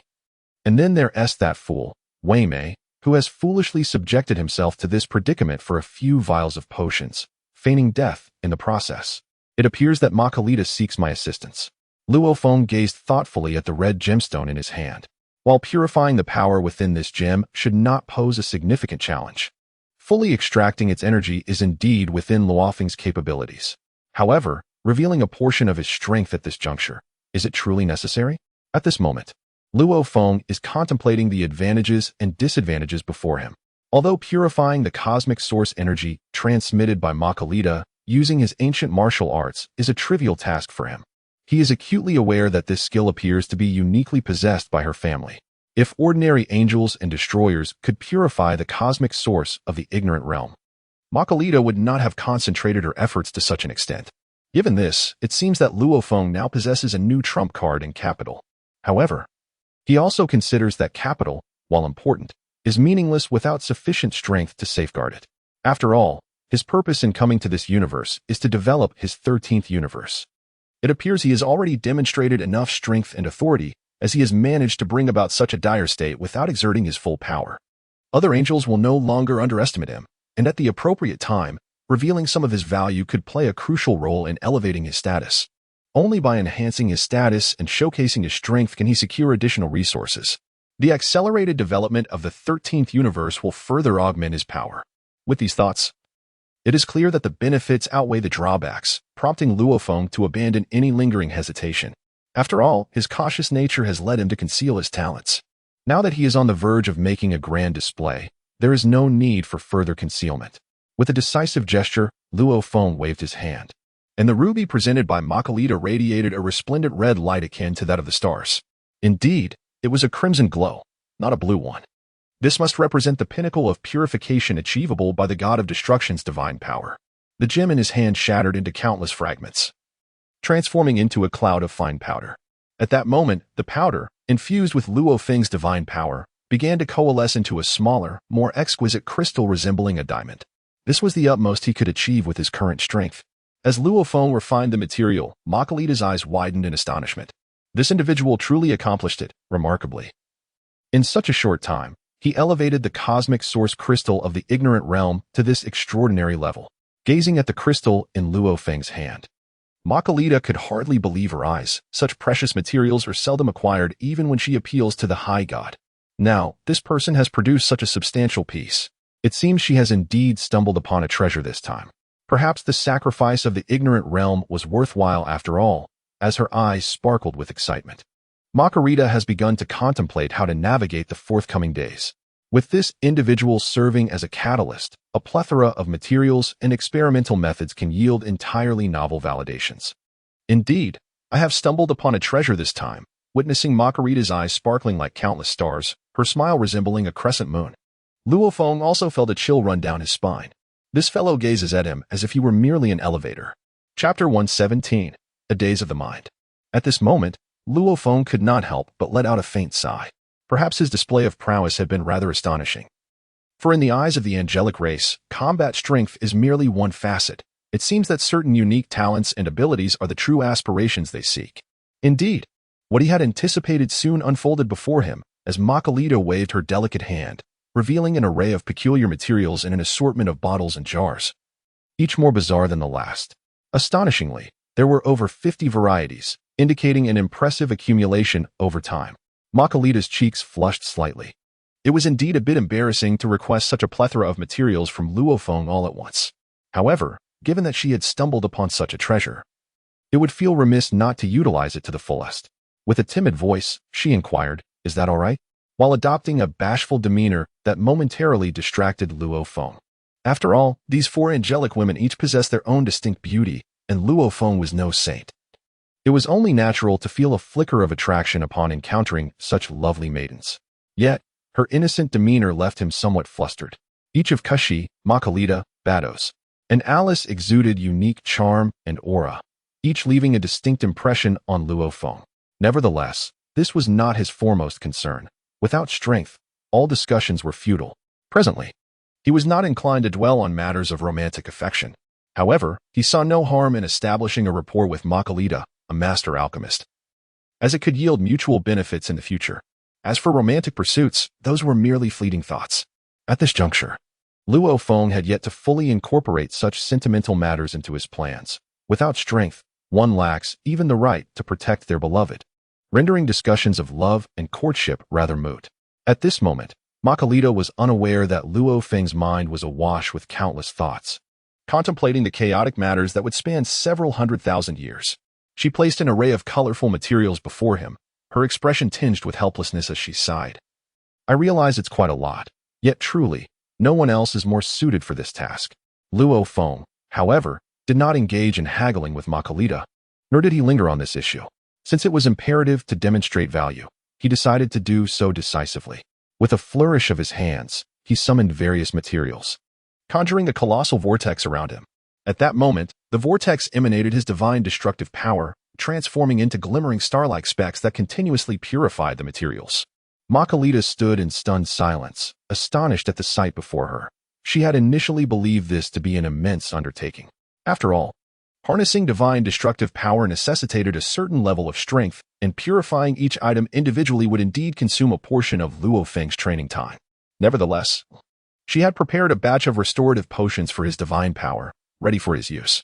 Little did she expect that this individual possessed such extraordinary strength, capable of instantaneously purifying all her materials without negotiating any terms or requesting restorative potions. Indeed, he was a profound enigma. At this moment, Makalita's mind was entirely focused on the materials at hand. Would this method truly prove effective? Was there not a risk of inadvertently ruining her precious materials? Observing Makalita's palpable anxiety, Luo Feng, however, exhibited neither hesitation nor urgency. He meticulously wielded his destructive divine power, continuously consolidating his strength, treating the endeavor as a mere practice session. Perhaps this refinement of materials would elevate his mastery of the technique, offering some enhancement and assistance. With this thought, Luo Feng regained his composure, no longer paying heed to the astonished Makalita and the feigned unconsciousness of Hmph. Time swiftly passed, and within the span of a single day, Luo Feng gently withdrew his divine power, presenting over 50 refined materials before Makalita. At this moment, Makalita was rendered speechless, utterly astonished that this individual had managed to refine all the materials in merely a day. She found herself devoid of any concern for the fate of Hmph, nor did she wish to prolong her entanglement with Luo Feng. After all, the plethora of exquisite materials, once purified, opened up a realm of possibilities for her experiments in the laboratory, potentially heralding a qualitative leap in the field of alchemy. Eagerly, she longed to return to her laboratory to embark on new experiments, yet her rationality forcibly restrained her tumultuous emotions. With a slight bow, she retrieved all the materials into her spatial storage and addressed Luo Feng, saying, "My lord Luo Feng, I must sincerely thank you for your assistance this time. You need not concern yourself with the matters ahead. As for the potions required by Lord Ramsay of the 10th universe, I shall personally deliver them." She continued with a grin, "I truly appreciate your help, and as for that Hmph character, I shall take care of him. Moreover, should the 13th universe require anything, please do not hesitate to inform me, and I shall exert myself to the fullest without reservation." This was the utmost sincerity Makalita could muster at this moment, reflecting her fervent desire to rush back to her laboratory while also conveying her commitments to Luo Feng. However, angels are known for their adherence to promises. Once a commitment is made, it is never taken lightly, and she would endeavor to fulfill her word. It appeared she was ready to usher him away. Luo Feng sighed in resignation. The urgency etched on her face was unmistakable, yet her restraint prevented her from taking immediate action, leaving him with a sense of helplessness. Nevertheless, since a rapport had been established, and he had secured Makalita's promise, he felt he had accomplished what he set out to do. He had achieved the level of authority and demonstrated his strength to his anticipated satisfaction, rendering any further lingering unnecessary. Given that Makalita was willing to procure the divine power restoration potions for the transaction with Ramsay, Luo Feng saw no need to feign politeness. However, his attention soon shifted to the unconscious Hmph. Contemplating the future and potential of Hmph, it appears he has reached his zenith. Perhaps this is the goal he ardently pursues. Otherwise, he would not exert himself so fiercely against a destructive deity from another universe. Perhaps this individual, as a god of destruction, possesses no particular interests. Chapter 118, Vanishing Without a Trace. In light of this, Luo Feng let out a slight sigh. Perhaps it was time to leave Hmph with a fond memory. He then gestured towards Hmph, saying, "Very well, in that case. My gratitude extends to the angel Makalita. We shall discuss any further matters at a later time, and for now, let us conclude the affairs at hand. By the way, when you speak to Lord Hmph, do convey that if he seeks to restore his dignity, it is not out of the question. I shall be looking for individuals to become my successors, my disciples. Should Lord Hmph be interested, he may send his disciple to seek vengeance on my behalf. Do not say I did not offer him the opportunity. If circumstances allow, With that, Luo Feng refrained from uttering further trivialities. providing Waymeda with a means of retreat and an opportunity, essentially granting him a promise. Indeed, you may not be my equal. Yet you can cultivate your disciples to seek retribution, and do not claim I did not afford you the chance. Upon witnessing this exchange, Makalita refrained from lingering any longer. She was eager to depart, her impatience palpable, especially given the abundance of top-tier materials at her disposal. Luo Feng was already prepared to leave. Makalita offered a final wave. Her impatience to see him go unmistakable. With a swift motion, she vanished without a trace. In the next moment, Makalita rushed into her laboratory, slamming the door shut. This alchemical enthusiast was entirely engrossed in her frenzied experimental pursuits. Observing this sequence of events, Luo Feng could only shake his head in bemusement. Her personality was indeed as direct as her actions. That she had managed to maintain her composure until now was a testament to her restraint. Well, the matters of the 10th universe have reached a conclusion, and regarding the promise Makalita made, I am confident she will fulfill it. With this in mind, Luo Feng beckoned. And Nefarian transformed into a colossal black dragon. Luo Feng leaped onto Nefarian's head and pointed, inquiring where their next destination should be. After a moment's contemplation, he devised a plan. Since the affairs of the 10th universe had concluded, it was imperative to visit the 6th universe to develop his own 13th universe. The 6th universe held the vital resources he required. Acquiring such materials would undoubtedly facilitate the development of the universe. Perhaps a journey to the 7th universe is in order. Although that rascal Beerus is swift, the 7th universe undeniably possesses materials and individuals that we require. With this thought in mind, Luo Feng waved his hand decisively. Our destination is the 6th universe. It is an opportune moment to pay a visit to Bardos. It has been quite a while since I last saw her, and I find myself missing her. At Luo Feng's command, Nefarian emitted a powerful roar, and in an instant, a surge of black spiritual energy vanished into the 10th universe. As Luo Feng made his way to the 6th universe, those left in shock were not only Kes from the 10th universe, but also Ramus and even Alice, who were rendered speechless by the astonishing turn of events. They had initially anticipated that he would encounter obstacles with Margarita and Wume, never expecting that Luo Feng's strength had escalated to such an extraordinary level. Meanwhile, Margarita was completely engrossed in her experiments, utterly indifferent to the chaos unfolding around her. At this moment, Ramsey retracted his mischievous thoughts of destruction, observing as the materials in his hands continued to swirl and melt. This was not the time for concealment, considering the dismal fate that had befallen Weimei. If Luo Feng were to find any reason to return and overturn the situation, despite Ramsey's robust physique, he was undeniably outmatched in combat prowess by Weimei. Clearly, Weimei lay there, rendered unconscious from the onslaught, causing a chill to creep down Ramsey's back, accompanied by a cold sweat. Noticing Ramsey, who was engrossed in the meticulous crafting of materials and remained silent, Kes let out a soft sigh. It seemed that Lord Ramsey had been somewhat intimidated this time.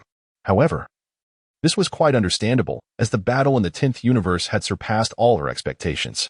She hadn't anticipated that Luo Feng would not only be capable of overcoming Weimei, but also compel Makalita to submit entirely to his formidable abilities.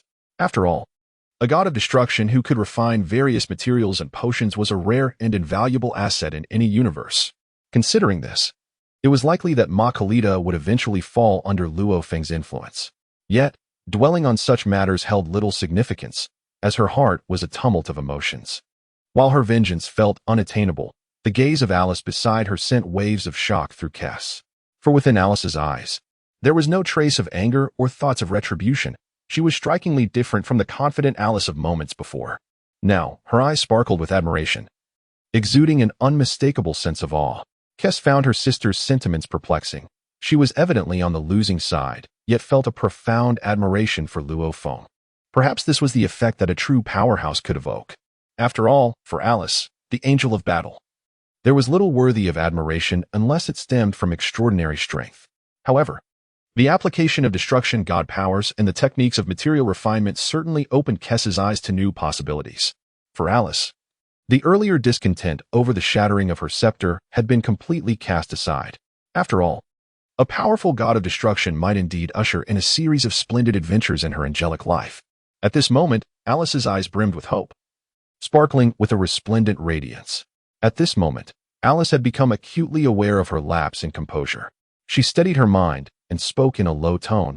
"Lord Ramsey, how much longer will it take to repair my staff?" Ramsay furrowed his brow slightly and replied, "If we exert ourselves fully and cooperate effectively, I estimate it could be restored to its former glory in less than 10 days. It seems you have indeed led Lord Luo Feng into a trap."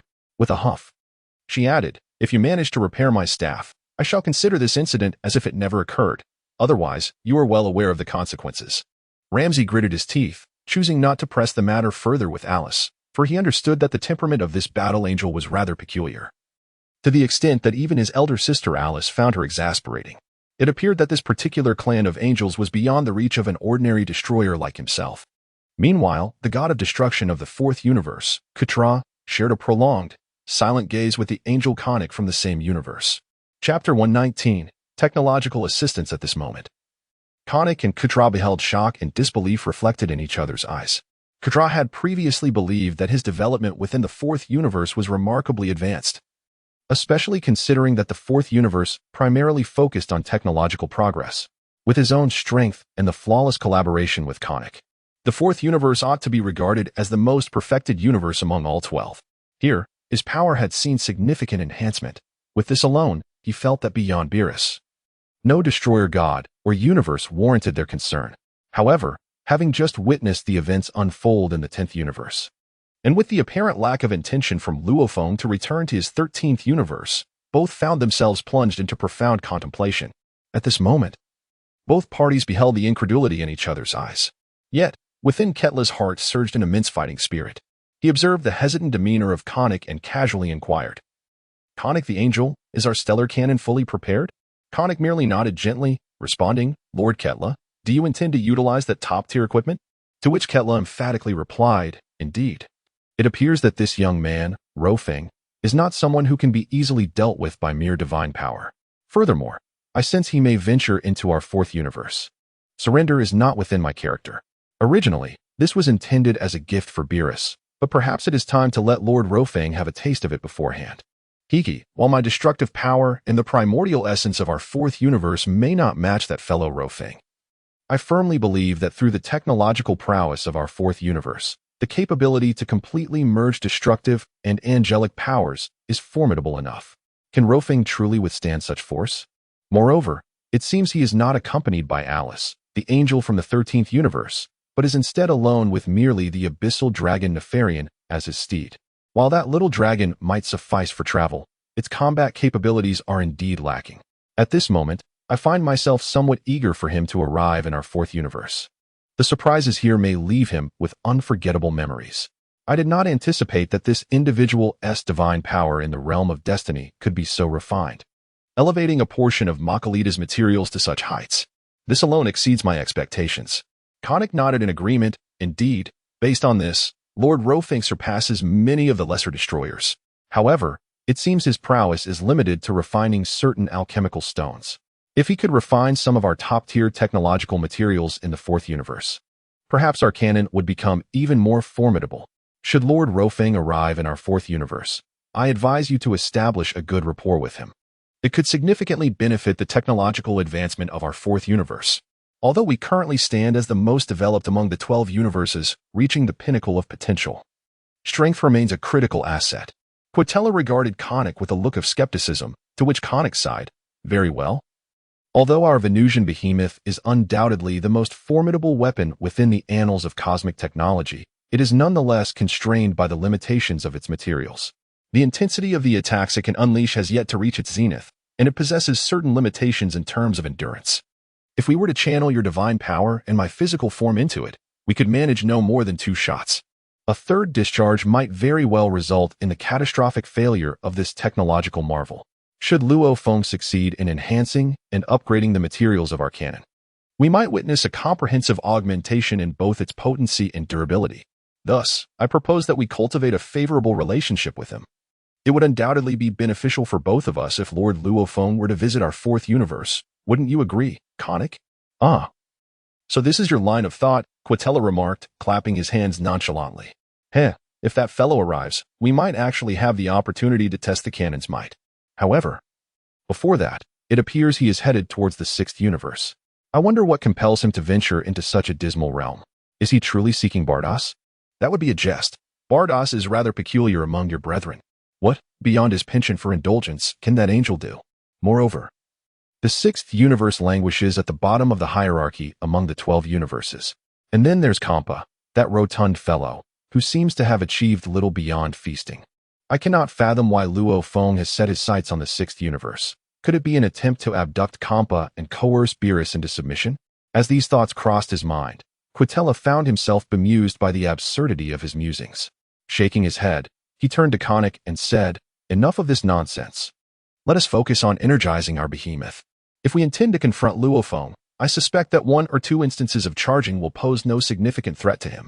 If we wish for him to serve our purposes, we must first subdue him. After all, we do not possess the cloud of Margarita to offer any elixirs.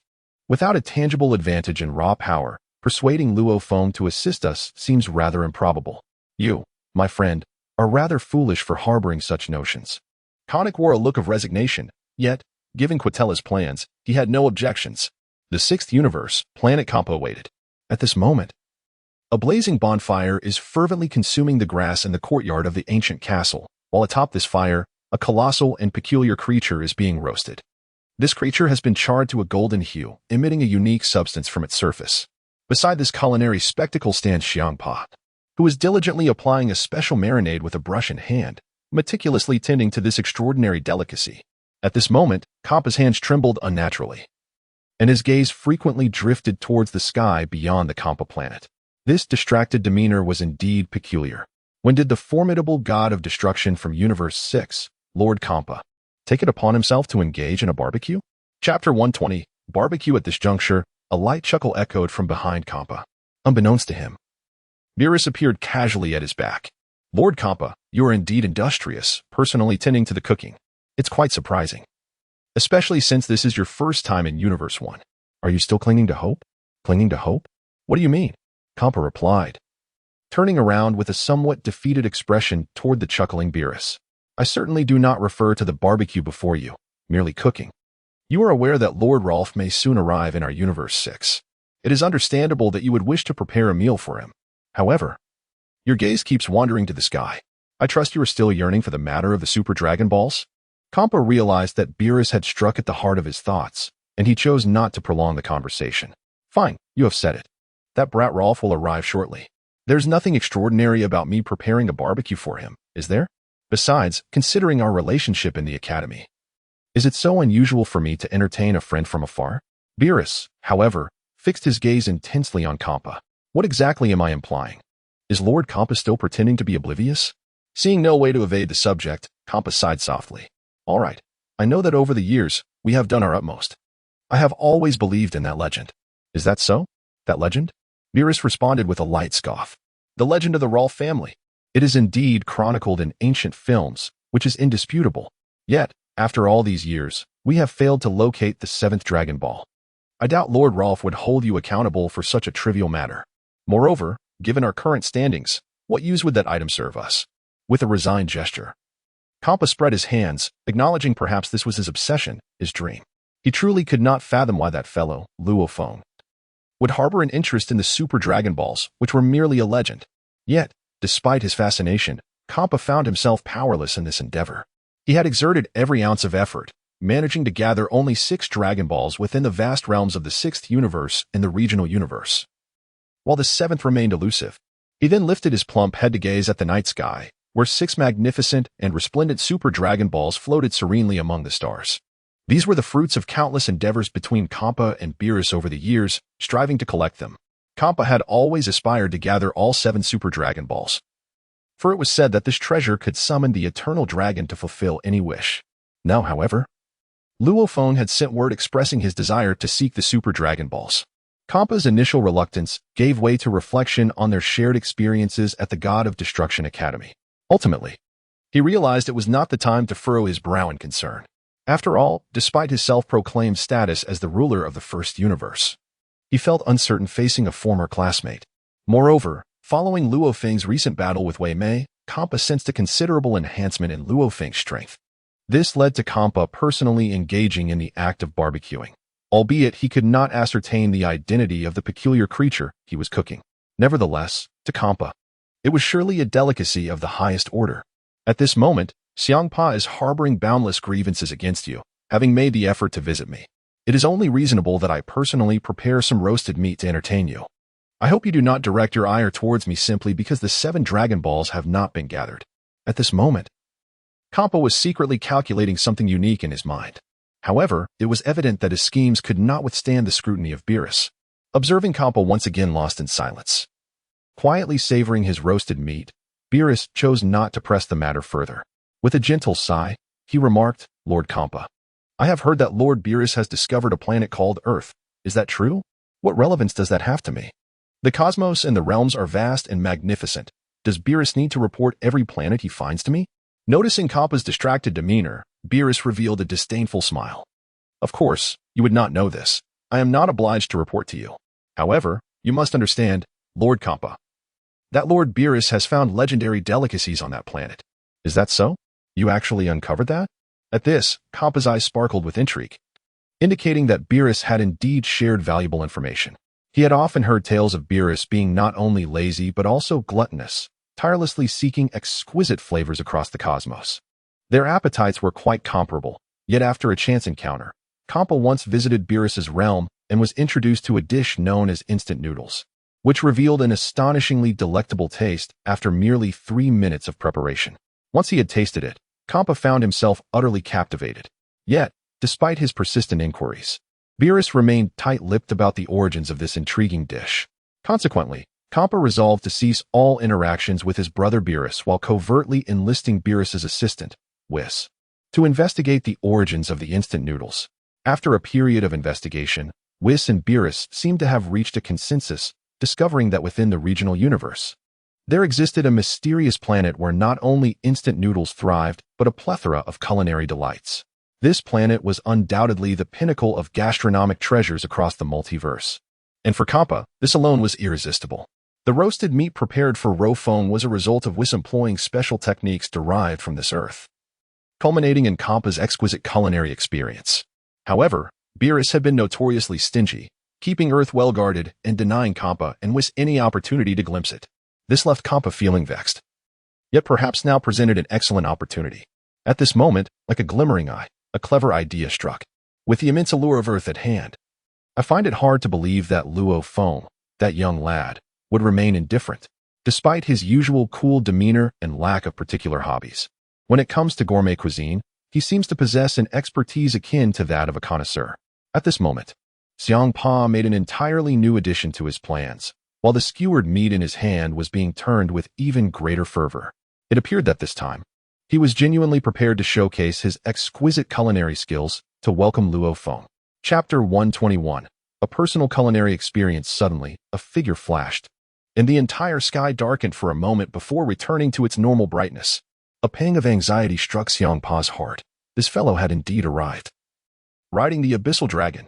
Very well, perhaps his strength now surpassed what I can fathom, but based on the bond we forged at the Destruction.To Academy, I have faith that Luo Feng will come to my aid.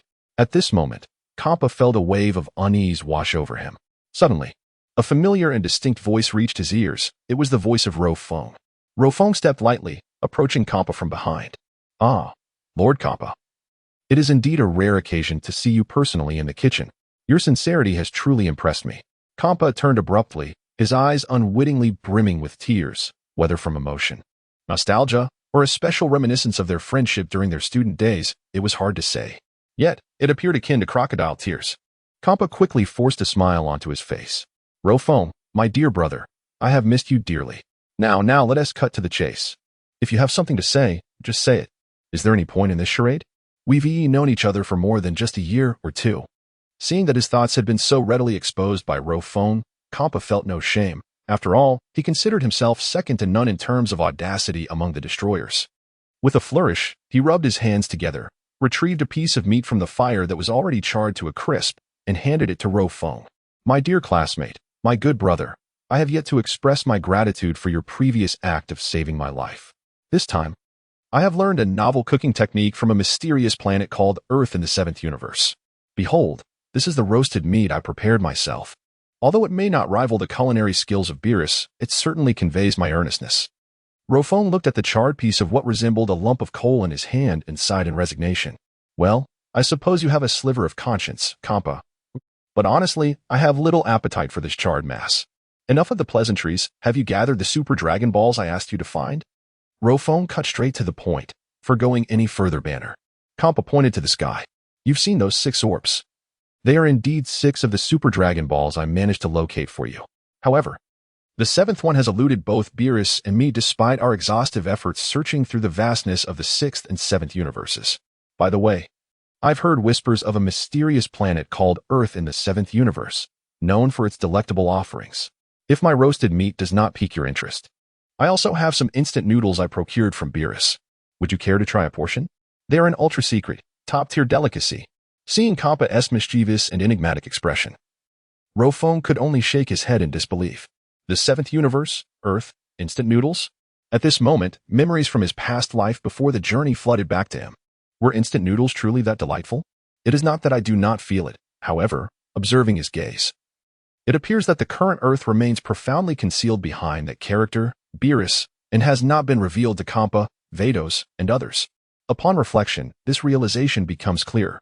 Nevertheless, in the 7th universe, and subsequently, Beerus will inevitably venture to Earth.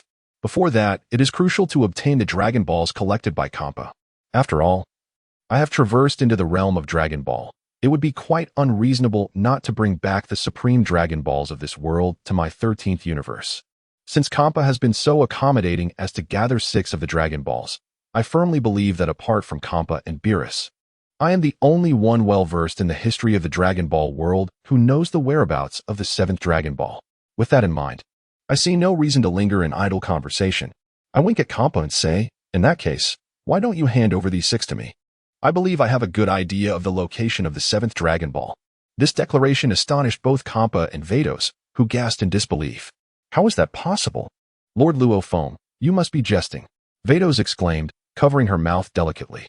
In our quest for these 7 Dragon Balls, Hmph and I have exerted ourselves to scour every corner of both the 6th and 7th universes. Yet, despite our exhaustive efforts, we have only located 6. There has been no trace or information regarding the 7th. Luo Feng simply smiled. There is no issue when I say I know where it is. You have merely fallen into a misunderstanding. A misunderstanding? Hmph and Vados exchanged glances, each reflecting a wave of skepticism. Is this an affront to our intelligence? Or a challenge to the authority of Hmph and Beerus? After all, this search had not been conducted through Beerus. It was merely Hmph's unilateral endeavor.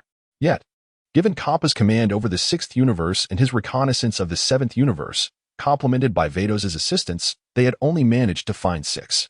The notion that Luo Feng could know the location of the 7th seemed implausible. Observing Luo Feng's composed demeanor, it did not appear that he was fabricating a tale. However, Luo Feng had no reason to deceive them. In this regard, Hmph had a considerable degree of faith in him. With a focused gaze, he pondered that perhaps this was indeed a magnificent opportunity to satisfy Hmph's curiosity, although he was quite intrigued by the lore surrounding the Dragon Balls. Particularly the dragon that grants any wish upon gathering all 7, his primary curiosity now lay in the whereabouts of the 7th Dragon Ball. He understood that since Luo Feng showed interest in this matter, it seemed the Super Dragon Balls had no connection to their 6th and 7th universes. Once again, Hmph's wish upon gathering the 7 Dragon Balls was to acquire some exquisite delicacies or to somehow transfer the mysterious planet known as Earth from the 7th universe to their own. With Rolling now present, the prospect of collecting the 7 Dragon Balls might just enable him to secure the ownership of Earth from Beerus through his cunning methods. Contemplating this, Hmph ceased his internal deliberations, and in an instant, a surge of divine destruction power shot towards the heavens. In the sky, the 6 colossal Dragon Balls, resembling ordinary planets, began to coalesce under Hmph's manipulation of destruction energy, gradually diminishing in size, a testament to Hmph's unique operational capabilities. Chapter 122. No longer hesitating. The ability to reduce objects of planetary proportions to the size of a mere baseball showcased Hmph's earnestness. Observing this display, Rolling raised an eyebrow, followed by a smile that conveyed his approval of the young deity's newfound sensibility. Despite Rolling's formidable strength, traversing the vast cosmos with several planet-sized Dragon Balls would undoubtedly pose challenges. However, Hmph had employed some peculiar techniques to shrink these Dragon Balls to a more manageable size, indicating that he had indeed invested considerable effort into his recent training. Yet, it seemed that Hmph's skills leaned towards the unconventional. While others sought merely to enhance their power and destructiveness, he had innovated these distinctive abilities. Perhaps, in this current context, these unique capabilities could indeed serve Rolling in unforeseen ways. As Hmp's divine energy continued to surge forth, the 6 Super Dragon Balls truly shrank to the size of hammers. With a grand gesture, Hmp presented the 6 baseball-sized Dragon Balls before Rolling, stating, "Consider this our token of introduction. It would be remiss of me to welcome you to our 6th universe without offering something of value." Though Hmp spoke with grandiosity, Rolling had no intention of indulging in pleasantries. While the young god's intentions may have been somewhat insincere, his abilities had indeed earned Rolling's respect. Moreover, gathering these 6 Dragon Balls and transforming them into a more ordinary size indicated that Hmp was beginning to recognize the significance of his own requests. In this regard, there was little to critique. If only Hmp harbored fewer ulterior motives, it would have been even more commendable. Of course, it is impossible for any individual to be devoid of self-interest, whether they be gods of destruction or angels, such as the nature of existence. At this moment, Luo Feng no longer felt the need to be polite with Hmp and Beerus. He casually tossed the charred skewer of meat to Hmp, declaring, "You can have your own barbecue. I truly am not hungry. As for instant noodles, do I really need to ask you? Can't I simply seek out Beerus instead?" Hmp, exasperated, raised his hands in surrender. "Well, since everyone is aware of it now, I shall speak plainly. What is it you wish to convey?" Luo Feng replied with a cheerful smile, eager to see what bizarre request Hmp might propose. Hmp, however, simply shrugged, adopting a gesture of resignation. "The 6 Dragon Balls are here. I am genuinely curious about the whereabouts of the 7th. Can you take me and Beerus along with you?" Understanding dawned upon Luo Feng, and he felt a jolt of realization. Indeed, with only 6 Dragon Balls reduced to the size of a standard baseball, the 7th must still be as colossal as a planet. It would be quite inconvenient to carry it. Perhaps it would be wise to take Hmp and Beerus along to locate the 7th Dragon Ball, thereby completing the set. Moreover, reducing the Dragon Balls to the size of ordinary spheres would facilitate transport. If they were to gather all 7 Super Dragon Balls and, in the process, pay a visit to Universe 7, it seemed like a fortuitous opportunity. Additionally, after witnessing Beerus and Whis hastily depart from Universe 11 without clarifying anything, Luo Feng felt a twinge of unease. Yet, none of that mattered now. His planned next destination was indeed Universe 7. Through Hmp's insights, he had learned that in this time and space, Beerus and Whis had seemingly discovered the existence of Earth. With this revelation, it would likely align with the era of Dragon Ball Super featuring Vegeta and Goku. The prospect of encountering the iconic protagonists of the Dragon Ball universe stirred a sense of anticipation within Luo Feng. It was not merely their formidable powers he looked forward to, but rather the chance to meet the legendary Super Saiyans. This ignited a unique yearning within him. Perhaps that was the true essence of the Dragon World, Earth. My homeland resides within the Dragon World. It is indeed my birthplace. A visit may yield entirely new insights.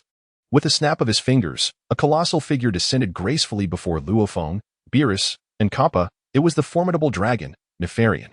At this moment, Nefarian had come to understand his role and position with utmost clarity, having comprehended the extent of destruction and beauty witnessed in their last monumental battle. At this moment, aside from the serene journey as a mere mode of transportation, he had completely sealed his lips. The arrogance of the past and the indomitable spirit that once resided within him had been utterly subdued. Now, Nefarian simply desired to exist as an ordinary abyssal dragon. Any rebellious notions against Luo Feng had been cast aside, lost to the winds of oblivion. After all, in the face of overwhelming power, any schemes or machinations hold no significance. He now felt fortunate to accompany this formidable god of destruction in traversing the vast expanses of the cosmos.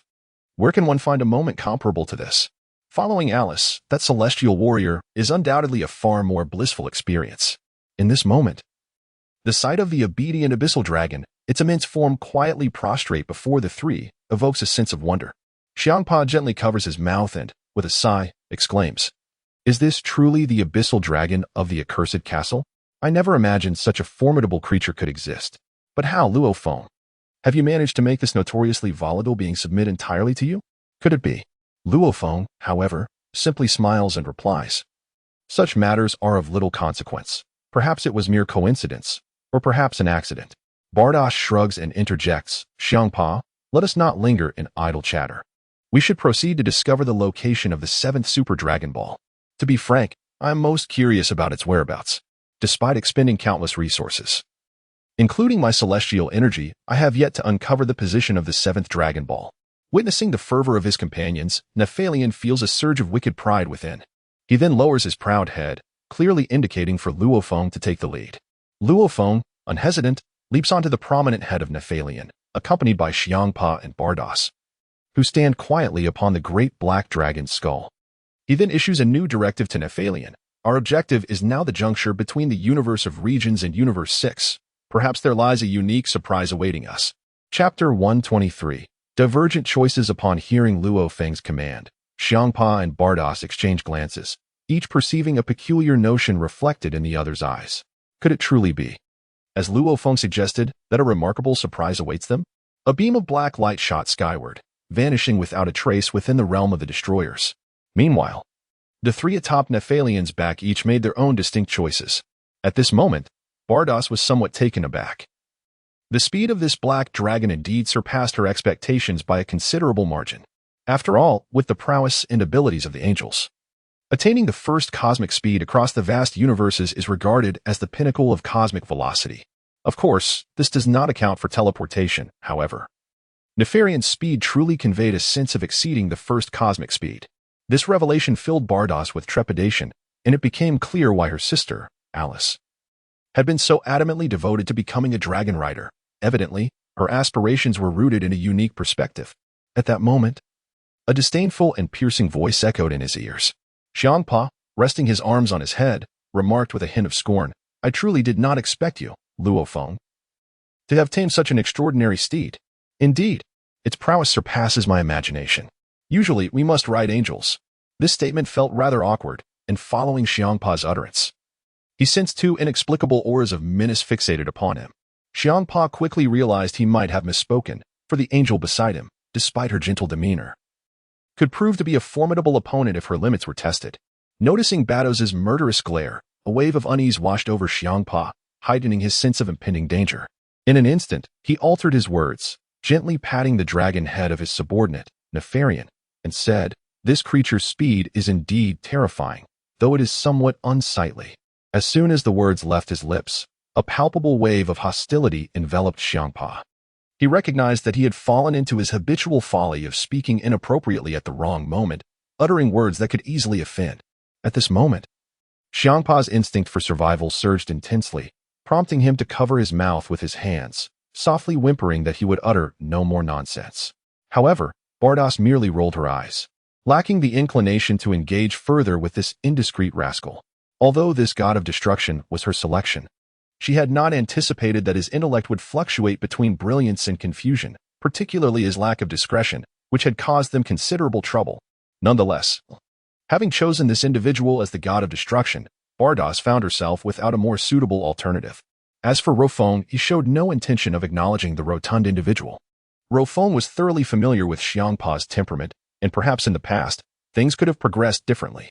However, he chose not to dwell on the thoughts of Hmph, Bardos, and Nephalion, instead mapping out a coordinate for Nephalion and propelling himself toward it with unwavering determination.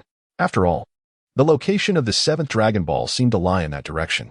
Before long, Nephalion's speed garnered the admiration of his companions. In the next moment, the three of them found themselves quietly suspended in the space at the intersection of the sixth and seventh universes, gazing upon a yellow-hued star slowly rotating before them. At this moment, upon gazing at the planet, Luo Feng exhaled a subtle sigh of relief. Indeed, it was as he had envisioned. No wonder Beerus and Hmph struggled to locate the seventh Dragon Ball all those years ago. This must be the one they overlooked.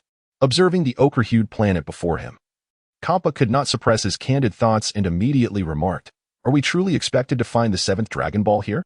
Do not jest, Luo Feng. While I hold immense admiration for your strength and capabilities, and I am grateful for your life-saving assistance, is it not rather excessive to lead us on such a farce?" Meanwhile, Bardos gazed contemplatively at the exceedingly ordinary planet, seemingly struck by a profound realization. At this moment, Nephalion had transformed into a small black dragon, quietly clinging to the shoulder of Luo Feng, with a disdainful expression directed at the two utterly clueless fools. "Is my master truly so dim-witted? Taking you on an excursion, and yet you sit upon my back. Hmph. Do you find me unappealing? This is utterly excessive. Luo Feng, without hesitation, pointed a finger at the planet, and Nefarian immediately grasped his intent. In an instant, he transformed into a colossal black dragon. His belly swelling as a tremendous dragon breath surged forth, violently assaulting the ochre-hued planet. This sudden act bewildered Hmph. Hey, Luo Feng, what on earth are you doing? What has this little dragon lost its mind over? This planet does not solely belong to our 6th universe. Look, half of it lies within the 7th universe, which means that portion falls under Beerus jurisdiction. To destroy it like this seems rather unreasonable. Luo Feng, however, paid little heed to this foolish creature. Beerus property? That fellow knows I am venturing into the 7th universe and is scurrying away, not daring to show his face. Yet, there was no need to voice this sentiment. Beside him, Veto's eyes gleamed, seemingly affirming her thoughts. Just as Hmph was about to continue discussing the matter, a tremendous dragon breath erupted forth, causing the outer layer of the planet to vanish as swiftly as molten rock. Although Nefarian's power was trivial compared to Luo Feng's, he was no mere pretender among the abyssal dragon clan in the vast cosmos. Not only was his speed remarkable, but his offensive and defensive capabilities were not significantly inferior to those of an average destroyer. Of course, under the suppression of Luo Feng's might, Nefarian could not showcase anything extraordinary. Even if he had no chance for a proper battle, causing some minor destruction was well within his grasp. As the dragon breath swept across, the entire planet underwent a peculiar transformation, its shell shattered layer by layer, morphing into a deep crimson magma, which instantly turned gaseous within the radius of the dragon's assault. In the next moment, a resplendent golden dragon ball materialized before the eyes of all present. At this moment, Hmph seemed to be entangled in everything, his large eyes widening to an astonishing size. He pointed at the dragon ball before him, which was as large as a planet, and murmured, "So the 7th dragon ball is right here, encased within a layer of rock. I wondered why Bados and I could never locate this dragon ball. It is half in the 6th universe and half in the 7th universe. How intriguing. Luo Feng, you truly are remarkable. How did you come to know this?" Chapter 124. Curiosity aside, Luo Feng shot Hmph a scathing look, exclaiming, "How can you still pose such a foolish question? I'm truly weary of engaging in further banter with you." Beside them, Bados' eyes sparkled with realization, immediately understanding that this was not mere coincidence, but rather something far more significant. However, she pondered how Luo Feng had come to know the location of the 7th Dragon Ball. Directly inquiring about it did not seem to align with her usual demeanor. After all, she was well aware of Luo Feng's character. If he wished to divulge information, he would do so clearly, but if he chose to remain silent, no amount of questioning would yield results. Moreover, it appeared that Hmph was primarily intent on seeking trouble with Beerus in the 7th universe, and having already contributed 6 Dragon Balls, he was indifferent to the ownership of this one. Curiosity is a natural inclination, yet excessive inquisitiveness often invites unnecessary complications. At this moment, Beerus cleared his throat and inquired, "Isn't it time for you to take action, Hmph?" Hmph, regaining his composure from the earlier shock, immediately recognized the folly of merely gesturing from the sidelines. He paused briefly, then with a subtle shift in his demeanor, unleashed a surge of destructive divine energy towards the colossal Super Dragon Ball planet. As Hmph intervened, the planet gradually diminished in size, eventually transforming into a small dragon ball the size of a baseball, which then floated into the hands of Luo Feng. Luo Feng felt a profound satisfaction with the performance of both Hmph and Beerus. The mission to the 6th universe had been successfully accomplished, with 7 Super Dragon Balls now in their possession. With the acquisition of these 7 Dragon Balls, it was indeed time to proceed with the next phase of their plan. At this juncture, Nefarian had ceased his transformation into a small black dragon, as the previous attack had significantly drained his energy. He had now received instructions from Luo Feng, with the next objective seemingly being the realm of destruction of Universe 7, planet Beerus. At this moment, the trio successfully gathered all 7 Super Dragon Balls and soared once more onto the back of the mighty Nefarian. Instantly, a dark aura enveloped them as they sped towards the God of Destruction realm of Universe 7. Simultaneously, within the courtyard of Beerus planet in Universe 7, 2 deep blue figures engaged in relentless combat, their fists striking through the void. The air was filled with explosive sounds of intense clashes. As the legendary transformations of Super Saiyan Blue graced the battlefield, Goku and Vegeta, the unrivaled protagonists of the Dragon Ball universe. At this moment, the 2 individuals were diligently training on the planet Beerus. Perhaps striving for the ultimate limits of power was their paramount objective. Son Goku and Vegeta had fully embraced the transformation into Super Saiyan Blue, their strength surging exponentially with each passing day. Observing them with a smile was Whis, whose countenance bore a gentle grin. However, Whis raised an eyebrow, pondering who could be reaching out to him at such a time, seemingly quite anxious. Yet, witnessing the earnestness with which these two were engaged in their training, he found himself disinclined to answer the call. Nevertheless, the communication persisted with an unrelenting vibration of his staff. With a resigned sigh, Whis thought, well, I wonder which brother or sister is so eager to contact me, and reluctantly answered the call. In the next moment, Whis's eyes widened in astonishment, for the image that appeared was that of Bardos, wearing an expression of serene nonchalance. Beside her stood Hmph, covering his mouth, and Luo Feng, sporting a faint smile. How could these three be together? He then observed them standing on the back of a colossal black dragon, swiftly racing through the void. Surely enough, as Whis had surmised, Bardos chuckled lightly. Whis, we shall soon arrive at your world of Beerus. There is a matter we need to discuss with you. Upon seeing Luo Feng, Whis immediately grasped the situation. Realizing why Bardos had chosen this mode of communication, it was far better than being caught unprepared and taken by surprise. After all, the infamous Luo Feng was on his way to the 7th universe, and it was unfortunate that Lord Beerus was still blissfully asleep, entirely unaware of the impending crisis. However, having received this information, Whis felt no further hesitation. He promptly expressed his gratitude to Bardos, welcomed Luo Feng, and cast a disparaging glance at Hmph before concluding the call. At this moment, standing atop the back of the dragon, Hmph found himself engulfed in an unusual melancholy. Why was it that his presence elicited such disdain? Although his abilities were somewhat lacking, he certainly did not reside at the nadir of the hierarchy. After all, he was the esteemed god of destruction from Universe 6. However, Whis paid no heed to Hmph's emotions or sentiments. With an air of indifference, he addressed Goku and Vegeta, saying, you two must diligently train, for a significant figure will soon arrive in our realm. This individual is someone whom both Lord Beerus and I cannot afford to provoke. So do not create any trouble when the time comes. Having delivered his admonition, he transformed into a streak of light and swiftly made his way towards Beerus's chamber. At this moment, both the exuberantly engaged Sun Wukong and Vegeta were momentarily taken aback. What could possibly cause such agitation in the Angel Whis? Could it be that a being more formidable than Lord Beerus is about to arrive? Such a prospect truly ignites anticipation. Observing the expression on Sun Wukong's face, Vegeta swiftly comprehended his thoughts. At this moment, Vegeta's body trembled slightly with unrestrained excitement. Ever since he and Goku mastered the transformation into Super Saiyan Blue, their confidence in their own powers had reached unprecedented heights. Now, with the revelation of a formidable figure approaching, one seemingly more powerful than Lord Beerus, the exhilaration coursing through Goku and Vegeta was palpable, a thrill inherent in their very bloodline. As for Whis's admonitions, they had been entirely cast aside by the duo, who remained blissfully unaware of the gravity of their thoughts. In the next instant, Whis appeared in Beerus's lavish chamber. Observing Beerus still soundly asleep on his opulent bed, Whis mused about the deity's remarkable nonchalance. Since returning from Universe 10, Beerus had completely abandoned any intention of training or guiding those two miscreants, opting instead for a deep slumber. Could it be that sleep somehow enhances a destroyer's power? Truly, he was an eccentric god of destruction. It was no wonder that the 6th and 7th universes had struggled to develop. This lethargy of Lord Beerus was undoubtedly a significant contributing factor. Chapter 125, The Mysterious Planet. As for Hmph, he was merely indulgent.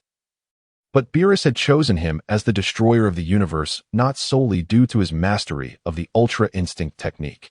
To Whis's disappointment, since mastering this formidable ability, Beerus had come to believe himself among the most powerful of destroyers and thus had lost all motivation to continue his training. He appeared disinterested in the myriad matters concerning Universe 7, demonstrating a profound commitment to his inherent laziness. However, having selected him as a destroyer, there was little opportunity for change, which left Whis feeling somewhat vexed. Nevertheless, true to his amiable nature, Whis accepted the situation with grace. Since Lord Beerus has little interest in the progress and development of the 7th universe, Whis does not impose any demands. Nevertheless, they have encountered a mysterious planet known as Earth within this universe. Although the strength of its inhabitants pales in comparison to their own, the emergence of such extraordinary talents amidst mortals brings them a sense of solace. Thus, they seized an opportunity to bring Goku and Vegeta to Beerus' planet, personally guiding their training and alleviating some of their ennui. The primary allure of this enigmatic planet lies in its exquisite cuisine, which serves as Whis' greatest motivation for willingly overseeing their cultivation. After all, delectable food is the driving force behind his own training. However, the unexpected arrival of Luo Feng, Bardos, Hmph, and the Abyssal Dragon in the 7th universe marks an unprecedented event, seemingly more significant than even the arrival of the Grand Minister. The troubling matter is that Beerus, in his foolishness, continues to slumber despite their approach. I find it hard to believe that Lord Beerus can allude to another universe this time. Yet, pondering over such matters is futile. The immediate task is to awaken this rascal Beerus. What means shall be employed to rouse him? Ordinary methods appear utterly ineffective. At this moment, Whis' palm transformed into a radiant blur, delivering a flurry of powerful strikes upon Beerus' face, each impact resonating with a thunderous sound. Yet, Beerus merely rolled over, letting out a bubble of mucus, and continued his deep slumber. The strength of this being is undeniably formidable. He can enhance his power even in the realm of dreams. Perhaps this is the unique method of cultivation employed by Lord Beerus. However, this development seems rather abnormal, as it appears impossible to rouse him from his sleep. His penchant for slumber is truly unparalleled. At this moment, Whis was suddenly struck by inspiration, and in an instant, he conjured a deep black brush in the air, deftly painting a small turtle upon Beerus' forehead. Hmph. Let this serve as a lesson to you about the consequences of refusing to rise when called. As the little turtle was completed, Whis reveled in his cleverness, thinking, "Heh, when Rolf and Bardos arrive here and see Beerus adorned with a small turtle, I wonder what peculiar thoughts will cross their minds." Only someone as whimsical as Whis could conceive such a playful act. Now that the deed was done, the immediate priority was to rouse Beerus from his slumber.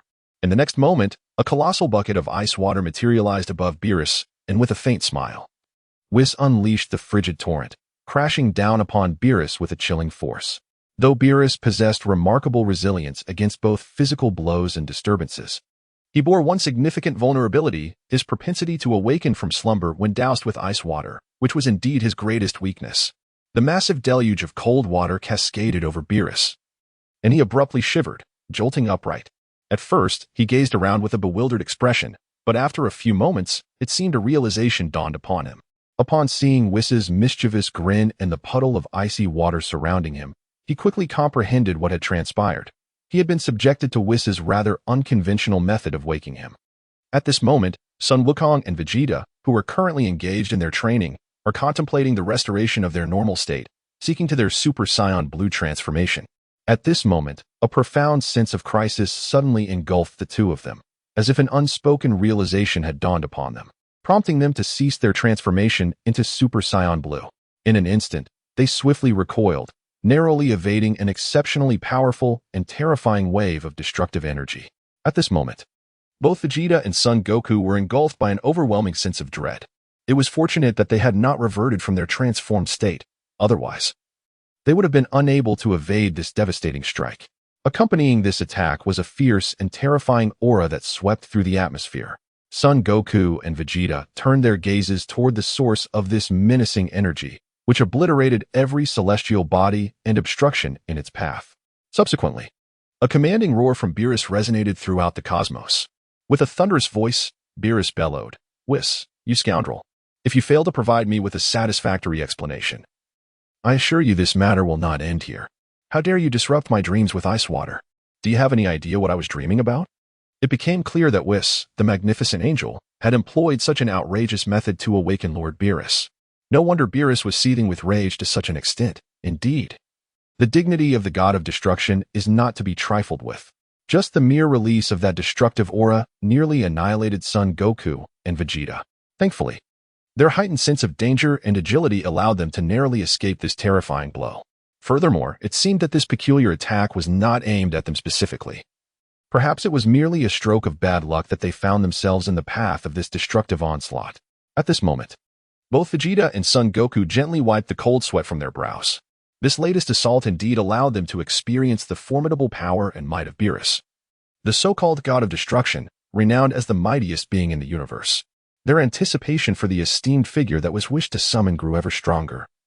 Pondering what terrifying qualities could compel Whis to disregard even Beerus' authority and resort to such extreme measures to awaken him, it seems, indeed, that a thrilling spectacle is about to unfold. At this moment, both Vegeta and Son Goku's eyes shimmered with a glimmer of anticipation. Could it be that the legendary Grand Priest is about to make an appearance? As for who it might be, perhaps the answer will reveal itself shortly. Chapter 126. Silenced, the two warriors trembled incessantly, showing no inclination to shed their blue transformations. From the previous episode, it was clear that presenting themselves in their ordinary forms would leave them with little chance of survival. Even Beerus could extinguish them as effortlessly as one might crush an ant, yet to perish here without reason, especially when striving for growth and power, seemed utterly unwarranted. Meanwhile, within Beerus's chamber, as he seethed with rage, Whis merely offered a faint smile. With a single utterance, he rendered the furious Beerus completely speechless. After a considerable while, Beerus finally regained his composure, only to suddenly notice two furtive figures peering through his window. It was none other than Vegeta and Son Goku, sneakily trying to catch a glimpse. Irritated, Beerus waved dismissively at the window, saying, "You two should cease your hiding and come in if you have something to say." Astonishingly, they had been discovered by Lord Beerus. At this moment, both Vegeta and Son Goku entered Beerus' chamber, their expressions filled with bewilderment. Beerus, without further ado, intoned gravely, "Let us dispense with trivialities. A distinguished guest, a significant figure, has arrived on our planet in the 7th universe. You two must exercise caution and refrain from causing any disturbances." The gravity of Beerus' words left Son Goku and Vegeta even more perplexed. Was not Lord Beerus the most powerful among the gods of destruction? Could this visitor truly be someone of such high caliber? Noticing the incredulous looks on their faces, Beerus let out a resigned sigh. "Very well, I shall reveal the truth. The one who has come is none other than the god of destruction king. Enough dawdling. Keep this knowledge to yourselves. His name is Luo Feng. Oh, pardon my slip, it is indeed Lord Luo Feng. You two must be on your best behavior and avoid provoking him, for I cannot bear the consequences should you do so." At this juncture, Whis interjected with a serene smile, "There is no need for alarm. I am quite familiar with Luo Feng, though his power far surpasses that of Lord Beerus. His demeanor is rather gentle. As long as you exercise caution and do not inadvertently provoke him, there should be no cause for concern." Upon hearing Whis' reassurances and Beerus' admonitions, Son Goku and Vegeta exchanged glances, each reflecting a flicker of excitement in the other's eyes. After all, they were Saiyots, and the mere prospect of encountering formidable beings in the cosmos ignited an inexplicable thrill within them. Sensing their enthusiasm, Beerus anticipated that trouble might soon befall him. He reiterated with great solemnity, "You two must not engage in reckless behavior. Lord Luo Feng is indeed the true god of destruction king, his strength vastly superior to mine. Do not entertain thoughts of provoking him. I am aware of your tendencies, but this time, you must not act impulsively. Despite his outwardly amiable appearance, should he become enraged, even we, the gods of destruction from several universes, would stand no chance against him. This is beyond doubt. Are you two even listening to me?" As Beerus emphasized the magnitude of Luo Feng's might, Vegeta and Son Goku stifled their exhilaration. They had been training alongside Beerus and Whis and understood just how terrifying their powers were. The idea that someone could be even more formidable than Lord Beerus was indeed tantalizing. Who, one might wonder, is this legendary god of destruction king? Is it not akin to the galactic king, resembling an octopus in its eccentricity? Yet, its formidable strength appears to be assured, which indeed stirs anticipation. Observing Whis' demeanor, it seems that this lord of destruction possesses a temperament that is rather gentle and amiable. With this thought, the two protagonists found themselves less apprehensive. After all, if they could adeptly navigate the peculiarities of a god of destruction like Beerus, how much easier would it be to engage with a more genial individual? With this in mind, both Son Goku and Vegeta managed to quell their fears, yet they remained filled with expectations regarding the image of Luo Feng. Suddenly, a resounding crash echoed forth, originating from the planet Beerus, just outside the grand entrance of Beerus's castle. The magnitude of this noise unmistakably suggested that the grand door of the Beerus residence had been obliterated. Could it be that this lord of destruction, as Whis had claimed, was indeed mild-mannered and devoid of violent tendencies? It seemed improbable.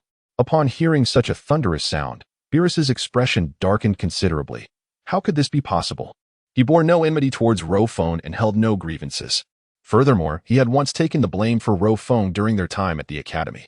Although he had not greeted Luo Feng upon his arrival in the 10th universe and had instead returned to the 7th universe with Whis, this behavior did not align with the character of the Luo Feng he knew. Witnessing Beerus furrow his brow in discontent, Whis smiled faintly, elegantly waving his staff, which instantaneously transported them outside the entrance. An astonishing sight unfolded before them It was not Luo Feng who had demolished the grand door, but the audacious Hmph. This fellow now bore a sycophantic demeanor, standing brazenly with hands on his hips before the gates of Beerus's castle. He directed a loud reprimand towards the castle, exclaiming, "Beerus, Whis, you two better come out quickly. Lord Luo Feng has personally descended upon your 7th universe." Such a sycophantic display could only be attributed to Hmph. Despite being Beerus's twin brother, their relationship had been marred by significant disputes over the Super Dragon Balls and the ownership of Earth. However, in terms of both strength and intellect, Hmph was undeniably overshadowed and outclassed by Beerus. Seizing the opportunity presented by Luo Feng's arrival in the 7th universe, Hmph had audaciously shattered the grand door of Beerus's abode. Now, filled with immense pride, he thought to himself, "Every time you've denied me entry, or were simply not home, or perhaps asleep. Humph, but this time with Lord Luo Feng backing me. Let us see what tricks you can pull. I've long noticed that your door is never locked. Heh, what will you say now?" Chapter 127. The skill of the fox borrowing the tiger's might. Witnessing the audacity of Hmph, Beerus felt an uncontainable surge of anger. Although he remained unaware of the presence of Luo Feng and Bados, Hmph's brazen demeanor was undeniably intolerable. It was a provocation that could not be overlooked. With a composed gesture, Beerus adjusted his attire and, in an instant, appeared at the entrance of his castle alongside Whis, Goku, and Vegeta, the once arrogant Hmph. Upon encountering Beerus and Whis, immediately cowered in fear. His bravado vanished as he shrank back, the once haughty expression and words retreating into silence. In a swift motion, Hmph's form flickered, and in the next moment, he had concealed himself behind Luo Feng, much like that fateful day at the God of Destruction Academy.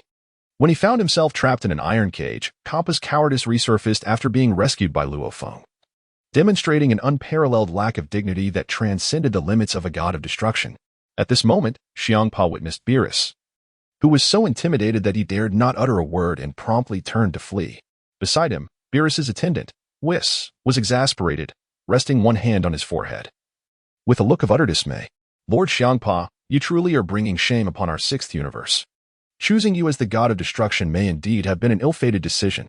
Just as Whis was on the verge of a groan of despair, both Beerus and Whis's eyes brightened, for they recognized the figure quietly smiling at them. The very God of Destruction they least wished to encounter, Lord Luo Feng. At this moment, Luo Feng indeed did not anticipate that Hmph could orchestrate such a display, which could be considered an ultimate manifestation of the art of leveraging authority. Moreover, upon encountering Beerus, this character scurried away like a mouse fleeing from a cat, completely disregarding the dignity and might of the God of Destruction. However, this seemed to be of little consequence. Luo Feng's gaze was primarily drawn to the figures of two individuals behind Beerus and Whis. So familiar were they, Sun Wukong and Vegeta. He truly did not expect to encounter them in the realm of the gods of destruction after traversing to the Dragon Ball universe for so long. It was indeed a thrilling prospect. It was uncertain, though, whether he had arrived in the era of Dragon Ball Super, for otherwise, these two would not be present here. Subsequently, Luo Feng smiled faintly. Perhaps his arrival was indeed a timely opportunity.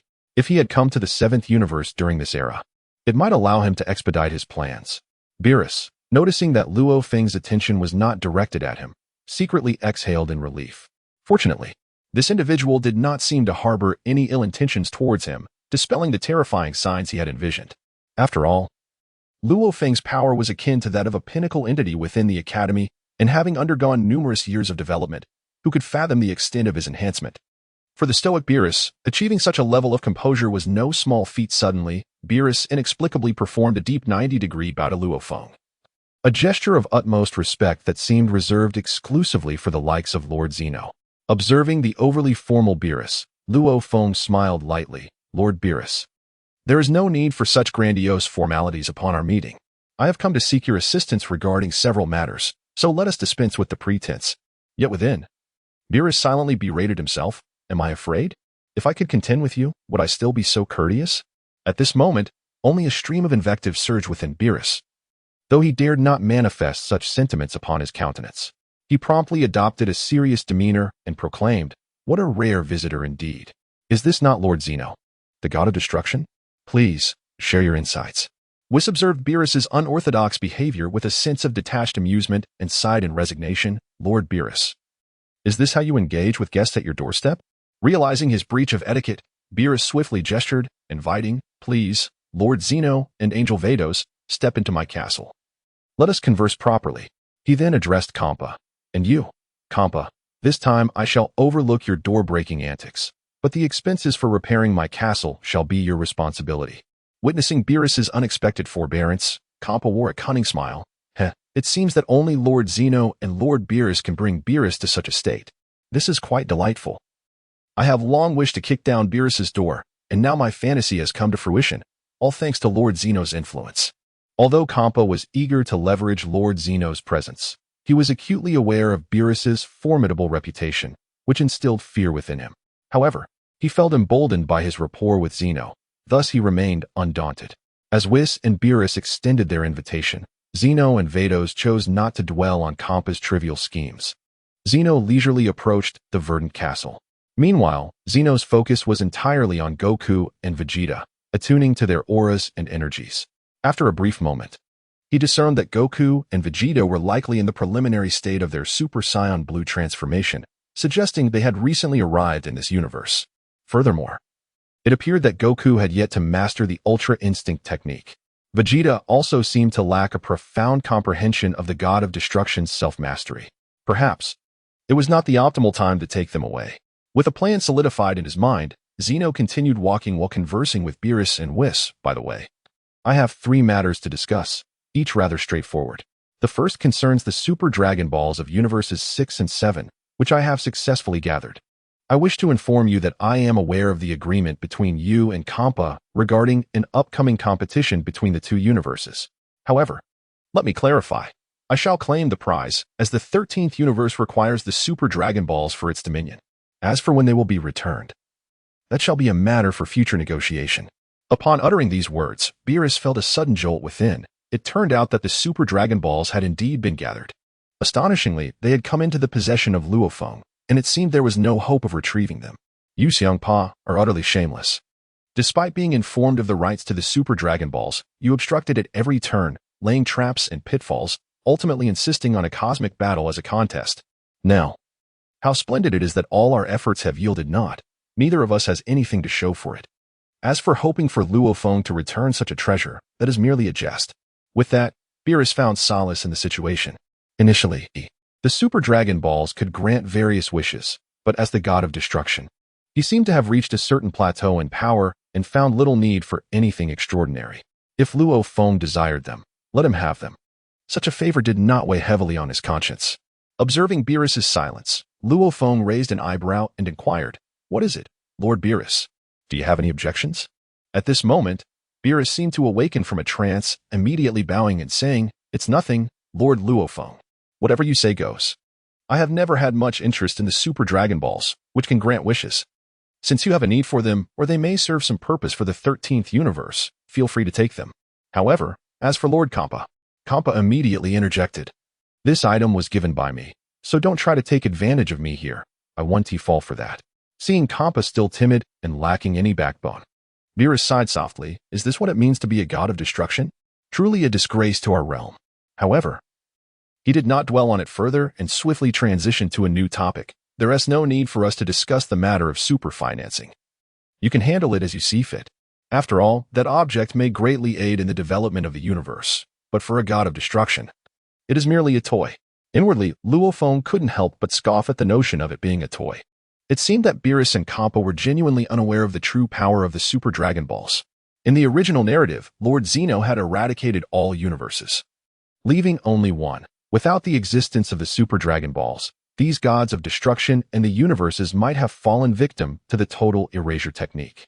Perhaps this was also the opportunity for his rise in the 13th universe. Contemplating this, Luo Feng saw no need to further explain to Beerus and Hmph. He simply smiled and said, "By the way, there is a small matter I've heard about. There is a planet called Earth in your 7th universe." Goku and Vegeta were taken aback, their hearts racing. The legendary God of Destruction knew of their homeland, Earth. Could it be? How could this obscure planet have gained such notoriety in the universe that it prompted the God of Destruction from the 13th universe to mention it so personally? Perhaps Earth was in peril. If it were an ordinary matter, even with Beerus present, he would typically shield them from all dangers and hardships. However, with Luo Feng here, it was clear that neither Beerus nor Whis would be able to contend with him. It seemed that Earth might indeed face calamity. Now, Goku and Vegeta were not the only ones in turmoil. Even Beerus's expression grew increasingly grim. Could it be, Lord Luo Feng, that you truly have an interest in Earth? Though the inquiry was posed in a gentle tone, within Beerus' heart, tumultuous waves surged. It was not the mention of Earth by Rolong that stirred him, after all. To the vastness of the seventh universe, Earth was merely an ordinary planet, unremarkable in every way. However, what truly pained Beerus was the exquisite cuisine found on Earth, a source of immense joy and leisure for both him and Whis. For the gastronomic connoisseurs that they were, the loss of the Super Dragon Balls would be inconsequential. Yet, if Rolong were to forcibly remove that blue planet, Earth, from the seventh universe, it would feel as though a piece of Beerus' very heart had been extracted, causing profound anguish. Observing the insincere expression on Beerus' face, Rolong seemed to grasp his sentiments. Meanwhile, Hmph, standing behind Beerus, emitted a cheeky cackle, exclaiming, "Hey, Beerus, you once suggested giving Earth to our sixth universe, but you wouldn't listen. Now look." However, upon witnessing the murderous glare from Beerus, Hmph promptly fell silent, realizing that jesting at this moment bore no significance. If Earth truly were to be ceded to Hmph, it would not be Beerus who suffered the loss, but rather Hmph himself. Rolong raised an eyebrow, recognizing the underlying concerns of both Beerus and Hmph. Perhaps their aspiration to transcend the Dragon Balls was intrinsically tied to restoring the existence of Earth in the sixth universe. Nonetheless, this contemplation bore little weight. One Earth was more than sufficient. It was evident that his previous inquiry had struck a nerve with Beerus, despite Beerus' unwavering confidence in his own prowess. He also exhibited remarkable composure, suggesting that the years had indeed fostered personal growth in both temperament and strength. Subsequently, Rolong shrugged, offering an answer that took Beerus completely by surprise. With a light chuckle, he said, "I harbor no ulterior motives regarding Earth. After all, it is the foremost treasure of the seventh universe. What originates here must return to its source. Since it was birthed in the seventh universe, I have no intention of taking it away." Upon hearing these words, Beerus, who had been drenched in sweat moments ago, suddenly felt as if he had soared from the depths of hell to the heights of the heavens, enveloped in a sensation of weightlessness. It turned out that Luo Feng had not come seeking dominion over Earth. For Beerus, this revelation diminished the gravity of the situation. After all, the Earth is a treasure beyond compare for the seventh universe. Upon hearing Luo Feng's words, Whis too felt a wave of relief wash over him. It was indeed a comfort to avoid the inexplicable relinquishment of Earth. Not only would it cause distress to Beerus, but Whis himself would find it intolerable.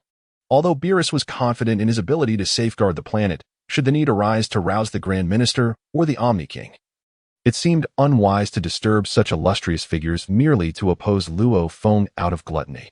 However, with Luo Feng's sincere declarations, Whis was able to fully relax. It appeared that Luo Feng was not the marauding brigand he had been portrayed to be. It seemed that Luo Feng possessed a sense of reason in many matters, and perhaps the previous rumors and whispers contained elements of fabrication. At this moment, Whis gained a fresh perspective on the character of Luo Feng. Chapter 129, A Painful Sacrifice. Beside him, Beerus chuckled softly, remaining silent, yet inwardly he comprehended that Luo Feng, despite his formidable prowess and domineering disposition, would not resort to plunder and pillage unless provoked or personally harmed. Among the gods of destruction, Luo Feng's character and integrity positioned him as one of the most distinguished figures. As for the planet Earth, which was the subject of contention between Hmph and Beerus, Luo Feng appeared to harbor little interest, merely wishing for its prosperous development within the seventh universe. Given this, what purpose could there be for himself and Hmph to visit Beerus's planet in the seventh universe? Shortly thereafter, Luo Feng smiled lightly and stated, "Upon my arrival in your seventh universe, there remains one crucial matter to attend to, and I hope Lord Beerus and Angel Whis can bear with me in this painful sacrifice." Upon hearing this, Beerus felt a subtle shock within. "Very well. It seems we have now arrived at the main event. It appears that the earlier matters concerning the Super Dragon Balls and Earth were merely an appetizer. This is truly the crux of Luo Feng's arrival in the seventh universe." At this moment, Beerus had ceased his playful demeanor and stood respectfully before Rolf once more. "Very well, whatever it is you require, as long as it is within my capabilities, feel free to ask. There is no need for formality." However, Whis wore an expression of disappointment, as if he could not fathom Beerus's sudden capitulation. "Lord Beerus, do you often exhibit such timidity? The other party has yet to make any demands, and you have already acquiesced. I wonder how you plan to extricate yourself from this situation." Observing the expressions of those around him, Rolf refrained from uttering any further extraordinary words. I merely wish to borrow an individual from your seventh universe. Just one person. It is that simple. At this, Beerus and Whis exchanged glances. Then what difficulty could there possibly be? While our seventh universe may not rank among the very best of all universes, given its growth and trajectory, borrowing one person, or even 100, should pose no challenge. Noticing their skepticism, Rolf opted to clarify, raising his hands in a gesture of openness. As you are aware, our 13th universe is currently devoid of resources, being a realm that requires reconstruction post-conflict. Aside from the remnants of the Destroyer King's barrier, everything else is but a void. To foster the development of the 13th universe, assistance from the other universes is imperative. What I seek is a talent. And I implore you not to be startled by my request. A sense of foreboding washed over Beerus and Whis as they exchanged another glance. Their eyes fixed intently on Rolf's lips as he uttered three crucial words. Kaishin. Indeed, was it so? The revelation sent shockwaves through all present. In their minds, they scoffed at the notion of merely borrowing a person. This was clearly a request to borrow a deity, specifically, a pivotal figure within the universe, the Kaishin. The Kaishin serves as the cornerstone of the universe's developmental blueprint. Why then had Rolf set his sights on their seventh universe? As these thoughts coalesced, both Beerus and Whis exhibited expressions of bewilderment. Meanwhile, the onlooker, Bados, sparkled with understanding. I knew Rolf's visit to the seventh universe was not without purpose. Yet, why choose our universe? Bados pondered, uncertainty gnawing at her thoughts. At this moment, it was Hmph who was most astonished. As he pointed a finger at Beerus and gazed at Luo Feng with a look of bewilderment. Unconsciously, he uttered, Luo Feng, what nonsense are you spouting? Do you not comprehend the profound significance of a supreme Kai to an entire universe? It was only due to the camaraderie between the two that Hmph had the audacity to address Luo Feng in such a manner, feeling emboldened to directly question him. Luo Feng, however, maintained a smile, seemingly unfazed by Hmph's rudeness, showing no inclination to engage in a confrontation. It appeared that Hmph was genuinely shaken, though this was within Luo Feng's expectations. After all, seeking to borrow a supreme Kai from any universe is tantamount to touching the very essence and vulnerabilities of that universe. Noticing Luo Feng's serene demeanor, Hmph hastily added, realizing that his previous attitude had indeed been somewhat excessive. Observing that Luo Feng remained calm and composed, Hmph privately breathed a sigh of relief. Nevertheless, his final determination compelled him to express his concluding thoughts. Do you understand what a supreme Kai represents for a universe? After traversing so many cosmic realms, are you still unaware? The existence of each supreme Kai is intrinsically linked to that of the god of destruction of their respective universe. This means that should any issue arise with a universe's supreme Kai, the god of destruction will inevitably perish without cause. Once both the god of destruction and the supreme Kai are rendered lifeless, the angels of that universe will fall into an eternal slumber. You must realize that you are not merely borrowing an individual, you are borrowing the very lifeblood of an entire universe. When you graduated from the Outer Province Academy, did not the Grand Minister, our esteemed former headmaster, equip the 13th universe with a supreme Kai? This is no jest. Such a joke is far from amusing. At this moment, Hmph's words resonated with the sentiments of the crowd, and for the first time, Beerus perceived his brother Hmph as truly endearing. Faced with such a formidable figure, Hmph audaciously voiced thoughts he had long harbored, but had never dared to express. Observing Hmph's fervent reaction, Luo Feng felt no anger and showed no inclination to further elucidate his stance. For Hmph spoke the truth, not a single word was amiss. Luo Feng understood that the so-called Kaishin was intrinsically linked to the life of the god of destruction. It was precisely due to this stringent condition that he had refrained from acquiring the Kaishin bound to his life in the 13th universe.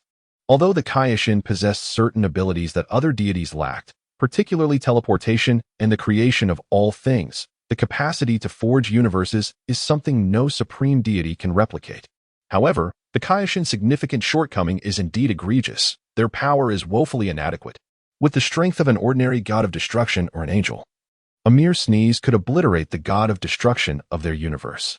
This meager strength, if left unchecked across various universes, would render the Kaishin vulnerable to any adept warrior emerging from any planet, capable of utterly overwhelming the Kaishin of that universe. Chapter 130, The Wrath of the Seven Veins. Herein lies a profound irresponsibility toward one's own existence.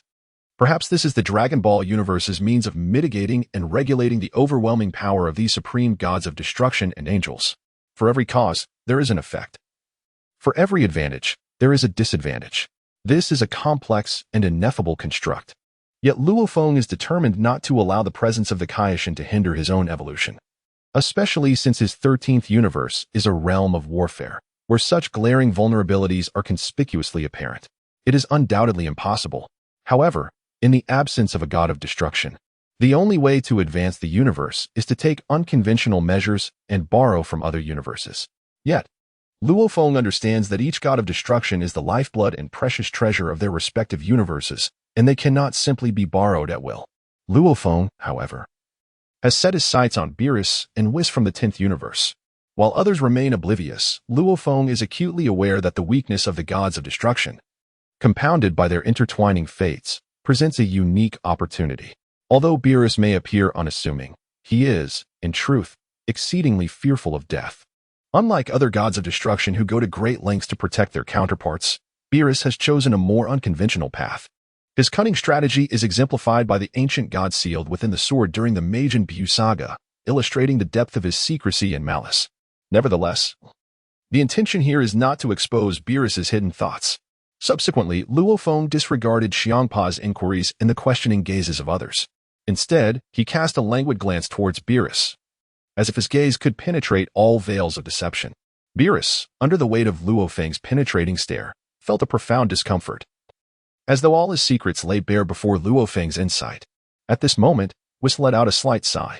Lord Hmph, as you have stated. We are all well aware that since Lord Luo Feng has made such a request, he must also be privy to some of the new secrets of our 7th universe.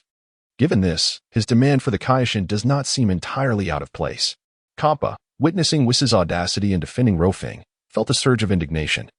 Completely disregarding the life of his brother, Beerus, what on earth is happening in the 7th universe? His fury was palpable, and he found it utterly incomprehensible. I am merely trying to assist you, yet one of you remains silent while the other champions an outsider. Is this not absurd?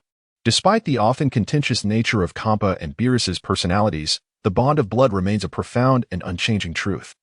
How could he stand idly by as Beerus lent the Kaishin of the 7th universe to another? What if an unforeseen calamity were to befall the Kaishin in Luo Feng's hands? In such a case, it would be Beerus who faced dire consequences. Did they not grasp the gravity of this situation? Meanwhile, Beerus remained contemplative and uncommunicative, lost in thought. At this moment, witnessing Hmph's anxious fidgeting, Beerus let out a subtle sigh, remarking, "It appears that I cannot conceal the truth from you, Lord Luo Feng." Thus, continuing to hide this matter serves no purpose. He then instructed Whis to summon the Supreme Kai, Shin, to join them. There is little to be gained from excessive discussion. For now, let Shin accompany Lord Luo Feng on a journey. Given his current strength and capabilities, he should be able to swiftly advance the development of the 13th universe. This can be considered my contribution to its prosperity. After all, we lack any other means to assist the 13th universe, as each of the existing universes is expending efforts in the battle for its survival. Should the 13th universe fall, it would bode ill for the 12 other universes as well. Beerus, surprisingly, seemed to acquiesce to this arrangement. Upon hearing his words, Hmph rolled his eyes in exasperation, utterly perplexed by Beerus's willingness to accept such an unreasonable demand from the notoriously stingy and lethargic deity. This is absurd. It is akin to jesting with one's very life. Were I in such a predicament, even knowing I stood no chance against Luo Feng, I would vehemently contest the matter and engage in a fierce battle. Moreover, if I were to falter, I would seek the assistance of the Grand Minister and the Omni King. What a farce this is. This situation places the entirety of the 7th universe's existence at stake, with no opportunity for redemption. Hmph was acutely aware of the Supreme Kai's strengths and weaknesses. As Beerus remained unfazed by it all, and as Whis prepared to summon the Supreme Kai, the atmosphere was abruptly disrupted by the discordant voices of Vegeta and Goku, who had been observing the scene from the sidelines. At this moment, Vegeta was also taken aback, murmuring, "So that's the case. I was wondering why the Supreme Kai of our universe is so feeble, yet claims to possess divine power. Compared to Lord Beerus, the disparity is indeed stark. It turns out the Supreme Kai is merely responsible for the development of the universe." In terms of combat, Goku immediately concurred with Vegeta's sentiment, stating, "Initially, we believed the top deities of this universe to be rather weak, especially after witnessing the power of Lord Shin during the battle against Majin Buu. My expectations of the divine were profoundly disappointed. However, after meeting Lord Beerus and the angel Whis, I realized they represent the true pinnacle of combat prowess. This clarifies why that fellow, Zeno, appeared so passive against Majin Buu. His strength and self-preservation abilities were woefully inadequate. Subsequently, Goku posed an entirely new question. If Whis knew that Zeno was utterly unreliable and exceedingly weak, why did he allow the Supreme Kai to seek us out instead of requesting assistance from Lord Beerus when Majin Buu first appeared? Hearing Goku's inquiry, Whis smiled faintly, contemplating that this matter could not be easily dismissed. He then calmly provided an explanation. It was rare for Whis to be in such a good mood. Taking the time to elucidate the situation, with a flash of light from his angelic staff, he immediately sent a message to the Supreme Kai. Arriving at the Supreme Kai's realm on Beerus's planet, he began discussing urgent matters. Whis then offered Goku a perfectly reasonable explanation. To be honest, this isn't entirely the fault of the Supreme Kai. In the lineage of the Supreme Kai, there exists a certain understanding, which is why the Supreme Kai was unaware of Lord Beerus's existence. Otherwise, matters like Majin Buu and Babidi would be mere trifles. However, as Lord Kappa mentioned, the concept of a shared existence holds true. If the Supreme Kai were to inadvertently perish, the corresponding god of destruction would also face imminent demise. Indeed, as you can imagine, observing Vegeta's wide-eyed astonishment, Whis continued gently, Vegeta, there is no need for alarm. Had that battle with King Vegeta ended in his death, Lord Beerus would have ceased to exist in his slumber, and as the angel overseeing the seventh universe, I too would have fallen into a deep sleep until a new Supreme Kai and God of Destruction arrived in the seventh universe, at which point I would awaken. Is that so? But why?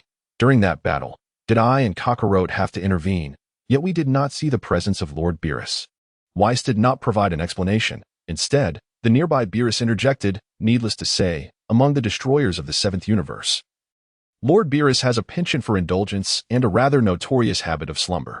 You are all aware that aside from sleeping, this fellow hardly engages in any other pursuits. While other destroyers are diligently exploring ways to advance their universes and enhance their powers, Lord Beerus's hobby consists of retreating to the realm of the destroyers for lengthy naps. You have been on Beerus's planet for some time now, surely. You are not oblivious to this fact? The two angels displayed remarkable patience in elucidating these past events.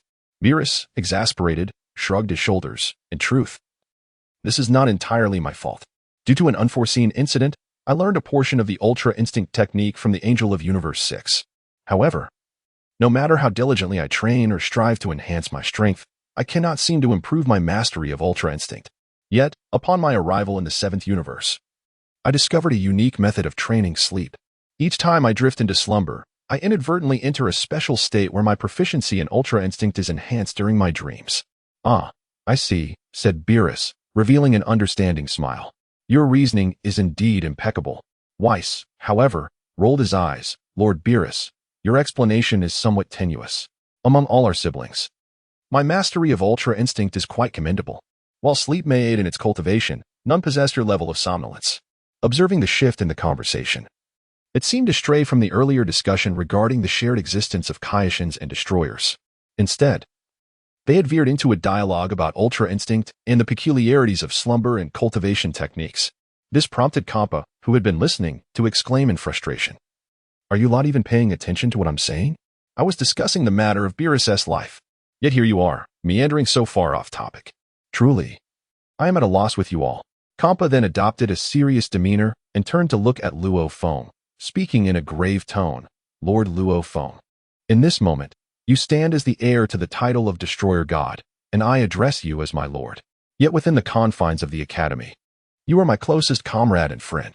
Regardless of circumstances, our bond of camaraderie and the years of friendship we have shared compel me to acknowledge the debts I owe you.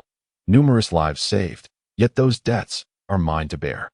Should you truly require assistance, I am prepared to offer our 6th universe as Supreme Kai to serve in your 13th universe. For now, however, I implore you not to dwell on Beerus. I am acutely aware of my standing as the weakest among the destroyers, and I possess a measure of self-awareness in this regard. Thus, I suggest you rely on our 6th universe as Supreme Kai. After all, Beerus has achieved his current level of power through considerable effort, and I would advise against encroaching upon the Supreme Kai of the 7th universe. Luo Feng's expression shifted to one of astonishment. He had not anticipated witnessing such a profound display of brotherhood at this critical juncture, which left him momentarily taken aback. Although Beerus and Hmph often engaged in petty squabbles over trivial matters, it was truly unexpected for Hmph to rise to the occasion and offer their sixth universe's destroyer god's supreme Kai. This revelation altered Luo Feng's perception of the cunning little chubby figure that was Hmph. Not only was Luo Feng astonished, but even Beerus, who typically appeared nonchalant, was rendered speechless at that moment. Hmph genuinely recognized me as a brother in his heart. However, both of them were not adept at articulating their emotions. When faced with life and death situations, their mutual protection and the depth of their camaraderie were laid bare. Witnessing Hmph's actions elicited a faint smile from Luo Feng. After a moment of contemplation, he realized that he had no further reason to prolong the discussion or remain entangled in this predicament. He promptly articulated the crux of the matter. Lord Hmph, your perception of me seems rather hasty. Since I have come to the seventh universe, there must be a rationale behind my desire for its supreme Kai. Consider this. I harbor no animosity toward Beerus. He has previously borne the brunt of blame on my behalf. Would I intentionally seek to harm him? Furthermore, are you not aware of the capabilities of your sixth universe's supreme Kai? What relevance does his strength hold? As long as he collaborates with you to create, however. Beerus found himself lost in contemplation. Given that Rolong had inquired about this matter, it seemed unnecessary for him to continue hesitating and concealing the truth. Just as Beerus was organizing his thoughts and preparing to speak, an abrupt voice from Vegeta interrupted him. At that moment, Vegeta appeared to have an epiphany. As if a light had suddenly dawned upon him, he loudly exclaimed, "Haha, I have figured it out." At this moment, Sun Wukong gazed at Vegeta with a look of skepticism, inquiring, "What on earth are you scheming, you rascal? Making such a fuss here?" It seemed that the two gods of destruction were engaged in conversation. What right did he have to interject? At this moment, Vegeta trembled with excitement, tightly clenching his fists. Are you still so dense that you haven't realized it yet? Chapter 132. The Bewildered Goku. Lord Luo Feng came to borrow the Kaishin. But why did he choose our seventh universe? You still haven't grasped it. Observing the perplexed Goku, the faintly smiling Luo Feng, the utterly confused Hmph, and the hesitant Beerus, Vegeta confidently tightened his fists and exclaimed, "Uff. You all underestimate our seventh universe's god of destruction, Lord Beerus. Have you forgotten about the divine sword?" Goku seemed to awaken to something. Are you referring to the old Kaishin sealed within time? Despite Goku's usual simplicity, he surprisingly grasped the crux of the matter under Vegeta's prompt. Vegeta responded with a grin, "Heh, although you're often foolish, you actually reacted quite swiftly this time." After hearing the words of the esteemed figures, I too discerned the mystery and reason behind it all. Our seventh universe does not possess just one Kaishin. Hmph. Now everything is crystal clear to me. Through Vegeta's brief remarks, Hmph seemed to have an epiphany as well. He immediately pointed at Beerus, murmuring, You actually prepared several Kaishin? No way. Is what that kid just mentioned about the divine sword, the seal, and the old Kaishin true?" As this matter unfolded, Beerus nonchalantly raised his hands, acknowledging that evasion was futile. After all, it appeared that his secrets had been thoroughly unveiled by the scion, Vegeta. The moment for negotiation had indeed arrived. It was evident that Lord Luo Feng would not come to the seventh universe without cause, and the fact that Hmph displayed such concern for him was already sufficient. With a serene expression, Beerus surveyed the varied faces of those present and then organized his thoughts. Very well, let us speak no more of trivialities. This is the moment to reveal the truth. There is no longer any need for me to conceal matters here. The explanation is rather straightforward. The god of destruction and the Kaishin share a symbiotic existence, which presents a significant disadvantage. I strive diligently to cultivate my strength, yet the fear of death is an intrinsic aspect of human nature. Given this flaw, I have gleaned certain secrets from the Grand Minister that remain unknown to others. If this universe harbored only a singular deity, then the demise of such a being would inevitably lead to the fall of the god of destruction as well. However, there exists a peculiar circumstance. If this universe possesses two Kaishin, the demise of one would not jeopardize the existence of the other. This means that the death of one would not affect the life of the other, thereby preserving the continuity of the god of destruction and Kaishin within this realm. I believe many deities may be unaware of this fact. Through extensive inquiry and collaboration with Whis, I have devised certain unique strategies concerning the seventh universe. What? This revelation left Hmph in a state of shock. Are you suggesting that, indeed, Hmph, your thoughts are not unfounded, although the specifics are somewhat delicate? Whis interjected. It is quite simple, really. When the first Kaishin aged, Lord Beerus took precautionary measures to safeguard his own existence by sealing the previous Kaishin within a divine sword. This Kaishin did not perish due to the ravages of time. Rather, he was sealed away by the god of destruction. Hence, even if all his successors were to perish, Lord Beerus would face no extraordinary issues regarding his own life. As long as one Kaishin remains, the god of destruction will not encounter death. And the stability of our seventh universe will remain intact. It was only during the recent battle with Morgan Burrow that Goku inadvertently released the old Kaishin. In other words, the seventh universe currently hosts two Kaishin. Although the new Kaishin may not be particularly formidable, the old Kaishin appears to have the potential for longevity. It is no wonder that Lord Luo Feng has set his sights on our seventh universe. If that young lad accompanies Lord Luo Feng to the 13th universe and were to accidentally perish there, it would pose no threat to Lord Beerus. At this moment, Sun Wukong suddenly slapped his own forehead, exclaiming, "After all this time, I finally comprehend that our seventh universe is graced with two supreme Kais. If, as you all suggest, one has indeed perished, then the existence of the other would not jeopardize Lord Beerus's life. Is that how it is? How enlightening." Observing Sun Wukong's epiphany, the others cast a series of disdainful glances his way. Particularly, Vegeta delivered a fierce smack to Sun Wukong's forehead, exclaiming in a stern voice, "You foolish imbecile. It has taken you this long to realize? I truly misjudged you." Witnessing the two engaged in their antics, the rest of the group could only shake their heads in exasperation. At this moment, Copper realized, "Beerus, you rascal, your cunning has indeed exceeded my imagination. I never anticipated that among the 12 universes, only you could devise such a strategy to seal away the first Supreme Kai and utilize it as a means of self-preservation. How could we have overlooked this?" Immediately, Kampa's resentful gaze turned towards Vados, who, with an expression of feigned innocence, replied, "This is a matter of your own destruction, entirely unrelated to the angels. Moreover, I am merely your mentor and servant, with no obligation to instruct you in such ignoble deeds."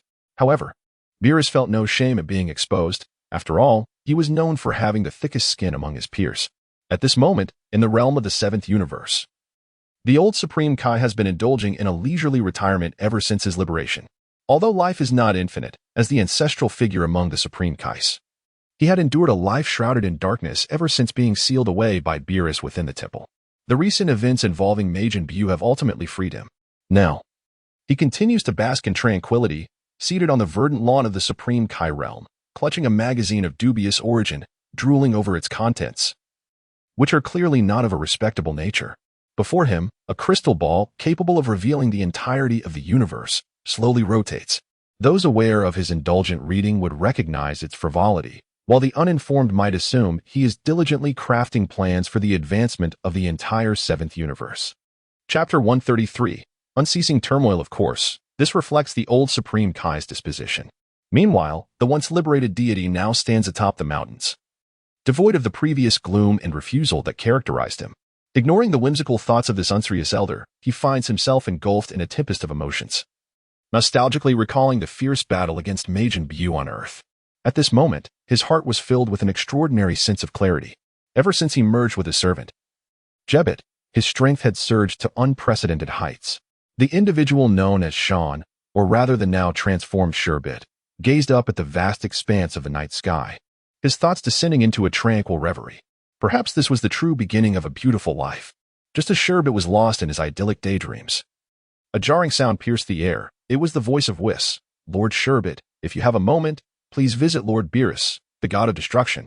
What could possibly be of such urgency? In response to Sherbet's inquiry, Whis offered no further explanation. The message had been delivered, and silence enveloped the air. At this juncture, Sherbet found himself engulfed in a haze of uncertainty. Could it be that something significant had occurred? The fact that an angel had personally come to inform him was indeed noteworthy. However, it seemed that the entire universe was currently basking in a state of peace. Since the demise of Majin Buu at the hands of Son Goku, there had been little to threaten Sherbet within this cosmos, especially after he became aware of the existence of Beerus, the god of destruction, and Whis, the angel. Exercising the authority of the Supreme Kai within the universe appeared to be a source of ample security. Could it be that Son Goku and that rascal Vegeta had stirred up some trouble once again? Yet, that seemed implausible, as Beerus was the strategic pinnacle of this universe. With such a god of destruction as part of this life community, what could the esteemed Supreme Kai possibly fear? Nevertheless, it was essential to show respect to Whis. Consequently, Sherbet exchanged a brief greeting with the old general, pressed his palms together, and began to execute his signature technique, instant transmission. Sensing the formidable aura, he vanished in an instant, leaving no trace behind. At this moment, the old Kaioshin lifted his drooping eyelids and internally mused, "Youngster, your thoughts remain rather simplistic. Whenever Beerus and Whis reach out to you, it invariably heralds misfortune." He scoffed at the idea that the young man remained blissfully unaware, boldly venturing into the realm of destruction without even questioning the circumstances. "I surmise this time will be quite the ordeal for you." However, this matter seemed to hold no direct significance for the old Kaioshin. His current mindset and actions were centered around enjoying a peaceful retirement, observing the elusive Zebito. All he could do was silently wish him safe travels. The deeds of this unfilial descendant ultimately rested upon his own fate. The old Kaioshin discreetly sipped a cup of tea from behind him, continuing to relish his hard-earned magazine. Meanwhile, Zebito flickered, a ripple of spatial energy announcing his arrival in the backyard of Beerus's planet. With a sudden rush, Beerus raised an eyebrow, surprised by Zebito's swift appearance. Yet, such a turn of events was to be expected. Although this was the domain of the god of destruction in Universe 7, it appeared beyond his control. Whis, on the other hand, wore a serene smile. As long as Zebito has arrived in the realm of destruction, the subsequent events will no longer be within my purview. It was indeed unexpected that this individual was rather simple-minded and possessed average combat abilities. However, after merging with Zebito, he might indeed play a crucial role in Universe 13. Sacrificing one Zebito for an extended period of peace in Universe 7 might very well be a prudent choice. At that moment, Zebite was entirely unaware that he had been ruthlessly sold out by the unyielding Beerus and Whis. The instant he appeared before the crowd, the Supreme Kai, initially taken aback, scanned the surroundings and noticed that each individual present exuded an extraordinary strength, their battle prowess nothing short of terrifying. The only familiar faces were those of Vegeta and Goku, who stood there like obedient children. What was the meaning of this situation? He then turned his gaze towards Whis, inquiring, "Whis, why have you summoned me to the realm of destruction? What is the matter?" Upon hearing Zebite's question, Whis exhibited no hesitation or reluctance. He simply shrugged and candidly revealed, "It's nothing of great concern. The god of destruction of Universe 13, Lord Luo Feng, requires your presence. You may discuss the details directly with him." "What? The god of destruction of Universe 13? Indeed," Whis confirmed, "just as you surmised. Universe 13 is currently in need of a competent solar god, and Lord Luo Feng specifically requested you to accompany him. Beerus and I have already consented. The remaining discussions are for you to handle." Witnessing Whis so casually relinquishing Zebite's allegiance, along with Beerus' tacit approval, was disheartening. Beerus merely shrugged, indicating that it bore no significance. At this moment, Hmph found himself utterly bewildered. "What is this? This is far too hasty. You summoned me here only to hand me over to the god of destruction from Universe 13? After a prolonged period of confusion, Hmph felt an overwhelming sense of powerlessness to voice his complaints. He glanced at the side, where Beerus and Kappa were watching with amused expressions, clearly relishing the spectacle, and Luo Feng, who was continuously nodding and smiling at him. A sense of panic surged within Hmph. Universe 13? How come I have never heard of it? I only recently learned that the universe is divided into 12 realms. When did a 13th universe emerge? Noting Hmp's continued confusion, Luo Feng had yet to provide any clarification when Kappa promptly interjected. He had already felt at a loss regarding Beerus's actions. After all, having two Supreme Kais prepared in one universe could be considered one of Beerus's mysterious maneuvers.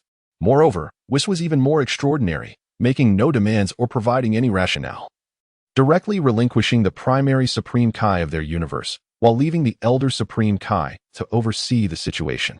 However, upon reflection, it was somewhat understandable. As long as one Supreme Kai remained, there would be no threat or harm to Beerus's existence. Given this, it was better to fulfill the role of a good Samaritan, ensuring that the benevolent gesture was completed. Chapter 134, Void and Emptiness. Handing over the robust Hmph to Luo Feng might even earn a favor in return. Once this was done, as long as the Elder Supreme Kai was present, nurturing a brand new Supreme Kai would not be a matter of great difficulty. This was indeed a fortunate occurrence. How had I not realized before how cunning and treacherous these two, Beerus and Whis, truly were? At this moment, seeing the bewildered Zebite, Hmph felt an intense irritation rising within him.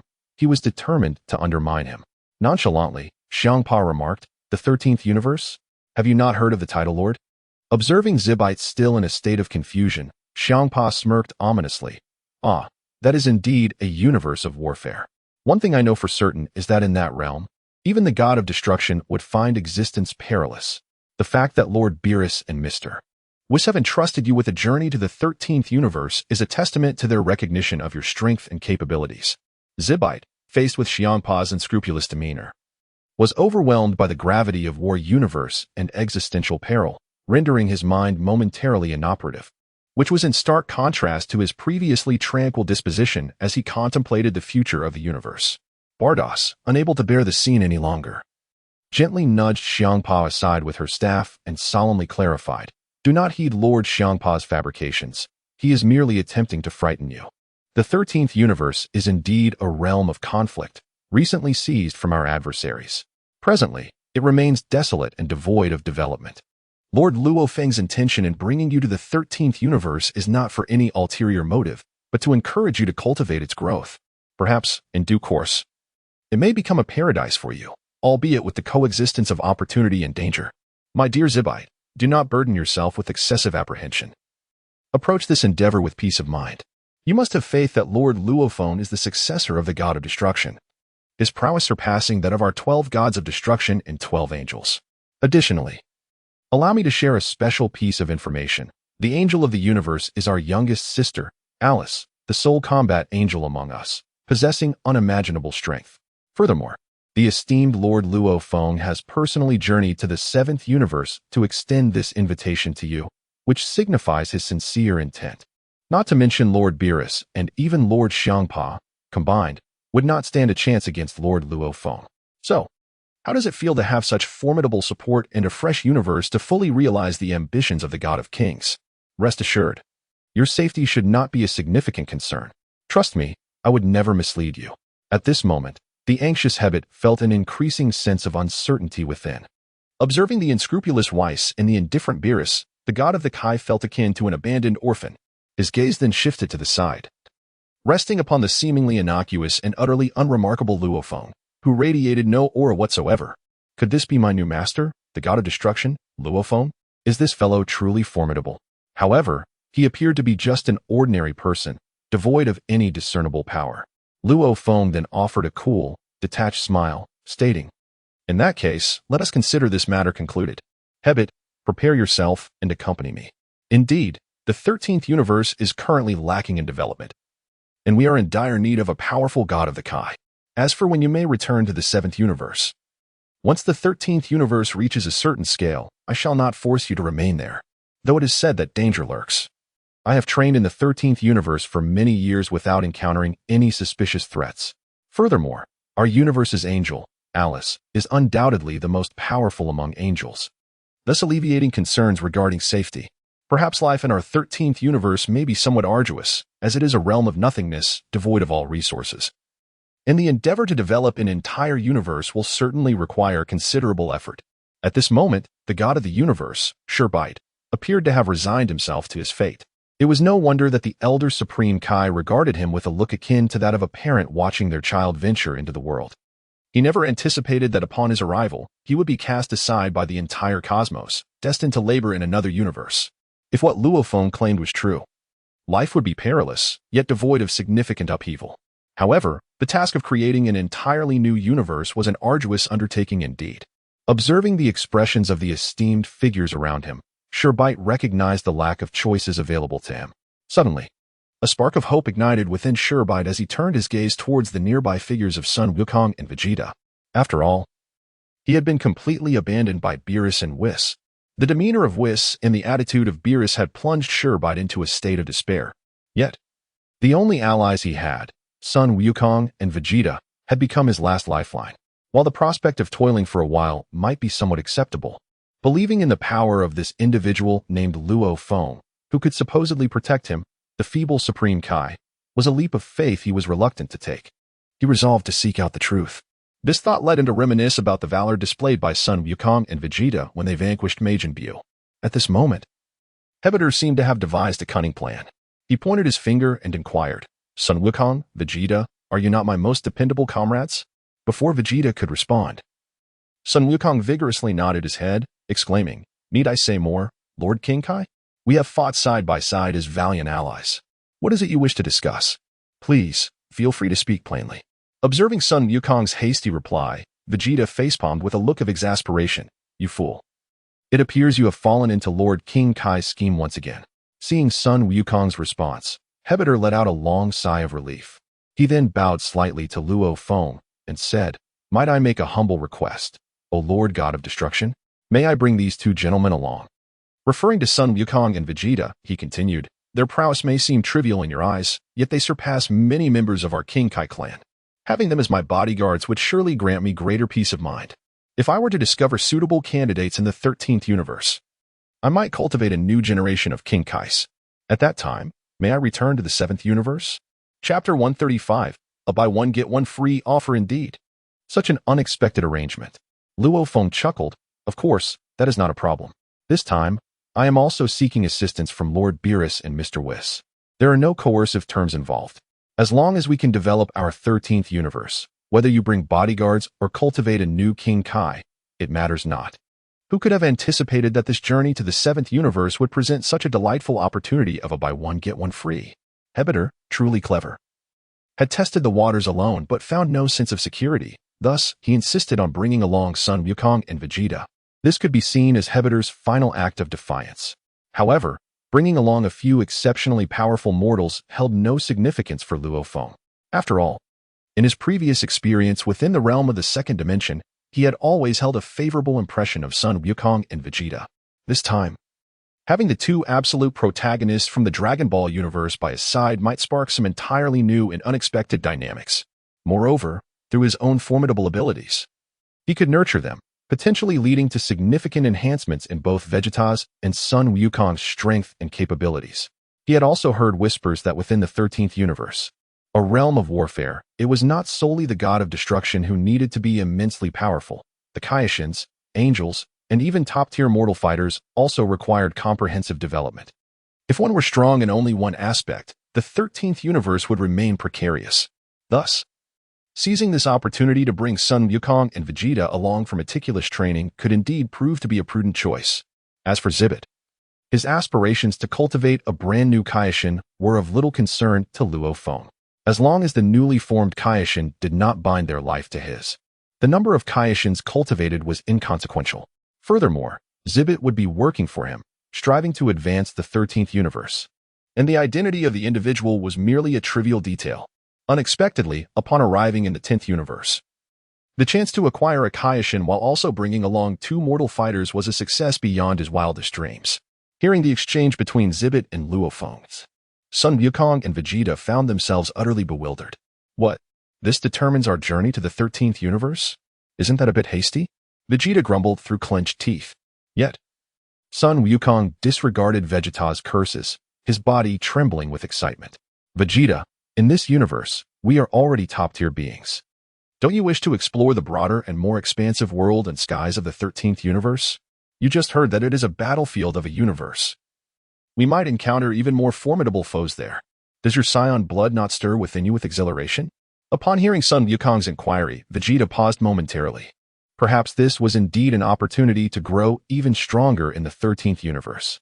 Indeed, it could provide him with the chance to surpass that rascal Kakarot.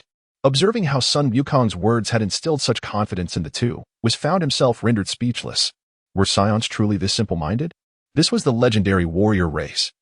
Wherever there was conflict, they became exhilarated, speaking in a frenzy.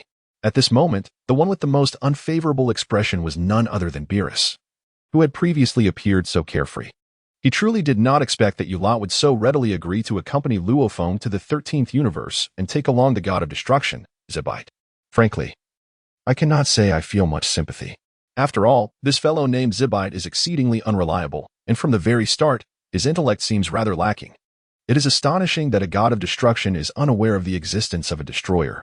When faced with formidable opponents, he foolishly chooses to confront them with his meager strength. Had I not taken the precaution of ensuring a double layer of insurance for myself, I might have met an inexplicable demise due to the impulsiveness of Zibite. Thankfully, I had the foresight to seal an old god of destruction back in the day, thus preserving my own life. Now that this individual has been borrowed by Luo Feng, it appears to be a relief for our seventh universe. This way, the existence of the old god of destruction can be replaced without significant issues. However, Son Goku and Vegeta are the ones I consider to be promising prospects. After all, if there were to be a grand tournament of strength or other competitions in the future, the presence of Son Goku and Vegeta would signify unparalleled power among mortals. If these two were to be taken away by Luo Feng, what would happen if any extraordinary circumstances arose? Would I, the god of destruction, have to personally intervene? As these thoughts crossed his mind, Beerus's face began to contort. Just as he was about to voice his differing opinion, he suddenly felt a piercing gaze directed at him from behind. Turning around, he found Luo Feng gazing at him with a peculiar smile. Instantly, Beerus felt a chill run down his spine, realizing he had nearly made a grave mistake. It seemed that the one seeking to take someone was none other than the legendary Luo Feng, the god of destruction king. If it were any other god of destruction, Beerus might have had the confidence to resist, but facing Luo Feng, he could not muster the courage to contest. Every little detail from the past flooded his mind, and witnessing Beerus's evident distress brought a sense of satisfaction to Luo Feng. Who would have thought, Beerus, that you would harbor such hidden talents? No. It is not merely about concealing treasures. It appears you have been secretly nurturing powerful allies in preparation for the forthcoming tournament of strength. To his astonishment, Lord Luo Feng's plans were inadvertently unveiled. With a clear understanding in his heart, he realized that his next destination must be the fourth universe. After all, in order to cultivate his own 13th universe, a visit to the fourth universe was imperative. Observing Luo Feng as he summoned the abyssal dragon, Nefarian prepared for departure, while Whis and Beerus gazed at Luo Feng with a wistful intensity. Upon noticing the look in their eyes, Luo Feng instantly comprehended their unspoken thoughts. It seemed rather inconsiderate to leave without acknowledgement. He had taken their Kaioshin and also brought along two formidable Super Saiyans. Contemplating this, Luo Feng shrugged with a smile and addressed Whis. In fact, your seventh universe possesses another warrior of remarkable potential. If you were to locate him and provide some guidance, he might shine brightly in the upcoming power tournament. Chapter 136. A terrifying revelation. Of course, this is a confidential matter, he added with a chuckle. I hope you will cherish this opportunity. Perhaps the future triumph of the seventh universe may depend on this young man. Upon hearing Luo Feng's earnest declaration, Whis and Beerus, who had previously worn downcast expressions, suddenly brightened. Is there a more advanced warrior in the seventh universe? Such immense potential. Could you be referring to Goku's son? Luo Feng chuckled, waving his hand dismissively. Gohan, you say? He does possess considerable potential. His experience is commendable, yet his disposition leans towards the softer side. While his combat intellect is impressive, he may not be equipped to shoulder the weight of true adversaries. At this moment, Beerus's eyes lit up. Could it be that lad from the future who has returned to this timeline? He pointed at Vegeta, referring to him as that foolish son. Just as Vegeta was about to erupt in anger, he realized it was Beerus speaking and immediately fell silent, devoid of any temper. Luo Feng, however, smiled faintly. Indeed, Trunks possesses immense potential, yet he is ultimately a super warrior from a future timeline. If he were to participate in this power tournament, it seems it would contravene the rules. So who exactly is it?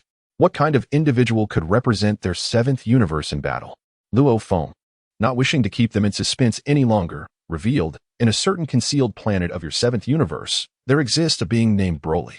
He is indeed one of the most formidable Saiyans. Broly? This name was entirely unfamiliar to Beerus and Whis. However, given Luo Feng's assertion, they were inclined to believe that this individual must be far from inconsequential. The mere mention of Broly's name caused Vegeta's pupils to constrict sharply. Are you referring to that once-in-a-millennium super warrior, Broly? That fellow is still alive? Seeing that Luo Feng paid him no heed, waves of astonishment surged within Vegeta. So, that terrifying individual indeed still exists within the seventh universe? Observing Vegeta's expression, which seemed to hold a wealth of untold stories, Goku looked at him in confusion. Is Broly really that powerful? What is his background? Vegeta gritted his teeth and replied, Hmph, he is undoubtedly the pinnacle of genius among our Saiyan race. To claim he is invincible is no exaggeration. As you know, when you were born, your battle power was merely 2, while mine was 800, making me one of the most formidable Saiyans and among the most talented. Yet, do you know that Broly's battle power at birth reached a staggering 10,000? To secure his reign, my father, King Vegeta, secretly executed Broly before he could fully mature. However, according to Lord Luo Feng, it appears that Fellow still lives. Just imagine. A scion born with a battle power of 10,000. If he has grown since then, what a terrifying existence he must be. If we do not diligently hone our skills, we may find ourselves easily obliterated by Broly in the future. Perhaps such a formidable foe might not be an enemy at all. He could very well be our ally. At this moment, Sun Wukong once again trembled with excitement, for the scion blood coursing through his veins ignited an intense curiosity towards formidable foes. Upon hearing Vegeta's introduction, Beerus and Whis pondered thoughtfully, realizing that the dominion of this god of destruction and his angelic attendant over the seventh universe was indeed somewhat lacking. Such a terrifying figure, such a warrior of immense potential, had eluded their notice, and it took the esteemed Lord Rolong from the 13th universe to bring it to their attention. However, they regarded this as merely a favor repaid. Rolong smiled faintly and remarked, "Very well, handle matters here as you see fit. As for other affairs, we shall communicate through the angelic communication device when necessary." With that, he prepared to ascend upon the back of Nefarian alongside Sun Wukong, Vegeta, and the Kaioshin Kabuto. At this moment, Kappa interjected, "Luo Feng, my dear fellow, are you not being a tad too biased? Even if you are the foremost champion of the god of destruction, to me, you shall forever remain my brother. Luo Feng, could you not show a little compassion? After all, our sixth universe has contributed 7 Super Dragon Balls for your benefit. Moreover, given our camaraderie as classmates, would it not be reasonable for you to offer some guidance to our sixth universe? As of now, I have yet to find a worthy candidate for the power tournament, and you would allow our sixth universe to linger on the brink of elimination?" At this juncture, Kampa managed to squeeze out 2 pitiful tears. Though these tears were utterly insincere, the mere act of expressing such emotion was indeed a feat for Kampa. Beerus, observing this scene, wore an expression of exasperation, one hand pressed to his forehead, feeling an overwhelming sense of embarrassment. Kampa, usually so imposing, appeared remarkably meek and timid in Luo Feng's presence. Perhaps it was the shadow cast upon him by Luo Feng during their academy days. Witnessing Kampa's abject demeanor, Luo Feng gently remarked, "Your sixth universe indeed has a formidable talent, as you all know, an assassin named Hit. His strength and potential are quite impressive, though his energy levels are currently rather lacking. If you were to bring him to Kampa Planet for proper training, he might shine brilliantly in the upcoming power tournament. Indeed, our sixth universe possesses a legendary expert." Kampa felt a sense of relief wash over him. Beerus, pondering this revelation, cast a thoughtful glance at Luo Feng, musing how he seemed to possess knowledge of everything. It appeared that no expert across the universes eluded his awareness. For him, nothing remained a secret. Was it a natural gift of perception? Or perhaps a unique memory imparted by the legacy of the god of destruction? Luo Feng merely responded with a mysterious smile, offering no explanations for sometimes. Maintaining an air of enigma can be far more beneficial. As Luo Feng prepared to depart from the seventh universe, Beerus inquired softly, "So, how goes it? Your journey across the various universes seems to have concluded. Are you ready to return to the 10th universe? Will Alice be heading back to the 13th universe next?"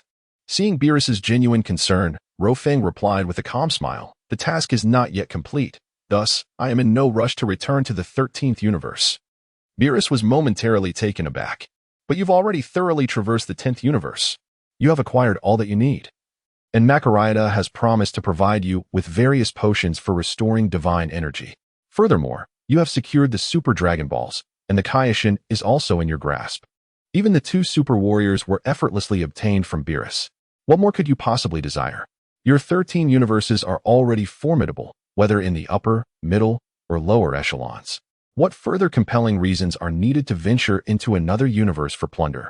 It is truly unexpected that Bados has employed the term plunder with such exquisite precision. Yet Luo Feng feels no trace of shame.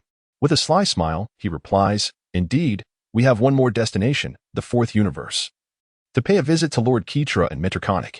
I have heard that those 2 rascals are thriving there. Perhaps this visit could yield some advantageous returns." Upon hearing these words, Bardos was momentarily taken aback. Surely not.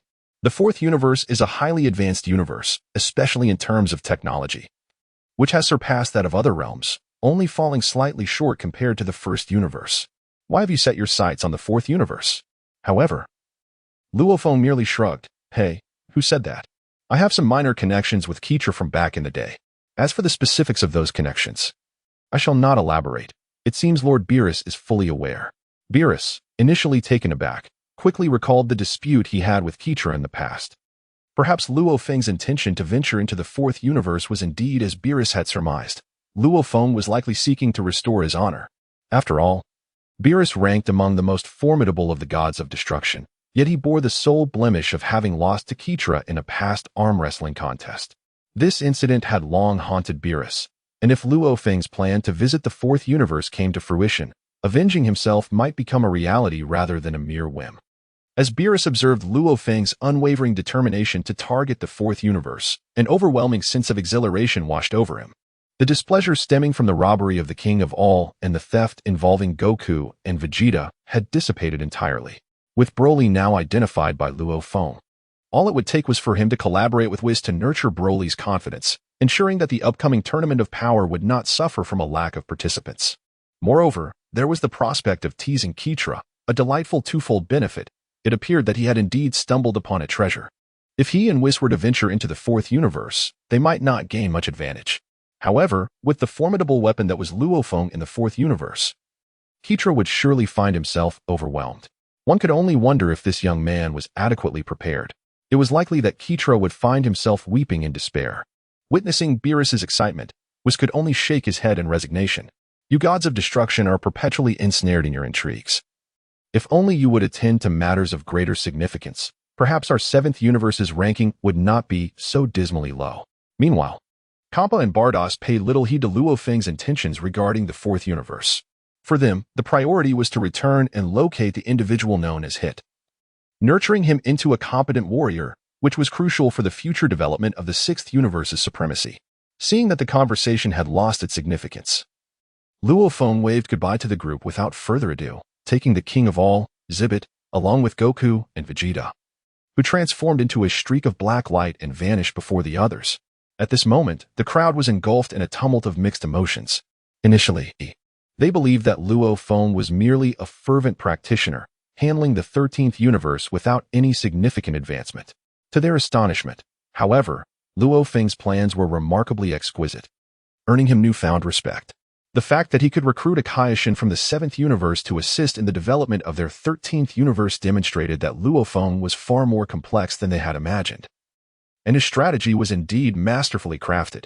Now, they found themselves eagerly anticipating the transformation Luo Feng would bring to the 13th universe. Yet, one aspect puzzled them. Why had he chosen to bring along Vegeta and Son Goku? Although they were considered the pinnacle of strength among mortals, they still fell short when measured against divine beings. Moreover, Son Goku appeared to have only scratched the surface of the Ultra Instinct technique, seemingly incapable of rivaling Beerus at this stage. As for Vegeta, he had initially aimed to master the Ultra Instinct himself, but it seemed he had yet to even reach the rudimentary level in its training. What could these two accomplish in the 7th and 13th universes? Nevertheless, Luo Feng's decision to take them along implied that he had intricate plans for their involvement, which would soon reveal itself. As for the potential growth of Son Goku and Vegeta, it seemed to bear little consequence for the present circumstances.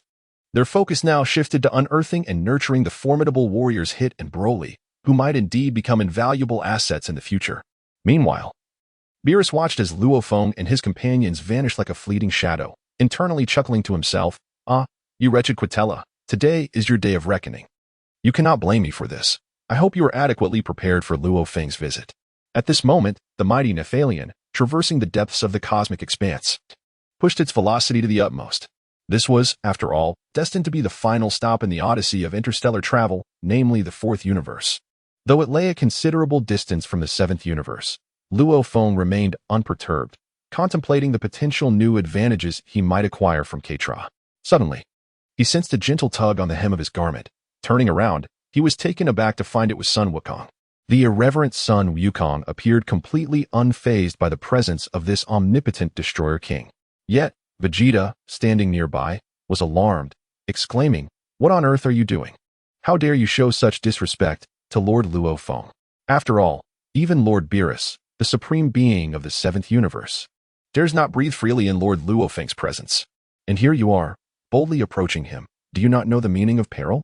At this moment, Vegeta felt that they were destined for misfortune due to Goku's recent actions.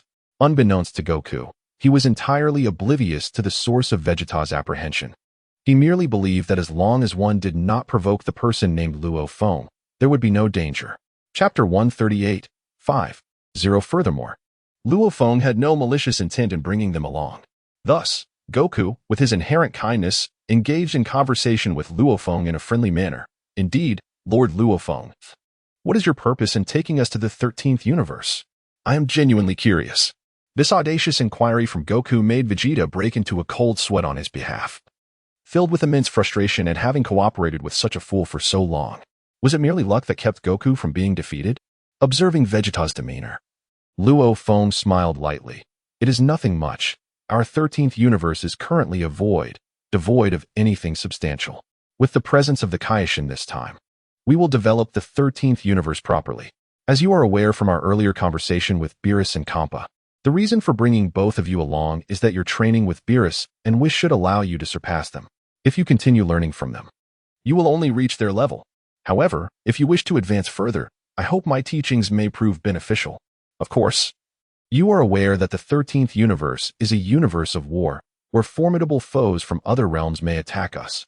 When that time comes, I will confront their elite warriors, while you will need to handle the ordinary mortals. This will not only serve as training for you, but also provide advantages. Do you not wish to transcend your limits? What do you mean by transcending limits? Indeed, I refer to surpassing the gods of destruction and angels, as we must face the invasions of foreign entities in this world. In our time-space, we have the presence of gods of destruction, angels, and the Grand Priest. However, in the war universe, you will confront the dark demon race of the evil gods of destruction, who also have their own Grand Priest, representing another formidable force. In the 7th universe, it is unfortunate that your talents and abilities have been underutilized. If you can truly grow and stand independently in the 13th universe, perhaps you will become its angels, gods of destruction, or Kaioshin. Ultimately, it depends on your diligence and innate gifts.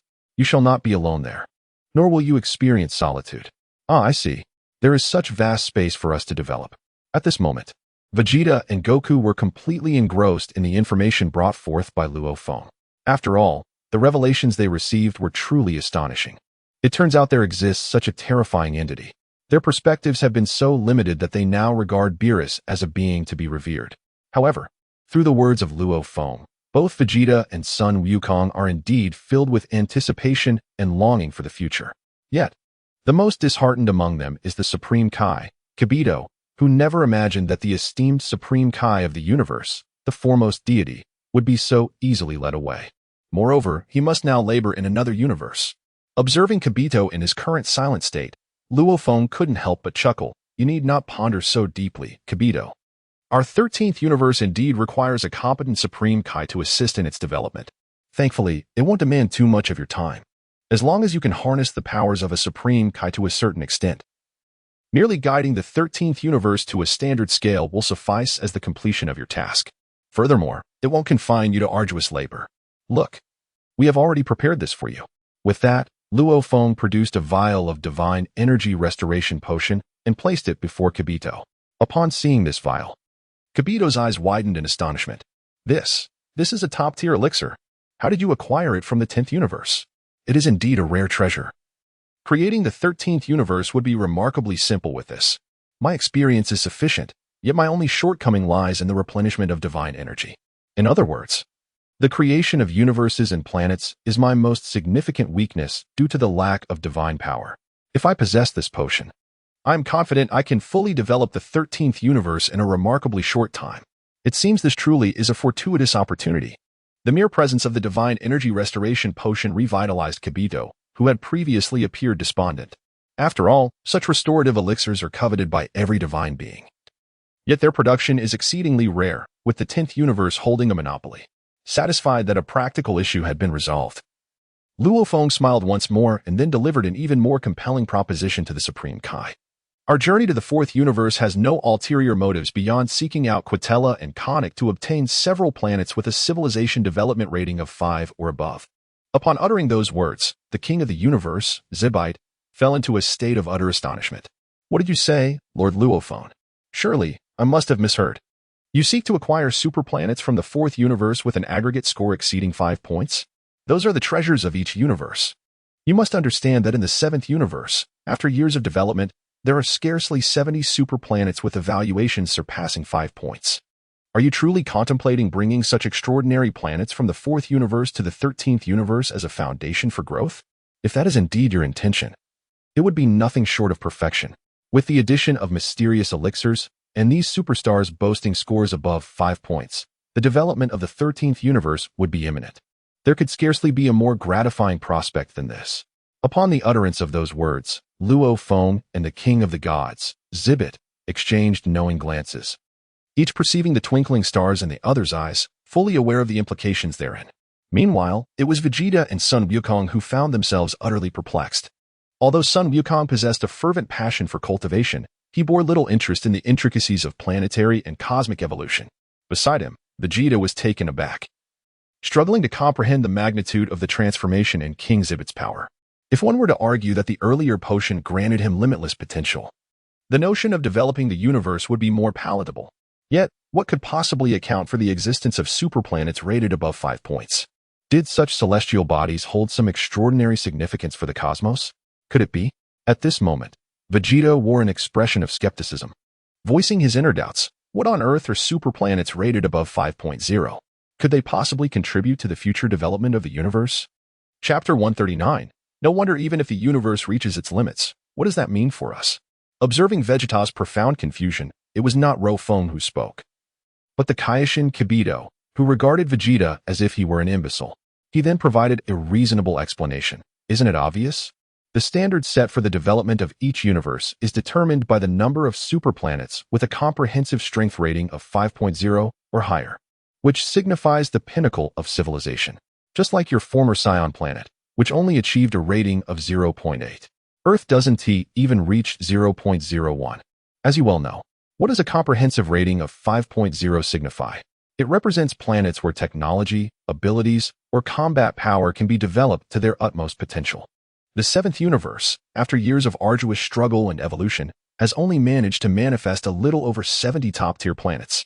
Furthermore, many planets in the developmental process are ruthlessly destroyed by the god of destruction due to various special circumstances.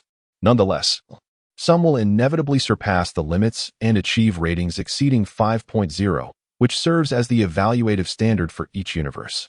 This means that the higher the rating of a planet, the more solid the foundation it lays for the universe. Naturally, as the universe's ratings increase, so too will its strength and potential, expanding infinitely. Once the strength reaches a certain level, the benefits conferred upon the gods of destruction and angels by this universe will also be proportionally advantageous.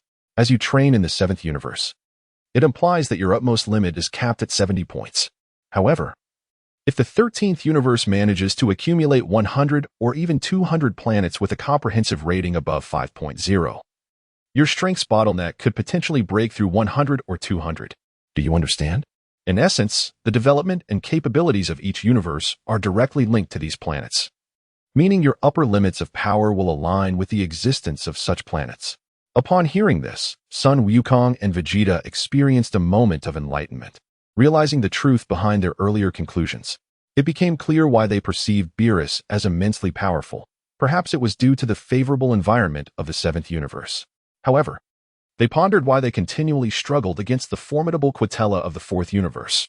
This was not due to Beerus's lack of effort, nor was it a deficiency in Whis' support. Instead, it stemmed from the disparity in the comprehensive strength ratings of the planets between the 7th and 4th universes. After all, in the 4th universe, others had already reached a maximum of 100 points, while Beerus's realm was limited to merely 70. As Sun Wukong and Vegeta reveled in their newfound understanding, Kaishin Kibito doused their enthusiasm with a cold reality check. What are you two thinking? What I just mentioned pertains to the conflict between Lord Beerus and Lord Quatella. You two youngsters, who have yet to reach even 10% of the cosmic rating, dare to aspire to a score of 70? How absurd. Your strength is still far from that of the universe. Nevertheless, the two remain exhilarated, trembling with excitement. For the bloodline of the three flows fiercely between them. It is not merely 10%, even if it were only 5, with determination, achieving 70, 100, or even 200 in the future is certainly within reach. At this moment, observing the excited gazes of the two individuals, Vegeta unexpectedly posed a rather peculiar question. If this is the case, I find myself puzzled. Given the significance of planets with an overall rating exceeding 5, why are there not more of them throughout the cosmos?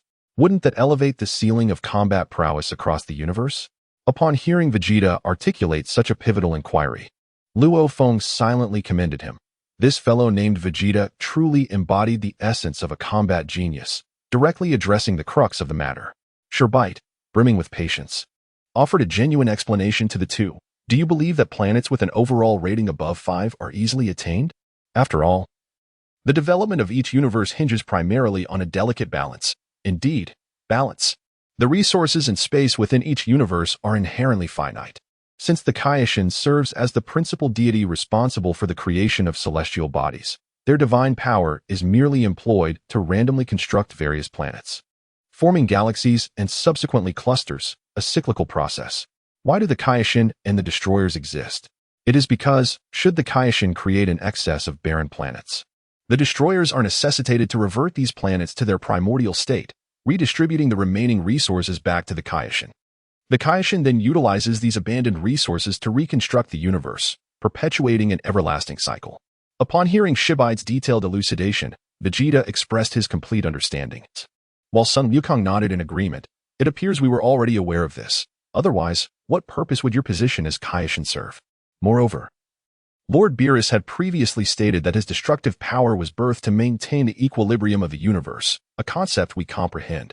However, we still struggle to grasp the distinction concerning planets with an overall rating exceeding 5. What sets them apart?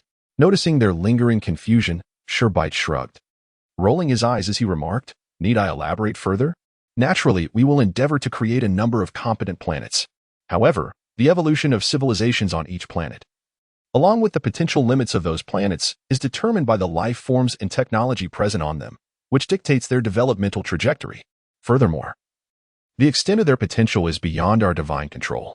This means that for a planet with an overall rating exceeding 5 to emerge, it must endure a protracted period without deviation or external interference. It can only progress in its full capacity without any unforeseen incidents. Otherwise, even if this planet were to be rendered obsolete, it is only upon reaching the pinnacle of civilization that it could truly unleash immense potential upon the cosmos. Over the years, through the relentless efforts of various deities of destruction and angels, the number of such advanced civilizations across the universe remains limited. After all, their success has consumed numerous resources. Is this comprehensible to you? Thus, after the meticulous explanation provided by Hmph, both Sun Wukong and Vegeta came to understand why every universe is vying for those exalted planets. Chapter 140 unfolds differently from the 7th universe. The once mighty cosmic Emperor Frieza conquered several lesser planets, firstly to fulfill certain unique tasks for Beerus, and secondly to propel the entire universe towards the zenith of civilization. Contemplating this, the group gazed at Luo Feng with an expression of reverence. Indeed, this Lord of Destruction appears to be wholly unlike any other deity of destruction. His hands-on approach in every endeavor is remarkable. Although the 13th universe has seen no development, his power remains unparalleled. Such a figure is undeniably formidable. Initially, Sun Wukong and Vegeta harbored aspirations to enhance their strength and subsequently challenge this king of destruction. However, after the Kaioshin's elucidation, they extinguished such unrealistic notions. Perhaps through diligent training and relentless self-improvement, they could ascend to the pinnacle among mortals. Yet, to challenge Luo Feng seemed utterly implausible. As they pondered this, they noticed a sudden glimmer in Luo Feng's eyes.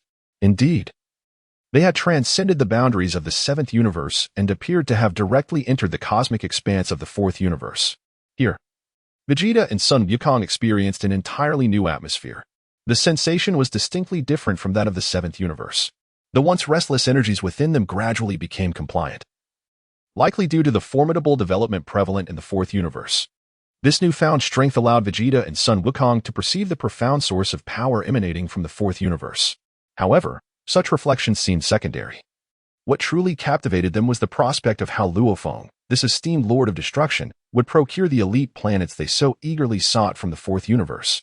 Yet, Luo Feng exhibited no hesitation as he gently patted Nephalian's head and casually gestured towards the direction of the planet Ketla, the realm of the 4th universe's god of destruction. At that moment, Nephalian appeared to grasp the situation, his power surging unexpectedly, and his speed increasing dramatically once more.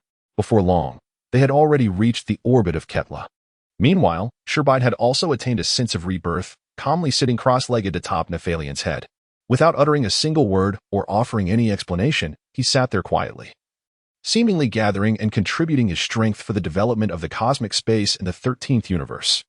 As for the scarcity of resources in the 4th universe and the discussions with the Angel Conic, those matters were left to the esteemed Luo Feng. Here, each individual performed their duties exceptionally well.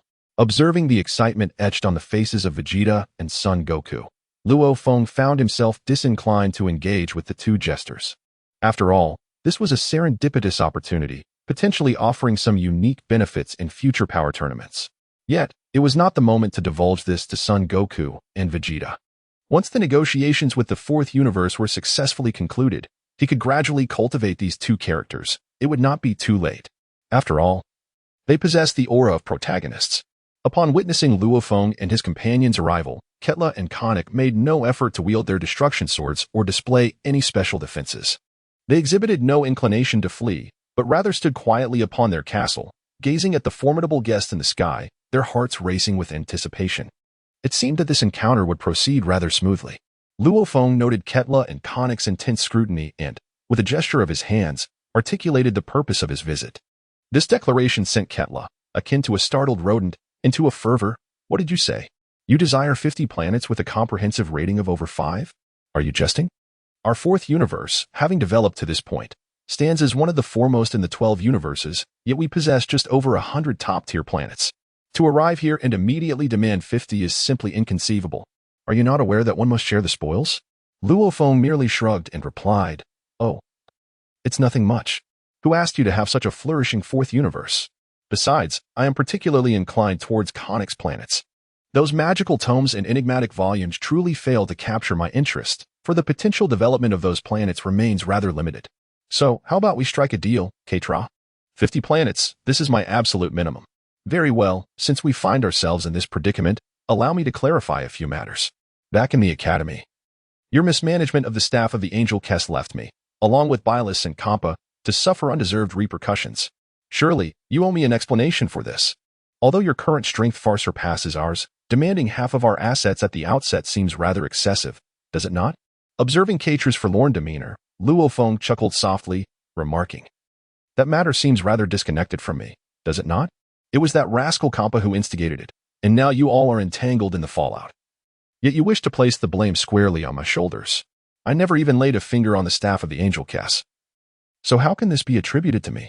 However, you are correct in stating that while many galaxies and universes can be sought for assistance, the impending Power Assembly and Omnipotence Assembly demand my attention, leaving me little time to spare. Moreover, the 13th universe indeed requires aid, though such assistance cannot be rendered without compensation. You offer 50 premier planets, and once my endeavors flourish, I shall bestow upon you additional benefits, though that is a conversation for another time. So, what conditions would lead you to grant me those 50 elite planets? Noticing Luo Feng's seemingly impenetrable demeanor, Katra continued to press on, relentless in his pursuit.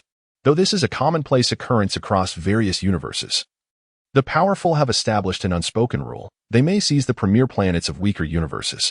After all, the advancement of the 4th universe can be directly attributed to the formidable strength of Katra. Had it solely depended on the development of Katra and Conic, achieving 50 premier planets would have been implausible. Even if the 4th universe unleashed its full potential, the strength displayed would still be limited. The remaining 50 planets have, in fact, been acquired through Quitra's cunning strategies of appropriation from other universes. While it may be unpalatable to admit, Quitra's might is universally acknowledged to rank among the top in the 12 universes. Many universes, seeking tranquility, willingly offer 3 to 5 premier planets in exchange for peace. Thus, the 4th universe began its ascent to prominence among all 12 universes, only to find itself in a position to serve another's interests. Reflecting on the immense effort invested and the weight of the infamy borne, it is disheartening to realize that, despite leading the 4th universe to be the foremost among the 12, there remains no ally. Unexpectedly, the arrival of Luo Feng seems to be a mere act of opportunism, and he is relying on his own resources. To be candid, it is not as if there is no animosity between Luo Feng and Katra. After all, Katra once devised means to undermine Luo Feng, albeit discreetly, unbeknownst to most. The swiftness of retribution is astonishing, yet at this moment, Katra is compelled to relinquish half of the planets to Luo Feng, unable to swallow this indignation. Upon witnessing the resolute gaze in Luo Feng's eyes, Ketra is taken aback. It is clear that confrontation would be futile, and reasoning is unattainable. After all, the moral high ground does not favor him. His initial acts of aggression as a thief have led to this predicament, where his opponent now possesses greater strength, rendering his position indefensible. However, yielding so readily is an intolerable concession for Ketra. With a sweeping gesture, the castle behind him transforms into a unique spectacle. Ketra grins at Luo Feng suspended in midair and states, "I am aware that in our 12 universes, it is indeed a case of the survival of the fittest. A jungle law that I recognize as part of our 4th universe's history, which you surely comprehend. Therefore, let us dispense with subtleties. Here, I possess an ultimate weapon, the most formidable armament of our 4th universe. The terms are simple. Withstand a single strike from this weapon, and I shall unconditionally fulfill your demands. You desire 50 planets with an aggregate rating exceeding 5 points? They shall be yours. However, should you fail to endure my assault, do not blame me for being ungracious. As for your healing and other matters, they are of no concern to Ketra." At this moment, Ketra's heart was indeed racing with anxiety. If that fellow, Luo Feng, could withstand his lethal assault, he would suffer a significant loss. Even if he were to concede defeat with grace, there would be no recourse. As for the possibility of truly being unable to fend off Luo Feng and surrendering 50 celestial bodies, although Ketra felt a twinge of reluctance, he had alternative strategies. If necessary, he could simply exert some effort alongside Conic to plunder another universe. With this thought, Ketra found some solace, yet the castle behind him continued to tremble and shift. While Luo Feng, raising an eyebrow, sensed the alterations occurring in the castle behind him, which instilled in him a subtle sense of pressure. At this moment, Luo Feng found himself increasingly intrigued. Perhaps Ketla truly had the ability to surprise him. It seemed that every god of destruction possessed their own hidden trump cards. Some chose to reveal them while others preferred to keep them concealed. It would be interesting to see what tricks Ketla had up his sleeve. Especially as he wagered 50 top-tier planets, clearly, Ketla held a significant degree of confidence in himself. Perhaps he had a unique faith in this weapon. Behind Ketla, a colossal castle had transformed over time, revealing a massive cannon that now stood before the crowd. Surprisingly, it was not Luo Feng who was taken aback by the imposing cannon, but rather the god of destruction, Jiabai, alongside Sun Wukong and Vegeta. What was this? Was it not a terrifyingly formidable cannon? Who would have imagined that a god of destruction would resort to using such artillery? This was perplexing. Was this not the world of Dragon Ball? Luo Feng harbored profound doubts about Ketla's line of reasoning. Although the development trajectory of the 4th universe predominantly revolved around technological advancement, transforming an entire god of destruction's castle into a gigantic cannon was a feat only Ketla could conceive. Standing resolutely beside the cannon, Ketla's eyes gleamed with excitement. "Hehe, Lord Luo Feng, I hope this will not bring you any unexpected surprises. This weapon can be regarded as the ultimate armament of our 4th universe thus far.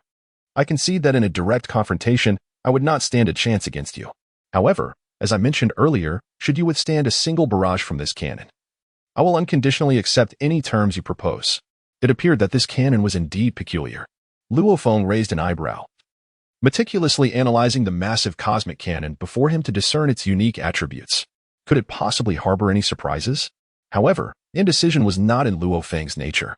Given his current strength, he felt evenly matched even against the Grand Priest. He could not allow himself to be intimidated by a technological marvel. Having made it to the 4th universe, it would be unacceptable to retreat at this final hurdle due to an unsettling cannon.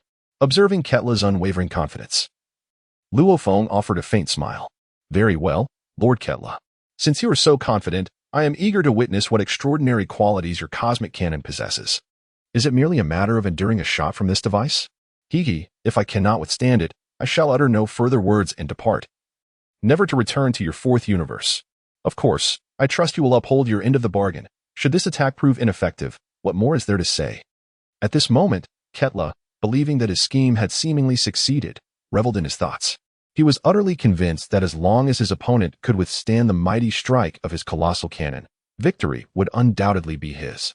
Ketla harbored an unwavering obsession with his stellar cannon, for he understood that due to Luo Feng's remarkable speed and unique abilities, ordinary artillery would stand no chance of hitting him. However, if Luo Feng were to agree to face the stellar cannon head-on without employing any evasive maneuvers, Ketla was confident that he could inflict severe injuries upon him. While he did not harbor illusions of vanquishing the heir of the god of destruction in one fell swoop, such a feat was simply unattainable. He believed that defeating Luo Feng in this instance was well within his grasp, as it would not contravene any cosmic regulations.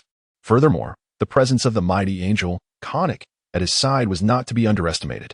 Chapter 142. The colossal cannon. Having undergone numerous generations of research and enhancement, Ketla's cannon had reached a point where it could concentrate its energy into a singular point, capable of delivering a precise strike rather than a widespread assault. Otherwise, the sheer destructive power of the cannon could potentially obliterate half of the fourth universe in a single blast. With all conditions met, Ketla hesitated no longer. He soared to the rear of the cannon and, spotting a button, decisively pressed it with his claw. Was this truly the means to unleash an attack?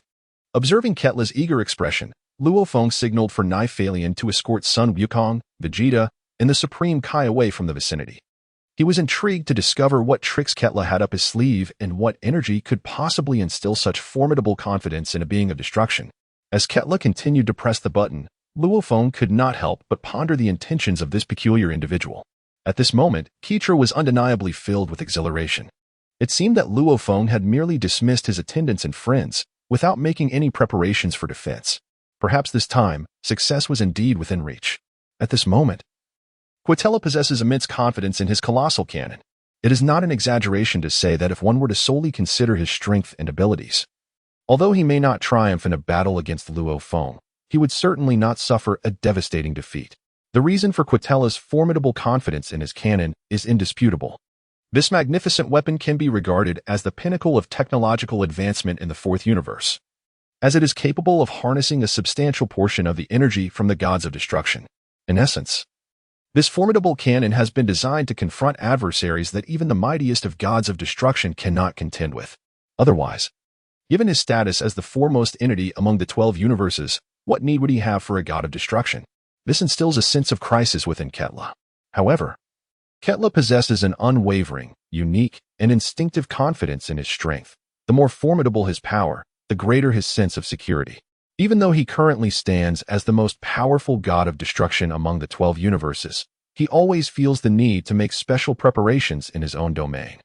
This colossal cannon serves as his ultimate trump card, meticulously upgraded and modified through numerous iterations, and crafted from an array of rare, top-tier materials gathered from across the 12 universes, coupled with some extraordinary magical formations and technological enhancements.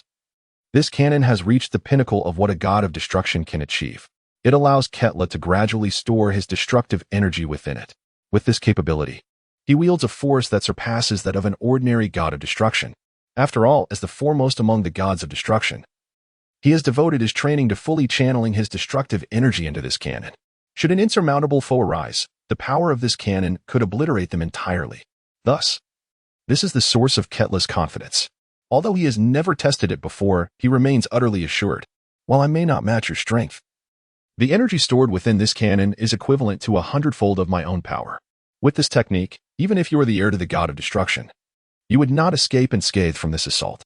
While my individual strength may fall short, you certainly cannot contend with 100 Ketlas simultaneously. Herein lies the foundation of Ketla's assurance, and this ultimate strike is not his sole card to play. He has also incorporated some unique modifications into this cannon. It is not merely capable of harnessing his energy, but can also gather a portion of angelic power. Even Conic inadvertently contributes some of his divine energy to this cannon over time. If even 100 Ketlas cannot shake their opponent, the cannon has one final gambit, the complete fusion of destructive and angelic powers. Through certain extraordinary methods, he can forcibly merge the powers of a god of destruction with those of the angelic lineage. Such a terrifying assault is far from a simple sum of 1 plus 1. However, if such an operation were to be executed, this formidable cannon would fulfill its historical mission. In other words, it can only unleash its full potential once, resulting from the combined energies of both Conic and Ketla. Naturally, this maneuver would only be employed as a last resort. For now, Ketla is merely activating the destructive energy he has stored, 100 times his usual power. The button in his hand is the means by which he continually adjusts and activates the cannon's output. After all, this is the pinnacle of technological advancement. Observing Ketla's meticulous operations, Luo Feng offers a faint smile. Well, perhaps my skills have not been exercised for quite some time.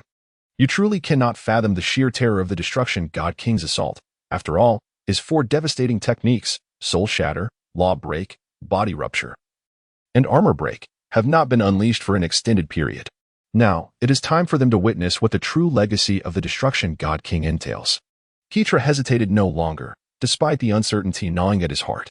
It would be unreasonable not to fire upon the target before him.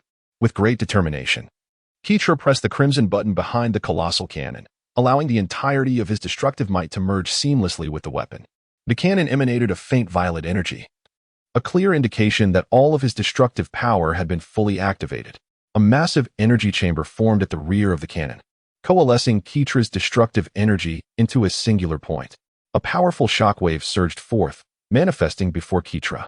The energy radiating from the colossal cannon, coupled with its recoil, caused the very trajectory of Keitra's starship to deviate from its course. The overwhelming torrent of destructive energy surged forward like a small truck, creating an immense impact as it raced towards Luo Feng. Luo Feng initially raised an eyebrow, then a subtle smile graced his lips as he murmured, "Is that all?" In his eyes, the destructive energy indeed exceeded the typical might wielded by ordinary destruction gods. Moreover, this energy was a product of Keitra's relentless accumulation, resulting in such formidable power. However, regardless of the magnitude or terror of Keitra's energy, it was still being unleashed through the mechanism of this colossal cannon. Chapter 143. One law shatters all laws. It merely concentrated the energy he had amassed over time and expelled it in this singularly focused manner. While an ordinary individual would surely be unable to withstand it, for Luo Feng, it was merely a refinement of energy. To him, the principle of one law shatters all laws rendered his own law-breaking technique completely effective against this destructive energy cannon. Thus, he harbored no concerns. Once his law-breaking technique was invoked, even if Keitra's energy were to amplify tenfold, it would pose no threat to Luo Feng whatsoever. At this moment, witnessing the peculiar expression on Luo Feng's face, Ketla felt a sudden jolt of unease. What kind of monstrosity was this individual? It was no wonder that even the formidable Yinbai had met with such a dismal defeat. This man was not merely an ordinary god of destruction. He might well belong to a class of beings that could be deemed monstrous within the lineage of the god of destruction. Indeed, the reality unfolded as Ketla had imagined, gradually revealing the truth. With a sweeping gesture, Luo Feng summoned an unusual wave of energy, radiating a purple hue, which converged with the destructive force emanating from the sword heart cannon in a thunderous clash. However, to Ketla's astonishment, the two energies did not erupt in an explosion or collide. Instead, they were utterly nullified. Yes, this terrifying strike, which had been meticulously amassed over time, vanished before Luo Feng as if it were a mere popsicle plunged into a furnace, dissipating without a trace. The sheer destructive power, cultivated over such an extended period, was inexplicably extinguished in Luo Feng's presence. How could this be? Such a formidable assault had been completely obliterated with a mere wave of Luo Feng's hand. Nearby, Sun Wukong and Vegeta stood dumbfounded, utterly unable to comprehend the extent of their new god of destruction's prowess. After all, in their experience, the energy and intensity radiating from Ketla at that moment surpassed Beerus by countless magnitudes. This was undoubtedly a being that occupied the pinnacle among gods of destruction. Yet, how could such an event transpire? Though they could not fathom it, they understood deep down that this was true power. Observing Luo Feng, who remained unfazed amidst such a colossal onslaught, with not even a single hair stirred, Ketla's reaction was indeed swift. Could it be that this strike would yield no effect? Perhaps this was the fateful choice that lay before him. Indeed, the moment of decision had seemingly arrived if he did not unleash that final, terrifying blow. The fourth universe would inevitably face a cataclysmic obliteration. With this thought, Ketla steeled his resolve, casting aside all hesitation. He turned to the angel Konik, his brow furrowed, and exclaimed sharply, "Konik, at this juncture, are you still waiting? Is your reticence truly so paramount? I am not asking you to engage in battle, merely to assist in accumulating some angelic energy. Is that such a daunting task? Can you bear to relinquish half of our fourth universe's assets without a fight?" Having exerted all his efforts, Ketla continued, "If you remain indecisive now, Hmph." He ceased speaking, fixing his gaze intently upon Konik. The final strike indeed required Konik's acquiescence and intervention, aligning with Luo Feng's expectations. Observing the confidence exuding from his opponent, Luo Feng refrained from rushing into an attack. After all, seeking 50 planets from others in the fourth universe is tantamount to claiming half of its wealth.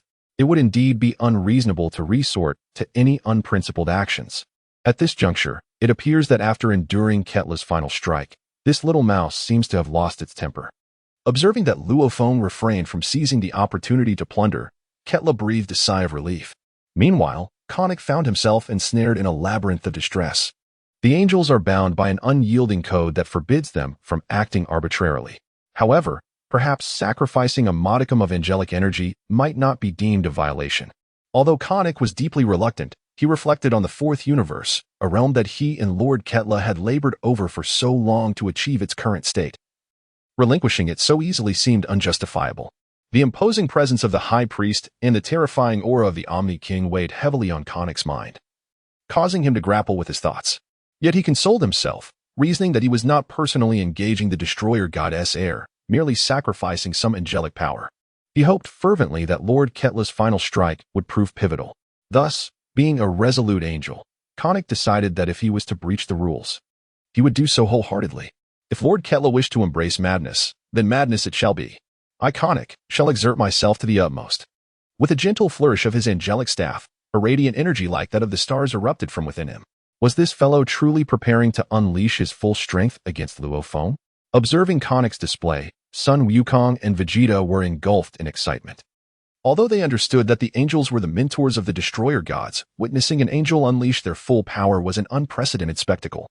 Despite their training under Whis and his guidance, they had never witnessed Whis in such a fervent display of power.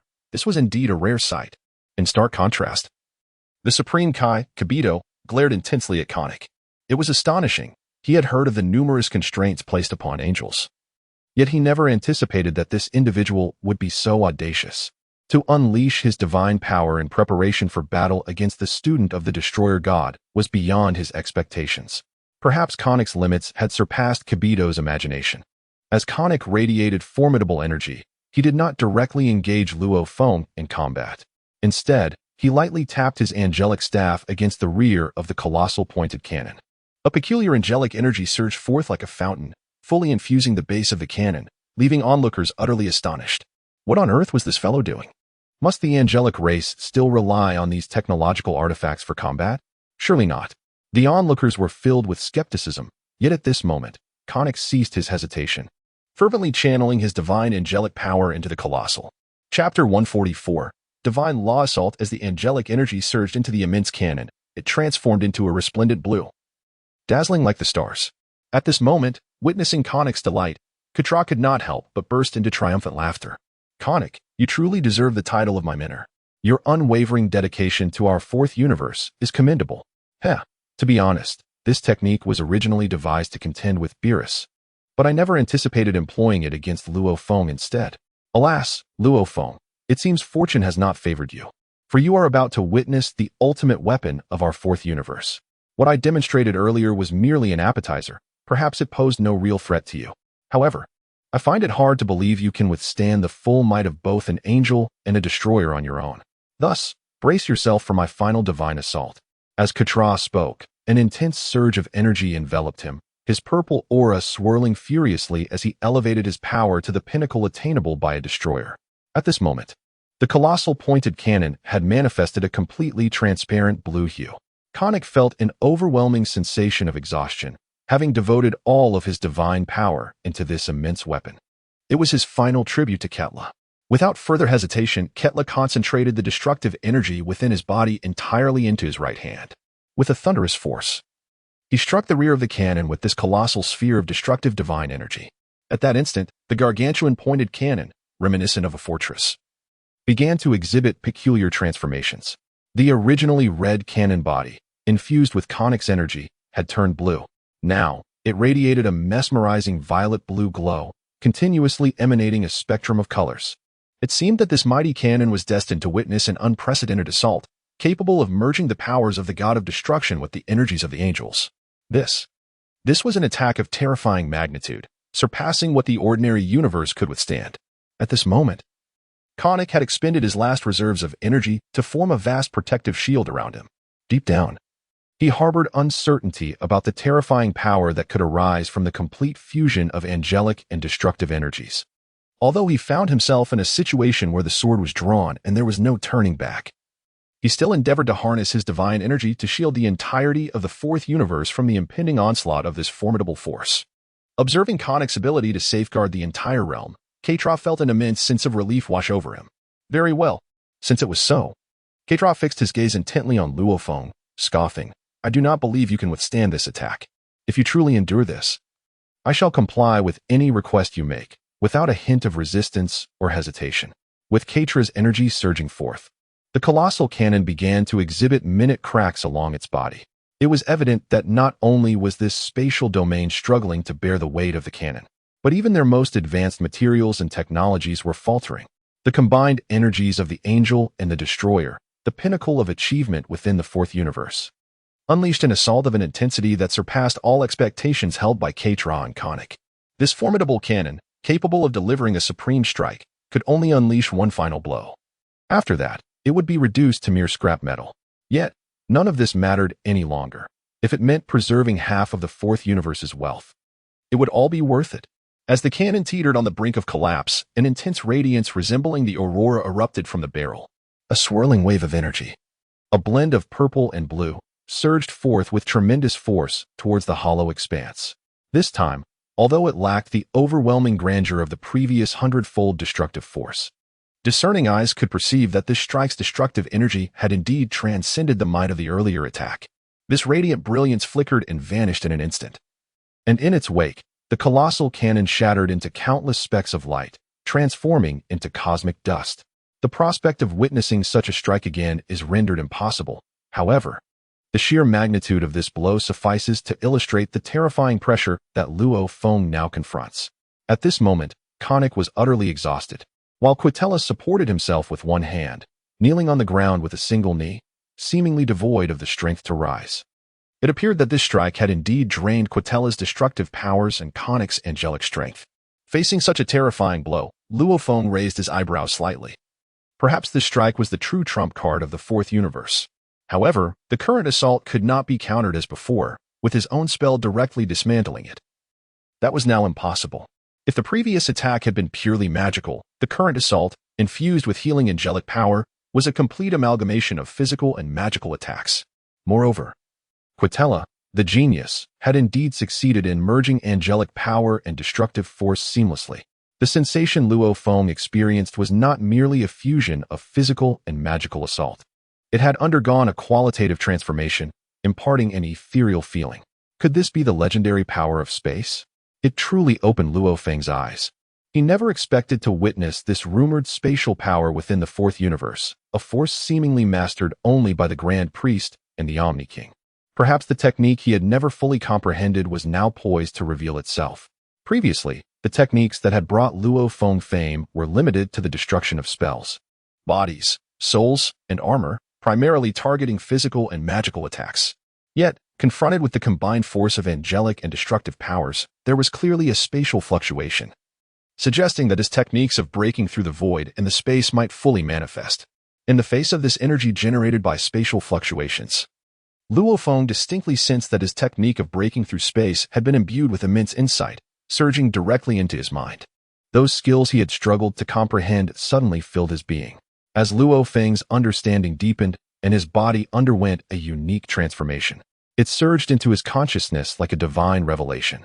Indeed, facing such a formidable strike, although he had never utilized the technique of breaking through space, now was not the time for hesitation. This might be a genuine opportunity.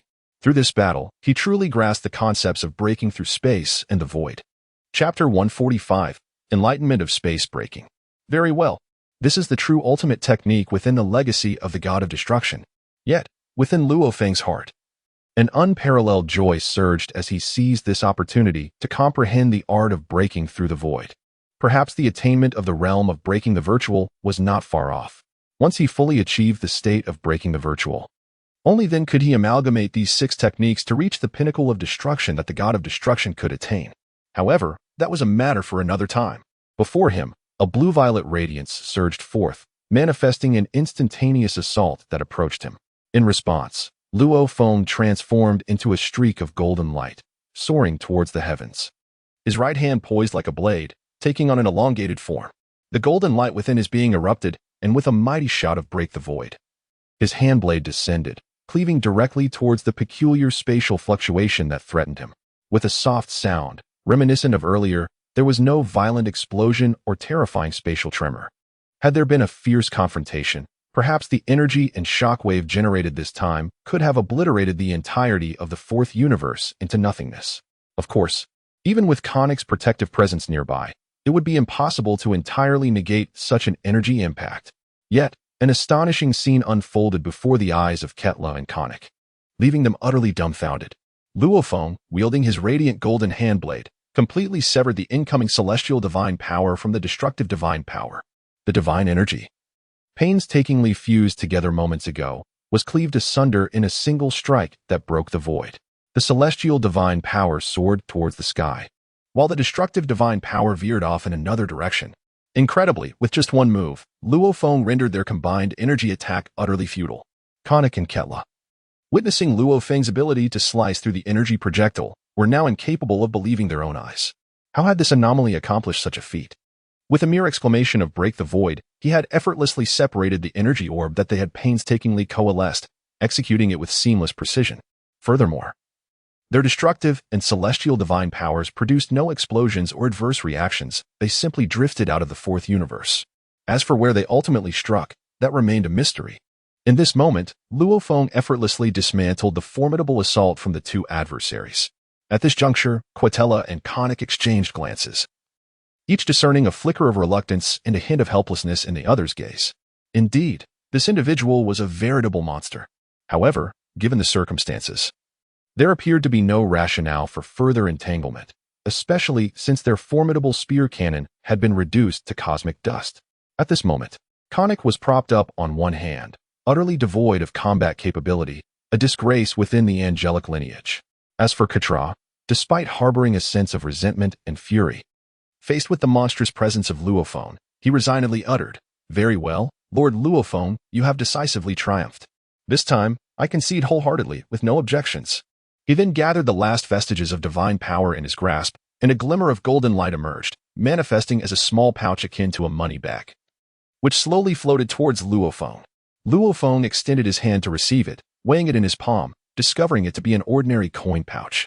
Upon opening it, he beheld 50 gleaming soul coins, each symbolizing the ownership of a universe boasting a comprehensive rating of above 5. Indeed, each soul coin represented a valuable currency among deities, signifying the potential of a universe. Observing Quitra's integrity, Luo Feng smiled faintly. It appeared that, in any realm and world, strength was the ultimate truth that dictated all matters. As long as one's fists were powerful enough, everything could be rationalized. Otherwise, all was but empty discourse. However, this time, Luo Feng had fortuitously turned adversity into advantage. Despite his prolonged desire to master the extraordinary techniques of void breaking and illusion breaking, he had only managed to scratch the surface through diligent training. Attaining such profound mastery seemed utterly unattainable. Yet, under the immense pressure exerted by Katra and Connick, he remarkably broke through his own limits, achieving a profound understanding of both techniques. Now, Luo Feng felt a renewed confidence in returning to his 13th universe. After all, his strength had reached its zenith, perhaps marking the opportune moment for the development of the 13th universe. With this realization, witnessing the exhausted Connick and Katra before him, Luo Feng relinquished any thoughts of further contention with them. Although Connick's actions had strayed from the angelic mandate, in light of their efforts to safeguard the fourth universe, they had indeed acted with diligence. Thus, Luo Feng chose not to dwell on Connick's reckless behavior. It seemed the adversary was willing to abide by the terms of their wager, demonstrating commendable sportsmanship. Luo Feng weighed the soul coins in his hand and then tossed the pouch to the side, towards the utterly stunned and bewildered Kaish and Kibbit. Kibbit, with a dazed expression, caught the soul coins Luo Feng had thrown, murmuring to himself, This is half the wealth of the entire universe. Perhaps this could be deemed the ultimate treasure pilfered from all universes by the fourth universe. He had not anticipated acquiring it so effortlessly. With the ownership of these supreme celestial bodies, the development of the 13th universe might yield significant results with half the effort. The present realm of Sherbite is imbued with the hope of returning to the 13th universe, fully developing this untamed land. After all, depending solely on one individual to gradually cultivate the 13th universe may take an eternity. However, with these 50 premier planets serving as a foundation, there indeed exists a realm of feasible possibilities to anticipate. Yet, Luo Feng did not afford the others any more time for contemplation. With a swift motion, he summoned Nephalion. which instantly transformed into a colossal black dragon, enveloping Luo Feng, Sherbite, Sun Wukong, and Vegeta at its head. With a thunderous roar, they became a streak of black light, vanishing before Katra and Konik. In that moment, both Katra and Konik glimpsed a trace of bitterness in each other's eyes. This fellow arrived in haste and departed just as swiftly, uttering not a single word, seizing what he desired and fleeing, embodying a unique aura that only a god of destruction might possess. They had never encountered such an unprincipled approach to taking advantage. Nevertheless, both men conceded defeat with a sense of acceptance. In the face of such formidable strength from Luo Feng, they truly felt a sense of helplessness. After all, even the High Priest seemed to lack absolute confidence in overcoming such immense power. On the 10th universe's planet, Hmph. At this moment, the entire planet of Ramsey is experiencing a violent tremor, with the epicenter being none other than the battle angel, Alice. Chapter 146, A Return to Tranquility. Her figure appears remarkably ethereal, grasping a brand new angelic scepter, as she exuberantly unleashes her energy. Witnessing the exuberance of battle angel Alice, Ramsey finds himself in a state of wry amusement. This girl is indeed exuberant, true to her title as a battle angel. Her combat energy and innate talent are undeniably formidable. However, while you may unleash your techniques and energy in your 13th universe, I implore you not to wreak havoc upon our planet of Ramsey. Given the residual energy you emit, it is uncertain whether our Ramsey can withstand such force. At this moment, Alice, having thoroughly engaged in her endeavors, noticed the sorrowful expression on Ramsey's face and let out a gentle sigh. Well, at long last, success had been achieved. After such a prolonged wait, her scepter had been completely restored to its former glory. Her dissatisfaction with Luo Feng gradually dissipated from her heart. Yet, despite the tumultuous emotions within, the sight of Ramsey, who appeared to be on the verge of speaking yet hesitated, made Alice realize that her earlier display of force was perhaps a tad excessive towards the very individual who had just repaired her scepter. With that, Alice slowly retracted the overwhelming aura she had exuded, allowing the magnificent power of the angels to settle into tranquility. She extended her hand to weigh the recently restored angelic scepter, feeling a deep sense of satisfaction, and nodded graciously at Ramsey, an unusual display of politeness from her. Alice then slightly bowed to Ramsey, expressing her gratitude. I must sincerely thank you, Lord Ramsey, for your assistance. However, I shall require Luo Feng, that scoundrel, to reimburse the subsequent expenses, for he is indeed the instigator of all this. Nevertheless, the environment of Ramsey's planet is quite commendable. I executed a full set of techniques here, and remarkably, it did not inflict any substantial harm upon your world. At this moment, Ramsey was infuriated by Alice's words. What do you mean there is no harm? You are here reveling in combat. But what about my struggles? I have exerted all my divine power to mend your staff, and now I must clean up after you. Do you not see that the very core of the Ramsey planet is on the verge of being shattered by your energy? Yet, at this moment, given Ramsey's composure, it was futile to reason with this battle angel. The little sister among the angels was indeed a peculiar entity within their kind.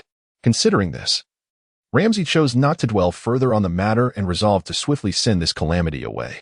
At this moment, Ramsey exhibited a demeanor suggestive of wanting to send off the guests. Just as he hesitated to speak, he observed Kess approaching Alice with a dark expression. Noticing Kess's troubled countenance, Alice looked on with suspicion, inquiring, What is it, Sister Kess? Who has provoked you this time?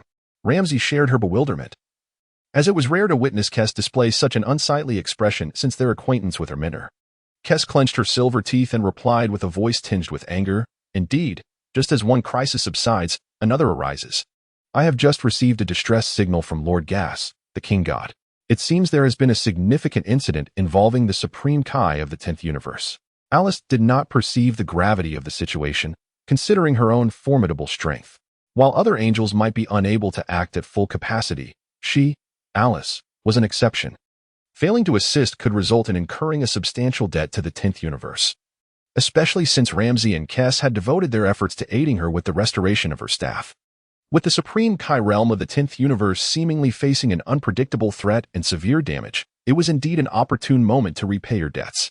Before Ramsey could gather his thoughts, Alice swiftly stepped in front of Kess, grinning, Sister, fear not.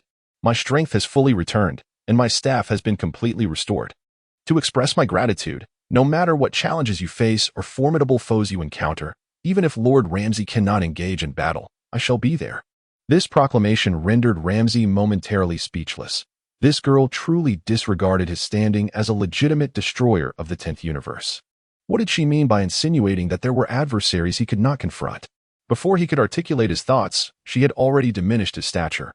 Had her prolonged association with Luo Feng fostered such arrogance? Nevertheless, Ramsay refrained from voicing his dissatisfaction, fully aware that he could not best Alice. He then turned his inquiring gaze to the solemn-faced Kess, urging, "What exactly transpired? Please clarify. If it proves too challenging, with Angel Alice here, we need not fear anything." Seeing the two continue their idle chatter, Kess exhaled deeply. "I just received a message from Lord Gas, the King God. He reported that his divine temple was attacked by unidentified visitors, and shockingly, his disciple, Zamasu, was killed, along with the theft of his tea garden." This revelation struck like thunder, leaving them in disbelief. How could this be possible?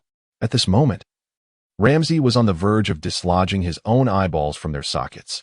This was an unprecedented occurrence within the entirety of the 12 universes.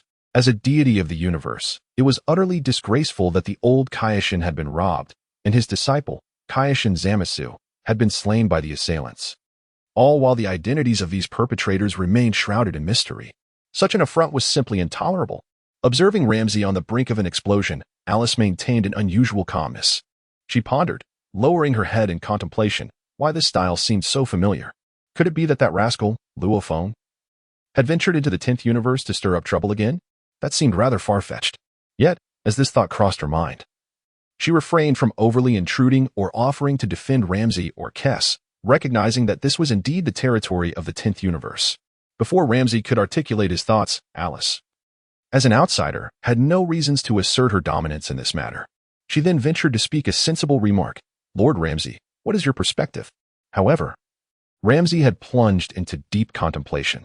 Firstly, given the terrifying events that had transpired within the Kaioshin realm, why had Lord Kaioshin Gawas not issued a warning in advance, but rather sent a distress signal to Angel Kess after the fact?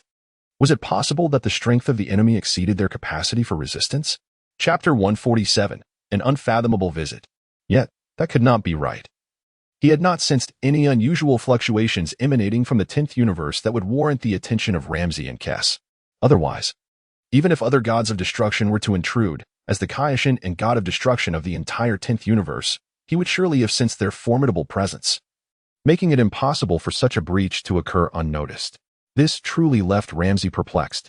However, the incident had undeniably transpired. Angel Kess would not jest in such matters. Glancing at Kess, whose expression was darkened, Ramsay chose to temper his impulsiveness and suppress his indignation. He quietly inquired, "Angel Kess, what exactly is going on? Can you clarify?" Kess sighed in resignation. "Very well."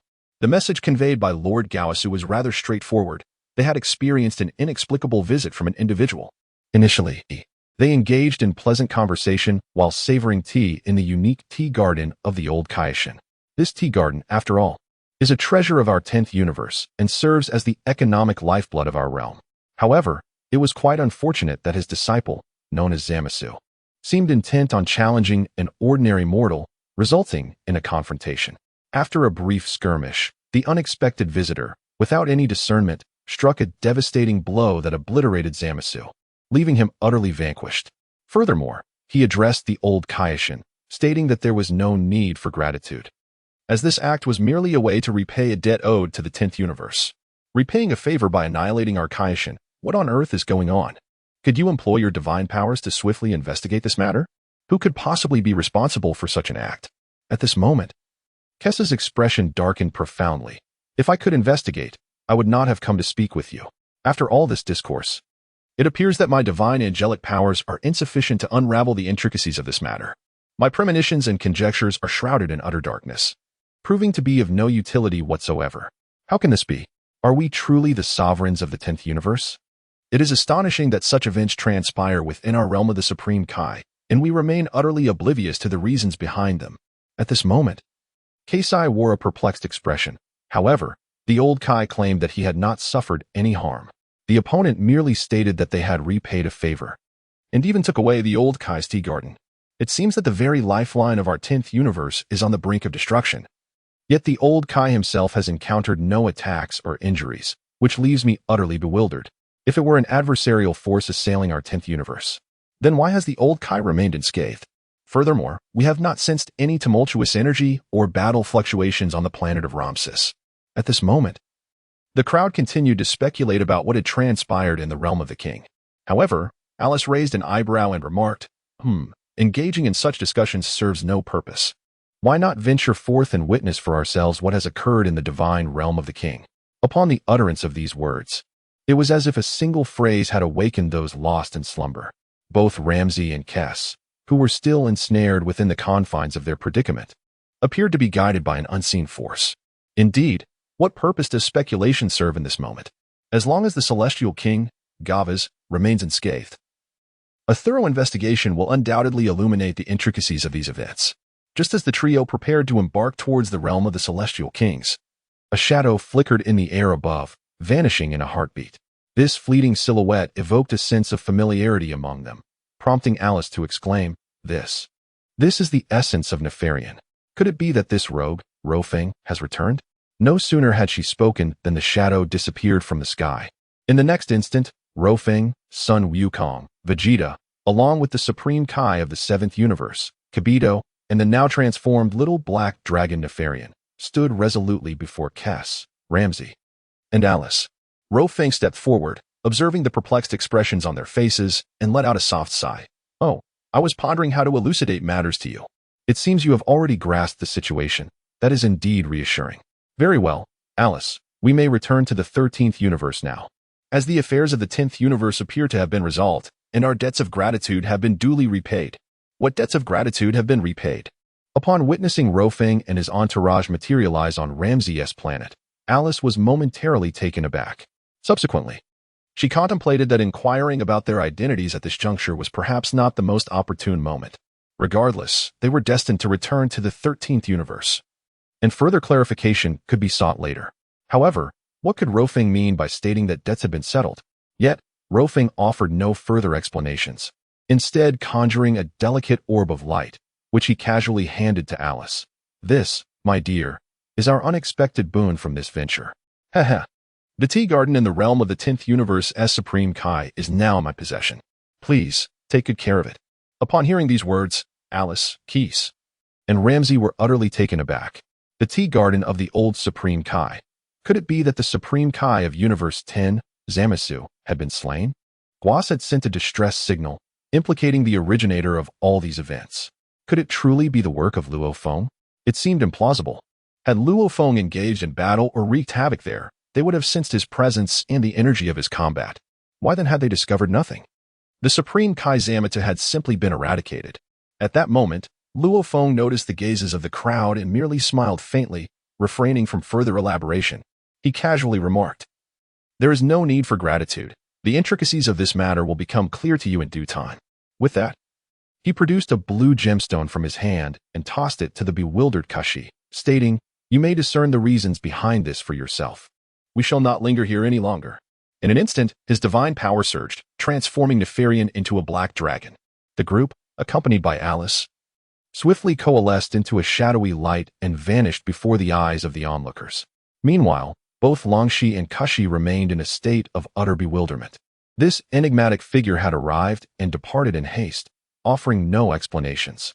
Although they recognized him as the orchestrator of the events, Longshi found himself lacking the courage to pursue Luo Feng for an accounting.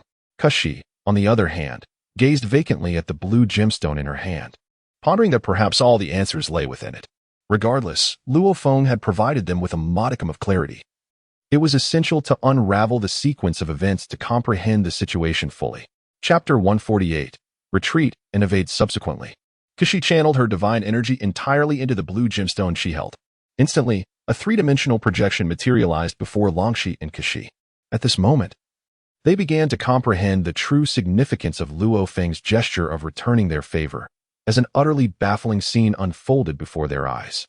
Luo Feng first invited Sun Wukong, Vegeta, and the Kaioshin Kibito to visit the old Kaioshin, taking the opportunity to enjoy a cup of fine tea. However, when they met, the old Kaioshin's disciple, Zamasu, a deity of considerable self-importance, boldly declared his intention to challenge Luo Feng. It was perplexing to fathom Zamasu's mindset. How could this minor Kaioshin dare to confront the heir of the god of destruction? This was a being whom even ordinary gods of destruction and angels would avoid at all costs. Nevertheless, Luo Feng chose not to engage with this brash individual. At this moment, Luo Feng seemed to recall something significant while beside him. Sun Wukong could no longer contain the fervor of battle within him and engaged in a sparring match with the being known as Zamasu, the Kai Shin. Ultimately, Sun Wukong emerged victorious, albeit by a narrow margin. However, this was merely the inception of a series of events.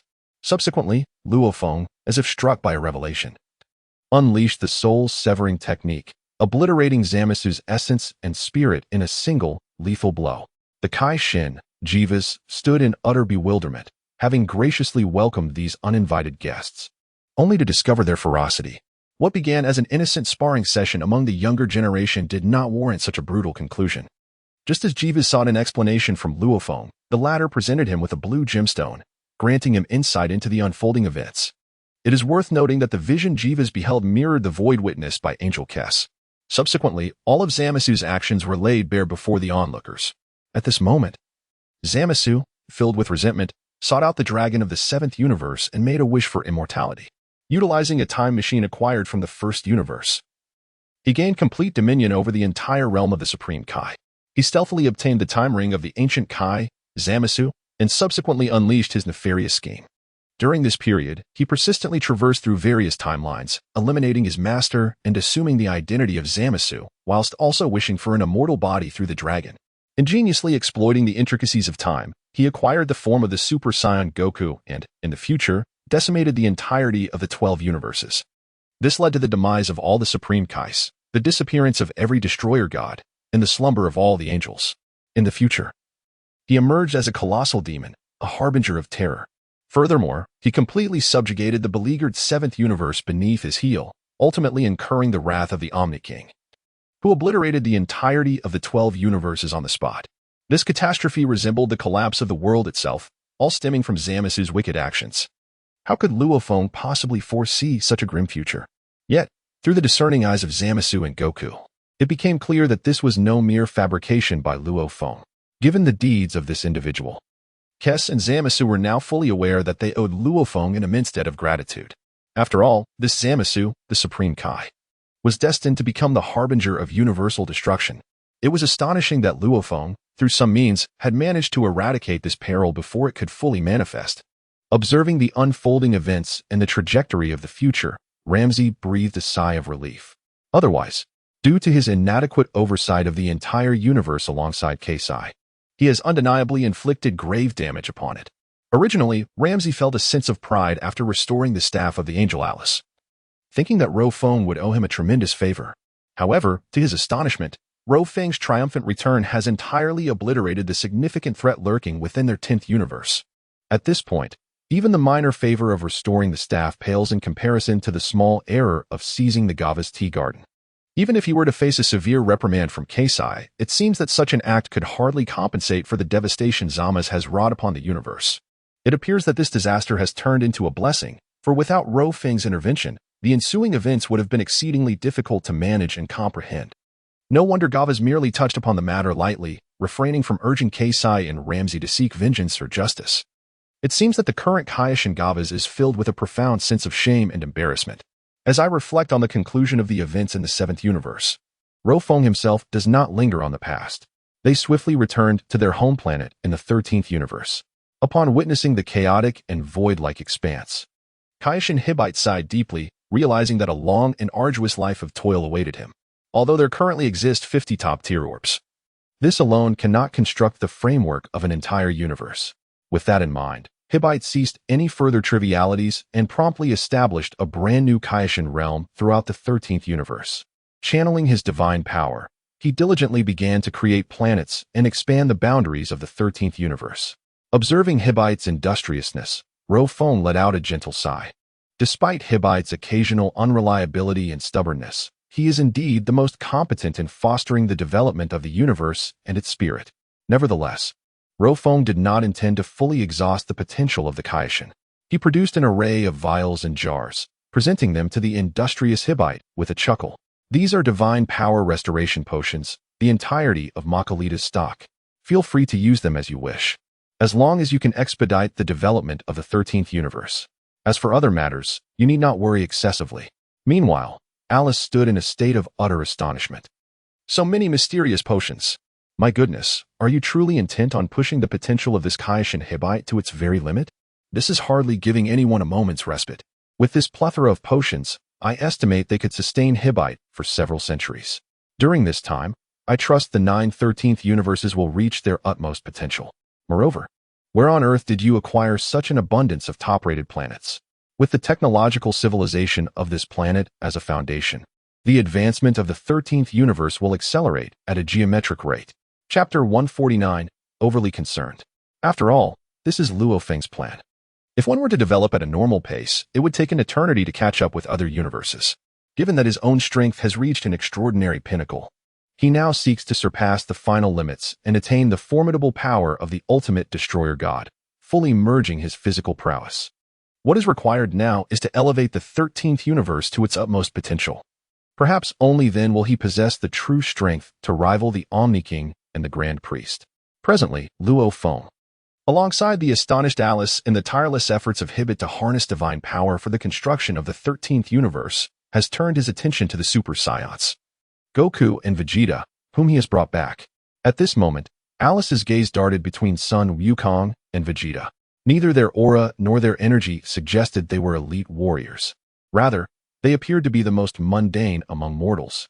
Alice pondered why this peculiar individual, Luo Feng, was so intrigued by these two, employing special methods to bring them to the 13th universe. Such thoughts left her baffled, especially considering the plethora of extraordinary talents that existed. There were many who surpassed both Vegeta and Sun Wukong in strength. Why, then, had Luo Feng set his sights on these two self-proclaimed Saiyans? Alice felt compelled to inquire about Luo Feng's motivations, but upon seeing the enigmatic smile on his face, she doubted she would glean any truth from him. Instead, she turned her attention to the Kaishin of the 13th universe, Hmph, who was diligently working on its development.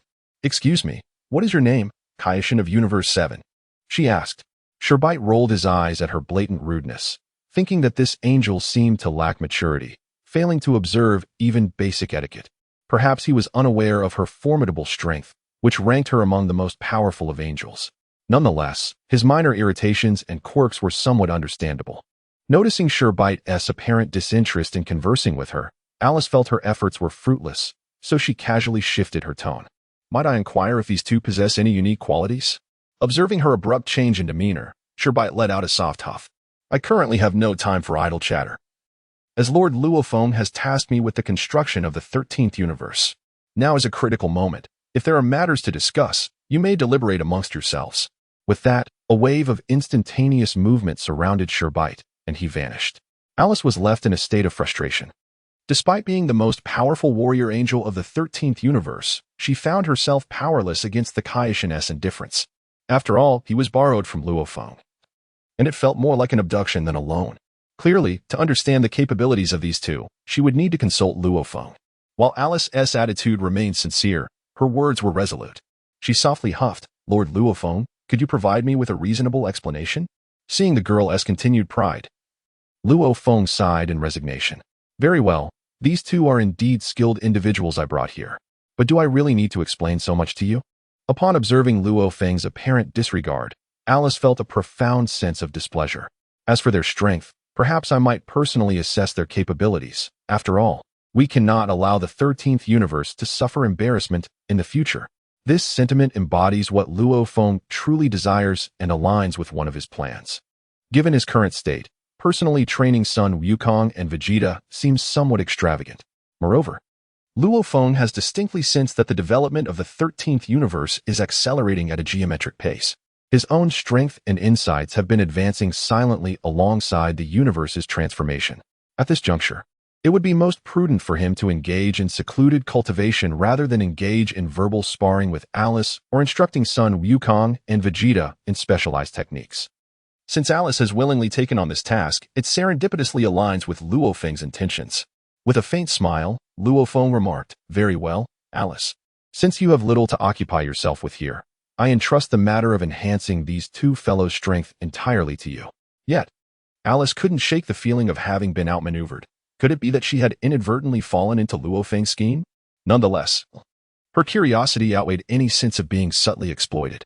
With a soft sigh, she mused, considering the strength of these two, they hardly merit the title of my disciples.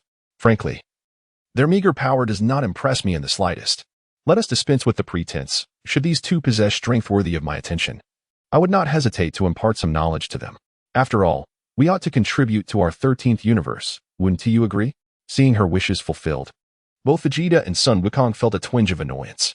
Regardless of the circumstances, they were proud scions, after all. The moniker of a warrior race was not to be taken lightly. Had Luo Feng been the one to step into the arena, they might have felt a shred of discontent. However, this angel, a seemingly innocent young girl, had the audacity to belittle their abilities. This incited an uncomfortable sensation within Vegeta and Sun Wukong. Yet, noticing Luo Feng's silence, they chose to endure it for the time being, pondering whether this individual might indeed become their future mentor. Exchanging glances, Vegeta and Sun Wukong recalled the angel Whis they had encountered in the 7th universe. That being appeared to be the pinnacle of combat prowess in their realm. If this angel from the 13th universe surpassed Whis, perhaps she truly possessed the credentials to guide them. Unbeknownst to Alice, the two harbored such convoluted thoughts. She merely waved her angelic staff with a nonchalant air, stating, "Show me what you are capable of, you two. I have no desire to engage in discourse with the weak." Indeed, she remains a proud princess. In an instant, both Sun Wukong and Vegeta turned their gazes towards Luo Feng. Chapter 150, Underestimating the Angel. However, Luo Feng offered them a reassuring nod, signaling that they should unleash their full potential. Alice would serve as their mentor for the enhancement of their abilities in the foreseeable future. Naturally, during this period, I shall also find time to offer guidance on your techniques. As for the remaining moments, I must confess that I lack the leisure to engage in further discussions with you. I am fully aware that your arrival here is solely for the purpose of augmenting your strength. Allow me to add a brief remark. Do not underestimate the angel before you. She is the mightiest among all the angels. Ordinary angels merely oversee the equilibrium of the universe, while the angels of our 13 universes are combat angels. Do you grasp this distinction? Her strength may very well be second only to that of the Grand Priest, yet it is certainly comparable to that of Whis and others. Understanding this, both Vegeta and Sun Wukong felt a surge of excitement at the sight of the young girl before them. At this moment, Luo Feng lightly tapped his fingers and declared, "Now, reveal your full strength. Perhaps we may glean something more valuable from Alice." However, Alice, with a hint of impatience, retorted, "Hurry up. I do not have the luxury of time to converse with this inept individual." The term inept provoked Vegeta's ire, prompting him to unleash a fierce roar as he transformed into a Super Saiyan. At this moment, Sun Wukong remained composed as he effortlessly transformed into a Saiyan. This transformation elicited a faint gasp of astonishment from Alice, who had previously regarded them with disdain. Indeed, these two beings were not like ordinary cosmic humans. Their roar and transformation had instantaneously augmented their physical energy by 50-fold. They truly possessed immense potential, and it seemed that Luo Feng's discerning eye was not misplaced. Luo Feng, observing from the side, offered a nonchalant smile. "What I meant was for you to exert your full strength. Otherwise, Alice, the angel, will find it quite challenging to tailor a training regimen specifically for you." Thus, it became clear that they would indeed have to make a concerted effort. However, how could Vegeta and Sun Wukong possibly unveil their entire prowess from the outset? With a fierce shout, Vegeta instantaneously transformed into his Super Saiyan form. Witnessing Vegeta's display, Sun Wukong glanced at Luo Feng, nodded in agreement, and without hesitation, assumed the form of Super Saiyan 3. As the two demonstrated their escalating power, Alice's initial surprise morphed into a state of utter astonishment. The magnitude of their enhancement was indeed beyond ordinary expectations. That momentary 50-fold increase had left her in a state of disbelief. After all, while transformations existed throughout this universe, an instantaneous power increase of 50 times surpassed her imagination. Vegeta's Super Saiyan 2 transformation enhanced his strength 100-fold, while the so-called Super Saiyan 3 form of Sun Wukong astonishingly amplified his power 400 times. How could this be possible? Was this the primary reason Luo Feng had placed such value on these two? Yet, even if one could exponentially elevate their strength, a mortal remained mortal. For 100 times the power, no matter how formidable, could still be easily subdued by a mere finger from Alice. At this moment, Alice felt an inexplicable freshness within her, yet her demeanor remained remarkably composed. This was, after all, the primary reason for bringing these two individuals back. Perhaps their foundations were simply too weak. Despite now possessing the ability to transform, it seemed they did not meet the standards required to be my disciples. Is it so? If this is all you perceive, then you are rather simplistic. Now is the time for Vegeta and Goku to truly showcase their skills. To conceal their abilities any longer would be meaningless.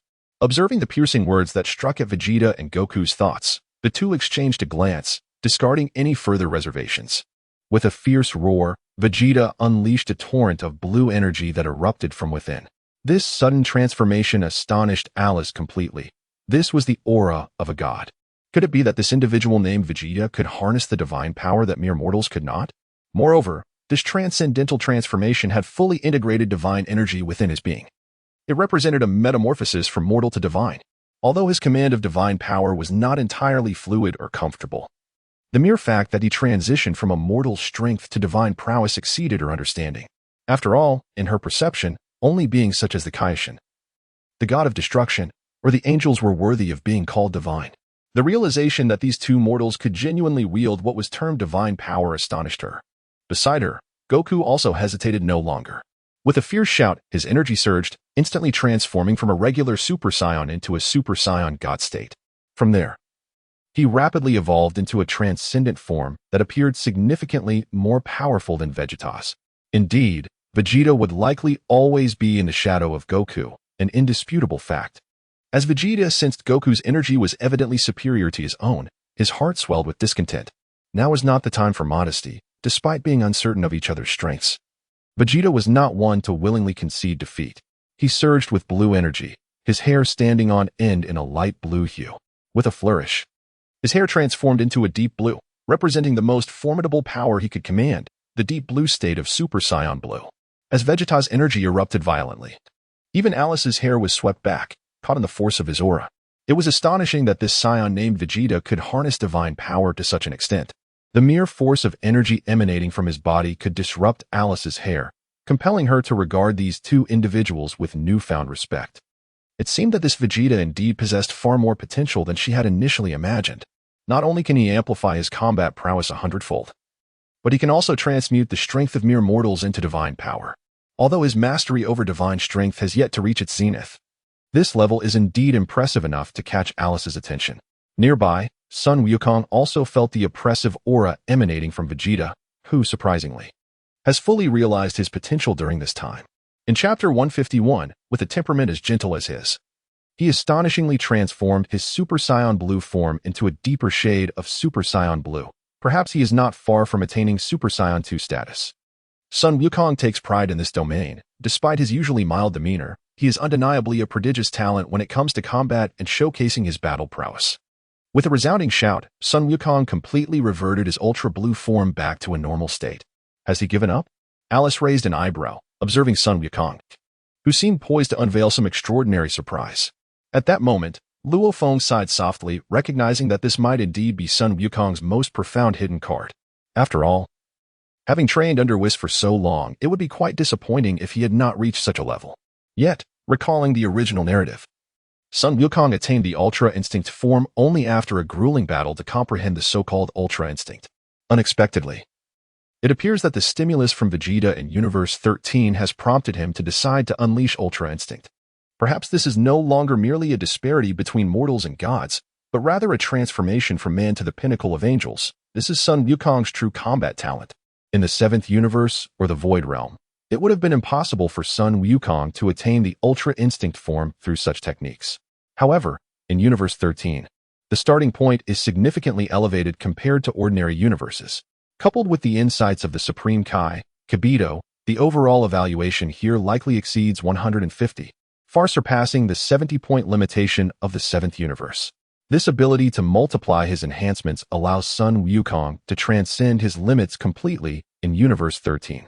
Indeed, Sun Wukong's performance did not disappoint Luo Feng. Without the stimulus of the extreme peak or the turbulence of a fierce battle, he unleashed a fierce roar, radiating a brilliance akin to diamonds from his form.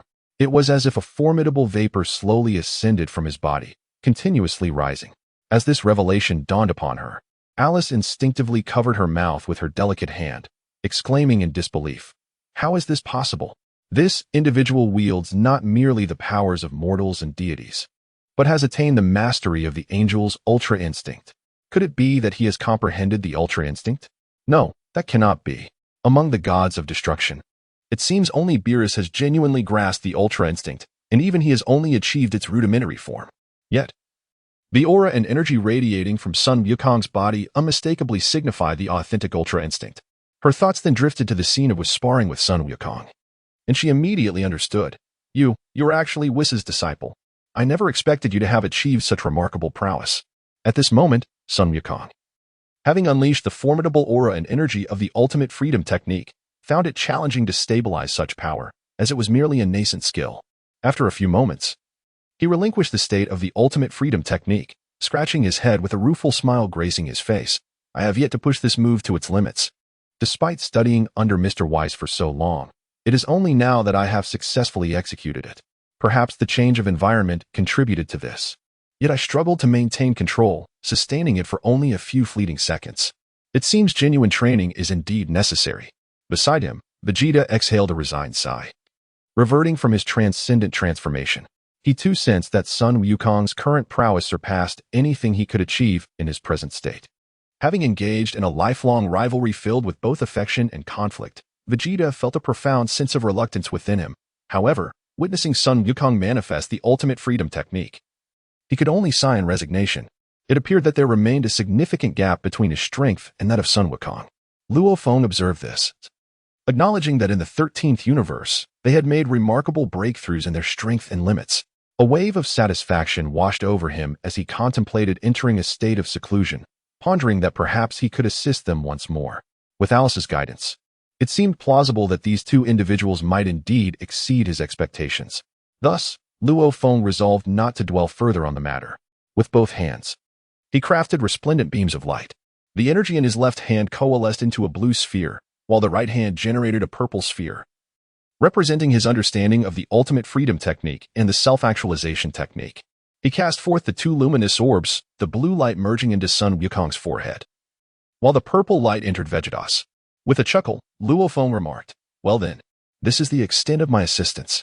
I have transmitted my comprehension of the ultimate freedom technique and the self-actualization technique into your minds. As for the achievements that lie ahead, it is now up to your own endeavors. As for Alice, she is a competent mentor. Should you have any uncertainties in the future, do not hesitate to seek her guidance. I must now retreat for further cultivation. As you are aware, the 13 universes are undergoing magnificent developments, and I need to refine my techniques and abilities. After all, formidable foes await us ahead. With that, I bid you farewell." With a swift motion of his hand, he vanished without a trace. In that fleeting moment of Luo Feng's disappearance, Alice immediately understood his intent. He was departing to engage in solitary trainings, leaving no time to instruct the two of them. Meanwhile, Sun Wukong felt the surge of energy transmitted by Luo Feng and realized it must be the complete version of the ultimate freedom technique. Although he had learned certain techniques and methods from Whis, it was merely a temporary experience, lasting no more than 30 seconds. Now, Luo Feng had seamlessly imparted the entirety of the ultimate freedom technique into his mind, inundating him with profound knowledge and overwhelming information, plunging Sun Wukong into a state of enlightenment. He sat cross-legged on the ground, beginning to comprehend the skills and techniques conveyed by Luo Feng. Meanwhile, Vegeta was utterly bewildered, grappling with the concept of the ultimate freedom technique. What on earth was that? Why was Sun Wukong enveloped in blue light while he was shrouded in purple? Yet, Luo Feng offered no explanations or words, simply bestowing upon him this intense knowledge and energy. Vegeta could feel that this technique was an exceptionally potent force within the realm of ultimate techniques. Chapter 152. The transmission of techniques concluded. Luo Feng effortlessly transferred the energy of the ultimate freedom technique into Vegeta's being, prompting a soft sigh from Alice beside him. Perhaps these two individuals have now become irrevocably bound to Luo Feng, assuming the role of his disciples. However, this mentor can be likened to a hands-off instructor. Although he has imparted his abilities and techniques, the subsequent practice and enhancement seem to have devolved into their own responsibility. Yet, this is of little consequence, for as a combat angel, her existence has been rather monotonous. Since Luo Feng seeks to elevate his prowess, aiding these two in their training serves as a splendid way to pass the time. However, upon witnessing Vegeta's bewildered gaze directed at her, Alice let out a gentle sigh. She proceeded to elucidate to Vegeta the concept of self-memory technique, a premier skill comprehensible only to gods of destruction. while Son Goku's mastery lies within the capabilities of ultimate angels. The superiority of these two techniques is contingent upon individual cultivation and comprehension.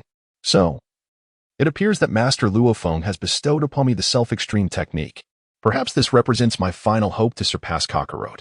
With this realization, Vegeta ceased his inquiries and settled into a meditative position to assimilate the energy and knowledge imparted by Luo Feng. Alice, meanwhile, refrained from urging the two to demonstrate their prowess, recognizing that this moment was designated for understanding. Once they successfully integrate this newfound wisdom and energy, she could become a worthy sparring partner. Perhaps, in doing so, her future days would not be so dreary. Indeed, Son Goku and Vegeta did not entirely disappoint Alice. In a remarkably brief span, Son Goku sprang to his feet, radiating an extraordinary brilliance. This was the hallmark of the self-extreme technique. He assumed an offensive stance. Yet Alice gently waved her angelic scepter and inquired, "You are called Son Goku, are you not? Your comprehension of the technique imparted by Master Luo Feng has reached its zenith, and your grasp of energy manipulation appears commendable. What you now lack is practical combat experience. As I find myself rather bored at present, let us engage in a sparring session. I wish to ascertain how far you can progress along the path of the self-extreme technique. Do not disappoint me, for I am a true combat angel, possessing strength far surpassing that of your former mentor, Whis. My unaccomplished elder brother lacks any aptitude in this regard." At this, Son Goku felt a surge of excitement. It was astonishing that this female angel claimed to be stronger than Whis. However, the truth would only be revealed through combat. Now aware that his greatest deficiency in the self-extreme technique lay in real-world experience, he took action. With a swift motion, Son Goku entered the state of the self-extreme technique, his form flickering before appearing beside Alice. In rapid succession, he unleashed a barrage of punches and kicks upon her. This was, after all, his first full-force strike since mastering the self-extreme technique. Alice's lips curved into a subtle smile, though this young man appeared to possess limited strength on the surface. His comprehension of the effortless mastery technique and his manipulation of energy were indeed beyond her expectations. Perhaps this was the reason why Luo Feng recognized the potential in these two young individuals. Thus, Alice and Sun Wukong became embroiled in a thrilling battle. Of course, Sun Wukong was giving his all, while Alice held back somewhat. After all, the battle angel was not merely a figure of empty reputation. Nor could she be easily matched by a Sun Wukong who had only just begun to master the effortless mastery technique. Meanwhile, as the two engaged in their exhilarating clash, Vegeta seemed to have fully assimilated and comprehended his own ultimate technique. With a sudden surge, he felt the distant battle, undeniably formidable. Yet at that moment, Vegeta's heart brimmed with an overwhelming sense of confidence, fueled by his own newfound strength. At this moment, Vegeta's hair stood on end, transformed entirely into a vibrant shade of purple, while a torrent of purple energy surged from his body. Was this the divine technique of the god of destruction? The Ultra Instinct? Though Vegeta was eager to charge forth and engage in an exhilarating battle with Kakarot, he observed Kakarot engaged in a spirited contest with the Battle Angel, Alice.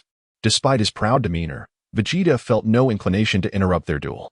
Instead, he gleaned from their energy disparity the inadequacies he had just realized within himself. Perhaps this was a means of advancement. Alice, noticing Vegeta's enlightenment, readied herself for action, a playful eagerness evident in her stance. With a faint smile, she remarked, "Come on. You seem to be underestimating your friend. He doesn't appear to be my match. Although he has mastered Ultra Instinct, facing me, this Battle Angel, he stands no chance alone." Vegeta, however, scoffed dismissively, asserting, "I am a proud prince. How could I possibly join forces with a lowly warrior like Kakarot against a Battle Angel? That is preposterous. Defeat Kakarot first, and then we may discuss a challenge." Alice found Vegeta's arrogance amusing, yet she felt that battling solely with Goku might be somewhat tedious. Without hesitation, she unleashed a crimson wave of energy towards Vegeta. With a focused gaze, Vegeta raised his hands to block Alice's assault, the impact leaving his arms tingling. After all, he was currently at the zenith of Ultra Instinct, and yet he was still shaken by her casual strike. It seemed Alice was not merely boasting. Indeed, with Goku fully exerting his might against him, Vegeta realized that restraint was no longer an option. Perhaps collaborating with Kakarot to subdue this Battle Angel was the most crucial outcome. This moment presented an excellent opportunity to enhance his combat prowess. With this thought, Vegeta set aside his pride and superiority, launching himself into the fray. In an instant, he transformed into a streak of purple light, joining the battlefield. The scene was exceptionally beautiful, a dazzling interplay of blue and purple energy swirling around the angel Alice as they engaged in a fierce display of power. In this moment, Alice was thoroughly immersed in the battle. After all, arriving in the 13th universe marked the first time anyone had engaged her in combat using the techniques of free and self-extremity. Presently, Alice felt a sense of superiority. As although Sun Wukong and Vegeta were gradually honing their skills through rigorous practice, their proficiency was still on the rise. Chapter 153. Increasingly alarmed by the battle, however. Since her arrival in the 13th universe, Alice had previously clashed with Luo Feng, enduring a one-sided defeat at his hands. Now, with a chance to dominate, how could she not feel elated?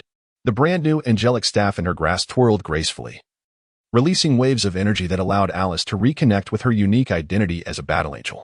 As for Sun Wukong and Vegeta, their astonishment grew with each exchange, for they had pushed their own techniques to their utmost limits. Yet, they found themselves utterly unable to contend with this young girl, who proclaimed herself a battle angel. Her demeanor suggested she was merely playing the role of a sparring partner, clearly holding back her full power. Perhaps there was indeed a sense of mentorship in her approach. But that was of little consequence now. Their journey to the 13th universe was intended to showcase their combat talents. With such an exceptional training partner at their disposal, why not give it their all? What were they waiting for? Thus, the three engaged in swift enhancements and energy transformations on Luo Feng's planet. At this moment, the fierce battle undoubtedly allowed Sun Wukong and Vegeta to touch upon a brand new threshold and ceiling, revealing the true power residing between deities, a collision of the highest caliber. The power tournament of the Void is now approaching its conclusion. The battlefield is now occupied solely by the legendary Super Saiyan Broly from Universe 7, engaged in a relentless struggle against the formidable Grey Warrior of Universe 11, vying for the ultimate championship title.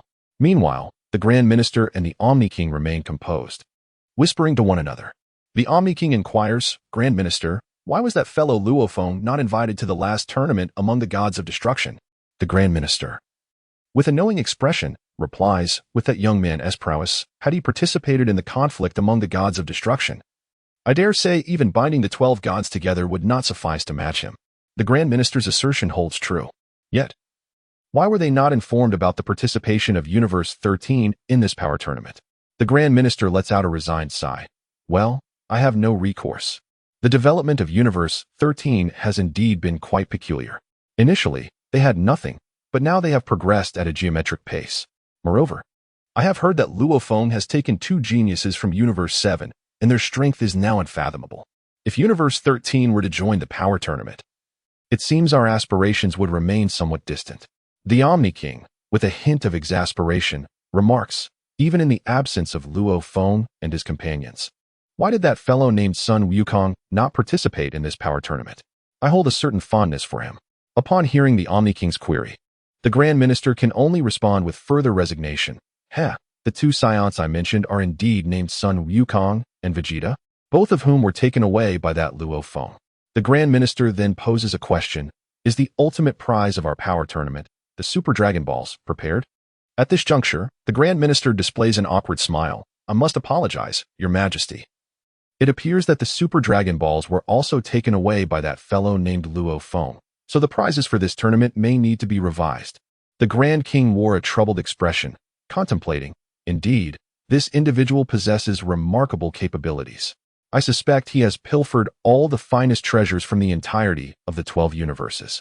However, the impending power tournament is an unavoidable circumstance.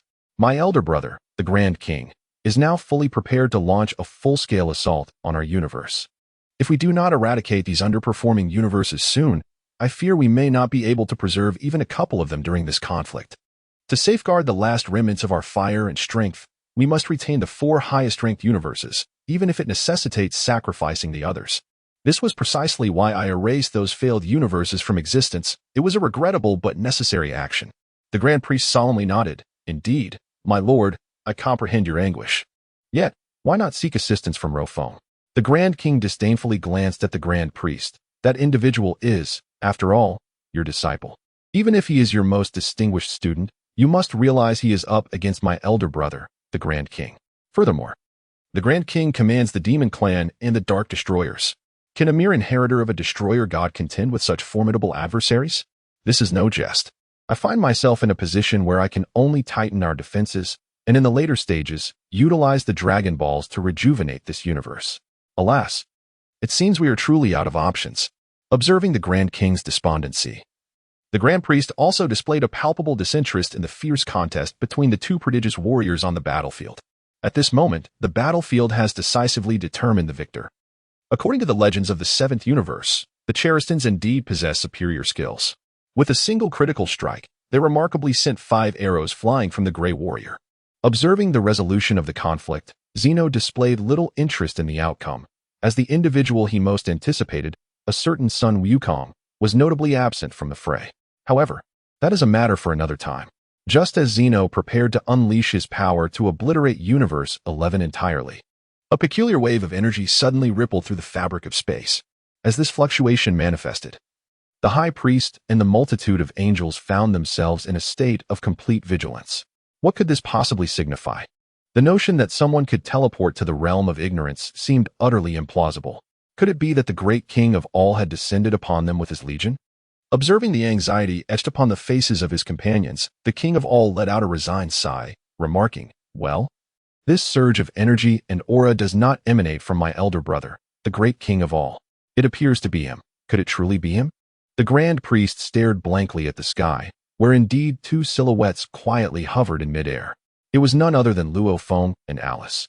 How could these two suddenly appear at the venue of the power tournament, and in such a manner as to teleport directly before everyone? This scene left all the gods of destruction and angels utterly astonished. The Void Realm, after all, was under the dominion of the Omni King. No one could employ teleportation spells to arrive at the competition site without his explicit permission. Though Luo Feng and Alice's arrival was abrupt, the Omni King did not cease his offensive. He pointed a hand towards the direction of Makalita and Wami, sweeping his arm with authority as he commanded, "Eradicate."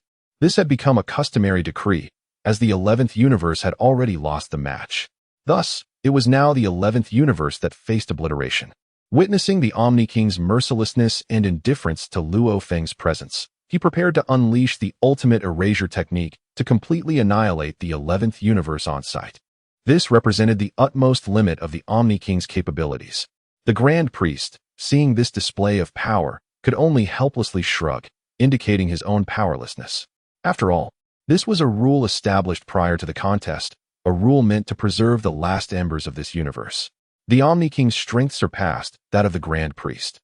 As the Omni King initiated the erasure technique, Luo Feng silently expressed relief at his timely arrival. Otherwise, the Omni King might have truly disrupted the entire fabric of the universe. With a light sigh, Luo Feng brought his hands together, one radiating the pinnacle of God of Destruction's energy, the other emanating the highest celestial energy.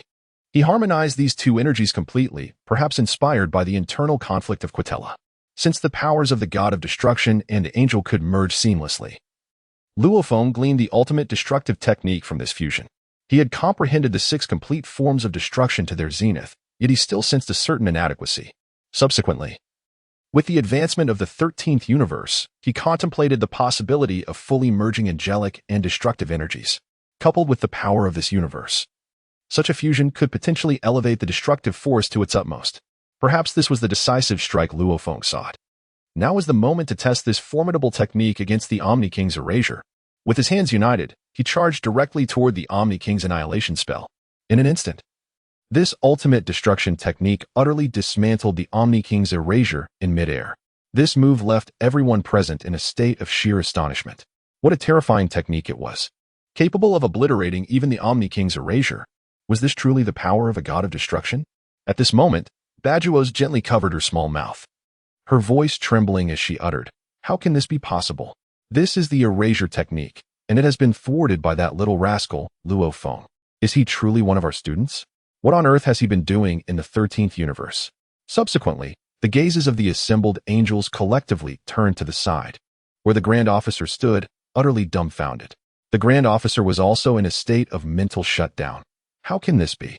What has this boy done? That was supposed to be the erasure technique capable of completely obliterating the 10th universe, and yet he has dismantled it with a single move. This was far beyond his capabilities and imagination. Witnessing Luo Feng's actions, the Omni King slightly furrowed his brow. "Luo Feng, do you even comprehend what you are doing?" The erasure of these universes is not my intention. You are well aware that we are on the brink of facing a formidable enemy, and I am left with no other choice. With my strength, safeguarding the remaining 5 supreme universes is already my utmost limit. Rather than allowing them to be destroyed at the hands of my elder brother, it would be wiser for me to erase them first, thus concentrating our efforts on protecting the remaining 5 universes. Luo Feng, however, merely smiled faintly and replied, "Your Majesty, this may be our first encounter. But you are overthinking matters. With me here, do you still need to worry about the subsequent events?" He then casually tossed a small pouch to the Grand Officer, saying, "Esteemed Grand Officer, within this pouch are the 7 Super Dragon Balls I have collected. Given this, the universes slated for erasure shall be restored to their former state. As for the Omni King and his subordinates, you can leave that to me." "What? Luo Feng, what are you saying?" The Grand Officer, still not fully recovered from his astonishment, subconsciously caught the 7 Super Dragon Balls that Luo Feng had thrown. His gaze, however, turned towards the Omni King. At this moment, the king gazed intently at Luo Feng, his eyes shimmering with intrigue.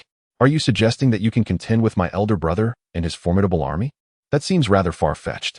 I lack the confidence to confront their entire battalion alone, for my elder brother's prowess surpasses my own."